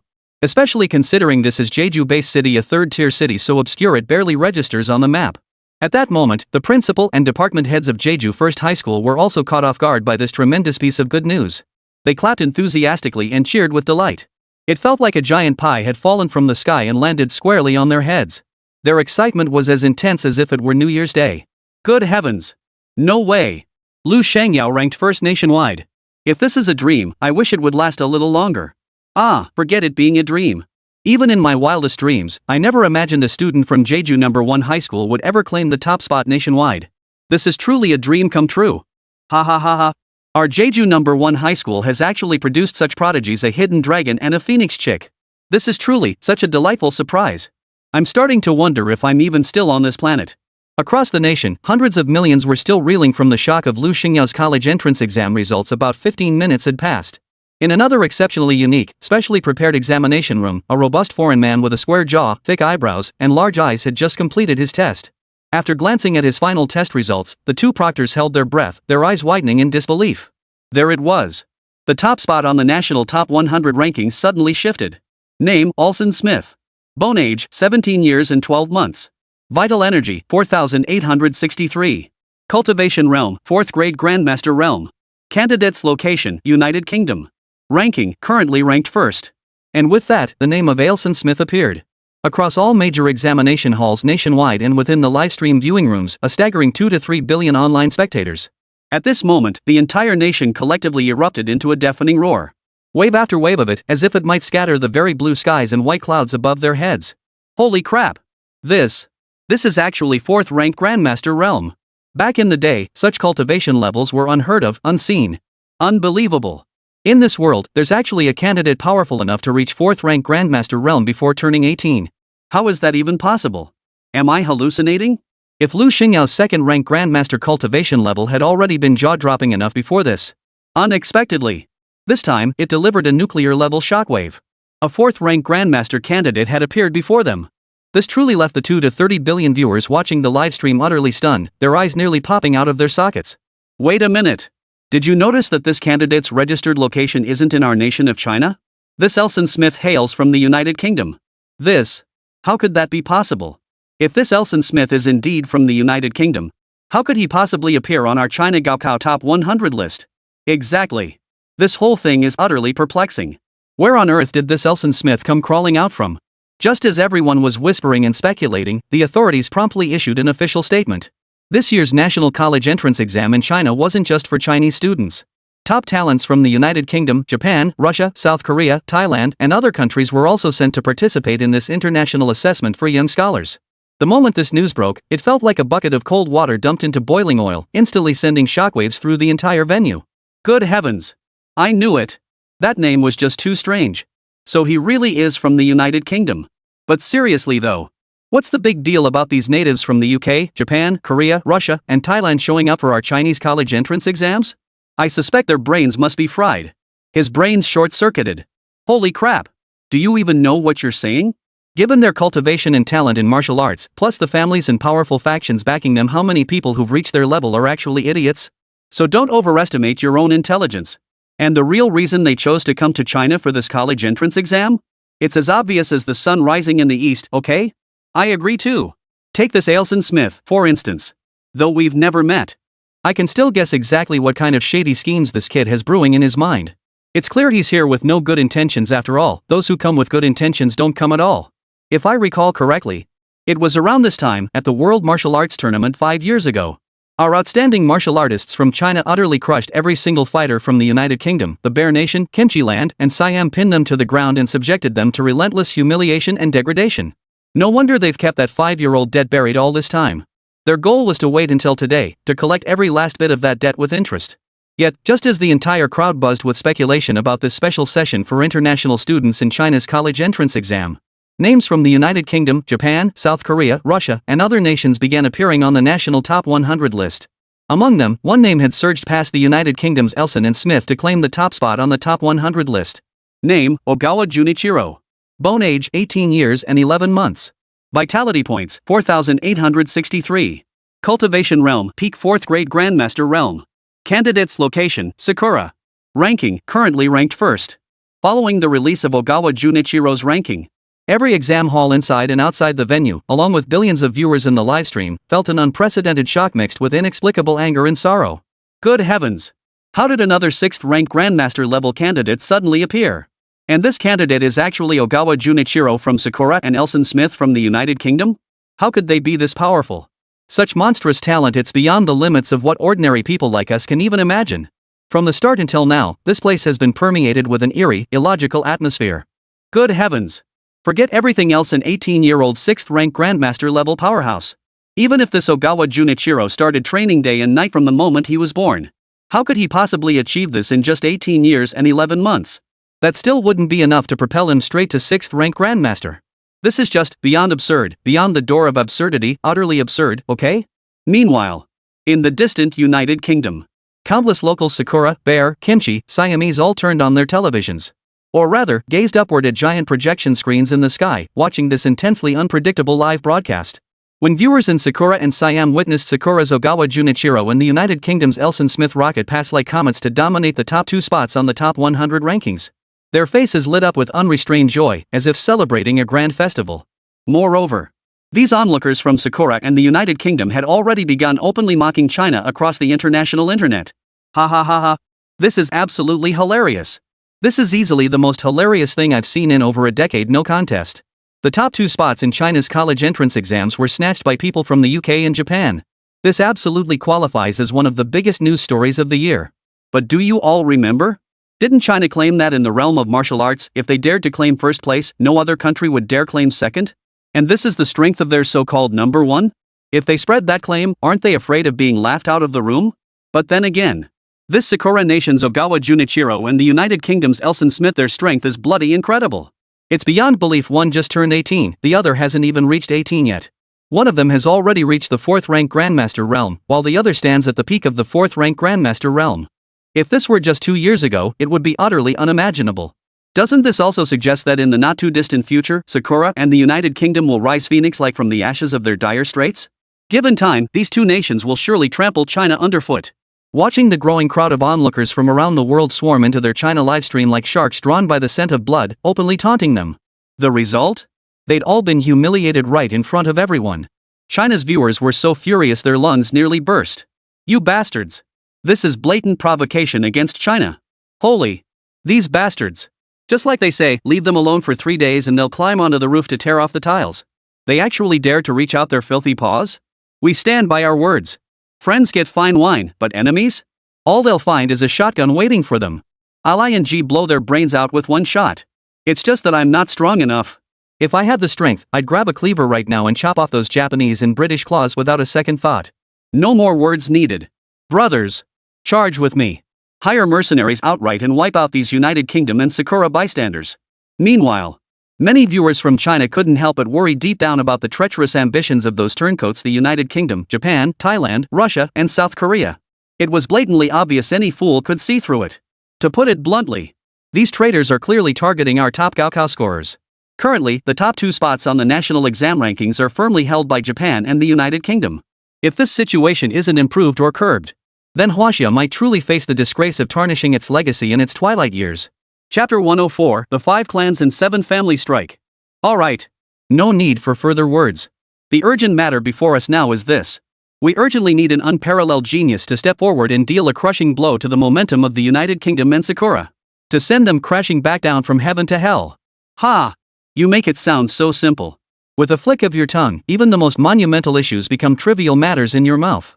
But if things were truly as easy to resolve as you make them sound, then why don't you do it yourself? Why don't you take care of it? Sigh. Exactly. This sort of thing it's easy to talk about, but putting it into practice is never that simple. In the past 100 years of our Huaxia, it seems there's never been a peerless genius who reached the 6th rank Grandmaster realm before the age of 18. So keep those thoughts to yourself. Don't ever voice them aloud. Once spoken aloud, it would only end up making us look foolish, losing both face and the battle. After hearing numerous rational arguments and the most level-headed analysis of the current situation, many hearts in the room instantly sank to the bottom. However, a heavy weight pressed on everyone's hearts: if the national top scholar title were snatched away by someone from another country this time, where would China's dignity stand? The Zhao family in the imperial capital of China. An elderly man with snow-white hair, dressed in a traditional tang suit adorned with the yin-yang dual-colored tai chi fish, sat within the courtyard of the Zhao family compound. For the Zhao family, as the foremost among the 5 surnames and 7 prestigious clans, and the most renowned martial arts family in the capital, this elder in the black and white qipao was none other than their clan's patriarch, Zhao Wudi. As a genuine martial saint-level powerhouse, he could not only manifest the divine might of manipulating heaven and earth, but also possess terrifying powers to turn clouds with one hand and rain with the other, reshaping the heavens and earth. Not only was Zhao Wudi revered as the most formidable figure beneath the martial saint himself. With his formidable prestige, a single rallying cry from Zhao Wudi sent shivers down the spines of every martial artist in the Chinese martial arts world who had heard his name. Moreover, Zhao Wudi's true terror extends far beyond his cultivation and realm alone. What truly chills everyone to the bone is that, beyond his formidable martial saint cultivation and strength, Zhao Wudi possesses another layer of identity, one that can be understood as the Zhao family's secret technique. That is, Zhao Wudi had mastered the art of puppetry. Recalling the terrifying beast tide that erupted in the imperial capital over 200 years ago, shocking the entire world, Zhao Wudi directly employed his Zhao family's secret technique to command a full 100,000 puppets to withstand the onslaught. In an instant, wave after wave of thousands upon thousands of ferocious beasts launched their savage assaults. Amidst that terrifying beast tide that nearly overturned the entire world, Zhao Wudi, single-handedly and alone, achieved unimaginable feats through the control of tens of thousands of puppets, a feat that could single-handedly destroy a nation. It could be said that, after that battle spanning nearly 100 kilometers, Zhao Wudi, in a sense, truly lived up to his name, dominating this world as the peerless champion. At that very moment, Zhao Wudi sat alone in his courtyard, blissfully savoring the tea in his cup. At that moment, a young man, appearing no older than 17 or 18, strode solemnly into the courtyard with measured steps. Without a word, the youth entered the courtyard and bowed deeply at a 90-degree angle to Zhao Wudi, who had been seated for some time. "Grandfather, it's been ages." This young man was none other than Zhao Wudi's grandson, Zhao Wushuang. "Oomph. Zhao Wushuang, I knew from the calendar that you'd finally reach the critical moment to break through the final barrier." Zhao Wudi's gaze swept indifferently over his precious grandson, Zhao Wushuang. Yet, in those gray-white, aged eyes, a hint of approval and admiration flickered. Zhao Wushuang. This man was the most gifted and accomplished puppeteer the Zhao family had produced in nearly 500 years. Indeed, his innate talent and mastery had already surpassed Zhao Wushuang himself. Upon his birth, Zhao Wushuang had automatically awakened 2 terrifying talents unimaginable to ordinary people. The first was the evil king's true eye. The other was the multiplication technique. These 2 distinct martial talents awakened within Zhao Wushuang allowed him to imprint his own will upon all paths and realms. Building upon that will, he could amplify them by even multiples, doubling, quadrupling, sextupling, or octupling their power. For the vast majority of ordinary martial artists, possessing such 2 outstanding abilities would be considered extraordinary. Forget just the imperial capital. Even when viewed across all of Huaxia, or indeed the entire world, they would undoubtedly be regarded as the absolute pinnacle, the most exceptional super-tier talents. A single puppet, once imbued with the dual super talents of the evil king's true eye and the multiplication technique, would see its combat power surge tenfold, or even dozens of times over. Zhao Wuxuang's innate martial talent itself was a once-in-a-millennium phenomenon. Combined with his mastery of the Zhao clan's precise puppet control techniques and the combat power amplification from the multiplication technique, his prowess far surpasses the imagination of ordinary people. Through this series of developments, Zhao Wuxuang lived up to expectations, becoming the youngest 6th-rank grandmaster in the Zhao family. This time, Zhao Wuxuang had secluded himself for a full month and a half. And at this very moment, Zhao Wuxuang had ascended directly from the initial stage of 6th-rank grandmaster to the pinnacle of that realm. At the astonishing achievement his grandson had attained in this month and a half, grandfather Zhao Wudi stroked his white beard with satisfaction and nodded approvingly before addressing Zhao Wuxuang. Enough! Zhao Wuxuang. As your elder, I won't waste words on unnecessary matters. What I must tell you is this. Your decision to break through at this very moment is like timely rain for the Chinese martial arts world, perfectly timed to coincide with the Chinese college entrance exams. Having said this, Zhao Wudi spared Zhao Wuxuang further words and simply snapped his fingers lightly, with a crisp snap echoing through the air. Before Zhao Wudi, a scroll unfolded like a landscape painting, revealing its contents none other than the rankings of the top 100 candidates in the Chinese college entrance examination. Upon seeing the names of the top 2 spots on the list, Shunichiro Ogawa and Ulson Smith, both foreigners, Zhao Wuxuang's expression betrayed a hint of mild astonishment. Holy crap! Am I seeing things? How could candidates from the United Kingdom and the land of cherry blossoms possibly appear on this list? Could this be an error on the top 100 list? Did they include other countries' college entrance exams in ours? But before Zhao Wuxuang could voice his doubts aloud, at that moment, Zhao Wuxuang did nothing but let out a heavy, cold snort, his face brimming with disdain. This is laughable. What we see here is nothing but a bunch of petty rats. Back in my prime, Zhao Wudi was unrivaled under heaven. Standing alone with sword drawn, I slaughtered them so thoroughly they dared not even show their heads. Now that I, Zhao Wudi, have chosen to retire to the mountains and live as an idle prince. Especially when I think that barely a few years have passed since my retirement, yet those from the United Kingdom and Sakura are already jumping out impatiently, desperately trying to make their presence known before this old man. This is simply intolerable. This grievance, my Zhao family will never swallow it. Enough! Grandfather, no need for further words. Rest assured, I'll handle this. I'm heading out now to slap those arrogant upstarts, Junichiro Kawaguchi of the United Kingdom and Ulson Smith of Sakura, right off the rankings with a good slap each. With that declaration, Zhao Wuxuang's entire body abruptly collapsed to the ground. Instantly transforming into a golden streak of light, he shot off into the distance. Meanwhile, at the Shangguan residence in the demon capital, the Shangguan clan, one of the 5 surnames in 7 noble houses of China, boasted the most ancient lineage and enduring heritage, spanning thousands of years. Among its ancestors, there had even been a terrifyingly powerful figure suspected to have reached the martial god realm. Tragically, that venerable ancestor met his end during an earth-shattering, world-shaking battle against the Outer Realm Demon King 13 centuries ago. Now, in the present day, the current patriarch of the Shangguan family is Shangguan Yuanba. Approximately 25 years ago, at the age of 66, Shangguan Yuanba successfully ascended to the martial saint realm. Thus, Shangguan Yuanba became the youngest martial saint of his era. This alone makes it clear that Shangguan Yuanba's innate talent and mastery in the martial arts were truly worthy of the term defying heaven. Yet what Shangguan Yuanba is most celebrated for is not his innate cultivation talent. After all, this phenomenon of pushing children to excel is not confined to commoner households. In truth, for families like the Shangguan clan and the Zhao family of the imperial capital, the intensity of this phenomenon runs even deeper and stronger than in commoner families, showing no sign of diminishing. Take Shangguan Yuanba as an example. His cultivation and innate talent were unmatched not just within China. Even when viewed across the entire Xinzhou continent, he stands as an absolute elite among elites. At their level of ancient masters, if they were to settle a contest, their battles would rage for 7 days and nights, turning the heavens upside down, before any difference could be discerned. But if one seeks an immediate, tangible demonstration of superiority, the simplest and most direct method has always been to let the new generation decide the final outcome. For Shangguan Yuanba, his true source of pride lay in finally cultivating a prodigy who had surpassed his master, the peerless Shangguan Outyan. Shangguan Outyan remained silent until he spoke, and when he did, it revealed a martial cultivation physique so extraordinary it was unmatched among billions. Such a cultivation physique was known throughout the martial arts world of Huaxia as the Thunder God physique. From the day Shangguan Outyan was born, he displayed traits utterly unlike any ordinary child. Day in and day out, he did nothing else but consume the purest, most overpowering thunder-attributed energy in the heavens and earth as his sustenance. In other words, as long as Shangguan Outyan continued absorbing this thunderous power, his own strength grew at an astonishing rate, seemingly boundless and ever-expanding. Moreover, in theory, Shangguan Outyan faced no cultivation bottlenecks or obstacles whatsoever. Because, at least in theory, as long as the thunder-attributed energy within this realm remains inexhaustible and undiminished, Shangwan Outyan's power will surge upward like a rocket. His cultivation speed is astonishingly fast, his realm advancement breathtakingly swift. Even his father, Shangwan Yuanba, felt inadequate upon witnessing it. Moreover, Shangwan Yuanba even worried that his son, devouring the thunder energy of this world like an insatiable beast without rest, might destabilize his cultivation realm. Therefore, Shangwan Yuanba deliberately suppressed Shangwan Outyan's cultivation pace.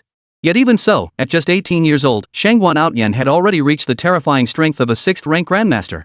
At this moment, both Shangwan Yuanba and his son Shangwan Outyan, they too had turned their attention to the freshly released list of China's top 100. Chapter 105, the top spot has been taken. Oh. Who would have thought that the United Kingdom and Sakura, mere minor nations like pill-producing countries, could produce teenage geniuses reaching the 4th grade, or even the peak of the 4th grade grandmaster realm? This truly comes as quite a surprise. The disdain and dismissiveness in Shangwan Yuanba's tone were unmistakable. Truth be told, it wasn't entirely Shangwan Yuanba's fault for looking down on the United Kingdom and Sakura nation. It was simply that the cold, hard data and annual achievements laid bare a brutal reality. Throughout at least 5,000 years of history, amidst the repeated campaigns, wars, and struggles against demons, beasts, alien races, and even the overlord of the outer realm, the Huaxia race has consistently played the role of the sword-bearer. It has forever been the most brilliant and sharpest blade for slaughtering demons within human civilization. As for the United Kingdom and the land of cherry blossoms, they cannot even aspire to wield the sharpest demon-slaying blade in existence. In truth, neither the United Kingdom nor Sakura even possess the worthiness to serve as the scabbard for that demon-slaying blade. That said, achieving the 4th-rank grandmaster realm or even the pinnacle of that realm before the age of 18. Such individuals are truly rare gems, even in the talent-rich land of China, let alone in the United Kingdom or Sakura. Yet in the United Kingdom and Sakura, such prodigious talent might not emerge even once in hundreds or thousands of years. But Sakura and the United Kingdom? When they do produce such a prodigy, they produce two at once. This made Shangwan Yuanba feel deep down that there must be some hidden trickery at play that he was unaware of. Yet, this suspicion remained unconfirmed, lingering only as conjecture. Yet the lingering doubts compelled one to delve deeper into the mystery. Could it be that these individuals had employed some unknown technique to forcibly elevate their cultivation and realm? Upon reaching this thought, Shangwan Yuanba slowly shook his head. As the saying goes, seeing is believing, while hearing is deceiving. Before witnessing their true strength with his own eyes, it was best not to make rash assumptions based on mere speculation. As for what forbidden techniques or methods they might be employing, or whether all this was achieved by artificially accelerating cultivation through rare treasures and elixirs, or if there were other unknown reasons behind it all. In today's grand scheme of things, none of that matters. The immediate priority is to absolutely prevent Sakura, Kimchi, and the United Kingdom from running rampant on their own turf in China. Enough. No need for further words. Let's go. Shangwan Outyan. Do not disgrace the 5,000 years of civilization that is our China. You understand what I mean, right? Shangwan Yuanba patted his son Shangwan Outyan on the shoulder, his eyes conveying a knowing look. Yes. I understand everything, father. Father. You must trust me. I will never disappoint you. After bowing with clasped hands and uttering these words, Shangwan Outyan took a single stride. His entire being seemed to traverse the very fabric of space, instantly drifting into the courtyard. Within the courtyard, several examiners had already prepared their seats and were waiting respectfully to receive him. Given Shangwan Outyan's status and standing, he certainly wouldn't be like those ordinary candidates, trotting off bright and early to queue at the designated exam site and undergo the test step by step. For a family of the Shangwan clan's stature and influence in the demon capital, it was entirely possible for designated Chinese examiners to come to their doorstep and conduct one-on-one testing without them ever leaving home. This privilege was not exclusive to the Shangwan family in the Magic City. The Zhao family in the imperial capital enjoyed identical special treatment. Meanwhile, across China, a staggering 3 to 4 billion viewers. Every single one of them had their attention fixed on the update of the top 100 college entrance exam rankings. Every onlooker was eagerly anticipating one thing. That is, for China to finally produce a cultivation prodigy so astonishingly talented that they would completely overshadow the United Kingdom's Ogawa Junichiro and the land of the rising sun's Elson Smith. But as they waited, minute after minute passed. The moment they had so fervently anticipated remained elusive. Sigh. Could it be that our great China, with its 5,000 years of civilization, is truly about to be outshone by these two tiny nations, the United Kingdom and Japan? If that's truly the case, that would be utterly disheartening. Yet, just as everyone felt their world was about to collapse completely at that very moment. At the very moment the world before their eyes seemed to fade into utter darkness. At that very instant. Boom! A thunderous explosion suddenly reverberated across the land. Everyone snapped out of their previous dazed and disheartened state, refocusing their gaze on the top 100 ranking chart.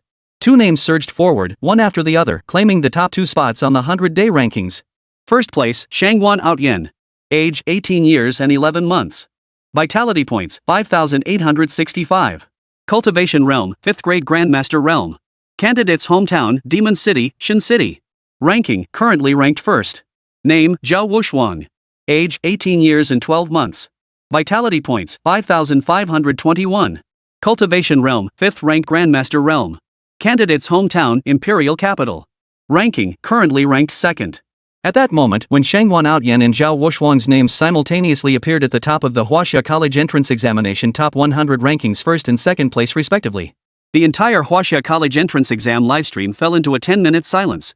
The next second, like a torch ignited, the entire venue erupted into a roar, boiling over with excitement. It was truly a roar of excitement. Holy crap! Did I see that right? 2 6th-rank Grandmasters have appeared. And these 6th-rank Grandmasters aren't from other countries, they're from our very own China. Ha ha ha. Awesome. This is absolutely thrilling. Though in my heart, the top spot in the National College Entrance Exam will always belong to our own Chinese people. But I never imagined the 2nd place spot would be reclaimed as well. This feeling. It's just so damn satisfying. But come to think of it. An 18-year-old at the 5th rank Grandmaster realm, that's just insane. And that unimaginable cultivation talent, if this were in the past, it would have shattered people's worldviews. Today has truly opened my eyes.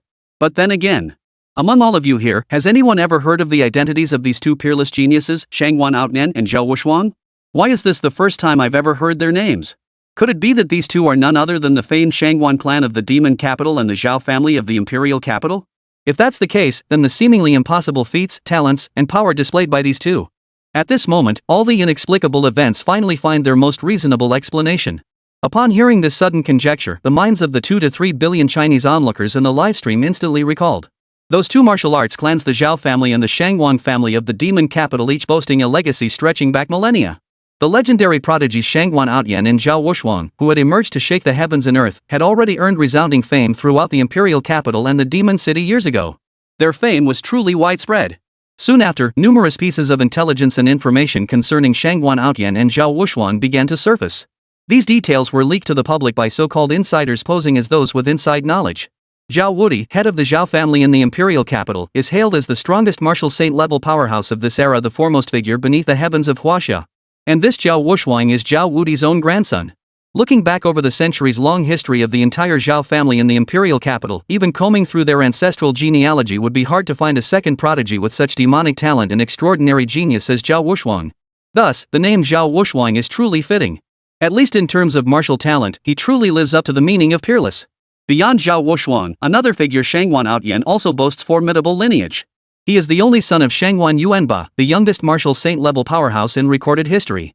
Finally, according to rumors circulating in the martial arts world, Shangguan Outyan possesses an exceedingly rare martial physique found in 1 in 10,000, the Thunder God physique.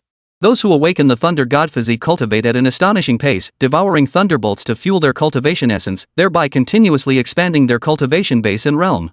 At the very least, in terms of cultivation speed, Shangguan Outyan's pace surpasses that of his father, Shangguan Yuanba. Compared to Shangguan Yuanba, he surpasses him in every way, truly deserving the labels of freak and prodigy. Whether freak or prodigy, as long as they are geniuses born from our Chinese nation, this is the greatest blessing under heaven. And Shangguan Outyan has Zhao Wushuang too. All of these come from martial arts families with nearly 1,000 years of heritage in the Demon Capital and the Imperial Capital. Then, all their monstrosities and inexplicable feats finally find their most reasonable explanation at this moment. But this is the kind of plot you'd only find in a feel-good story. Watching Shangguan Outyan and Zhao Wushuang, these two brothers, one after the other, stomping the United Kingdom's Ogawa Junichiro and the Empire's Elson Smith kin into the dust, it feels absolutely exhilarating. Today, this is easily the most satisfying day I've had in over a decade. Just moments ago, the United Kingdom and Sakura were still ranting and mocking wildly in the livestream. How dare they challenge our mighty China? Now, let those netizens from both countries try barking like dogs in front of my mighty China again? Their heads have been knocked askew. Meanwhile, those from Sakura and the United Kingdom who had been yapping like madmen moments ago suddenly felt their faces burning with embarrassment. They were utterly humiliated. They wished the ground would open up and swallow them whole. As for the United Kingdom's Elson Smith, his withered face was so dark it seemed ready to drip with water, his mood utterly miserable.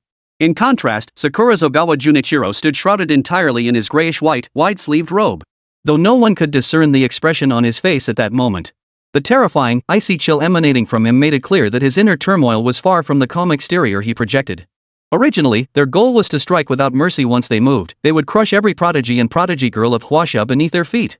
Yet within a mere quarter of an hour of putting on this show of bravado, they were swiftly overtaken and left in the dust by China's even more exceptional prodigies.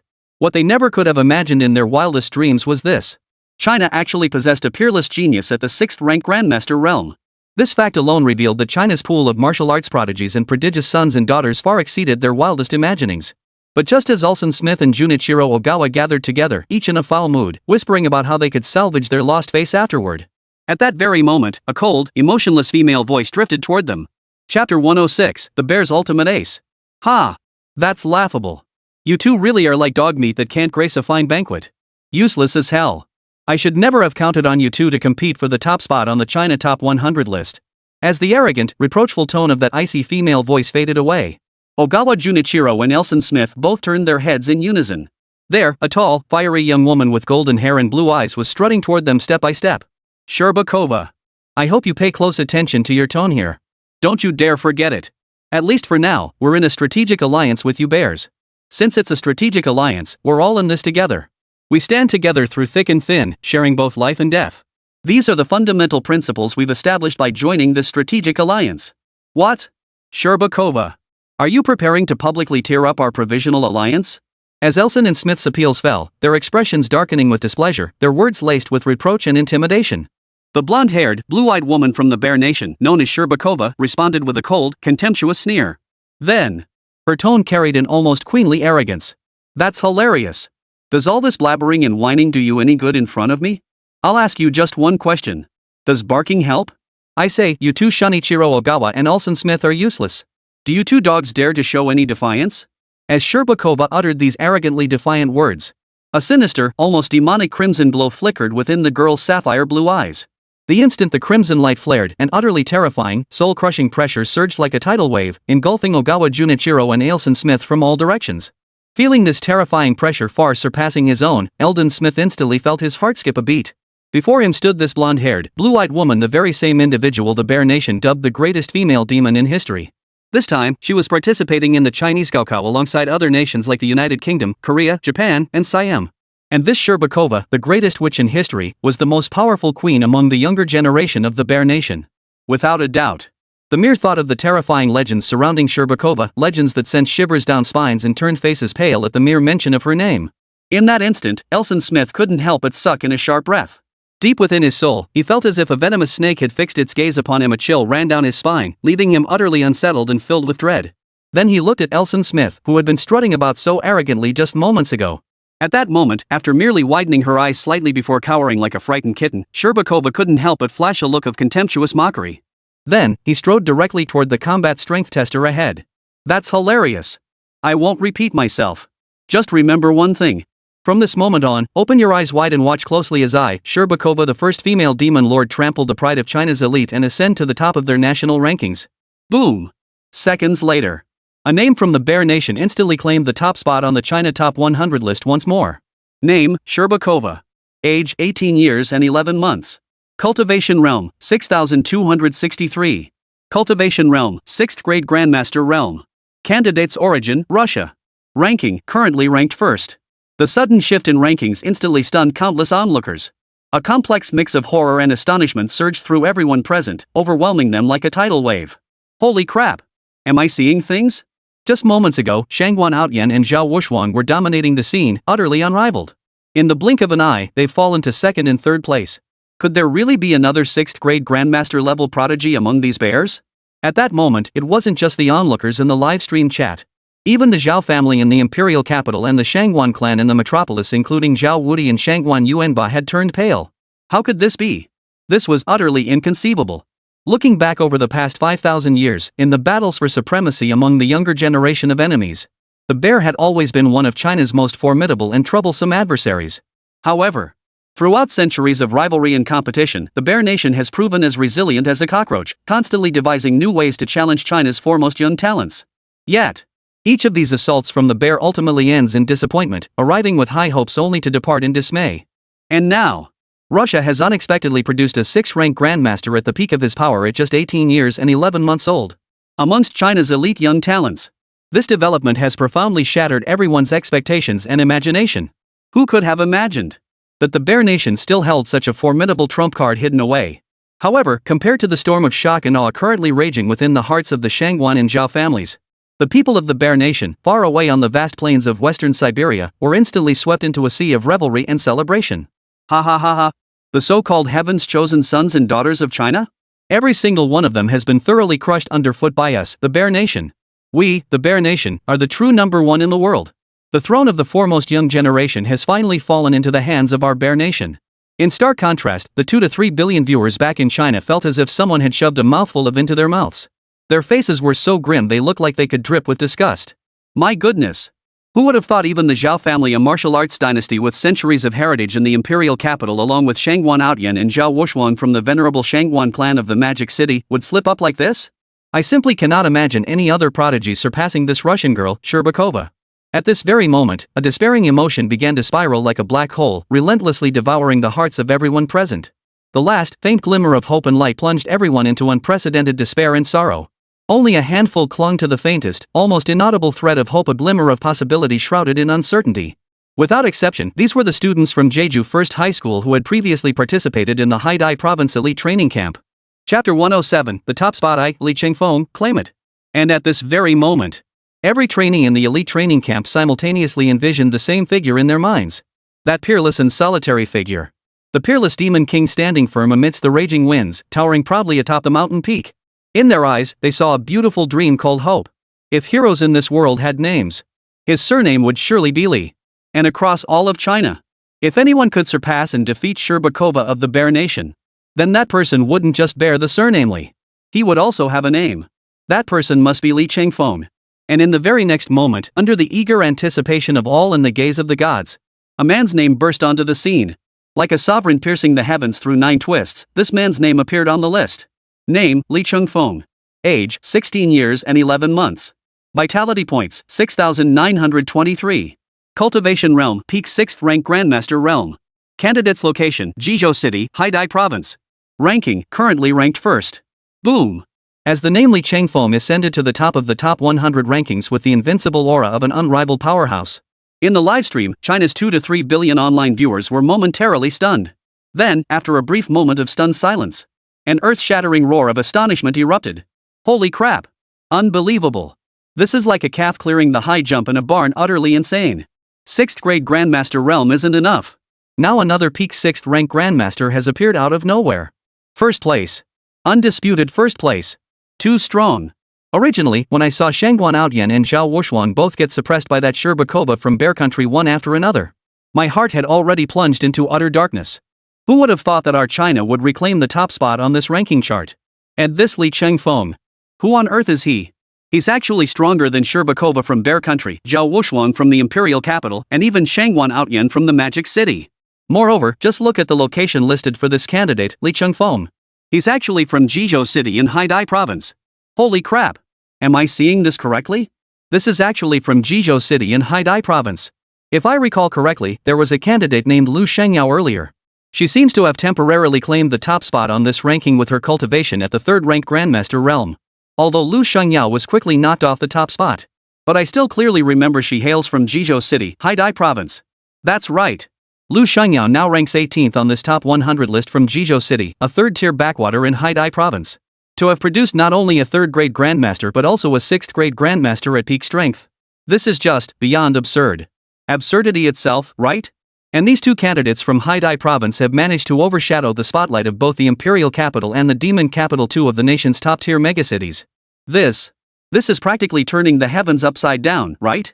Historically, the top 10 spots on the annual China Gaokao Top 100 rankings have been dominated without exception by prodigies from the imperial capital and the demon city.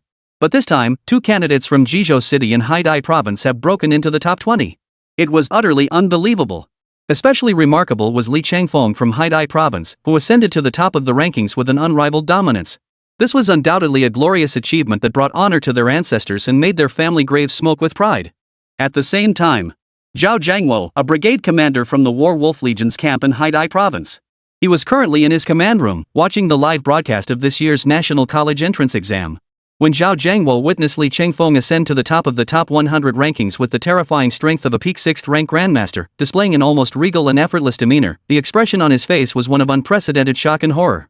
Then, a warm, fatherly smile spread across his face. So all this time, it was that kid Li Chengfeng who had been secretly holding back so many hidden cards. In the end, I truly underestimated that kid, Li Chengfeng. Throughout the elite training period, Zhao Jiangwo, as the brigade commander, had always been aware. This meant Li Chengfeng was far more complex than his outward appearance suggested. He must have concealed his true strength. What Zhao Jiangwo never could have imagined, however, was that Li Chengfeng's cultivation had now reached the peak of the 6th rank grandmaster realm. Such cultivation talent in the martial arts path was truly unprecedented in history, and it was doubtful anyone would ever match it again. Truly terrifying, terrifying indeed. But then, at that very moment, in Zhao Jiangwo's command room, the ringtone of a satellite phone chimed ding dong dong. Upon seeing the information displayed on the satellite phone screen, Zhao Jiangwo immediately answered the call with excitement. "Hey, old general. You really don't come knocking unless it's important. Since you chose to call me directly, that means you must have something important to discuss with me. Old general. Am I right?" Following Zhao Jiangwo's seemingly familiar words, a robust, deep, and weathered middle-aged male voice echoed through the phone. "I'll tell you. Zhao Jiangwo, this is Li Chengfeng from the Huaxia Top 100 College Entrance Exam Rankings. Isn't he the special trainee you've been coaching at the elite training camp in Haidai province this year?" The man referred to as the old general by Zhao Jiangwo was none other than General Zhao Hailong, the undisputed leader of their Haidai province. Looking back, the reason Zhao Jiangwo had taken on the role of chief instructor at the Haidai province elite training camp. All of this naturally stemmed from Zhao Hailong's behind-the-scenes influence, which paved the way for subsequent events. "Old general. Let's not talk about anything else. This Li Chengfeng absolutely deserves to be called the greatest recruit in the history of our Haidai province training camp." As he uttered the words historically unmatched, Zhao Jiangwo's voice brimmed with pride and satisfaction. He was practically beaming with self-importance. Hearing Zhao Jiangwo's phone call, which was clearly tinged with self-congratulation even bordering on bragging. On the other end of the line, Zhao Hailong's hearty, booming laughter echoed back. "Ha ha ha. Excellent. Excellent.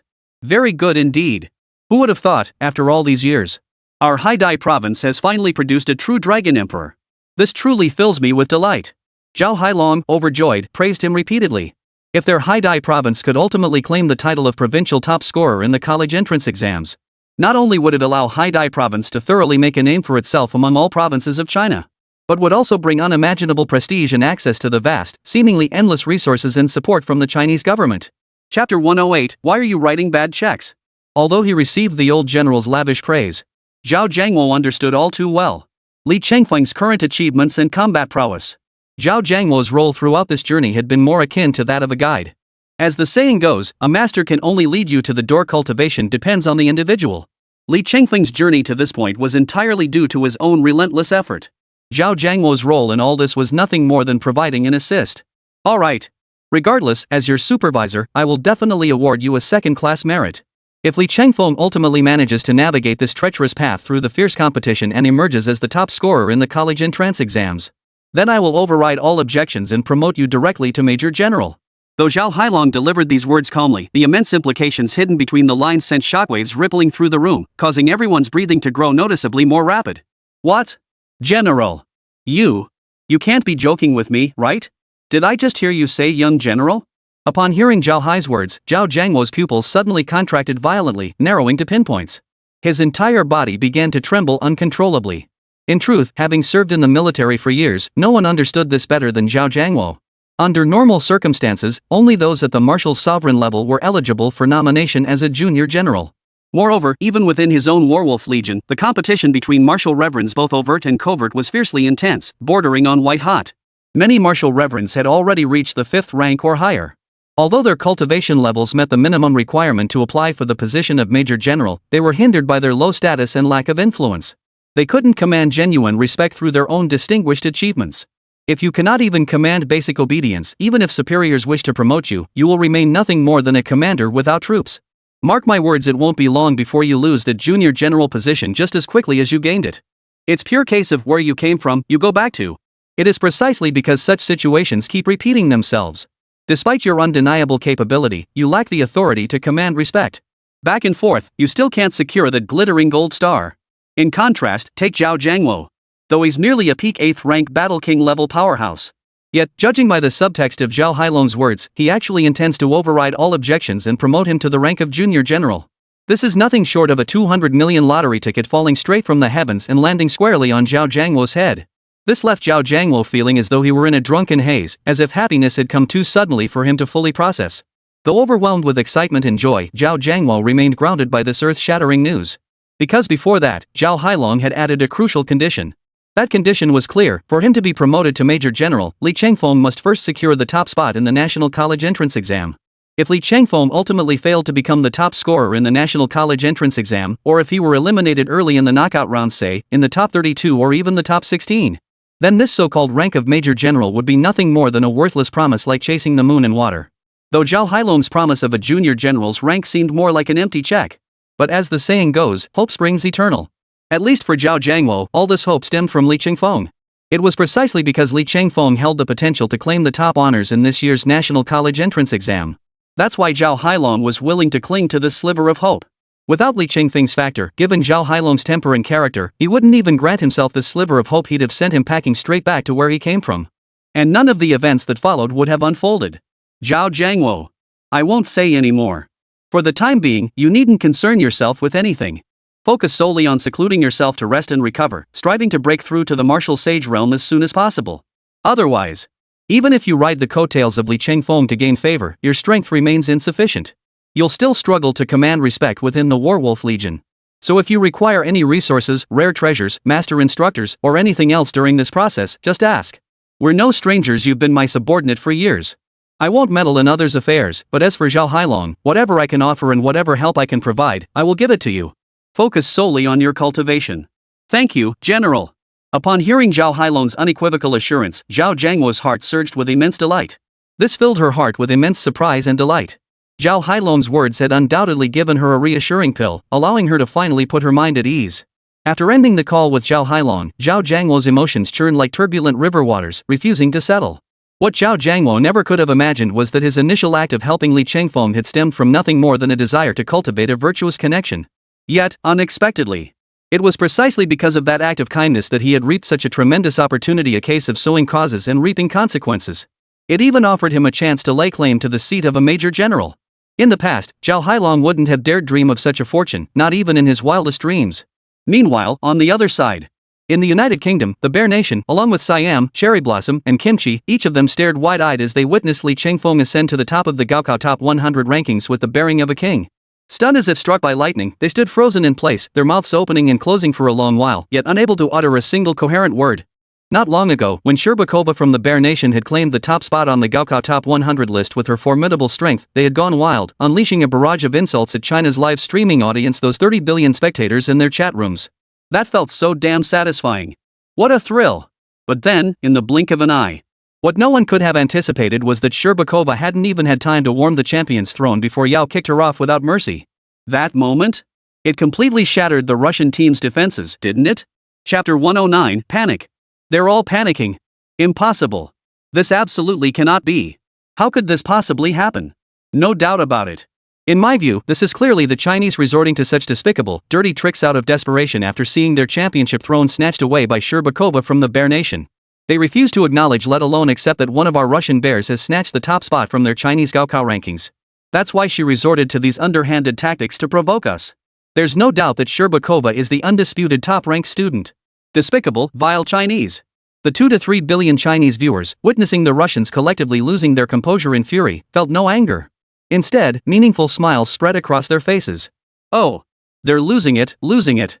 No need to say more. They're all losing it now. I just love watching these Russian bears, one by one, losing their composure and lashing out in impotent rage. Right now, I'd love to send them a funny face emoji. Ha! It really shows who's got the skills and who doesn't. Those without ability can't even handle losing gracefully. That's what makes them a laughingstock. How dare they slander us like this? They dare to slander the fairness and transparency of our Gaokao? This is absolutely laughable, okay? If only the Russian skills matched their big mouths. Then they wouldn't be getting their asses kicked so badly by our Gaokao students. Enough. No need for further words. This test of strength was merely an appetizer in the grand scheme of the college entrance exam. Moreover, the entire Chinese college entrance exam process is broadcast live around the world, 24 hours a day. Once the real battle begins, with Li Chengfeng's invincible prowess, he'll surely turn the faces of those Russian bears, the United Kingdom, cherry blossoms, kimchi, and the Siamese United Kingdom into pig heads in no time, right? As time ticked by, the tens of millions of candidates present in China, along with the millions from the United Kingdom, Siam, Russia, Korea, Japan, and other nations, gradually completed the first fundamental test, the Qi and blood cultivation assessment. At the pinnacle of the top 100 rankings, no changes have occurred since Li Chengfeng claimed the championship. Without a doubt, Li Chengfeng truly proved that when he acted, he did not hold back. He decisively suppressed all the prodigies among the world's high school students, securing the top spot with an unshakable dominance. Following the conclusion of this foundational assessment, the official top 100 rankings were unveiled. At the same time, at this very moment, at least hundreds of millions of people worldwide were glued to the rankings, their eyes fixed on every detail. First and foremost, the most watched and discussed name was the top spot, Li Chengfeng, 6th rank Grandmaster Realm, Jizhou City, Haidai Province. Second place, Sherbakova, 5th rank Grandmaster Realm Peak, hailing from Bear Country. Third place, Shangwan Outyan, 5th rank Grandmaster Realm, from the Demon Capital. Fourth place, Zhao Wuxuan, 5th rank Grandmaster Realm Minor Achievement, from the Imperial Capital. Fifth place, Ogawa Junichiro, 4th rank Grandmaster Realm, from Sakura. Sixth place, Ailson Smith, 4th rank Grandmaster Realm, Minor Achievement, from the United Kingdom. Seventh place, Xiaoning Shui, 4th rank Grandmaster Realm, Minor Achievement, from Jizhou City, Haidai Province. This ranking continued all the way down to 16th place, occupied by Lu Shangyao. 16th place, Lu Shangyao, 2nd rank Grandmaster Realm, from Jizhou City, Haidai Province. Among these, the only variable worth noting is the 17th ranked Xiaoning Shui, a 4th ranked Grandmaster at the Minor Achievement realm. Worth mentioning, since her last appearance at the elite training camp, Xiaoning Shui had been soundly defeated by Li Chengfeng, who demonstrated the invincible might of a true powerhouse. After being knocked from the clouds back down to earth, Li Chengfeng had truly awakened her with his fists. Yet she did not sink into despair or lose her will. Instead, she embraced the principle of breaking to rebuild, shattering old foundations to forge new ones. Her own sword intent advanced from the first level, the subtle realm, to the second level, the minor vehicle realm. Her cultivation level surged accordingly, leaping directly from the 3rd grade Grandmaster realm to the 4th grade Grandmaster realm. It was precisely because Xiaoning Shui's cultivation had successfully reached the 4th rank Grandmaster realm that her ranking shot straight to 7th place on the top 100 list. Among the top 10 of the top 100 ranking, at least 4 hailed from the Imperial Capital and the Demon Capital. Among them, Shangwan Outyan and Zhao Wuxuang both hailed from families belonging to the 5 surnames and 7 noble houses, whose lineage spanned nearly a millennium. The remaining contenders also came from these esteemed families, their strength equally formidable. As for the overseas students, such as Sherbakova, Ogawa Junichiro, and Ailson Smith, these 3 titans hailed from the Bear Nation, the land of cherry blossoms, and the United Kingdom respectively. The remaining candidates, without exception, all hailed from the Haidai province. Because, like Li Chengfeng, all hailed from the elite training camp of Haidai Province. Among the top 20, at least 3 hailed from Jizhou City, Haidai Province. It was precisely through this assessment that Haidai Province proved itself. When it speaks with thunderous impact. This time, it seemed poised to soar skyward and pierce the clouds. At the very least, in this first stage of the assessment, the Qi and blood cultivation level test, they thoroughly trampled the prodigies from the Imperial Capital and the Magic Capital underfoot, crushing them so badly they'd be scarred for life. Sigh. Forget everything else. At the very least, this year's provincial exam has been packed with surprises compared to previous years. There have been far too many unexpected twists for us to have anticipated. Especially since this year, we've actually witnessed the emergence of a 6th rank Grandmaster like Li Chengfeng. In previous years, a powerhouse of Li Chengfeng's caliber wouldn't even need to participate in the subsequent practical combat assessments. Because, with Li Chengfeng's strength, facing any competitor would be nothing but a one-sided slaughter, a massacre in every sense. The entire process held absolutely no suspense whatsoever. Our most fundamental martial arts assessments are now complete, and what follows is the one-on-one combat arena trials. Rest assured, these battles where blades flash and blood may flow will be nothing short of spectacular and utterly captivating. Alright. My heart is already racing with anticipation, eager to witness how these prodigies, both male and female from the top 100 rankings, will showcase their extraordinary skills and formidable strength in the upcoming arena matches. And the astonishing rankings of those incredible achievements on the China College Entrance Exam Top 100 list. Chapter 110, I had no idea he was this badass. It's merely a numerical accumulation of everyone's vitality and cultivation levels. After the subsequent live combat arena matches, I believe the prestige of the rankings will be elevated to unprecedented heights. As everyone knows, the basic assessment phase doesn't fully equate to true strength. And everything. The one with the strongest fist reigns supreme. As the saying goes, in scholarship, there may be no absolute first in martial arts, there can be no second. This is an eternal truth. This will be most vividly demonstrated in the upcoming tournament matches. Moreover, even for someone like Ailjan Smith compared to the top-ranked Li Chengfeng, the gap in cultivation between them is merely 3 minor realms. Perhaps, to ordinary people, a mere 3 minor realms might seem like an unattainable dream. It seems like an insurmountable chasm. But for these prodigies, truly once-in-a-millennium geniuses among billions, it is at least a limit beyond the reach of ordinary mortals. For them, perhaps it's merely a matter of tiptoeing slightly, or playing 1 or 2 trump cards to effortlessly bridge this gap, a truly monstrous existence. After all, the very essence of being a prodigy lies in their fundamental difference from the vast majority of ordinary people. If prodigies were indistinguishable from ordinary people in every way, why would they even bother proclaiming themselves the sons and daughters of heaven? Therefore, before the final tournament stage officially begins, it's still too early to predict who will ultimately emerge victorious. At this point, under the eager and expectant gazes of thousands of spectators from the United Kingdom, the Bear Nation, Siam, the land of the rising sun, and the land of kimchi, in the upcoming strategic arena battles, their national contestants would surely turn the tide in this desperate situation. Meanwhile, at Jeju First High School, with the first assessment of vital energy cultivation levels now concluded, candidates are requested to proceed to the subsequent combat simulation tests according to their respective identity tags. Following the conclusion of the first assessment, the proctor in charge of Jeju First Middle School then announced his subsequent decisions to the assembled crowd in a matter-of-fact tone. Subsequently, the candidates departed the examination hall in orderly succession, heading toward the simulation testing classrooms for the subsequent practical arena matches. Alright, Brother Chengfeng, since the second phase of the college entrance exam has begun, let's not linger. We should hurry to take the test. I can't wait to dominate the upcoming combat assessment. As she spoke these words, Lu Shangyao, ever the schemer, deliberately reached out and wrapped her arm around Li Chengfeng's.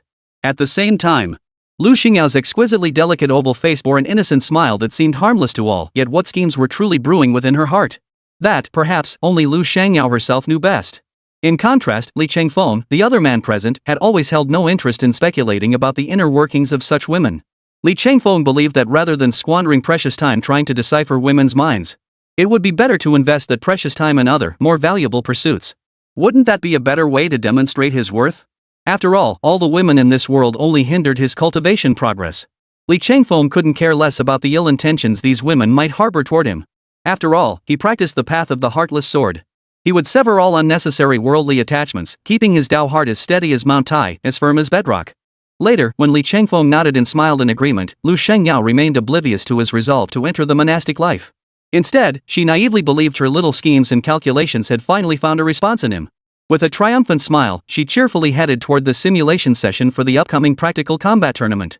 Along the way, every candidate and teacher present couldn't help but glance at Li Chengfeng and Lu Shangyao. Lu Shangyao was fine. But for Li Chengfeng at this stage, wherever he went, he was like an oversized third wheel.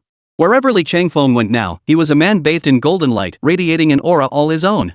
Wherever Li Chengfeng passed, crowds parted like the sea, swiftly retreating to both sides. The gaze everyone fixed upon Li Chengfeng was not that of looking at a mere human, but rather at a lofty, supreme, and powerful divine being. What no one could have ever imagined was that Li Chengfeng would one day ascend to the top spot of the genuine top 100 rankings, achieved with the terrifying strength of a 6th-rank grandmaster and an unrivaled, arrogant demeanor befitting a peerless powerhouse.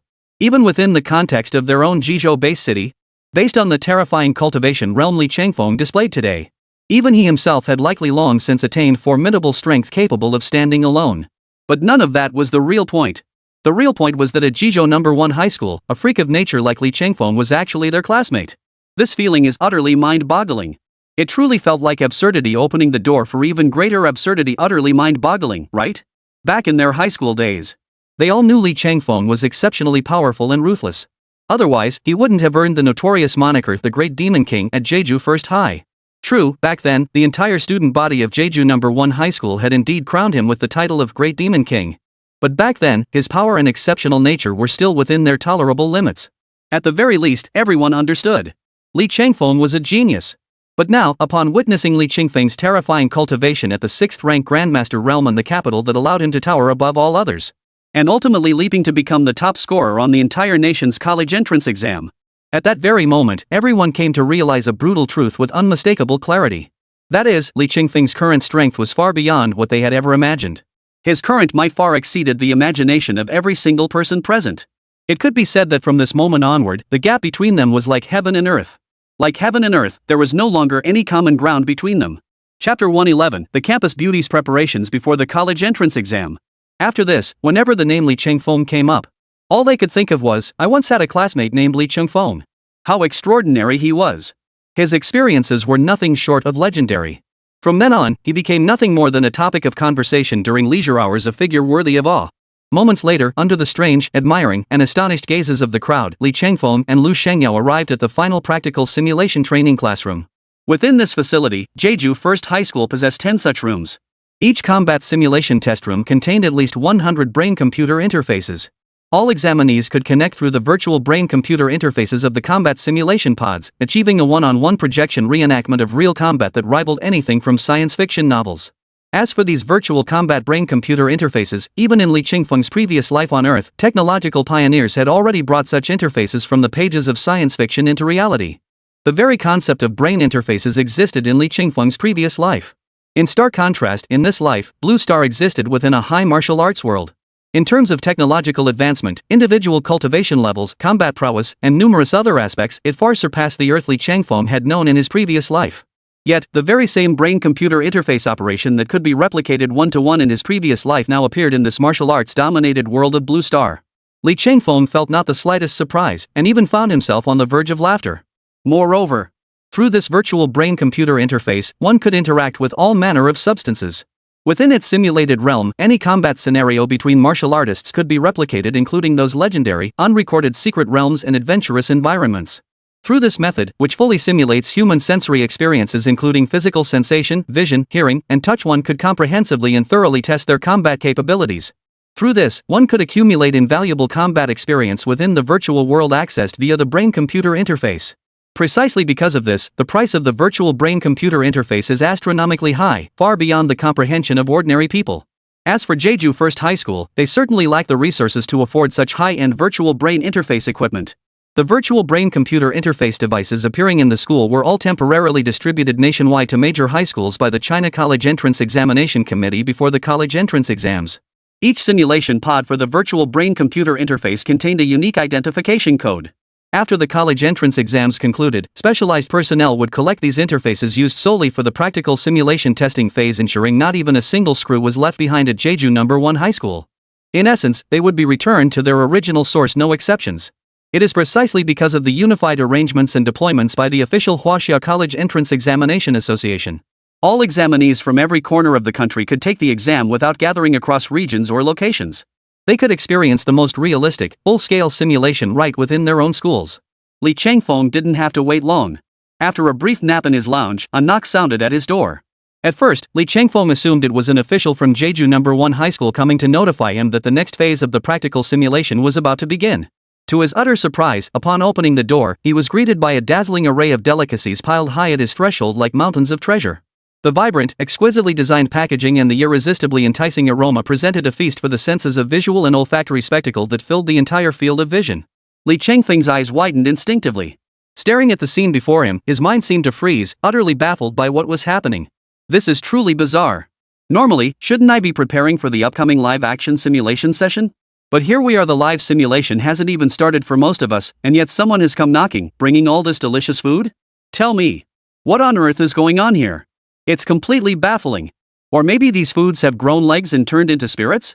Food that packs itself up, dresses itself up, and even offers doorstep delivery service, delivering right to your doorstep. Just as Li Chengfeng felt utterly baffled, a girl with waist-length black hair suddenly popped her head out from a pile of snacks. Hey, Lu Shangyao, what the heck is going on here? I really don't get you. You womenfolk always have these bizarre, unfathomable ideas lurking in your little heads. Li Chengfeng watched the girl emerge from the pile of food, his mouth twitching involuntarily. An expression of both amusement and exasperation spread across his face. Ha ha ha. Lu Xingyao's exquisitely delicate oval face now bore an awkward, apologetic smile. Alright. I have my reasons for doing this. Mainly, I suspect that during the upcoming live-action simulation training phase, we'll likely be confined to that virtual brain-computer interface for a full month. Though a month in the virtual brain machine world differs fundamentally from real lifetime. But I have a pretty good grasp of the general situation. It's akin to the ancient saying, one day in heaven equals a year on earth. The time we perceive as passing within the virtual brain-computer world could feel as long as a month. Yet in the real world, it might only be a single day. Regardless of how much real-world time has passed, for you and me, We have genuinely spent a full month within this virtual brain machine world. As the ancients said, food and sex are human nature. So, considering that for the next month, we won't be able to enjoy the delicacies that ordinary people can savor. I've specially prepared these delicacies, so we can feast both before and after connecting to the brain-computer interface. Chapter 112, Brain-Computer Interface, Second Round of Assessments. Lu Shangyao murmured softly, her slender hands unconsciously twisting the hem of her shirt. But when Li Chengfeng met her gaze, those watery almond-shaped eyes, he saw the girlish affectation in her current demeanor. He couldn't help but shake his head, torn between amusement and exasperation. Frankly, this was food delivered right to his doorstep. Why refuse a free meal? So, from his perspective, Li Chengfeng saw no reason to refuse Lu Xingyao's eager attentions. With a satisfied wave of his hand, he stuffed all the snacks she offered straight into his pockets. Seeing that Li Chengfeng hadn't declined, Lu Shangyao giggled again, covering her mouth with her hand. Her watery almond-shaped eyes curved into crescent moons, her heart bursting with joy. And in that very moment, time slipped away. Soon, as the principal of Jeju First High School appeared, he addressed everyone present. All right. Our final practical test is about to begin. All candidates, please locate your assigned virtual machine brain-computer interface and assemble in the virtual world. Everyone, make your final preparations now. Li Chengfeng nodded in response.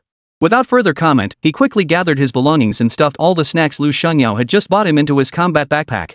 Simultaneously, he entered the virtual chamber to connect his brain to the brain-computer interface within. This was because the virtual pod's brain-computer interface performed a comprehensive scan and connection of Li Chengfeng from head to toe, top to bottom. Essentially, whatever Li Chengfeng looked like upon entering would be exactly how he appeared in the virtual world accessed through the brain-computer interface. Of course. It was precisely because he knew this brain-computer interface possessed such capabilities that Li Chengfeng had carried that bulky, uncomfortable, and seemingly unnecessary temporary backpack for the scan. His purpose? Was to ensure the virtual brain-computer interface would scan the large backpack he was carrying into the system as well. After all, as a self-proclaimed foodie in both his past and present lives, the prospect of enduring a month of meager rations within this virtual brain-computer world, as Lu Shangyao had just suggested, would be more agonizing than death itself. If that were the case, Li Chengfeng would rather abandon this second phase of the practical assessment than subject his stomach to such hardship. As the virtual brain machine completed its thorough, meticulous scan of Li Chengfeng's entire body, the world before his eyes suddenly underwent a cataclysmic transformation. Just as Li Chengfeng felt the world spinning before his eyes, at the critical moment of leaping. When he finally came to his senses, he suddenly realized. At some point, his brain had already established a hardwired connection with the virtual brain-computer interface. Just as Li Chengfeng was about to savor the sensation and experience of his brain being integrated into the brain-computer interface, Li Chengfeng saw Lu Shangyao, now also carrying a backpack that looked wildly disproportionate to her frame, running toward him in a wild, carefree manner. Watching Lu Shangyao jogging toward him, Li Chengfeng couldn't help but chuckle. Sure enough, none of this had exceeded his expectations. Just as he'd imagined, Lu Shangyao had also voluntarily scanned her virtual brain-computer interface while carrying that enormous snack backpack. Then, through this method, she brought real-world snacks and various delicacies into the virtual world. Seeing this, Li Chengfeng couldn't help but chuckle out loud. Lu Shangyao truly lives up to being my top disciple. It seems not only her sword techniques mirror mine, but her thoughts are identical too. But also, the way this little Lu Shangyao thinks is exactly like mine. Excellent, excellent. A pupil worthy of instruction.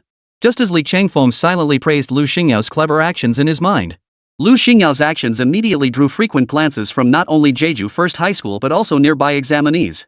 Had they not already known of Lu Shangyao and Li Qingfeng's terrifying dominance in the top 20 of China's college entrance exam rankings, they might have been fooled by Lu Xingyao's adorably clueless demeanor. Little did they know. There existed an unspoken rule in this world: the cuter someone looked, the fiercer they fought. This saying bore an uncanny resemblance to a profound truth Li Chengfeng had encountered in his previous life: the pinker the hair, the fiercer the fight. Meanwhile, within the virtual control room of the brain-computer interface, a crowd had already gathered. Each person radiated an aura as deep and steady as an ocean. Li Chengfeng made a quick mental assessment. In this large-scale testing hall of the brain-computer interface, there was likely not a single person weaker than the Grandmaster realm. Yet suddenly, Li Chengfeng sensed a cold, piercing gaze fixed upon him. He turned his head to look. The owner of that gaze was none other than Sakura's Ogawa Junichiro. At that very moment, Ogawa stood surrounded like a celebrity, reconquered by his admirers, and directed a blatantly provocative gesture toward Li Chengfeng. His demeanor was brazen, his attitude arrogant. It was utterly brazen. Honestly, if it weren't for the fact that this Ogawa Junichiro appearing before him was merely a projection, Li Chengfeng wouldn't hesitate to teach this brat a harsh lesson right now. Just to make him understand who truly holds the reins in this world and who doesn't. But the thought that the other party was merely a projection before him. Li Changfeng merely muttered a curse under his breath before withdrawing his gaze, saying nothing more. But as the warm morning sunlight spilled down, the principal of Shuzhou No. 1 High School reappeared before the crowd, a gentle smile on his face. Good afternoon, candidates. I am the chief examiner for this virtual combat assessment. Regarding the brain-computer interface virtual realm about to commence, I have several key points to thoroughly discuss with you all. First, something each of you is well aware of. Moving forward, our assessment will involve connecting to each of your brains through the virtual WorkPod's brain interface to project a three-dimensional virtual panorama. And on this foundation, since you are not physically present within this assessment realm, therefore, theoretically, each of you possesses immortality. But remember, this invulnerability isn't limited to the time you're connected to the virtual brain-computer interface. Therefore, if you sustain a fatal injury, under no circumstances should you attempt to disconnect or remove the brain-computer interface. At that point, we will dispatch specialized personnel to handle the necessary procedures. If you sustain irreparable, life-threatening injuries during the second round of combat simulation assessments, you must undergo comprehensive treatment before leaving the assessment realm. Otherwise, even if you entered the assessment in a virtual state. However, while such injuries won't affect your physical bodies, the damage to your mental state is irreversible. Therefore, if you wish to avoid hospitalization or spending the rest of your life in a state of insanity, it is best to follow my instructions diligently. Having said this, the chief overseer of the second assessment chose to remain silent. Yet his intended meaning could not have been clearer. Everyone present realized that this virtual brain-computer combat simulation assessment was far from what it appeared on the surface. If they left the virtual interface realm without receiving treatment, they wouldn't die. But what you'd retain would be nothing more than your vital signs. You might just become a living corpse of vegetable lying in bed, unable to see, hear, or think. Frankly, that existence would be worse than death itself, a living hell. Secondly, if you experience missing limbs within the brain-computer interface, remember this: do whatever it takes to bring your severed limbs back with you. After all, you've surely heard of phantom limb pain. Simply put, this condition arises in the virtual realm because the direct connection to your brain interface creates an illusion. It makes you believe your severed arms and hands still exist. The pain and psychological trauma from this illusion can haunt you for life. Therefore, after losing an arm or leg, do not take it lightly. Instead, bring your severed limbs to receive professional treatment from aftercare personnel. Only after confirming absolute safety should you disconnect the brain interface cables and withdraw. This is the only way to minimize the psychological trauma for everyone involved. Therefore, I urge you to understand these precautions before entering the virtual world of brain-computer interfaces. And the third point is, by the end, the expression on the chief examiner's face had grown unusually stern, his tone tinged with reprimand. Last point, do not get swallowed whole by any demonic beasts during the secret realm assessment. If you are consumed by these beasts, then your bodies will be digested and broken down, while your minds, in theory, will shatter completely and be utterly annihilated. All of this occurs within the virtual brain interface environment, but the sensation will be utterly unbearable. Based on past exam experiences, every candidate who has endured being swallowed by a beast and digested alive has, without exception, ended up insane or twisted. I trust you don't wish to become like that either? Even for someone like me, who's seen it all, recalling what those examinees endured still sends a chill down my spine. Even I can't bear to think about it, let alone you greenhorns. He probably doesn't even dare to think about it. Yet upon hearing these seemingly casual words from the examiner, the oppressive weight it carried in their hearts made everyone's insides involuntarily thud. Within the gaping maws of those merciless beasts, flesh and bone were torn apart, bones crushed, sinews severed, and blood vessels ripped. Then, swallowed whole like a plum, they'd be sent tumbling into stomachs where stomach acid, stronger than any corrosive, would slowly dissolve and digest them. Later, through the peristalsis of the intestines and the digestion of the bladder, it transformed into a pool of urine, excreted from the body. Even knowing this was all an incredibly realistic illusion created by a virtual interface, the sheer authenticity of the experience kept one's mind and thoughts alarmingly lucid. In real life, the moment a demon beast severs your throat, you are already dead. Everything experienced afterward has absolutely nothing to do with you. You could peacefully choose to reincarnate with a single click, reborn instantly. But within the virtual environment created by the brain-computer interface, every experience is real. You can never truly die. So even if a demon beast bites through your throat or crushes your skull, you remain utterly lucid, existing in a different state of being, fully experiencing everything.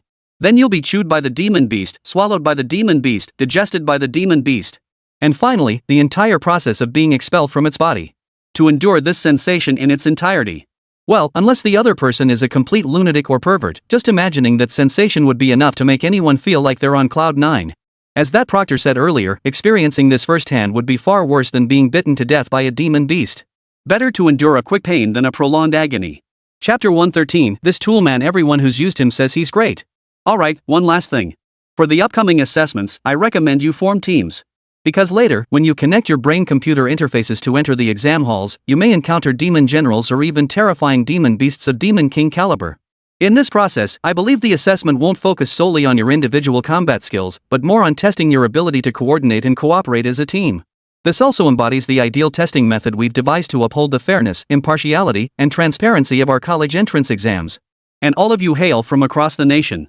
To be precise, you are the elite geniuses from across the world, the one in a million prodigies who represent the future hope and pillars of humanity on Blue Star.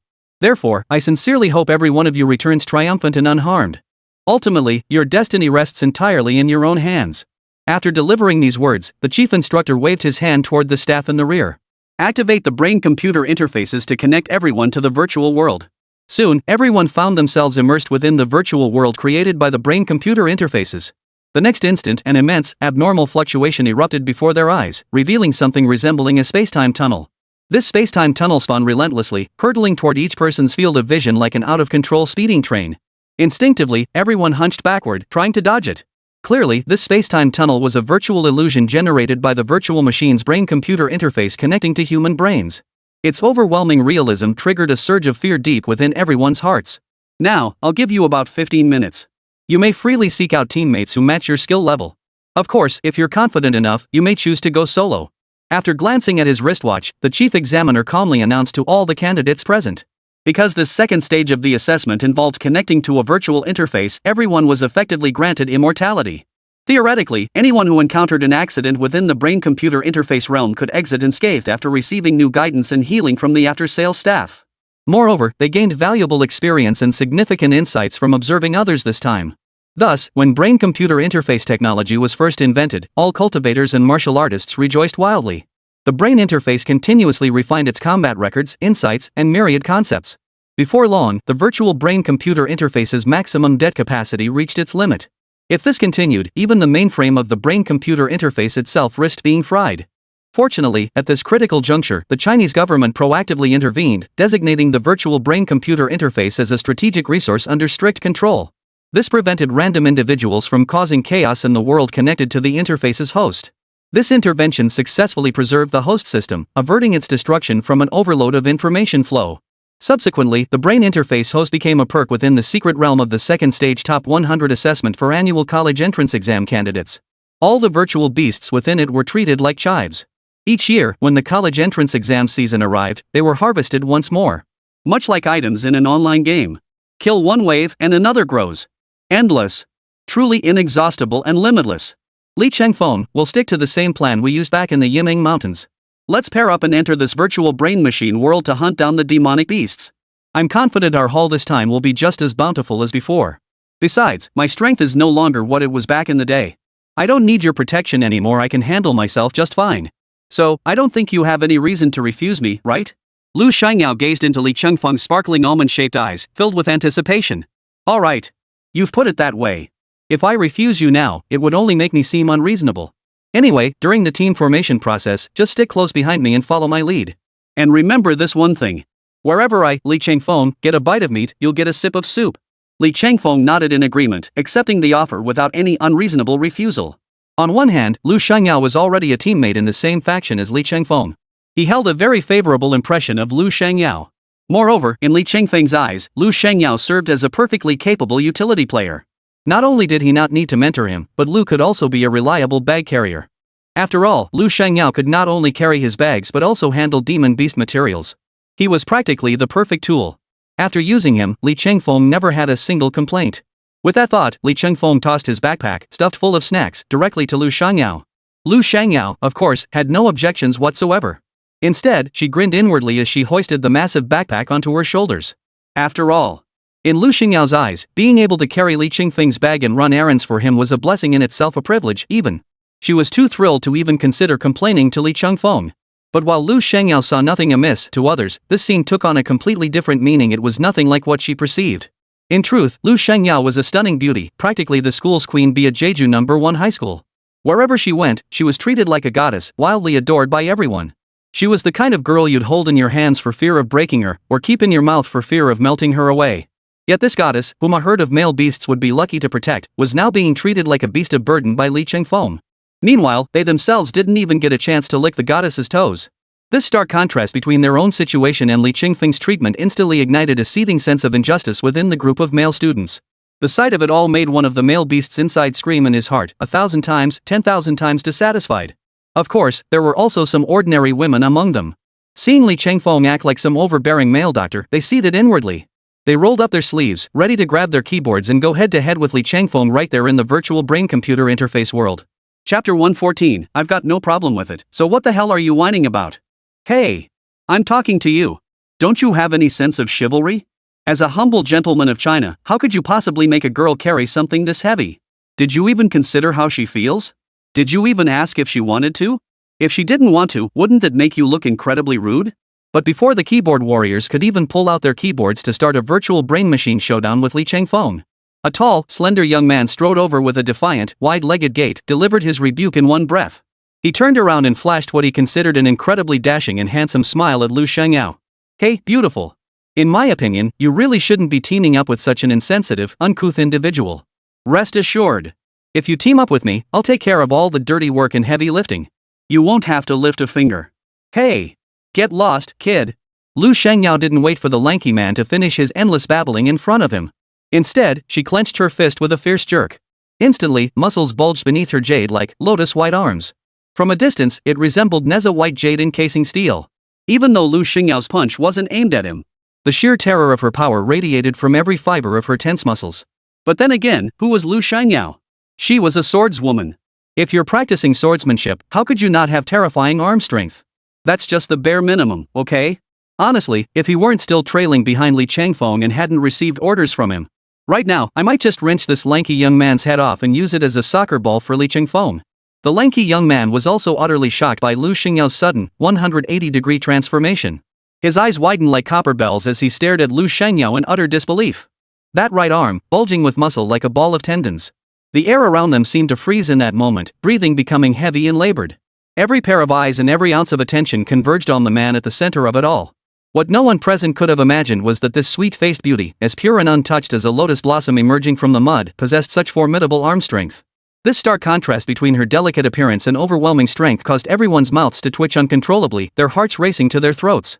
Yet despite the strange, astonished stares directed at her, Lu Shangyao paid no heed whatsoever. Humming a tune under her breath, the sailor with the muscle-bound right arm hoisted Li Qingfeng's enormous backpack stuffed with all manner of delicious snacks onto her own shoulders. She then strode forward step by step alongside Li Qingfeng, her stride as defiantly wide as ever. The tall, slender young man who had been watching Lu Shangyao carry the heavy load with such ease and apparent enjoyment still felt a surge of resentment welling up inside him. He finally shut his mouth obediently. After all, no matter where you went, especially in this high martial arts world, might was the eternal truth. Faced with a woman like Lu Shangyao, whose fists seemed powerful enough to crush him with a single blow, the lanky young man dared not come within an inch of her. About 15 minutes later, nearly everyone who had entered this virtual brain-computer interface world had found their teammates.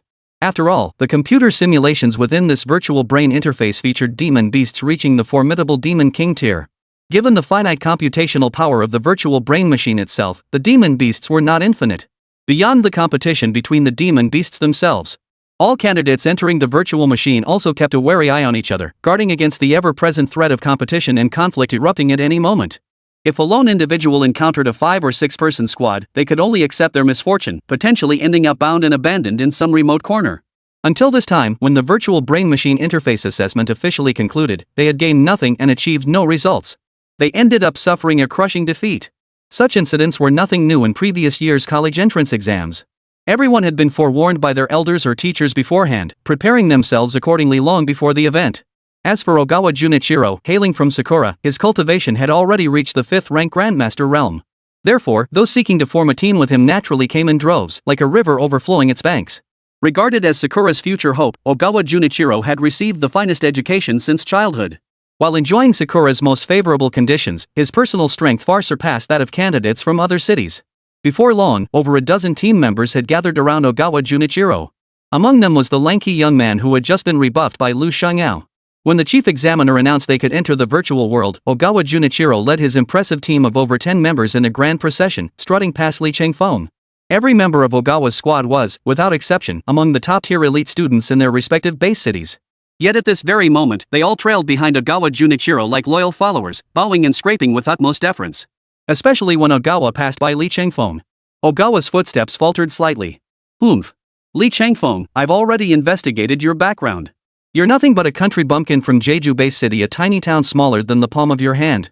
As he spoke these words, a meaningful, amused smile curled at the corner of Ogawa Junichiro's mouth. In such a remote backwater, a phoenix could never possibly emerge. As for your 6th rank Grandmaster cultivation, I believe it's nothing but a castle in the air. But someone like you, possessing cultivation without true strength, it's all just a castle in the air. I'll say it again. A country bumpkin will always be a country bumpkin. Lowborn will always remain lowborn. If you think you can pull off an underdog comeback against an upper-class noble like me with your peasant and lowborn status, then I'll make sure you plummet from the clouds straight into hell right inside your own mind. I'll make you understand what a chasm and status truly means. Chapter 115, Practical Test, commence. Having said this, Ogawa Junichiro couldn't help but lift his chin high. With a look of contempt, he gazed down at Li Changfeng, his words dripping with unprecedented arrogance. All right. As a final gesture, I'll grant you one last chance. Now, kneel down and kowtow to me 3 times. Then shout out loud, Grandfather, I know I was wrong. I'll never dare to do it again. Then I'll pretend nothing happened regarding you outperforming me in the first phase assessment. But if you refuse to comply with my demands, then once you enter the virtual world through the brain interface, I'll make you understand what regret truly means and what it means to reap what you sow. Ogawa Junichiro crossed his arms tightly at his sides. A smug, insolent grin curled his lips. His contemptuous gaze seemed to declare, Li Changfeng, I'm right here. I'm waiting for you to bow down and apologize. Behind him, his teammates glared at the group behind Ogawa Junichiro like ravenous wolves. It was clear, if Li Changfeng didn't bow to Ogawa Junichiro now, then in the virtual world created by the brain-computer interface, Li Changfeng would be overwhelmed by the combined fury of Ogawa Junichiro and his dozen-plus allies. There's an old saying among the Chinese people, 2 fists can't fight 4 hands. And this young upstart, Li Changfeng, who didn't know his place, dared to publicly offend and provoke him. And now, at this very moment, he was willing to show great mercy and grant him a chance to start anew. How incredibly kind and benevolent of me. But before Ogawa Junichiro could finish fantasizing in his mind about Li Changfeng later kneeling before him in tears, sobbing and shouting, Long live the Emperor. Who would have thought that Li Changfeng's reaction to all this would be utterly calm and easygoing? With a casual shrug, he uttered 2 words with utmost kindness and warmth. Asshole.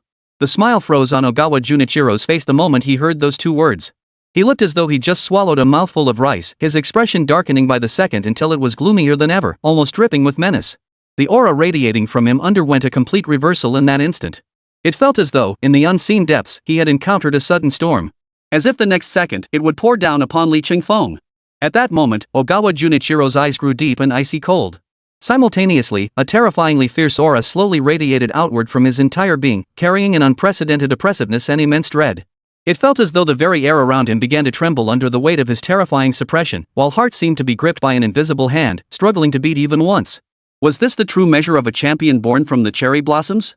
Truly, when he acts, it is with overwhelming force. When he did, the sheer weight of his presence alone sent shivers down everyone's spines. The expressions on everyone's faces turned grim. They had made it this far, breaking into the top 100 of the first-stage China college entrance examination rankings. This indirectly proved that every single one of them present was the cream of the crop among the elite from major base cities. Yet now, under the terrifying, intimidating pressure emanating from Ogawa Junichiro. Meanwhile, Ogawa Junichiro, hands clasped behind his back, strode purposefully toward Li Changfeng. His steps carried an air of utter ruthlessness. Each footfall struck the ground with thunderous force, causing the earth itself to tremble violently beneath him, a sight that sent shivers down the spine. Good. Excellent. Very good indeed. Li Changfeng, though you've entered this virtual brain-computer interface world, I'll soon make you understand what it means to be trapped between life and death. By the time he uttered the final word, Ogawa Junichiro had already closed the distance between himself and Li Changfeng, standing directly before him. The icy chill radiating from his words caused everyone present to hold their breath involuntarily. Eyes wide with terror, hearts racing, they watched the scene unfold before them. Every single one of them knew it, Ogawa Junichiro was genuinely furious at this moment. And Li Changfeng was about to suffer the consequences. The smile vanished from Li Changfeng's face in an instant. The aura radiating from his entire being surged upward relentlessly. But, before Li Changfeng could even prepare to confront Ogawa Junichiro, Li Changfeng and Lu Shangyao were already transported once more into a virtual illusion called the combat simulation. Through the virtual combat realm and the vision provided by their brain-computer interfaces, it could simulate battles between demonic beasts and human martial artists with perfect accuracy. It was precisely because this method was used to simulate and recreate one-on-one combat scenarios. The price of the virtual brain-computer interface itself was astronomical. Therefore, Li Changfeng didn't have to wait long before it was his turn to undergo the test. For the vast majority of candidates present, they might not even make it through the first stage of the combat simulation test. Additionally, some candidates possessed abilities that were fundamentally inadequate. Some couldn't even endure more than 2 or 3 minutes before facing the grim fate of elimination from the combat simulation phase. At that moment, Li Changfeng's consciousness had just entered the world of the brain-computer interface. As Li Changfeng gazed into the field of vision before him, the world spun violently once more. When he regained his senses, a crisp female electronic voice had already begun to sound in his ears. College entrance exam candidate, Li Changfeng.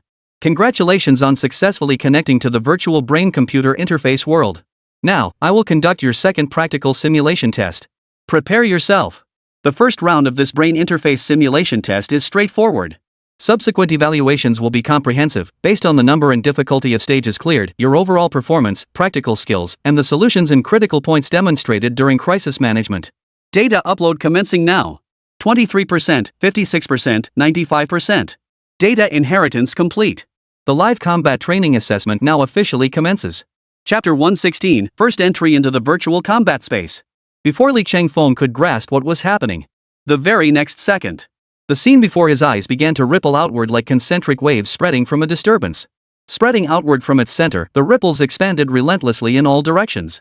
Only when the ripples ceased did Li Changfeng belatedly realize he had somehow been transported from the virtual lobby created by the brain-computer interface back into the depths of a primeval forest. This dense mountain forest bore an uncanny resemblance to the Yimeng Mountains Li Changfeng had ventured into alone during his elite training camp. It was almost identical. In fact, Li Changfeng could feel it. The gentle breeze caressing his skin delivered that distinct, icy cool tingle, accompanied by the constant dilation and contraction of his capillaries. He could even distinctly perceive the unique, exquisite sensation transmitted through the soft grass beneath his feet. Not only that, Li Changfeng could even distinctly smell the faint, peculiar scent of demonic beasts permeating and spreading through the air.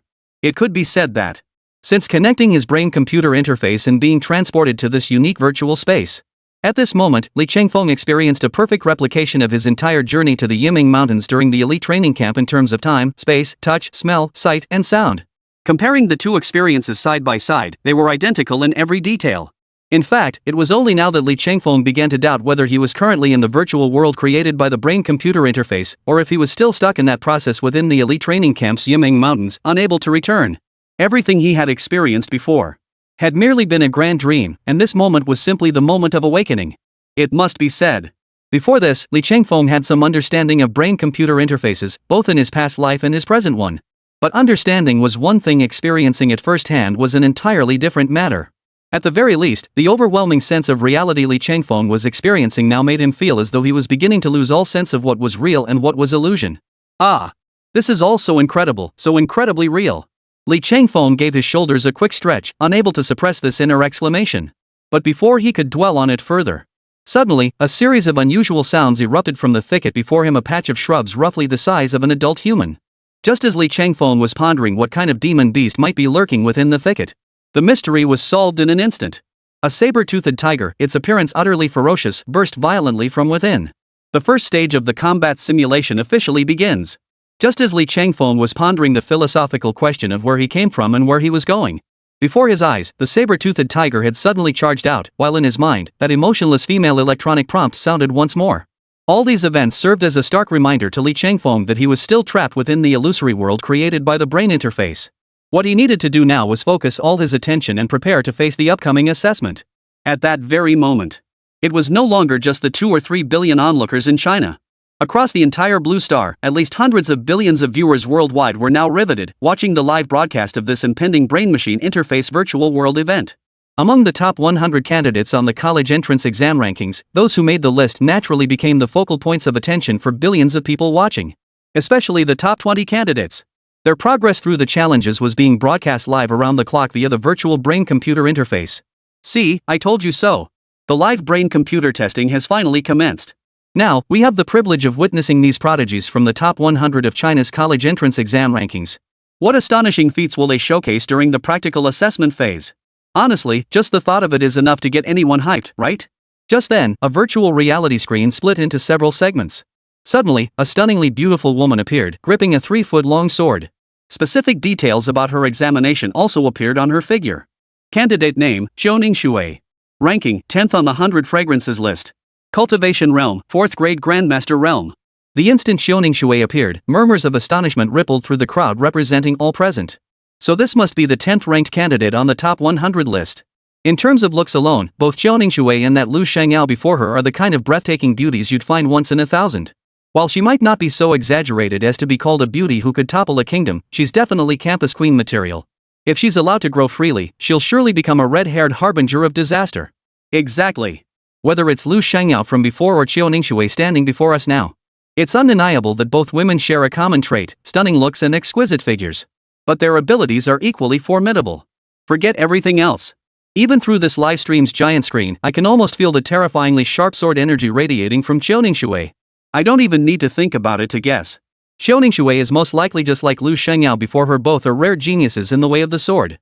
As the crowd buzzed with chatter, each adding their own thoughts about Xiaoning Shui's performance on the big screen. At that moment, the images on the virtual screen completed another round of switching.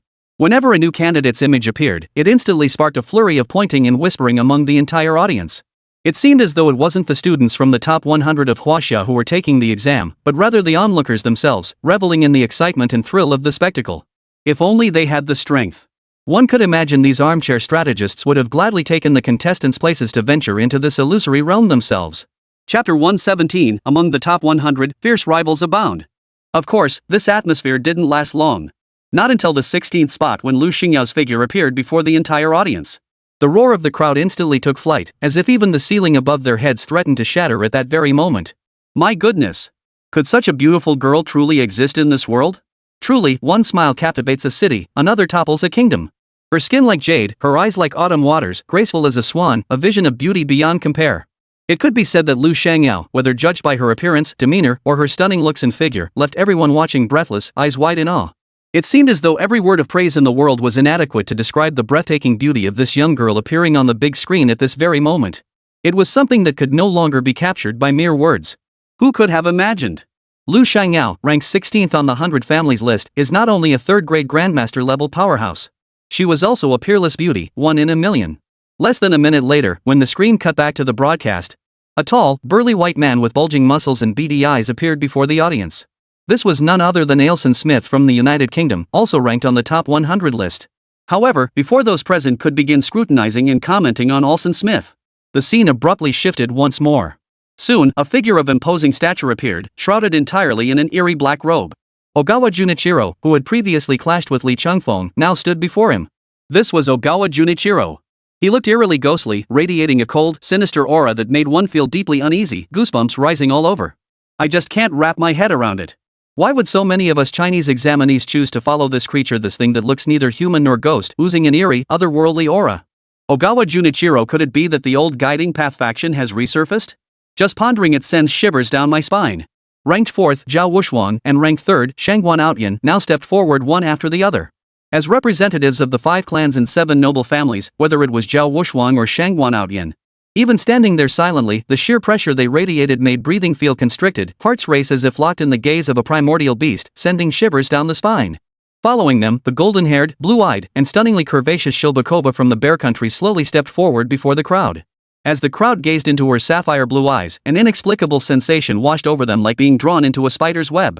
There was something soul-stealing about her, a faint sense of forgetting something. Every pore in their bodies screamed that this blonde-haired, blue-eyed foreign beauty was dangerously dangerous.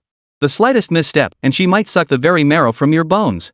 As the 4th, 3rd, and 2nd places of the top 100 rankings were successively announced, the one about to take the stage next was undoubtedly Li Chengfeng, the number 1 on the top 100 list. The moment he realized the main event was about to begin, everyone instinctively held their breath. Eyes wide, they all focused intently on the final large screen. Then, as if responding to everyone's inner anticipation, the screen flickered briefly. A tall, broad-shouldered young man with thick eyebrows, large eyes, and an exceptionally handsome, distinguished aura slowly materialized before the entire audience.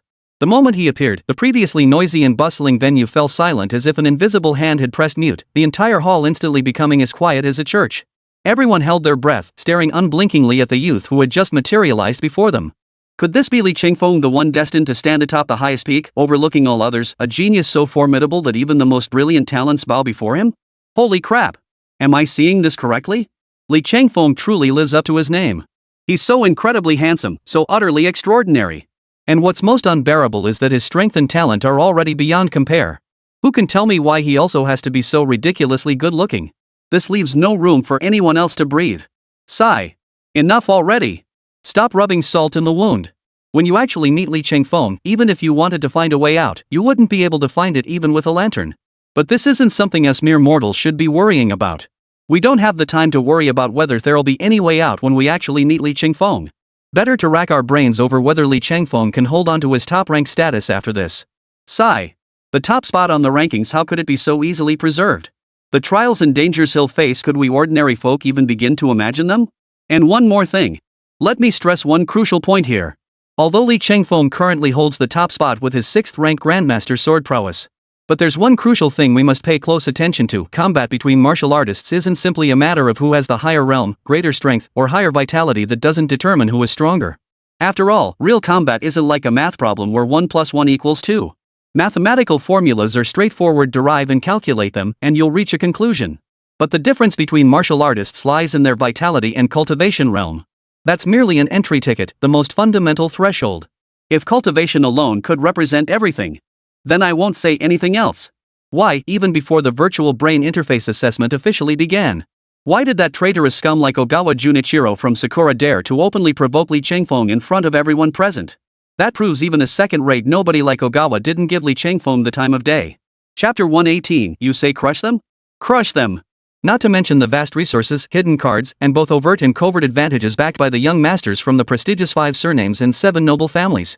These factors are absolutely impossible to ignore. The gap between them and everyone present might not be huge. But if you were to compare the depth of resources between Li Chengfeng, a common martial artist born to ordinary parents, and these aristocratic families of the 5 surnames and 7 prestigious clans, it's simply like comparing heaven and earth. The gap between them is like heaven and earth, a world apart. To put it bluntly, if it ever came down to actual combat, even a fool could see it. Whether it was Sherbakova from the Bear Nation, Zhao Wushuang from the imperial capital's Zhao clan of the 5 surnames and 7 prestigious families, or Shangguan Outyan from the Shangguan clan, they could all crush Li Chengfeng with effortless, one-sided dominance. Ha ha ha. This is absolutely hilarious. What did you just say? You said crush, so crush it. Do you think your dad is the chief examiner for this year's National College entrance exam? Who the hell do you think you are? Spouting nonsense like this. Humph humph humph. In my view, you lot are nothing but a bunch of frogs at the bottom of a well, blind to the world beyond. You have no clue whatsoever about the true value behind those 8 words, 5 clans and 7 noble houses and aristocratic families. Don't be fooled by Shangguan Outyan and Zhao Wushuang, they're merely 5th-rank grandmasters. That's equivalent to ordinary 7th-rank grandmasters, or even 8th-rank grandmasters. When facing Zhao Wushuang and Shangguan Outyan, they might not even gain any advantage over these 2 troublemakers. They weren't even confident against Li Chengfeng, a 6th-rank grandmaster. So where do you get the confidence to think that Li Chengfeng, an ordinary martial artist from a commoner family, could possibly defeat Shangguan Outyan and Zhao Wushuang? To me, you lot are the ones blinded by pig-fat nothing but brainwashed fanatics of Li Chengfeng. You're completely blind to reality. Got it? Oof. This is laughable. What little brat crawled out of some backwater to spout this nonsense? Look at you, talking like you're some grand strategist, pointing fingers at the world. I know you well, you're nothing but a toad hopping out of some backwater corner. If I didn't know better, I think you were some spoiled rich kid from a prestigious aristocratic family. Enough. I'm in a good mood today and can't be bothered to waste my breath on you bunch of narrow-minded frogs stuck at the bottom of a well. Anyway, it's always been like this since ancient times, no first place in literature, no second place in martial arts. When we get to the practical simulation test next, I believe, whether it's Zhao Wushuang or Shangguan Outyan, they'll both use their near-overwhelming combat prowess to prove to you time and again who truly reigns supreme in this Huaxia Gaokao. The true champion will emerge. Meanwhile, within the assessment phase of the China College Entrance Examinations Top 100 ranking, the second round of virtual brain-computer interface combat simulations had already commenced. Above the examination hall, virtual brain-computer interface live feeds projected onto screens continuously looped 24/7, broadcasting the intense battle scenes of major candidates currently engaged in combat. Particular focus was given to the top 10 prodigies from across the nation, with their combat footage streamed in high definition. Meanwhile, Li Chengfeng was completely immersed in the fantasy world of his virtual brain-computer interface, utterly unaware of the heated discussions unfolding in the outside world. Of course, even if Li Chengfeng knew that the martial artists outside were currently tearing each other apart over their respective strengths and weaknesses, he probably wouldn't care much. After all, he had absolutely zero interest in such meaningless, pointless squabbles. Rather than squandering his energy on who was stronger or weaker, or who could foresee the final outcome, Li Chengfeng's attention was firmly fixed on the saber-toothed tiger emerging from the thicket ahead. Could this be the very first trial I'll face in the upcoming mind-machine interface combat test?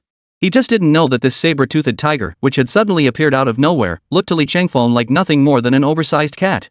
Dealing with it would be as easy as a single thought. It wouldn't cause him the slightest trouble. Indeed, it unfolded exactly as Li Chengfeng had anticipated. Standing with hands in his pockets, he watched calmly as the saber-toothed tiger bared its fangs at him. Then, Li Chengfeng gave a slight flick of his finger.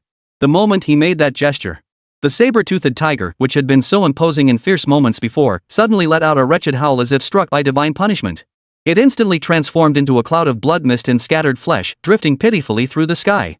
Congratulations, candidate Li Chengfeng. You have passed the Earth Element trial with ease. Now, I shall conduct the second stage of your assessment. Li Chengfeng, prepare for your final battle. With the crisp electronic prompt sounding. A few minutes later, the scene before Li Chengfeng underwent another earth-shattering transformation. Compared to the previous scene's damp, misty primal atmosphere, Li Chengfeng now felt a wave of dry, scorching heat swarm toward him like a swarm of locusts. Li Chengfeng narrowed his eyes, adjusting to the new environment before scanning his surroundings. He saw. Li Chengfeng found himself standing in the middle of a vast desert stretching endlessly into the distance. Oh, looks like the development around the new Old Street intersection is more advanced than I'd anticipated. I had assumed that the subsequent assessment stages would all be confined to that tropical rainforest, endlessly cycling through it. That way, we could maximize the supercomputer's computational power. What I hadn't anticipated, however, was this. On Blue Star, the supercomputer's processing power far surpassed anything comparable to Earth in his previous life. Blue Star's supercomputer demonstrated the capability for real-time rendering and updating at a 1-to-1 scale. It was as if, just moments ago, Li Chengfeng had been utterly immersed in the world of that tropical rainforest. In the next instant, not even a minute had passed in Li Chengfeng's field of vision. The scene shifted, and he found himself transported back from the tropical rainforest to the vast, desolate desert. It seemed this college entrance exam was turning out to be far more interesting than Li Chengfeng had initially imagined. Chapter 119, Are you really that weak? So battle scenes can switch freely too. The only question was whether there would be further scene updates after this first transition. If more battle scenes appear after this, then I won't have to worry about boredom during this high school assessment. Li Chengfeng showed no sign of tension or unease about the impending danger. Instead, the corners of his mouth lifted slightly, his eyes sparkling with anticipation and excitement. Rustle, rustle, rustle. From the sandy ground beneath Li Chengfeng's feet came the faint, mosquito-like sound of shifting sand. But before Li Chengfeng could comprehend what was happening, at least 15 or 16 massive desert lizards burst forth from the vast sands beneath his feet. As these desert lizards appeared, they whipped their tails and massive bodies, instantly stirring up terrifying sandstorms that surged toward Li Chengfeng from all directions. The lead desert lizard was a ferocious beast approaching the level of a demon general. Compared to the sword tiger of the first stage, the desert lizard lord of the second stage presented a comprehensive increase in difficulty and strength across all aspects. However, this increase in difficulty was relative. For the average college entrance exam candidate, this truly deserved the label tricky. Even to pass this second gates trial, one would have to exert considerable effort. But for Li Chengfeng? Even if he were to stay behind, he would be no more than a slightly stronger ant at best. And no matter how robust an ant may be, it cannot alter the fundamental truth that it remains an ant. Observe. Li Chengfeng did nothing. He merely lifted his left foot slightly and pressed it gently against the desert sand beneath him. Suddenly, a series of shockwaves radiated outward in all directions from Li Chengfeng's position. Following the direction of the rippling shockwaves, every desert lizard instantly disintegrated into a spray of blood mist and shredded flesh, exploding on contact and raining down like a torrential downpour. This added a hint of moisture and coolness to the otherwise scorching, arid desert. After Li Chengfeng had dealt with every single one of these giant desert lizards, the third stage's entirely new scene unfolded before him once more. This time, however, it featured 3 demon general-level beasts alongside 20 high-level demon soldiers. Though this situation proved more challenging than the previous one, the final outcome remained entirely predictable. Li Chengfeng dispatched them with his usual effortless grace and decisive precision. In the fourth stage, Li Chengfeng faced 10 low-tier demon general-level beasts. Even now, Li Chengfeng's overwhelming dominance remained terrifying. He merely repeated a single action, lifting his leg and stomping down to execute a series of attacks with effortless ease. The 10 low-tier demon generals were effortlessly annihilated once more. The fifth stage presented 2 third-grade demon generals, ironclad rhinos. These ironclad rhinos were formidable not only for their offensive prowess but also for their formidable defensive capabilities. If the ironclad rhinoceros were to attack without defense, the terrifying defensive capabilities it could unleash would rival those of a high-level demon general, a truly formidable threat. Even the ironclad rhinoceros, a master of defense, was utterly helpless against the shockwave generated by Li Chengfeng's stomp. Wherever Li Chengfeng's shockwave swept through, every ironclad rhinoceros shattered like broken puppets, reduced to splinters. From start to finish, none survived even the length of a song. Compared to Li Chengfeng's seemingly cheat-like, unstoppable progression constantly advancing and surpassing opponents, not a single demon beast could last even a single round against Li Chang. The same scenario played out against the other top 10 candidates on the 100-strong list. Whether it was Sherbakova, Ogawa Junichiro, or Elson Smith, including Shangguan Outyan from the demon capital and Zhao Wushuang from the imperial capital, and of course, Li Chengfeng's childhood friend, Lu Xiangyao. Every single contestant demonstrated undeniable, awe-inspiring, and truly remarkable power in this virtual brain-computer interface assessment. These prodigies, both male and female, effortlessly shattered every demon beast they faced. Their astonishing speed and efficiency in clearing the stages shattered the worldviews, values, and even the very foundations of many onlookers present. Their entire perspectives threatened to collapse in that moment. Holy crap! Is this mock exam's difficulty level way too low? Watching Li Chengfeng breeze through level after level with the same effortless ease as eating or drinking water. It made one wonder, was Li Chengfeng participating in a combat simulation assessment, or was he playing Tetris? Or perhaps they were actually playing Happy Match? How come this combat simulation assessment seems so effortless for him? We haven't even seen him exert himself yet. He merely tapped his feet and stretched his legs before breezing through each stage. Could it be that the brain-computer interfaces of these prodigies have been deliberately set to lower difficulty levels? Of course not. The truth is, these top 10 prodigies on the National College entrance exam rankings are simply too monstrously talented, too overwhelmingly powerful. It was precisely because of their overwhelming strength, their invincibility. That's why it creates an illusion in your mind that the challenges they're facing now are so simple and effortless.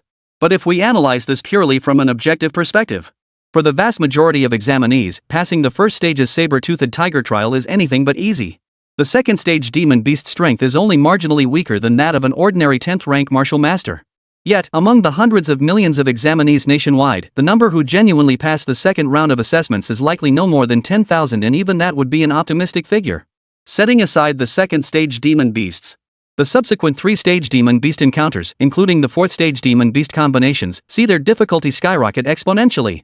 The chasm in power between these two stages is far beyond what ordinary people can fathom. Therefore, using this perspective of an ordinary person as a reference point, we can easily draw a conclusion. That is, the combat simulation assessment is not as straightforward as you might imagine. The reason is that the benchmark we're using is simply too formidable. The top 10 are all prodigies, each more monstrous than the last. Of course, if you were to pit them against a group of martial saints or martial emperors, forget clearing the test. It'd be perfectly normal for them to blast the virtual brain-computer interface world to smithereens with a single punch. Of course, such nitpicking is another matter entirely and won't be discussed here. Chapter 120, War Drums as Weapons, Sonic Assault. Congratulations, candidate! Elson Smith has successfully cleared the 5th stage. The 6th stage is now officially activated. At that moment, the virtual world created by the brain-computer interface before Elson Smith rippled like water, sending out wave after wave of disturbances. As the ripples gradually settled, a scene emerged before him, a pitch-black, eerie mist reminiscent of the Yellow Springs swamp, pervading every corner. Just as Elson Smith was about to survey his surroundings, intending to first grasp the layout of the combat arena, a thunderous roar erupted. Within the thick fog, several massive, burly demon beast figures began to emerge faintly. Before Elson Smith could react, these towering, muscular beasts charged toward him like enraged bulls, bellowing and roaring incessantly. Roar! It's a third-tier demon general, the swamp monster. Swamp monsters, their bodies stretch over 25 meters long, covered head to toe in rock-hard mud and scales. Moreover, its scales constantly refracted a cold, metallic gleam. But the true terror of this swamp monster lies far beyond its formidable, overpowering defense. What truly sends shivers down the spine is the purplish-black sludge-like substance clinging to its entire body. This purplish-black sludge also constantly emitted an eerie, dark purple aura. This alone is enough to make one understand, even from a distance, without needing to experience it firsthand. Within this black sludge lies a deadly poison. Touch it, and you die. The slightest carelessness could mean you'd be consumed by the poisonous sludge enveloping the creature long before it even had a chance to bite through your throat. Beyond the seemingly impenetrable scales covering the swamp monster and the venomous purple-black mud, what sends a chill down your spine is when the swamp monster opens its gaping maw, revealing fangs as sharp as spikes. During its assault, the swamp monster can utterly shatter any defensive measures. Truly, it is an invincible force that conquers all. The terrifying combat power unleashed by a single swamp monster is equivalent to the terrifying might of a human third-grade grandmaster.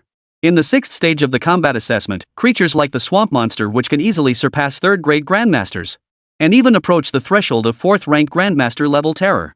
This time, not just one appeared, a full 7 emerged. Faced with such overwhelming numbers, where quantity overpowers the few, Even if caught in this fray, ordinary martial artists would likely have their will to fight stripped away entirely. To avoid the tragic fate of being bitten, swallowed whole, and digested alive. They'd likely already grabbed a blade to end it all, a swift and merciful death. Yet facing the encirclement of over 7 swamp monsters, not a trace of fear could be seen on the face of this man from the United Kingdom, Elson Smith. His eyes, cold and ruthless, were like two blades, constantly scanning the swamp monsters closing in on him in a pincer formation. Elson Smith's expression was cold and solemn. He didn't seem to be staring at a swamp monster at all, but rather at 7 pieces of prey before him, ready to take their lives with a snap of his fingers. As everyone silently speculated on the tactics and combat methods Elson Smith would employ to confront the simultaneous assault of 7 swamp monsters, Elson Smith flipped his left hand, and a battle drum of peculiar, archaic design exuding an ancient aura appeared in his right palm. Then, Elson Smith began to strike the drum in a unique, ancient Indian style. As Elson Smith relentlessly pounded the drumhead in this Native American style, the swamp monsters, who had been poised to launch a coordinated attack on Elson Smith, froze in place upon hearing the drum's roar and thudding beats. Their massive bodies seemed completely immobilized, as if released from a binding spell.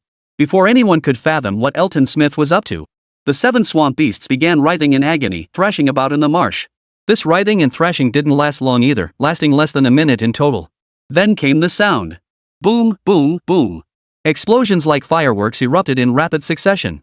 The heads of the 7 beasts began to burst outward like overinflated balloons, shattering into pieces. Finally, the enormous bodies of the swamp beasts collapsed to the ground, drained of all strength. In the end, all 7-headed swamp monsters lay on the ground, no different from 7 headless corpses, twitching and struggling in vain. Congratulations to the United Kingdom's candidate, Elson Smith, who effortlessly broke through the 6th stage assessment with terrifying combat prowess. Now, the 7th segment of the practical simulation test awaits you. Meanwhile, in the live broadcast room for the Chinese Gokao, hundreds of millions of onlookers watched the unfolding events on their screens. Only when they saw Elson Smith tuck the war drum back into his embrace did they collectively gasp in shock, their expressions betraying unprecedented dread and terror. What kind of artifact is that war drum in Elson Smith's hands? I just saw him. He didn't unleash any terrifying combat power. He was merely drumming in that distinctive Native American style, moving rhythmically to the beat of his drum. So, Elson Smith just slaughtered all 7 of those swamp monsters using this shamanistic ritual? That's just unbelievable, right? Don't you find it utterly ridiculous to even utter such words? After all, Elson Smith is ranked among the top 10 prodigies. How could the attacks he unleashes possibly be what you call shamanistic rituals? In my view, Elson Smith harnessed his war drum artifact combined with his unique Native American drumming technique. The synergy between the two generates sonic attacks powerful enough to make every single one of those swamp monsters' heads explode. Such an attack is like a nightmare, utterly unpredictable and impossible to defend against. It leaves victims with no choice but to die passively, with 0 chance of survival. Chapter 121, Showing off their skills. Are there any more masters? After all, you can't exactly pierce your own eardrums just to block Elson Smith's sonic assault, can you? Such a defensive tactic that wounds the enemy 1,000-fold while inflicting 800 wounds upon oneself clearly demonstrates just how terrifying Elson Smith's war drum's sonic assault truly is, utterly impossible to guard against. In another livestream, a figure cloaked entirely in a tall, black robe Ogawa Junichiro suddenly thrust his right arm forward. As his right hand spun at breakneck speed, the solitary black-robed figure of Ogawa Junichiro standing in place.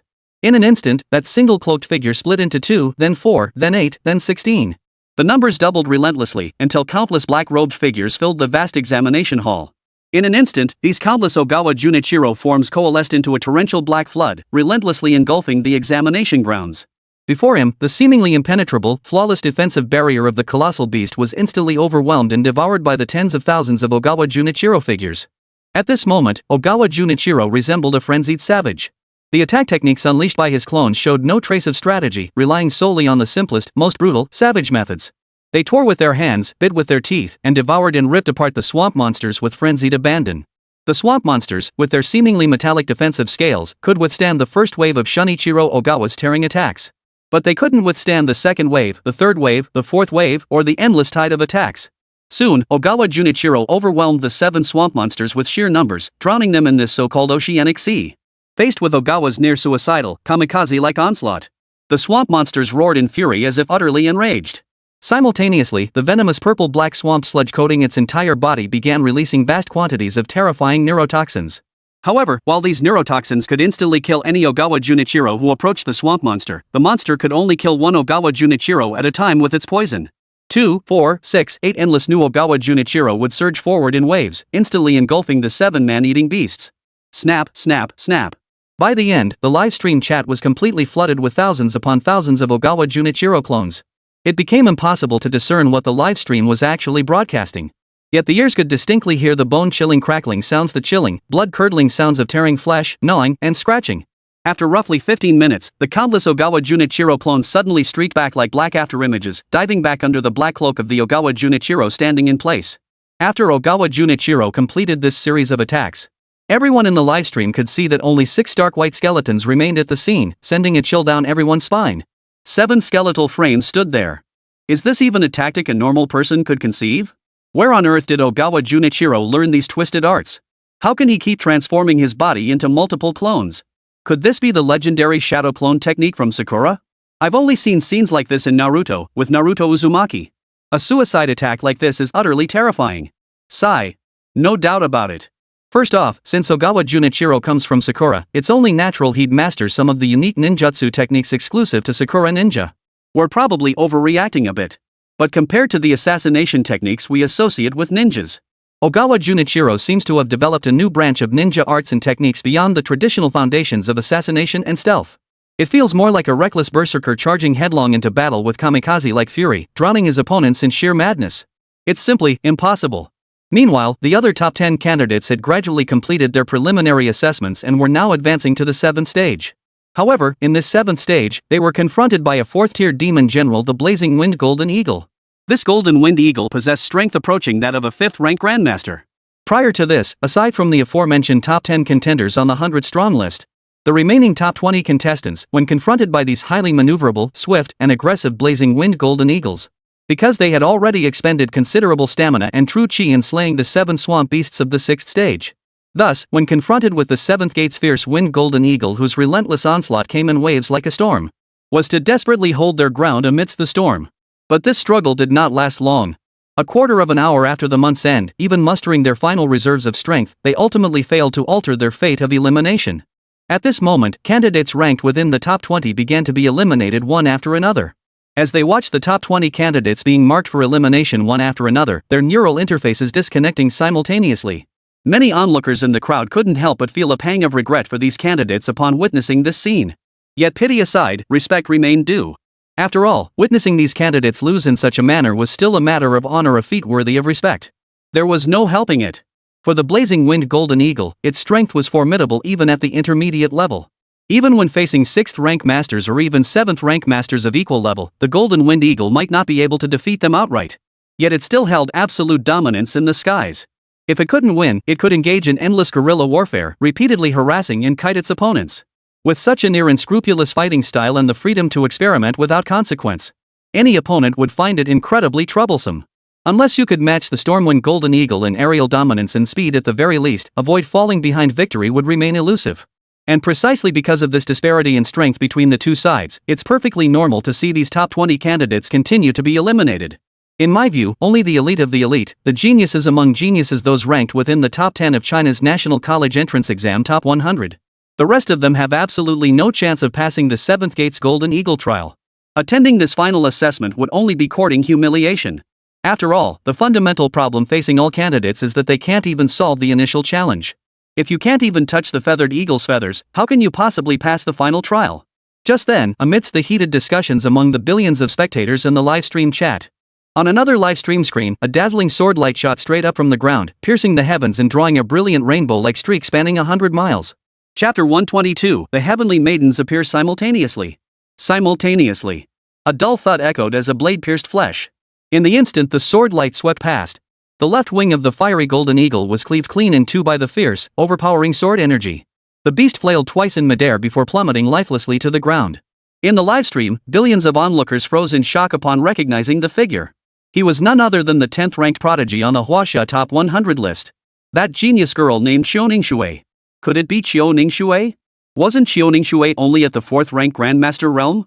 How could she possibly sever the fiery wind golden eagle's wing with a single, effortless sword strike? Consider this. For an ordinary 4th-rank Grandmaster encountering flying demon beasts, the inevitable outcome would likely be nothing but passive defense and one-sided slaughter. This fact is best proven by the successive eliminations of other candidates whose strength was comparable to Qiu Ningshui's. This is the best proof. In fact, among those eliminated, there were even contestants whose cultivation levels surpassed Xiaoningshui's by an entire tier. Even they couldn't gain any advantage against the Golden Wind Eagle, let alone Xiaoningshui. Even before Xiaoningshui and the Golden Eagle of the Blazing Wind had engaged in direct combat, some had already begun placing bets on Xiaoningshui's inevitable defeat. Yet at this very moment, not only was Xiaoningshui unaffected by the Golden Eagle's hit-and-run tactics, she swiftly drew her sword and unleashed a towering blade aura. With effortless precision, she severed one of the Golden Eagle's wings. Such a divine feat. Such an unbelievable feat, how could it not leave everyone stunned? Yet before the crowd could recover from their shock, another scene, even more terrifying and heart-stopping, unfolded before the world's eyes. This time, the protagonist of the scene shifted from Xiaoningshui to Lu Xingyao's live-stream challenge. Boom! The sky erupted in flames, spewing outward like a volcano from the alchemy furnace of the fire god Ganggang. In an instant, the towering waves of flame engulfed everything within 100 meters.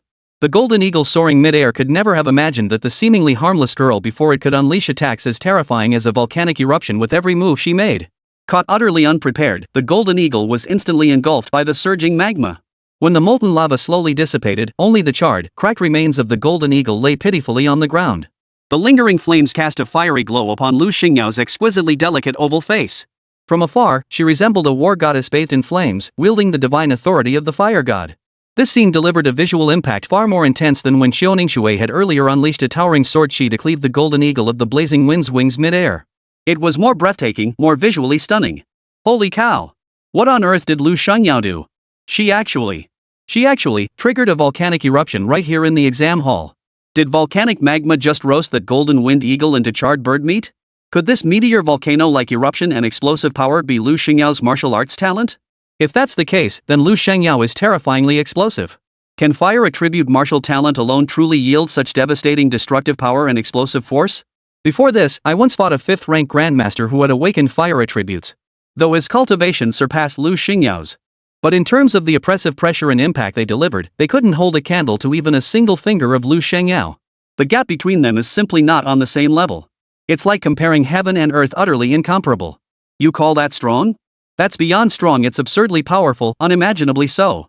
At that moment, countless onlookers glued to their phones, computers, and public screens watching the live broadcast of the college entrance exam. Witnessing the near-catastrophic, hellish terror unleashed by Lu Xingyao, each and every one of them felt waves of shock and awe crash through their hearts. The gasps of shock mingled with the intermittent roars of the crowd, one wave of disbelief following another. And it wasn't just the onlookers. Whether it was Xiaoningshui's earlier assault or Lu Xingyao's explosive display of the meteor volcano technique, everything that unfolded left countless powerhouses present with a collective jolt in their hearts. Clearly, they too were utterly stunned by the sheer spectacle. At the imperial capital's Qinglong Academy, roughly 5,000 years ago, the 4 mightiest martial saints from Huaxia led the human warriors against the beast-tide, alien races, and even the heavenly demon king from beyond the realms. 4 major factions successively engaged in a brutal, all-or-nothing melee battle. That brutal melee was nothing short of a meat grinder in human history, a terrifying war that stretched on for over a century. In that brutal, meat grinder battle, tens of thousands of martial arts masters from all factions made the ultimate sacrifice. Many left no names behind, only an immortal monument to the heroes of humanity. Only through immense sacrifice and the loss of countless lives were the demonic beasts, the heavenly demon lords from beyond the realms, and the barbarian tribes finally driven from human territories.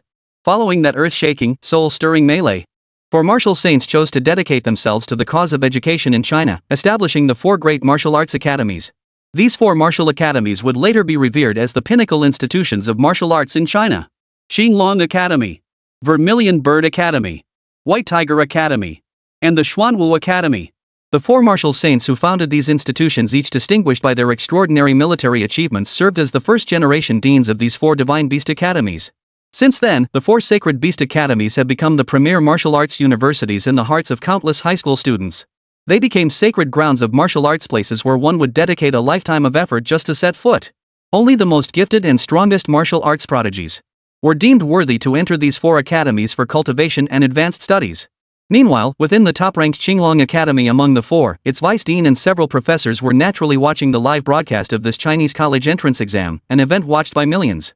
When the veteran principals and mentors of Qinglong Academy witnessed Xiaoningshui single-handedly sever the wings of the fierce wind golden eagle at 10,000 meters with a single sword stroke, her demeanor so effortlessly graceful, as if lifting a feather. This scene caused the vice dean's pupils to contract sharply, his eyes narrowing into needles of shock. The horror in his heart was immediately etched across his face. Chapter 123, we can't steal this one either. Its sword intent. Unbelievable. Truly unbelievable. That student named Xiaoningshui just now is actually awakened the minor achievement stage of the second level of sword intent. Is this truly a realm of swordsmanship attainable by a high school student? It's simply too unbelievable to comprehend. You bet it is. Upon hearing the vice dean's words, the instructors and professors from Qinglong Academy who had been watching from the sidelines now wore expressions of astonishment and dread. A fourth-rank Grandmaster Realm practitioner has already mastered the second minor achievement stage of sword intent. It must be said. At the very least, this sword-wielding maiden named Xiaoningshui possessed a talent for swordsmanship so extraordinary that she stood out not just among the past few decades, but even when viewed against the backdrop of a century of Chinese history. She was truly a rare gem, a phoenix feather or a unicorn horn. She was undoubtedly a prodigy among prodigies, a demonic talent among demonic talents in the realm of swordsmanship. Her future achievements were bound to be formidable. Enough said. This time, I'm setting a recruitment target for you all. By any means necessary, we must recruit this girl named Xiaoningshui into our Qinglong Academy before the Xuanwu, Zhuke, and Baitu academies do. After all, the principle that the early bird catches the worm is something I believe everyone here understands very well, right? At that moment, a white-haired elder clad in the robes of a Qinglong Academy professor stroked his beard and spoke with unwavering conviction. Beside him, the vice dean of the Qinglong Academy voiced a different perspective. He slowly shook his head, speaking in a measured tone. Truthfully, if we judge this from a completely objective standpoint, the White Tiger Academy holds the greatest favor among all sword arts prodigies. This matter isn't something you can simply forbid them from competing, for they won't stop. After all, these 4 academies aren't run by Qinglong Academy alone. It's impossible for them to simply accept whatever we say as gospel. Therefore, all things considered, it's best for everyone to compete openly and fairly. If our Qinglong Academy were to disregard martial ethics and recklessly tear apart this principle of fair competition, wouldn't that just lead to chaos? What fairness, justice, or openness would remain between the parties involved? Everyone would just swarm over any genius they encountered, regardless of whether they suited their school, snatching them up in a frenzy. And who would suffer the consequences? Wouldn't it be these very students? Such short-sighted actions that sacrifice long-term benefits for immediate gains, our Qinglong Academy cannot engage in them. The assembled teachers and professors of Qinglong Academy all fell into a prolonged silence. Clearly, they were each weighing the feasibility of this matter in their minds. Indeed. As the vice dean just stated, White Tiger Academy specializes in the path of slaughter and stands as the foremost lineage in contemporary sword arts. While not every single one hails from the White Tiger Academy, at least 6 out of every 10 geniuses you encounter are graduates of this institution. With this ironclad rule in place, it's clear that the value White Tiger Academy holds within the realm of swordsmanship is self-evident. At least within the realm of swordsmanship. Whether it's the Azure Dragon Academy, the Vermilion Bird Academy, or the Black Tortoise Academy. If they wish to compete with White Tiger Academy for Xiaoningshui, the bargaining chips they can openly present are indeed limited, and they may even find themselves at a significant disadvantage. And just as everyone was locked in heated debate over whether to vie for this prodigy, Xiaoningshui, whether to fight for her or not, at that very moment, a towering wave of flames erupted from the large screen before them. Everyone was stunned into speechlessness by the spectacle. One instructor focused his gaze and recognized Lu Shengyao within the raging inferno. Li Changfeng flicked his wrist upward. With a sharp cry from Lu Shengyao, the raging flames erupted like a volcano, engulfing the fiery golden eagle soaring 10,000 meters above in a sea of molten lava, securing the first kill. Witnessing this, the vice dean of Qinglong Academy's weathered face darkened instantly, his voice thick with shock and horror. Did I see that correctly? This is actually Meteor Volcano. And it's the supreme will of the elemental realm. You must understand, the supreme will within the elemental realm is the most difficult to comprehend and master among all martial arts wills. What truly astonishes me is that Lu Shengyao, at such a young age, has already successfully grasped the primordial will of fire. Such talent, such genius, it's not just unmatched among this year's college entrance exam candidates. Even if you were to place it among the college entrance exam candidates of the past 10 or 20 years. I've never seen a single high school student of his age, taking the college entrance exam, who could comprehend the will of the fire element. Sigh. Never mind that. At the very least, in terms of Lu Xingyao's personal martial arts talent, she surpasses even Xiaoningshui, who has already grasped the sword intent of minor achievement and is absolutely no less exceptional. At that moment, upon hearing the vice dean of Qinglong Academy offer such high praise for Lu Shengyao, the professors and teachers of Qinglong Academy gathered around him were all wide-eyed, their eyes shining like 100-watt light bulbs, brimming with excitement. If not for the barrier of the screen, preventing them from seeing or touching Lu Shengyao, they might have charged right through the screen to drag Lu Shi out by force.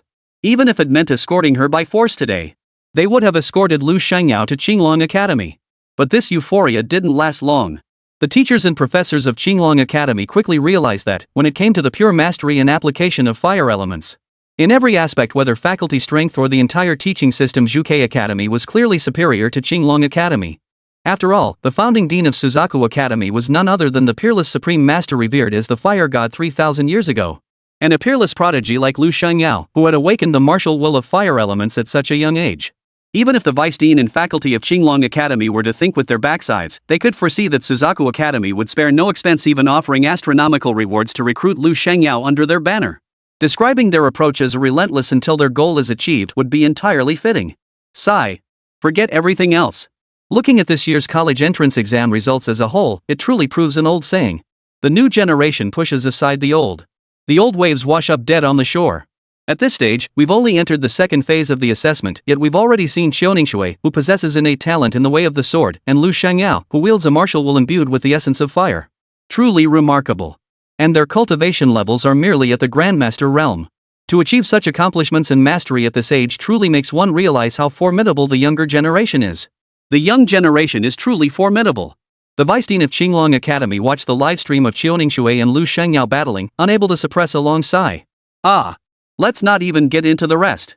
At least from our current perspective, figures like Shangguan Outyan of the Shangguan clan and Zhao Wurshuang of the Zhao family are equally peerless geniuses, the kind you couldn't find even if you searched through 10,000 people. One possesses what could be called the strongest puppeteer-like manipulation talent in history. The other possesses the Thunder God physique, a martial arts constitution so rare it might not appear even once in 10,000 lifetimes. In such an era where prodigies abound and talents are everywhere, it truly feels like heaven is blessing our Chinese nation. Given time, we are destined to reclaim our place atop the martial arts world, rising above the masses in a grand resurgence. Yet, just as the vice dean of Qinglong Academy and several present instructors and professors were showering Lu Shengyao and Xiaoningshui with endless flattery, admiration, and praise, at that very moment, Zhao Wurshuang, ranked 4th, had already completed the 8th stage of the practical combat assessment. The 8th stage of the combat assessment was none other than a 7th grade demon general level beast, the icebound mammoth. The sheer size of this icebound mammoth defied everyone's imagination. From afar, it resembled a walking iceberg, its entire body encased in what appeared to be fossilized ice. Even without touching its defenses directly, the sheer thickness of its icy armor alone conveyed the terrifying resilience of this ice-capped mammoth, and the lethal force unleashed by its icy breath. Though its apparent strength was at the 7th rank Grandmaster level. But in reality, even if this icebound mammoth elephant faced human martial artists at the 8th rank Grandmaster realm or even the 9th rank Grandmaster realm, forget defeating it, they might not even manage to crack through its thick, icy armor. Could Zhao Wurshuang, relying solely on his combat prowess, slay this ice-peak mammoth in direct combat and overcome this crucial 8th trial? At that moment, a collective question mark appeared in the minds of Qinglong Academy's vice dean and the faculty mentors. Everyone held their breath, eyes wide, staring intently at Zhao Wurshuang's every move on the screen. At this moment, not only the vice dean and professors of Qinglong Academy, but also the 50 to 60 billion online spectators in the livestream, their eyes fixed intently on the broadcast platforms of their respective devices. Chapter 124, The Terrifying Tactics of a Puppeteer. On the screen, the ice-peak mammoth let out a deafening roar, its voice shaking the heavens. Immediately after the ferocious roar faded, the mammoth's colossal, iceberg-like form began advancing forward with thunderous momentum. With each step the mammoth took, the earth beneath its feet seemed unable to bear its terrifying weight, trembling violently and humming with each impact. Simultaneously, the ground beneath its feet cracked and creaked. Spreading outward like spider web cracks from the exact point where its tusk struck, the fissures rapidly expanded in all directions. This scene didn't last long. Just as the mammoth was about to approach Zhao Wurshuang, the mammoth, which had been advancing at a steady pace, suddenly seemed to receive a tremendous stimulus. It went berserk, charging forward with a frenzied surge. Simultaneously, its massive, mountain-like frame leapt upward. Its forehooves descended like a mountain crushing down, aiming to stomp mercilessly upon the seemingly insignificant Zhao Wurshuang below. Boom! In an instant, the earth shook violently, leaving a colossal crater over 100 meters wide in its wake. From afar, the scene resembled the aftermath of a battleship's cannon barrage. The instant the mammoth's attack descended, Zhao Wurshuang, as if wearing rollerblades, vanished in a flash, leaving only a black afterimage. In the blink of an eye, he had reached a safe zone over a kilometer away from the mammoth. Immediately afterward, before the mammoth could regroup for its second assault, Zhao Wurshuang's hands darted like butterflies, weaving through the air in a flurry of movements. Whoosh, whoosh, whoosh. As Zhao Wurshuang's fingers danced in a flurry of motion, thousands upon thousands of invisible threads shot out from his fingertips like spiderwebs. These threads showed no sign of stopping, instead spreading out over a distance of a full kilometer. One could see. Each of these mysterious threads, manipulated by Zhao Wurshuang, pierced the mammoth's thick, leathery hide like needles from a syringe. Although the mammoth's body was mostly covered by that layer of thick, ancient, unyielding ice, Yet even this formidable ice shield proved powerless against the assault of the fine threads erupting from Zhao Wushhuang's fingers. The mammoth felt countless invisible threads burrowing into its flesh like bone-gnawing maggots, piercing through the ice itself. This caused the mammoth to raise its head and emit agonizing roars and wails of pain. Its massive, mountain-like frame began to convulse violently and thrash about. Yet no matter how hysterically it thrashed and wailed in agony, it remained utterly unable to shake off the entanglement of these invisible threads or the paralysis they imposed. Holy! What the hell are those invisible threads shooting out of Zhao Wushou's hands? He can even pierce through the thick, millennia-old ice crust covering the frozen mammoth's body with ease. And while piercing through, he can still exert deeper control and manipulate the mammoth at will. This leaves the mammoth utterly trapped within Zhao Wushhuang's clapping hands, unable to escape. This is simply unbelievably astonishing. If I saw correctly, the method Zhao Wushhuang employed was likely the energy link commonly used by puppeteers. It feels more like the brain-computer interface converter Zhao Wushhuang is using at this very moment. Brain-computer interfaces establish direct hardwired connections with the human brain, continuously transferring images from the virtual world host into the human mind. But the method Zhao Wushhuang employs is uniquely his own. Through the energy threads in his hands, Zhao Wushhuang is inserting himself into the mammoth's body in an extremely bizarre, parasitic manner, exerting intense control over it. Sigh. That may sound simple enough, but putting it into practice? I doubt it's nearly as straightforward as it seems. At the very least, the sheer spectacle of Zhao Wushhuang firmly controlling this mammoth solely through puppet threads is astonishing. If I hadn't seen it with my own eyes, I'd never believe what unfolded before me. Hey! You're just amazed by something you've never seen before. Rumor has it that Zhao Wushhuang of the Zhao family in the imperial capital is the most gifted and prodigiously talented individual in their lineage, spanning 5 centuries, the most legendary puppeteer of all time. Now, judging by how Zhao Wushhuang drives that mammoth with his puppeteer strings, I'd say those rumors might be a bit exaggerated, but their credibility is undeniable. But as the saying goes, great fame is never undeserved. This saying is embodied to the fullest in Zhao Wushhuang. Indeed. At least for the puppeteer profession, he can not only create thousands of puppets to fight in his place, but a puppeteer can also directly control demonic beasts, martial artists, or even the demon lords of the outer realm through the puppet strings in their hands. That's not impossible either. This tactic of turning enemies, turning assassins into allies is nothing short of miraculous. Just witnessing it once is enough to leave one utterly exhilarated. Yet while everyone was busy showering Zhao Wushhuang with wave after wave of flattery, at that very moment, Zhao Wushhuang's hands shifted direction once more, twisting forcefully backward with a sharp snap. Instead of continuing to control the mammoth, Zhao Wushhuang now utilized the puppeteer's threads. As they parasitized within the mammoth's body, they invaded every meridian and blood vessel, spreading until thousands of threads permeated every joint, organ, and vital point.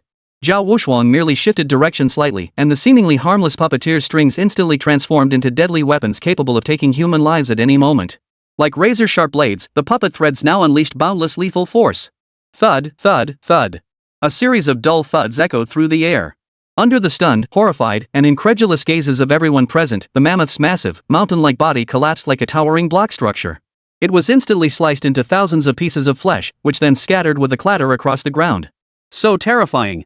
The sheer horror of the scene left the 3 to 4 billion viewers watching the livestream utterly speechless and chilled to the bone. Terrifying. This is utterly terrifying. This mammoth's strength is easily on par with a human 7th rank grandmaster. Yet look at Zhao Wushhuang, his strength doesn't even reach the 5th rank grandmaster realm. Yet, despite this staggering disparity in strength, Zhao Wushhuang, wielding only the puppet threads in his hands, achieved the impossible, defeating a superior foe. He effortlessly obliterated and dismembered the colossal mammoth in an instant. No wonder some say that the prodigies and prodigious daughters hailing from the 5 clans and 7 noble houses of the imperial capital possess an essential difference from martial artists of the same realm, one as vast as heaven and earth.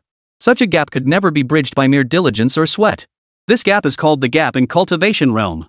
A mere glance at this spectacle was enough to stir an unprecedented sense of despair within one's heart. Sigh.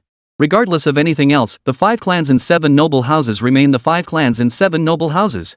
These 5 clans and 7 noble houses have ruled the martial arts world of China for 5,000 years. How could the profound foundations they've built over millennia ever be matched by a mere decade or two of arduous training by some lowly disciples? The gap between them is simply too vast. So vast it feels utterly hopeless. Yet, just as everyone was marveling at Zhao Wushhuang's tactics and sinking into despair, a voice suddenly rang out from the crowd. Holy crap! Stop just standing here fawning over Zhao Wushhuang. Look! Look! Shangguan Outyan has already reached the 9th level. Don't you want to see how he got here? Amidst the gasps of onlookers who had suddenly appeared from some obscure corner, the electronic screen before everyone's eyes flickered once more. Soon, the screen shifted from the scene of Zhao Wushhuang slaying the mammoth elephant to the 9th level. Before Shangguan Outnan stood a demon beast bathed in thunder, its single horn piercing the sky as it let out a deafening roar. Holy crap! Am I seeing this right? This is actually a 7th rank peak demon general, the thunder giant beast. Holy crap! Who would have thought the world connected to this virtual brain interface is the thunder giant beast? The most terrifying thing about the thunder beast is that horn growing from its head. Actually, that horn on the thunder beast's head functions much like a lightning rod in our human world. However, the purpose of a lightning rod is to channel the electricity into the rod and ground it. Whereas the primary function of its horn is to channel the thunderous energy between heaven and earth into the thunder beast's body. Once the elemental energy within its body reaches a peak concentration, the resulting attack unleashes unimaginably lethal blows upon human martial artists. Terrifying. This is utterly terrifying. The thunder beast itself already possesses strength at the peak of the 8th rank Grandmaster realm. Furthermore, it can simultaneously wield the 10,000 realms heavenly prison technique, the terrifying method of drawing thunderous power through its horn. This allows the already immensely powerful thunder beast to unleash combat prowess and explosive force far surpassing what a demon beast of its rank should possess. At this point, whether we're talking about raw power, speed, or destructive force, take any single aspect of the above, it is enough to instill despair and terror deep within one's soul. This too represents an unbridgeable chasm, a gulf and divine retribution between human martial artists and demonic beasts. Sigh. Freaking insane. This is simply too twisted. At least in my eyes. To this day, I've never heard of a single college entrance exam candidate who managed to break through the 9th gate guarded by the Thunder Beast. Chapter 125, The Overwhelming Dominance of the Thunder God's Physique. Just as the onlookers were marveling at how absurdly difficult and beyond the syllabus the 9th stage of the college entrance exam had become, suddenly, the thunderous beast with a single horn roared to the heavens. In an instant, the earth shook and mountains trembled. Simultaneously, harnessing the power of its sonic attack, the thunderous beast charged toward Shangguan Outyan with all 4 hooves, launching a desperate, all-out assault. Fierce, purple lightning coiled and gathered like snarling electric webs around the beast's horn. In less than a quarter of an hour, a thundercloud over 10 meters in diameter rapidly coalesced atop its horn. The next instant, the terrifying thundercloud erupted into countless pure spheres of lightning energy. Like hailstones, they rained down relentlessly toward Shangguan Outyan's position. Their speed was like galloping thunder, swift as lightning. Wherever these thunder energy spheres passed, the ground was ravaged as if struck by missiles. Soil flew into the air, cracking open, and the thunderous force churned the earth into utter chaos. As for Shangguan Outyan, he stood frozen in place, seemingly still reeling from the earlier shock, when he was struck head-on by one of these pure, domineering, and utterly destructive thunder energy spheres. Boom! The instant the lightning energy sphere neared Shangguan Outyan's body, it unleashed an utterly terrifying explosive force. Such terrifying might illuminated the entire surrounding world as bright as day. From afar, it resembled a miniature red mercury nuclear bomb detonating in that instant. The shockwave generated during this process slammed into everyone's screens like a flashbang grenade. Instinctively, everyone shielded their eyes with their hands, unable to make out the images on the screens. If such blinding energy could erupt through screens, what unimaginable peril and hardship must Shangguan Outyan be enduring right now on the battlefield, facing this thunderous colossus head-on? Yet, just as everyone was reeling from the thunderous beast's first wave of thunder attribute energy spheres, the blinding light gradually faded from the screen. Shangguan Outyan was seen being sent flying backward by the force of the thunder energy sphere. He slammed violently into a mountain peak behind him. As the second wave of explosions erupted, the overwhelming and ferocious thunder energy literally leveled half the mountain peak. Witnessing this scene, the spectators in the livestream were utterly stunned, their jaws dropping in horror. Holy crap! Am I seeing this right? Is this insane or what? He didn't even try to dodge the Thunder Beast's energy ball attack, he just went in for a head-on clash. And the result of that head-on collision? Getting blown straight out of the sky? This is beyond absurd, it's absurdity opening the door for more absurdity. Absurd to the extreme, right? Sigh. In my opinion, Shangguan Outyan is the classic case of trying to show off but getting screwed over instead. He was just trying to drag things out. Who'd have thought Shangguan Outyan would bite off more than he could chew this time and take such a massive hit? The question is, after enduring such a terrifying assault, does Shangguan Outyan even have the strength left to fight? Or will he be eliminated, suffering a humiliating defeat? Yet, just as everyone gloated over Shangguan Outyan's failed attempt at showing off, as the dazzling lightning slowly faded from the sky, a towering, imposing figure emerged like a war god, slowly appearing on everyone's screens. This figure was none other than Shangguan Outyan, the very man everyone had just been discussing whether he would be eliminated. Standing atop the mountainside like a leading man, Shangguan Outyan towered over the landscape. Beneath his feet, the mountain range had been torn apart by the thunderous force, leaving deep, gouged-out cracks and ravines. Behind him, the mountain peak seemed to have been cleaved clean in two, a sight of utter devastation. Yet despite the surrounding terrain being ravaged beyond recognition by thunder-attributed energy spheres, Shangguan Outyan himself remained unscathed, not even a hair out of place. His smile remained as effortlessly carefree and unruffled as ever. How could this be possible? It was utterly unbelievable. Watching Shangwan Outyan emerge unscathed after withstanding the thunderous assault, not even a scratch on his skin. The spectators in the livestream chat were utterly dumbfounded. They couldn't believe their eyes. Standing at the very epicenter of the explosion, Shangwan Outyan remained steadfast, meeting the gaze of everyone present. The Thunder Beast's single horn could draw lightning energy from within 10,000 miles, transforming it into its most precise attack stored within that horn. But the Thunder Beast could also use that horn to draw on the thunder energy from the heavens and earth. Shangwan Outyan, it seemed, had mastered a technique similar to that of the Thunder Beast, allowing him to absorb and neutralize the recent barrage of thunder attacks. That was why he emerged unscathed. Exactly. Now that you mention it, you've reminded me. If I recall correctly, Shangwan Outyan possesses a martial physique unimaginable to most, one so rare it could be found in only one among billions, the Thunder God physique. And one of the defining traits of the Thunder God physique is the ability to absorb all thunder-attributed energies from the heavens and earth. Holy crap! Just the name Thunder God physique sounds insane enough. And judging by just one of its abilities, it's beyond absurd, it's absurdity incarnate. It's just plain insane, right? This is just completely unreasonable. Under the stunned and incredulous gazes of everyone present, Shangwan Outyan flexed his arms and shoulders within the ruins, then began strolling toward the colossal Thunder Beast before him with the ease of a leisurely walk. At that moment, the Thunder Beast clearly couldn't comprehend why its all-out attack hadn't harmed Shangwan Outyan in the slightest. But before the Thunder Beast could process what had just happened with its simple mind, the Thunderous Beast began brewing its next assault. Suddenly, the Thunder Beast unleashed one thunder attribute energy sphere after another, bombarding Shangwan Outyan like a violent storm. Every single one of these terrifying attacks unleashed with the beast's utmost strength was completely absorbed by Shangwan Outyan. At this moment, Shangwan Outyan resembled an insatiable, bottomless beast. No matter how terrifying or formidable the Thunder Beast's attacks were said to be, upon reaching him, they vanished like stones sinking into the sea, failing to stir even the slightest ripple. Throughout this process, the relentless barrage of attacks from the Thunder Beasts only served to fuel his momentum. Shangwan Outyan's aura surged like a rocket, growing ever more agile and ferocious. In the blink of an eye, Shangwan Outyan stood directly before the thunderous beast. Under the beast's gaze, filled with despair bordering on collapse, Shangwan Outyan slowly extended his right hand. With a casual flick of his wrist, he seized the sharp horn protruding from the beast's forehead. Boom!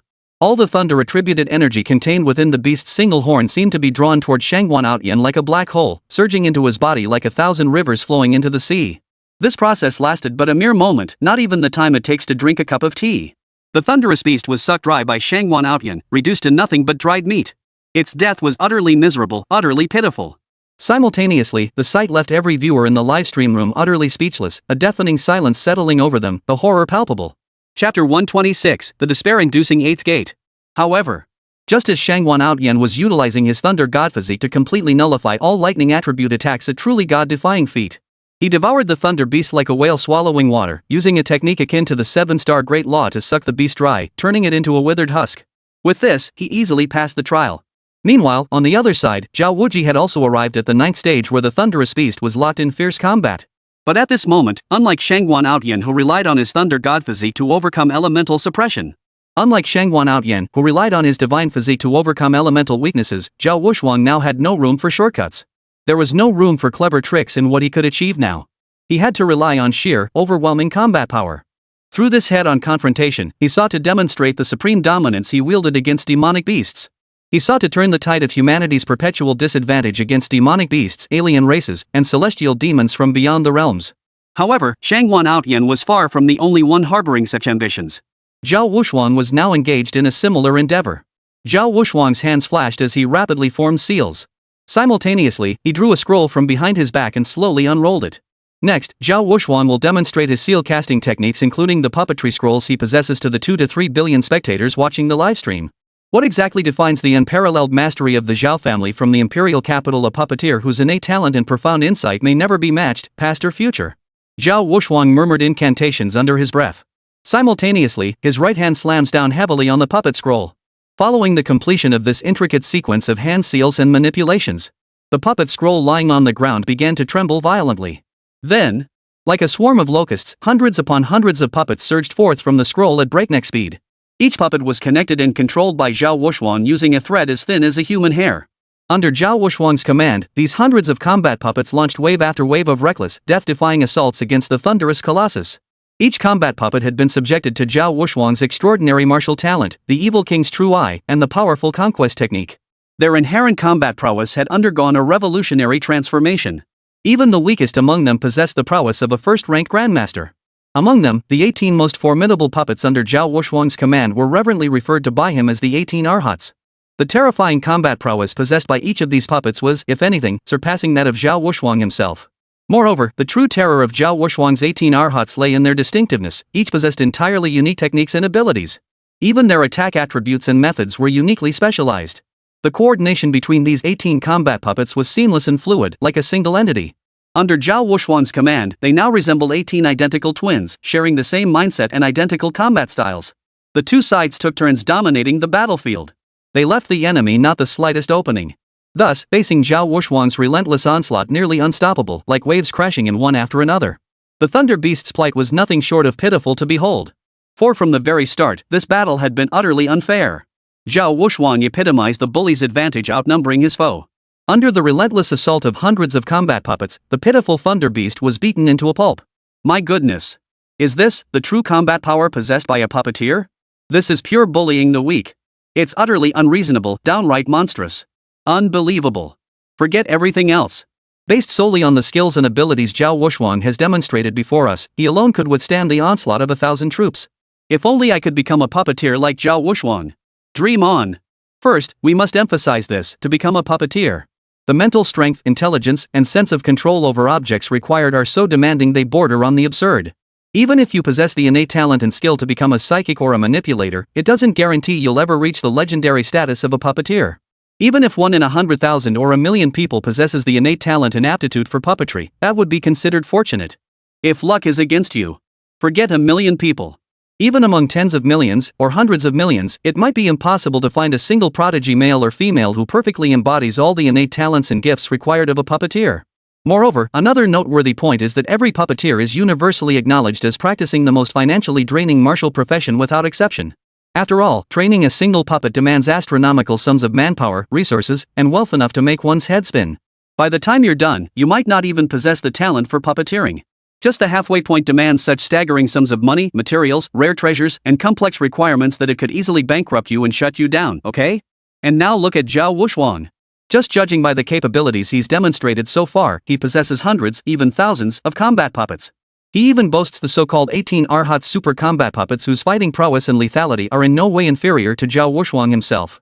Do you have any idea how much manpower and resources that demands? It's likely only the 5 clans and 7 noble houses, those superfamilies with over 5,000 years of heritage, possess such bottomless reserves of terrifying resources and wealth to sustain Zhao Wushuang's endless extravagance and money burning. Is this the prodigy born from the 5 surnames and 7 noble houses? Frankly, the gap between their current displayed prowess and innate talent compared to us ordinary martial artists is like heaven and earth, utterly incomparable. Indeed. I once thought the gap between me and these prodigies might merely lie in differences of innate talent and comprehension. But seeing Zhao Wushuang's performance today, I'd never dare say that to anyone now. Even if I truly possessed such talent, I could never utter those words. I could do it too. Because the gap between them was so vast, it felt like that sense of hopelessness was sealed from the very start. It left one only able to sigh in admiration, utterly unable to muster even a shred of desire to surpass him. Alright. Now you should understand, don't be fooled by Li Chengfeng topping the first round's Qi blood combat power test with his terrifying 6th rank grandmaster prowess, dominating all others. But paper stats are just that, paper stats. Real combat prowess is an entirely different matter.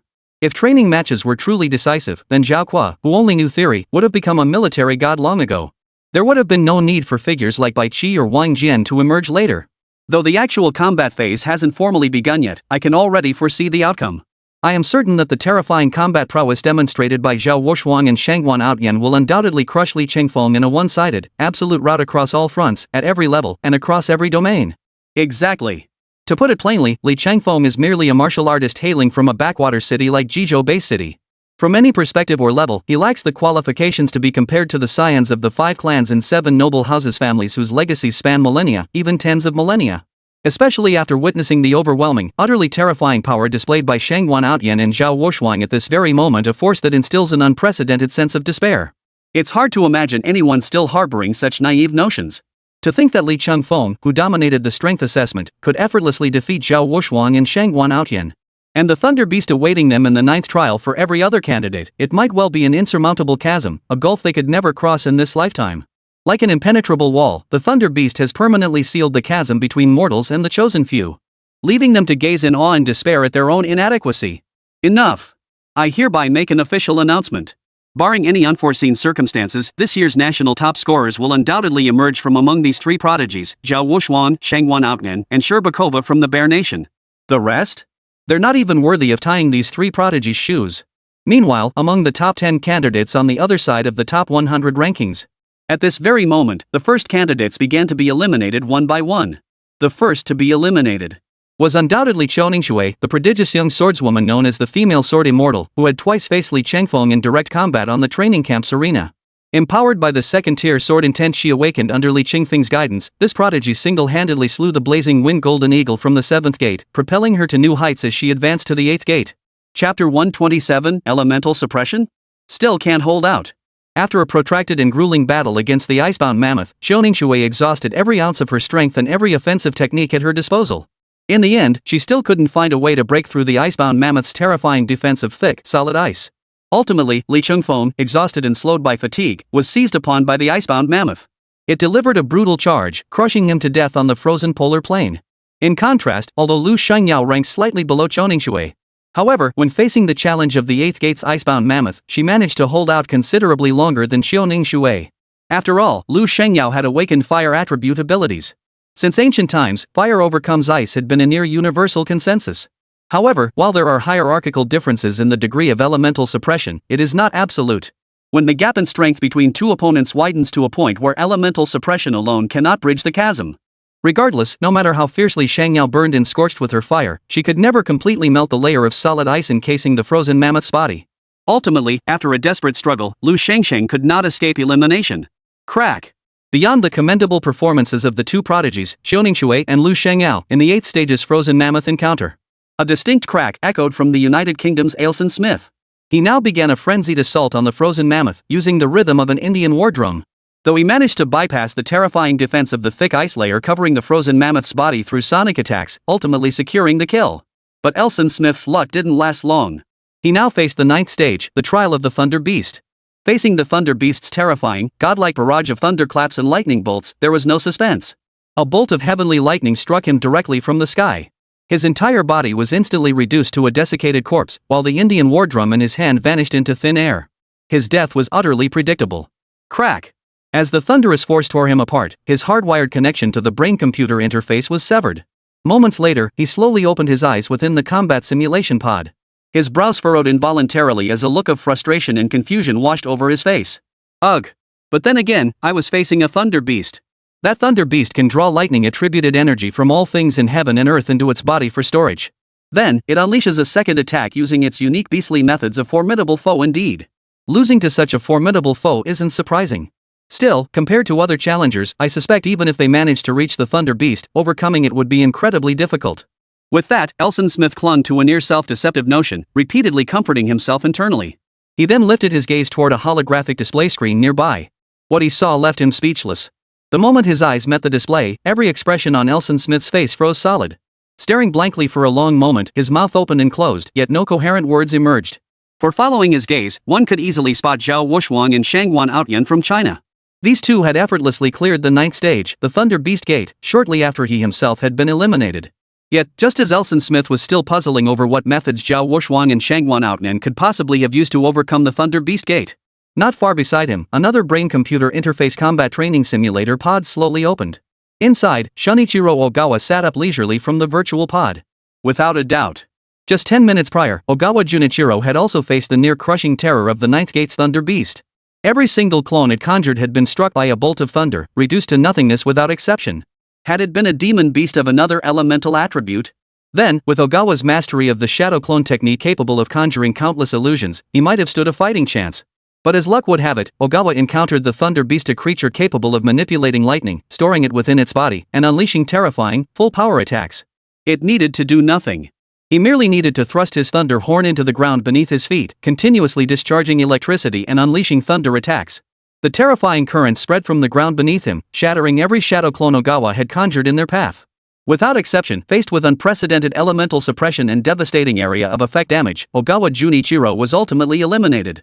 After his defeat, Though Ogawa Junichiro felt bitter resentment when he saw the holographic display screen nearby showing Zhao Wuxuang and Shangguan Outyan advancing one after the other through the ninth stage, the Thunder Beast Gate. A look of shock and confusion spread across his face.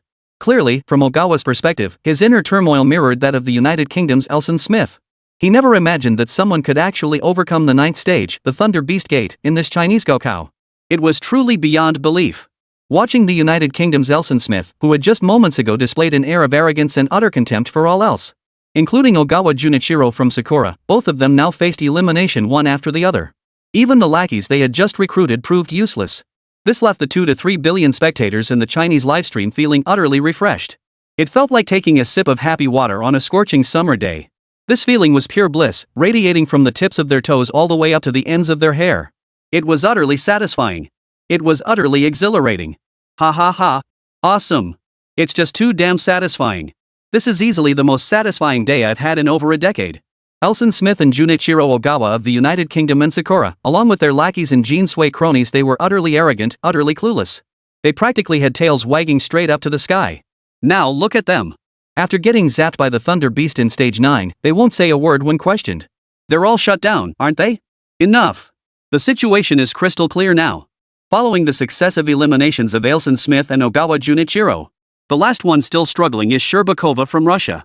I'll be damned if Sherbakova can't survive the Thunder Beast's assault in the ninth stage. Then this group of international students from other countries hoping to take China's college entrance exam would truly be delivering their own heads on a platter, a gesture where the sentiment outweighs the gift. How dare they try to use this once-in-a-lifetime opportunity to slap our nation in the face. In the end, they didn't manage to humiliate the Chinese people. Instead, they ended up humiliating themselves, embarrassing themselves on the international stage. Just imagining this scenario alone feels utterly dramatic. The spectacle is off the charts, right? Meanwhile, within this livestream, 2 to 300 million onlookers chatter away, exchanging opinions and speculations. Truthfully, most people maintained a spectator's mindset, reveling in the spectacle without caring how big the drama grew. Meanwhile, Sherbakova was currently locked in a terrifying, life-or-death melee with the Thunder Beast in the ninth stage. The thunderous power unleashed from the Thunder Beast's sharp horn seemed to fill the entire space with thunder and lightning at that very moment. Beneath their feet, the earth trembled violently as if unable to withstand the Colossus's thunderous pressure, cracking and splitting inch by inch. The lightning unleashed by the Thunder Beast coalesced into a series of treacherous, ferocious electrical webs, constantly oscillating and weaving through the space. Yet swiftly, Sherbakakova's form dissolved into a series of ghostly, perilous shadows, a sight so terrifying it defied belief. How could Sherbakova possibly possess such terrifying and unimaginable speed? In a sense, Sherbakova's speed is even faster than the thunder and lightning itself. Even the Thunder Beast's lightning strikes all missed their mark, striking nothing but air. What kind of reflexes and speed could possibly allow someone to achieve all this? If I recall correctly, Sherbakova's speed should still be at the Grandmaster realm level. Yet the terrifying speed she displayed throughout her battle with the Thunder Beast far surpasses anything a Grandmaster level martial artist could possess. It has even begun to faintly touch upon the threshold of the Grandmaster realm. This is utterly unbelievable. Could it be that Sherbakova cheated during this exam? Chapter 128. Haven't you forgotten someone? Give me a break. Are you out of your mind? The brain-computer interface and virtual pod Sherbakova used were provided by us, China. Are you suggesting China would tamper with the data for these foreign friends just to save face when they get eliminated in the ninth stage? Come on, think about it, that's just impossible. So, all things considered, the only explanation is that Sherbakova genuinely possesses terrifyingly fast footwork and extraordinary combat prowess. We need to face this gap head-on. Let's not get caught up in those underhanded, backstabbing schemes. While 2 to 3 billion viewers in the livestream were locked in a heated debate, each clinging to their own arguments. On the battlefield of the Ninth Gate's Thunder Beast, a demonic, ghostly crimson light flashed in Sherbakova's eyes. Before anyone could decipher the meaning behind that eerie crimson light flickering in Sherbakova's eyes, Sherbakova's form swayed slightly in place. Then, like a phantom, she vanished without a trace, leaving no sign behind whatsoever. However, following Sherbakova's complete disappearance, a sharp pop echoed through the air. Before anyone in the livestream could discern how it had executed such a precise strike. In the instant the figure flashed and swept past, like autumn winds sweeping fallen leaves, the thunderous beast's body suddenly bore dozens of wounds no one knew when they had appeared. Moreover, these wounds clearly resembled the scratches left by a woman's fingernails.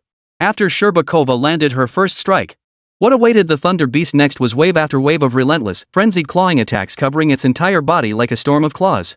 Any keen observer could see Sherbakova, moving at breakneck speed, left behind one black afterimage after another.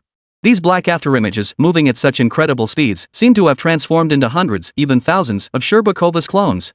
Yet these duplicates differed fundamentally from the shadow clones deployed by Koizumi Junichiro. At the very least, the shadow clones created by Ogawa Junichiro were, to a certain extent, tangible entities composed of true chi. Since they were physical entities formed from true chi, the Thunder Beast could unleash its terrifying thunderous power directly employing large-scale lightning attribute magical attacks to instantly annihilate and destroy all of Koizumi's shadow clones. This explains why, despite seemingly holding all the advantages of timing, location, and human support, yet ultimately suffered a crushing defeat at the hands of the Thunder Beast. The same situation played out very differently for Sherbakova. Although Sherbakova also conjured hundreds upon hundreds of clones around the Thunder Beast, her clones primarily manifested due to her own super high-speed movement, constantly shifting positions around the Thunder Beast. This dynamic produced the black afterimages.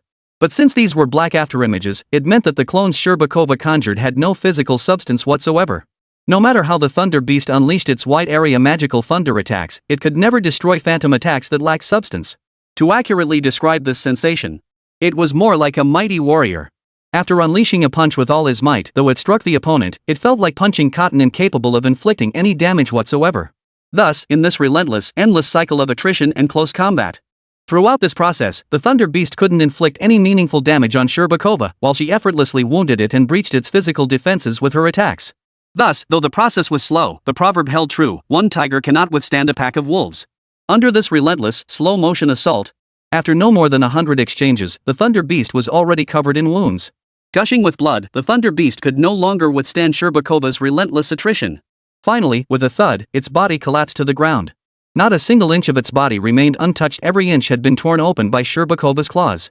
Crimson blood poured from its wounds, staining the ground beneath it a vivid scarlet. From afar, the sight sent a collective gasp of horror through the 2 to 3 billion spectators watching the livestream. A wave of unease washed over them, sending shivers down their spines. I never imagined. This woman named Sherbakova is so ruthless and merciless. She actually used such an almost unreasonable attack method to break through the Ninth Gate's Thunder Beast stage. At the very least, judging by the offensive tactics, lethality, agility, and overall combat prowess Sherbakova just demonstrated. In a sense, this woman has already reached a level comparable to Zhao Wushuang and Shangguan Outyan. Her true strength is far beyond what a Grandmaster-level martial artist could comprehend. While superficially, their combat prowess might only match that of a 5th-rank Grandmaster. But cultivation level alone doesn't tell the whole story. Especially when it comes to their terrifying combat prowess and explosive lethality. Even Grandmasters might not reach their level of excellence. Alright. Next up is the highly anticipated 10th stage. The 10th stage essentially touches upon the threshold only those who have truly reached the Grandmaster realm can grasp. It also represents the forbidden territory for Grandmasters in every generation of China's Gaokao candidates. Now, who among Sherbakova, Shangguan Outyan, and Zhao Wushuang will be the first to conquer the 10th gate and seize the early lead at the top of the rankings? As anticipation surged within everyone's hearts, all eyes were fixed on who would emerge victorious, the first prodigy to conquer this 10th gate. Yet, what no one noticed was this. For prior to this, whether it was Zhao Wushuang, Shangguan Outyan, or Sherbakova, their performances had been utterly extraordinary, beyond comprehension. This had caused everyone to unconsciously overlook one man's name in their minds. Li Changfeng. At that very moment, Li Qingfeng's live broadcast feed suddenly appeared on the screen. Oh, did I just see that correctly? Who would have thought even Li Changfeng has already reached the 9th stage? I bet the next second, Li Changfeng will meet the same fate under the Thunder Beast's heavenly might, crispy on the outside, tender on the inside, leaving a lingering fragrance in your mouth. Hey! Man, you're practically rooting for Li Changfeng to fail, aren't you? How can you even utter such inhumane words? I honestly have no idea what's going on in your head. At that moment, amidst the live streams watched by 2 to 300 million people, the screen began flooding with mocking comments and schadenfreude-filled bullet chats targeting Li Changfeng. In truth, quite a few people present held opposing views and offered unwavering support for Li Changfeng. I think you guys are just popping champagne at halftime. Jumping to conclusions this early, aren't you afraid Li Changfeng will prove you wrong? If you ask me, there's still a chance Li Changfeng could make it through this 9th stage, the Thunder Beast. After all, even the most hopeless cases can turn things around. And this is Li Changfeng, a grassroots hero who rose from a small town to where he is today. Anyway, no matter what you all think, I believe Li Changfeng will win. However, while supporters and detractors of Li Changfeng were locked in heated debate within the livestream chat, each side stubbornly clinging to their views. Li Changfeng, trapped within the 9th stage, the Thunder Beast gate, gazed at the colossal beast snarling and roaring at him from a short distance away. A faint smile finally touched his lips, revealing a rare glimpse of joy on his face. Hey! It's been so long since I last encountered an opponent who could even slightly amuse me. I wonder how many punches this self-proclaimed Thunder Beast can actually take after this. Truth be told, Ever since Li Changfeng connected his brain-computer interface to enter this virtual assessment phase, no matter what level or opponent he encountered, he'd managed to breeze through every assessment with ease, simply lifting his leg, stomping his foot, and effortlessly crushing the demonic beasts in one-sided victories. At first, Li Changfeng found this somewhat entertaining. But as the same thing repeated over and over, it felt like wielding a legendary sword to slaughter monsters in an online game. At first, this cheat code brought him a fleeting sense of joy. But if you're constantly slicing through enemies like cutting vegetables, endlessly replaying this one-sided, mowing down the field gameplay, that feeling would inevitably become tedious and monotonous. Soon enough, you'd lose faith in the game you're playing. At that point, you might even start considering quitting the game altogether. Before that, when Li Changfeng encountered the Desert Lizard Lord, before Li Changfeng could even lift a finger, his own pet, the six-winged golden cicada, instantly obliterated the enemy in a single strike. So, from Li Changfeng's perspective, he'd been yearning for a battle that could set his blood boiling and reignite the passion of his youth. As the monster guarding the ninth gate, I hope your lofty status can at least entertain me a little, bring me some joy.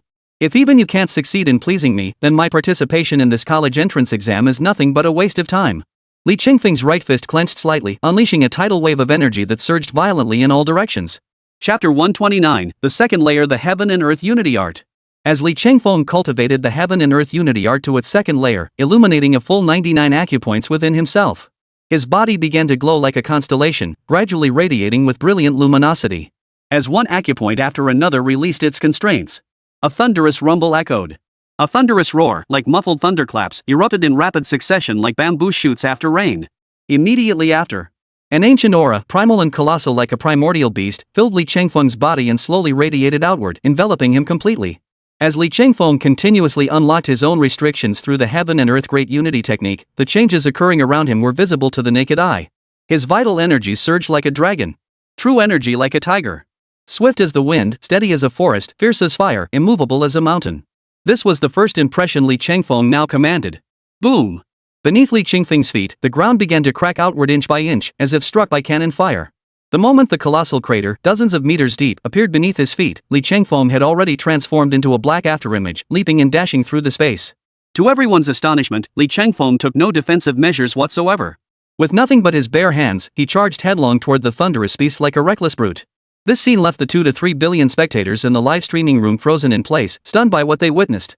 Some even instinctively rubbed their eyes in disbelief when they looked back at the live stream once more, especially upon witnessing the frenzied state Li Changfeng now displayed. The onlookers in the livestream chat began to doubt whether they had just experienced a hallucination. They must have seen it all wrong. Li Changfeng, has he lost his mind? He's actually choosing this brainless, brute force approach to go toe-to-toe with this thunderous beast. When the time comes, the thunder beast probably won't even need to use its lightning energy sphere attack. Just one direct charge with that horn alone could impale Li Changfeng right through the heart, sending his soul flying, right? Yet, while the 2 to 3 billion spectators in the livestream were secretly mocking Li Changfeng, in that fleeting instant, Changfeng charged toward the thunder beast with the force of 1,000 thunders. Then, Li Changfeng roared. His right fist clenched tightly, he unleashed a devastating punch forward. Such audacity, such overwhelming might have carried the bold spirit of striking once to avert 100 blows. As the fist struck out, terrifying shockwave energy and a metallic storm instantly coalesced, then rapidly dispersed outward in an expanding pattern. Boom! Li Changfeng's punch, powerful and heavy, struck the thunder beast squarely on its forehead. The colossal beast, over 23 meters tall and weighing 100 tons, flew backward like a withered branch among debris. Mid-air, it executed a full 365-degree Thomas spin. Holy crap! This? No way! Did I just witness a Hollywood blockbuster? What I'm witnessing right now is utterly mind-boggling. The 2 to 3 billion spectators in the livestream never dreamed that, despite having imagined countless times how Li Changfeng would be utterly crushed and defeated by this thunderous beast. Not even the gruesome vision of Li Changfeng being instantly roasted by that thunderous force charred on the outside, tender on the inside, chilled to the bone had materialized. Instead, Li Changfeng was like a one-punch man. Unlike Zhao Wuxuan, Shangguan Outyan, or Sherbakova before him who relied on intricate techniques or unique physical advantages to exploit the thunder beast's weaknesses for victory. When it came to Li Changfeng, it felt like everyone present had been transported back to the gladiatorial arenas of ancient Rome. Li Changfeng's unadorned, straightforward punch had sent the 100-ton thunder beast flying directly into the air. After being sent flying mid-air by that single blow, the thunder beast endured a brief moment of disorientation and confusion before quickly grasping the situation. It felt as though its majesty as a thunder beast had been challenged by this insignificant human on the ground. Instantly, the colossal beast let out a thunderous, earth-shaking roar from mid-air. And this thunder beast was the type to fight without wasting breath. Instantly, the sharp horns on its forehead began to gather the surrounding lightning energy. Simultaneously, within the air surrounding the thunder beast, massive energy spheres each roughly the size of a heavy truck or tank began to coalesce one after another in midair. In an instant, dozens of massive thunder energy spheres, each pulsing with destructive and savage energy. Like atomic bombs, they slammed down from the sky. The scene unfolding before their eyes resembled the apocalypse descending. Crack, crack, crack. Boom, boom, boom. Li Qingfeng's seemingly insignificant figure was instantly engulfed by the thunderous energy spheres. Each time an energy sphere struck the ground, it instantly carved out a bottomless crater over 100 meters wide. As the thunder and dust slowly dispersed, Li Qingfeng stood immovable like the immovable wisdom king amidst the ravaged, scarred earth. His demeanor was calm and composed, strolling as if he were in complete control of the situation. What on earth was that? Who can tell me what just happened? Li Qingfeng, he clearly did nothing just now. Did this guy just withstand wave after wave of the thunder beast's lightning energy spheres using only his physical strength? This is beyond belief, utterly unreasonable and domineering. Could it be that Li Qingfeng possesses the same thunder god constitution as Shangguan Outyan? Do they both possess the thunder god physique, one that might not even be found in a billion people? Could it be that thunderous beast's lightning attribute attack was directly absorbed by Li Qingfeng's thunder god constitution? The billions of spectators across the live streams were right in their guesses, but only half right. Exactly. Every thunder attack unleashed by that colossal thunder beast if Li Qingfeng had chosen to absorb them.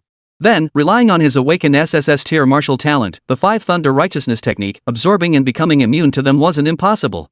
But if that were the case, Li Qingfeng felt that, since Shangguan Outyan had already demonstrated once how to exploit the flaws in the thunder god's body to clear the stage, then, as the unparalleled, perhaps even unprecedented, dazzlingly brilliant, golden-glowing transmigrator of Blue Star, regardless of anything else, his pride and self-respect as a transmigrator would never permit him to use the same methods already employed by Blue Star natives, essentially replicating their success one-to-one. If he were to do that, where would Li Qingfeng's face be? When billions of years later, Li Qingfeng were to meet those earthborn time-traveling predecessors, he'd likely have no face to show those Jiangdong ghosts, right? Therefore, to uphold his dignity as a Blue Star time traveler. At the same time, Li Qingfeng, this white ox, must also consider the dual aspects of entertainment value and visual impact that his actions could bring. Thus, Li Qingfeng refrained from unleashing the 5 thunder righteousness technique. Had he would have immediately attacked in the form of the thunder god's armor. It's true that Li Qingfeng didn't use his martial arts talent. Instead, he employed another method, the Heaven and Earth Great Unity technique taught to him by Zhao Jiangwo. The Heaven and Earth Great Unity art itself was a supreme internal cultivation technique. It used the heavens as its blanket, the earth as its bed, the myriad beings of the cosmos as its chessboard, and the extraordinary meridians and acupoints of the human body as its pieces. When the Heaven and Earth Unity art reached its ultimate pinnacle of the 99 levels, Li Qingfeng could fully achieve this. When the whale falls, all things are born. One thought creates worlds, one thought destroys them. With a flick of the wrist, stars are plucked. With a wave of the hand, clouds gather and rain pours. That supreme power, akin to the authority of an emperor. Thus, Li Qingfeng had only cultivated the Heaven and Earth Unity art to its second layer thus far. Yet, having successively activated 99 Heaven-Earth acupoints within his body, Li Qingfeng's physical fortitude now stands at an extraordinary level. Furthermore, the dual synergistic effects of the Thunder God armor tempering his flesh. The enhancement this process brings to Li Qingfeng is far more than a simple 1 + 1 = 2 calculation. If one were to describe it in the most straightforward and accessible terms.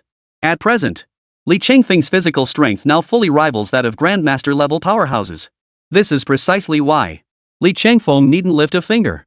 Merely standing there, craning his neck to await the thunderous beast's assault. The fundamental reason why it couldn't scratch him even after exerting every ounce of its strength. But if it hadn't even managed to scratch his skin, that would be downright pretentious.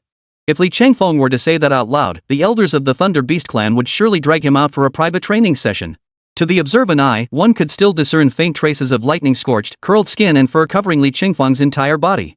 Yet swiftly, under the healing power of his innate martial talent, the Thunder God's armor.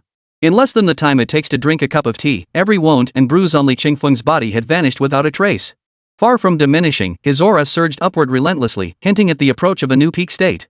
Chapter 130, Who among you is the true beast? Look at him. Just moments ago, there were still visible wounds on Li Qingfeng's arms and thighs. But how long has it been? From start to finish, it probably didn't even take the length of a song for Li Qingfeng to heal completely. Could this be the martial arts talent Li Qingfeng has awakened? Whoa!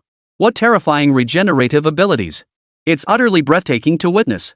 Under the stunned and horrified gazes of all spectators, Li Qingfeng gently flexed his shoulders and neck, then slightly bent his knees. Then, like a cannonball, he propelled himself upward, transforming once more into a black afterimage as he charged toward the thunderous colossus in the sky. The thunder beast, clearly enraged. It refused to abandon its will to resist. The sharp horn on its forehead repeatedly condensed balls of thunder-attributed energy. Wave after wave of savage, ferocious lightning attacks surged like a relentless tide, unleashing indiscriminate assaults upon Li Changfeng. But this time, Li Changfeng couldn't be bothered to clash head-on with the thunderous beast. His thoughts were simple now. To end the battle as swiftly and efficiently as possible. With a flicker of intent, Li Changfeng's mind moved. Behind him, two wings formed from thunder itself materialized out of thin air. With a flap of his wings, Li Changfeng transformed into a black afterimage, rapidly closing the distance toward the thunderous beast. As he soared through the air, Li Changfeng skillfully maneuvered his thunderous wings, constantly shifting his position and altering his longitude and latitude. This allowed him to evade wave after wave of the thunderous beast's lightning attribute energy spheres with flawless and graceful precision. In this manner, in what might not even have taken the time it takes to drink a cup of tea, Li Changfeng's fist, as large as a claypot, slammed down like a cannonball fired from a heavy artillery piece. With tremendous force and momentum, it struck the thunder beast squarely on the jaw. The thunderous beast seemed to transform into an incredibly useful human punching bag. A terrifying, piercing aura surged from Li Changfeng like a rising tide. This kind of bone-crunching, visceral combat was utterly exhilarating. Li Changfeng had anticipated such a battle from the very beginning. Unfortunately, before the 9th level, every demon beast and assessment target he faced had been nothing more than fragile targets. They couldn't withstand a single punch from him before being shattered to pieces. Thus, none of what followed would have happened. But the 2 to 3 billion spectators in the live stream room? Upon witnessing this scene, their jaws nearly hit the floor. Holy crap! What kind of genius is this Li Changfeng?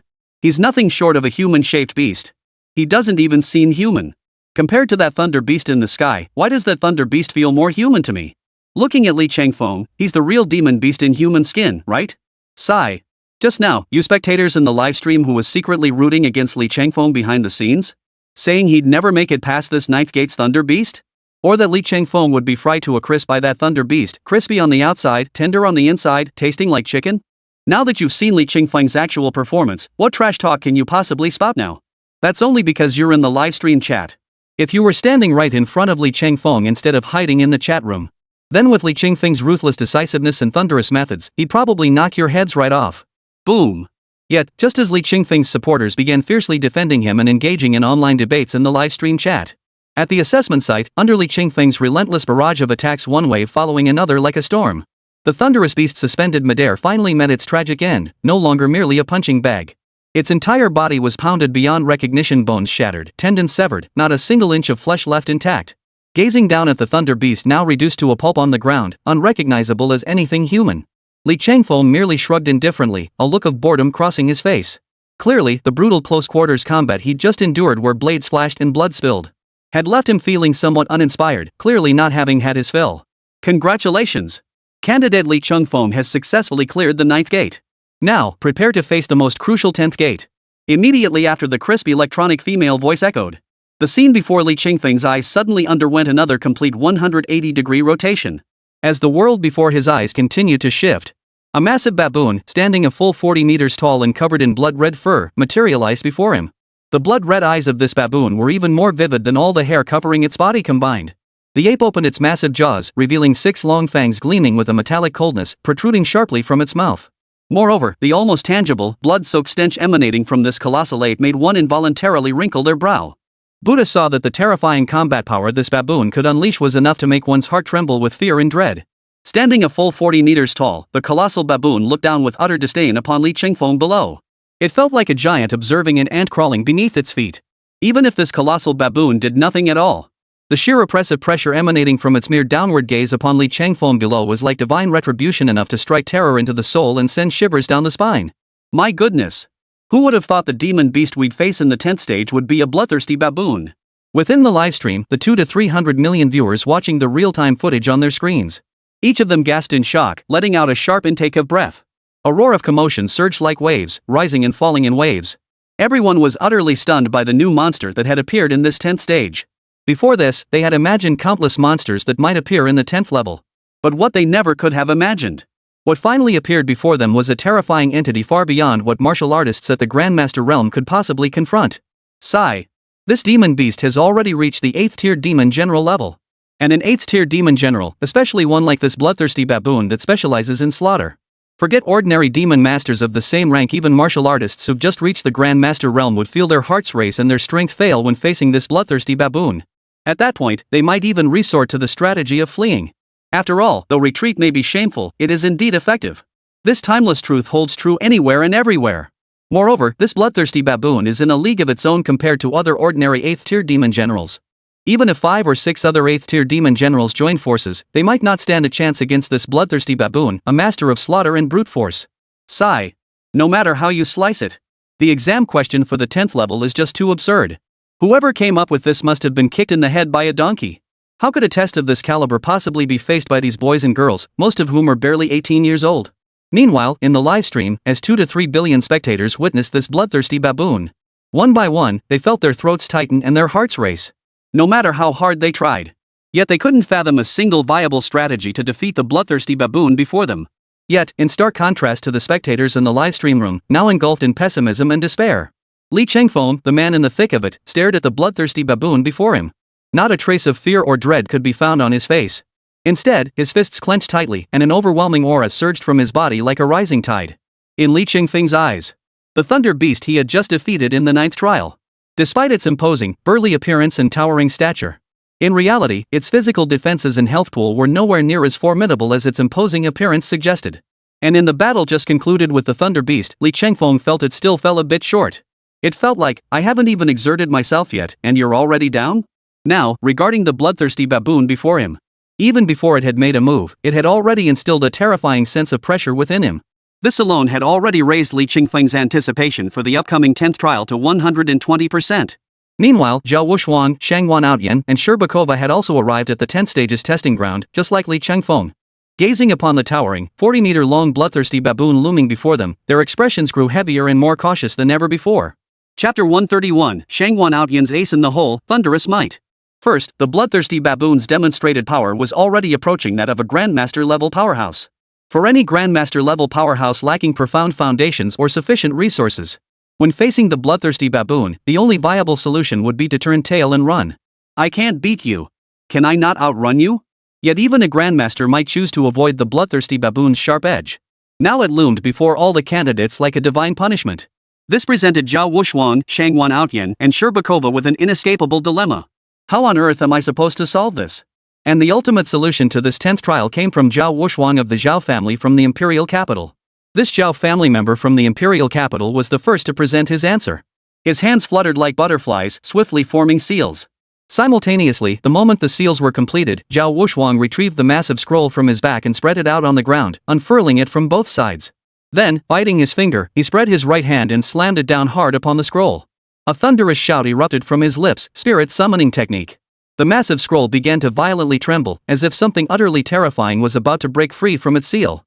Sure enough, within a mere quarter of an hour, hundreds upon hundreds of puppets swarmed forth from the scroll like a dark cloud of locusts, rushing out in a frantic, impatient throng. This time, the lowest-tier combat puppets Zhao Wushuang summoned were all Grandmaster level. The highest ranked among them, leading the charge, was none other than the one who had previously battled the Thunder Beast. Every single one was a member of Zhao Wushuang's 18 Arhats. Each of these combat puppets, codenamed the 18 Arhats, had been doubly enhanced by Zhao Wushuang using both the multiplication technique and the Evil King's True Eye. Suddenly, hundreds upon hundreds of combat puppets descended like a dark cloud, swarming and filling every inch of space within the 10th Gate's examination grounds. Then, at Zhao Wushuang's command, these hundreds upon hundreds of combat puppets moved with the precision of disciplined soldiers, swarming like locusts. Forming battle formations with precise coordination, they launched wave after wave of relentless assaults against the bloodthirsty baboon using a unique combat style. However, facing this thirsty baboon over 40 meters tall, massive, and powerfully built, it merely spread its arms, and the sheer pressure it exerted, along with its attack radius, stretched to 100 meters. Its arms bulged like rock, towering upward with an incredibly slender build. Its attack speed was as swift as a blur, like two giant fly swatters snatching and crushing one after another. Behold! With a single swipe of its clawed hand, the bloodthirsty baboon effortlessly seized over a dozen combat puppets, crushing them into its palm. Then, without exerting much force, the bloodthirsty baboon merely curled its fingers inward slightly. The dozen combat puppets crumbled like dough, effortlessly crushed into a pile of broken parts by the bloodthirsty baboon. Next, the bloodthirsty baboon turned its attention to the ground beneath its feet, slamming its fist down with tremendous force. Under this terrifying assault that shook the earth and mountains, another 30 or 40 combat puppets were instantly rendered utterly helpless. Under the bloodthirsty baboon's terrifying, earth-shaking, and wide-ranging assault, even Zhao Wuxuang's master-level puppets were no different from the Suicide Squad in its presence. Beyond mere suicide, there was no value to be found in this. Thus, in less than 10 minutes, a full 300 to 400 combat puppets were effortlessly crushed and defeated by the bloodthirsty baboon. In the end, only Zhao Wuxuang's prized 18 Arhat's combat puppets remained capable of putting up a fight. At that very moment, sensing he was being driven to the brink of utter ruin, Zhao Wuxuang's right hand flipped violently once more. In an instant, thousands upon thousands of puppet threads, invisible to the naked eye, shot out from his fingertips with whizzing sounds. These threads gathered the scattered limbs on the ground and reassembled them into the 18 remaining Arhat puppets. Zhao Wuxuang's right hand swiftly formed several seals. Then, in that very instant, a ripple rippled through the very fabric of space. As if summoned by some unseen force, the 18 Arhat puppets began to assemble themselves, some forming heads, others arms, legs, chests, backs, and other crucial parts. The entire process took less than a quarter of an hour. A colossal, awe-inspiring transformer surged from the ground. The 18 Arhat puppets became the most crucial components of this transformer, transforming into its primary means of attack. The next second, the transformer puppet swung its two fist-sized fists and charged head-on into melee combat with the bloodthirsty baboon. However, just as Zhao Wuxuang's giant transformer combat puppet and the bloodthirsty baboon began their close-quarters battle. Meanwhile, the battle on Shanghuan Outyan's side was reaching a fever pitch. Behold! Shanghuan Outyan, as if possessed by Sequoian, began to levitate upward from the ground without any wind stirring. Just 100 meters above his head, a spherical lightning bolt had coalesced, its diameter stretching to roughly 10 meters. It swirled and condensed directly above his head. Meanwhile, in the live stream chat, the 3 billion spectators watching this unfold couldn't help but feel a sense of familiarity. Holy crap! Am I seeing this correctly? Isn't that the ball lightning we just saw the thunder beast from the ninth gate condense through its thunderous horn? What's truly astonishing is that Shanghuan Outyan's thunder god physique not only absorbs all thunder-attributed power and attack forms within the heavens and earth, but also transform all the absorbed thunder energy into nourishment for his entire body. To put it metaphorically, Shanghuan Outyan's body now functions like a massive battery, storing every ounce of energy and thunder attribute attack technique he's just acquired. However, just as this ball lightning was about to crash down like a mountain crushing the bloodthirsty baboon's physical form, the bloodthirsty baboon seemed to sense the impending danger as if guided by some unseen force. Beastly instincts guided it in that moment. Crack! As the bloodthirsty baboon unleashed a punch, the ball lightning exploded in response. The intense white light blazed like broad daylight, blinding to the point of closing one's eyes. Under the relentless assault of the lightning sphere, the bloodthirsty baboon was left scorched and charred, its flesh emitting a faint, lingering aroma. Though its exterior appeared utterly battered and suffering greatly from this lightning attack. But those in the know understood. For a high-attack, thick-skinned monster like the bloodthirsty baboon, the spherical lightning attack just unleashed by Shanghuan Outyan barely scratched its surface. It wouldn't take long for the bloodthirsty baboon to recover to its peak condition. Yet, the bloodthirsty baboon seemed to be silently proving to everyone that it was perfectly fine. Suddenly, its long legs began to crouch slightly. Then, its feet thrust forward with tremendous force. A thunderous roar echoed as the ground beneath its feet seemed unable to withstand the terrifying shockwave. In that instant, the earth split open, revealing several deep, bone-exposing gashes. Propelled by the immense recoil force, the bloodthirsty baboon shot upward like a cannonball, soaring from the ground to a height of 1,000 meters above. Mid-air, where he was still impersonating Sequoian, Shanghuan Outyan was met with a vicious slap across the face. The bloodthirsty baboon's blow came too swiftly. Shanghuan Outyan had no time to react, only sensing a fierce, overpowering gust of wind approaching. This primed Shanghuan Outyan's martial combat instincts, summoning every ounce of his strength to form a spherical lightning energy shield around his body. Boom! Accompanied by this thunderous roar, Shanghuan Outyan, who moments before had been mid-air, playing the role of the thunder god descending upon the world, spun around like a kite whose string had snapped. He was sent hurtling backward at breakneck speed. And with that retreat, he retreated over a kilometer before barely stabilizing his form. Yet at that very moment, Sequoian's entire state appeared utterly dreadful. His face was deathly pale, and a trickle of crimson blood seeped from the corner of his mouth. But in a stroke of luck, at that critical moment, Shanghuan Outyan had utilized the powerful defensive system formed by the spherical lightning to nullify the vast majority of the red-haired baboon's attack force. Otherwise, that single savage blow from the bloodthirsty baboon would have been enough to send Shanghuan Outyan reeling with a concussion. Ha! Truly worthy of an 8th-ranked demon general. That single blow alone warrants my utmost respect. You know, I will unleash an even more devastating killing move upon you. At that moment, Shanghuan Outyan roared. His aura, already at its peak, now surged as if poised to shatter its own limits once more. The aura surging around Shanghuan Outyan raged like a whirlwind, sweeping everything in its path. Beneath the feet of man and beast, the earth churned like a tornado tearing through a parking lot, churning up gullies of dirt and unleashing a raging tempest. Next, Shangwan Outyan raised his right hand in a lifting motion. Countless black spherical bolts of lightning rapidly coalesced from his right palm at a speed visible to the naked eye. If the spherical lightning Shangwan Outyan had unleashed earlier primarily drew from the thunder energy stored within the horn of the thunder beast. But now, as Shangwan Outyan raised his right hand toward the heavens, the thunder energy he channeled originated directly from the primal essence of his own thunder god physique. Chapter 132. Shut up and just punch each other. Thunderous Might.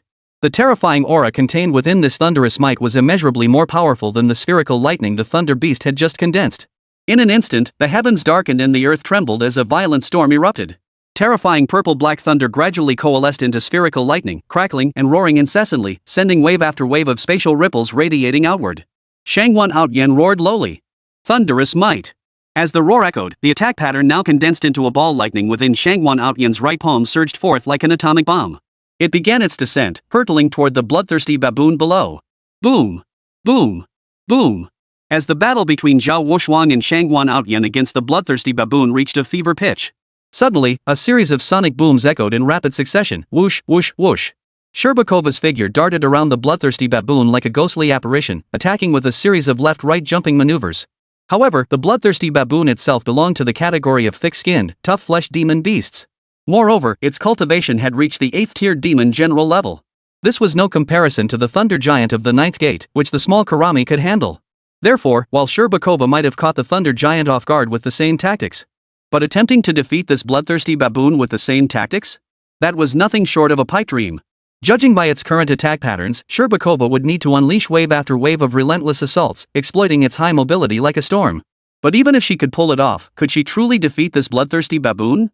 Even its terrifying physical defenses proved impenetrable, inflicting only superficial wounds that barely scratched the surface. Throughout the assault, its vision, particularly those blood-red eyes fixed on Sherbakova like a specter, relentlessly tracking her shifting position mid-air. Simultaneously, it silently began mental calculations. Calculating the exact location and trajectory Sherbakova would occupy in the next split second. Suddenly, the bloodthirsty baboon's right fist slammed violently into the void in one direction. Yet, the bloodthirsty baboon's attack was revealed to be just one of the myriad illusory shadows conjured by Sherbakova. Yet this single phantom differed from all the others that had come before. Suddenly, Sherbakova suddenly moved. She changed her position at the last possible moment, narrowly evading the bloodthirsty baboon's powerful strike. Yet the next instant, before Sherbakova could even catch her breath, suddenly, the bloodthirsty baboon's other iron fist slammed toward Sherbakova from another devious and bizarre angle. This pincer attack from front and back clearly demonstrated that the bloodthirsty baboon had already mentally calculated Sherbakova's next position and prepared this blocking route in advance. Boom! A thunderous roar echoed through the air. The bloodthirsty baboon had used a feint to successfully lure Sherbakova into the exact position it desired. The purpose of this feint was to conceal the bloodthirsty baboon's true killing move. This time, the bloodthirsty baboon unleashed a vicious right uppercut. Boom! Accompanied by a sudden sonic boom. Sherbakova, who had been weaving and dodging left and right within the office, was violently slammed into the earth's core by the bloodthirsty baboon's punch. The violent, tyrannical shockwaves rolled in like waves, relentlessly crashing one after another. In mere moments, a bottomless, colossal crater gouged into the earth's surface. The bloodthirsty baboon clenched its right hand, effortlessly snatching Sherbakova from the pit steps as if she were a small chicken. Then, the bloodthirsty baboon opened its gaping maw, poised to swallow Sherbakova whole. This scene perfectly mirrored the warning the chief examiner had repeatedly emphasized to all candidates before the second stage of the assessment. If you ever encounter a terrifying demon beast that you simply cannot defeat, never choose to confront it head-on. Instead, when it is about to devour you, choose to end your own life as quickly as possible. Otherwise, since you are immersed in the real environment of the brain-computer interface, as long as you do not actively disconnect from the machine, you would experience the entire process of being swallowed whole by the beast and reduced to scrap metal with unparalleled realism. The agony and torment of such an ordeal. It is sufficient to shatter even the most resolute warrior's will into nothingness, leaving them as a living corpse, a vegetable. And that outcome is only to be expected. Yet, as this scene unfolded, the 2 to 3 billion spectators watching the livestream felt their hearts leap violently in their chests. The more timid among them even covered their eyes, unable to bear witness to the impending horror about to unfold on screen. Yet not a single one of those 2 to 3 billion spectators could see the faint, meaningful smile curling up at the corner of Sherbakova's lips as she was about to be swallowed whole. All that could be seen was, throughout the entire ordeal, Sherbakova offered no resistance whatsoever. It was as if she remained completely unaware that she was still connected via the spinal interface, allowing the bloodthirsty baboon to devour her like a snack, thus ending the battle. Meanwhile, on the other side, Li Chengfeng appeared within the live stream's field of view alongside the crowd. His expression remained as calm and composed as ever, as if he were facing not an 8th level demon general. He regarded his opponent as no more than a red-haired baboon whose fur hadn't even fully grown in, showing not a shred of respect. He could be seen. After a brief warm-up routine, Li Chengfeng let out a long sigh. Ah! First off, that earlier battle against the Thunder Beast was commendable. Overall, it was passable. Now, upon seeing this bloodthirsty baboon appear, I feel like the real feast is about to begin. It even stirs a little anticipation within me. As he finished speaking, a meaningful curve involuntarily lifted the corners of Li Chengfeng's mouth. His fighting spirit surged like a relentless tide, seemingly boundless. Yet, these seemingly muttered words were transmitted crystal clear through the live broadcast's brain-computer interface to the ears of the 2 to 3 billion spectators watching the livestream. Everyone's eyes widened in shock. They looked at each other in turn. On each other's faces, they saw nothing but utter bewilderment and confusion. Did I hear that correctly? Judging by Li Chengfeng's words, it seems like both the Thunder Beast and the Desert Lizard Lord were nothing more than barely passable appetizers to him. If that's the case, do you think Li Chengfeng might actually strip down and go bare-chested like he did against the Thunder Beast in the 9th gate? Ready to engage in a real man-to-man, bone-crunching brawl with this bloodthirsty baboon? But let's not dwell on such scenarios. That bloodthirsty baboon is a genuine level 8 demon general. If Li Chengfeng stubbornly chooses to go toe-to-toe with this bloodthirsty beast, wouldn't that be pure madness? Yet, under the stunned and doubtful gazes of the crowd, after a brief warm-up, Li Chengfeng suddenly lunged forward. Then, his entire form blurred into a black afterimage as he charged toward the bloodthirsty boiling baboon. At this moment, having cultivated the heaven and earth unity decision to its second realm, Li Chengfeng's physical strength, power, speed, agility, and endurance. In every respect, he was now fully on par with any Grandmaster-level powerhouse. Furthermore, with his own rich experience in nature, plus the foundation provided by the 5 Thunder Righteousness and the Thunder God armor, it could be said that although Li Chengfeng still walked this world as a human, in essence, he was no longer a mere beast. In fact, he was more beast-like than the beasts themselves. Without a word, Li Chengfeng and the beast instantly became entangled in a fierce struggle. Li Chengfeng's iron fists, when compared to the bloodthirsty baboons, seemed as insignificant and laughable as a 3-year-old child punching an adult. Yet in terms of actual impact, the air crackled with a relentless barrage of boom. Boom! Boom! Sonic booms that surpassed the bloodthirsty baboon's own force. Boom! Boom! Boom! Accompanying this, shockwaves as massive as raindrops rippled out from beneath their feet in wave after wave, as Lin Chengfeng and the bloodthirsty baboon exchanged blow after blow in their white nightblade battle. The ground beneath them trembled as if struck by a magnitude 7 earthquake. Terrifying shockwaves radiated outward in relentless waves from their positions. Wherever Lin Chengfeng and the bloodthirsty baboon passed, the earth was torn apart inch by inch. Magma erupted, sand and stones flew wildly. Surrounding trees and rocks shattered like building blocks, scattering into dust that drifted through the air.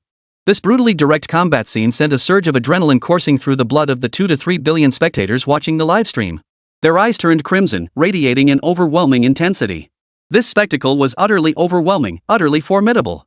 This was the kind of battle real men should fight. Chapter 133. This brute actually knows how to use a sword. Every punch lands with bone-crunching force. He doesn't hold back at all. Who exactly is this Li Chengfeng? He actually dares to engage in a brutal, head-on clash with an 8th-ranked demon general. That's why I've been unable to figure it out. Is it the bloodthirsty baboon that's the demon beast, or is Li Chengfeng the demon beast? Judging by the overall combat dynamics, Li Chengfeng seems even more ruthless than that bloodthirsty baboon. Not even a quarter of an hour had passed when the battle between Li Chengfeng and the bloodthirsty baboon reached a fever pitch. The primeval forest where they had stood was now a flattened wasteland, obliterated by relentless shockwaves and flying debris. Yet Li Chengfeng's vital energy and unyielding momentum showed no signs of waning. Instead, he seemed to grow fiercer and stronger with every blow. This is exhilarating. This is absolutely exhilarating. This is the kind of battle I've been waiting for. With a roar echoing through the air, Li Chengfeng let out another piercing cry. His clenched fist struck the bloodthirsty baboon's face without any flourish. The bloodthirsty baboon's massive body, struck violently across the face, flew backward like tumbling a full kilometer before crashing into a cliff face, sending a cloud of dust billowing into the sky. After delivering that punch, Li Chengfeng did not pursue the beast further. Instead, he knelt cross-legged on the ground and exhaled a long breath. He sighed deeply. Enough. This time, I truly fought to my heart's content. It's time to end this fight. With those words spoken, Li Chengfeng formed seals with both hands. Almost instantly, the liquid metal enveloping his entire body seemed to respond to some unseen call. It finally detached from his body, coalescing into a 3-foot-long sword that now hovered silently before him. What's going on? How did Li Changfeng conjure a sword made of liquid metal from his body? He was clearly fighting that bloodthirsty baboon head-on as a martial artist just now. When did he switch tactics? While the 200 to 300 million spectators in the livestream remained utterly baffled, completely unable to fathom what Li Changfeng was up to. But in the very next second, an even more shocking and chilling scene appeared on the livestream. The 3-foot-long sword in Li Changfeng's hand, forged from liquid metal, began to fracture inch by inch from its very center. Under the control of Li Changfeng's own sword intent, it underwent continuous, repeated transformations. Finally, it shattered into thousands upon thousands of sword fragments. In the blink of an eye, and before 10 minutes had even passed, the sword in Li Changfeng's hand had transformed into a 100-meter-long storm of shattered blades. No! This was not a scene as ordinary people would understand it, but rather a weapon Li Changfeng had forged specifically for himself. Could it be that Li Changfeng had taken this step? If so, it means he must have awakened the sword's will. But this sword will. Take Xiaoning Shui, for instance. Her sword intent had already reached the initial stage of mastery. Yet even in her swordplay, all Xiaoning Shui could achieve was to extend her blade's edge 1,000 meters outward, sending the fiery golden eagle tumbling down from the sky. Achieving this feat required Xiaoning Shui to exhaust every ounce of her strength. Judging by the offensive techniques Li Changfeng displayed at this moment, his comprehension and mastery of the sword will surpass Xiaoning Shui's by a wide margin. After all, Xiaoning Shui's attainment of this realm was merely an extension and broadening of sword energy. Li Changfeng, however, could now alter the form and quantity of his sword intent at will. The precision and depth of such control, when compared side by side, revealed the superiority instantly. Who was stronger and who was weaker? It was plain to see. Yet, just as everyone felt baffled by this monk-like figure, Li Changfeng had expended immense effort to forge this uniquely shaped, peculiar shattered sword for himself. His expression remained serene, leaving others utterly baffled as to what tricks Li Changfeng might be hiding up his sleeve. As Li Changfeng gazed upon the 100-meter-long shattered sword suspended before him, the curve of his smile grew ever wider. This was none other than the manifestation of Senbon Sakura from Death Note. Excellent, excellent. Now, I can finally recreate the form of Senbon Sakura from Bleach that I saw in my past life. In a way, this fulfills a dream I had as an old anime fan in my past life. I wonder what kind of combat power it will unleash after transforming the sword's form into this shape for the first time. I'm genuinely looking forward to it. With that, Li Changfeng held his long sword with the tip pointing downward. Then, his hand gripping the hilt slowly released its hold as he murmured softly, "Scatter! 1,000 cherry blossoms." As Li Changfeng released the sword in his hands, the shattered blade he had named 1,000 cherry blossoms dissolved like water. It vanished without a trace, and with it, Li Changfeng's own figure disappeared from the spot. Just as everyone speculated on what tactics Li Changfeng would employ next against the bloodthirsty baboon, unexpectedly, Li Changfeng materialized before the demon beast in the blink of an eye. The Senbon Sakura sword, which had vanished along with his shadow. In the blink of an eye, it materialized in his hand like a ghostly apparition. In that instant, terrifying true chi and sword intent shot straight into the heavens. It seemed as though it would stir the very heavens and earth to change color. Words could scarcely describe the breathtaking, unimaginable brilliance of the sword strike Li Changfeng unleashed in that instant. It resembled the yellow river's waters from hell, pouring down from the heavens. Even through the screen, one could clearly perceive from Li Changfeng's swordplay the mountains of corpses and seas of blood from the 9 hells, along with the snow-white bones raining down from the heavens. Put! As Li Changfeng unleashed his strike, the bloodthirsty baboon, which moments ago had seemed like an invincible war god, was effortlessly cleaved in two by Li Changfeng's blade. But that wasn't the most spine-chilling part. What truly sent shivers down the spine was that even the cloud layer 10,000 meters above the bloodthirsty baboon's head split cleanly in two under the might of Li Changfeng's sword. From afar, it seemed as though the very sky itself had been cleaved apart by that single strike, a sight that left one's heart breaking. Roar! At that moment, in the official live stream of the Chinese Gaokao, the eyes of the 2 to 3 billion spectators watching were wide as saucers, nearly popping out of their sockets. Simultaneously, the more timid among them were already taking deep breaths, seemingly unable to recover from the breathtaking brilliance of Li Changfeng's sword strike. Many reached behind them only to discover their clothes had become completely soaked through with cold sweat, the fear and panic still lingering in their hearts. Everyone trembled in awe and dread at the sheer power of Li Changfeng's single strike. A long silence fell over the room. Meanwhile, thousands of miles away at Qinglong Academy, the vice dean and several professors and instructors all leapt to their feet, slamming their hands on their desks. Their eyes were fixed intently on the figure of the youth in white robes, Li Changfeng, displayed on the large screen before them. Did I just see that correctly? Could what Li Changfeng just displayed be the legendary second tier? The minor achievement level of sword intent? Even before this, Li Changfeng, using methods akin to a berserker, fought over 100 rounds against that terrifying bloodthirsty baboon with nothing but his bare hands and brute strength, without any flashy techniques, and never once fell behind. This spectacle alone left the assembled vice deans, professors, and instructors utterly speechless. Even the vice dean of Qinglong Academy was left pondering what kind of martial talent Li Changfeng had awakened. Was the martial talent Li Changfeng awakened to one connected to physical enhancement, strength amplification, endurance boosts, and other such attributes? Yet immediately afterward, Li Changfeng abruptly shifted tactics, abandoning his berserker-like assault. He abandoned bare-handed combat, instead manipulating his Nirvana steel armor to manifest a 100-meter-long thousand cherry blossom sword. Only at this moment did the vice dean of Qinglong Academy belatedly realize that Li Qingfeng's true identity was not the berserker he had initially assumed, but a swordsman possessing profound mastery of the way of the sword. But immediately afterward, just as the vice dean pondered how far Li Qingfeng's swordsmanship had truly advanced, Li Qingfeng swiftly and decisively. He instantly closed the distance between himself and the bloodthirsty baboon through teleportation. Then, with a swift swing of his sword, he instantly killed the bloodthirsty baboon. Yet the terrifying sword intent did not dissipate after striking its target. Instead, its residual might pierce the heavens, cleaving the sky's 10,000-meter thick cloud layer cleanly in two. Its overwhelming might cause the very heavens to tremble and split apart. It possessed a terrifying destructive force, capable of splitting gold and shattering jade. Who could have imagined just how much power Li Qingfeng possesses at this moment? Beyond the berserker-like, reckless fighting style he displayed initially, trading blows for injuries, seemingly without regard for his own life, and his terrifying regenerative and self-healing abilities. Who would have thought that on top of all that, Li Changfeng is also a master swordsman, deeply accomplished in the way of the sword? It could be said that even in the lifetime of this vice-chancellor of Qinglong Academy, described as a never-ending stream of prodigies, it would be no exaggeration. Yet, despite the vice dean's vast experience, he had never encountered a prodigy so monstrously gifted as Li Changfeng, one who not only mastered berserker fist techniques and hand-to-hand combat. Moreover, he wasn't merely a mindless brute. Crucially, this brute also wielded a sword. And his mastery in the sword arts was no small feat. Chapter 134, This talent must not be missed. Judging from the current situation, the vice dean of Qinglong Academy could confidently assert that Li Qingfeng's current understanding and mastery of swordsmanship had already approached the threshold of the second layer's minor accomplishment in sword intent. Unbelievable. This youth is simply too extraordinary. Even if the vice dean of Qinglong Academy exhausted every word in his vocabulary, racking his brain to the limit, he still couldn't find an adjective to describe such a prodigy. At this moment, Li Chengfeng's monstrous talent and terrifying combat prowess, displayed before them, had left the entire crowd stunned into silence. Ah! Vice Dean. I won't say much more about this. At the very least, judging by the entire battle phase and his performance thus far, this youth named Li Chengfeng from Jizhou-based city possesses a talent that is simply too extraordinary, too unbelievable. In short, we at Qinglong Academy absolutely cannot afford to miss out on him. If we do, Qinglong Academy will surely regret it for a lifetime. Even as the Vice Dean remained spellbound by Li Chengfeng's breathtakingly brilliant sword strike, the faculty members and professors gathered around him now had eyes gleaming with intensity, their faces etched with eager anticipation as they turned their gaze toward the Vice Dean of Qinglong Academy. The message they sought to convey could not have been clearer. Enough! I won't waste words on this. In short, I'm here to give you all a reassurance. Once the Huaxia College entrance exams conclude, our Qinglong Academy will spare no expense.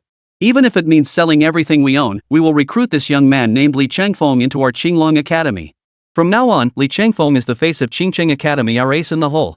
No one shall shake Qinglong Academy's resolve and determination to secure this prodigy, Li Chengfeng. The Vice Dean of Qinglong Academy had effectively settled the matter of Li Chengfeng once and for all. But if the Vice Dean were to learn that Li Chengfeng had already secured a guaranteed admission spot at Mountain River Martial Arts University, then the look on his face right now would be truly priceless. He would likely beat his chest in frustration, wailing in despair. Yet, at that very moment, as 200 to 300 million viewers across China watched the college entrance exam livestream, all were utterly stunned by Li Chengfeng's breathtaking sword strike. Their breath seemed to catch in their throats. At that very moment, Li Chengfeng had just finished his brutal melee with the bloodthirsty baboon. Meanwhile, in another exam hall, the battle between Shangwan Outyan and the bloodthirsty baboon had reached its most intense and fiery climax. Boom! Accompanied by thunderous roars that echoed like the descent of lightning, the fierce and overpowering thunder attribute energy erupted violently. Through the live stream screen, a blinding flash, as bright as daylight, instantly engulfed everyone's vision. As the intense white light slowly dissipated, everyone could faintly glimpse through the gaps between their fingers that, somewhere on Shangwan Outyan's battlefield, a peculiar mushroom cloud-like formation had risen from the distance at some unknown moment. The initial impression was not so much a sense of how extraordinary Shangwan Outyan's attack might be. Rather, it felt like witnessing firsthand the terrifying moment of a miniature red mercury nuclear bomb being detonated right before one's eyes. As the shockwaves and lethal force from the instant explosion of this mercury-based nuclear bomb surged forth, the already battered bloodthirsty baboon had its last shred of life completely extinguished. Over 50% of the bloodthirsty baboon's massive body was completely blown apart. Visible through the gaping wound in its chest, crimson blood flowed relentlessly like a spring. Any keen observer could tell that after sustaining such a vicious, fatal wound, there was no hope of saving it. Death was merely a matter of time for it. As Shangguan Outyan brought this battle to a close with his mercury core bomb-like assault.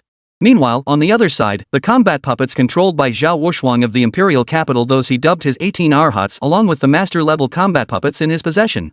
These combat puppets formed a formation reminiscent of the transformers Li Chengfeng had witnessed in his previous life. His current transformer was operating at full power, unleashing its full might as it engaged in brutal, bone-crunching hand-to-hand combat with the bloodthirsty baboon. Moreover, this transformer was, after all, a solid iron mass. Moreover, Zhao Wushuang had equipped its joints and vital points with an array of astonishing, mind-bending offensive weapons in cold steel. Therefore, whether viewed from the perspective of hot weapons or cold weapons, at the very least, this transformer held a clear advantage over the bloodthirsty baboon in overall combat capability. Moreover, the most crucial factor was that Zhao Wushuang held complete control over every aspect of this transformer. Thus, he fought with utter fearlessness, devoid of emotion, like a soulless killing machine unfazed by terror, dread, pain, or sorrow. It was just like Li Qingfeng's initial battle against that bloodthirsty baboon. Both sides fought with berserker-like ferocity, trading blows relentlessly. Employing a strategy of inflicting heavy damage at great cost, the transformer had one arm violently torn off by the baboon, already showing significant deformation. Meanwhile, the other iron fist and a flying kick struck like they had eyes, landing a hook punch that sent the baboon flying through the air. Yet that very arm, rendered immobile by the bloodthirsty baboon's assault, was now being reassembled behind Zhao Wushuang's back through his puppeteering. It snapped back into place with an eerie swiftness. It appeared as though it had never been injured at all. Thus, when facing the transformer's relentless barrage of wildly imaginative attacks, coupled with Zhao Wushuang's relentless supply of sustained power and repair capabilities from the rear, in this relentless war of attrition, the tide swiftly turned against the bloodthirsty baboon. The bloodthirsty baboon felt utterly bogged down, like sinking into quicksand. No matter how it clashed with the transformer, trading blows for blows, it always came out worse for wear. If this continued, not only would it fail to turn the tide of the bloodthirsty baboon's unfavorable situation, instead, the relentless exchange of blows only caused its wounds to multiply and its strength to dwindle. Thus, an unknown amount of time passed. Suddenly, a deep blue flame erupted from the transformer's feet. The entire machine shot upward from the ground like a rocket launch. From above, it slammed the bloodthirsty baboon to the ground. Its fists then pelted the creature like a torrential downpour, thud, thud, thud. Punch after punch, as if it knew no fatigue. At first, it was just relentless pounding, hula, hula, hula. After an unknown duration, when the bloodthirsty baboon finally realized it was pinned beneath the transformer, the bloodthirsty baboon was beaten black and blue all over, with bruises and contusions indenting inward. Its chest rose and fell with increasingly faint breaths. Clearly on the verge of death, the transformer slowly rose from the corpse. Then, towering above its prey, it delivered another brutal kick, crushing the baboon's skull with its foot. Red and white blood splattered onto the ground. The scene was utterly terrifying and horrifying. The headless baboon convulsed instinctively on the spot before finally succumbing to death. Congratulations to candidate Zhao Wushuang for successfully passing the 10th stage of the ERA simulation assessment. One by one, Li Chengfeng, Shangguan Outyan, and Zhao Wushuang had passed the final stage of this high-stakes college entrance exam simulation. This meant that the 10th stage was the culmination of the entire Huaxia College entrance exam livestream. The 2 to 3 billion spectators celebrated as if it were New Year's. The crowd erupted in a frenzy of screams, cheers, and shouts. Damn impressive. This is absolutely incredible, beyond belief. Did I just see that correctly? This is a genuine 8th tier demon general level beast, a bloodthirsty baboon. And this bloodthirsty baboon's power, in a sense, is already infinitely close to that of a grandmaster level powerhouse. Even some ordinary grandmasters without many trump cards or strength would have to avoid battle if they encountered this bloodthirsty baboon here, not daring to fight it head-on. Yet this formidable beast had been defeated head-on by Li Chengfeng, Shangguan Outyan, and Zhao Wushuang through an astonishingly fierce and domineering approach. In fact, the entire battle had been a one-sided rout. Well, to put it bluntly, when I saw that the 10th stage's trial was the bloodthirsty baboon, I assumed that, at least for now, in this world, no candidate could possibly defeat a demon beast comparable to a grandmaster before turning 18. Yet reality turned out to be completely different from my initial expectations. It just goes to show how my own weakness severely limits my imagination. I simply couldn't fathom that their innate talent and combat prowess could be so terrifying as to overcome an entire realm and defeat their opponent. Ha ha ha ha. What a satisfying outcome. This is truly, utterly satisfying.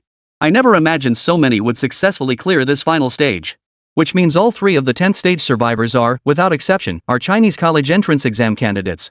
Awesome. Today feels like a huge celebration. I've never felt this excited and happy before. Chapter 135, how are we supposed to compete against this score? You bet. The United Kingdom's Olsen Smith, along with Japan's Ogawa Junichiro, were eliminated long before this. They didn't even get to see the bloodthirsty baboon's face before they were gone. And when the sole remaining Russian, Sherbakova, was left, she too was devoured alive by that bloodthirsty baboon right before our very eyes. Through the experiences of these 3 foreign exchange students in the college entrance exam, we can easily draw a conclusion. Apart from our Chinese geniuses and prodigies, those foreign geniuses and prodigies are nothing but paper tigers, all bluster and no substance. In truth, they're nothing but embroidered pillows, empty shells. These are mere facades, utterly insignificant. To be perfectly honest, I have zero interest in the Bear Nation. In fact, I genuinely dislike that country from the bottom of my heart. But what really breaks my heart is this Sherbakova. Her death was just too tragic. So gruesome I couldn't bear to look. You're right. I just witnessed Sherbakova being devoured alive by that bloodthirsty baboon, like she was some dinner platter. Then it traveled down the throat, all the way to the bloodthirsty baboon's stomach, only to be corroded and dissolved by the intense stomach acid. That's just too horrific. It sends chills down my spine. Though, this is all a simulation effect from the brain-computer interface. Among these examinees, even if they're killed by a demon beast, or devoured and consumed by one during the process, this means no actual physical loss or injury occurs to the real person. However, physical loss and injury are one thing, but psychological trauma is quite another. After all, the brain-computer interface is a hardwired connection to the human brain. This means everything you experience through the brain-computer interface, including your physical sensations, touch, hearing, taste, smell, and emotional responses, are identical to those in the real world. Even if you are fully aware that you are in an illusion, what you experience, see, and hear is indistinguishable from reality. This makes it utterly impossible to distinguish reality from illusion. So it's no surprise that Sherbakova's crushing defeat just now, a single failure in the Chinese college entrance exam, will become a psychological shadow he'll struggle to shake for the rest of his life. It's the kind of thing that haunts you in the dead of night, triggering nightmares whenever you recall it. Enough. I won't say much more. Anyway, I've had my fill of this Gaokao spectacle. After this, whether it's the United Kingdom, Japan, Russia, or South Korea, every last one of them got their faces smashed like pig heads, okay? So satisfying. This is just too satisfying. I'm heading out right now to buy a string of firecrackers to set off. Let's celebrate properly, celebrate. Meanwhile, within the Huaxia College entrance exam livestream, a sea of joy and celebration engulfed the 2 to 3 billion Chinese viewers. Everyone was discussing how to celebrate afterward. At that very moment, an unexpected and bizarre scene unfolded before everyone's eyes. Sherbakova, who had just been the center of everyone's discussion and concern over whether this Gaokao might cause her irreparable psychological damage. This woman, she had suffered yet another new catastrophe. The bloodthirsty baboon that had just devoured Sherbakova suddenly let out a hysterical, agonized howl. The next second, under the stunned, puzzled, and bewildered gazes of everyone present, a thunderous boom echoed through the air. The bloodthirsty baboon's stomach exploded as if a plastic explosive had been planted inside, tearing open a massive, gaping hole. As the gash opened, a figure emerged step by step from the blood-soaked, disemboweled stomach, a figure drenched in blood, resembling a demon from hell. When that figure, resembling a hellish specter, wiped the blood from its face to reveal a stunningly beautiful visage, pale skin, golden hair, and sapphire eyes, the crowd finally recognized that the figure emerging from the bloodthirsty baboon's belly was none other than the very person they had just been discussing, Sherbakova. Thus, the moment Sherbakova emerged from the bloodthirsty baboon's belly, the creature's life force was utterly extinguished. Its massive, burly body collapsed to the ground with a thunderous thud, like a hollowed-out skeleton, utterly and irrevocably dead. Congratulations to candidate Sherbakova from the Bear Nation. You have successfully passed the final stage of the combat simulation assessment. Holy cow! What on earth is going on? That woman, Sherbakova, she must be cheating. How could someone like her possibly pass the assessment? After witnessing such a bloody, terrifying, and shocking scene unfold right before their eyes, the onlookers in the live streaming room felt their scalps tingle and goosebumps rise all over their bodies. To be treated as a post-dinner dessert by that bloodthirsty baboon, devoured alive, yet emerge completely unscathed? Not only did they emerge unscathed, but they managed to turn the tables.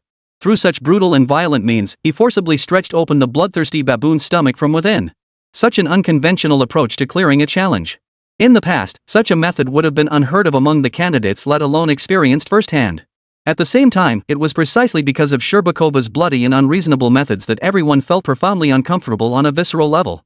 After all, for the peace-loving, kind-hearted Chinese people, even when facing mortal enemies like demonic beasts, they adhered to the fundamental principle: killing is permissible, but cruelty is forbidden. Yet, judging by Sherbakova's battle with that bloodthirsty baboon, it was abundantly clear that she had violated this ironclad rule of the Chinese people. Regardless, Sherbakova successfully passed the final stage of this simulated assessment, advancing all candidates to the third stage evaluation. This was a reality no one could deny or refuse to accept. And with that, All participants in the second stage's practical simulation test had concluded their assessments. Meanwhile, at the Comprehensive Assessment Center for the College Entrance Exam Pilot Program, the examiners responsible for grading the papers stared at Li Changfeng and the others who had successfully passed. Shock mingled with a sense of immense difficulty within them. Because, at least within the simulated combat assessment environment, based on the number of stages cleared, the time taken, combat techniques, and the achievement rate of combat objectives among all candidates, a comprehensive, multi-tiered combat assessment was conducted. Under normal circumstances, upon the flawless completion of the second stage of the assessment, the Combat Simulation Training Pod would generate a scientifically grounded rating and score reference based on the examinee's overall performance and actual circumstances. Looking back at all the second stages of the college entrance exam combat simulations over the years, no one had ever managed to reach the 10th stage, the Bloodthirsty Baboon. The reason the Bloodthirsty Baboon, a demon beast whose overall combat prowess rivals that of a Grandmaster level expert, was assigned to this stage at the time.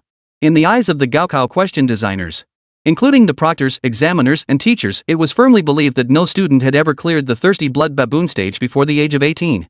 After all, the Bloodthirsty Baboon's combat prowess was undeniably formidable. Whether in terms of physical strength, speed, agility, endurance, or any other aspect, the Bloodthirsty Baboon could easily rival a Grand Master level opponent. In fact, even some Grandmasters with less profound foundations and less solid roots would choose to avoid confrontation when encountering this Bloodthirsty Baboon.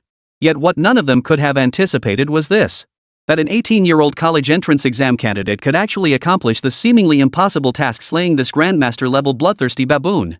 But this year, not only did one examinee achieve this seemingly impossible feat.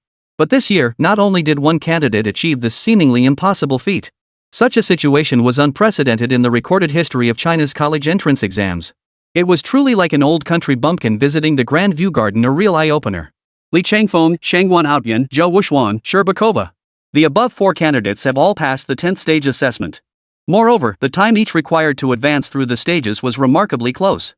Their combat techniques, battle tactics, and associated combat scores were equally impressive, each demonstrating commendable strengths. Therefore, we must bring the discussion back to the main point. Regarding the final matter, how to score these four candidates. What are your thoughts on this matter? It must be said, this truly presents an incredibly difficult problem for everyone. At least, for the four college entrance exam candidates Li Changfeng, Shangguan Outyan, Sherbakova, and Zhao Wushuang. For them, achieving true fairness in this matter would be exceedingly difficult. Regardless of which teachers present awarded higher scores, it would inevitably feel profoundly unfair to everyone else. Moreover, the fact that they had made it to the final stage proved that the 10th level wasn't the limit for Li Changfeng, Shangguan Outyan, Sherbakova, or Zhao Wushuang. Rather, it represented the upper limit of their simulated college entrance exam performance. Just as some students might score a perfect 100, that didn't mean they were incapable of achieving anything beyond that. Moreover, the ceiling for this question is exactly 100 points. This doesn't mean that 100 points is their limit.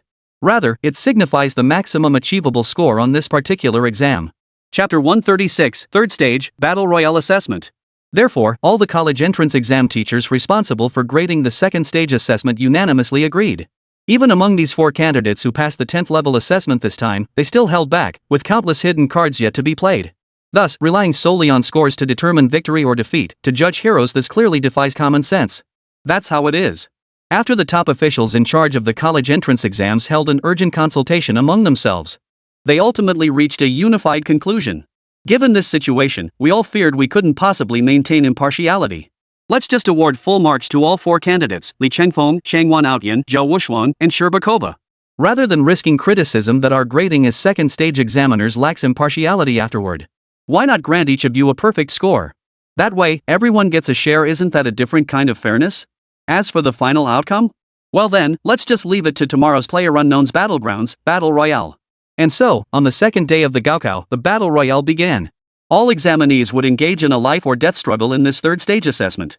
Since ancient times, there's no first in scholarship, no second in martial arts. Who wins and who loses will be plain for all to see when the third stage survival test officially begins. That's how it is. After the urgent deliberations among these college entrance exam instructors concluded, roughly 15 minutes passed. The practical simulation scores for all candidates who participated in the second stage assessment were announced at this moment. Correspondingly, the rankings on the top 100 leaderboard underwent subtle shifts at this moment. Top 100 rankings. First place, Li Changfeng. Ranked first in the first stage's foundational test, achieved a perfect score in the second stage's combat simulation assessment, and currently holds the top spot in the comprehensive rankings. Ranked second on the top 100 list, Sherbakova. She placed second in the first stage foundational test and achieved a perfect score in the second stage practical simulation assessment, placing her second overall for now. Third place, Shangguan Outyan. Ranked third in the foundational test, achieved a perfect score in the practical simulation assessment, and currently holds third place overall. Ranked fourth in the top 100, Zhao Wushuang. Ranked fourth in the basic test, achieved a perfect score in the practical simulation test, and currently holds fourth place overall. Ranked fifth in the top 100, Ogawa Junichiro. Top 100, ranking sixth place, Alson Smith. Rank 7 on the top 100 list, Shoning Shui. Thus, the top 6 positions on the top 100 rankings remained unchanged. However, an unexpected development occurred on Shoning Shui's side, propelling him directly from 10th place to 7th. Compared to the shift in Kuning Shui's ranking, significant shifts also occurred in the rankings from 11th to 100th place. Numerous high-level candidates successfully broke into the top 100 rankings. This was achieved through their outstanding performance in the second stage's combat simulation facilities, their ability to think on their feet, and their wealth of combat experience. Those candidates who had viewed themselves merely as vessels, relying on external aids like elixirs and rare treasures to artificially accelerate their cultivation and vital energy, their foundations were unstable and their combat experience insufficient, were thoroughly exposed during this combat test and ruthlessly eliminated. This outcome perfectly exemplified the eternal truth of the martial path. That truth is, true gold fears no fire. Whether it's a mule or a horse, everyone will know once it's put to the test. It's not just about the numbers on paper. If superficial specs were truly decisive, then Zhao, a strategist who only theorized on paper, would have been a military genius. Ultimately, when the final list of China's top 100 college entrance exam scorers was released, Chinese candidates claimed a full 58 spots on the top 100 list. The remaining 42 spots were entirely dominated by international students from the United Kingdom, Japan, South Korea, Russia, Thailand, and other countries. Besides Alson Smith, Ogawa Junichiro, and Sherbakova making it into the final top 10. Several other international students also successfully squeezed their way onto the list. This clearly demonstrates that through over a decade of relentless, daily cultivation, through diverse methods and training approaches, they have steadily narrowed the gap with China's new generation of college entrance examinees. At least in this college entrance exam drill, it's evident that China's high school graduates no longer hold the overwhelming advantage they once did in practical testing compared to students from Japan, South Korea, the United Kingdom, Thailand, and other nations. The gap in capabilities between Chinese students and their peers from these nations is steadily narrowing. Powerful. This is simply too strong. What surprised me is that Li Changfeng remains as steady as an old dog, still firmly holding the top spot like a true champion. This is simply unbelievable. I'm starting to wonder if I'm watching a fake livestream. Amidst the vast audience of 2 to 3 billion viewers tuning in for the National College Entrance Exam, many onlookers couldn't help but utter similar gasps and exclamations upon seeing Li Changfeng's final assessment results. Originally, they believed that in the second practical simulation assessment, Li Changfeng, a pure stats-focused powerhouse who relied solely on elevating his cultivation realm, would inevitably reveal his true limitations during the subsequent hands-on combat evaluations, and that his final ranking would plummet. Yet to everyone's surprise, Li Changfeng's dominance persisted throughout this grand training exercise. Not only that, in a sense, Li Changfeng maintained his absolute lead in dominance over the prodigies like Shangguan Outyan, Zhao Wushuang, Sherbakova, Ogawa Junichiro, and Alson Smith. Sigh. In a word, the strength and depth of Li Changfeng's abilities truly deserves the description, terrifying beyond measure. However, the combat conducted during the practical testing phase was ultimately a clash between humans and demonic beasts. The third stage, however, was a clash among the top 100 elite warriors. The question is, while Li Changfeng proved exceptionally fierce against demonic beasts, will he still be able to maintain the absolute dominance he displayed against demonic beasts? In any case, though tomorrow's third stage assessment hasn't begun yet, in terms of excitement and spectacle, it's already off the charts. It makes one wish they could fast forward straight to the third day's Battle Royale trial. Exactly. After tomorrow's Battle Royale challenge, I believe Li Changfeng will finally face off directly against Shangguan Outyan, Zhao Wushuang, and the others to settle the score. And then, who will ultimately claim the title of top college entrance exam scholar? Who will be crowned the champion in the end? All of this remains to be seen. Exactly. Anyway, for us bystanders, we don't need to overthink all this nonsense. Just pre-book the livestream, get your snacks, drinks, and soda ready. Just be on time tomorrow and wait in the livestream room. That's how it is.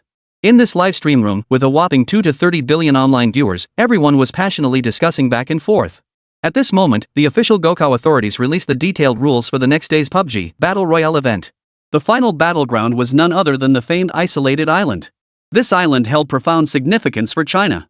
It was an artificial island specifically constructed by Huaxia AI official for the third stage of the Gokao assessment. The island's name was succinctly chosen by the Huaxia authorities to match the third stage assessment. PlayerUnknown's Battlegrounds, Battle Royale. The island where PlayerUnknown's Battlegrounds, Battle Royale takes place is an exceptionally unique artificial island. Surrounded by ocean on all sides, this vast artificial island stretches endlessly, covered in towering mountains and rugged peaks. Sandy plains and tropical rainforests are common sights, making every step fraught with danger. At any moment, one might find themselves in a fierce encounter with the demonic beasts inhabiting the island. The top 100 candidates will engage in a brutal battle royale spanning 2 full days and nights. Killing a level 1 demon beast earns 1 point. Killing a level 2 demon beast earns 10 points. Killing a level 3 demon beast earns 100 points. Moreover, this scoring system will continue to increase in multiples of 10. In other words, at least from the official standpoint of the Hwaxia College entrance examination, they actually encourage trainees and examinees to hunt higher-level demon beasts to earn substantial points, rather than focusing their primary efforts on low-level beasts like level 1 and level 2. Endless hunting, akin to grinding for points. This fundamentally undermines the very purpose of the Gaokao. Beyond earning exam points through combat and battles against demon beasts, all examinees participating in the third stage assessment will also earn points from mutual combat. Moreover, in this instance, combat points are awarded solely upon one party defeating the other. The victor can seize 100% of the defeated party's points. Thus, it becomes clear that compared to hunting higher-level targets, this long-term strategy of baiting big fish to gain points is clearly superior. As long as your combat prowess is formidable enough, you can simply wait until entering the island for the battle royale. After that, you needn't do anything. Simply find a secluded cave, sleep soundly for 2 days, then emerge on the final night to secure victory.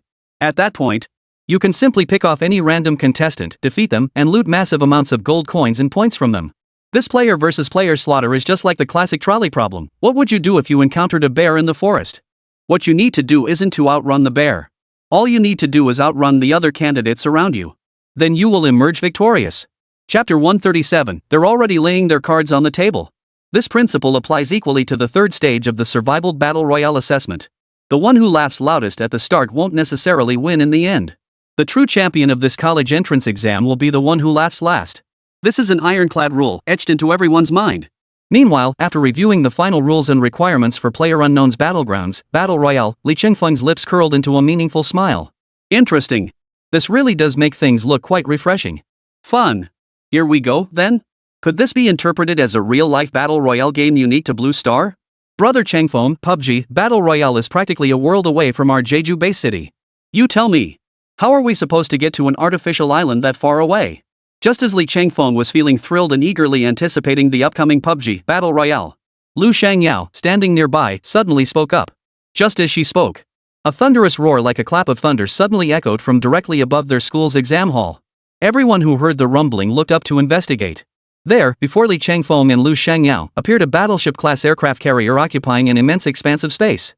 Before the two could even ponder the purpose of this sudden appearance, the battleship aircraft carrier had already descended to hover directly above their heads.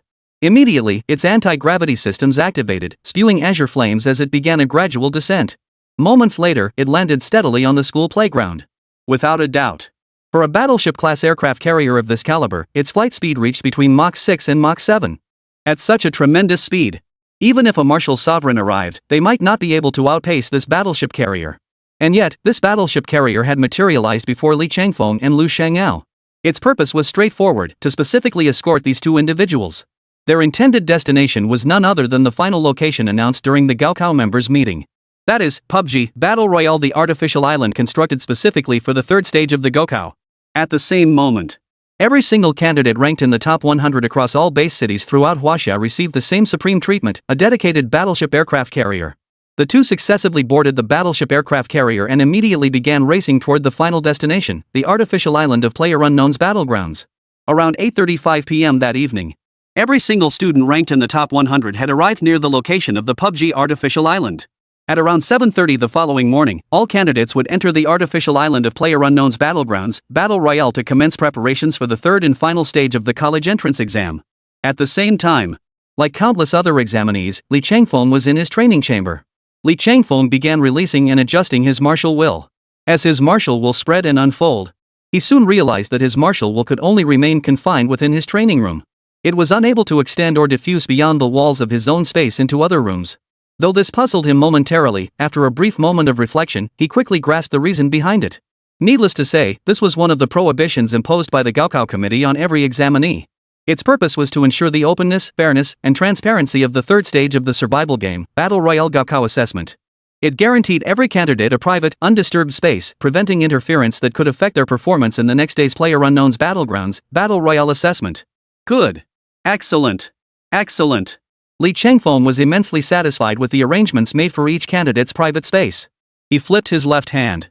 Soon, an energy core appeared in the palm of his left hand. This energy crystal was precisely the one Li Chengfeng had prepared a crystal from the Sword Clan. It contained the entirety of his sword path will. If Li Chengfeng were to fully absorb this energy core imbued with the essence of swordsmanship, the benefits to himself would be self-evident. He would undoubtedly gain immense benefits from it. A week before the college entrance exams, Li Chengfeng had attempted to absorb this energy core alongside Lu Shengyao. However, the energy crystal core imbued with the swords will that Li Chengfeng now held was set aside due to the imminent college entrance exams. Additionally, Li Chengfeng himself needed to carve out time to guide Lu Shengyao in completing her training. Thus, although Li Chengfeng had obtained the sword will energy crystal core early on, he hadn't yet had time to comprehend it. I wonder if comprehending this sword will energy crystal will allow my sword will to reach the third realm. Under normal circumstances, one would need to reach the War King realm or even the martial reverend realm beyond it to have any hope of comprehending this third-tier sword will. But now, with this energy crystal core, perhaps Li Chengfeng could truly shatter the limitations of his own realm, pierce through the clouds to see the blue sky, and usher in a comprehensive growth and breakthrough. With this thought, Li Chengfeng held his breath and focused his mind, beginning to channel his sword intent.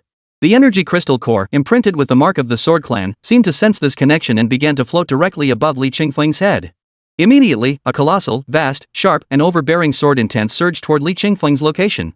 Throughout this entire process of comprehension, Li Chengfeng kept his eyes slightly closed, his mental focus intensely concentrated. He absorbed these spiritual thoughts and the sword way will like a sponge, taking it all in completely. At that moment, the dazzling golden six-winged cicada emerged from Li Chengfeng's embrace, as if it too had been intuitively awakened and summoned by this swordway will. Behold! The six-winged golden cicadas circled around Li Chengfeng, fluttering up and down like a curious child brimming with questions. No matter how it tried to attract Li Chengfeng's attention, he remained utterly oblivious, immersed in his own world of scholarly pursuits. This caused the six-winged golden cicada to abandon its attempts to rouse Li Chengfeng, instead settling obediently onto his shoulder. Its small eyes darted about, surveying the surroundings. It could be said to be dutifully guarding its master's side, protecting Li Chengfeng.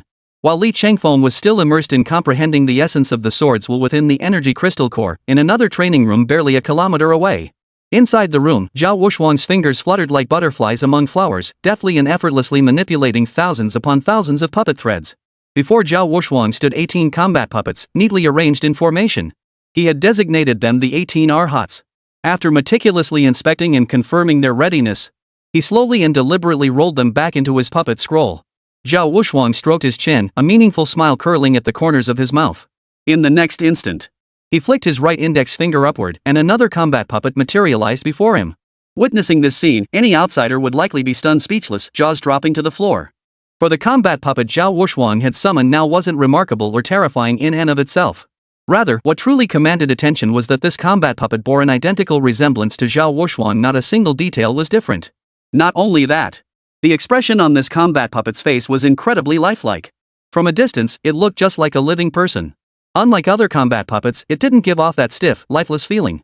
Moreover, if one observed closely, they could see the combat puppet's chest gently rising and falling.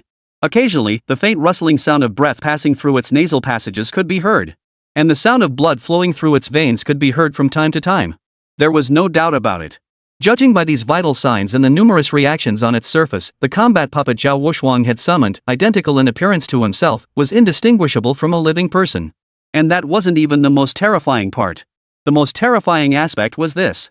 This combat puppet, identical in every way to Zhao Wuxuang, radiated an aura as deep and vast as an ocean. It was clearly far more powerful than Zhao Wuxuang himself. For this combat puppet was none other than a Grandmaster-level powerhouse.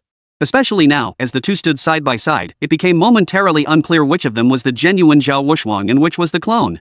It seemed that only Zhao Wuxuang himself knew the answer to this question: who among these two monkey kings was the true six-eared macaque. Meanwhile, in another isolated cultivation chamber thousands of miles away, within Shangwan Outyan's quarters, Shangwan Outyan was frantically performing chest expansion exercises in his training chamber. It was truly unexpected that this year's Huaxia College entrance examination had produced so many prodigies and prodigious talents. Among them, there were even several prodigies who, upon seeing them, made Shangwan Outyan feel utterly stumped and difficult to deal with. Chapter 138, The Great Prophecy Technique Unfolds. Given this, I must prepare more thoroughly for tomorrow's third trial battle royale to uphold the Shangguan family's formidable reputation. Originally, from Shangguan Aotian's perspective, he had not the slightest interest in this year's Gaokao. Had he not learned beforehand that Siam, Sakura, Bear Country, Kimchi, and the United Kingdom had suddenly decided to accelerate their most outstanding overseas students' participation in the Chinese Gaokao? Given Shangguan Aotian's standards and pride, he would never have condescended to take this year's Gaokao. After all, for Shangguan Aotian, even if he did nothing among the 4 prestigious universities, as long as Shangguan Aotian was willing, he could effortlessly secure an acceptance letter from any of them. For him, that would be a complete waste of my precious time. But this is precisely how things will take an interesting turn. With my current cultivation level, securing the top spot in the Huaxia College entrance examination, there are 3 major hurdles I must overcome first. The first hurdle is, of course, Sherbakova from the Bear Nation. The second is my old rival, Zhao Wushuang from the Zhao family of the imperial capital. The third major hurdle is Li Changfeng, who has emerged as a dark horse, rising powerfully and capturing everyone's attention. This time, I absolutely must master some real skills. Otherwise, I might just end up tripping over a small obstacle. But come to think of it, I haven't even figured out how much time I have left, nor have I truly displayed my real strength and cultivation before the world. Perfect timing. I can use this Huaxia College entrance exam to truly test the limits of my own power. Shangguan Aotian's true potential. Shangguan Aotian. This man possesses the thunder god physique, a rarity found in perhaps 1 in 100 million. Therefore, for Shangguan Aotian with the thunder god physique, theoretically, as long as Shangguan Aotian continues to absorb thunderous energies in an unceasing, voracious manner, his cultivation and realm would skyrocket like a rocket, advancing at a visible pace until he achieves breakthroughs. It could be said that as long as Shangguan Aotian himself had no objections, then advancing his cultivation would be as effortless as eating and drinking. The bottlenecks and barriers that plagued countless martial artists were practically non-existent before Shangguan Aotian. With just a slight effort, a mere tiptoe, he could leave the so-called bottlenecks and barriers far behind. Long before this, Shangguan Aotian's father, Shangguan Yuanba, had been deeply concerned that his son's breakthrough pace was far too rapid. This led to his foundation not being solidly established, his cultivation realm being unstable, and numerous other issues. It was precisely because of these concerns that Shangguan Yuanba repeatedly urged his son to learn to suppress his cultivation level and solidify his foundation. After all, as someone who had walked this path himself, Shangguan Yuanba understood better than anyone the importance of the principle that a towering edifice rises from level ground. As someone who had walked this path before, he constantly instilled this philosophy into Shangguan Aotian. It was precisely through his father's constant influence that Shangguan Aotian had consistently maintained a restraint on his cultivation realm, exercising self-control and never daring to unleash his full power in cultivation. Now, Shangguan Aotian resolved to break the self-imposed restrictions he had set upon himself and dedicate himself wholeheartedly to preparing for the upcoming survival battle royale. Alright. Then let's begin. As soon as Shangguan Aotian finished speaking, in the next instant, several electrically conductive lightning rods shot out from the storage ring on his right index finger. One by one, they pierced into key acupuncture points all over his body. Come forth, power of thunder and lightning. Return swiftly to your posts. As Li Changfeng, Shangguan Aotian, and Zhao Wushuang each employed their distinct methods to continuously enhance and dismantle the restrictions and barriers they had imposed upon themselves. Meanwhile, at the locations where the international student contestants from Siam, Sakura, and the United Kingdom of the Bear were staying, Shunichiro Ogawa, Elson Smith, and Sherbakova sat together in the same room. The expressions on each of their faces betrayed an unprecedented gravity. First, I need to confirm something with all 3 of you. That is, can we guarantee that every word spoken here remains absolutely confidential? That there are no ears listening through the walls? As the 4 sat facing each other, no one was willing to speak. It was Ogawa Junichiro from Sakura who finally broke the silence. Rest assured, I've employed unique methods to establish a soundproof barrier. I guarantee that no one within 100 meters of this operations room will hear a single sound. To the outside world, this place appears as nothing more than an empty, unoccupied room. No one will detect any unusual activity. Elson Smith of the United Kingdom then pounded his chest emphatically, offering his own assurance to Ogawa Junichiro. Listening to Ogawa and Elson Smith, it felt like they were creating a 2-person drama. This exchange, however, clearly began to irritate Sherbakova from the Bear Nation. She waved her hand impatiently. Enough! Stop standing around here, chatting about nonsense. You're not getting to the point at all. You two, why not just come clean? Tell me, what exactly did you two want to discuss that you called me here specifically? Hearing Sherbakova's unreasonable words, Elson Smith's eyebrows knitted into a frown, his tone tinged with displeasure. Sherbakova. Actually, in my view, during today's second stage combat assessment, when you were fighting that bloodthirsty baboon, you absolutely should not have used that utterly terrifying, awe-inspiring method to clear the stage. What if the Chinese picked up even the slightest hint of it? That could very well jeopardize our grand plan tomorrow. Upon hearing Elson Smith's words, which carried a clear warning, Sherbakova from the Bear Nation flashed a murderous glint in her blood-red eyes. Oomph. How I conduct my affairs is my own business, Sherbakova. It's none of you British people's place to lecture me. If anyone else dares to utter another word in front of me, believe me, I'll kill you right now. Then I'll go deal with those college entrance exam students in China. But Sherbakova showed no intention of sparing Elson or Smith's face. She fired back with a blunt, domineering retort. Yet, such blatant disregard for Smith only fueled his rage, turning his anger into a dark resolve. He slammed his fist on the table and roared. Do you think? You really think you can kill me? I've only held back because I knew you were saving your trump card. That's why I haven't unleashed my true power. If I were to unleash my true power, do you truly believe you could be a match for me, Elson Smith? How laughable. As the tension escalated between them, the air thickened with palpable killing intent. Sitting nearby, Shunichiro Ogawa grew impatient and stood up abruptly, forcibly separating Sherbakova and Elson Smith. Enough! Both of you, stop wasting my time with this nonsense. In short, the mission we face now concerns not just the future of the three of us, but the very rise and fall of our Night Rakshasa clan, the Netherworld clan, and the Blood Demon King clan. If we falter even slightly on this mission, then death is the only path awaiting us all. The moment those words left his mouth, both Elson Smith and Sherbakova, who had been ready to charge into battle, slumped back into their seats. Their expressions turned intensely complex and conflicted. Clearly, Ogawa Junichiro's words had struck at the core of their deepest secrets. And from the names he had just mentioned, the Night Rakshasa clan, the Netherworld clan, and the Blood Demon King clan. Without exception, they all originated from the Demon Beast clan. And the Demon Beast clans had been humanity's foremost enemies since ancient times. Approximately 5,000 years ago in ancient China, these demonic beast clans had brutally slaughtered billions of Earth's inhabitants. Then, over 1,000 years ago, the Netherworld clan, the Night Rakshasa clan, and the Blood Demon King clan secretly colluded through unknown means, forming an incredibly sinister yet mutually beneficial alliance. These three factions harbored ulterior motives toward each other, secretly colluding behind the scenes. This time, Sherbakova, Ogawa Junichiro, and Elson Smith all independently chose to participate in the Chinese Gaokao. On the surface, they sought to test their mettle against China's elite scholars and prodigies. Yet what unspeakable secrets and schemes these three concealed remained entirely unknown. For over 3 months ago, Elder Diting of the Netherworld had faintly sensed an unprecedented deathly crisis suddenly descending. Upon detecting this impending peril, the Elder of the Underworld resolutely chose to sacrifice 100,000 wandering souls from the 18 layers of hell within the Underworld map. Using this sacrifice as a medium, he unleashed the great prophecy of hearing. Chapter 139, Third Sword Intent Breakthrough.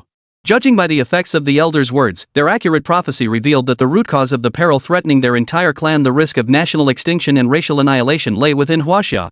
This year's college entrance exam would see a candidate from China arrive riding a rainbow cloud, slaughtering the Yuorosha clan and the Blood Demon King clan of the Netherworld realm until only a handful remained. As for Elder Diting of the Netherworld clan, having peered into the way of heaven in the future, he suffered immediate backlash that severely depleted his vital energy, requiring quiet recuperation. The true purpose of Elson Smith, Ogawa Junichiro, and Sherbakova's arrival at this college entrance exam was not to study at China's 4 great academies. Rather, they sought to exploit the backlash endured by Elder Diting to eliminate the chosen one before they could rise to power. However, the great prophecy technique unleashed by Elder Diting did not pinpoint the exact identity of this destined one. They only knew that this destined one would appear during China's college entrance examination. Now, the most pressing matter before us was that destined one. Is it Li Changfeng? Or Shangwan Outyen? Or perhaps Zhao Wushuang? Elson Smith's brow furrowed deeply as he spoke, his expression turning grave. Koizumi Junichiro merely shook his right index finger, signaling his disagreement. After all, Elder Diting did say that the child of this great prophecy, the chosen one, would appear in this year's Gaokao. But Elder Diting never specified that this chosen one must be exceptionally prodigious or extraordinarily extraordinary. Perhaps this chosen one from China belongs to the category of geniuses who appear foolish yet possess profound wisdom, or those who blossom late in life? Therefore, in my view, we shouldn't fixate all our attention solely on Li Changfeng, Zhao Wushuan, and Shangwan Outyan. We should instead focus on the top 20 or even the top 30. In that case, let's be decisive. Since even you, Elder Diting, can't confirm who this chosen one truly is, then let's be more decisive and direct. Execute every single one of the top 100 candidates participating in this PUBG Battle Royale assessment. Better to kill 1,000 by mistake than let a single one slip through. Isn't that the very phrase those Huaxiao people constantly spout? Ha ha ha ha. By the time the last line was spoken, not only did Sherbakova throw her head back in a fit of maniacal laughter, but even Ogawa Junichiro and Elson Smith shared a knowing grin. Their laughter was filled with murderous intent and arrogance, clearly brimming with extreme satisfaction. They couldn't wait to wreak havoc in tomorrow's PUBG Battlegrounds exam hall. As the first rays of dawn slowly spilled over the horizon. At that moment, Li Chengfeng slowly opened his eyes, a sharp gleam flashing within. From his deep, abyssal eyes as vast as the ocean radiated a unique martial intent, the very essence of a swordsman's will. This clearly signified. At this moment, Li Chengfeng had taken another giant leap forward. From the second tier of the sword path, he had directly ascended to the third tier, the realm of sword intent. After a full night's effort, Li Chengfeng had already absorbed, assimilated, and organized the energy crystal imbued with the will of the sword. Leveraging this sword energy crystal akin to a potent energy supplement had caused his own sword intent to surge exponentially beyond its original foundation. This effortlessly shattered the shackles that had long held him back. Simultaneously, Li Chengfeng had directly ascended to the third level of sword intent.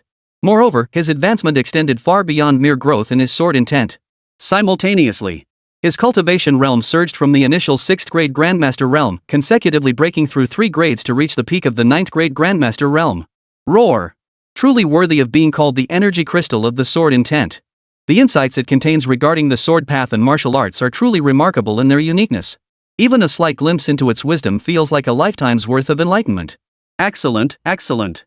This time, I've truly hit the jackpot. Li Chengfeng nodded with satisfaction as he sensed the rapid breakthrough in his sword arts domain, a meaningful smile curling at the corners of his mouth. After completing all this, Li Chengfeng slowly pushed open the door to his cultivation chamber. Just as he was about to step out, a breathtakingly beautiful face burst into his vision, radiant and luminous. "Good morning, brother Chengfeng." Lu Shangyao greeted him cheerfully with a smile upon seeing him emerge. Upon seeing Lu Shangyao appear before him, Li Chengfeng's own lips curled upward involuntarily, revealing a satisfied and doting smile. He saw. Li Chengfeng walked forward with familiar ease, reaching out to ruffle Lu Shangyao hair. His tone carried the tender care of an older brother toward his little sister. "All right. Lu Shangyao, no need for further words. Today marks the final round of our third stage PUBG survival test. Let's stop this lovey-dovey nonsense. Instead of wasting time here, we should focus on getting ourselves in peak condition for the upcoming test to face whatever unknowns and challenges lie ahead." Feeling Li Chengfeng's large hands kneading her head, Lu Shangyao blissfully closed her eyes, her heart feeling sweet as if she'd eaten honey. Moments later, Li Chengfeng and Lu Shangyao arrived at the final stage of the PUBG Battle Royale assessment, the Martial Arts Plaza. At that very moment, the other Chinese candidates on the top 100 Gaokao rankings, including the overseas students, seemed to have sensed some unspoken summons. They arrived at the venue one after another. At this moment, Shangwan Outyan, Zhao Wushuang, Sherbakova, Ogawa Junichiro, and Elson Smith, the top 10 candidates whose rankings were closely matched with Li Chengfeng, also began arriving one after another. Especially after witnessing Li Chengfeng and Lu Shangyao appear together. Zhao Wushuang, Shangwan Outyan, Sherbakova, and the others fixed their gazes on Li Chengfeng like blades, their eyes sharp and piercing. Their gazes were filled with sharpness and provocation. This clearly signaled their significant hostility toward Li Chengfeng's arrival. It could be said that even before the third stage Battle Royale survival test had officially begun, the tension inside and outside the testing grounds had already reached a boiling point, thick with a grim and tense atmosphere. Li Chengfeng had ranked first on the first day of the assessment based on his overall strength, cultivation level, vitality points, and other factors. This instantly made Li Chengfeng the brightest star in the night sky. Even if he did nothing, merely standing there, he radiated an intense glow that drew the gaze of everyone present. But that wasn't all. With Li Chengfeng's appearance, countless unmanned cameras simultaneously adjusted their lenses, focusing their lenses squarely on him. The latest high-definition footage captured by these drone cameras was transmitted in real time, 24/7, without error, to the live broadcast room where 2 to 3 billion onlookers were eagerly awaiting the college entrance exam results.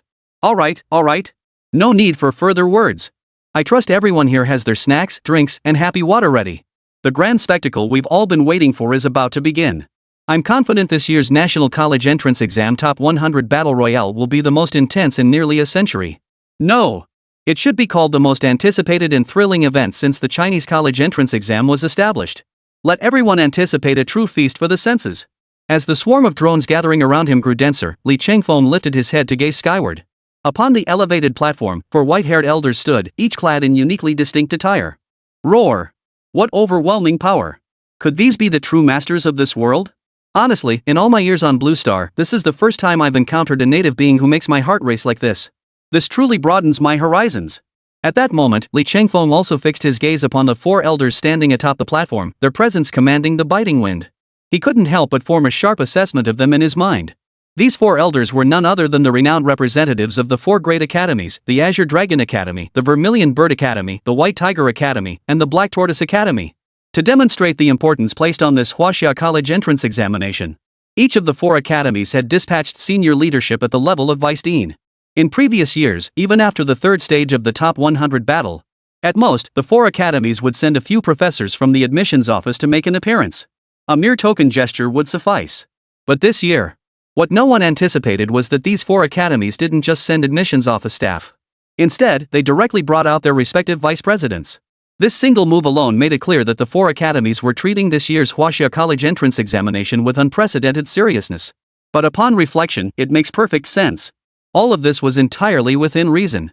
Chapter 140, The Island's Restrictions. First and foremost, the most striking observation for everyone present was this. This year's Huaxia College entrance examination has already produced no fewer than 10 prodigiously talented individuals, heaven-sent prodigies and prodigies who can stand on their own. Given the sheer number of prodigies and exceptional talents emerging from this year's Gaokao, it was no wonder the vice presidents of the 4 major academies felt restless within their own domains. Each chose to stake their claim ahead of the 3rd stage assessments, laying the groundwork to recruit these prodigies. Preparing in advance was undoubtedly essential. And just as the 2 to 3 billion spectators watching the live stream had anticipated, the vice deans of the 4 great academies Azure Dragon, Vermilion Bird, Black Tortoise, and White Tiger each swept their gazes over Li Changfeng, Shangguan Outyan, Zhao Wuxuan, Lu Shangyao, and Xiao Ningshui. Their gazes seemed less focused on individuals and more like appraising unpolished jade, brimming with admiration and awe. At least in the eyes of these 4 vice deans, whether it was Li Changfeng or the others.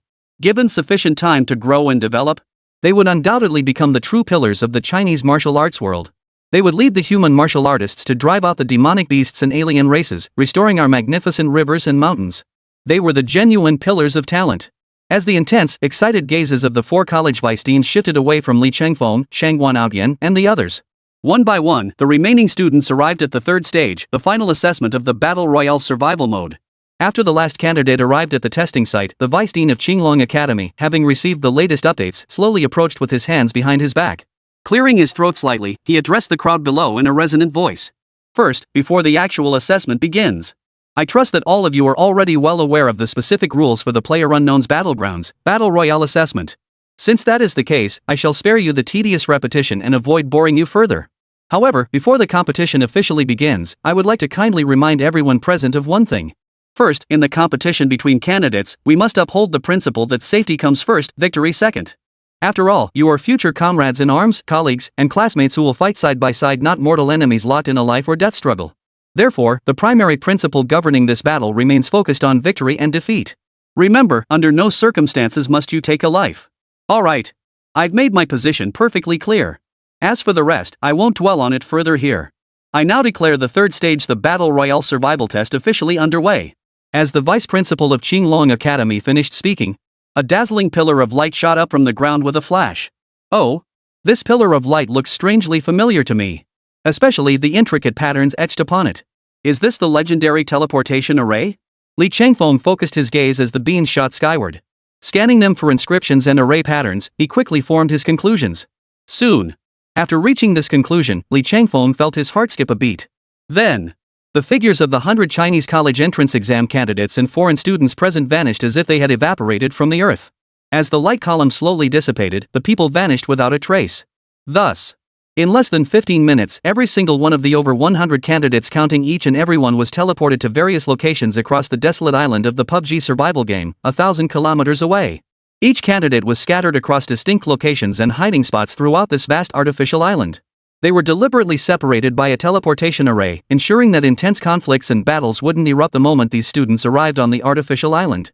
This arrangement effectively provided weaker candidates with a crucial safety period, a window of opportunity to develop freely and secretly enhance their abilities. Oh, is this the very artificial island famously known as the Battle Royale? I heard this artificial island was specifically constructed by the Chinese government for this college entrance exam. Thus, it has existed for thousands of years. And precisely because it's an artificial island. Therefore, everything about this island, from its land area, temperature, climate, to its topography and the myriad demonic beasts inhabiting it, can be customized to a 1-to-1 scale. It can't be described using the typical features of an ordinary island. But overall, one thing remains constant. That is, the theme of this artificial island is likely intrinsically linked to its own survival mode, the Battle Royale format. The very name evokes an intense, blood-pumping yet brutal aura. The island's climate is scorching hot and unbearable, and the closer you get to its center, the fiery aura grows denser and more scorching. Simultaneously, the island's temperature steadily climbs the deeper you venture. Naturally, the closer you get to the island's true core, the greater the challenges and the higher the tier of demonic beasts you'll face, making them increasingly difficult to deal with. Therefore, considering all factors together, given the island's design, it becomes clear that if you wish to hunt higher-tier demonic beasts, then you must continuously venture deeper into the island's inner layers to earn substantial point rewards. In this way, the strongest candidates will inevitably converge at the very heart of the artificial island. As for the increasingly formidable beasts encountered along the way, they serve as the ultimate litmus test. Weeding out candidates lacking sufficient strength, value, or combat experience allows them to be eliminated early on. After this wave-like process of sifting in competition, the candidates who truly survive to the end, without exception, they would be the elite of the elite, the geniuses among geniuses, the true standouts. Thus, this indirectly echoed the theme of the artificial island, a survival battle royale mode. As for the unique design of this artificial island, its distribution of demonic beasts, and its overall climate environment, it has been dubbed by generations of Chinese college entrance exam candidates as a poison circle. The deeper one ventures into the artificial island, the fiercer the competition becomes, and the more intense the battles grow. Therefore, only the true prodigies of heaven can secure a foothold at the very center of the island. That is, within the very heart of the poison circle. Those candidates lacking sufficient strength are eliminated long before reaching the poison circle. Regarding the general layout and design concept of this artificial island, I've already explored it pretty thoroughly. Next, I can sense that within a 1,000-mile radius of my location, those beasts are nothing but lowly creatures. For me, killing them would be a waste of my precious life. Therefore, for a powerhouse like me, the optimal choice is undoubtedly to unleash full force, head straight to the very heart of this artificial island, and investigate it thoroughly. After making up his mind, a thunderous roar erupted from Li Chengfeng's entire body. Purple-black thunderous energy clung to his body like an incredibly powerful suit of armor. However, just as he prepared to swiftly reach the core of the artificial island under the enhancement of the Thunder God's armor, but the moment Li Chengfeng slowly rose into the air, his feet leaving the ground, a subtle change flashed across his face. The moment he summoned the Thunder God's armor and prepared to fly, he distinctly felt the true energy within his body as if suppressed, unable to flow smoothly at all. Oh, it seems this artificial island holds other issues beyond what I've already uncovered. Moreover, I sense this artificial island utilizes its mountainous terrain to form a unique formation. This sensation resembles the locked dragon well of Lu Bowen that Li Chengfeng had seen in his previous life. The two share a similar ingenuity. As this thought crossed his mind, Li Chengfeng rubbed his chin, a look of sudden realization dawning on his face. Could it be that something truly momentous happened on this artificial island in the past? Or perhaps some hidden event, unrecorded in official histories, unfolded here?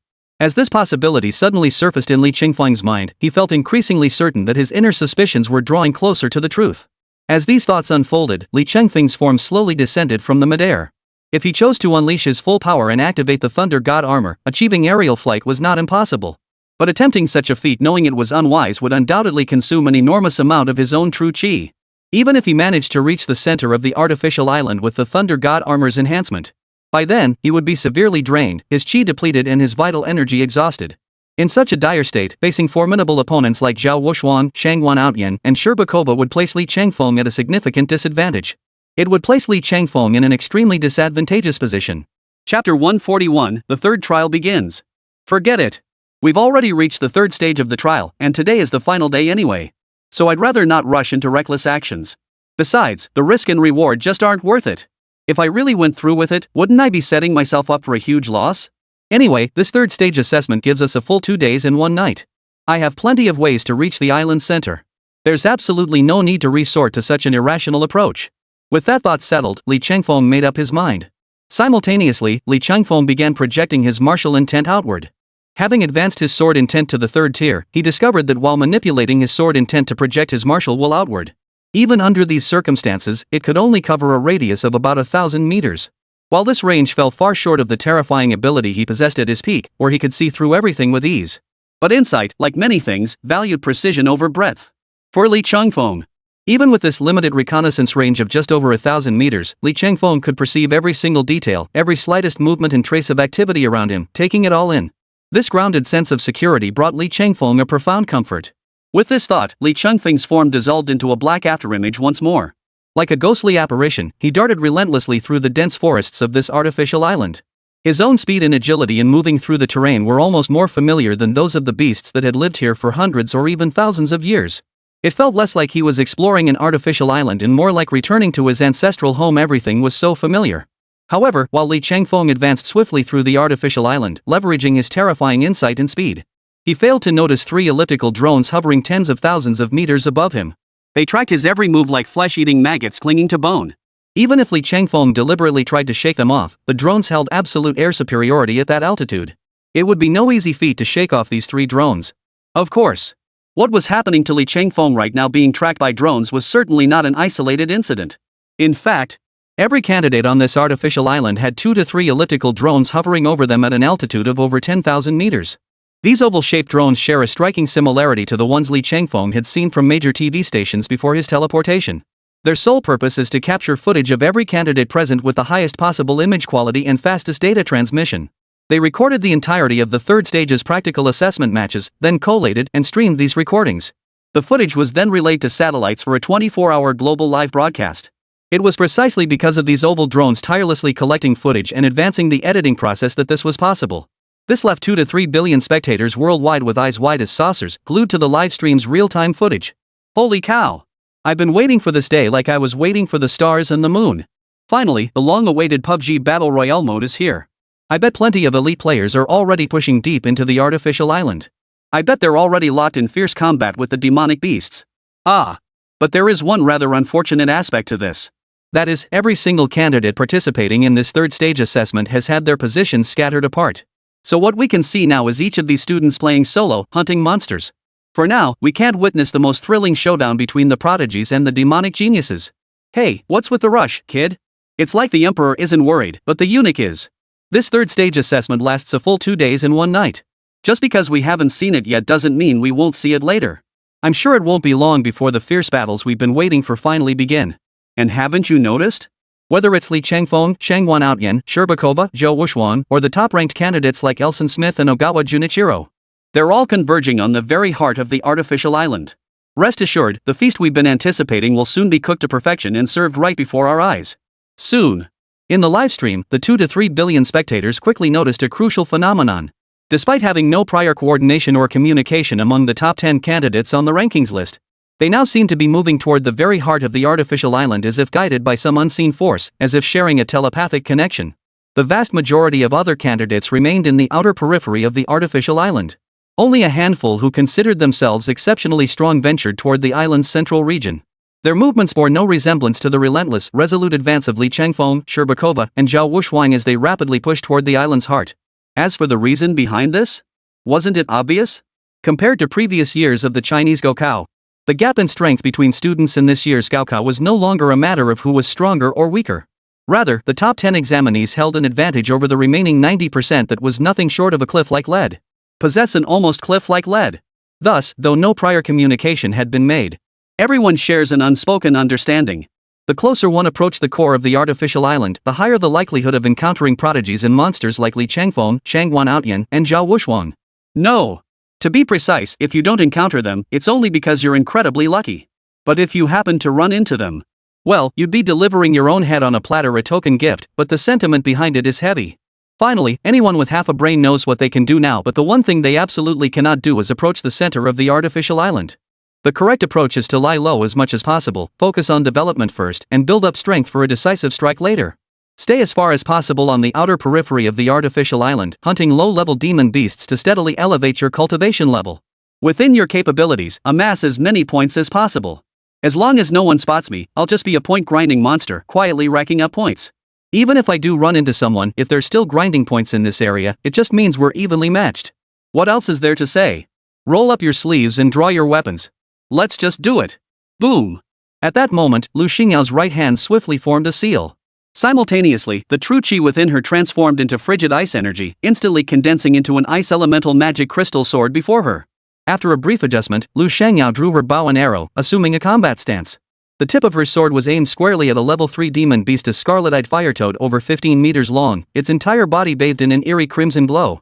Before the beast could even react, Lu Xingyao's ice elemental magic crystal sword, forged from her true chi, pierced it clean through. It was utterly and completely dead.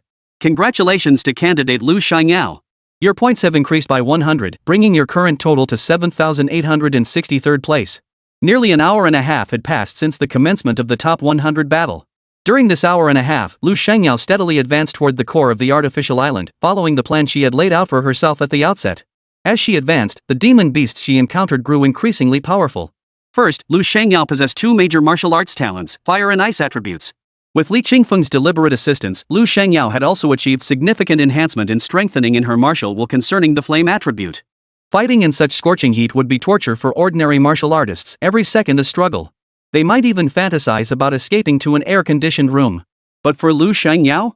Far from feeling discomfort or aversion, this environment made him feel right at home, as comfortable and content as if he'd returned to his own backyard. It felt absolutely blissful. After a series of battles, Lu Shangyao turned his gaze toward the very heart of the artificial island. His handsome willow brows furrowed slightly, and a look of puzzlement flickered in his beautiful eyes. He couldn't explain why. Ever since arriving on this artificial island, Lu Shangyao had been overcome by an inexplicable, indescribable emotion. This feeling came on suddenly, yet it was undeniably real. It felt as if something terrifying and immensely powerful was gathering deep within the heart of this artificial island. And this terrifying entity was sending her signals, actively trying to lure her toward its location.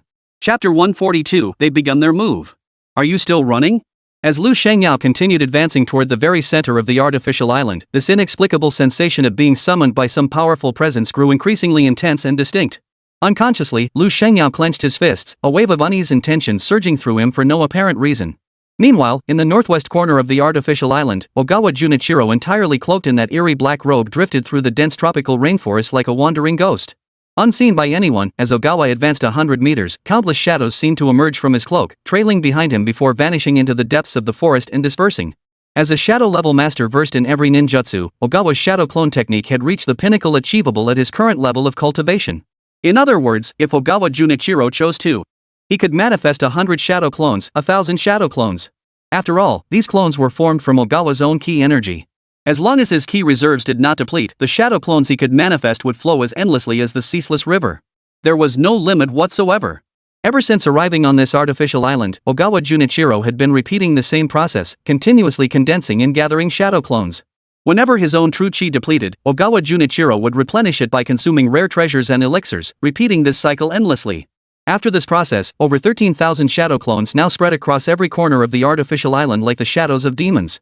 The fundamental reason Ogawa created such a vast number of shadow clones was to help him track down the other examinees and pinpoint their exact locations. This effectively granted Ogawa Junichiro 18,000 additional pairs of eyes and ears. Beyond this, as a master of shadow clones, Ogawa also possessed 3 physical clones. Of these 3 physical clones, Ogawa retained one for himself as a backup. The other 2 physical clones fell into the hands of Elson Smith and Sherbakova respectively. A mysterious connection exists between these physical shadow clone kings and the ordinary shadow clones. After all, they were all formed from Ogawa's own true energy and chakra, so this connection was only natural. Through the Shadow Clone King, Ogawa, Sherbakova, and Elson Smith could precisely pinpoint the locations of the candidates being tracked by the 18,000 ordinary shadow clones. They could promptly gather intelligence on them, enabling the most timely and critical responses. Excellent. So far, I've got a firm grasp on at least 85% of the examinees' positions. This counts as achieving the preliminary goal for participating in this third stage assessment. With that thought, Ogawa Junichiro nodded to himself in satisfaction. Then, he followed his gaze toward the entrance. Xiao Huahua, ranked 9th on the top 100 list, was roughly 100 kilometers away from him. And now, the moment everyone had been waiting for, hunting time. With that, a bloodthirsty, frenzied grin curled the corners of Ogawa Junichiro's mouth. Instantly, his form dissolved into a cloud of black mist that slowly dissipated into the air. Then, as if imbued with life and spirit, the black mist began to drift like wisps of smoke, slowly and steadily moving toward Xiao Huahua's location. As this eerie black mist steadily advanced, every demon beast it enveloped along the way was invariably melted away by the mist, reduced to scattered white bones that drifted along with the spreading darkness. The distance between Ogawa Junichiro and Xiao Huahua rapidly closed at a visible pace. After about another hour and a half of this, another figure appeared in the tropical rainforest ahead of Ogawa Junichiro. That figure was currently locked in a life and death struggle with no fewer than 13 level 3 demon beasts. Clang, clang. Xiao Huahua's long sword whistled through the air with a sharp, cutting sound. As the flash of his sword light flickered through the air, at least 4 level 3 demon beasts lay severed cleanly in half, their bodies split right down the middle, utterly and completely dead. Congratulations, examinee Xiao Huahua. Points increased by 300. Current total points, 5,647. Upon hearing the crisp, pleasant electronic notification sound, Xiao Huahua sheathed his sword with satisfaction. He then stretched his slightly sore arms and panted in short, shallow breaths. As things stood now, the demon beasts I've encountered in this area have already reached Tier 3. If no unexpected incidents occur under these conditions, advancing another 200 to 250 kilometers should bring me to the very core of this artificial island. So even if I encounter more demon beasts ahead, I'm confident I can hold my own against them. But that also brings a problem. Given my current circumstances, what I'll face next won't be mere demon beasts. Lurking behind them would undoubtedly be the top 10 prodigies from the pre-college entrance exam rankings. Given the trump cards I currently hold and my own strength, if I were to face those prodigies head-on, what are my chances of winning, Xiaohuahua? Can my strength truly sustain me as I push forward? Or should I wisely stop here, take what I've gained, and wait for the college entrance exams to finally conclude? For Xiaohuahua, the choice before him was undeniably simple and clear. Since ancient times, risk and reward have always been directly proportional. The greater the reward, the greater the risk. And the greater the risk you take, the more it signifies the reckless actions you'll have to take next, actions that could cost you your life. If you win, you take it all. But if he lost, his fate would be utterly miserable, a night that would set him back to square one. All the nearly 6,000 points he had painstakingly accumulated for his college entrance exam would be wiped out in an instant. But Xiaohuahua knew his limits. He asked himself honestly, compared to those top 5 prodigies, both in terms of innate talent, cultivation realm, and the depth of their hidden cards, the gap between them was as vast as a chasm. This is where it ends. If I ever encounter any of those freakishly talented prodigies ranked in the top 5. If I did, I'd surely be fleeced by them. Forget about points, they'd probably strip me down to my underwear. Forget it. I'll just stick to my old strategy and keep laying low. Anyway, with my current college entrance exam scores, getting into one of the 4 prestigious academies isn't exactly a huge hurdle for me. Since I've already secured admission to these 4 prestigious universities, there's no need to keep gambling away my future. You gotta know when to quit while you're ahead. After Xiaohuahua finished his near-desperate self-reassurance, he prepared to find a random patch of grass to lie down and take a proper afternoon nap. At that moment, every hair on Xiaohuahua's body stood on end, as if instinctively sensing impending danger. This sensation made him feel as if thorns were piercing his back, as though he had been silently targeted by primordial beasts lurking within the thickets. The slightest misstep, and he feared these demonic beasts would devour him, leaving not a single bone fragment behind. Upon recognizing the encroaching peril, Xiaohuahua's response was swift and decisive. He drew a deep breath and launched himself backward like a cannonball, retreating frantically from his position. Simultaneously, his gaze darted like a hawk toward the source of the threat he had sensed. Sure enough, Xiaohuahua's gaze revealed a sight so chilling it made him spit out a cold breath. There, no more than 150 meters away, stood a sinister figure cloaked entirely in a black robe. Oh, a black cloak and such an eerie, sinister aura.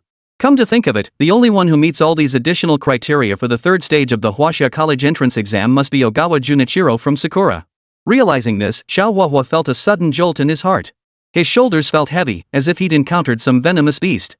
To put it bluntly, Xiaohuahua knew full well how formidable Ogawa Junichiro was. Ranked 5th, his strength was unfathomable. This perfectly validated Xiaohuahua's initial assessment of his own abilities. He might stand a chance against those ranked below the 5th genius on the genius list. But when facing those prodigies ranked 5th or higher, he knew he should abandon all illusions, turn tail, and run for his life. Oh, truthfully, I didn't expect your sensory perception to be so sharp. But judging by your reaction right now, are you not even going to try to run? If that's the case, it'd be downright boring. Watching Xiaohuahua, who had already created distance between them the moment he approached, like a startled rabbit. A hint of amusement flickered in Ogawa Junichiro's eyes beneath his black cap, his voice carrying a hoarse, seductive tone. His words carried a hint of a cat-like desire and mockery toward a mouse. He never regarded Xiaohuahua before him as an opponent, but rather appraised him as prey. Chapter 143, The Hidden Curse. As if countless scenarios of how to manipulate Xiaohuahua were already playing out in Ogawa Junichiro's mind, the smile on his face grew increasingly sinister and terrifying, clearly betraying his malicious intent. Oomph. I can afford to lose. But I will never be a deserter. Especially when facing you people from Sakura, I must uphold my principles. I absolutely refuse to be a coward who flees at the first sign of trouble, betraying my country and dishonoring my people. If I ever did such a thing, I'd have no face to return and meet the ancestors of China. Though Ogawa Junichiro's appearance brought Xiaohuahua an unprecedented sense of pressure and threat, it still failed to shake his rock-solid resolve and steel-like resolve. His words rang out with force and conviction. Ha ha ha ha. I never expected this. You, Xiaohuahua, actually possess such backbone. But that's probably the only thing about you I'll ever commend. Beyond that, I find nothing else in you worthy of praise. After uttering those words, at least in a certain sense, within Ogawa Junichiro's inner world, he had already pronounced an indefinite death sentence upon Xiaohuahua. And so it was. As Ogawa Junichiro uttered this death sentence, a shadowy figure, formless, eerie, and radiating an unnerving chill, suddenly began to spread outward from beneath his feet, shrouded within the folds of his wide black robe. Xiaohuahua felt as though something had seized his ankle. Before Xiaohuahua could react, he looked down and saw a human hand had emerged from his shadow at some point, gripping his ankle with deadly force. Before Xiao Huahua could recover from this sudden turn of events, two hands slowly emerged from the wide black robe standing opposite him. Both hands were rapidly forming seals at a speed barely discernible to the naked eye. As Ogawa Junichiro's hand movements grew faster and faster, countless shadow clones erupted from behind him. Like a raging storm, they swept madly toward Xiao Huahua, whose movements were restricted. This was the terrifying power and might of the shadow clone technique, mastered by Ogawa Junichiro to its highest, most profound level. As long as he continued forming seals, he could endlessly conjure more and more shadow clones. As long as his true energy remained unspent, the number of shadow clones was theoretically limitless. Anyone entangled by his shadow clones would inevitably be dragged into a protracted, seemingly endless war of attrition. At that point, Ogawa Junichiro could sit back and do nothing. He could leisurely pop pills and consume rare treasures to replenish his depleted true energy and chakra. He could leisurely watch as his countless shadow clones, vast as an ocean, engulfed his enemies, tearing them to shreds and utterly annihilating them. This was the true terror of Ogawa Junichiro's shadow clones. As Xiao Huahua drew the long sword from its scabbard in his hand, a fierce, piercing sword aura erupted from the heavens, cascading down like a torrent from the Milky Way. In an instant, flashes of steel whistled through the air. The sword's edge was sharp and rampant. Like a tornado, it whipped up wave after wave of furious gales and surging tides upon the ground, savagely tearing apart every shadow clone that dared approach him. However, as defined by Ogawa Junichiro's control over shadow clones, as he had stated before, as long as Ogawa Junichiro's true energy and chakra were not completely depleted, there was no limit to the number of clones he could create. It could replenish its depleted chakra while continuously conjuring shadow clones through hand seals, unleashing a terrifying human wave tactic against Xiao Huahua. They were simply impossible to kill off completely. This stalemate of offense and defense did not last long. Moreover, prolonged defense inevitably leads to collapse. One by one, over a dozen shadow clones swarmed onto Xiao Huahua like flesh-eating maggots. These shadow clones relied on sheer numbers for victory. They possessed no sophisticated combat techniques, acting purely on primal instinct as they attacked.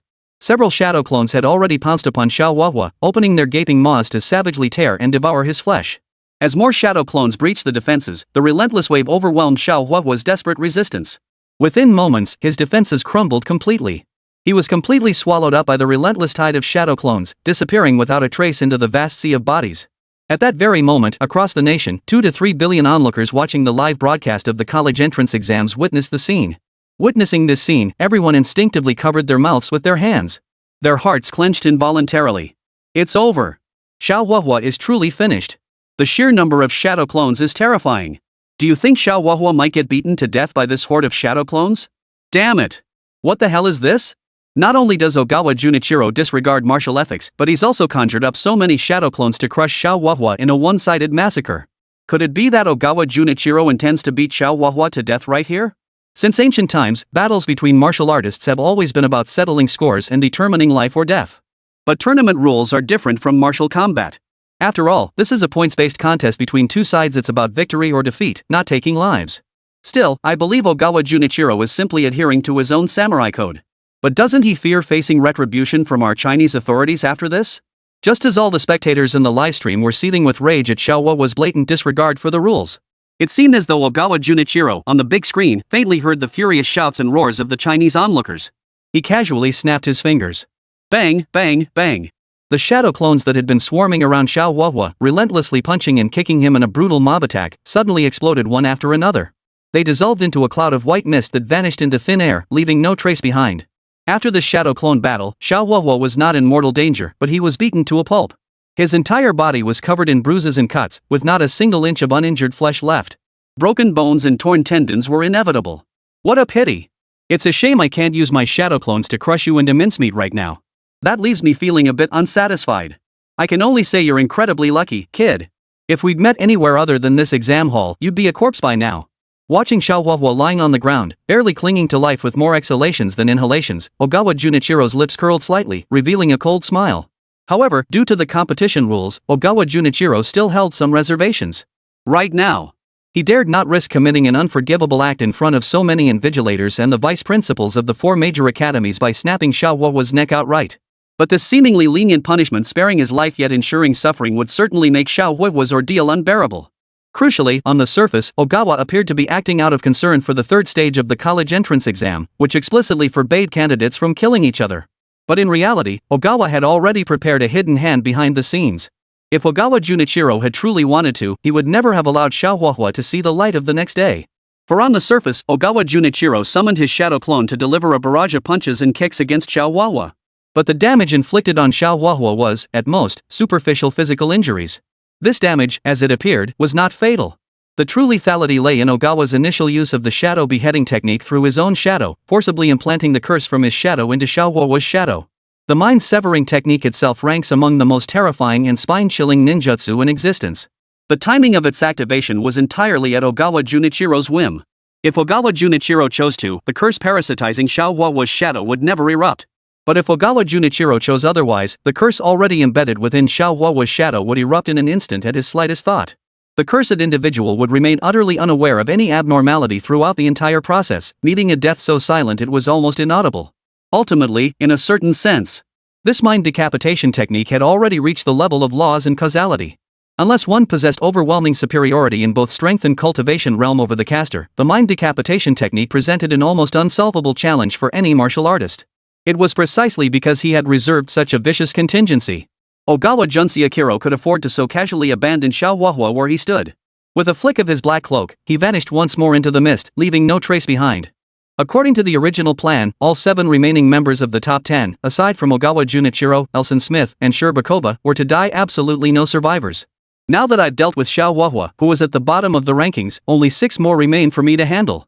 As Ogawa Junichiro departed, 3 drones swiftly descended around Xiaohuahua like battlefield medics rushing to the front lines. One medical drone immediately activated its holographic scanner, conducting a comprehensive scan of Xiaohuahua's entire body, including vital organs and joints. After confirming that Xiaohuahua had only sustained superficial injuries, it immediately initiated the most critical and effective battlefield emergency treatment, rescuing him from the brink of death. Chapter 144, The Alien Race's Hunting Operation. The other 2 helicopters, disguised as ambulances, extended ropes from front and rear to securely bind Xiaoyan, fastening him firmly to the drones. Then, they transported him out toward the artificial island. Unfortunately, the medical drone could only assess Xiaoyan's current physical condition and the extent of his injuries. As for the curse itself, even if you were completely unaware beforehand and had it cast upon you by the caster, even if you knew and deliberately investigated, you might not be able to trace the curse's origin or determine when it was planted. In a sense, when Ogawa Junichiro chose to plant his curse within Leng Xiaohuahua's shadow, it had already sealed Xiaohuahua's fate. His path ahead was one of certain death, with absolutely no possibility of survival. 2.5 hours later, at a certain location on the artificial island, Sherbakova immediately turned to look behind her left shoulder. Just moments before, the Shadow Clone King had relayed the latest intelligence. Luo Feng, ranked 9th on the top 100 list, was now only 100 kilometers away. Upon receiving this invaluable intelligence, in that instant, the crimson eyes of Sherbakova flared with an intense glow, and the corners of her mouth curled upward into a bloodthirsty grin. Ha ha ha ha. Truly, it's like searching high and low in vain, only to find it effortlessly. I've finally found you. You little sewer rat. With that, Sherbakova dissolved into a black afterimage, vanishing from her spot in an instant. Meanwhile, 100 kilometers away, Luo Feng remained utterly unaware that the scythe of the female Grim Reaper was steadily closing in on him. One misstep. The blade of the Grim Reaper's scythe could sever his head clean off, leaving him dead beyond any hope of revival. Yet Luo Feng remained utterly oblivious to all this. He held his breath, straining to conceal his presence as he carefully controlled his footsteps. He explored the jungle with intense focus. For more than 5 level 4 demon beasts had appeared before him one after another. With Luo Feng's current strength, he was only at the 5th rank Grandmaster level. Clearly, even if he faced these beasts alone, victory would be far from assured. Thus, Luo Feng proceeded with extreme caution, carefully concealing his presence. After a long time, the 5 or 6 level 4 demon beasts finally lowered their guard and continued onward. Ah, that was a close call. I was almost spotted by those beasts. But just as Luo Feng finally managed to calm his racing heart, in the next instant, he suddenly realized that a figure had appeared before him out of nowhere. And that figure belonged to none other than Sherbakova. The woman standing before him was far more dangerous than all the demon beasts he had encountered combined. To say nothing else. At the very least, during the second stage's brain-computer interface simulation test, Sherbakova had demonstrated overwhelming power, defeating both the Thunder Beast and the red-haired baboon. With such a precedent, Luo Feng's fighting spirit ebbed away like a receding tide even before the battle began. As this thought crossed his mind, Luo Feng instinctively lifted his head. The moment his gaze met Sherbakova's directly, a sudden chill ran through his entire body. It felt as though he had plunged into an ice cave, the very air around him seemingly dropping by 6 or 7 degrees. No! I can't beat this woman. Not a single shred of chance. For me, simply escaping unscathed is an utterly impossible feat.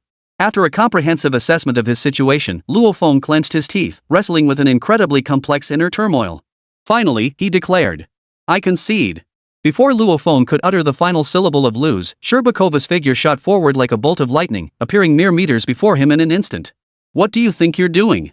Before Luo Feng could even raise a hand to block or resist, Sherbakova's right hand shot out like lightning from beneath her wide robes, clamping down on Luo Feng's throat with deadly precision. Before Luo Feng could struggle further, she yanked the back of his head and slammed it hard against the ground beneath her feet. Boom! A thunderous roar erupted suddenly. Beneath both Sherbakova and Luo Feng, the earth suddenly shook violently. The ground caved in inward, forming a massive crater over 100 meters deep. The two were pinned to the ground, tangled like a spider's web. From their starting position, the collapse spread relentlessly outward in all directions. Luo Feng was now buried deep within the very center of the colossal pit. Bright red blood gushed from his mouth in copious amounts, as if it were flowing freely. Amidst the spurting blood, everyone could see fragments of his internal organs visible within his mouth. As the crimson blood spurted forth, Luo Feng felt his entire body shatter like a broken machine, every bone cracked and shattered, leaving him utterly defenseless.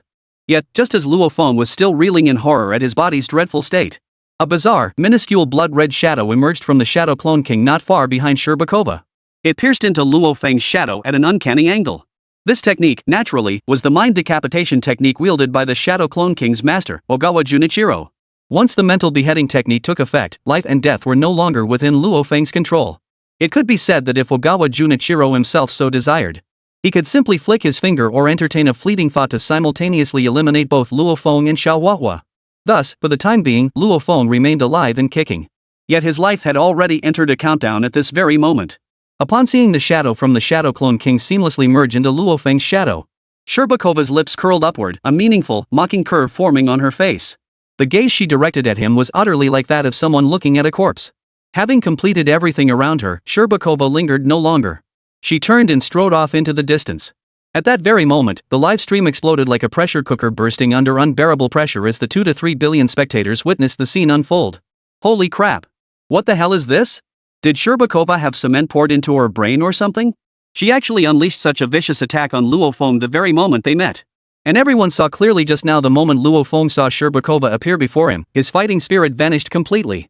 He was ready to concede defeat right then and there. But who could have imagined this Sherbakova woman would be so vicious? Even against an opponent who'd completely lost the will to fight, she still struck with such brutal force. Oomph. In my view, this Sherbakova and that Ogawa Junichiro are two peas in a pod.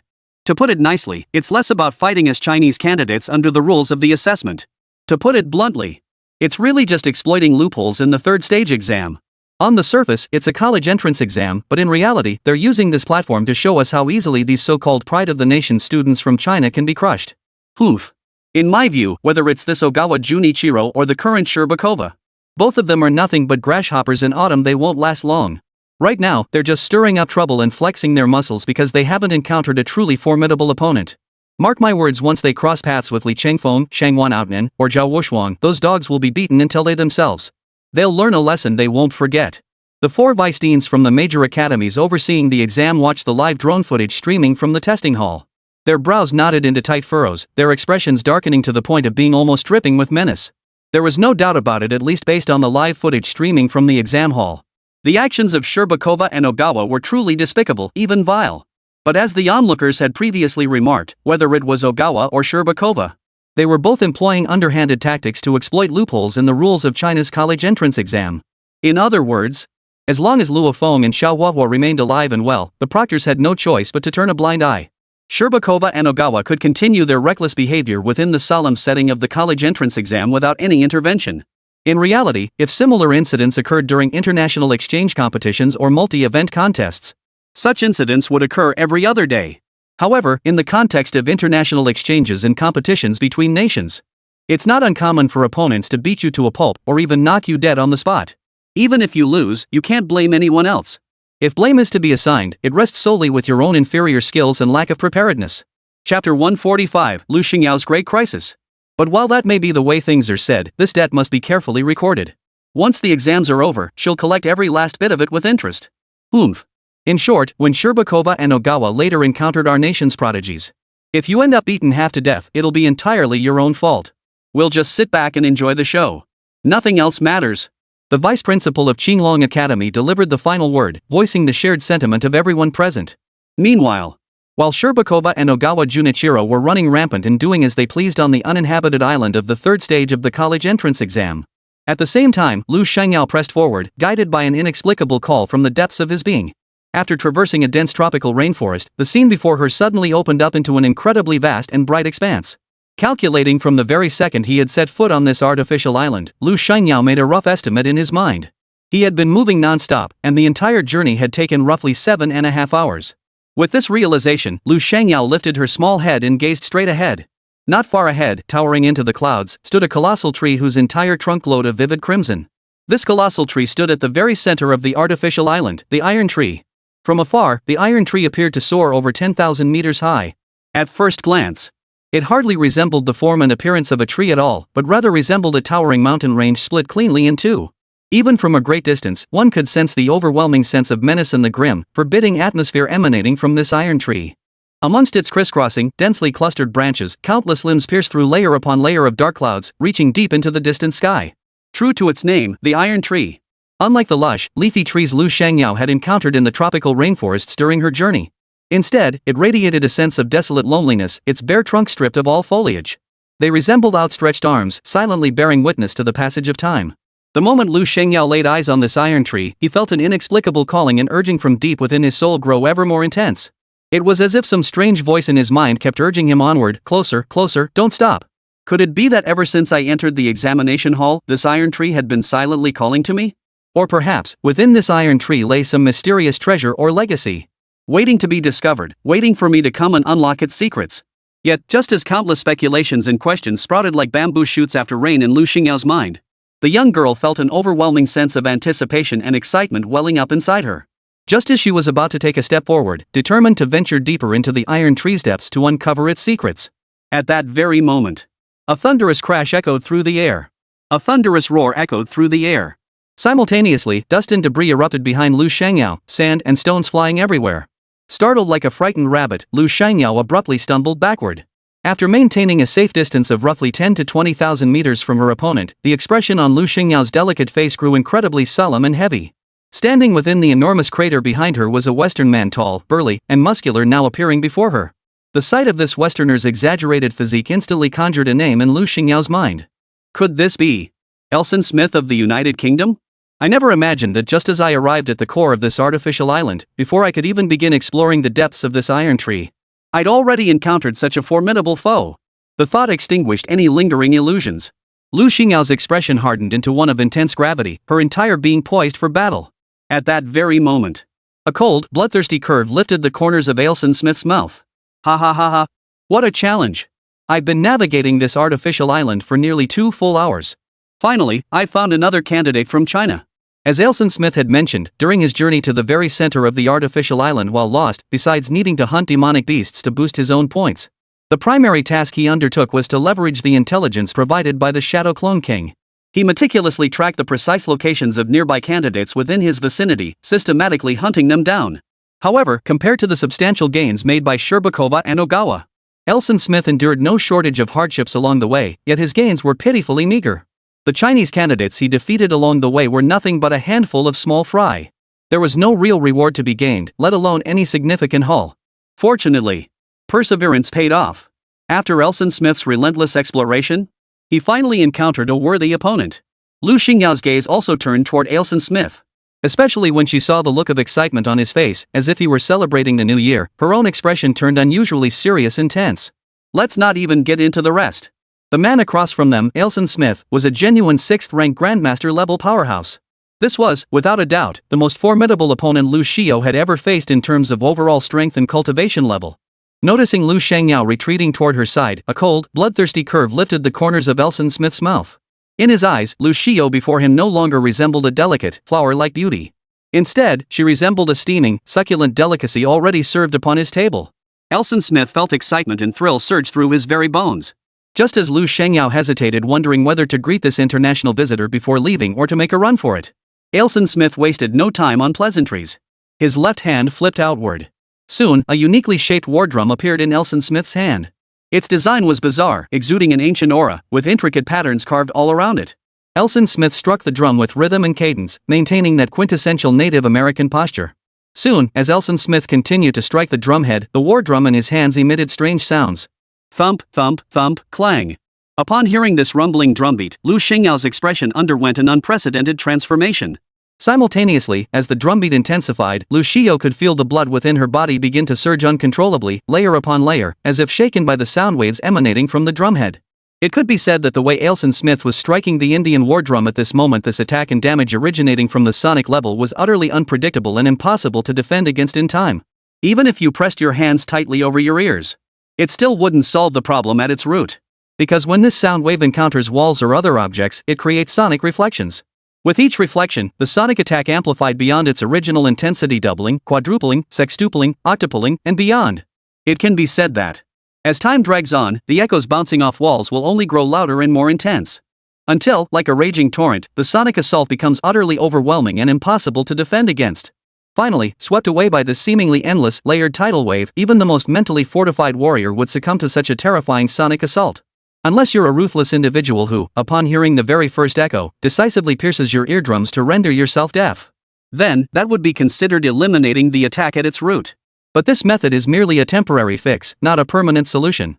After all, resonance transmitted through sound isn't something you can completely avoid by simply piercing your eardrums and becoming deaf. Take Lu Shangyao, for instance. When he heard Elson Smith pounding that Indian war drum, what he felt went far beyond mere ear-piercing cacophony. Simultaneously, the drum beats caused the blood within his body to resonate and rebound with each wave, creating ever-widening ripples that triggered an uncontrollable, agonizing abdominal distension. It felt as though his entire body was about to be torn apart from within by the relentless surging of his blood and qi. Yet, just as this thought took root in Lu Xingyao's mind, a thunderous crash erupted. A demon beast that had been lurking in the nearby bushes was now being relentlessly pounded by Elson Smith's Indian war drum. The drum's sonic waves caused his own qi and blood to boil, until he could no longer withstand the relentless expansion of this vital energy. Ultimately, they met a gruesome end, their bodies exploding. As the surrounding beasts exploded one after another like dazzling fireworks, boom, boom, boom. Each transforming into a bizarre pyrotechnic display. This sight sent a chill down Lu Xingyao's spine, leaving her with lingering dread. Chapter 146, Beyond One's Capacity. She gasped repeatedly, clamping her hands tightly over her ears. Simultaneously, Lu Shangyao attempted to steady the turbulent fluctuations of her own qi with her inner energy, stubbornly resisting.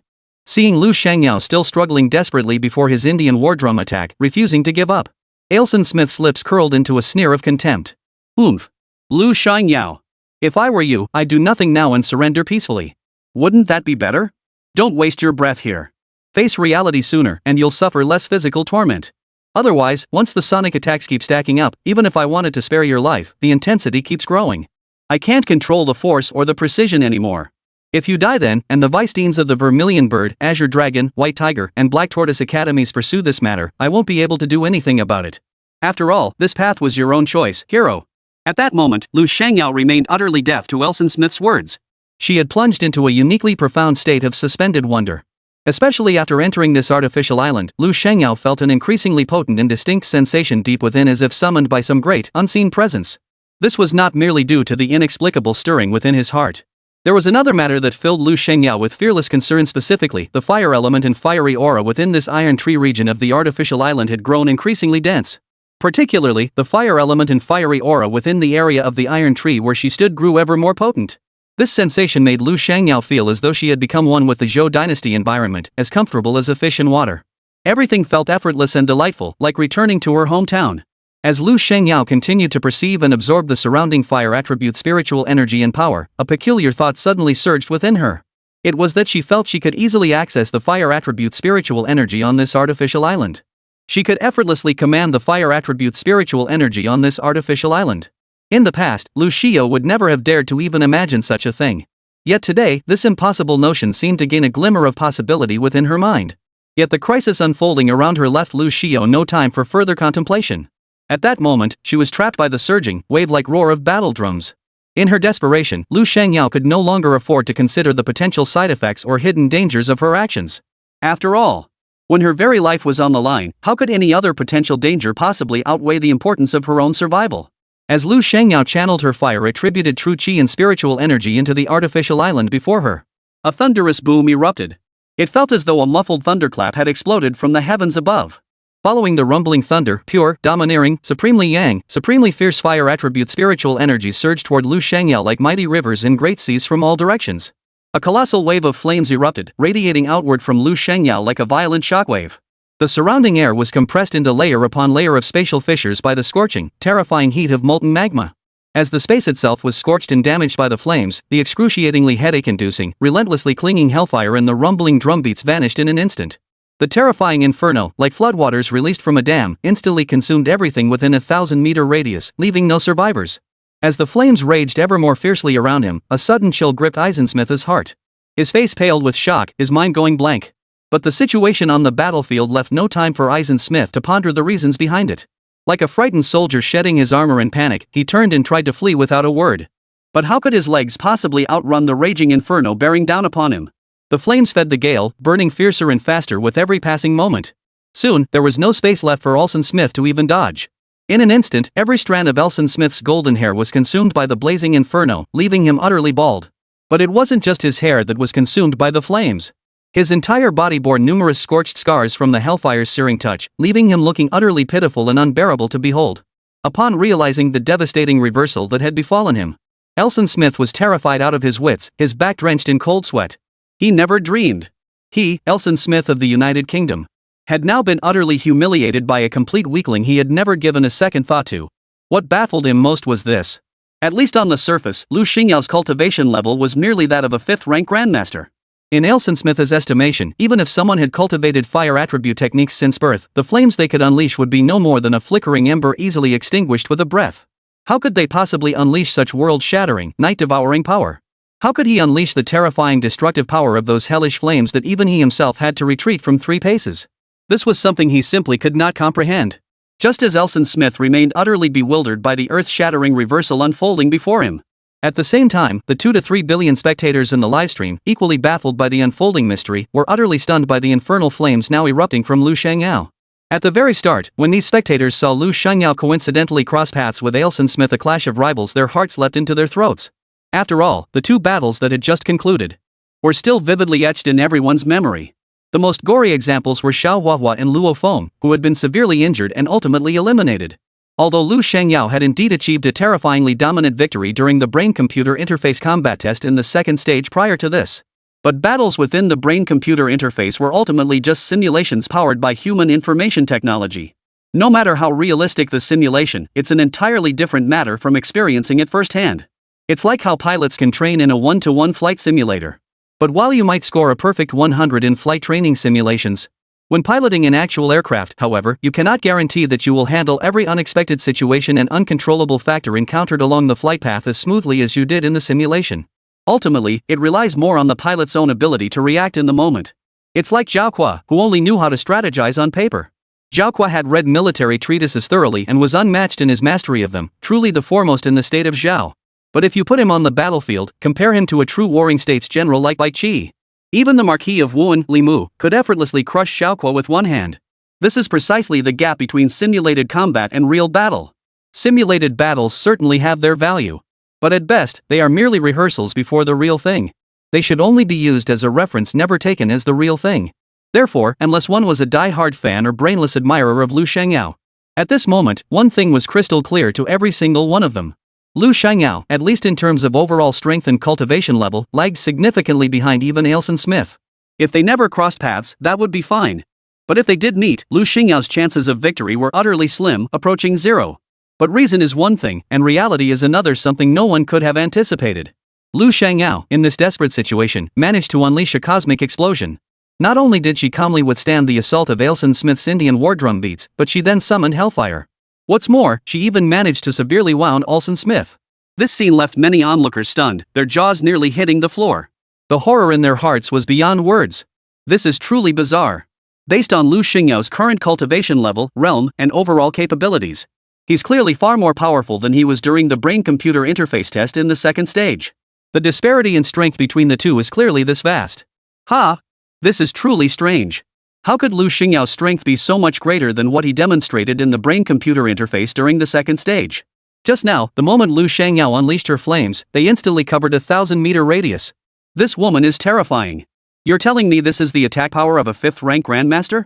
Even if it is, a 5th-rank Grandmaster whose awakened flame attribute martial talent probably wouldn't possess such terrifying area of effect magical damage, right? Meanwhile, none was more stunned than the vice principal of Zhuke Academy. What? This? How is this possible? How could such a wet behind-the-ears, greenhorn girl possibly communicate with the fire elemental energy manifestly contained within heaven and earth in the blink of an eye? Witnessing this scene, the vice dean of Suzaku Academy couldn't help but draw in a sharp, chilling breath. His tone dripped with utter disbelief. A martial arts awakener of the fire attribute can manipulate their own fire element. To actually draw upon the fire elemental essence within the heavens and earth, these were two entirely different concepts. Though superficially, it seemed like only a few words difference.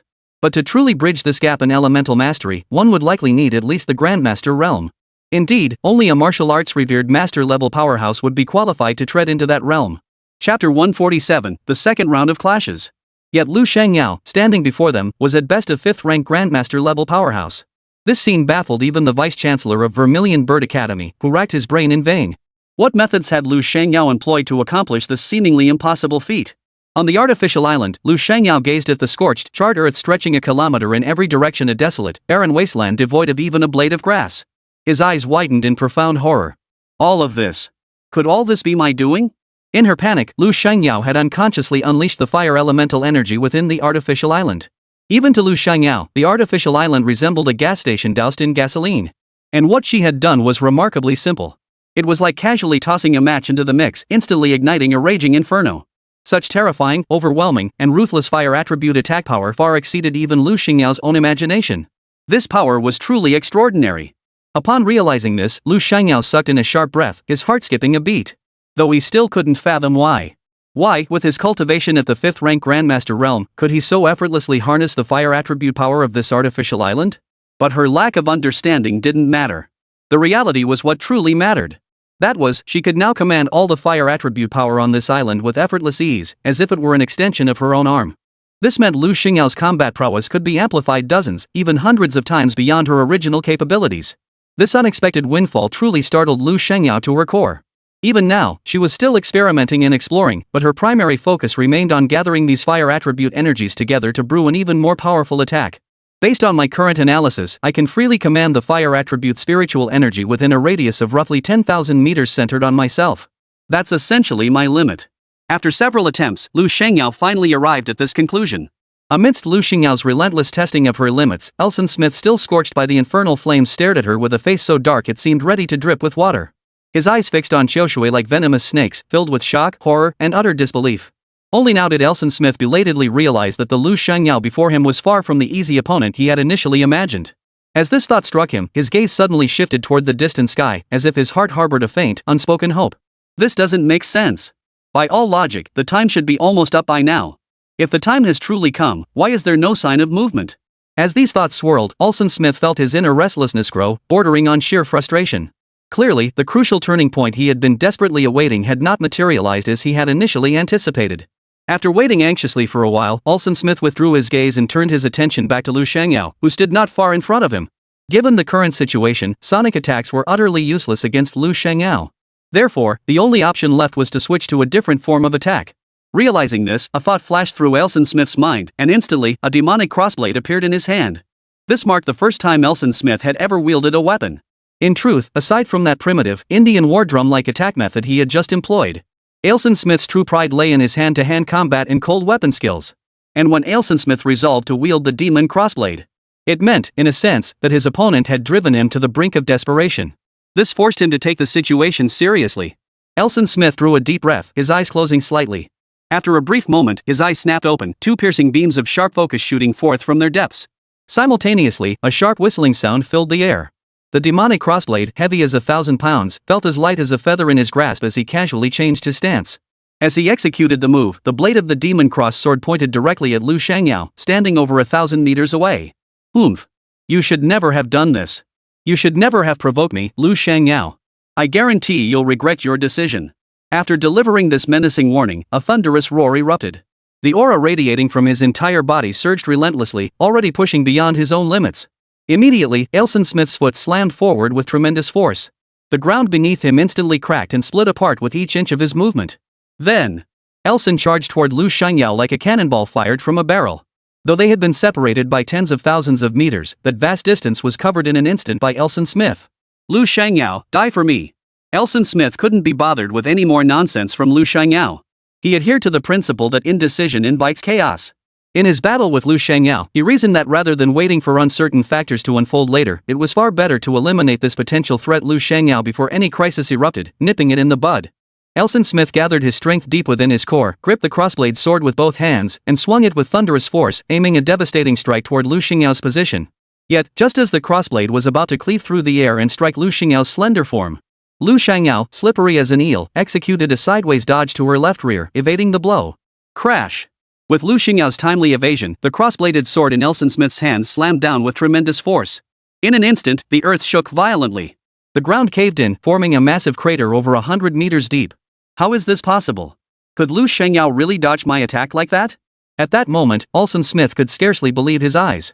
Just now, his confident strike had been dodged so effortlessly by Lu Shangyao? How could this be?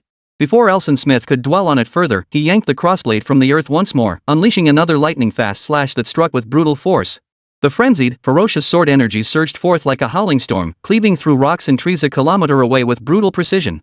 It was as effortless as slicing through tofu. It could be said that the sheer destructive force unleashed by this casual attack from Elson Smith alone was sufficient to instantly slay any 8th-ranked demon beast on sight. Yet despite this terrifying, awe-inspiring attack pattern, Lu Shangyao had already effortlessly evaded it beforehand, making the most correct choice at the very first moment. Yet, precisely because of Lu Xingyao's near-prophetic foresight, this left Elson Smith utterly baffled, questioning his very existence. He never dreamed his attack would end up not even grazing Lu Xingyao's hem. The sheer frustration was beyond words. Holy! This is beyond ridiculous. It's like absurdity itself opening the door for more absurdity, taking ridiculousness to a whole new level. At that very moment, at least in Elton Smith's eyes, Lu Shangyao seemed to have entered a state of divine harmony, a wondrous sensation beyond description. A wildly turbulent and overpowering fire attribute spiritual energy surged all around her. It flowed ceaselessly like rivers and lakes, transforming Lu Shangyao into an ethereal and mysterious being unlike anything before. Judging by her current movements and speed, the word fast seemed utterly incompatible with her. Yet this seemingly slow, weightless pace proved perfectly calculated. With effortless ease, she evaded every single one of Elson Smith's attacks. As Elson Smith gathered his strength once more, preparing to launch another wave of attacks toward Lu Shangyao.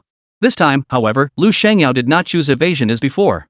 Instead, after adjusting her position mid-air, she prepared to launch her counterattack.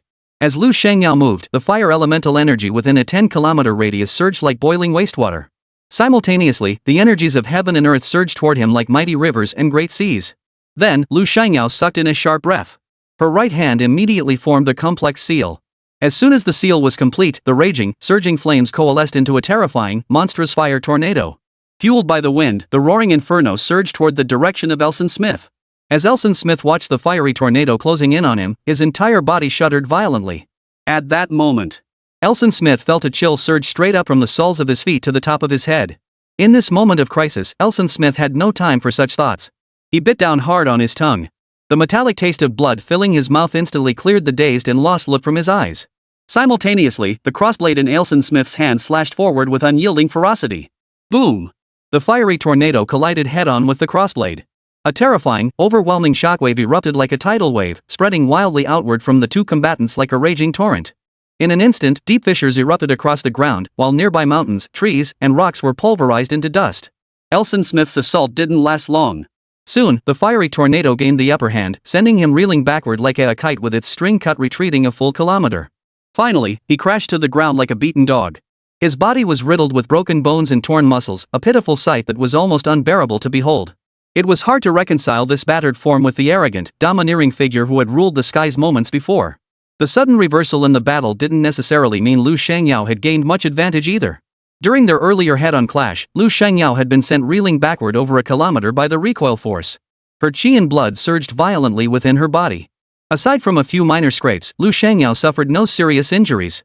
Compared to Elson Smith's current pitiful state, looking utterly defeated like a stray dog, Lu Xingyao's condition was undoubtedly far superior. Chapter 148, Lu Xingyao's terrifying combat power surge. Holy crap! How long has it been since we last saw Lu Shangyao? All told, it couldn't even be a week. So how did his strength become so overwhelmingly powerful overnight? Yet, the 2 to 30 billion spectators watching this livestream could scarcely believe their eyes upon witnessing this scene. At first, I thought Lu Shangyao holding out for more than 10 rounds against Elson Smith's relentless onslaught would already be a minor miracle. But what none of us anticipated was that after exchanging over 100 blows with Elson Smith, not only did she show no signs of fatigue whatsoever, but she managed to turn the tables and seize absolute dominance. This was utterly beyond the wildest imaginings of every single person present. It's simply beyond belief. To be perfectly honest, I've never witnessed a grandmaster-level martial artist display combat prowess as terrifying and formidable as Lu Shangyao. In a sense, Lu Shangyao is undoubtedly the most formidable grandmaster-level martial artist I've ever encountered without a doubt. At that moment, Elson Smith gritted his teeth, gasping for breath as he slowly rose from the ground, leaning heavily on his knees. His weathered face darkened with fury, almost dripping with venom. From Elson Smith's perspective, he asked himself honestly, in his battles against grandmaster-level opponents, hadn't he always dominated without a hint of suspense?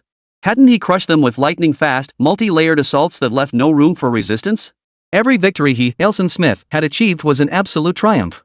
Yet what Elson Smith never could have imagined in his wildest dreams was the dimensional strike he should have unleashed against Lu Shangyao.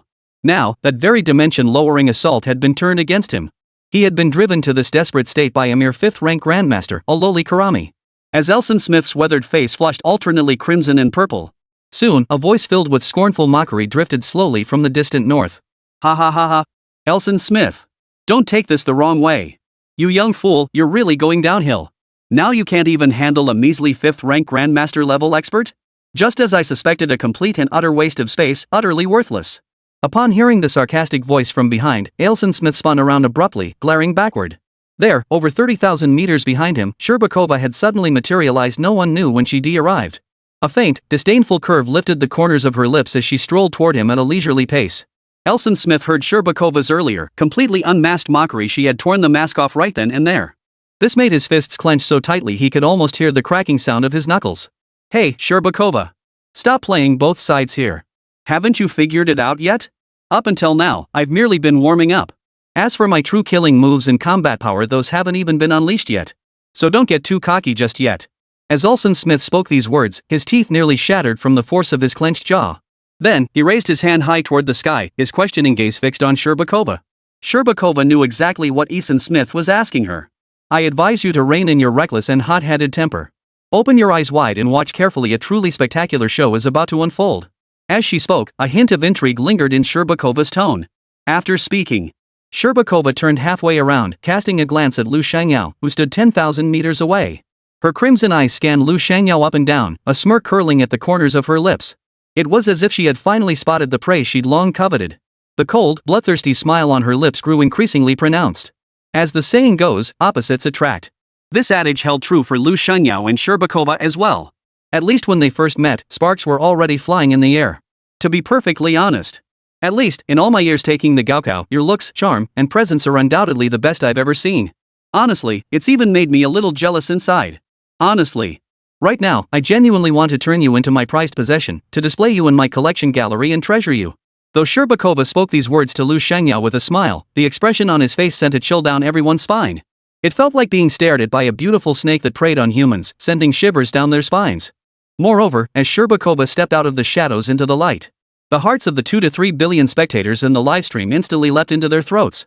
After all, just 15 minutes prior, every single one of them had witnessed Sherbakova utterly destroy Luo Feng, leaving him in a pitiful state. Now, as if misfortune never comes alone, of all people she had to run into Sherbakova, the most troublesome opponent imaginable.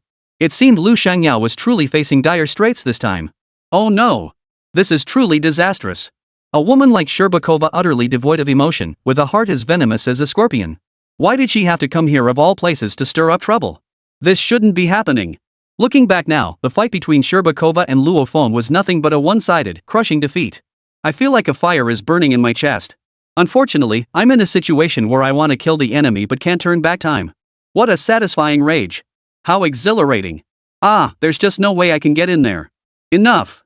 Stop waxing poetic and wallowing in self-pity. Let's not waste time on idle chatter here. Let's just talk straight. At least for now, it's clear from the first round's basic tests that Sherbakova has what it takes to pass the second stage. Whether it's her cultivation level or her terrifying combat prowess, she's far, far stronger than Elson Smith was before. The two of them aren't even in the same league.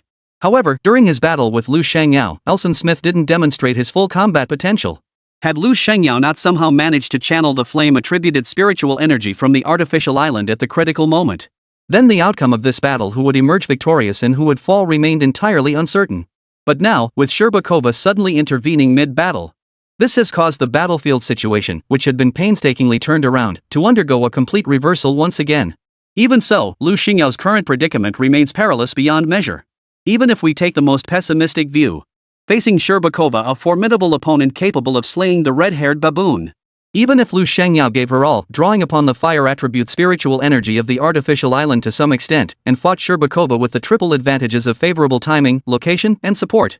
Even if every single favorable condition for Lu Shengyao were factored in my view, his chances of victory remain incredibly slim. Not to mention, Lu Shengyao now also faces the looming threat of Elson Smith lurking nearby. Though he sustained some injuries during the previous battle, they are by no means severe. Elson Smith's role is more like a venomous snake lurking in the shadows, ready to strike at any moment and deliver a vicious bite to Lu Shengyao. It's utterly unpredictable, leaving no time to react. However, after a brief stalemate, Sherbakova glanced at the time on her wristwatch. He decided not to prolong the standoff any longer and prepared to strike immediately. But at that very moment, his opponent. As for Elson Smith, though he had remained silent until now, he suddenly waved his hand sharply, interrupting. Oomph. Sherbakova, don't you think you're overstepping your bounds here? You should know that Lu Shengyao was the prey I, Elson Smith, discovered first. Since this little wench is my prey, not even the King of Heaven himself could snatch the meat from my bowl. Upon hearing Elson Smith's blatantly domineering words, Sherbakova's blood-red eyes shot him a cold glare. Seeing him reduced to a charred, shiny bald head, his clothes scorched to shreds by the raging flames, Sherbakova couldn't help but sneer inwardly with contempt. Ha ha ha ha. Smith, what did you just say to me? You actually told me that Lu Shengyao was your prey? Why don't you take a good look at yourself in the mirror? Look at yourself now, in this sorry state. You look utterly pathetic, like a complete clown.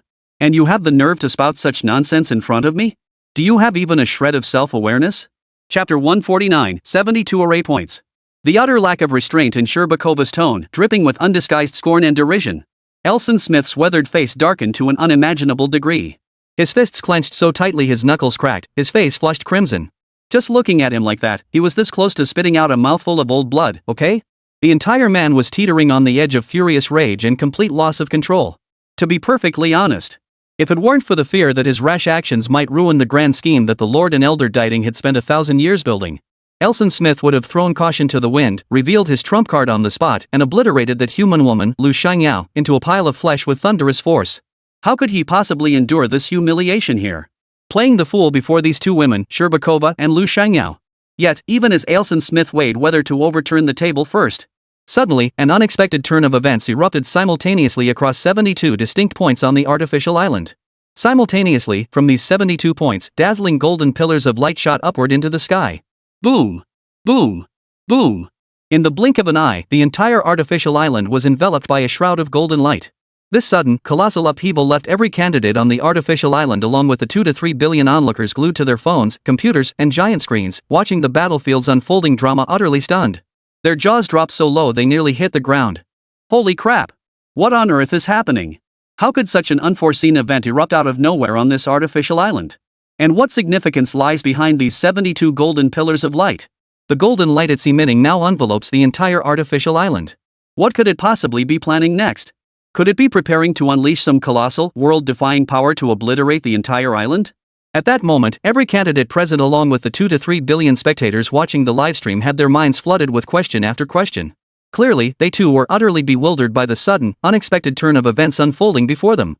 Meanwhile, time rewound a full 15 minutes earlier. During the top 100 exam, besides Sherbakova, Ogawa Junichiro, and Elson Smith, 72 other contestants from Siam, Sakura, the United Kingdom, and the Bear Nation had entered the artificial island. Since their arrival, they had been executing their pre-arranged plans in an orderly and coordinated manner. Their objective was to accomplish their grand ambitions in the shortest possible time. On the surface, these 72 contestants from Siam, the United Kingdom, Sakura, and Kimchi appeared to be aimlessly hunting beasts to pass the time. But if one observes carefully, it becomes apparent that these 72 contestants are actually arranged according to the heavenly stems and earthly branches, a method that forms a terrifying formation defying description. The focal points of these formations were scattered across 72 distinct locations on the artificial island. By progressively identifying these 72 contestants, it became clear that each one had arrived at their designated position without exception, precisely as planned, and assumed the corresponding posture. As the final participant took their place at the array's focal point, Immediately, a thunderous roar erupted, a deafening boom like waves crashing against massive rocks in layer upon layer of sound. The 72 foreign contestants who had become the array's focal points instantly transformed. Their entire bodies swelled and distorted like balloons being blown to bursting. This lasted no more than a few seconds before they exploded completely from the center. In the instant of their explosion, strange, mysteriously golden runes began drifting slowly from the crimson blood mist. As these incantations continuously condensed, intertwined, and rearranged, they swiftly formed a bizarre array, a translucent, dark gold protective barrier.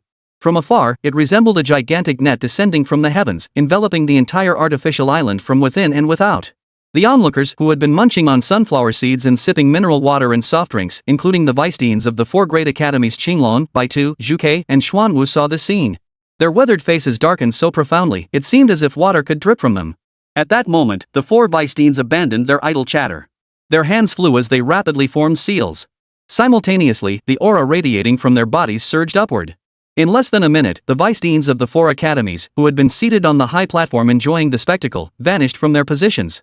In the blink of an eye, all 4 vice-deans materialized without exception in the sky, approximately 10,000 meters above the artificial island. Leading the group was the vice-dean of the Azure Dragon Academy, his face dark and sullen. He looked down at the dazzling, dark gold protective barrier beneath his feet, his white eyebrows knotted into a tight knot. After a brief assessment confirming the shield possessed only defensive capabilities and no offensive means, the old man's right hand clenched into a fist with a sudden, violent jerk. Then, like a cannonball launched from a barrel, he drove that fist downward with brutal force, striking the dark gold defensive light barrier. Though this punch couldn't be called the decisive strike that embodied the Qinglong Academy's lifetime of accumulated power. For a peerless powerhouse of the vice-chancellor's caliber at Qinglong Academy, even their slightest movements possessed terrifying capabilities to overturn seas and reshape the heavens. Their every move and technique far exceeded the comprehension of ordinary mortals. Yet even such a formidable assault, when it struck the dark gold defensive barrier, it ultimately only caused the dark gold defensive shield to deeply dent inward, forming an incredibly exaggerated curve. This inward collapse didn't last long. As the vice principal's power gradually dissipated, the shield, after resisting the impact, swiftly returned to its original form in what felt like the blink of an eye.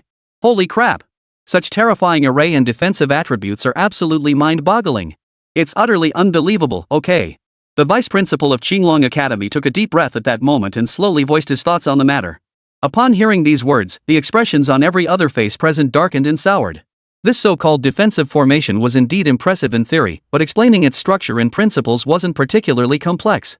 Simply put, the protective shield formed by our dark golden light pillars functioned like an access card system. This access card restricted entry to those stronger than the realm of defensive arts. It was akin to ancient secret realms passed down for 1,000 or even 10,000 years, where only cultivators below the martial sovereign realm could gain entry. For those above the martial sovereign realm, unless your power vastly surpasses that of the array's creator, creating a situation where one side completely overwhelms the other. Otherwise, attempting to break the formation in a short time is nothing short of a pipe dream. You'd be better off heading home, washing up, and going to bed. Quit daydreaming about such nonsense. Enough! Since this formation is nearly impossible to break within a reasonable timeframe, what if we utilize external forces? For instance, deploying large-scale destructive weapons like plasma cannons or interstellar heavy artillery from outside to breach it? Do you think we could overwhelm and destroy the array's creator in a short time? After a moment's consideration, the vice principal of White Tiger Academy promptly voiced his perspective on the matter. That's laughable. Or perhaps the StarCraft's main battery? Are you seriously planning to erase the artificial island and every candidate on it from the map? I have a question. Vice Principal of White Tiger Academy, where exactly do you get the confidence to guarantee precise control over the force and timing when using devastating weapons like plasma air cannons and interstellar destroyers? Guarantee that every single shot you fire afterward will only damage the defensive shields without harming the innocent students inside or the artificial islands themselves? If you can't guarantee that, then I advise you to stop wasting my time with these unrealistic claims. Instead of wasting time here with nonsense, you'd be better off seriously considering how we should confront this sudden crisis in our current situation. Upon hearing the vice principal of White Tiger Academy deliver such a ruthless statement, to be perfectly honest, if it weren't for the many people present here, including the 2 to 3 billion spectators in the livestream all staring intently at us, it seems the vice principal of Qinglong Academy is itching to slap him across the face right now, just to teach this White Tiger Academy vice principal a lesson. Now, let's just stop him from doing more reckless things. Enough! You two, stop putting on this little show and competing for attention. What truly caught me off guard was discovering such terrifying, brutal curses and talismans hidden within those 72 overseas students. My failure to foresee or detect this beforehand constitutes dereliction of duty on my part. Chapter 150, come up with a solution already. Hey, cut the crap about no negligence. If we're going to argue like this, I don't see any point in continuing this conversation.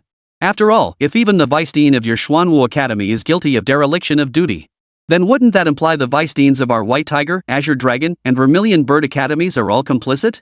Then we might as well skip figuring out how to resolve this crisis and just hold hands on our way to the detention room. Enough with the clowning around. What truly surprises me is how ruthless and utterly depraved the forces backing these overseas students truly are. What on earth possessed them to do such things? In the end, they chose to sacrifice 72 living geniuses to unleash such terrifying formations and curses. This is utterly unheard of, beyond anything we could ever imagine. At the same time, I still can't fathom what these people Siam, Sakura, Kimchi, Bear, and even the United Kingdom are thinking. Why are they capable of such insane plans and actions? Enough. In my view, no matter what they think or do, there's one absolute line we won't cross. That is, we absolutely cannot let these bastards succeed in their schemes. We must remain clear, our immediate priority is to find every possible way to break this formation while ensuring the artificial island doesn't sink and that the Chinese candidates on the island remain safe. That is the most urgent matter we must resolve now. Meanwhile, on the artificial island, Elson Smith gazed up at the dark gold defensive shield spanning the sky, a smirk spreading wider across his lips. Finally, unable to contain his triumphant excitement, he burst into a villainous laugh. Ha ha ha ha. So satisfying. So satisfying. So satisfying. This is absolutely exhilarating. I've waited so long. Finally, the day has come. After a series of maniacal laughs from Elson Smith. After a long moment, his laughter abruptly ceased. His sharp, merciless eyes fixed on the smile playing at Lu Xingyao's lips, now twisted into a cruel, icy sneer unlike any seen before. The moment I saw the formation take shape, I knew I could finally unleash my full power and trump cards to obliterate you, Lu Xiangyao, into nothingness, reduce you to pulp.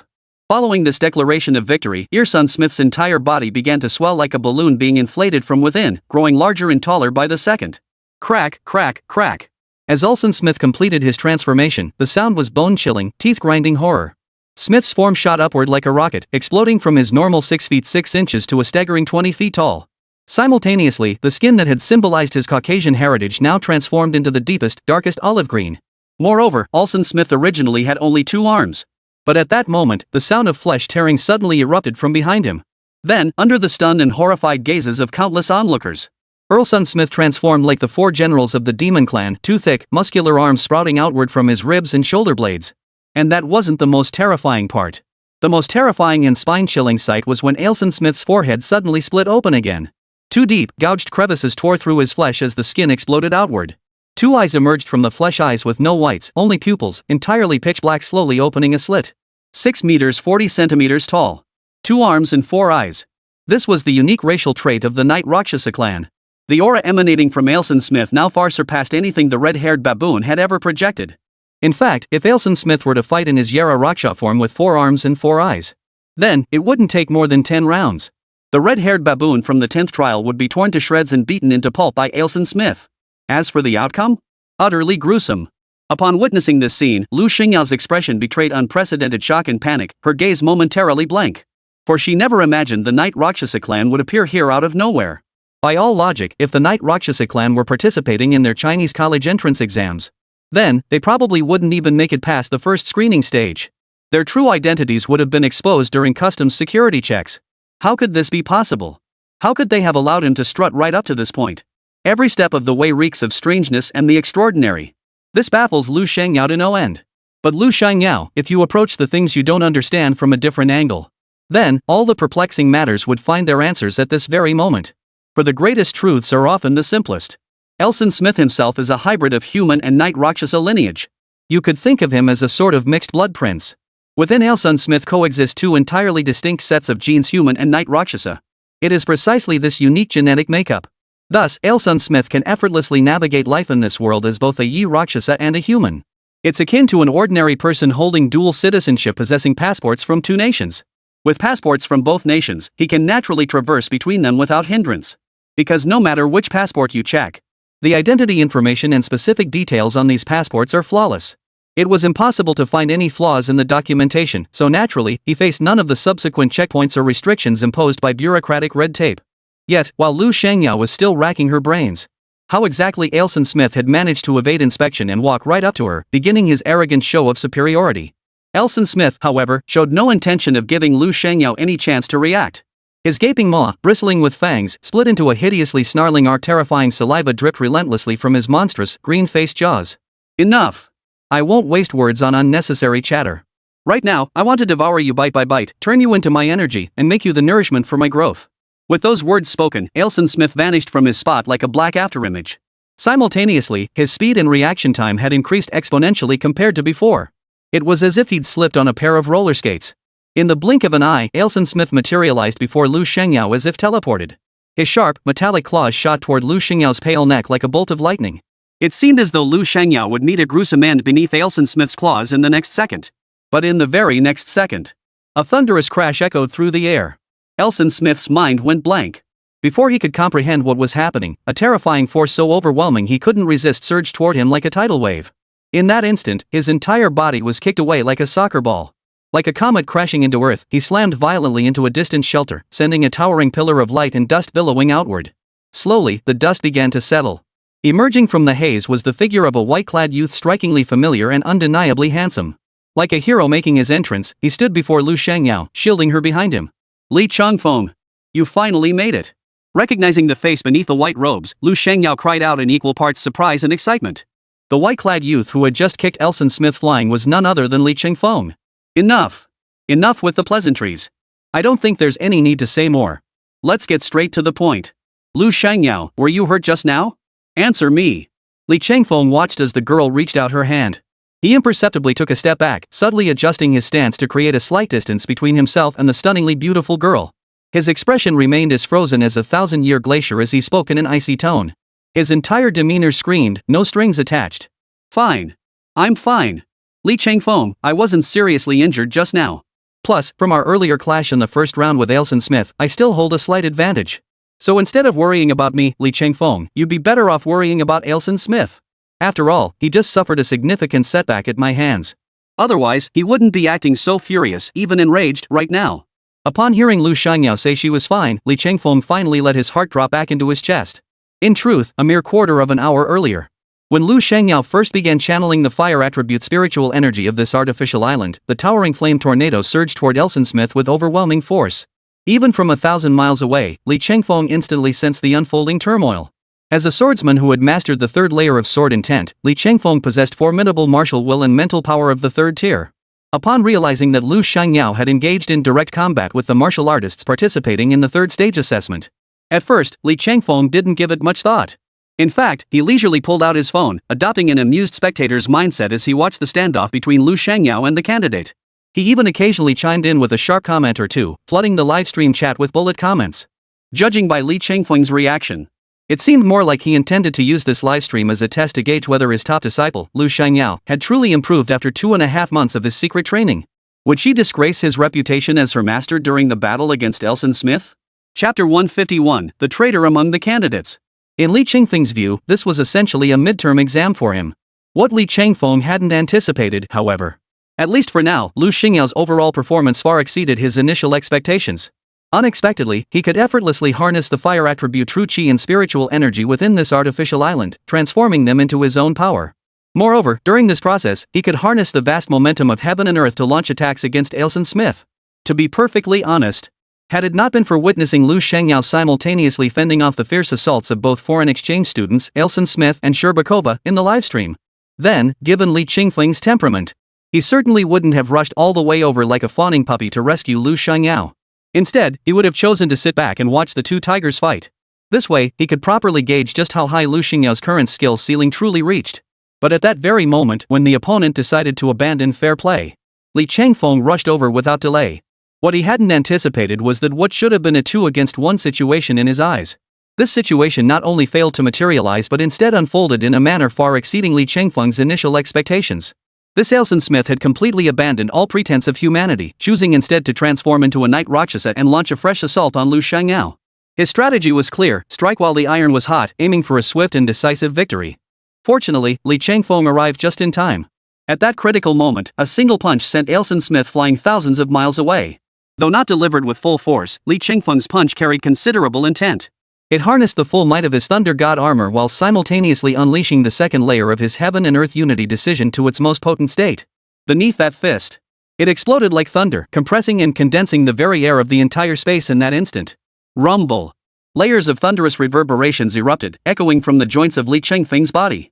With the crushing force of a mountain collapsing, it sent Elson Smith flying backward over 10,000 meters, crashing into the towering peaks and gouging out a massive crater in the mountain range, as deep and wide as a missile impact crater. Suddenly, a colossal, terrifying figure shot forth from the shattered cave, transforming into a black afterimage as it soared over 1,000 meters toward Li Chengfeng and Lu Shengyao, landing with brutal force. Clearly, though Li Chengfeng's attack had been fierce and overwhelming, it hadn't completely incapacitated Elson Smith with a single punch. Moreover, after a brief moment of readjustment, the opponent launched a fresh offensive against both Li Chengfeng and Lu Shengyao. Sensing the opponent's almost suicidal fury in his assault, Li Chengfeng's brow furrowed. Without a word, he grabbed Lu Shengyao and retreated a kilometer backward, their figures blurring into black afterimages. Boom! Another thunderous roar echoed through the air. Just as Li Chengfeng had pulled Lu Shengyao out of the danger zone, the ground beneath them instantly collapsed and shattered, revealing a massive crater that reappeared before the eyes of everyone present. Elson Smith slowly rose from the colossal pit, lowering his gaze to his chest. There, on his chest, was a deep, bloody handprint, indented inward. This mark was the result of Li Chengfeng's devastating palm strike moments earlier. But this scene of blood and shattered bones did not last long. Immediately afterward, Elson Smith's hands rapidly formed seals.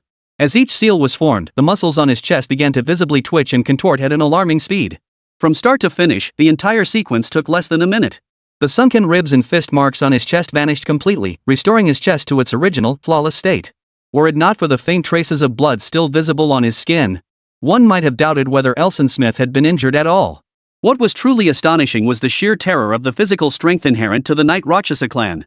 They stand among the most formidable of all demonic races. Not only did the Night Rakshasa possess a physique as resilient as iron, but their innate healing abilities and bloodline regeneration were unmatched among all demonic races. They were practically like immortal war gods. After completely healing the wounds on his chest, Elson Smith cracked his neck, lifting his head to reveal 4 pairs of demonic, terrifying black pupils. They reflected a cold, icy glare, fixed intently on Li Chengfeng, standing tens of thousands of meters ahead. Ha ha ha! Truly worthy of being the number 1 on the top 100 ranking, Li Chengfeng. Looks like you're certainly different from the other candidates, kid. You've got some real skill. As he spoke, Smith suddenly grinned, revealing his massive, blue-faced maw filled with sharp fangs. Exposing fangs dripping with saliva, his expression was utterly sinister. Poof, poof, poof. You're merely the top-ranked prodigy among China's younger generation. So what? It's just that timing is everything. Since you've come all this way to offer yourself up, I might as well dispose of you, this so-called top talent of China's young generation, once and for all. That way, I won't have to go looking for you. Listening to this, Elton Smith's words were utterly nonsensical, utterly arrogant, like popping champagne at halftime. Li Chengfeng's sword-like eyebrows knotted into a tight knot. He scrutinized the hideously deformed creature before him, a humanoid monster with twisted muscles, 4 arms, and 4 pairs of eyes devoid of whites. Soon, Li Chengfeng reached a conclusion in his mind based on Elson Smith's reaction and state. It was clear that the creature before him belonged to the legendary demon beast clan, the Night Rakshasas. However, through his own martial will, Li Chengfeng could distinctly sense that this Elson Smith possessed an essential difference from the demonic beasts he had slain before. Namely, Elson Smith was not one of those demonic beasts devoid of any emotion or thought whatsoever. In fact, Elson Smith's level of intelligence and emotional intelligence, let alone comparing him to demonic beasts, even when measured against a genuine human being, it was an exceptionally outstanding existence. Otherwise, he wouldn't have been able to pull off such a grand deception, traveling all the way to China to take the Gaokao. Moreover, he managed to advance through every stage, triumphing all the way to the 3rd round. This feat alone is sufficient proof of Elson Smith's extraordinary nature. However, while this Elson Smith is no ordinary being, it also suggests that traces of human essence still linger within him. This realization struck a chord with Li Chengfeng, sparking an intense curiosity within him. Oh, if my senses weren't deceiving me earlier, you're a hybrid offspring born from the Night Rakshasa clan and our human race, aren't you? Upon realizing this, Li Chengfeng found himself instinctively rubbing his chin. Soon, a final conclusion crystallized in his mind. Ha ha ha. That's right, that's right. I am precisely what you humans call a mutant born from the crossbreeding of demonic beasts and humans. Clearly, when confronted with Li Chengfeng's blunt interrogation, at least, for Elson Smith, he not only didn't feel insulted by Li Chengfeng's use of the word hybrid to describe him, but he didn't even feel ashamed. Instead, he took pride in it, believing that Li Chengfeng's description was actually a tremendous compliment. Simultaneously, this made the smirk on Elson Smith's lips grow even more smug and unrestrained. Upon hearing this, it wasn't just Li Chengfeng. Even Lu Shengyao, standing not far from Li Chengfeng, wore an expression that was utterly bizarre and inexplicable. She hadn't expected that while Elson Smith was shameless, he'd be shameless to this extreme. Li Chengfeng's words were now implicitly calling him a bastard. Yet, far from displaying anger or even a flicker of rage at this verbal provocation, Elson Smith not only calmly acknowledged it but did so with a broad, unabashed acceptance. What's more, a smug look of self-satisfaction had even appeared between his brows. Let's be honest. Looking back over China's 5,000 years of history, the number of humans who died at the hands of the demonic tribes, if not 10 billion, then certainly 8 billion, was staggering. Doubling or even tripling that figure was entirely plausible. The vast majority of these casualties perished in wave after wave of beast-tide assaults. They had no names, nor would they be remembered. Yet when confronted by these demonic beasts, their hands stained with countless bloodshed. Li Chengfeng had just tried to provoke Elson Smith with words, but not only did it fail to achieve his desired effect, the other party didn't even take it seriously.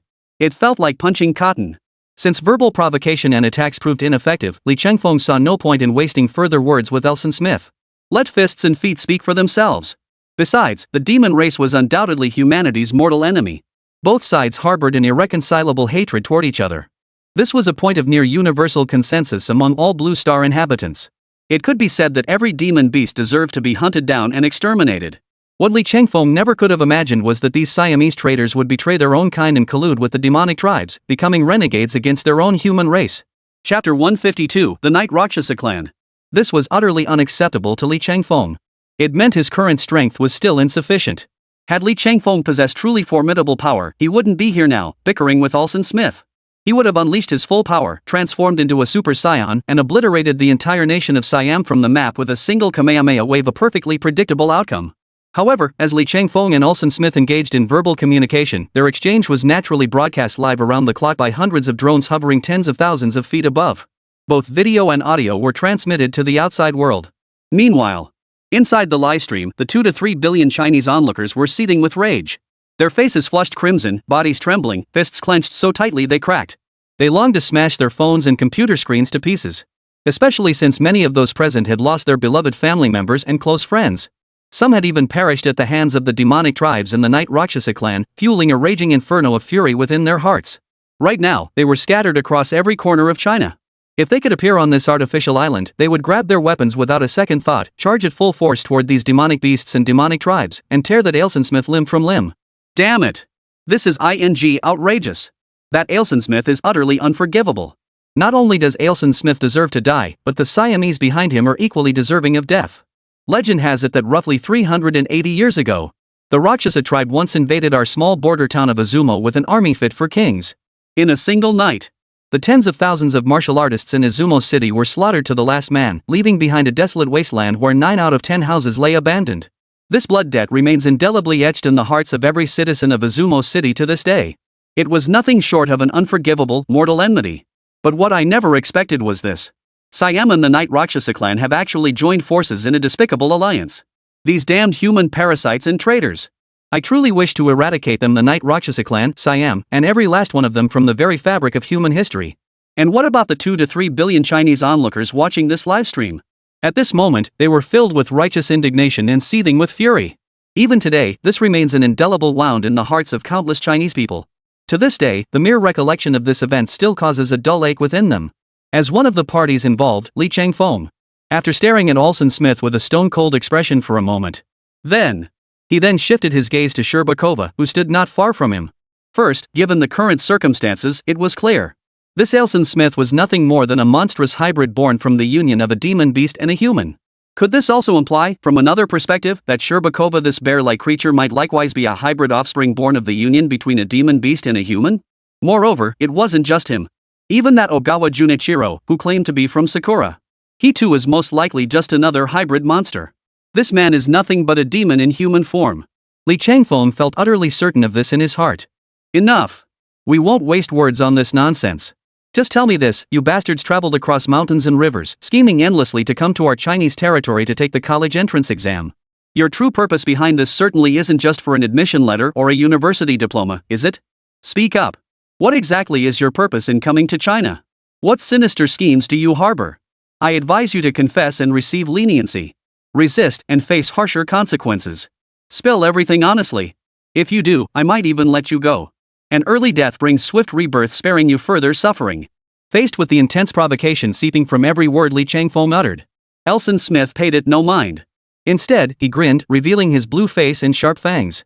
I never expected that you, a lowly Li Changfeng, facing certain death, wouldn't even think about your final arrangements or any last words to leave behind. To utter such ignorant nonsense in my presence. Ridiculous. This is utterly laughable. But I have no spare thoughts to answer your questions now. The only thing I wish to tell you now is this: once I devour you whole, gnaw your bones clean, and suck your marrow dry. And as I chew you, I might just take pity on you and reveal the true purpose behind our Knight Rakshasa clan's arrival at your Chinese college entrance exams. That way, you won't descend into hell as a clueless ghost. How about it? Aren't you feeling incredibly moved right now? Are you nearly in tears over my sudden act of kindness? After delivering this triumphant declaration, a tidal wave of aura surged from Elson Smith, crashing upward in relentless succession. The terrifying aura of the demonic beast swept through like a raging storm, pressing down like dark clouds over the city. All the surrounding trees, seemingly unable to withstand such dreadful demonic energy, rustled violently in the gale. Many massive trees, requiring 3 men to encircle, were uprooted by the relentless demonic winds. In an instant, the heavens darkened, and sand and stones flew through the air. This spectacle sent shivers down the spines of countless onlookers. Yet before anyone could recover from the cosmic upheaval summoned by Elson Smith, a thunderous boom erupted from beneath his feet. In an instant, his figure vanished without a trace, as if teleported away. But just as the 2 to 3 billion spectators in the livestream room stared wide-eyed, holding their breath, watching every inch of the screen, they desperately tried to pinpoint his hiding place through this method. What no one could have anticipated was that at that very moment, the air seemed to be compressed to its absolute limit, erupting in a series of sonic booms and tearing sounds. Clearly, this was the peculiar phenomenon caused by Elson Smith rapidly traversing and moving through this space by continuously compressing and condensing the air. Yet, before he could fully grasp the situation, Elson Smith continued closing the distance between himself and Li Changfeng through this method. Mid-air, he swiftly shifted his position, seeking an opening to strike. Suddenly, a clanging sound echoed.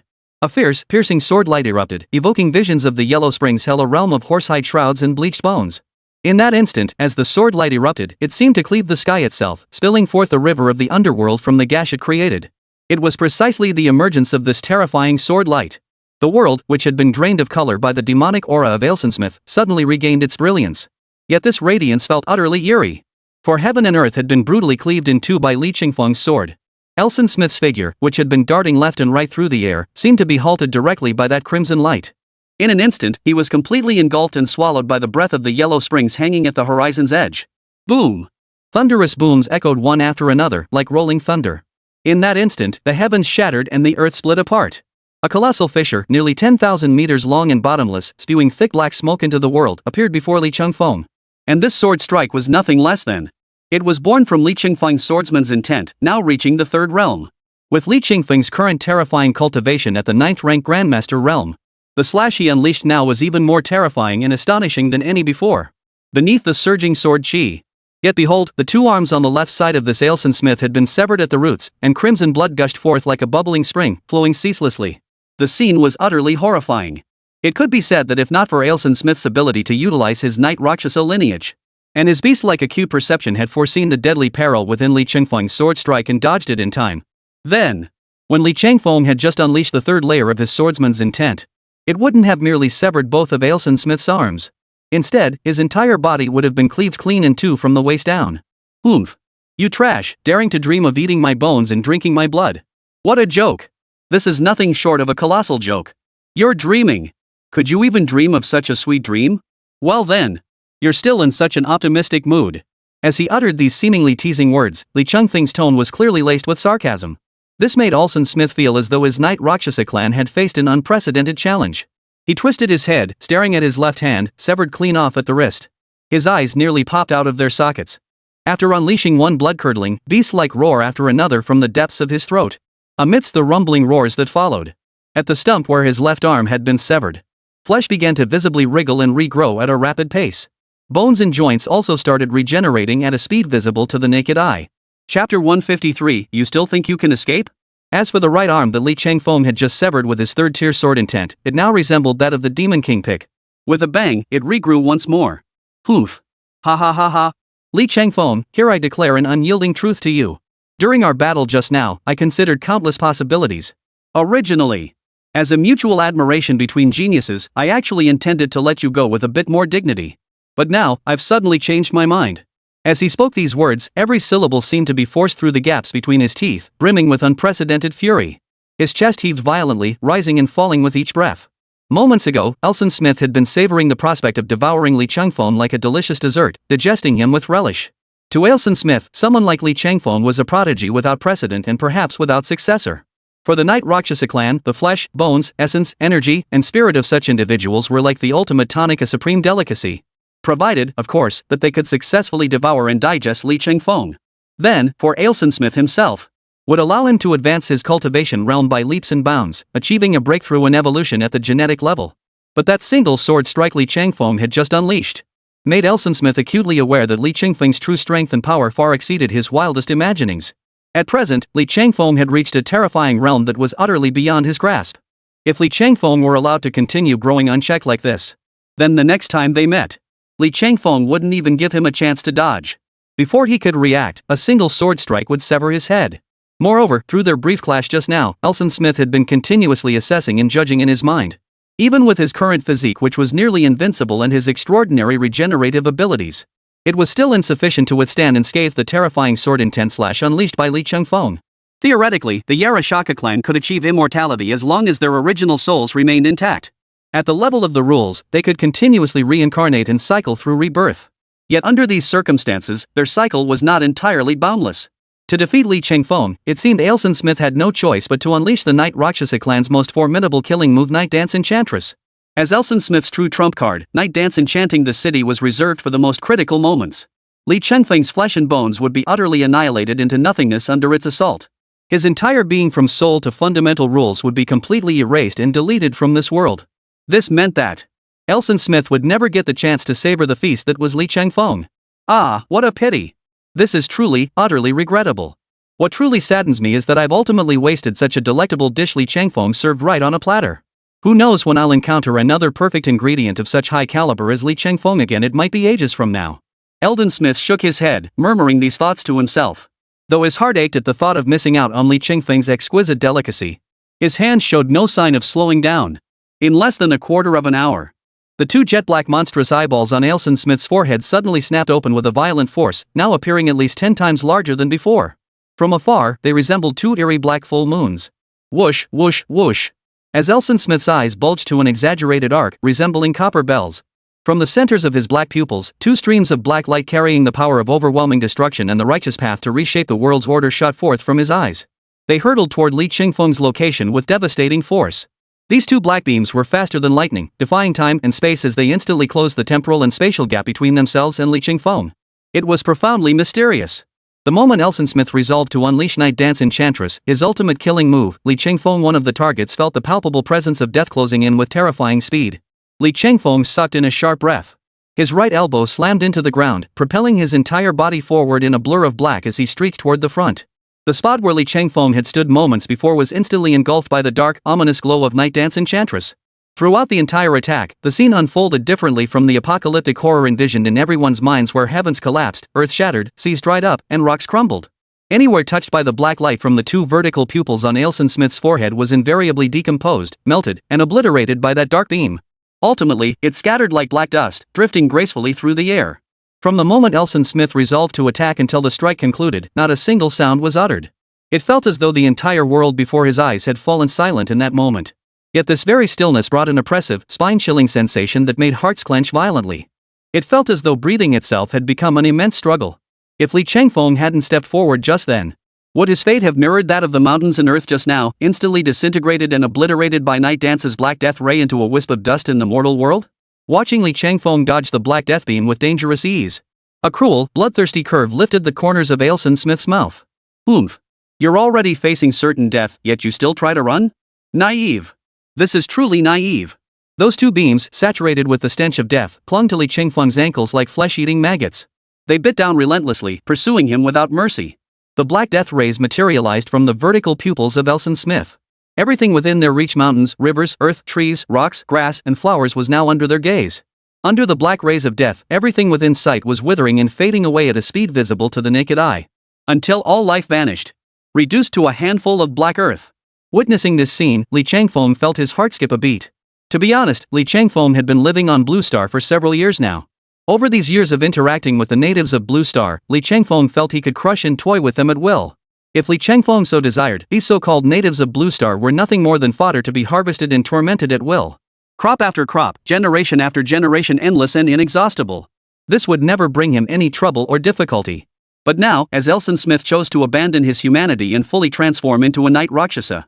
In terms of combat prowess, regenerative abilities, and the terrifying special attack, the Black Death Ray emitting from the multiple eyes on his forehead, among other aspects, it could be said that the value of Blue Star natives in Li Chengfeng's estimation was steadily rising.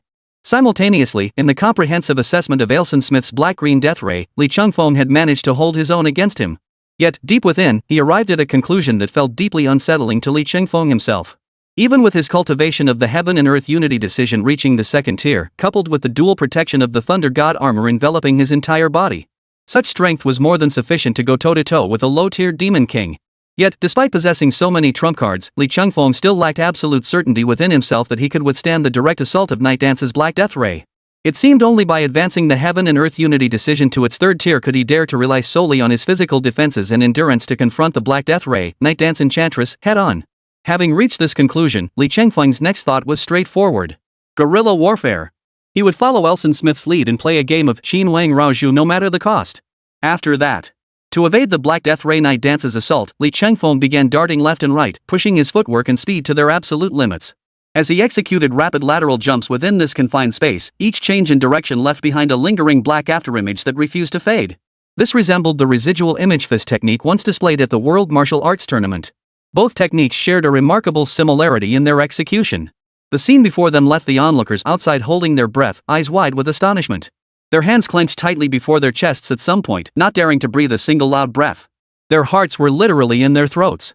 Clearly, everyone present was deeply concerned about the uncertain path and fate that lay ahead for Li Chengfeng. Hey, anyone here know what's going on? What the hell was that black beam coming from the vertical pupil on Elson Smith's forehead just now?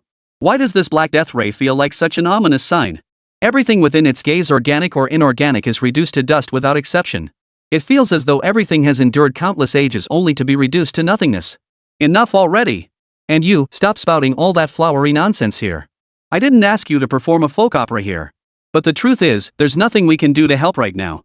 The only thing we can do is remind Li Chengfeng to be extremely careful. He doesn't need to worry about how to deal with the black rays shooting out of the vertical pupil in Elson Smith's forehead right now. As long as he can just survive, escape, and hold on to his convictions. Then, as long as the mountain remains, we needn't fear running out of firewood. There will always be a way. Yet, in that live stream of China's college entrance exam, amidst the 2 to 3 billion onlookers, they all unconsciously, while silently sweating bullets for Li Chengfeng in their hearts, they watched as he, still darting left and right, leaving trails of afterimages as he shifted positions, suddenly halted midair. Then, as if seizing a precious, fleeting opportunity, with a swift upward flick of his right hand, the 3-foot-long blade forged from Nirvana steel unleashed a fierce, piercing sword chi that whistled through the air with a sharp whoosh. The third heavenly sword intent.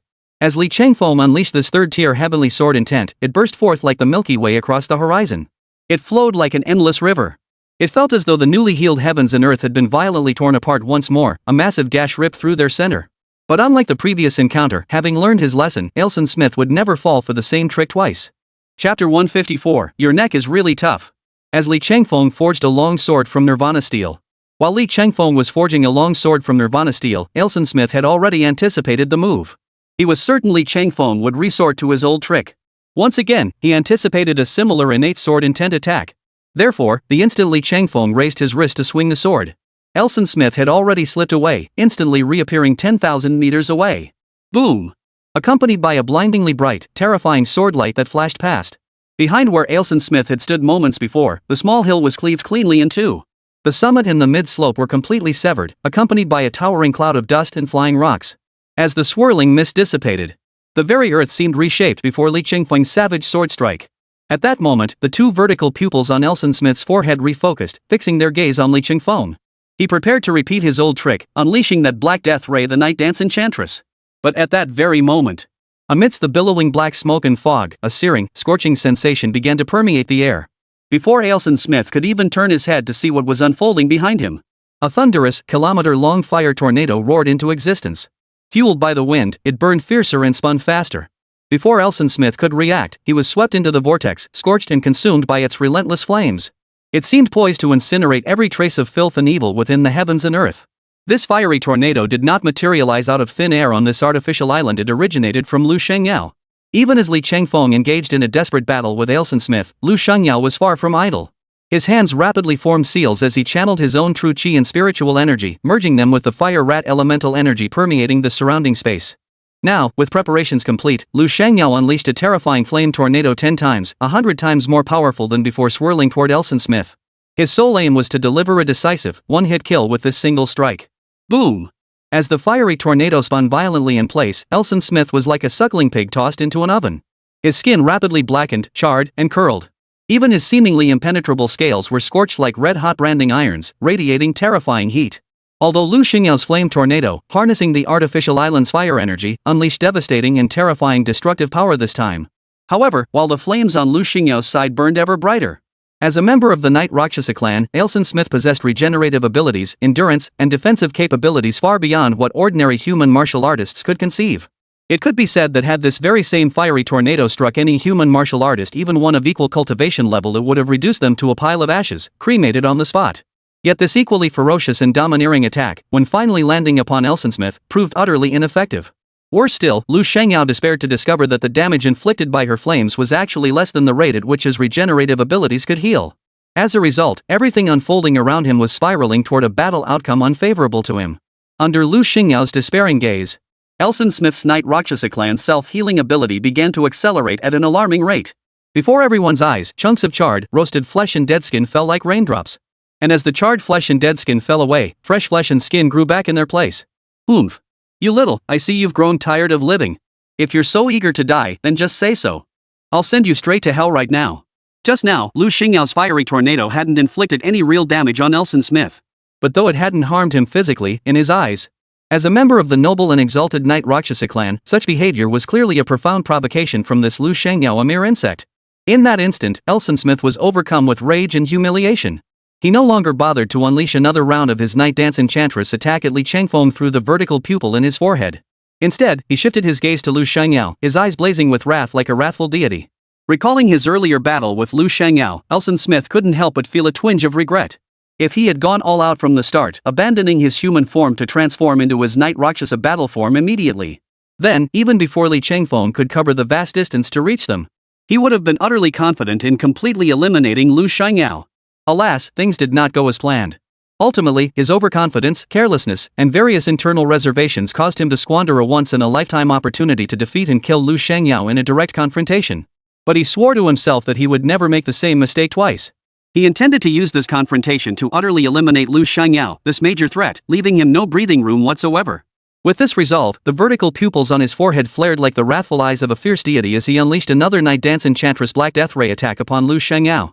But before the Night Dance Enchantress attack could be unleashed, a chill surged from the soles of Elson Smith's feet, rushing straight toward Tian Nengai. It felt like the scythe of death itself had silently approached from behind. In the brief instant Elson Smith turned to look at Lu Shangyao, Li Changfeng had materialized behind him like a ghost, his presence undetected. His sword rose and fell with decisive precision, aiming straight for Elson Smith's head. This strike. When Li Changfeng acted, he did not hold back, he struck to take a head. Yet throughout the entire sequence, it felt as though the very heavens had fallen silent in that instant. The air ceased to flow, and time itself seemed to stand still. At that moment, Elson Smith seemed trapped within a deathly void where the world itself had faded. In this deathly stillness, Elson Smith didn't even have time to turn his head. He could only catch a faint glimpse through the corner of his eye. The long swords, radiating waves of metallic coldness, lunged toward him like bone-gnawing maggots. In an instant, sword light erupted, piercing the heavens. Time itself seemed to stretch endlessly, becoming unbearably long. Then, with a sharp thud, the sword blade sliced through his neck skin like a knife cutting through tofu. Next came the blood vessels, muscles, and windpipe. Yet as Li Changfeng's blade continued its relentless descent, at some point, the blade's forward momentum suddenly halted, as if gripped by an invisible hand. This sudden change caused a look of astonishment to flicker across Li Changfeng's face. For he could now distinctly feel the indestructible blade in his hand had, just as he'd anticipated, effortlessly severed a substantial portion of Elson Smith's neck. Yet before Li Changfeng could drive the blade deeper, the moment its edge touched Elson Smith's cervical vertebrae, the vertebrae, which had seemed ready to snap cleanly, suddenly hardened like diamond-hard steel. A sharp clang echoed in his ears, the sound of steel striking steel. At this critical moment, Li Changfeng realized his strike could not penetrate any further. Even as he strained with all his might, Li Changfeng could hear the agonized creak of his sword blade straining under the immense pressure. It felt as though if he forced the strike any further, it was uncertain whether the sword in his hand would snap, but the blade would undoubtedly be gouged out by the spine, hard as black iron. But Li Changfeng had never held back on this strike. So, forget about Ailson Smith's cervical vertebrae. Even if a 9th-ranked demon general stood before him, Li Chengfeng could take his life with a single strike, severing his head in an instant. Thus, for the Night Rakshasa clan, their physical defense, endurance, and overall capabilities had reached a level where their bodies were as tough as black iron. But even black iron wouldn't be this ridiculously hard. Li Chengfeng even did a quick mental calculation. This surpassed even the diamond hardness he had encountered during his previous time on Earth. Bang! Before Li Chengfeng could fully grasp the reason behind it, Ailson Smith swiftly countered with a backhand slap, striking the long sword Li Chengfeng had drawn across his throat with tremendous force. In an instant, the blade shattered completely. Seizing this rare opening, Ailson Smith retreated frantically like a startled rabbit, scrambling back tens of thousands of meters. At that very moment, cold sweat poured down the entire back of Ailson Smith. That strike Li Chengfeng had just unleashed was far too perilous, far too thrilling. It could be said. As his spine was about to be severed by Li Chengfeng's blade, Ailson Smith activated his martial talent, Invincible Vigor. However, Invincible Vajra wasn't an innate talent of the Yaluaka clan itself. It had awakened from the human bloodline within his other half. By tapping into his human lineage, Ailson Smith had meditated upon the Enlightenment Stele, awakening his unique S-rank talent, Invincible Diamond. This martial talent rendered Ailson's flesh as tough as black iron and as hard as diamond. Combined with their Yella clan's tank-like, unstoppable, flawlessly robust physique, this was a true synergy of strengths, ultimately achieving a transcendent effect where 1 + 1 was greater than 2.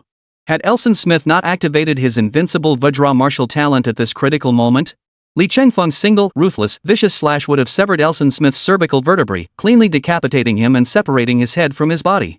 Chapter 155. Stop gawking and join the team. After that terrifying moment, Ailson Smith instinctively reached behind his back. Only then did he belatedly realize his back was soaked through with cold sweat that had fallen in a torrent. He couldn't care less about martial ethics now. He whipped his head around and bellowed at Sherbakova, who had been watching the spectacle just half a minute ago with a mocking, amused grin on her face. Sherbakova. You troublemaker, stop standing there like a bystander. This Li Chengfeng is proving far more troublesome and difficult to deal with than I initially anticipated. You and I should team up and deal with this guy first. As for our personal grudges, well, we can settle that after the Gaokao is over. There's no rush.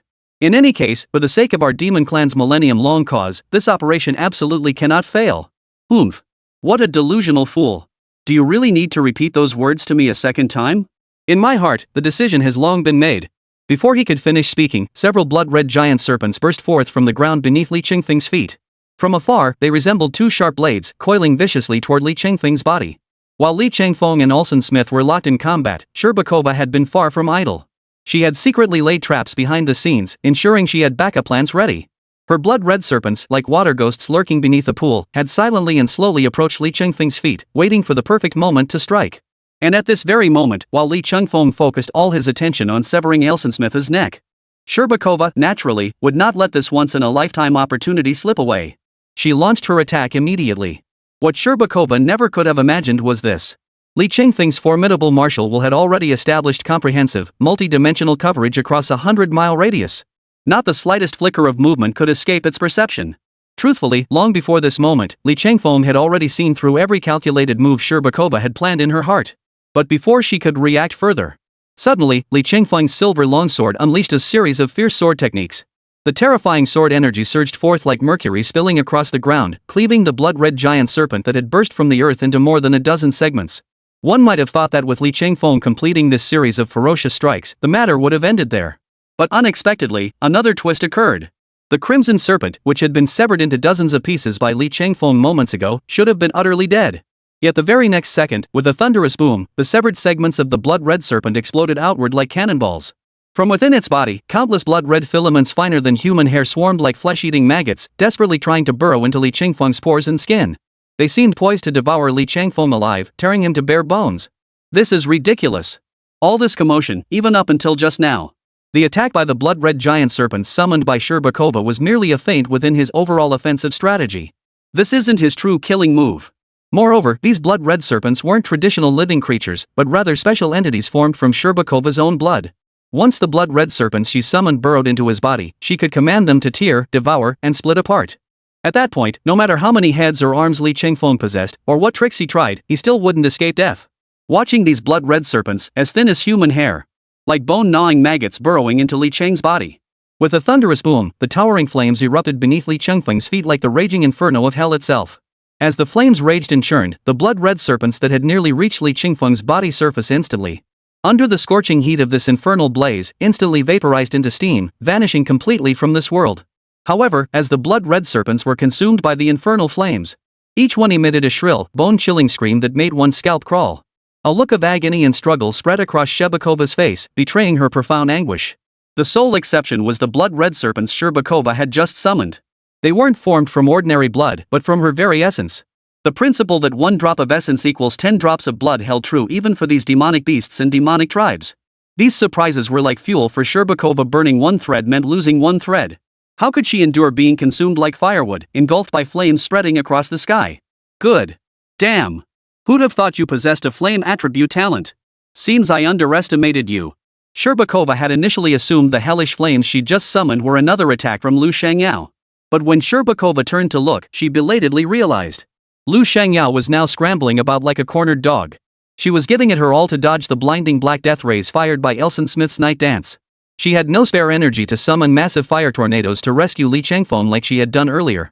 With every move, she could no longer summon a massive fiery tornado to rescue Li Qingfeng. Since that infernal fire attack hadn't come from Lu Shangyao, the answer was simple. All of this was naturally Li Qingfeng's doing. His masterpiece.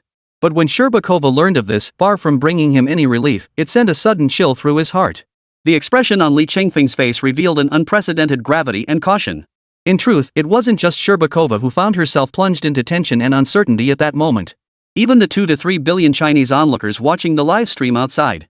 Waves of shock and awe were crashing through their minds. Through the first martial arts test and the second brain-computer interface combat simulation test, Li Qingfeng had already demonstrated his terrifying, indestructible physical strength in combat against the Thunder Beast and the red-haired baboon. Moreover, though Li Qingfeng was still a swordsman who had awakened the will of the sword. But that's not all. Li Qingfeng has also cultivated the Heaven and Earth Great Unity Decision, an internal cultivation technique notoriously difficult to master, to its 2nd level.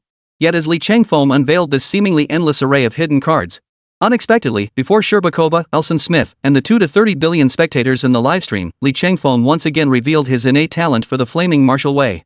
So the question arises, just how many hidden cards and martial arts talents does Li Qingfeng truly possess? The mere thought sent chills down one's spine, leaving them trembling with dread. It felt as if Li Qingfeng had transformed into a thick, ancient, and mysterious tome at that very moment. All they had done was flip open the table of contents of this weighty book, leaving them no time to delve deeper. Yet, after the initial shock and horror subsided, it wasn't just Elson Smith. Even a cold gleam flashed in Shcherbakova's pupils.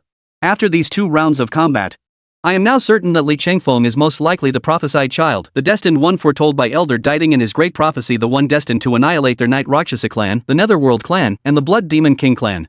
In short, today I will stop at nothing to end Li Qingfeng right here. Upon reaching this realization, the crimson glow in Shcherbakova's eyes intensified. This redness was not ordinary. It was a dark crimson hue so intense it seemed ready to bleed from her eyes. Simultaneously, 2 sharp fangs emerged from beneath her crimson lips and pearly teeth. The knuckles of her index fingers on both hands rapidly elongated into skeletal, slender forms, while her fingernails transformed into the sharpest daggers imaginable. There was no doubt about it. At this moment, with the near certainty that Li Qingfeng was the prophesied child, the chosen one of destiny, as spoken of by Elder Diding, without a moment's hesitation, Shcherbakova made her decisive choice, shedding her human form entirely to fully transform into the Blood Demon King's battle form. Crimson true chi surged from her body like a gushing spring, burning and boiling. Simultaneously, every ounce of combat energy within her surged like a floodgate bursting open, growing stronger and more intense by the second. In the blink of an eye, Shcherbakova had surpassed even Elson Smith, who had abandoned his human form to become a Night Rakshasa. Now, before the 3 billion spectators watching this livestream, including the vice-deans of the 4 great academies, Shcherbakova was finally about to reveal her true trump card in combat prowess as a member of the Blood Demon King clan. Yet, directly above the artificial island, the vice-deans of the 4 academies, Azure Dragon, White Tiger, Vermilion Bird, and Black Tortoise, each now clutched a smartphone. While attempting to break through the terrifying formation laid out by the 72 major array points through various means like researching information and seeking online assistance. All the while, they constantly monitor the battle unfolding on the island below with their mental energy. Yet, when Shcherbakova chose to shed her human form, transforming into her Blood Demon King incarnation with wings sprouting from her ribs and blood-red pupils, this sight instantly sent a chill through the vice-chancellor of the 4 great academies. His heart skipped a beat as he silently cursed his misfortune. Their hearts instantly leapt to their throats, and they gripped their palms tightly in silent anxiety for Li Qingfeng. Elson Smith and Shcherbakova, one a Rakshasa, the other a Blood Demon Lord. Among all demonic beasts, these two races were undoubtedly the cream of the crop, exceptionally powerful and formidable foes. The mere thought of Li Changfeng having to face both of these formidable demonic beings simultaneously at this moment made one feel utterly helpless and overwhelmed. Chapter 156. Now, it's my turn to fight you. Indeed. Even judging by the martial arts talent and comprehension Li Changfeng had displayed thus far, he was undoubtedly a prodigy among prodigies, a genius among geniuses. To describe him as a once-in-a-millennium talent would be no exaggeration. But then again, if a prodigy like Li Changfeng were to die mysteriously on the college entrance exam battlefield, it would not only be an immense loss for China, it would also constitute an unprecedented challenge and severe blow to its dignity and prestige. Especially now, when Li Changfeng no longer represented only himself. Behind Li Changfeng, countless forces and the concerns of millions of people were now intertwined. Yet the vice-deans of these four prestigious academies, though aware of the gravity of the situation and the importance of Li Changfeng, they could only grit their teeth in frustration, powerless to act. All he could do was fret helplessly outside the formation, utterly powerless to act. Deep within, a sudden, inexplicable sense of frustration welled up, the bitter anguish of a hero with no place to wield his skills. Sigh. Enough. Enough of this pointless talk. Right now, the most urgent task before us is to exhaust every possible means to break through the numerous restrictions of this formation. May we still have the chance to make amends for our past mistakes. At that moment, the vice-dean of Qinglong Academy took a deep breath. Then, he slowly voiced his inner thoughts. Of course, it wasn't just the four vice-deans who were concerned about Li Changfeng. Simultaneously, the 2 to 3 billion spectators in the live streaming audience also felt their gossip had lost its flavor upon witnessing this moment. Simultaneously, their hearts leapt into their throats. Good heavens! What the hell is going on these past few days? First we had that demonic elf, Elson Smith, popping up out of nowhere. But now, out of nowhere, this terrifying woman from the Blood Demon clan, Sherbakova, has appeared. Sigh, enough already? Stop just sitting here lamenting. At least from the current overall battlefield situation, the Rakshasa clan and the Blood Demon King clan have joined forces to target Li Changfeng. So, regarding Li Changfeng's own situation, it's obviously worse and more disadvantageous than ever before. If we can't come up with a better solution under these circumstances, then Li Changfeng is likely to meet his end today.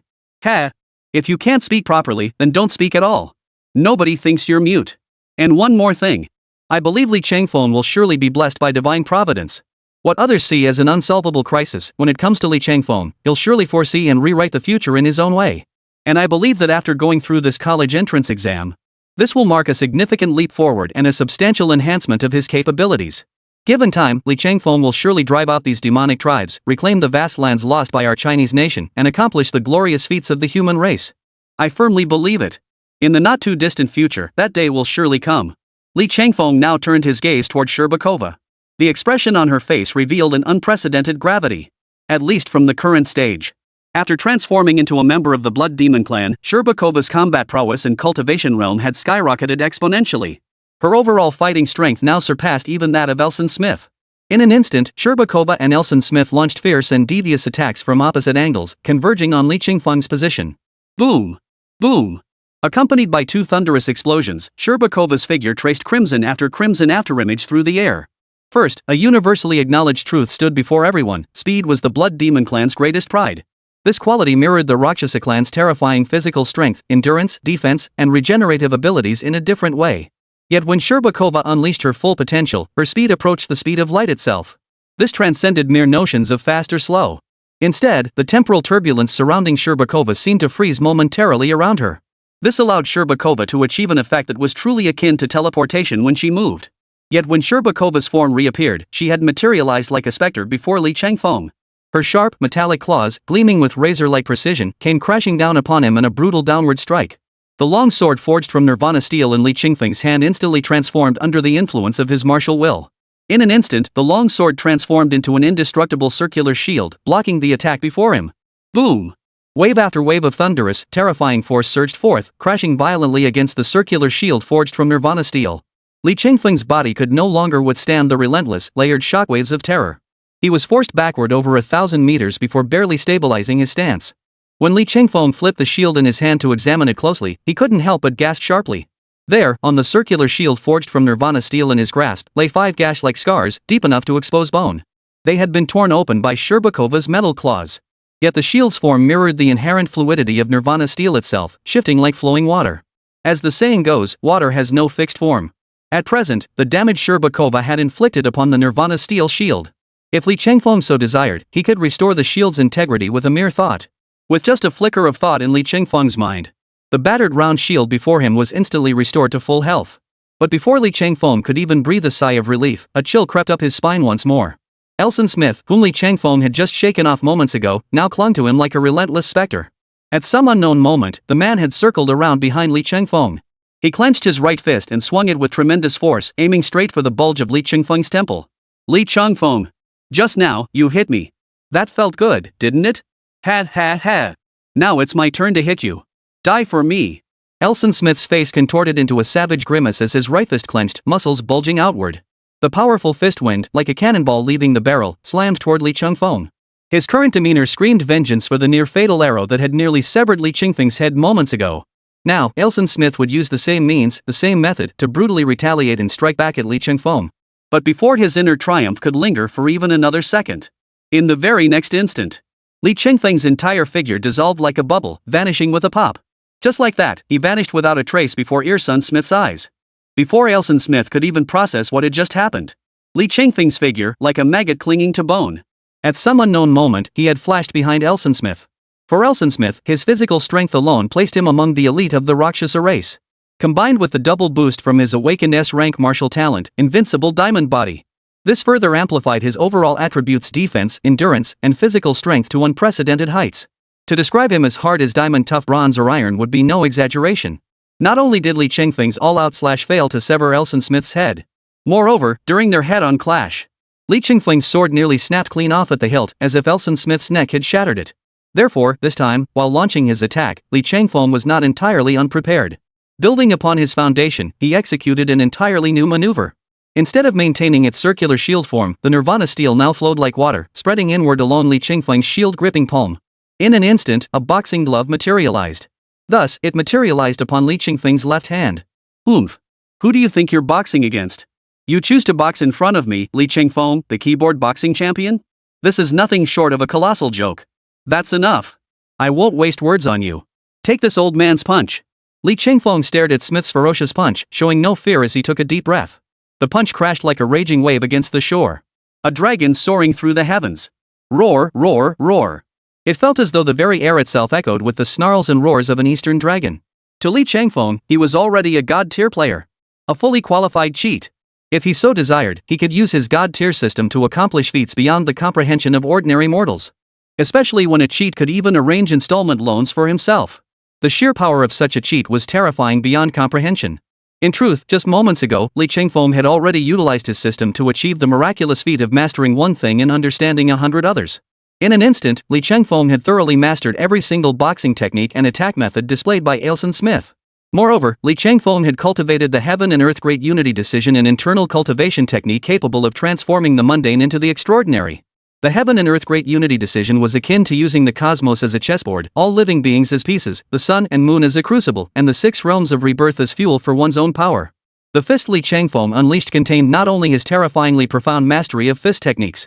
Within that single, fleeting moment, it carried a colossal force capable of shattering mountains and shattering jade, a power vast enough to destroy heaven and earth.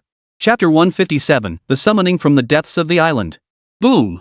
The moment Elson Smith's concentrated punch was struck head-on, a terrifyingly vicious shockwave erupted like a tidal wave, violently radiating outward from their position.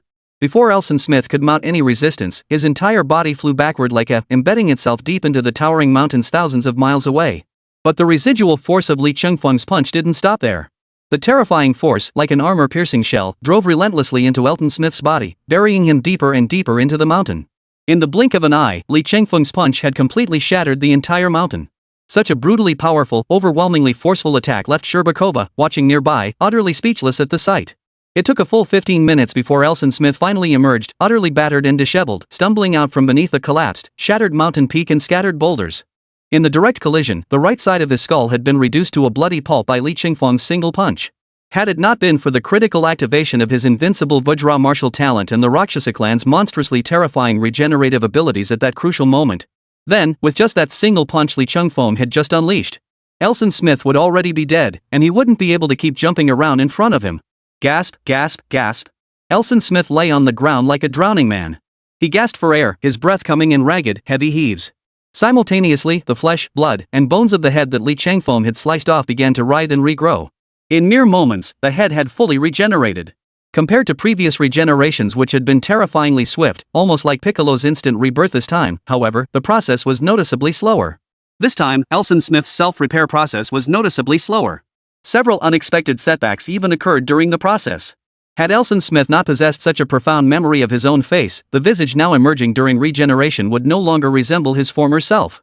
This indirectly revealed that, despite the terrifying regenerative capabilities of his Rakshasa clan's flesh, even with the terrifying regenerative capabilities of his Rakshasa clan's physique, he had been driven to the brink of despair by Li Changfeng.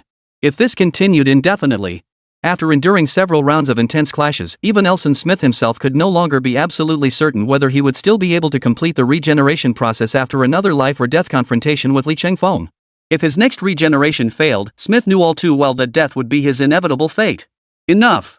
Sherbakova, you've seen my physical condition clearly enough. No need for further words. We stand united for Elder Diting's millennial plan. For the prosperity and flourishing of our demonic race, we must set aside past grievances and act together. In short, we must eliminate Li Changfeng, this major threat, once and for all on this artificial island. For the prosperity and flourishing of our demon clan, clear away all obstacles. Elson Smith gritted his silver teeth, gasping twice before bellowing his command at Sherbakova, who still hovered midair, though his voice boomed with apparent confidence and resolve. But by the end of his speech, Smith's voice began to tremble uncontrollably between the words. This indirectly revealed that after enduring the previous clashes and confrontations, regardless of what others might think, at least deep within his own heart, Elson Smith had developed a palpable fear of Li Changfeng. He was afraid.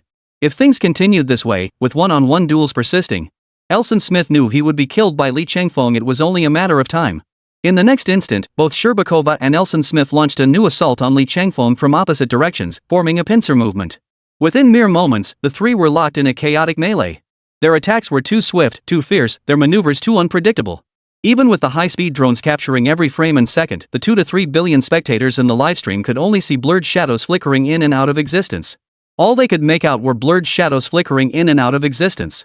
The terrifying, overwhelming surges of true chi pulse like seismic waves, radiating outward in relentless waves from the space where the three stood.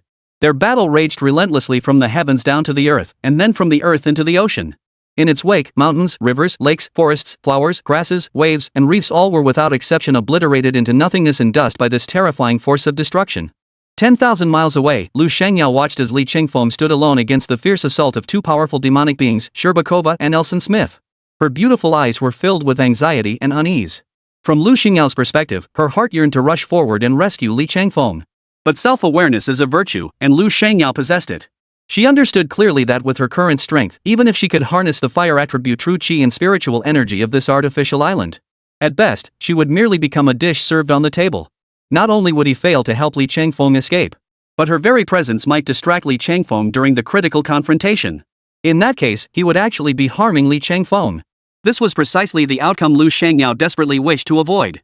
The thought made Lu Shangyao inhale sharply. Her pearly teeth bit down hard on her lower lip, drawing crimson blood that trickled down between her teeth. Yet Lu Shangyao remained oblivious to everything happening to her, numbly biting down on her lower lip with all her strength. Ever since Lu Shangyao had embarked on the path of martial arts, he had never hated his own weakness as much as he did today. Why was her strength so wretchedly weak? Why, even when she poured every ounce of strength into doing everything right, did she ultimately find herself incapable of anything? The only thing he could manage was to stand far away like a bystander, watching it all unfold as if he were merely an amused spectator. He utterly despised this feeling of helplessness. Now, more than ever before, Lu Shangyao craved power with an intensity he had never known. She hoped that by gaining greater power, she could turn the tide of this battle, help Li Changfeng, the person she cared about most, and prevent all the tragedies from unfolding. After a moment of deep thought, Lu Shangyao's peripheral vision suddenly caught sight of something on an iron tree 10,000 meters to his left. Oh, right. There's another iron tree. Perhaps it could bring me unexpected rewards. Ever since arriving on this artificial island, Lu Shangyao had felt an inexplicable, restless stirring within her heart. As if deep within this island, some utterly terrifying presence was constantly calling to her, drawing her relentlessly toward the dreadful entity, urging her to explore and delve deeper. When Lu Xingyao's gaze fell upon the iron tree at the very center of the artificial island, that inexplicable sense of being summoned, that palpitation within her heart, grew ever more intense. Could it be that ever since I arrived on this artificial island? Could it be that this iron tree is the very thing that has been calling me, urging me forward, compelling me to draw nearer all alone? If that's truly the case, then what does this iron tree have to offer me? Or perhaps there's some legacy that only I can inherit? Enough. At this point, I can't dwell on it any longer. Everything that's happened to me, I don't care about any of it. As long as it makes me stronger, I can bear any price it demands. Having made up her mind, Lu Xinyao no longer hesitated. He immediately turned and sprinted toward the iron tree at the island's center. Lu Xinyao could now only pin all his hopes on that iron tree. He hoped to enhance his overall combat strength through whatever legacy or divine weapon might lie within it, and thereby aid Li Chengfeng. However, while Li Chengfeng, Sherbakova, and Elson Smith were locked in a fierce battle that shook the heavens and earth, 100 kilometers away, another battlefield quietly unfolded in an unnoticed corner. A mere quarter of an hour earlier, Shunichiro Ogawa from Sakura had the unexpected fortune of encountering Xiaoningshui. Just as Ogawa was about to strike the fatal blow, an unexpected turn of events unfolded. At this critical moment, Zhao Wuxuang suddenly emerged from some obscure corner, adding yet another layer of unpredictability to the battle. From the current situation, the numerous unusual occurrences unfolding on this artificial island are undoubtedly intertwined with the factions of Siam, Sakura, and the United Kingdom. Therefore, we must set aside all other matters. We must respond to this crisis with the utmost urgency. With that thought, Zhao Wuxuang turned his gaze toward Xiaoningshui and extended a party invitation. Faced with Zhao Wuxuang's proactive invitation and extended olive branch, Xiaoningshui did not put on her usual haughty demeanor as a female sword immortal. Instead, she nodded like a chick pecking at grain. Though she now had Zhao Wuxuang as a new ally, Xiaoningshui dared not harbor even a shred of complacency. She heightened her mental focus and concentration to the utmost, gazing cautiously and solemnly at Ogawa Junichiro standing over a kilometer away. As before, Ogawa Junichiro wore the same black cloak that had first covered him from head to ankle when he first appeared before everyone. Now, his entire being was concealed beneath that cloak. Just as Xiaoningshui and Zhao Wuxuang turned their gaze toward Ogawa Junichiro, what no one had anticipated was that, from beneath the hood of that black cloak, two silver-white eyes resembling ghostly flames suddenly glowed. Chapter 158, Zhao Wuxuang and Xiaoningshui join forces. A chilling, eerie laugh, like fingernails scraping a blackboard, echoed faintly. Enough! I won't waste my breath on unnecessary words. In short, every last one of you will die today. The moment the words fell, Ogawa Junichiro's hands flew into rapid hand seals. Simultaneously, as the speed of his hand seals accelerated, Ogawa's aura and combat power surged like a rising tide. In an instant, tens of thousands of shadow clones emerged from beneath his long, black robe like a swarm of locusts, whizzing out one after another. As the number of shadow clones Ogawa conjured grew, the previously clear and bright sky darkened into a thick, oppressive blackness. It felt like dark clouds pressing down upon the city, threatening to crush it, bringing an unprecedented sense of pressure and urgency. Boom, boom, boom. A sound that made one's scalp tingle followed immediately. The black shadow clones swarmed toward Zhao Wuxuang and Xiaoningshui like flesh-eating maggots or rampaging locusts, overwhelming them from all directions. Whoosh, whoosh, whoosh. As the shadow clones closed in, a terrifying sword chi erupted like mercury spilling across the earth.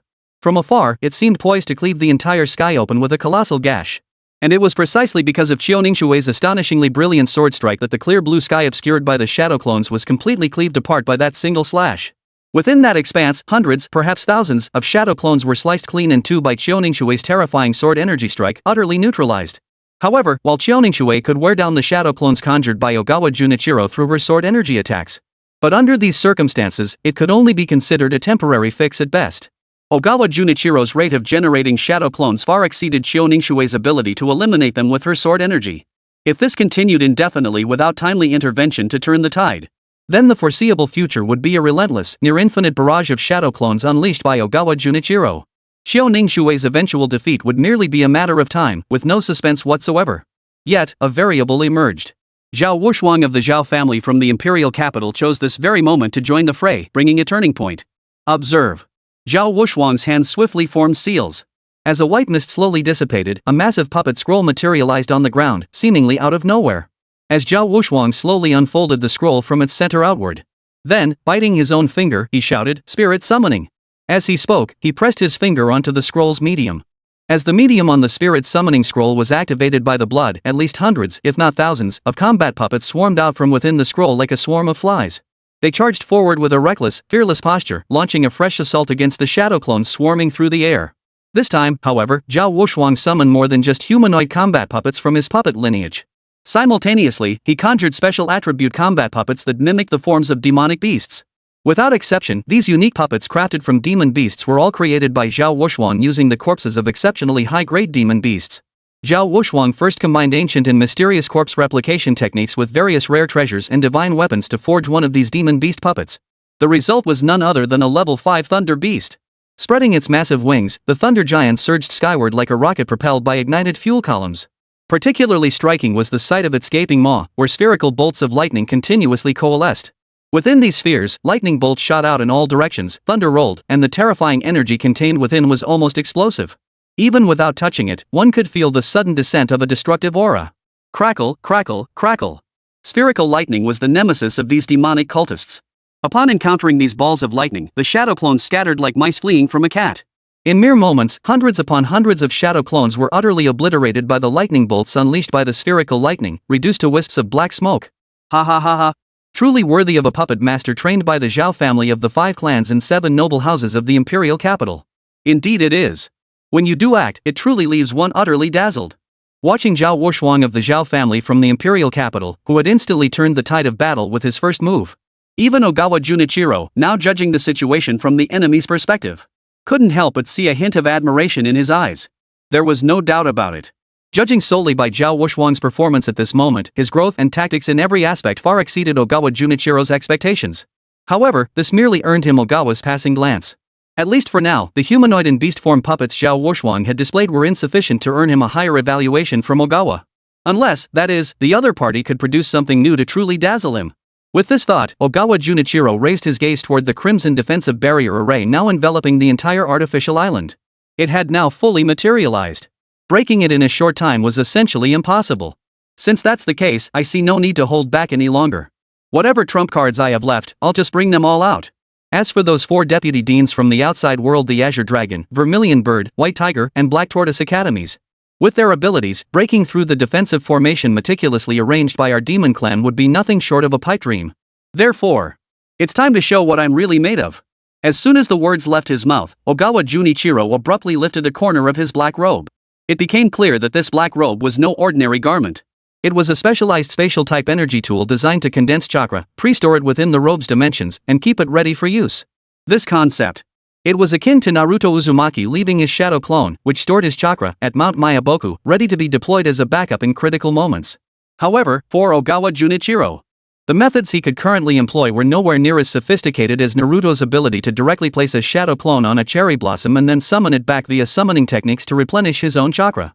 For Ogawa Junichiro, his method was undoubtedly simpler and more efficient. That is, utilizing the chakra previously condensed by his shadow clones and storing it in advance within the lining of his black cloak. Through this method, he could constantly replenish his chakra reserves and manifest even more formidable shadow clones. Sure enough, as the depleted chakra within Ogawa Junichiro rapidly replenished at a visible pace, Ogawa Junichiro's black cloak billowed once more. Soon, 2 colossal shadow clones, each over 10 meters tall, descended upon Zhao Wurshuang and Xiaoningshui like celestial beings.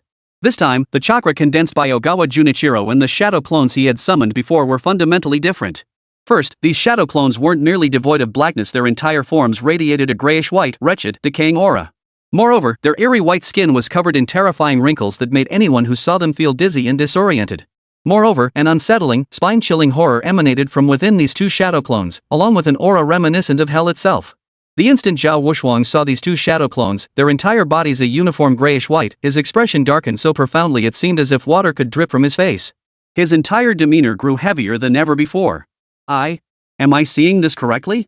These are actually shadow clones from hell. Terrifying. This is utterly terrifying. Who would have thought Ogawa Junichiro had such a trump card up his sleeve? Upon witnessing this scene, Zhao Wurshuang couldn't help but draw in a sharp breath. Upon hearing Zhao Wurshuang's words, Ogawa Junichiro, standing across from him, let the corners of his mouth curve upward, forming a suggestive smile as he chuckled. Oh? You actually recognized it, the shadow clone of hell. Just for that, I suppose you do have a modicum of knowledge. Upon hearing Ogawa Junichiro acknowledge it so readily, Zhao Wurshuang's face showed no trace of satisfaction. Instead, his expression grew even more grim. His gaze turned icy as he spoke each word deliberately. It is the Hell Shadow Clone. In other words, the shadow clone you wield now is no longer merely a ninjutsu derived from Sakura. It's a monstrous hybrid born from the fusion of powerful techniques combining both human ninja arts and demonic secrets. Could it be? Could it be you're from the Netherworld clan? Though Zhao Wurshuang's tone carried the pretense of inquiry, his words betrayed absolute certainty. Ha ha ha ha. Congratulations. Correct. But this time, there will be no reward. After seeing his trump card exposed by Zhao Wurshuang, Ogawa Junichiro showed no sign of panic. Instead, the smile on his face grew even more arrogant.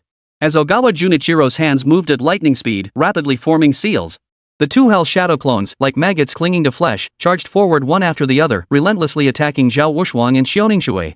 Their attack pattern resembled a pincer movement, perfectly coordinated to form a unique battle formation. Clearly, this offensive had been meticulously planned. Upon witnessing this, Zhao Wuxuang and Xiaoningshui exchanged a meaningful glance. Almost immediately, Xiaoningshui grasped the meaning behind Zhao Wuxuang's expression. Chapter 159, Zhao Wuxuang's external avatar. With a sharp clang, he drew his long sword from its scabbard. Xiaoningshui's second layer of sword intent surged forth like a torrent, striking the netherworld shadow clone head-on with the force of a celestial downpour. Yet despite the sheer force of Xiaoningshui's attack, the shadow clone's assault failed to cleave Zhao Wuxuang's Yomi Hell shadow clone cleanly in two. After the sword strike, it failed to achieve the effect Xiaoningshui had initially anticipated. At best, her strike merely carved a faint, barely visible white mark upon the shadow clone's back. It could be said that this attack, relying solely on her sword intent, not only failed to achieve her strategic objective. In fact, she hadn't even breached the most basic physical defenses of that Hell shadow clone. This outcome had truly exceeded Xiaoningshui's expectations. How is this possible? However, just as Xiaoningshui stood stunned and bewildered by his ineffective assault, the netherworld shadow clone surged forward like a demon crawling from hell, charging toward Xiaoningshui with thunderous force. The great blade in its hand, emanating waves of black mist, swung viciously toward her. Witnessing this, Zhao Wuxuang urgently shouted at the top of his lungs while shooting puppet control lines toward Xiaoningshui. Under the puppeteer's precise control, Zhao Wuxuang's left hand swiftly shifted position. With a sharp tug backward, he pulled Xiaoningshui like a marionette, sending her flying backward. However, even though Zhao Wuxuang had reacted with the swiftest possible countermeasure, Xiaoningshui's chest still bore an unavoidable, bone-deep gash from the shadow clone's katana. Had Zhao Wuxuang not intervened at that critical moment, then at this very moment, the precious head upon Xiaoningshui's shoulders would likely have been cleanly severed by the underworld shadow clone's katana. Enough! I won't say more on this matter. You may withdraw for now. Based on the combat prowess and techniques wielded by the shadow clone of the netherworld hell, it is far beyond what you can handle at this stage. If you persist in lingering here, not only will you offer no assistance to my upcoming battle, but you'll only bring me endless trouble. At that point, I might even start wondering if you're an accomplice hired by this Ogawa Junichiro. As Zhao Wuxuang spoke these words, there was not a trace of jest in his tone toward Xiaoningshui. His brow bore an expression of profound gravity and caution. At least for now. This shadow clone of the netherworld hell possessed combat prowess that was already infinitely close to the level of a demon king. Yet, consider Xiaoningshui. Even if she unleashed her full power without holding back, Xiaoningshui's cultivation realm had only just reached the level of a 6th-rank grandmaster. When facing the underworld hell shadow clone in combat, her limited skills wouldn't even make combat possible. Even when she had exhausted every trick and last resort, she still couldn't break through even the most basic physical defense of the netherworld shadow clone, let alone anything else. After uttering these words, Zhao Wuxuang's fingers danced like butterflies among flowers. With lightning-fast precision, he commanded hundreds upon hundreds of combat puppets to charge at the two hell shadow clones in a pincer movement. This was clearly an attempt to overwhelm them with sheer numbers and eliminate both shadow clones right here. At that moment, Xiaoningshui clutched the gruesome gash across her chest, carved by a sword strike. Though her injuries were severe, what pained her more was her inability to contribute meaningfully at this critical moment. Indeed, she felt she was only hindering the effort. A palpable gloom and disappointment clouded the young girl's face. From Xiaoningshui's perspective, if one were to judge purely by innate talent, she was no less gifted than Zhao Wuxuang or Shangwan Outyan. But what kind of family did Xiaoningshui come from? And what about the backgrounds of Shangwan Outyan and Zhao Wuxuang? As everyone knows, Shangwan Outyan and Zhao Wuxuang both hailed from genuine aristocratic families among the 5 clans and 7 noble houses. As for Xiaoningshui, although he himself hailed from a sword-wielding family with a century-long legacy, but among noble families, there are still distinctions of rank and prestige. Had Xiaoningshui been born into one of the prestigious clans of the 5 surnames and 7 prestigious families, with access to inexhaustible treasures, a vast storehouse of rare natural resources and elixirs, and the unconditional, cost-no-object cultivation from his elders, then undoubtedly, the realm he could have attained and the strength he could have displayed today would surpass even Zhao Wuxuang and Shangwan Outyan. He would absolutely not be inferior to either of them. Especially after personally experiencing Li Qingfeng's proactive mentorship last time. Rather than sinking into despair or self-destruction, Xiaoningshui underwent a complete rebirth. Her cultivation realm and understanding of the sword path both made tremendous strides forward. Once the college entrance exams conclude, I shall head to White Tiger Academy to pursue advanced studies and dedicate myself to cultivation. Given my talent and insights in the sword arts, I believe that with sufficient time, I will undoubtedly leave a profound mark uniquely my own within the martial world of China. I will prove to the world that reaching the pinnacle of martial arts is not the exclusive domain of the 5 clans and 7 noble houses. Even someone like me, born from humble origins, can carve out my own path to greatness. Xiaoning Shui clenched her fists tightly, silently cheering herself on. As her gaze fell upon Zhao Wuxuang's retreating figure once more, her eyes burned with unwavering resolve. Without a doubt. At least through this battle. The extraordinary talent Zhao Wuxuang displayed not only failed to dampen Xiaoning Shui's spirit. On the contrary, it only fueled her competitive spirit and her resolve to be the first to conquer the world. But then again, it made sense. Back in the elite training camp, when she faced unparalleled geniuses like Li Qingfeng, a talent without precedent and likely without successor. This encounter had not crushed her spirit. Instead, it had ignited her competitive fire, driving her to train relentlessly. Her sole aim was to surpass Li Qingfeng as soon as possible and achieve her ultimate goal. Yet, just as Xiaoning Shui resolved to devote herself entirely to arduous cultivation. Meanwhile, on the other side, Zhao Wuxuang and Ogawa Junichiro. Their battle had reached a fever pitch, descending into a brutal melee where blades flashed and blood spilled. At least hundreds, if not thousands, of combat puppets surged like waves, one relentless assault following another. They launched wave after wave of suicidal attacks against the 2 hellish shadow clones. Zhao Wuxuang sought to overwhelm his opponent through sheer numbers, aiming to achieve a strategic victory where the east wind crushes the west wind. But while his vision was grand, reality proved starkly unforgiving.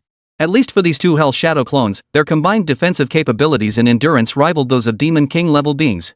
Thus, even as Zhao Wuxuang commanded hundreds upon hundreds of combat puppets in an organized, disciplined assault, even then, it was difficult to scratch these 2 Hell Shadow clones.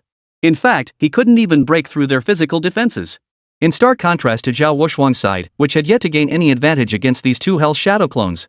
The 2 Hell Shadow clones controlled by Ogawa Junichiro, however, had shifted from their initial defensive posture to an offensive stance.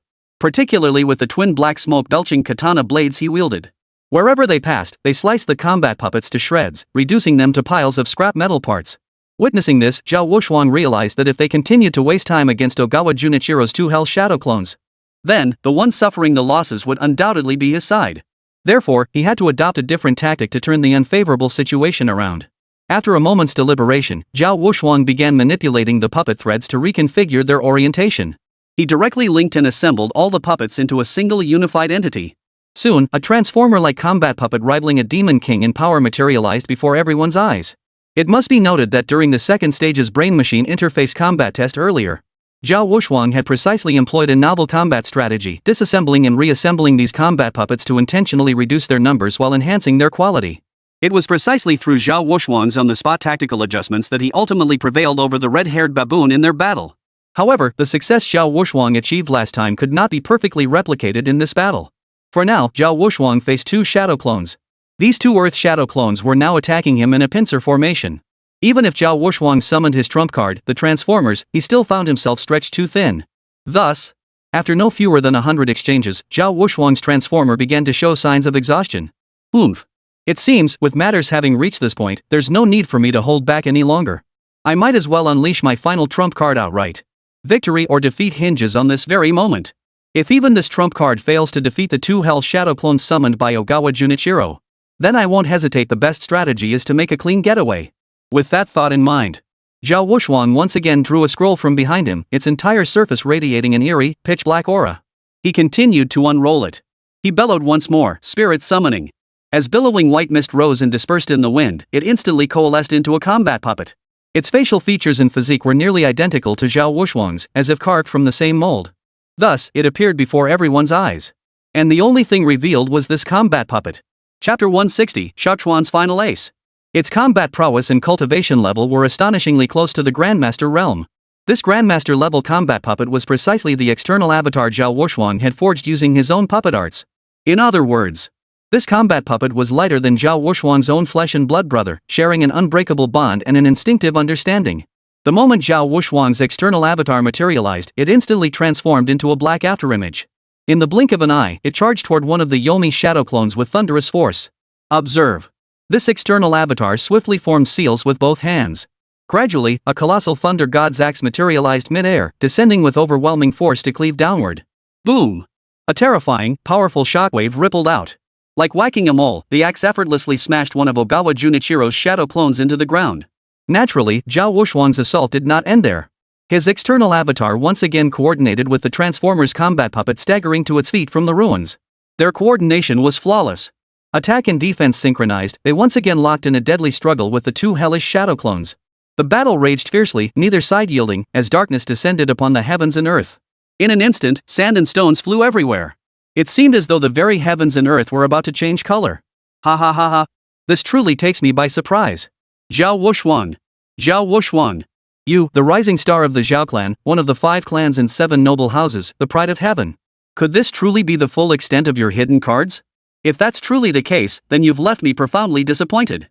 Ogawa Junichiro gazed at the transformer combat puppet Zhao Wuxuang had summoned, along with his external avatar. A faint smile curled the corners of his mouth, the mocking and derisive expression on his face now unmistakable. Clearly, he held Zhao Wuxuang's final trump card in utter contempt. Both of Ogawa Junichiro's hands began forming seals at an astonishing speed. Simultaneously, a series of eerie, cackling laughs erupted from his mouth. Enough! I've had enough of this cat and mouse game. Now I'll show you what true, profound despair and darkness truly look like. As the words fell, Ogawa Junichiro slowly unfastened the black cloak draped over his shoulders, piece by piece. Then, with a sudden, sweeping motion, he flung the cloak outward, as if a celestial being had descended. As the black robe fell away from Ogawa Junichiro, what sent a chill down everyone's spine was the sight beneath that black robe, a young man with a body as gaunt as dried wood, his skin deathly pale, as if devoid of even a trace of blood. This emaciated, skin and bones appearance didn't last long for Ogawa Junichiro. In the very next second, Ogawa Junichiro's hands formed seals once more, and the chakra within his body surged relentlessly.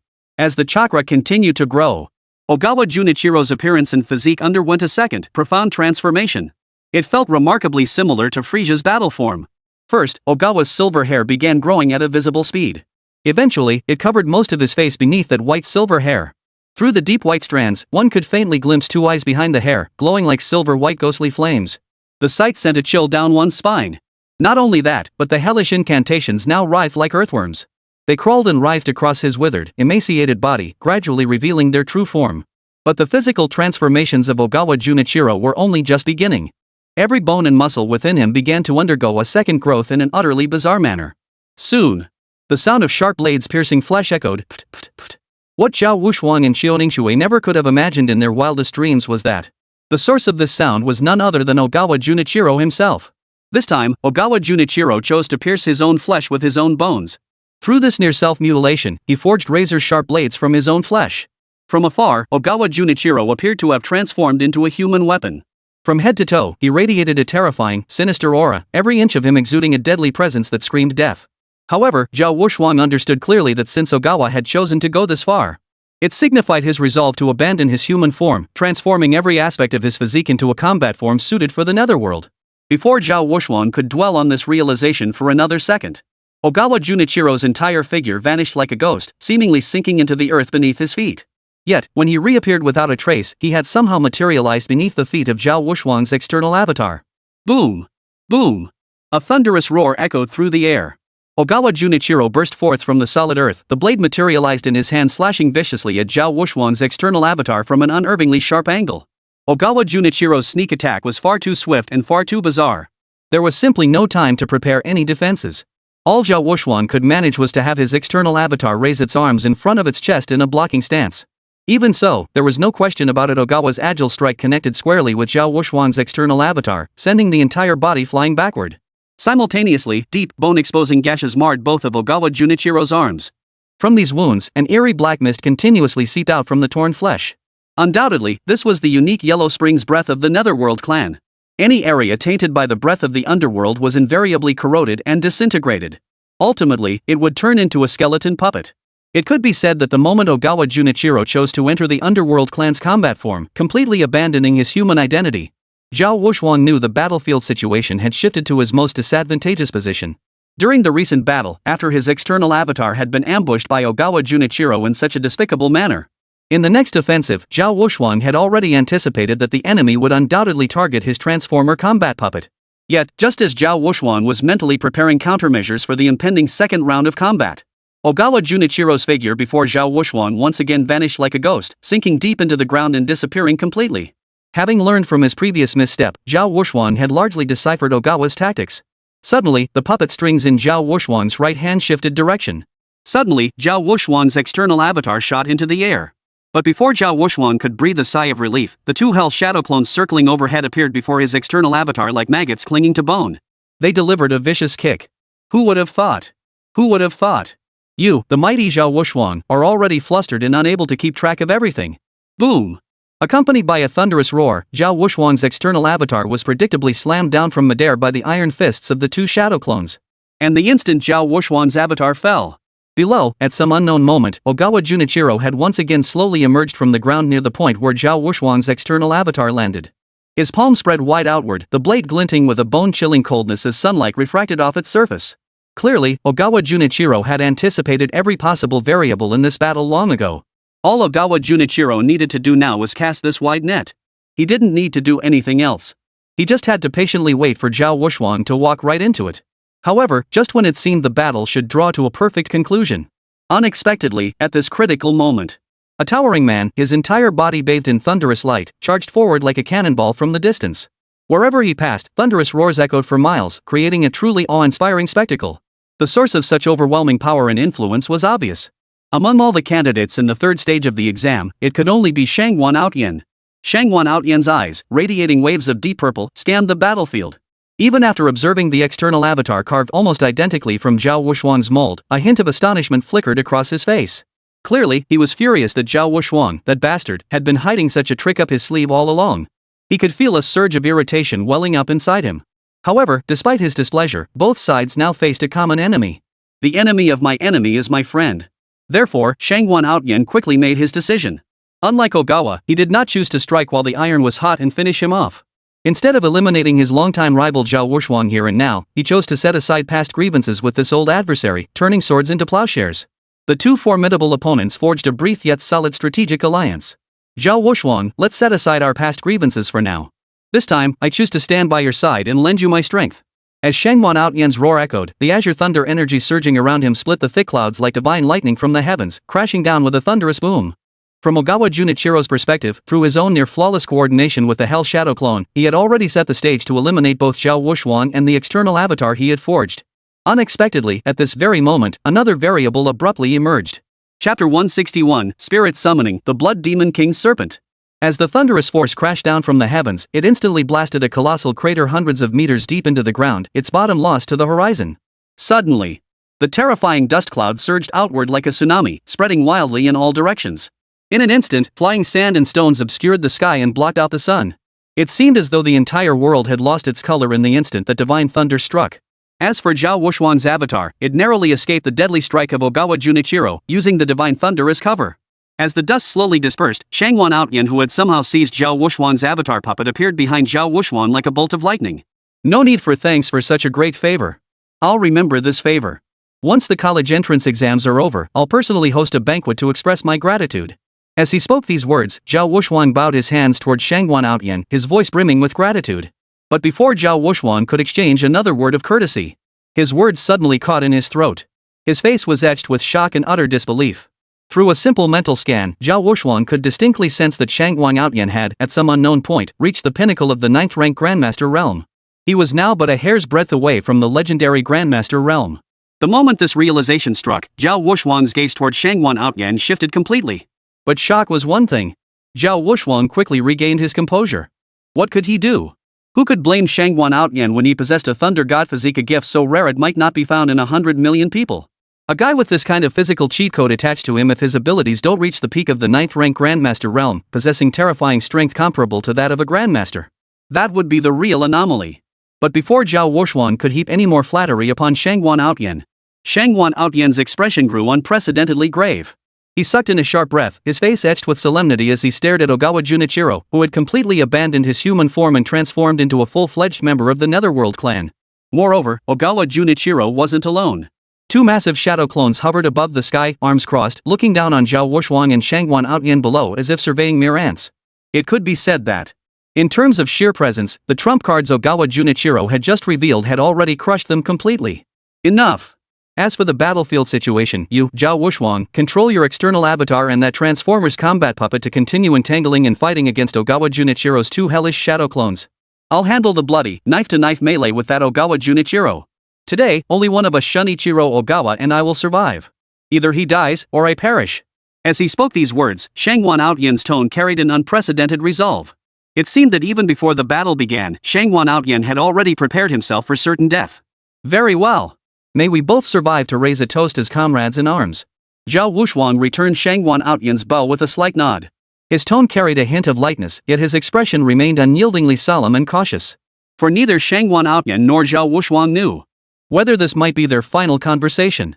After all, this battle was far too perilous. The enemy they faced was far too formidable. The slightest misstep could plunge them into an abyss of utter ruin, from which there would be no escape. Moreover, after several rounds of combat, they had gained a basic understanding of the situation.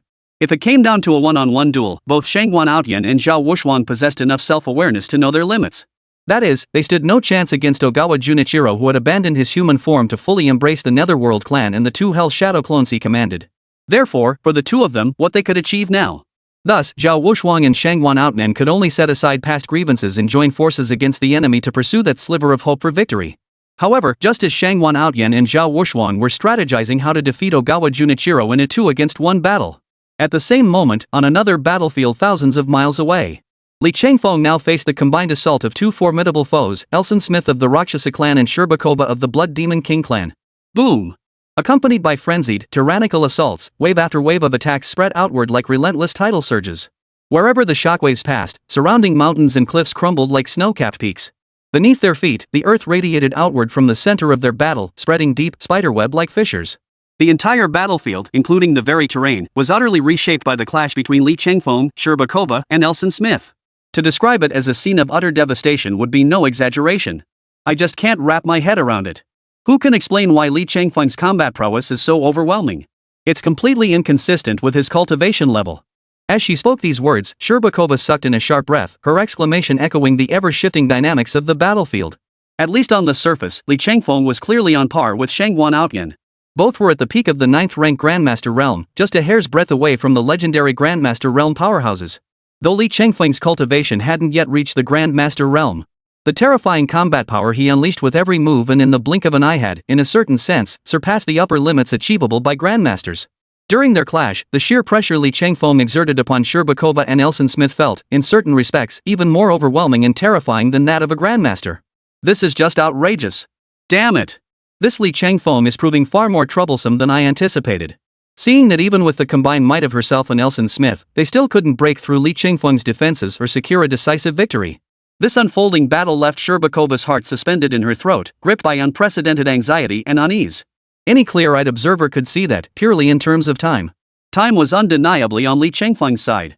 After all, the blood-red formation her demonic forces had constructed through 72 array points could hold off the 4 vice-deans of the Qinglong, Juke, Baihut, and Xuanwu academies for a time, but it could never hold them back forever. If this stalemate continued, once the 4 vice-deans breached the defensive formation, that would be the moment of death for her and her companions. At this realization, Sherbakova's expression grew more grave than ever. She exchanged a knowing glance with Elson Smith standing nearby. He immediately understood, unleashing his full power. Howling, he swung his 4 arms and charged straight at Li Changfeng. Meanwhile, Sherbakova abruptly halted her ferocious assault. Her form drifted upward, landing atop a mountain peak. Closing her eyes slightly, she sat cross-legged, focusing her mind to gather her chakra and true chi. Throughout the entire battle, Li Changfeng merely glanced at Sherbakova atop the mountain peak with the corner of his eye. Yet he chose not to intervene directly. Without a doubt, Sherbakova had chosen to halt her attack at this moment to gather her chi and chakra, clearly aiming to unleash a massive, concentrated burst of power. Li Changfeng had long seen through her little scheme. Therefore, Li Changfeng remained utterly unperturbed. It was merely Sherbakova resorting to her old tricks, once more sacrificing her own vital essence to conjure an even more formidable Blood Demon King Serpent to assault him. Armed with his prior combat experience, Li Changfeng possessed immense confidence in effortlessly countering Sherbakova's impending sneak attack. So be it. He seized this moment to deal with Elson Smith first. Having made up his mind, Li Changfeng wasted no further time.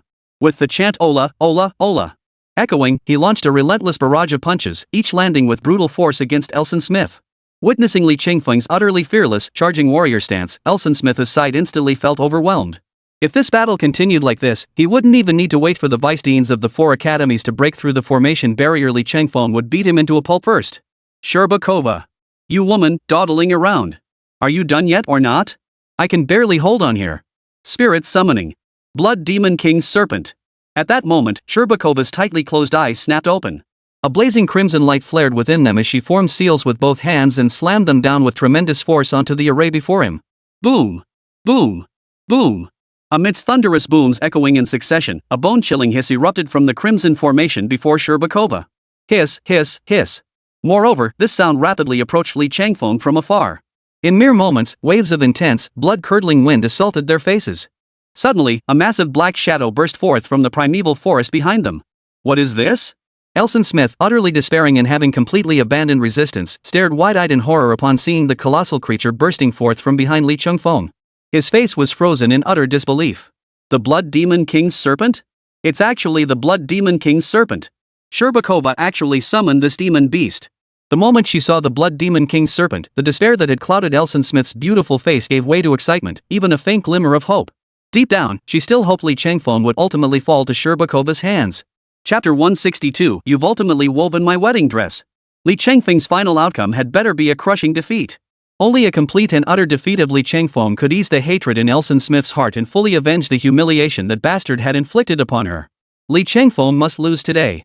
Just as Elson Smith's mind began to revel in visions of Li Changfeng crumbling beneath the fangs of the blood demon serpent summoned by Sherbakova, that crimson, terrifying figure had already lunged before Li Changfeng. It was a colossal python nearly 30 meters long, its entire body a reddish-brown hue. At the same time, Sherbakova's hysterical, venom-filled roar echoed from the primeval forest behind them. Li Changfeng, I'm coming! Accompanied by Sherbakova's murderous roar. The blood demon king serpent, as if responding to its master's intent, opened its gaping maw. For venomous fangs, gleaming with a cold, menacing light, bared as it lunged toward Li Changfeng's head. A thick, pungent stench of blood assaulted his senses. Yet Li Changfeng remained impassive, a hint of amusement curling his lips. Finally summoned it, huh? What a worthless piece of trash! You've kept me waiting. Boom! Immediately, Li Changfeng activated the Thunder God armor, blinding purple lightning flaring from beneath his feet. Amidst the thunderous roar, Li Changfeng instantly closed the distance between himself and the Blood Demon King Serpent, landing lightly on a rock wall and coming to a halt. Li Changfeng showed no urgency to strike, instead coldly appraising the Blood Demon King's serpent below. He had understood from the very beginning that Sherbakova, as a member of the Blood Demon King clan, possessed the ability to spiritually command the Blood Serpent using her own vital essence. Especially in combat, if a martial artist could summon a demon beast in a critical moment, one possessing strength equal to or even surpassing their own, it represented a formidable ability. Summon a demon beast whose power matched or even surpassed their own, they possessed the formidable ability to turn the tide of battle. Therefore, even though Li Changfeng had anticipated Sherbakova summoning a demon beast to fight him, he dared not underestimate her. Know thy enemy and know thyself, and you will never be defeated in 100 battles. The Blood Demon King Serpent was covered in reddish-brown scales with a metallic sheen. Across its massive scales, crimson patterns bloomed like clusters of demonic flames swirling around the colossal serpent. Li Changfeng stroked his chin, silently pondering. This is actually a Blood Demon King Serpent. The Blood Demon King Serpent stood among the elite of serpentine demon beasts, possessing formidable strength. It was an extremely rare companion beast of the Blood Demon King clan, possessing terrifying combat power at the peak of the 10th rank Grandmaster realm. As the companion demon beast of the Blood Demon King clan, it was inherently gifted with the power of the Blood clan. If this Blood Demon King Serpent unleashed its full ferocity and power, it could easily go toe-to-toe with a martial artist at the threshold of the Grandmaster realm. Perched atop a towering tree, Li Changfeng's sword-like brows knitted tightly as he intently observed the Blood Demon King Serpent's deliberate movements. Its dark crimson scales occasionally flashed with scarlet bloodlight. It was precisely this colossal vitality that granted the Blood Demon King Serpent its terrifying self-healing capabilities. Li Changfeng exhaled a long, heavy breath from his chest and murmured to himself. Therefore, I must now locate the Blood Demon King Serpent's weak point and concentrate my assault upon it. Only when the damage exceeds the limits of its physical regeneration can I kill it. If this beast drags me into a protracted battle, it will surely exhaust my stamina first. In terms of both vital energy and stamina, demonic beasts far surpass martial artists. Not to mention, Li Changfeng was facing a Blood Demon King Serpent whose cultivation realm surpassed his own by 3 minor realms. Even though Li Changfeng had stepped into the Forbidden Realm, such a vast gap in cultivation levels rendered it utterly insignificant. At this point, the situation no longer allows me to drag this out. A sharp gleam flashed in Li Changfeng's eyes as he coldly declared, I must end this swiftly and slaughter this beast. Li Changfeng's mind raced as he pondered a way to break the stalemate. Sherbakova, perched atop the serpent's head, watched Li Changfeng standing motionless. She naively assumed he was contemplating escape after witnessing the Blood Demon King Serpent's terror. This thought only deepened the smug satisfaction on Sherbakova's face. She sneered coldly, Li Changfeng. You won't escape today. Blood Demon King Serpent. We're all coming at you. With a sweeping gesture, Sherbakova commanded the Blood Demon King's serpent to strike at Li Changfeng once more. The Blood Demon King's serpent opened its gaping maw, lunging toward Li Changfeng. When Li Changfeng noticed the serpent had terrifying fire elemental attacks within its jaws like before, a flicker of hope lit his eyes. I have a plan. At that moment, Li Changfeng had devised a countermeasure. Without a word, Li Changfeng feigned terror, retreating backward as if in a panic. But this time, instead of activating the Thunder God armor like before, he simply retreated backward, his speed far slower than the Blood Demon King serpent's. The moment the Blood Demon King's serpent lunged behind him, opening its gaping maw, it was swallowed whole. It all happened in the blink of an eye. Below, even Elson Smith couldn't react in time before Li Changfeng vanished from his spot. Only the Blood Demon King's serpent and Sherbakova remained standing where they were. After a moment of stunned silence, Elson Smith pressed her pale hand to her crimson lips, her face etched with utter disbelief. Li Changfeng. Li Changfeng, he was actually swallowed by that demonic serpent? Ha ha ha ha. This Li Changfeng, he's finally been defeated. He's finally been defeated. I've won. I'm the one laughing last. Sherbakova paused for a moment, then threw her head back and burst into unrestrained laughter. They were still in the college entrance exam hall, with so many eyes watching them, openly and covertly. Sherbakova dared not strike a fatal blow against Li Changfeng at this moment. If he dared to do so, not even the Blood Demon clan backing him could save him. So, of course, Sherbakova wouldn't commit such a foolish act. But while death might be spared, suffering was inevitable. Though she couldn't kill Li Changfeng outright, she'd first have him thoroughly tormented inside the Blood Demon King's serpent before spitting him out once they reached the third stage's assessment area. With that troublesome Li Changfeng out of the picture, this year's martial arts top scholar title is mine, Sherbakova's. Just as the image of herself triumphantly lifting the championship trophy in the Imperial Martial Arts exam flashed through Sherbakova's mind, a sudden change occurred. The colossal body of the Blood Demon King's serpent began convulsing violently, thrashing wildly. The serpent's struggle was so sudden that Sherbakova, standing atop its head, was caught off guard and violently flung off. Blood Demon King serpent. What's wrong with you? Sherbakova scrambled to her feet, ignoring the pain in her body as panic washed over her face. She stared at the Blood Demon King serpent. Yet the Blood Demon King serpent seemed utterly oblivious to her cries, instead thrashing and rolling with increasing fury, sending billowing clouds of dust skyward. Suddenly, the Blood Demon King's serpent raised its tail high, then lashed it violently against the rock wall. Boom! Accompanied by a deafening roar, the entire cliff face trembled violently under the immense force. Rocks and broken timber rained down from above like a torrential downpour. Next, under the stunned and horrified gazes of Sherbakova and Elson Smith. At the vulnerable spot on the Blood Demon King's serpent's belly, a visible bulge began swelling outward. Pop! A sudden crackling sound of flesh tearing echoed. Sizzle! Immediately after, a piercing thunderclap echoed through the air. Sherbakova and Elson Smith watched helplessly as a sword chi, radiating a dark purple lightning glow, burst forth from the serpent's belly. In an instant, lightning flared, and sword energy surged wildly. In an instant, the thunderous sword energy sliced the Blood Demon King serpent's vital spot to shreds from the inside out. Break! Accompanied by a furious shout, a figure clad in blood-stained robes, enveloped in dark purple lightning, burst forth from the serpent's belly. That man! None other than Li Changfeng. It turned out that after several rounds of combat, Li Changfeng had come to realize that even at his current cultivation level, and even when unleashing the Thunderbolt sword technique at its peak power while wearing the Thunder God armor, it was extremely difficult for Li Changfeng to inflict fatal damage on the Blood Demon King serpent, a peak 10th grade demonic weapon, from the outside. As the saying goes, all seemingly impregnable fortresses are breached from within. Since breaching the Blood Demon King serpent from the outside proved nearly impossible, why not turn the tables? By deliberately feigning a weakness and allowing the serpent to swallow him whole, he could strike from within. The tactic Li Changfeng devised was nothing short of burning his boats.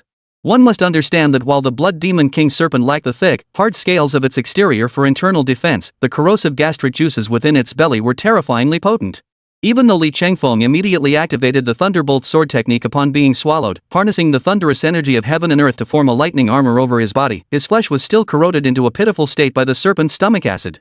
In the worst areas, the flesh had been completely eroded away, exposing stark white bones. Gritting his teeth to endure the intense burning sensation of the corrosion, Li Changfeng unleashed the Thunderbolt sword technique within the Blood Demon King serpent's body. Only then did he rip open its belly and slay it. The foul, highly corrosive serpent blood stained Li Changfeng's white robes crimson. The vivid red liquid dripping relentlessly from the hem of his garments. Li Changfeng swept his gaze coldly around the scene, letting out a solitary, chilling smile. To Sherbakova and the Smith siblings, that smile resembled the grim visage of a hellish specter, sending both of them reeling backward in terror. Li Changfeng, however, remained composed. He slowly withdrew his gaze and looked down at the object in his hand. It was a strange, crimson-red pill, roughly the size of an infant's fist. This object was none other than the inner core of the Blood Demon King Serpent. Gazing at the crimson demonic serpent's inner core in his hand, a fiery gleam flashed in Li Qingfeng's eyes. He thought to himself, who would have thought this Blood Demon King Serpent possessed an inner core? If I were to swallow this inner core, it would undoubtedly grant me a significant leap in my current cultivation realm, but now was not the time to consume it. With this thought, Li Qingfeng tucked the crimson demon serpent's inner core into his robe and slowly turned to face Sherbakova. As Li Qingfeng's gaze swept over her, Sherbakova shuddered violently, as if struck by lightning. Then, lying on the ground, Sherbakova burst into a maniacal, hysterical laugh. I haven't lost. How could I? Sherbakova, possibly lose? Chapter 163, you know what? This dream feels real. This is a dream. This has to be a dream. Holy crap. This nightmare feels way too real. Sherbakova burst into maniacal laughter as she pulled a jade token from her bosom and crushed it in her fist. Instantly, the space before Sherbakova became chaotic. Then a blinding white light erupted. In her original battle plan, Sherbakova had intended to strike only when absolutely necessary, but when she did, it would be a devastating blow aimed at defeating Li Qingfeng in one fell swoop. The result? Sherbakova realized with despair that she had only guessed the beginning of the story, but not its ending. After summoning the Blood Demon King Serpent by draining her own vital essence, with the Blood Demon King Serpent's terrifying combat power, which approached the realm of a grandmaster, it did indeed swallow Li Qingfeng whole in the blink of an eye. But then, there was no then. Li Qingfeng had somehow burst out from the belly of the Blood Demon King Serpent, the very creature she had painstakingly summoned by draining vast quantities of her own essence. This not only reduced Sherbakova's painstakingly cultivated advantage to ashes, but also severely impacted the essence blood of the man she had shot. In fact, Sherbakova momentarily wondered if she, a member of the esteemed Blood Demon clan, could ever suffer from anemia? This was beyond absurd, beyond the pale, absurd as hell, right? Not only did her plan to summon the Blood Demon King Serpent completely fall apart, but she ended up severely depleted of vital energy herself. Now, Sherbakova truly felt as if Li Qingfeng had relentlessly cornered her into a desperate, hopeless situation. Beyond the failure of her first plan, Sherbakova now sensed her second scheme teetering on the brink of collapse. From the outset, the second plan was designed as a powerful alliance between Sherbakova and Elson Smith. The two of them would strike with lightning speed, eliminating this unstable factor before Li Qingfeng could even react. Yet, under their pincer attack, Li Qingfeng not only emerged unscathed but also found an opportunity to turn the tables in this desperate situation. This outcome was something Sherbakova and Elson Smith never could have imagined in their wildest dreams. To Sherbakova, it seemed as though the sole chance for a comeback in this battle had been snatched away by Li Qingfeng. It was utterly unbelievable. However, the reason Li Qingfeng possessed the crucial method to turn the tide even in such adversity, ultimately, it stemmed from his breakthrough to the third level of sword intent. As a swordsman, his own strength had increased by no less than tenfold compared to before his breakthrough. His terrifying sword will, combined with his mastery and refinement as a swordsman, allowed Li Qingfeng to instantly discern the attack methods and pattern changes of both Sherbakova and Elson Smith. He could synthesize this tactical intelligence to execute timely countermeasures. Not only that, throughout the assault, Li Qingfeng could foresee and launch fresh counterattacks against Sherbakova and Elson Smith at opportune moments. Each time Sherbakova and Elson Smith attempted to launch a surprise attack when Li Qingfeng was off guard, Li Qingfeng would unexpectedly unleash his flying sword attacks in an instant. The blades of these flying swords were like countless razor-sharp knives. Most notably, Li Qingfeng could manipulate the Nirvana stele into countless daggers, which danced chaotically through the air. Every so often, they would stab King Sherbak and Elson Smith in the back. While not fatal, these strikes certainly made them suffer. Were it not for the Rakshasa and Blood Demon King clans possessing physical strength, regenerative capabilities, and overall combat prowess far surpassing ordinary humans, Li Qingfeng could have used this method of slow, deliberate torture to wear them down until they died. However, the 2 to 3 billion spectators watching the live stream were utterly stunned by the sheer power and terror Li Qingfeng had just unleashed. Honestly, if I hadn't seen it with my own eyes, I'd never believe Li Qingfeng could hold his own against two opponents at once in such a critical moment. No, wait. If we count that Blood Demon King Serpent Li Qingfeng just decapitated, then his achievements go far beyond merely facing two opponents alone. In the comprehensive strength test of the first stage, shouldn't the power Li Qingfeng displayed be that of a 6th-rank Grandmaster? What baffles me is that Li Qingfeng is clearly only a 6th-rank Grandmaster. Yet in less than a single night, he's achieved 3 consecutive leaps in power, propelling himself directly to the peak of the 9th-rank Grandmaster realm. And that's not all. The combat prowess of Li Qingfeng at the 9th-rank Grandmaster realm is fundamentally different from that of other 9th-rank Grandmasters. This is truly beyond anyone's wildest imagination. Unbelievable. This is simply too unbelievable. Only by joining forces could Shang Wan Outyan and Zhao Wushuang barely hold their own against this Ogawa Junichiro. Yet Li Chengfeng, facing such overwhelming odds, not only fought two opponents simultaneously but also handled King Sherbak and Elson Smith with ease. Only through such feats can the timeless Chinese proverb truly shine. The saying goes, comparing people makes you want to die, comparing goods makes you want to throw them away. Sigh. As for Li Chengfeng, I won't say much else. I just want to ask, why is the gap between people so enormous? Such a gap truly makes me feel utterly hopeless. Boom! A towering wall of flames surged upward like a tidal wave, instantly engulfing an area spanning 10,000 meters in every direction from Li Chengfeng's position. Lu Shangyao could flawlessly harness and wield the fire elemental energy of this artificial island, transforming it into her own power. If even his own disciple could accomplish this, then as her master, Li Chengfeng should undoubtedly be capable of matching Lu Xingyao's techniques and combat style. In fact, in certain respects, Li Chengfeng could surpass Lu Xingyao's achievements by a significant margin. His combat prowess was even more formidable and terrifying. Within such an astonishing range, the attacks summoned by Li Chengfeng from these fire elements were essentially instantaneous strikes. This left neither Elson Smith nor Sherbakova any room to dodge, as they were instantly engulfed by the surging, torrential flames. Yet, just as Sherbakova and Elson Smith were swallowed into the raging inferno, watching the two demonic beasts churning and struggling within the inferno, Li Chengfeng exhaled a long breath. His expression grew more solemn than ever before. At least, for the current stage of Li Chengfeng, fighting two opponents simultaneously had taken an enormous toll on Li Chengfeng himself. Moreover, the opponents he now faced were Sherbakova and Elson Smith, demons possessing terrifying combat prowess. Fortunately, Li Chengfeng had already awakened the Thunder God armor and the Five Thunder Orthodoxy beforehand, empowered by dual martial arts talents focused on defense, endurance, recovery, and sustained combat capability. This allowed Li Chengfeng to continuously replenish his true chi through the Five Thunder Righteous Law. Moreover, the Thunder God armor further elevated Li Chengfeng's operational margin for error. The result was a powerful synergy between the two, ultimately achieving a greater than the sum of its parts effect. It was precisely this array of techniques and divine abilities. Li Chengfeng maintained his footing against Sherbakova and Elson Smith, turning the tide of battle against overwhelming odds. Had it been any ordinary person in his place, they would likely have already been overwhelmed by Sherbakova and Elson Smith's flawless coordination and relentless assault. Depleted of their vital energy, they would have faced certain death. It was merely a matter of time. As Li Chengfeng mentally assessed the combined combat strength of himself, Sherbakova, and Elson Smith against the battlefield situation, suddenly, Sherbakova and Elson Smith burst out of the flames Mile had just summoned. Compared to their earlier relentless pursuit of Li Chengfeng, their combat style now was completely different. Now, their combat tactics were completely different. Instead of launching another wave of attacks against Li Chengfeng, instead, they opted for a fallback strategy, deliberately creating a distance of several kilometers between themselves and Li Chengfeng. Both of them were now severely scorched by the raging flames. Their skin, in particular, looked utterly wretched and pitiful. However, for Sherbakova and Elson Smith, as members of the Rakshasa and Blood Demon King clans, their innate physical regenerative abilities and defensive capabilities far surpassed those of humans. Even among demonic beings, they were truly elite among the elite, fearsome and formidable entities. Yet even so,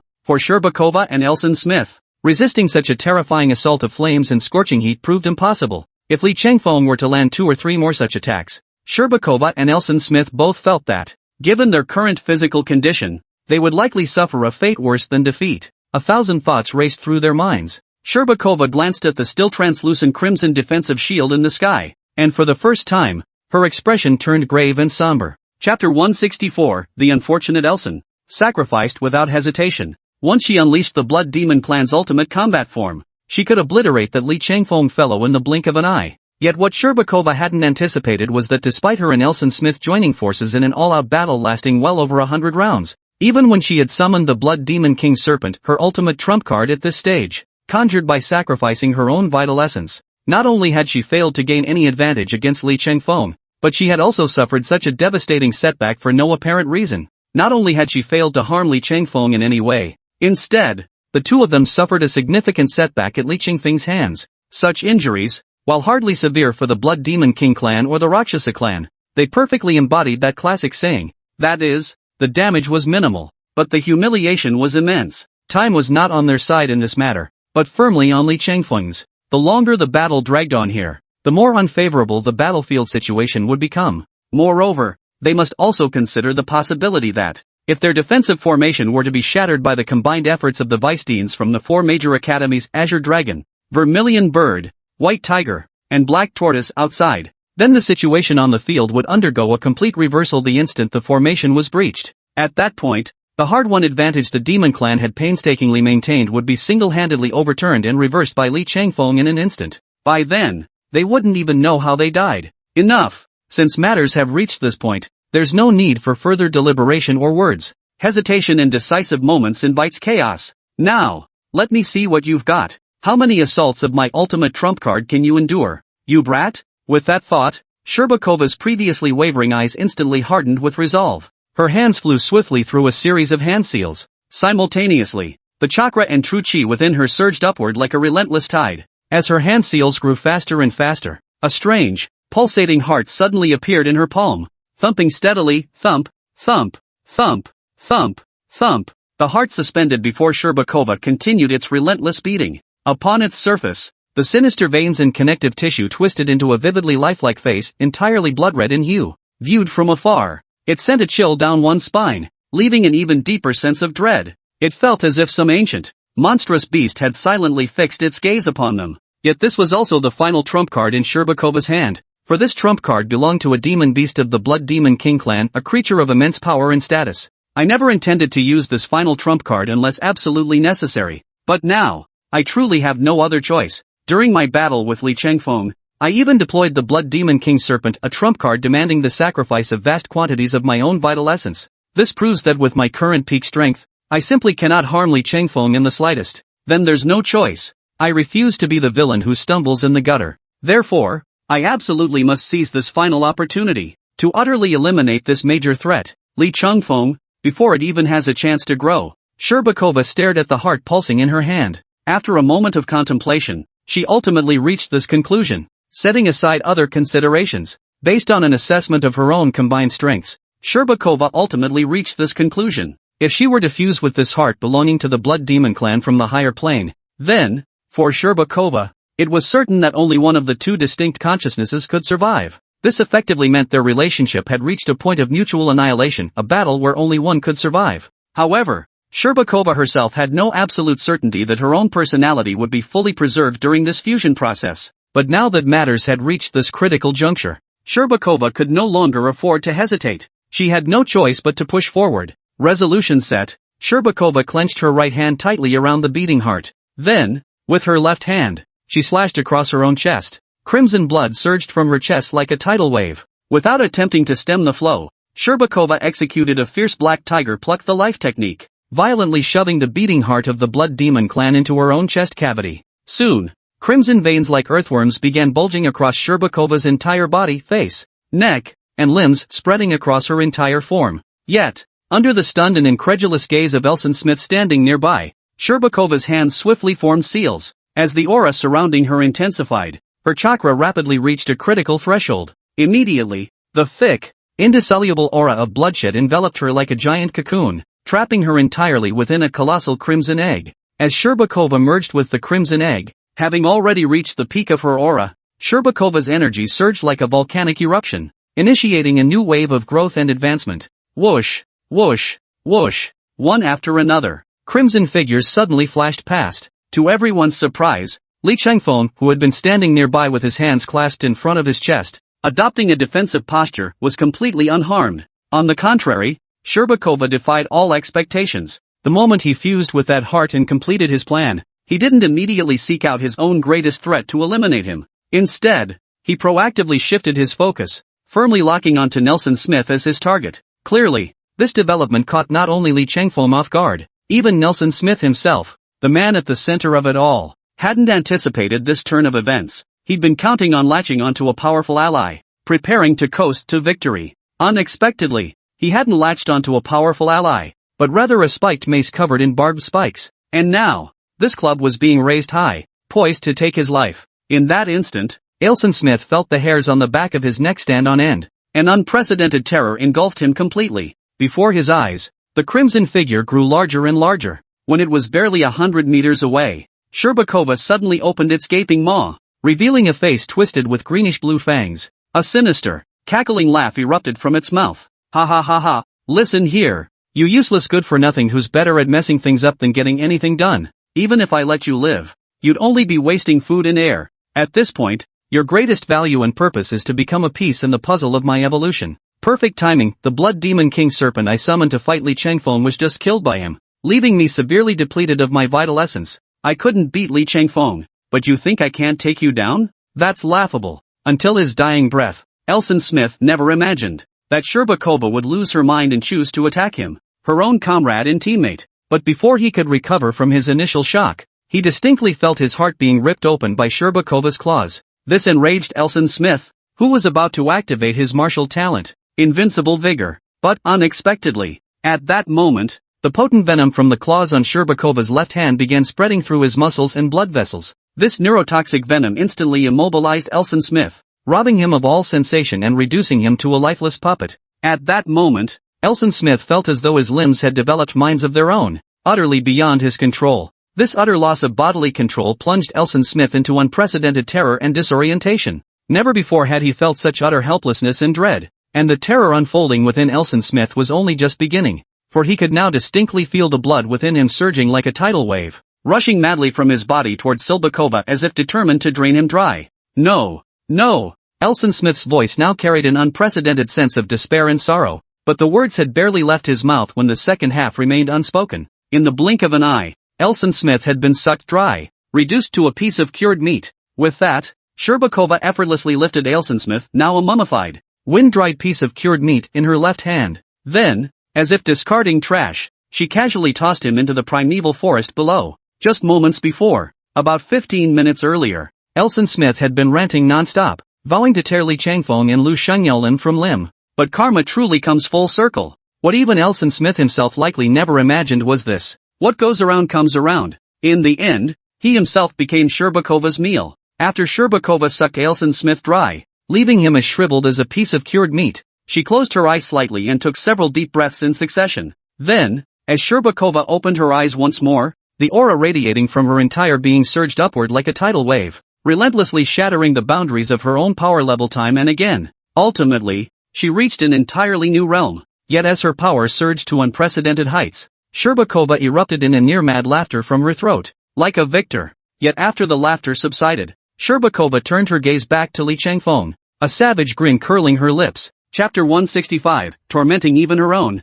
island upheaval. Li Changfeng, I see you were feeling quite smug and arrogant just now, weren't you? Didn't you boast that you could match the legendary 3 heroes against Lu Bu of ancient times? That you possess Lu Bu's courage? Couldn't you take on 3 at once? If you could truly pull that off, what about 10? If you were to face 10 opponents as powerful as me simultaneously, how would you handle it? As she spoke, Sherbakova's hands flashed through a rapid sequence of seals. As she continued forming the seals, 10 shadow clones, each radiating a deep crimson glow, swiftly separated from her physical form. However, there was a stark difference between Sherbakova's shadow clones and the ones summoned by Ogawa Junichiro. After all, the shadow clones summoned by Ogawa Junichiro were, at their core, merely masses of matter formed from energy and chakra. They had no physical substance whatsoever. Sherbakova's shadow clones, however, possessed a fundamental difference. They possessed blood, flesh, bones, and a beating heart as if they were 10 living human beings.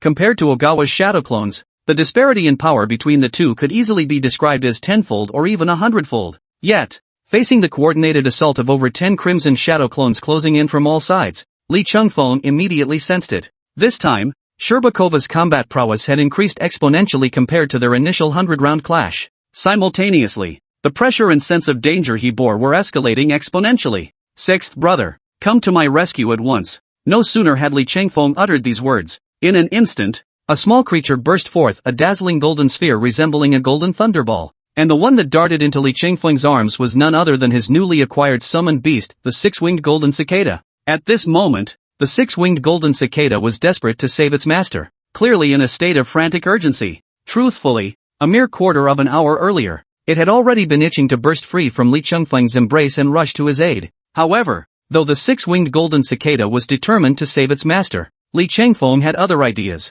He believed that his simultaneous battles against Sherbakova and Elson Smith, this was also an excellent platform and opportunity for him to test the limits of his own combat prowess. For Li Changfeng, He had no intention of squandering such a valuable opportunity to test his mettle. Therefore, for Li Chengfeng at this moment, he had already gained ample insights from his previous battles against Sherbakova and Elson Smith. With these gains secured, he had no reason to hold back. He'd simply unleash the six-winged golden cicada as his trump card. He might as well lay his cards on the table. Alright, no more pretending. Cards on the table, I'm a billionaire. The instant Li Chengfeng made up his mind, a sharp whistling sound echoed in his ears. A dazzling golden light flashed, and the six-winged golden cicada instantly transformed into a golden afterimage. At a terrifying speed imperceptible to the naked eye, it plunged into one of the crimson shadow clones and vanished without a trace. Yet, just as Sherbakova and the 2 to 3 billion spectators in the livestream were still puzzling over this development, Li Chengfeng had barely finished one move when he was already up to something else.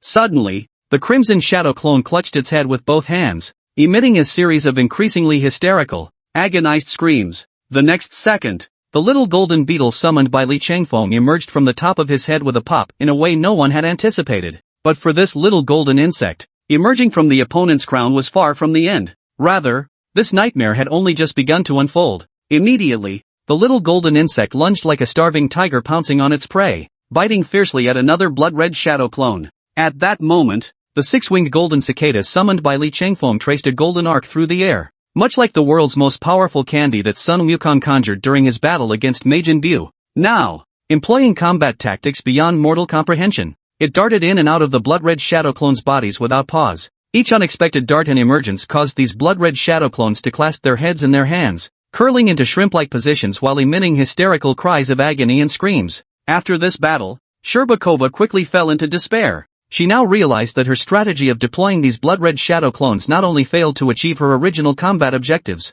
Instead, she had made herself look like a complete fool. Li Chengfeng and his summoned beast, the six-winged golden cicada, toyed with her at will. The mere thought of this was utterly unbearable to Sherbakova. With that realization, Sherbakova's hands continued to form seals rapidly. Simultaneously, she channeled her chakra. The 10 flesh and blood crimson shadow clones she had just separated from her body responded as if answering their master's call. One after another, they swarmed and burrowed back into Sherbakova's body. After Sherbakova absorbed all 10 of these blood-red shadow clones into herself. Through this process of dual fusion between her physical body and the shadow clones, Sherbakova's speed, agility, endurance, defense, muscle density, and all other aspects far surpassed the quality of the 10 shadow clones previously separated from her body. Throughout the process of absorbing these shadow clones, Sherbakova's combat prowess underwent a comprehensive enhancement. However, while this process of enhancing Sherbakova's combat prowess through the shadow clones brought about a tremendous improvement compared to before, yet this did not bring Sherbakova any sense of security. Instead, it made her gaze toward Li Chengfeng. The fear within Li Chengfeng, who was still quietly suspended beside the six-winged golden cicada, grew ever deeper. He sucked in a sharp breath, his body recoiling like a cannonball, retreating a kilometer away. Unlike the previous encounter, this time the six-winged golden cicada did not choose to attack proactively. Instead, it obediently continued to flit up and down beside its master, Li Chengfeng. Simultaneously, it remained on high alert, its expression hostile as it fixed its gaze on Sherbakova a kilometer away. It seemed certain that the moment Sherbakova approached within 10 paces of its master, the six-winged golden cicada would unleash an even more frenzied, utterly ruthless assault upon this woman of the Blood Demon clan. Throughout the entire battle, the 2 to 3 billion spectators watching the livestream witnessed this scene. Their jaws nearly hit the floor in shock, their astonishment beyond words. Earlier, right before their eyes, Sherbakova had fused with a bizarre heart, one that possessed a face, distinct features, and even expressions in a manner so unfathomable and mystical it defied comprehension. This event alone had sent the entire battle spiraling in a direction utterly unforeseeable to everyone present on the battlefield. After that, especially when Sherbakova transformed into a vampire-like creature, devouring Elson Smith like a ravenous beast until he was reduced to a dried-up husk. This event brought about a comprehensive enhancement to Sherbakova's own defense, endurance, agility, and overall combat prowess. Just as everyone's hearts began to tremble with anxiety for Li Chengfeng, a sudden twist in the battle unfolded, catching everyone present completely off guard. Unexpectedly, a tiny insect, its entire body radiating a dazzling, crystalline glow, suddenly flew out from Li Chengfeng's sleeve. It appeared before everyone's eyes without warning. With lightning speed, it instantly turned the tide of battle that had previously been overwhelmingly unfavorable to Li Chengfeng. This development utterly surpassed everyone's imagination and comprehensive assessment of the battle's trajectory. Good heavens, did you all see that clearly? That golden insect with 6 pairs of tiny wings that just crawled out of Li Qingfeng's chest. What kind of monster is that? We never expected this. Beyond the one astonishing martial talent after another Li Changfeng has displayed, he actually holds a hidden trump card we never knew existed. Even when facing both Sherbakova and Elson Smith, 2 demonic traitors simultaneously, did Li Changfeng still hold back, refusing to reveal his true trump card? If that's truly the case, then just how terrifying must Li Qingfeng's actual strength be? How many more hidden cards does he have up his sleeve that we know nothing about? Just contemplating this sends chills down my spine and fills me with dread. Yet, just as everyone present was stunned by the seemingly endless, kaleidoscopic display of miraculous trump cards and tactics Li Changfeng was unleashing, what no one could have anticipated was that,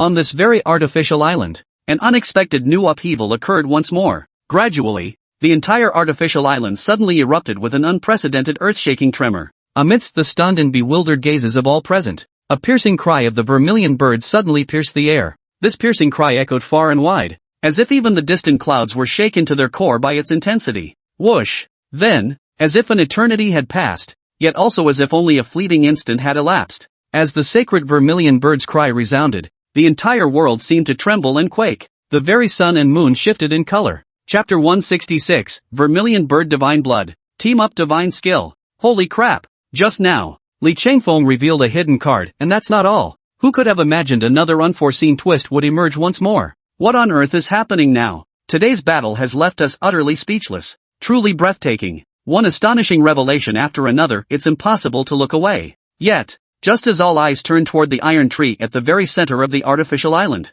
the iron tree had somehow transformed. The entire tree, which had been a deep, mysterious iron-like dark blue, suddenly turned a brilliant crimson red. Viewed as a whole, it resembled a red-hot branding iron. Moreover, layer upon layer of magical runes began to emerge and imprint themselves upon the glowing surface. Ultimately, these mysterious and terrifying magical runes coalesced into the ethereal form of the vermilion bird. At the very center of this vermilion phoenix, a terrifying golden blood droplet had coalesced, radiating an ominous aura and overwhelming pressure. In the midst of the sky, it instantly refracted an extremely dazzling light. As the dazzling crimson gold light flooded the earth and the sun, an overwhelming pressure, one that made one's very bones tremble with fear, swept forth, radiating outwards, 10,000 meters above the artificial island. The vice-deans of the 4 great academies, Azure Dragon, White Tiger, Vermilion Bird, and Black Tortoise, all stared in stunned silence, gazing upon the phantom of the vermilion bird, a divine creature radiating crimson and gold emerging from the iron tree.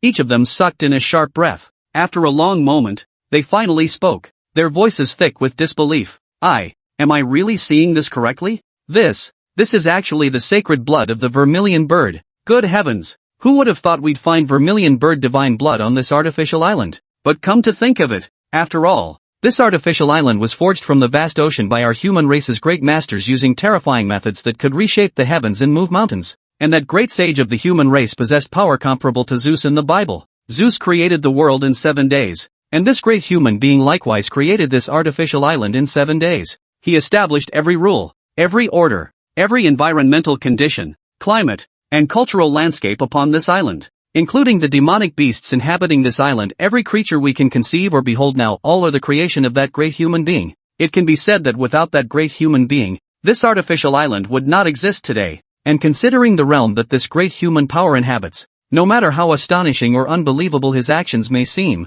they all seem to find perfectly reasonable explanations at this moment. Yes, ever since that great human power created this artificial island out of thin air, over 1,000 years ago, countless martial arts masters from all corners of the world gathered here. Each arrived with a pilgrim spirit, eager to explore this artificial island. They sought to uncover the true mysteries and legacy left behind by the great human master who created it. Yet without exception, every single one of these human martial artists arrived full of hope, only to depart disappointed, having gained nothing. Especially as time slowly passed. Through the long years, no one could uncover the secrets left behind by that great human being on this artificial island. It was only after several official meetings that the Chinese government finally designated this artificial island as the testing site for the 3rd stage of the National College Entrance Examination, a practice that continues to this day. What no one could have anticipated was that just as they had all abandoned hope of this artificial island ever revealing its mysterious legacy or the legendary vermilion bird, those profound and enigmatic tales, who could have imagined that the treasure left behind by that great human sage 1,000 years ago would manifest before them all in such a form? Especially now, A single drop of vermilion bird divine blood had suddenly manifested on this artificial island in such a miraculous manner. It turns out that great human sage did not deceive us at all. Every single legend is true, not mere fabrications from that great human sage. The instant the drop of vermilion bird divine blood reappeared in the world, at that very moment, every demon beast on the artificial island, like pilgrims on a sacred quest, charged toward the iron tree like hunting dogs, without exception. For every demon beast on the island, the vermilion bird's divine blood held an irresistible, fatal allure. Amidst the restless stirrings of these beasts across the island, what no one could have anticipated was that a vision of a woman, ethereal as a fairy or a phantom, slowly drifted down from midair toward the top of the iron tree. Her ascent showed no sign of slowing. Finally, she effortlessly dissolved her entire form into the illusory figure of the vermilion bird, vanishing completely. While everyone else gnashed their teeth in fury at this audacious thief, only Li Changfeng saw clearly that the owner of that phantom was none other than his own senior disciple, Lu Xiangyao. Long before this, when Li Changfeng faced the formidable combined assault of Sherba Koba and Elson Smith alongside their terrifying formation, Lu Xiangyao, watching from the sidelines, felt her heart clench in agony at the unfolding scene. At that moment, Lu Xiangyao desperately wanted to intervene and help Li Changfeng, to pull Li Changfeng back, to rescue him from the jaws of danger. It was precisely because she hated her own weakness, hated her own powerlessness. This time, Lu Xiangyao was determined to step forward, striving to grow stronger in her own way to lend Li Changfeng a helping hand. Thus, Lu Xiangyao followed the will within her heart, responding to the mysterious, terrifying presence within this artificial island that beckoned her. Step by step, she drew closer to the iron tree. But what Lu Xiangyao never could have imagined, she hadn't done anything. Merely in the act of responding to the entity's summons, something miraculous happened. In the very next moment, that single drop of vermilion bird divine blood swiftly entered Lu Xiangyao body at a speed imperceptible to the naked eye. Boom! In an instant, it was as if every fire element on the artificial island had been ignited by a single match tossed into a refinery. The entire scene spiraled completely out of control. Powerful and fierce fire elements surged toward Lu Xiangyao like raging rivers and torrents, converging from every direction. At that very moment, Lu Xiangyao own aura surged at a visible pace, escalating relentlessly. 6th rank Grandmaster Realm, 7th rank Grandmaster Realm, 8th rank Grandmaster Realm, 1st rank Grandmaster Realm. Witnessing this spectacle, the Vice-Dean of Zhuke Academy gazed upon Lu Xiangyao figure, now nearly fused with the illusory form of the vermilion bird. His eyes brimmed with both exhilaration and profound emotion. He trembled with excitement, his beard quivering as if he had discovered a hidden gem. Breath seemed to halt in that moment. Good heavens, am I seeing this correctly? This is actually the vermilion bird divine body. Only the legendary vermilion bird divine body could cause the vermilion bird's essence blood to reappear in the world. That's right. The Lu Xiangyao standing before me is undoubtedly the possessor of the vermilion bird divine body, there's no doubt about it. I swear on my professional ethics and my martial artist's honor. As the Vice-Dean of Suzaku Academy continued to express such astonishment, Lu Xiangyao's cultivation progress, which had seemed to grow endlessly, beyond any comprehension, finally came to a complete halt at this very moment. For it was only when Lu Xiangyao's cultivation finally reached the legendary 1st rank Grandmaster realm that signs of halting appeared. As Lu Xiangyao's cultivation reached the 1st rank Grandmaster realm, the illusory image of the vermilion bird that had shrouded the sky transformed into a dazzling streak of light. With unimaginable speed, it swiftly vanished into the center of Lu Xiangyao's forehead. Ultimately, it manifested as the reflection of a vermilion bird and the emergence of the vermilion bird seal. Immediately following this, a piercing cry of the vermilion bird suddenly erupted from within Lu Xiangyao's body. As the cry abruptly resounded, the demonic beasts, which had been swarming like sharks drawn by the scent of blood, at that moment, as if instinctively sensing they had been targeted and warned by some terrifyingly powerful presence, they instantly fell to their knees, trembling in fear and daring not to move an inch. Meanwhile, as Lu Xiangyao successfully claimed the inheritance of his own vermilion bird within the artificial island, simultaneously, on the other side of the battlefield, Li Qingfeng's power surged in tandem with Lu Xiangyao's growth. After all, the vermilion bird divine blood absorbed by Lu Xiangyao's awakened vermilion bird divine body, along with the fire attribute elements from the artificial island, naturally multiplied exponentially within Li Changfeng as well. It must be noted that Li Changfeng had already incorporated Lu Xiangyao into his martial artist squad prior to this. According to the system's established rules, the relationship between members of one's martial artist squad was bound by a soul contract. This meant a bond of life and death, where one prospers, all prosper, one suffers, all suffer. Simply put, it could be summed up in one sentence: whatever benefits Lu Xiangyao gained, Li Changfeng could enjoy as well. Likewise, any benefits Li Changfeng gained would also be shared by Lu Xiangyao. However, the reverse was equally true. Should Li Changfeng encounter misfortune, Lu Shangyao would certainly suffer as well. Likewise, should Lu Shangyao face an insurmountable challenge, Li Changfeng would inevitably share in the headache. Therefore, if one were to describe the relationship between Li Changfeng and Lu Shangyao at this moment with a fitting adjective, it would be more akin to a symbiotic relationship. They were forcibly bound together by some mysterious force, an organic system that made them inseparable. From then on, what was yours was mine, but what was mine remained mine. Chapter 167, 3rd Rank Grandmaster Realm? What the hell kind of fight is this? Boom! At that moment, as Lu Shangyao successfully broke through to the 1st Rank Grandmaster Realm, a dazzling golden light erupted from Li Changfeng's entire body, so blinding it was nearly impossible to look directly at it. From afar, as the golden light gradually dissipated, everyone watched in utter shock. They realized that Li Changfeng's cultivation realm had, at some unknown moment, instantly surged from the peak of the 9th rank Grandmaster realm to the 1st rank Grandmaster realm, just like Lu Shangyao. Moreover, unlike Lu Shangyao, whose journey had come to a definitive end upon reaching the 1st grade Grandmaster realm, Changfeng's cultivation advancement pace was markedly faster, and he wouldn't lag behind like Lu Shangyao. For Li Changfeng at this moment, breaking through to the 1st rank Grandmaster realm was not an ending, but merely a beginning. Unleash the qi. Rage up now. A thunderous roar erupted from Li Changfeng. Exploding qi. Having just broken through to the 1st rank Grandmaster realm, Li Changfeng's cultivation base achieved another breakthrough. As his roar grew louder, his energy surged violently while his cultivation level skyrocketed like a rocket. 1st rank Grandmaster realm. 2nd rank Grandmaster realm. 3rd rank Grandmaster realm. At that moment, Sherbakova, standing over a kilometer away, stared at Li Changfeng's figure as if witnessing a monstrous spectacle. Like a super saiyan, Li Changfeng was now enveloped entirely in golden energy waves. He stood motionless, doing nothing but unleashing burst after burst after burst of energy. This relentless power surge had Sherbakova on the verge of questioning reality itself. No matter how hard she racked her brain, Sherbakova couldn't fathom why Li Changfeng's power was skyrocketing like a rocket, seemingly without limit. Only when Li Changfeng's power reached the realm of a 3rd grade Grandmaster did it finally show signs of stopping. Yet, just as Sherbakova's mind was filled with question marks, Li Changfeng's golden-flamed pupils suddenly darted toward her, a kilometer away. Yet, that simple glance from those golden pupils sent a shockwave through Sherbakova. It was as if she'd stepped on a live wire, causing her entire body to shudder involuntarily. Before she could recover, a sharp whistling sound accompanied by a spatial ripple echoed through the air.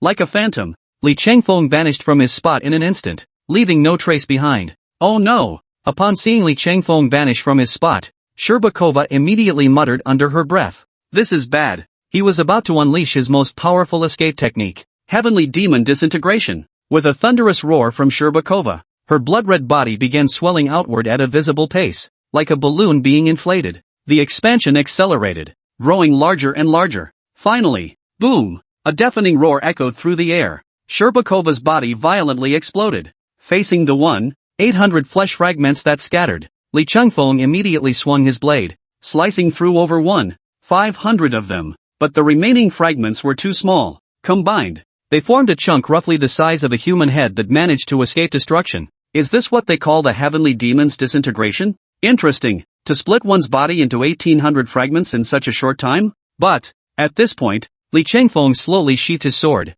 Yet a faint, amused smile played at the corners of his mouth. Ha ha ha. Since you're trying so hard to escape, I'll grant you 4 minutes. You'd better pray you can escape faster within these 4 minutes. Faster still. If I catch you, you'll suffer a terrible fate. Having made up his mind, Li Changfeng sat down cross-legged on the ground, closed his eyes, and began to regulate his breathing. When the 4 minutes passed, the gruesome, bone-deep wounds that had once marred his upper body began healing at a visible pace under some causal law, soon restoring to a state where not even a trace of scarring remained. Were it not for the blood-soaked crimson robe clinging to his body and the lifeless corpse of the blood demon king serpent still lying motionless nearby, no one would have believed the brutal life-and-death struggle this youth had just endured. Huff! Li Changfeng exhaled deeply, retrieving a clean white outfit from his spatial ring to change into. He then held his breath, concentrating his senses, locking onto a direction. 2 sharp beams of light shot from his eyes. Found you, Sherbakova. Thor's armor. Rumble. Amidst distant thunderclaps and flashes of lightning, Li Changfeng vanished from his spot in an instant, his figure streaking toward the center of the artificial island. At the same moment, deep within the dense forest, a slender figure clad in dark purple battle attire fled desperately toward the island center. utterly heedless of her surroundings. This girl was none other than Sherbakova, who had just used the heavenly demon disintegration technique to split her flesh into 1800 fragments. Afterward, using the last remaining fragment, Sherbakova had reforged her body anew, much like Majin Bu. However, though her body was rebuilt, for Sherbakova, witnessing that freak Li Chengfeng blatantly cheat in front of her, his cultivation breaking through to the third-rank Grandmaster realm right before her eyes, faced with such shameless, unapologetic cheating from Li Chengfeng, what was she waiting for by lingering there? Wait for death? Therefore, the moment Sherbakova witnessed Li Chengfeng's cultivation surge from 9th-rank Grandmaster to 3rd-rank Grandmaster through cheating, she didn't hesitate. Like an arrow released from its string, she charged toward the Blood Demon clan's special spatial formation area on the artificial island. Sherbakova's reasoning was simple. Of the 36 stratagems, flight is the best course. If she could reach the Blood Demon King clan's special spatial formation zone, it meant there must be an insider from her own clan nearby. Even if Li Chengfeng was utterly mad, he couldn't possibly beat her senseless in front of a demonic ally. Could he? At worst, she could just admit defeat. It's just the college entrance exam. Losing is losing, but it's better than getting beaten to a pulp by Li Chengfeng. Come on, Sherbakova. You can do this. You can escape the clutches of that demon king. Pant, pant, pant. At the brink of life and death, Sherbakova unleashed 120% of her potential, sprinting forward with every ounce of strength. Her movements grew faster and faster, her form like a whirlwind, darting through the primeval forest like a flash of lightning. The scenery before her rapidly receded as she sped along. After nearly 15 minutes, Sherbakova felt she had gained a significant lead over Li Chengfeng. The demonic beasts lurking nearby grew increasingly powerful, with even 5th-ranked demonic soldiers appearing in the vicinity. In the past, Sherbakova might have paused to indulge in a hunt, but now, not only did she lack such inclination, she remained constantly vigilant of the movements of these demon soldier-level beasts. She strove to avoid provoking them while keeping a watchful eye on the situation behind her. She was checking to see if that freak Li Chengfeng had caught up during this time. However, upon seeing nothing but empty space behind her and no other abnormalities, only the occasional beast roar echoing from the dense forest, the heart that had been lodged in her throat finally settled back into her chest. Did I really escape him? Sherbakova kept moving. Yet the question echoed in her mind. He must have let me escape. Nearly 15 minutes have passed now. If Li Chengfeng truly possessed the means to catch up, he would have done so by now. It's impossible that so much time has passed without any sign of him. Of course, it's still possible that Li Chengfeng took a wrong turn along the way and got shaken off. The more Sherbakova thought about it, the more plausible this possibility seemed. She couldn't help but exhale deeply in relief, letting out a soft chuckle. Li Chengfeng. He's nothing special after all.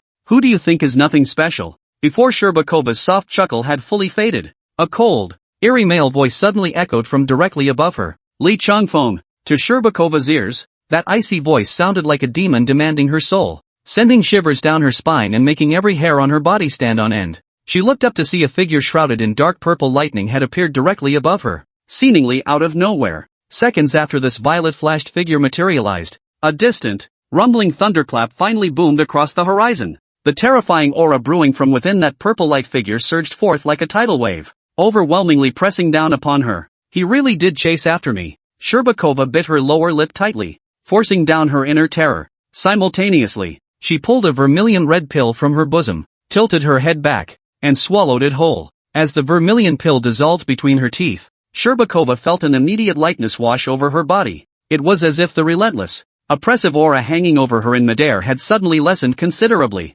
Simultaneously, the crimson hair at her waist stood on end, each strand bristling against the surging blood energy erupting from within her. As the blood energy surged, Sherbakova's cultivation skyrocketed like a rocket, swiftly breaking through the barrier to reach the realm of an 8th-grade martial artist. This vermilion pill was Sherbakova's ultimate trump card for the college entrance exam, a grade 3 pill, the blood ignition pill. Consuming the blood-igniting pill would enable Sherbakova to shatter the bottleneck at the peak of 7th-rank martial artist and ascend to 8th-rank martial artist within an extremely short time. Yet even after swallowing the blood-igniting pill, Sherbakova dared not let her guard down for a moment. Having witnessed the battle between Li Chengfeng, Yao Ziyuan, and the Blood Demon King's serpent, Sherbakova knew full well that her own abilities were utterly insufficient to contend with the monstrous talent of Li Chengfeng. Since she couldn't match him, she would flee. If escape proved impossible, she would find a way to buy herself precious time. Oh, interesting. I never expected you to have such a trump card up your sleeve. It's surprising you managed to hold back until now.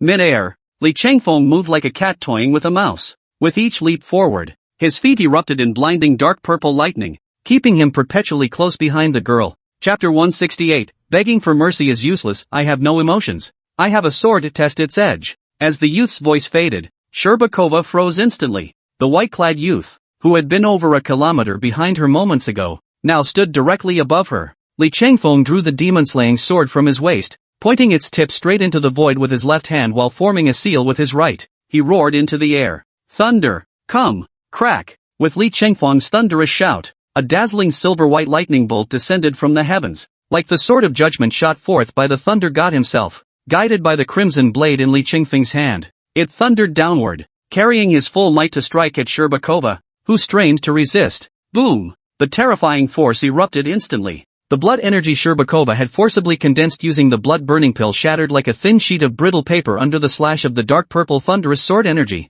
Clatter! No! No!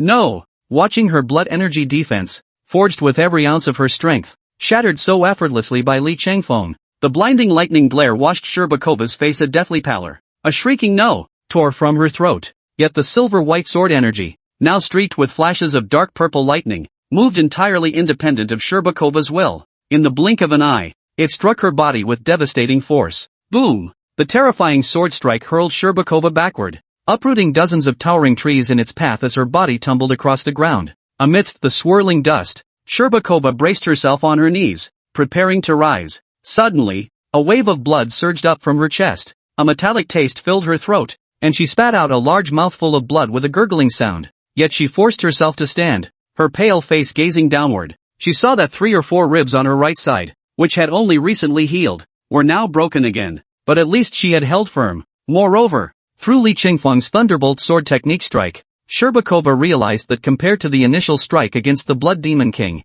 the blow she had just endured was vastly inferior in both the speed and lethality of the sword energy. Did this mean that although Li Changfeng had defeated the Blood Demon King's serpent, it must have been a Pyrrhic victory? He himself might have suffered severe internal injuries, only choosing not to show it. If that's the case, then the next battle will be about who can endure the most. The very next second, a fierce, piercing slash suddenly struck toward her face. Sherbakova's pupils instantly contracted into dangerous pinpricks. The white-clad figure had materialized before her in an instant. The youth snapped his head up, revealing a handsome face radiating murderous intent. Hey, what are you looking around for? The moment the words fell, the white-clad youth held his long sword but did not strike. Instead, behind him, a sword chi radiating electric sparks surged forward with overwhelming force, swiftly slashing toward Sherbakova's position. Every possible escape route was sealed off. A feint. That earlier strike was merely a feint. After a moment of stunned silence, Sherbakova quickly grasped the crux of the situation. This wasn't what she'd initially thought, that Li Changfeng's strikes had weakened due to injuries sustained fighting the Blood Demon King's serpent. Rather, that earlier slash had been nothing but a feint. Its purpose was to lure her into a specific position, then reveal the true lethal strike hidden beneath the feint. Sherbakova's horrified expression remained frozen on her face, but the situation left her no time for further thought. For that silver-white slash, crackling with purple lightning arcs, was growing larger and larger in her field of vision. It illuminated Shen Luoyan's beautiful face, distorted by despair and terror, rendering it deathly pale. Crash! In such a sudden turn of events, there was no time for Sherbakova to mount any defense. She was struck squarely by that pale sword chi. Her face frozen in utter despair, Sherbakova was carried by the sword's momentum and slammed into the earth. Boom! Crack! Accompanied by a thunderous roar, the earth shattered beneath the force of the strike. Sherbakova lay sprawled on the ground, limp and lifeless, her body stretched out in a wide-open position. Her lifeless almond-shaped eyes stared blankly at the sky as her chest heaved violently with each breath. With every inhale, gurgling blood trickled from the corners of her lips, cascading down her exquisitely delicate oval face. Simultaneously, the crimson pool of blood beneath her body spread outward relentlessly. Her petite body trembled intermittently. Although Li Changfeng had carefully controlled the force of his slash, sparing Sherbakova's life, but the psychological blow to Sherbakova was devastating. Because Li Changfeng could have easily ended Sherbakova with a single strike just now. It would have been an instant kill, devoid of any suspense, achieved purely through the overwhelming disparity in raw combat prowess. Yet Li Changfeng ultimately chose not to do so. Instead, he used 2 strikes, 1 feint, 1 killing blow. Brilliant! He could have finished me off instantly, yet he chose to show off his skills right in front of me. He offered me a glimmer of hope only to kick me brutally back into reality. Though Sherbakova now felt excruciating pain radiating from every inch of her body, but that agony couldn't compare to the heartache she felt. Once the cherished jewel of the Blood Demon King clan, she had been pampered beyond measure by her elders. They treated her as if she were too precious to touch, fearing she might melt in their mouths or shatter in their hands. And this sense of privilege extended far beyond the Blood Demon clan. After arriving in China for the college entrance exams, Sherbakova remained as dazzling as ever. The center of everyone's attention, a true princess of heaven. Growing up in such an environment had cultivated in Sherbakova an arrogant, spoiled princess complex. She never gave her peers a second glance. But today, it was a boy who was clearly younger than her. A boy she had already despised to her core before they had even met. One she had already planned in her mind how she would torment once they crossed paths during the exam. Yet in this very exam, the boy had only attacked her twice. Both times, without exception, he had knocked her down from the clouds and smashed her into the ground. And it wasn't just Sherbakova's body he crushed beneath him. He also shattered the prideful self-esteem she had maintained for 17 long years, trampling it into the dirt and dust. Why? Why? After a long silence, Sherbakova's lips trembled on the ground before she finally forced out this question from her throat, filled with grievance and bitter anger. Why? Why did you do this to us? Why does the world need so many whys? Li Changfeng walked calmly toward Sherbakova with his hands in his pockets. He slowly crouched down, his expression composed. First, I must emphasize one thing. From the very beginning, it has been your demon clan who has repeatedly sought trouble with me, and I acted out of necessity, adhering to the principle of giving them what they asked for. That's why I reluctantly took action to eliminate you two arrogant, delusional freaks of the demon race. Enough! Noon has arrived. It's time to send you on your way. As he spoke, the playful smile at the corner of Li Chengfeng's mouth grew wider. Hopefully in the next life, you, Sherbakova, can be a wise one. Stop doing such foolish things, delivering your head across 1,000 miles, where the gift is small but the sentiment is heavy. Don't. Consider this my plea. Watching Li Chengfeng utter the most inhumane words with the calmest expression, the tears Sherbakova had held back with all her strength finally burst forth in an instant. In utter despair,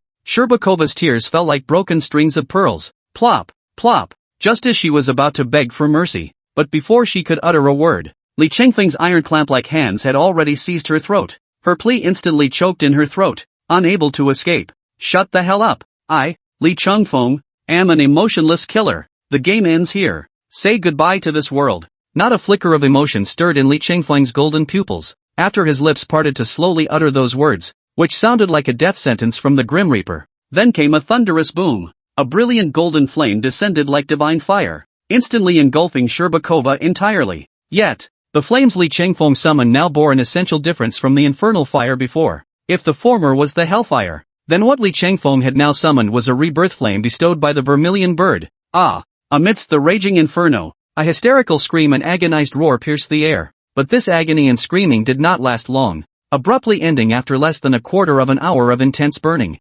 Sherbakova's physical form, painstakingly rebuilt through immense hardship, had been instantly cremated on the spot by Li Chengfeng, her soul liberated in an instant. Just as Li Chengfeng prepared to place Sherbakova's ashes into an urn, a slender figure suddenly appeared, streaking toward Li Chengfeng at supersonic speed from over 10,000 meters away. The one speeding toward him was none other than Lu Shangyao. Having achieved unprecedented growth in both cultivation and realm, Lu Shangyao wasted no time, racing relentlessly toward Li Chengfeng's location. Yet what astonished Lu Shangyao beyond measure was this: after finally obtaining the inheritance and strengthening her power, she believed she could finally assist her brother, Li Chengfeng. Reality had dealt him a crushing blow, for before she could arrive, Sherbakova had already been reduced to ashes by Li Chengfeng and scattered into the river. When Lu Shangyao finally arrived at the scene, Li Chengfeng had somehow procured a shovel. He dug a pit in the ground with it and buried Sherbakova alive on the spot. At that moment, Li Chengfeng, still holding the shovel, sensed movement behind him. He paused his actions, instinctively turning his gaze toward the direction Lu Shangyao was approaching. A hint of surprise flickered in his eyes. Long before this, during the special covert training he had conducted with Lu Shangyao, Li Chengfeng had already heard a faint yet distinct cry, small but unmistakably real, of the vermilion bird. Chapter 169. If you're fine, then dig with me. At that moment, Li Chengfeng had been pondering what breed of bird was parasitizing Lu Shangyao's body. He never imagined that the bird within Lu Shangyao, accurate to say it was indeed a bird, was none other than a genuine vermilion bird. This revelation truly broadened Li Chengfeng's horizons. Moreover, it revealed another truth. If Lu Shangyao body could harbor a vermilion bird, it meant she possessed an extraordinarily unique and terrifying constitution beyond description. Moreover, This constitution Lu Shangyao possessed could subsequently trigger the reappearance of the entire artificial island's vermilion bird divine blood in the world. This development truly exceeded Li Chengfeng's initial expectations in every conceivable way. However, after conducting a brief comprehensive assessment of Lu Xingyao's current situation, Li Chengfeng's expression quickly turned solemn once more. After all, this was no time for nostalgic chatter between the two of them, far more crucial matters awaited their attention. With this realization, Li Chengfeng's golden pupils, like those of the clairvoyant Yan Jian, scanned the battlefield a million meters away. On the battlefield a million meters away, Shangguan Outyen, Zhou Wushuang, and Shunichiro Kagawa were locked in a fierce battle, fighting so fiercely that they were practically beating each other's brains out. After spending half the day as an entertainer, he realized that with Zhou Wushuang and Shangguan Outyen joining forces, it would be difficult to determine a winner in the short term. This instantly dissuaded Li Chengfeng, who had been preparing to rush over to offer support without delay. After all, the three of them were happily engaged in their own battle. It wouldn't look good for him to abruptly rush in and interfere. Besides, Li Chengfeng had just successfully slain Sherbakova's blood demon king serpent, a spirit beast forged from the majority of her vital essence. For Li Chengfeng, this was nothing short of a major tonic. Moreover, due to Lu Shangyao absorbing that drop of vermilion bird divine blood earlier, had caused his cultivation realm to advance significantly. He had leaped directly from the peak of the 9th-rank Grandmaster realm to the 3rd-rank Grandmaster realm. Such a rocket-like breakthrough speed was indeed an unexpected delight for Li Chengfeng. Yet after the initial thrill, another challenge presented itself before Li Chengfeng. Namely, after achieving such explosive growth in his cultivation realm, Li Chengfeng now had to figure out how to solidify his somewhat unstable foundation. Refining the blood, flesh, and inner core of this blood demon king serpent for his own use was undoubtedly the best choice. Without a doubt. Enough, Lu Shangyao. I won't waste words on this nonsense. Go cool off somewhere else.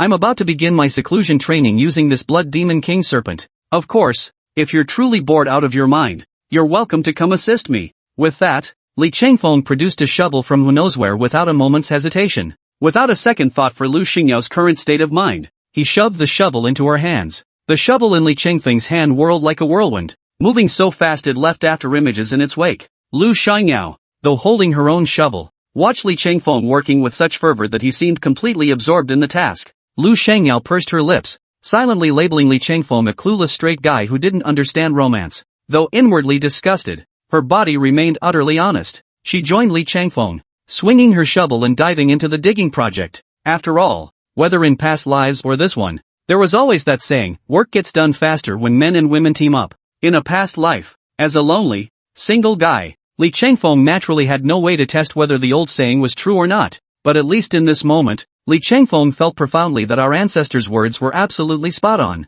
Before long, Li Chengfeng and Lu Shangyao had dug a pit roughly 100 meters deep. After completing the preparations, Li Chengfeng signaled to Lu Shangyao, and they began processing the corpse of the blood demon king serpent. As a peak 10th rank demon general, the blood demon king serpent held value far beyond just its inner core. Every part of its body was a treasure. Its thick, resilient skin made for excellent material for combat armor. It took considerable effort for Li Chengfeng to use his green-edged sword to peel it off intact, following the snake's muscle texture. After completing this task, Li Chengfeng proceeded to extract the blood demon king serpent's gallbladder. The gallbladder was the most potent tonic among serpentine demon beasts, enveloped in an indissoluble aura of potent spiritual energy. It was clearly no less valuable than a third-grade heavenly treasure. When consumed by martial artists, it nourished muscles and meridians, offering immense benefits to the body. Li Chengfeng extracted the snake gall, roughly the size of an adult's fist, and swallowed it in 3 or 4 gulp-like bites. As it slid down his throat,